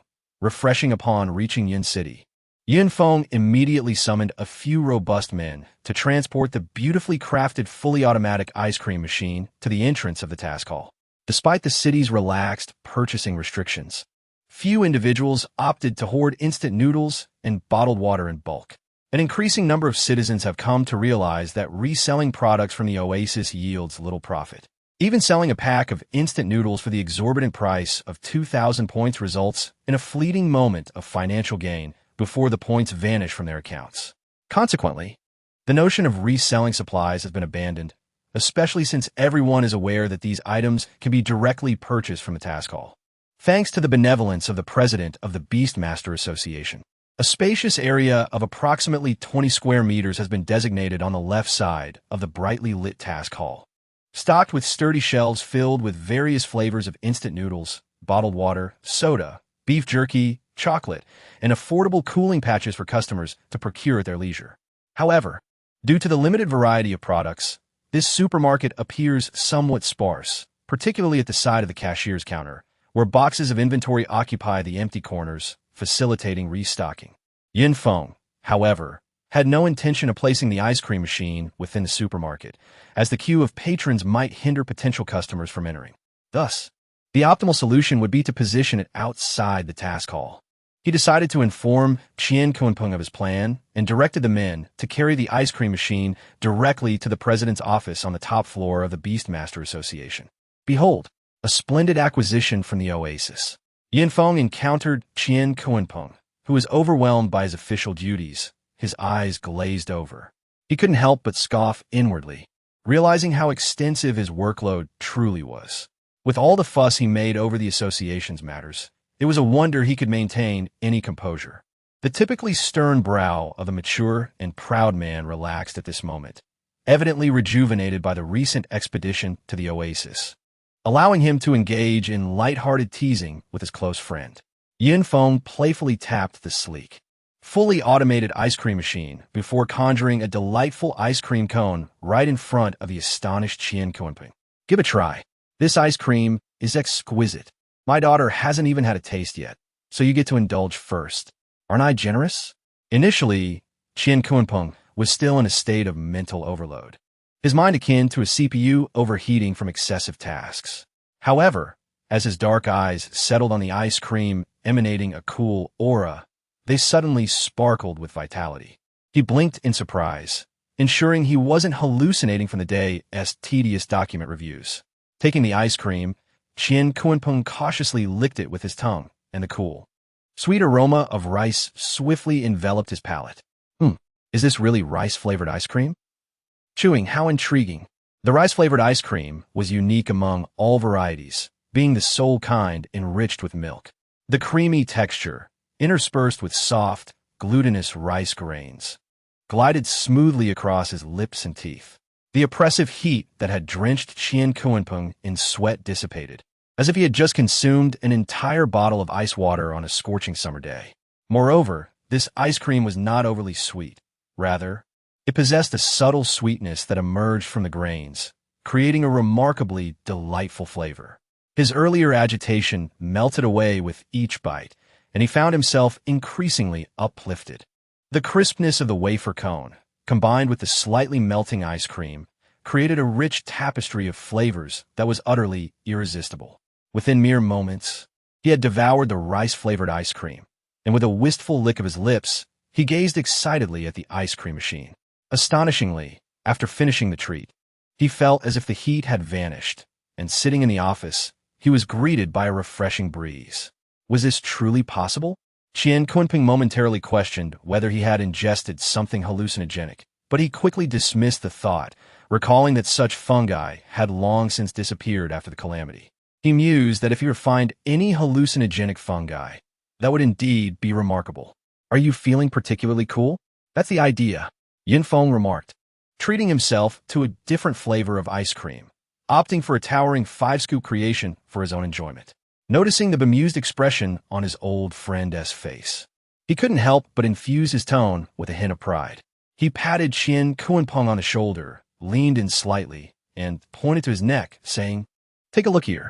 With a puzzled expression, Qian Kunpeng followed his gaze, only to be astonished to see translucent blue characters and pulsating numbers appearing on Yinfeng's neck. Coolness 501207. What is this? Instantly, Qian Kunpeng recalled the earlier report from Chern about the oasis, where he had demonstrated a speed buff by pointing to his neck. He remembered that consuming grilled fish could provide a temporary boost to one's speed, albeit with a 24-hour limit, requiring a complete fish to be consumed each time. Previously, the oasis invitation letters circulating in the black market included lemon-flavored candies that conferred special buffs. However, Qian Kunpeng understood that not all oasis products yielded noticeable enhancements. A certain quantity must be consumed, and vending machines were excluded. Since he hadn't frequented the oasis often, he hadn't discerned which foods imparted special buffs. What surprised Qian Kunpeng was that the ice cream sold by the fully automated machine from the oasis could also produce such effects. Moreover, it provided the very buffs that the citizens desperately needed during this sweltering season. As temperatures soared daily, heatstroke cases among the populace were increasing alarmingly. Currently, the frail, elderly, and children could only plaster themselves with cooling pads, confined within their homes behind drawn curtains, enduring the relentless heat. It wasn't that they wished to stay indoors. The mere act of stepping outside risked dehydration and heat exhaustion under the glaring sun, often resulting in hospital visits. Hospitals were overwhelmed with heatstroke patients, yet they were ill-equipped with medications. Production had ceased after the calamity, and, after many years, their supplies were nearly depleted. Moreover, medications like Huaxiang Zhengqi oral liquid, even if available, were prohibitively expensive for the average citizen. Overworked medical staff could only place heatstroke victims in shaded, ventilated areas, loosening their clothing to promote blood circulation and cooling their bodies. They provided saline solutions and cooling pads to those who could afford them. In this oppressive heat, chilled mung bean soup and freshly squeezed watermelon juice with a pinch of salt were rare commodities. Hence, many chose to remain indoors to mitigate the risk of heatstroke. The prospect of severe heat exhaustion left little hope for effective medical intervention. People ventured out only under the cover of night when temperatures were slightly more bearable, leading to a stark reduction in foot traffic on the streets of Yin City. The once bustling thoroughfares now primarily hosted robust beast tamers, who, despite their own discomfort, could withstand the sun's wrath with only mild heat exhaustion, easily remedied with water breaks. However, with the advent of the fully automated ice cream machine, fortunes began to shift. Each ice cream ball consumed could sustain a coolness 5 buff for 3 hours. During this period, patrons would noticeably feel a drop in their body temperature, and the previously stifling air would transform into a refreshing breeze, allowing them to stroll under the sun without fear of heat stroke. Yinfeng had also discovered that once the 3-hour coolness 5 buff expired, the surrounding temperature did not surge immediately. Instead, it increased gradually, alleviating concerns of abrupt temperature fluctuations causing health issues. Oh, and after finishing his 5 scoops of ice cream, Yinfeng inspected the side of his neck with a small mirror, pleased to see a 15-hour coolness buff had been added. It appeared that the duration of the coolness 5 buff from the ice cream was indeed stackable. Each additional scoop extended the effect by 3 hours. However, the current limit of the machine was 5 scoops. Yinfeng had no intention of exploiting any glitches to purchase 2 5-scoop servings to see if he could further extend the duration. After all, while the ice cream was delightful, moderation was key. He felt that maintaining 15 hours of coolness out of a full 24-hour day was quite satisfactory, allowing the remaining 9 hours for sleep back at home. Yinfeng considered the perspective of the ordinary citizens, believing that spending 30 to 50 points daily for a refreshing experience was well worth it. Even while queuing for ice cream, one can relish the gentle breeze wafting through the folding corridor, dissipating the oppressive heat. What do you think of placing this machine outside the supermarket glass in the task hall? Yinfeng glanced at Qian Kunpeng, who happily devoured another ice cream. He felt that it was quite suitable, as this location was at the bustling heart of Yin City. There's also an open space ahead, allowing for a dedicated waiting corridor for customers of the fully automatic ice cream machine, eliminating the need to find someone to clear space, which was quite convenient. Yinfeng had yet to conceive a second location as fitting, and he received a nod of agreement from Qian Kunpeng, who said, "I think it's a good idea. With the machine close to the task hall, the patrolling beast masters can keep an eye on it. If anyone tries to cut in line or snatch someone else's ice cream, it can be promptly averted. As for those who may have less sense and contemplate stealing from this ice cream machine, I can only wish them good luck. After all, from what I know of the oasis owner, they are not to be trifled with. The willingness to entrust such a valuable machine to me for placement in Yun City indicates that it possesses a robust exterior and comprehensive anti-theft measures.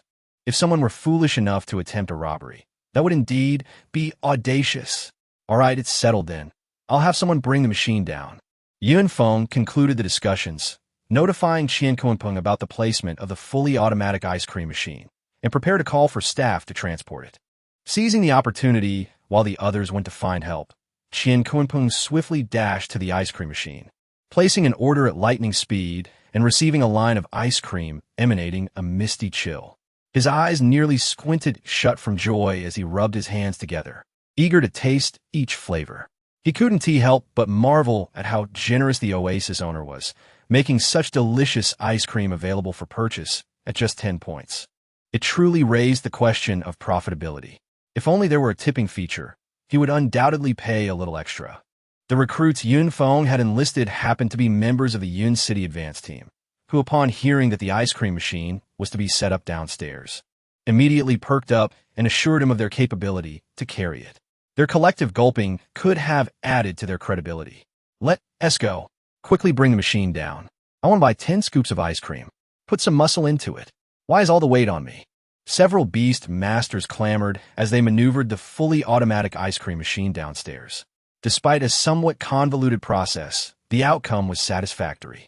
Yunfeng watched as they adjusted the machine's position, ensuring it was snug against the supermarket's glass front. Soon, the eager beast masters surged forward, impatient to be the first to purchase ice cream. The machine produced ice cream at remarkable speed. Scarcely had an order been placed when the frosty treats appeared before the customers. This excited crowd of beast masters quickly took their ice cream, either rushing home to share with family or settling nearby to indulge. Once Yunfeng noticed that most had made their purchases, he unfolded the waiting corridor and approached the ordering screen. Ultimately, he selected 5 flavors: mango, peach, grape, cucumber, and watermelon, which fortuitously showcased a vibrant array of colors. When the order was ready, the ice cream scoops in the paper box resembled a dazzling rainbow. It was undoubtedly the kind of treat Cenyue was fond of. However, upon turning around, he was confronted by a dense throng. Chapter 124. Is this fake? Can it be eaten? Yunfeng nearly stumbled back in shock, almost dropping his ice cream. He instantly envisioned the frenzy that would accompany the arrival of the ice cream machine. After some contemplation, he decided to order a 5-scoop ice cream to share with his daughter, allowing for a sampling of flavors. Yet, the crowd, their eyes wide with astonishment, remained oblivious to him, instead marveling at the sudden drop in temperature around them, murmuring in disbelief. My goodness, how can it be so cool under this canopy? I was just about to melt from the heat, and now the sweltering air has vanished. I thought I was hallucinating from the heat. I can't believe the temperature really dropped. Just now, I heard the machine welcoming us to the Oasis ice cream shop. What does that mean? Could it actually be selling ice cream? Look, doesn't that person have ice cream in their hand? Wow, it really looks like ice cream. But wait, there's no ice in this weather. How could there be ice cream? One onlooker lamented. Who on earth brought out the ice cream truck before this heat wave and placed it at the task hall to tease us? Selling an ice cream model. What kind of person does that? If they could sell ice cream, that would be something. Clearly, this sweaty man believed that the beautifully crafted ice cream truck was merely a decorative model for selling ice cream, his frustration palpable. Yet, someone countered. But it's still effective. Just seeing the ice cream makes everyone feel cooler. Look, no one is sweating anymore. This passerby, a beastmaster, understood the psychological relief that came from the mere sight of ice cream, having not felt cool for quite some time. Even if it was an illusion, it was a rare and delightful experience. Yunfeng, initially intending to slip away unnoticed, halted upon hearing their conversation, holding the ice cream that emitted a faint chill. He addressed the crowd. Why not give it a try? The lowest price for ice cream is 10 points. Even as he informed them that the ice cream within was genuine, the onlookers, upon hearing that the cheapest ice cream was just 10 points, became even more convinced that this extravagant ice cream machine was merely selling models. After all, in this day and age, what could one buy for 10 points? Particularly something that could cool them down. The Beastmaster at the front, arms crossed, contemplated the familiar figure who seemed rather kind-hearted, reminding them of the model's price. He thought this and stepped forward, gazing at the flashing screen that showcased the various ice cream flavors. He casually selected a brightly colored double scoop of ice cream. A lovely pink and pale yellow served in a bamboo boat, which looked quite appealing. as he took his ice cream boat from the dispensing slot and prepared to leave. The machine emitted a mechanical prompt. "Dear customer, please remember to take your wooden spoon as well. Thank you for your cooperation." The Beastmaster raised an eyebrow at the small wooden spoon wrapped in transparent plastic, somewhat speechless. He hadn't expected that this ice cream machine, while ostensibly selling a model, would go to such lengths, reminding customers to collect their utensils. However, as he tucked the spoon into his pocket, he gazed at the ice cream boat in his hand and felt an unsettling sensation. Was the ice cream beginning to melt? Moreover, he could distinctly feel a refreshing coolness emanating from the portion of the boat pressing against his palm. What was going on? The Beastmaster, perplexed, tentatively poked the pink ice cream scoop with his finger. The distinctive air holes characteristic of ice cream felt surprisingly real, which explained the 20-point price tag. He had expected to encounter a hard, smooth plastic surface, likely unable to penetrate it. However, when his fingers finally made contact with the soft, cool texture, silky and dense ice cream liquid lingered on his fingertips, and even the slightest scoop he had taken began to melt into water, trickling down. Instinctively, he licked the pale pink liquid clean with his tongue, first tasting a subtle sweetness, which was soon followed by a rich, fruity aroma that spread across his lips and teeth. The lingering chill of the ice cream instantly sent a delightful shiver through him. This was cold and sweet. The Beastmaster's eyes widened, and the previously dull and tired gaze was suddenly illuminated with a spark of joy. In a flurry, he fumbled to retrieve the small wooden spoon that accompanied his ice cream from his pocket, using his teeth to roughly tear open the packaging. He then scooped up a generous portion of ice cream and stuffed it directly into his mouth. He didn't even notice that the bottom of the ice cream scoop was still coated in a thin layer of frost. His teeth trembled as the icy treat rushed to his head, and without savoring the exquisite flavor, he eagerly dug into another scoop of a different flavor. After finishing the 2 hefty scoops, he dashed back to the front of the ice cream machine before the onlookers could react, exclaiming with urgency, "I want another serving."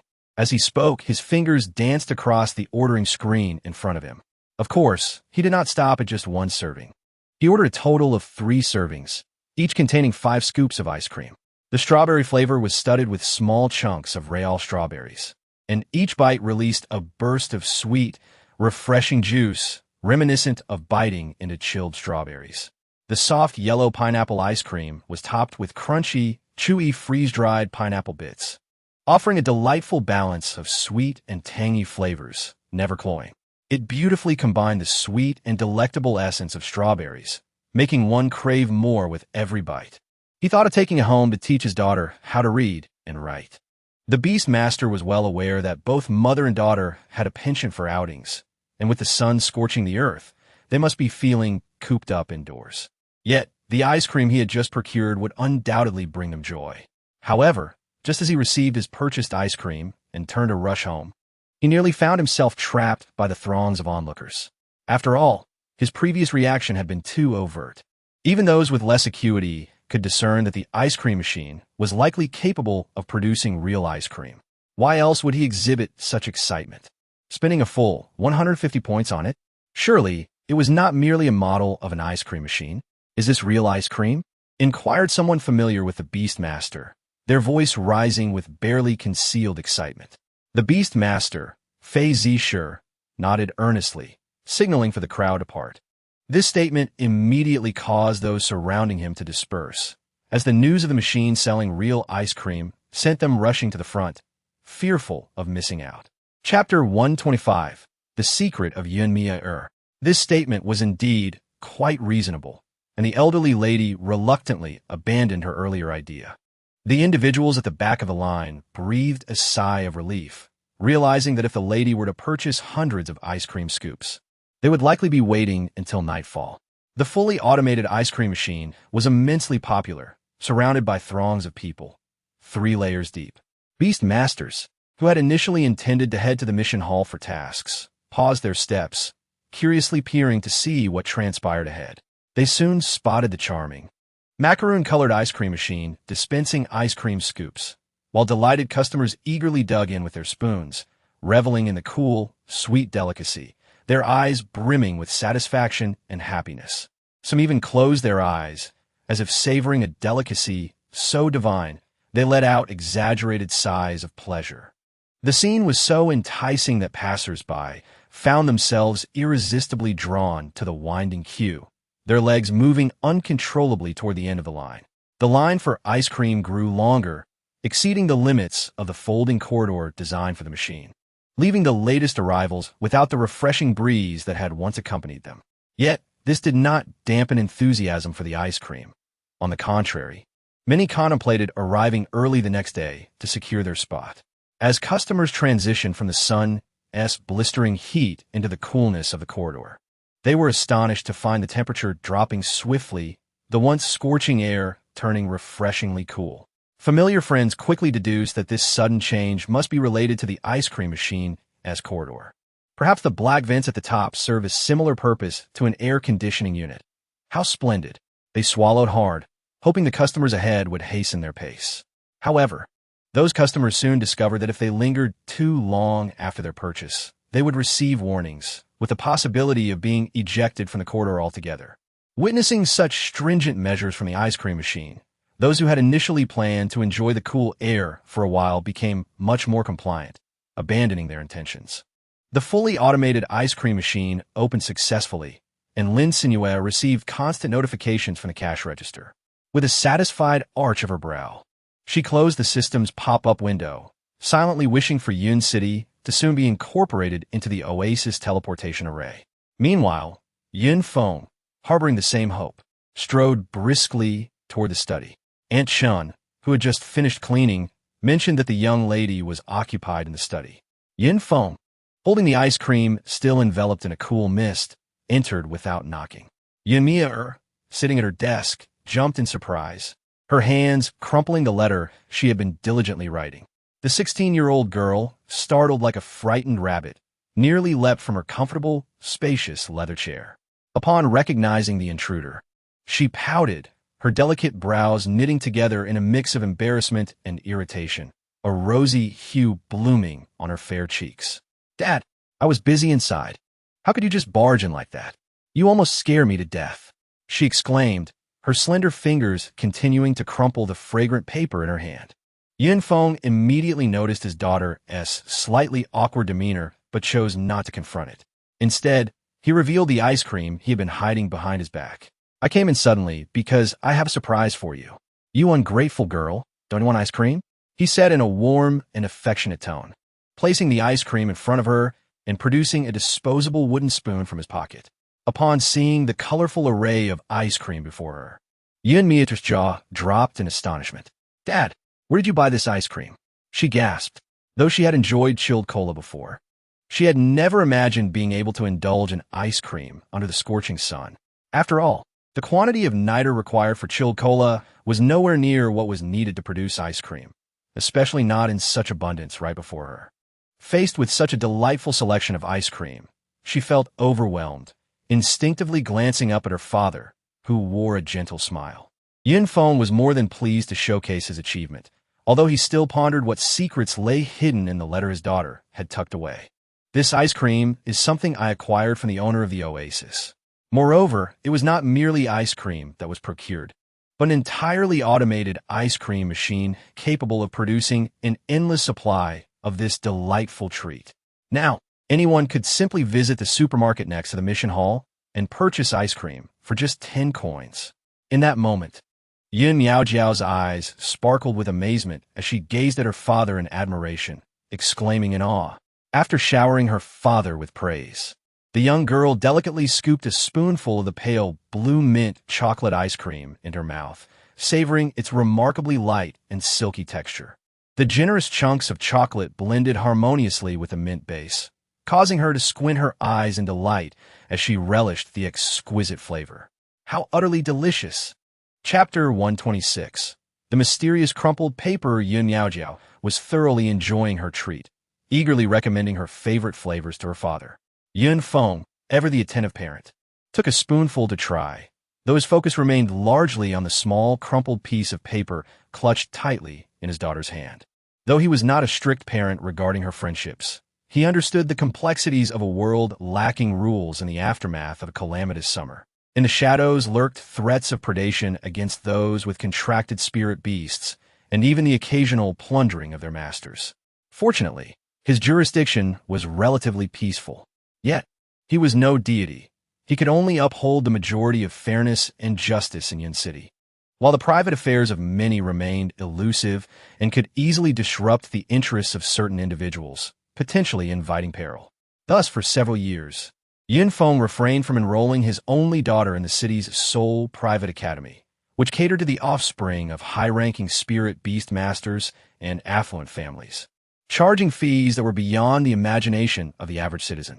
This institution prized small class sizes and often required a waiting list for admission. Besides teachers who instructed basic literacy and arithmetic, there were courses designed to teach children how to interact with uncontracted spirit beast cubs, aiming to nurture future spirit beast masters, along with training in combat skills. This private school was dedicated to cultivating the next generation of individuals capable of governing the city, thereby attracting parents who were not short on resources to enroll their children. Most of Yin Feng's subordinates sent their children there, but he chose a different path, standing out among the elite, fully aware that his precious daughter could easily become a target in such an environment. Some high-ranking spirit beast masters attempting to meddle in the affairs of Yin City, along with certain wealthy families lacking political influence, were frustrated by their inability to penetrate the political realm. His beautiful and charming daughter could easily become an object of their interest, potentially leading to scenarios where young boys might even confess their feelings to her, hoping to establish familial ties through marriage. The mere thought of such calculated friendships filled him with dread. However, Yin Feng was acutely aware that education was essential for developing one's worldview and becoming an independent individual. Therefore, he meticulously selected 5 exceptional tutors for Yun Miaojiao, ensuring that from the moment she transitioned into elementary school, she received high-quality instruction at home, achieving a well-rounded development in morals, intellect, physical health, aesthetics, and labor. Of course, he recognized that her prolonged isolation from society and its myriad personalities had rendered her somewhat naive. Yet, as the Lord of Yin City, a position of considerable power, he could effortlessly ensure that the family surrounding his beloved daughter were of good standing, free from any transgressions, thereby preventing any unwelcome advances. At this moment, however, Yun Feng was lost in thought, his lips pressed together as he savored the sweet, refreshing flavor of watermelon ice cream. His brow furrowed as he glanced at the black pens scattered chaotically across the table, deep in contemplation. If Miaojiao were merely using the study to complete her homework or engage in leisure activities, she would not have appeared so flustered upon encountering him. Her cheeks flushed, and her ears turned crimson, as if she were shy. When she stood, she nearly put her slippers on the wrong feet. What could possibly be the cause of such disarray? Yin Feng's gaze swept over his daughter's increasingly delicate and beautiful visage, her thick, curled eyelashes resembling tiny fans, her large, glistening eyes akin to clear obsidian, her finely sculpted nose, and her rosy lips revealing a charming dimple when she smiled. Though she had yet to reach 18, her beauty was nearly mature. Moreover, her unadorned face radiated a bright, innocent smile, a rare and striking sight in the aftermath of the recent calamities, easily drawing the attention of those weary from the struggles of life. A sudden realization dawned upon him, sending a jolt through his heart. His previously calm demeanor shifted, a hint of sternness entering his eyes. A shiver ran down his spine. Even the act of indulging in ice cream had never elicited such a chilling sensation. In this sweltering heat, he felt an unexpected chill enveloping him.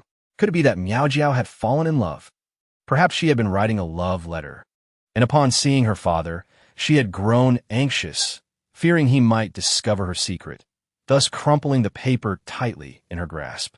Even if the housekeeper had come to report on the young lady's affairs, he might not have had the time to listen. It was entirely possible that someone, seizing upon his momentary distraction, had lured his innocent daughter with sweet words. The thought left Yin Feng breathless. No, absolutely not. He would never consent to such an ill-fated match. In truth, he had prepared himself for the possibility that Miaojiao would wish to delay marriage, wanting to enjoy life to the fullest after reaching adulthood. This would not be difficult for him. He could simply hire a reliable team of bodyguards to follow her. However, matters of the heart were fraught with complexities, and one misstep could lead to her suffering. As a father, it was challenging for him to intervene. Should he forcibly separate them, it could provoke resentment in Miaojiao. Yun Feng's mind raced with turmoil, yet he maintained an air of nonchalance. Mechanically savoring the ice cream flavor his daughter had recommended, mindlessly consuming a significant portion. Just as he reached the bottom of the cup, Miaojiao's expression shifted from excitement to disbelief, her round, glistening eyes filled with astonishment, even brimming with unshed tears. "Whoa, I just wanted you to try the flavor of the kiwi ice cream," she lamented. How could he have devoured such a large scoop in an instant? This was her favorite flavor, and she had been reluctant to eat it, only sampling a tiny bit at a time. Now, the substantial scoop of pale green kiwi ice cream had vanished. Biting her full, red lips, she struggled to suppress the urge to burst into tears. The young girl was consumed by thoughts of the silky, light texture of the ice cream, completely forgetting the crumpled paper dampened by the thin layer of sweat in her palm. Fearing her father might repeat this act and consume all the flavor she had yet to taste, she quickly raised her left hand, laden with a generous serving of ice cream, while her right hand wielded a disposable wooden spoon, scooping the soft, fluffy sorbet with the fervor of a squirrel hoarding its winter provisions.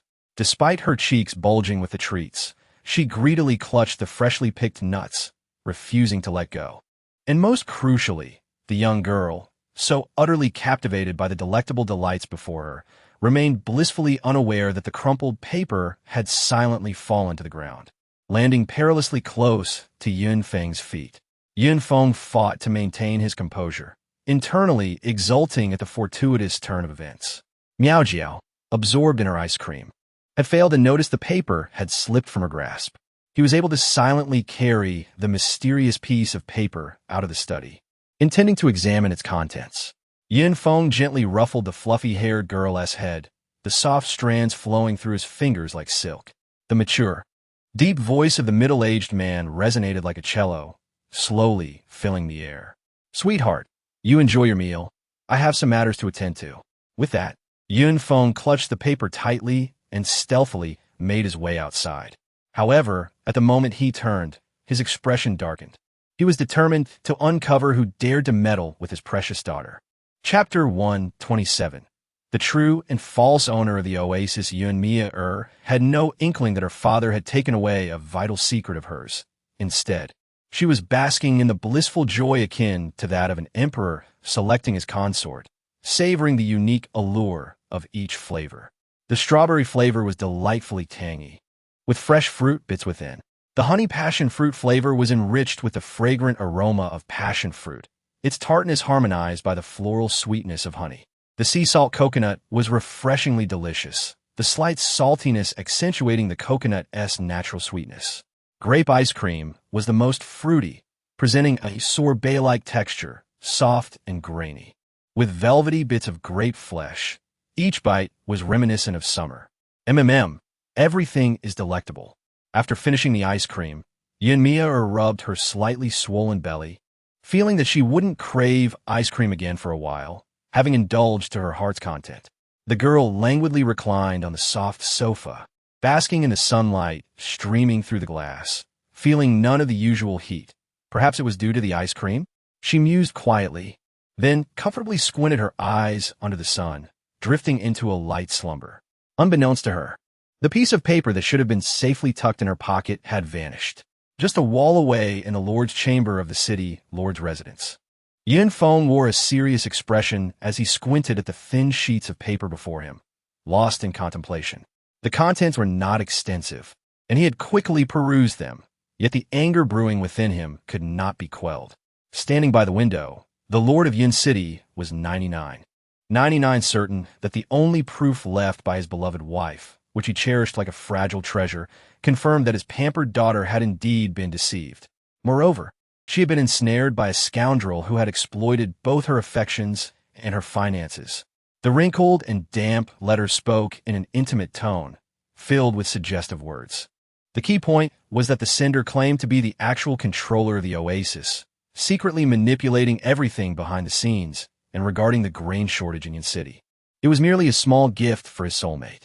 Yun Feng's eyes narrowed as he read the exaggerated claims that the grain crisis had been resolved solely through his efforts, asserting that without him, many would have perished from hunger, and he wished not to see the girl he admired suffer, nor his future father-in-law wearied by worries. He had even gone so far as to suggest that Yin City should be grateful to him.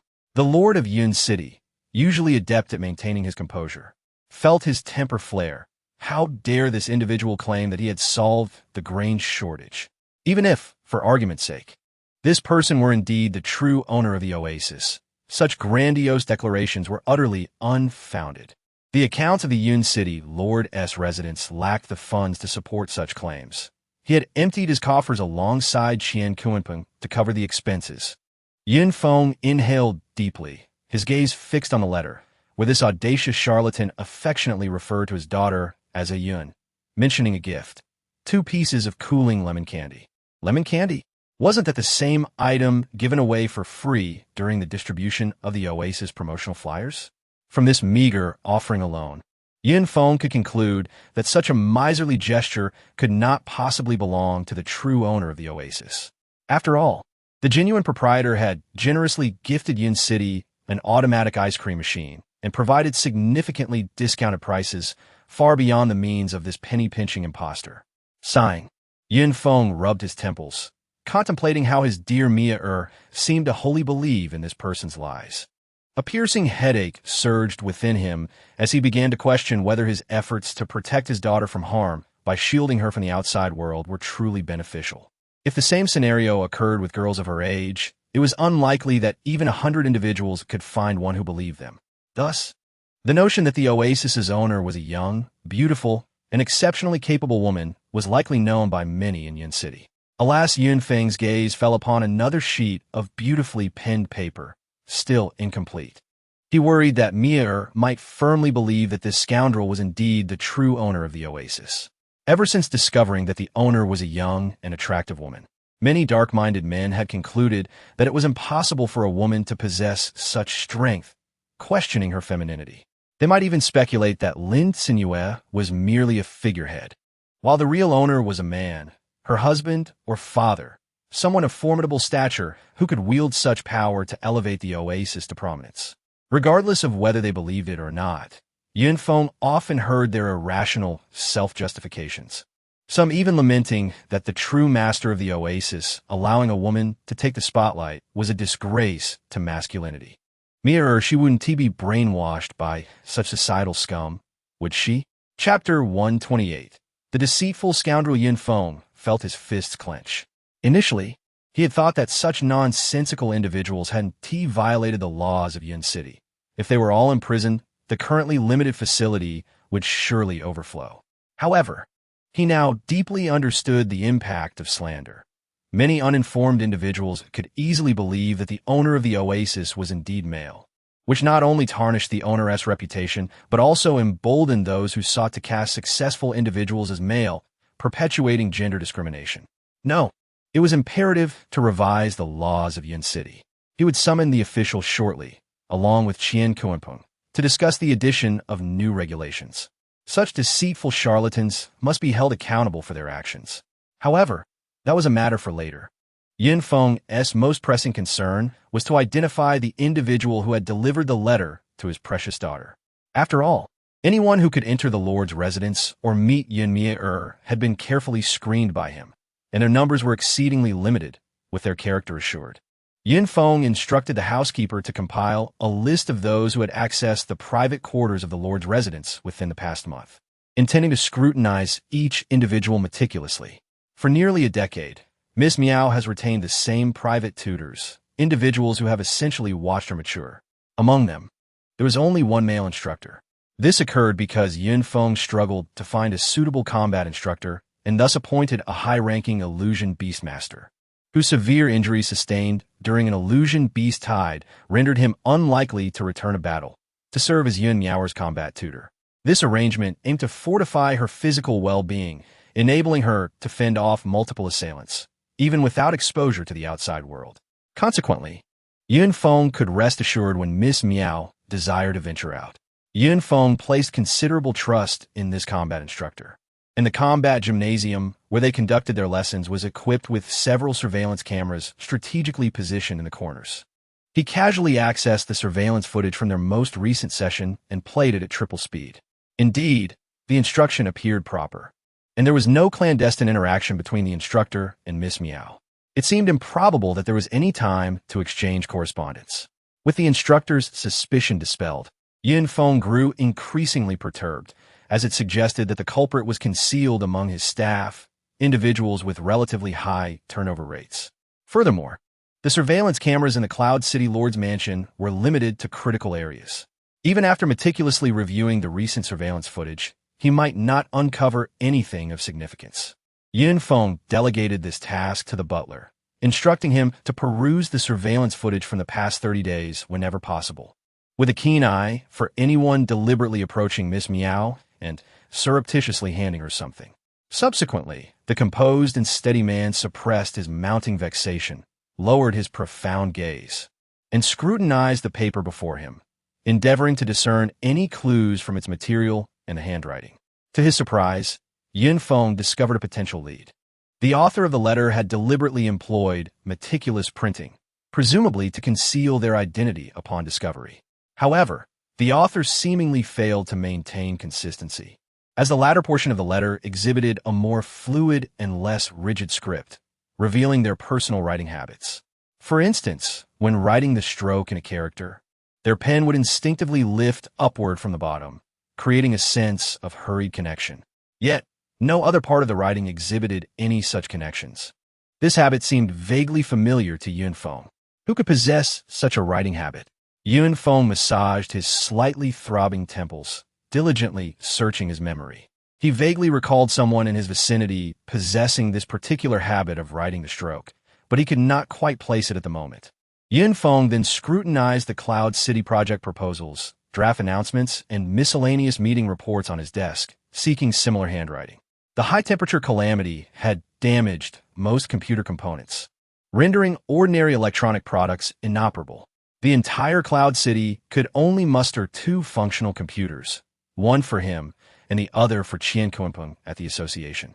This circumstance proved advantageous for Yun Feng in identifying the scoundrel who had ensnared his precious daughter. He meticulously sifted through the pile of documents for approximately 15 minutes before exclaiming with delight, "Found it!"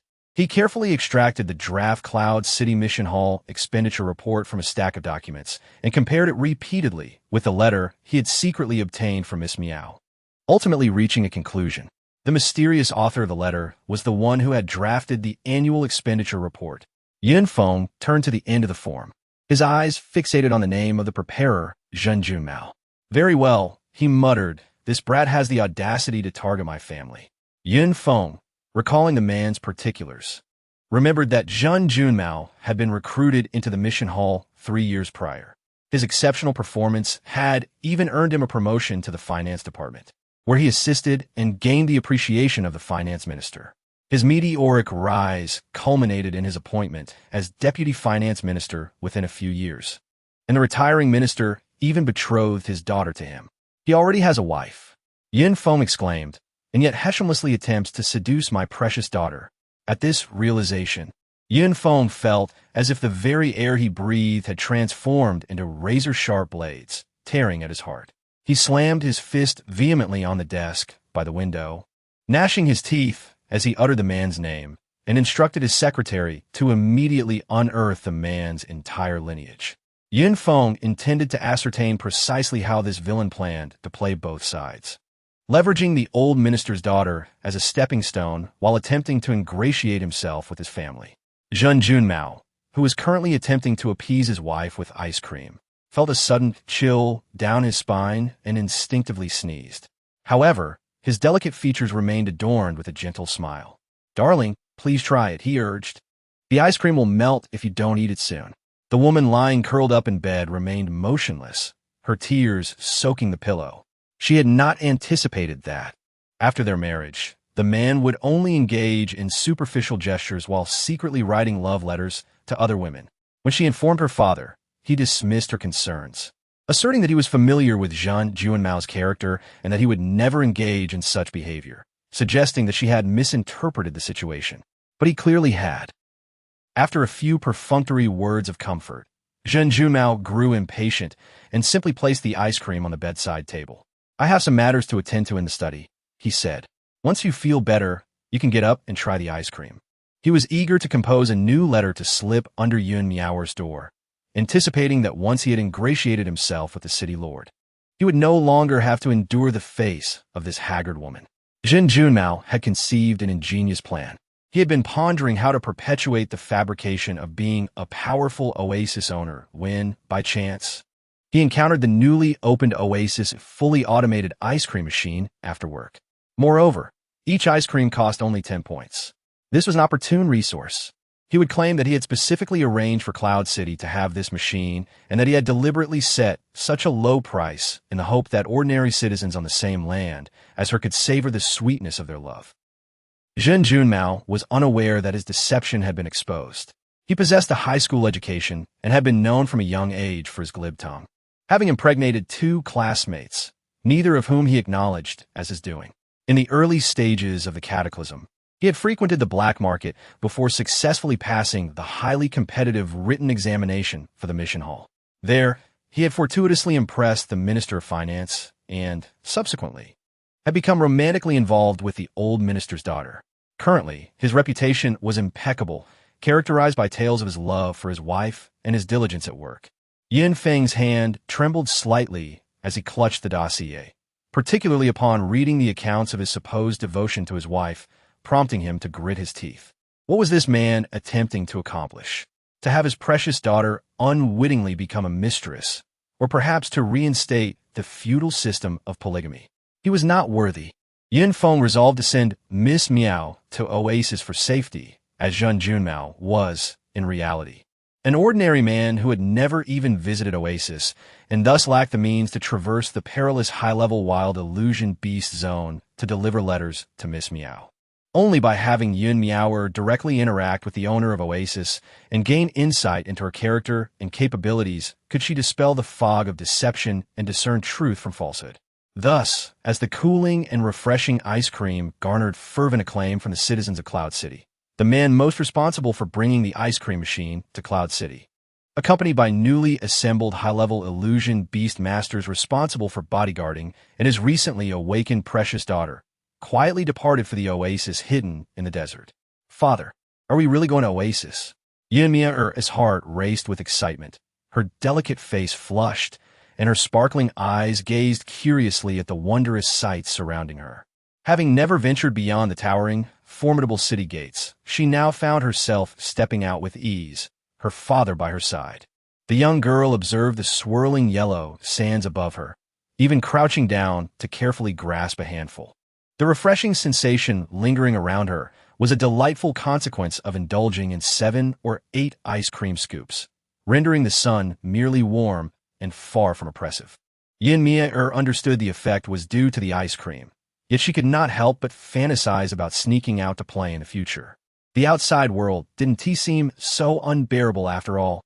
However, the gruesome scenes of carnage still made her retch uncomfortably, particularly a frenzied, wild, boar-shaped phantom beast, bearing its sharp, menacing tusks, spewed forth foul, corrosive saliva from its gaping maw, eroding the golden grains of sand. Had it not been for the timely intervention of the phantom beast tamers, scaring the mid-level wild beast into a hasty retreat, Yin Miaoer shuddered at the thought of encountering such terror alone. The girl finally grasped the reality that the world outside the city was rife with perilous wild phantom beasts. She could frolic in her beautiful dress, unarmed, purely because she was shielded by the formidable presence of high-ranking phantom beast tamers surrounding her, who were capable of protecting a novice like her with no combat experience. A bead of cold sweat formed on Yun Miaoer's forehead, and her carefree enjoyment of the warm sand dissipated. The sheltered young lady quickened her pace, and her guardian tamers were pleased to hasten their journey to the oasis. A faint smile of satisfaction appeared in Yun Feng's eyes, and he felt a fleeting urge to delegate the affairs of the city lord's estate to Qian Kunpeng and take his daughter on a vacation at the oasis. Yet, considering that Qian Kuanpeng had only just taken on his responsibilities half a day prior and was already overwhelmed. Yun Feng resigned with a sigh, deciding against burdening his friend further.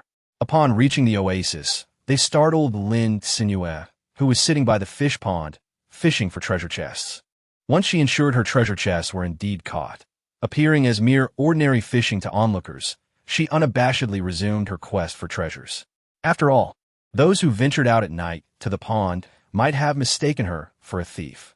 Lin Cenyue was filled with joy as she had just fished out 500 bottles of milk and 1,000 bags of exquisitely flavored matcha powder from the treasure chest. This would allow her to introduce a wider variety of milk-based ice cream flavors, including the much-anticipated matcha ice cream. However, just as she was reveling in her good fortune, Yun Feng, who had recently taken away the fully automatic ice cream machine, returned. Instinctively, Lin Cenyue accessed the system panel to check on the operation of the ice cream machine situated far away in Yun City. To her relief, the machine displayed a green light indicating that it was functioning normally, and through the surveillance feed, she could see a long queue of eager customers winding for hundreds of meters, waiting to purchase ice cream. Lin Cenyue let out a long sigh of relief. Thankfully, it was not the fully automated ice cream machine that was malfunctioning. Lin Cenyue couldn't help but feel a flicker of curiosity. Lord Yun, is there something you wish to discuss with me? Yun Feng sighed, realizing that this matter was not suitable for public discourse. He gestured for the surrounding protective beast masters to withdraw and allowed his precious daughter to go to the beverage area to order a drink. Once everyone had been dismissed, Lord Yin finally spoke solemnly. Boss, I have something to discuss with you. May I have a moment of your time? Lin Cenyue, what on earth is so mysterious? Yet, she was well aware of the man's character. Nodding slightly, she placed her personal fishing rod aside and led him to the staff lounge on the first floor of the night fishing hotel, an area not accessible to the public. It served as a resting place for employees during their breaks. At this moment, the oasis was bustling with activity as everyone diligently remained at their posts, leaving the lounge completely deserted. Lin Cenyue poured a cup of tea from the water bar and placed it before Yun Feng.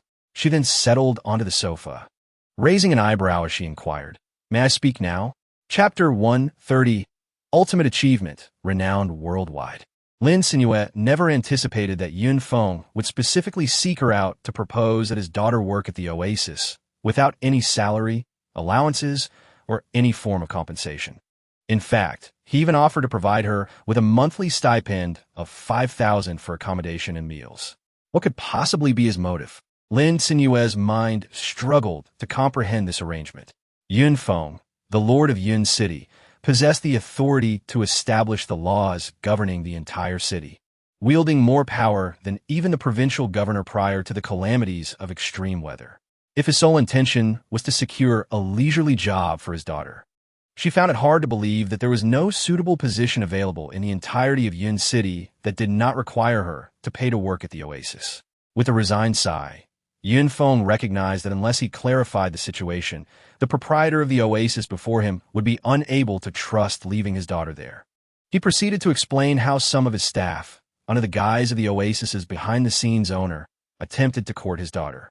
However, Yun Feng was well aware that Lin Cenyue would likely be displeased upon hearing of such deceitful practices exploiting the oasis's name. Therefore, he assured her that once his daughter was settled, he would ensure that those responsible would face the consequences of their actions. Lin Cenyue nodded with satisfaction. She had almost instructed the system to eliminate that individual from a distance, but considering the severity of his actions and the lack of widespread knowledge about them, it would be more fitting for Yun Feng to discipline him as a warning to others. Yin Miener's father had managed to arrange a position for her in such a short span of time. Upon learning she would be working at the oasis, the girl's wide, expressive eyes filled with surprise, and she nervously clutched the soft, white hem of her clothing, murmuring, "But I have never worked before. What am I supposed to do?" At just 16, she felt disoriented in this new environment and turned to her father, the only familiar figure. Yet, Yun Feng, resolute, chose not to respond to his daughter's plea for help, since she had entrusted Xiaomiao to the oasis's owner.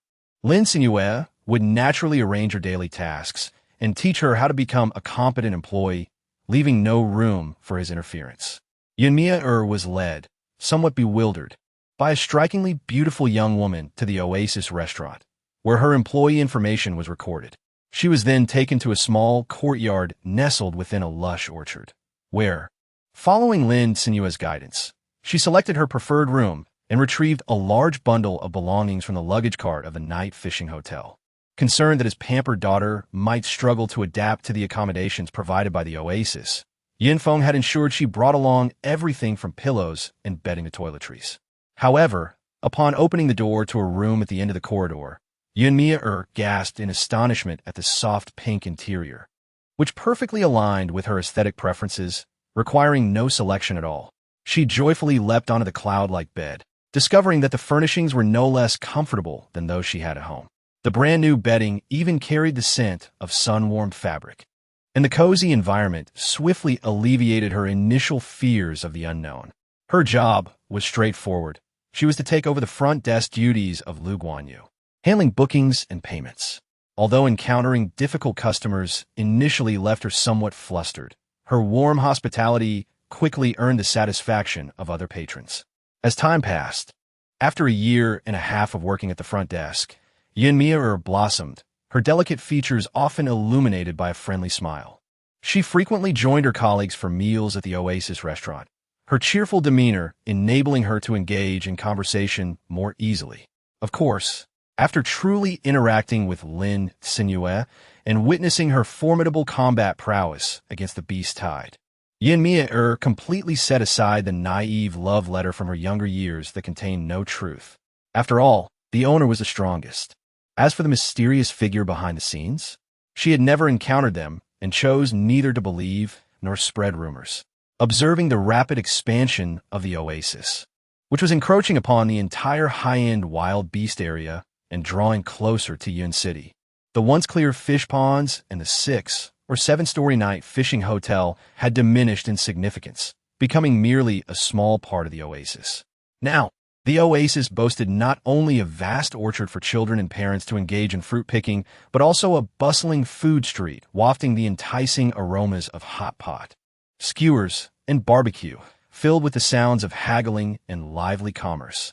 Additionally, there were row houses available for rent or sale, and, of course, a camping area for travelers who hadn't secured a room at the popular night fishing hotel. The owner had also constructed over 50 teleportation arrays connecting the town to the Oasis, encompassing nearly all existing cities within the Summer Nation. Naturally, survivors from other countries, upon encountering such convenience, were left drooling with envy. Yet, the owner deemed the language barrier too cumbersome to address, thus refraining from constructing any further. This left a group of foreign beast masters, with their golden hair and blue eyes, attempting to cling to her in the Oasis, crying and pleading for her assistance. Lin Cenyue deftly evaded the group of robust men, leisurely making her way towards her original destination.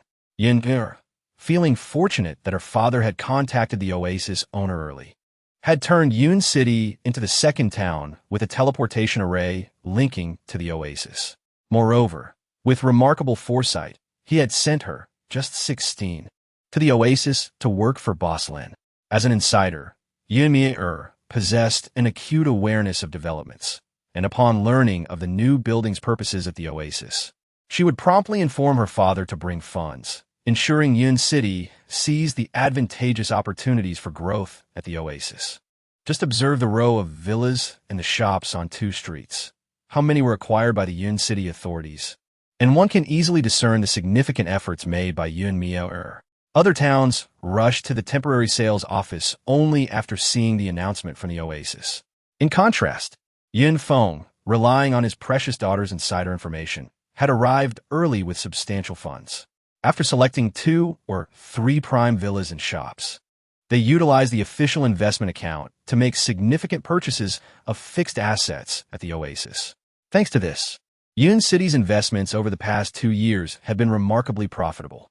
Indeed, they had reaped substantial rewards. Naturally, Lin Cenyue noted Yearning's diligent work ethic. Thus, she remained unconcerned about the latter, discreetly alerting her father. After all, selling to anyone was still selling. As long as the points were received, that was what truly mattered. As Lin Cenyue descended the stairs, she beheld Yearning, who was warmly welcoming the newly arrived guests with a smile. She called out, Meow, we have new recruits. Remember to assist them. Yearning nodded earnestly. Whenever a large establishment opens its doors, it inevitably necessitates the hiring of new staff. This marked the second batch. Observing the timid newcomers as they entered, Yearning reflected on her own youth, having just turned 18, yet already assuming the role of a mentor in the workplace, which elicited an inexplicable urge to smile. However, she restrained herself and beckoned the young cashier to stand by, instructing him to observe her cash handling several times. After all, the cash registers throughout the oasis were standardized, making them straightforward and efficient to operate, devoid of intricate technicalities. More crucial, however, was the cultivation of a commendable attitude towards customers. Lin Cenyue ordered a refreshing cucumber milk slush from the beverage section, savoring it while observing the harmonious scene of a master and apprentice not far away. She couldn't help but marvel at how the once timid and delicate young girl had blossomed into such a poised individual, even taking on the role of a mentor for new employees. Fate is indeed a wondrous author, weaving narratives that remain shrouded in mystery, much like. Lin Cenyue leaned against Lu Guanyu's shoulder, lazily observing as he meticulously planned the upcoming Waterworld amusement park.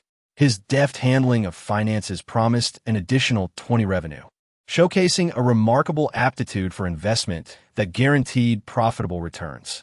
The handsome man adjusted his slightly askew golden-rimmed glasses, his thin lips pressed together in concentration, while the dappled sunlight accentuated his serene demeanor. A subtle smile played at the corners of Lu Guanyu's mouth as he gently pecked Lin Cenyue's cheek, asking, "Could you please wait a moment longer, dear boss?" Lin Cenyue nodded with restraint, pondering what to do.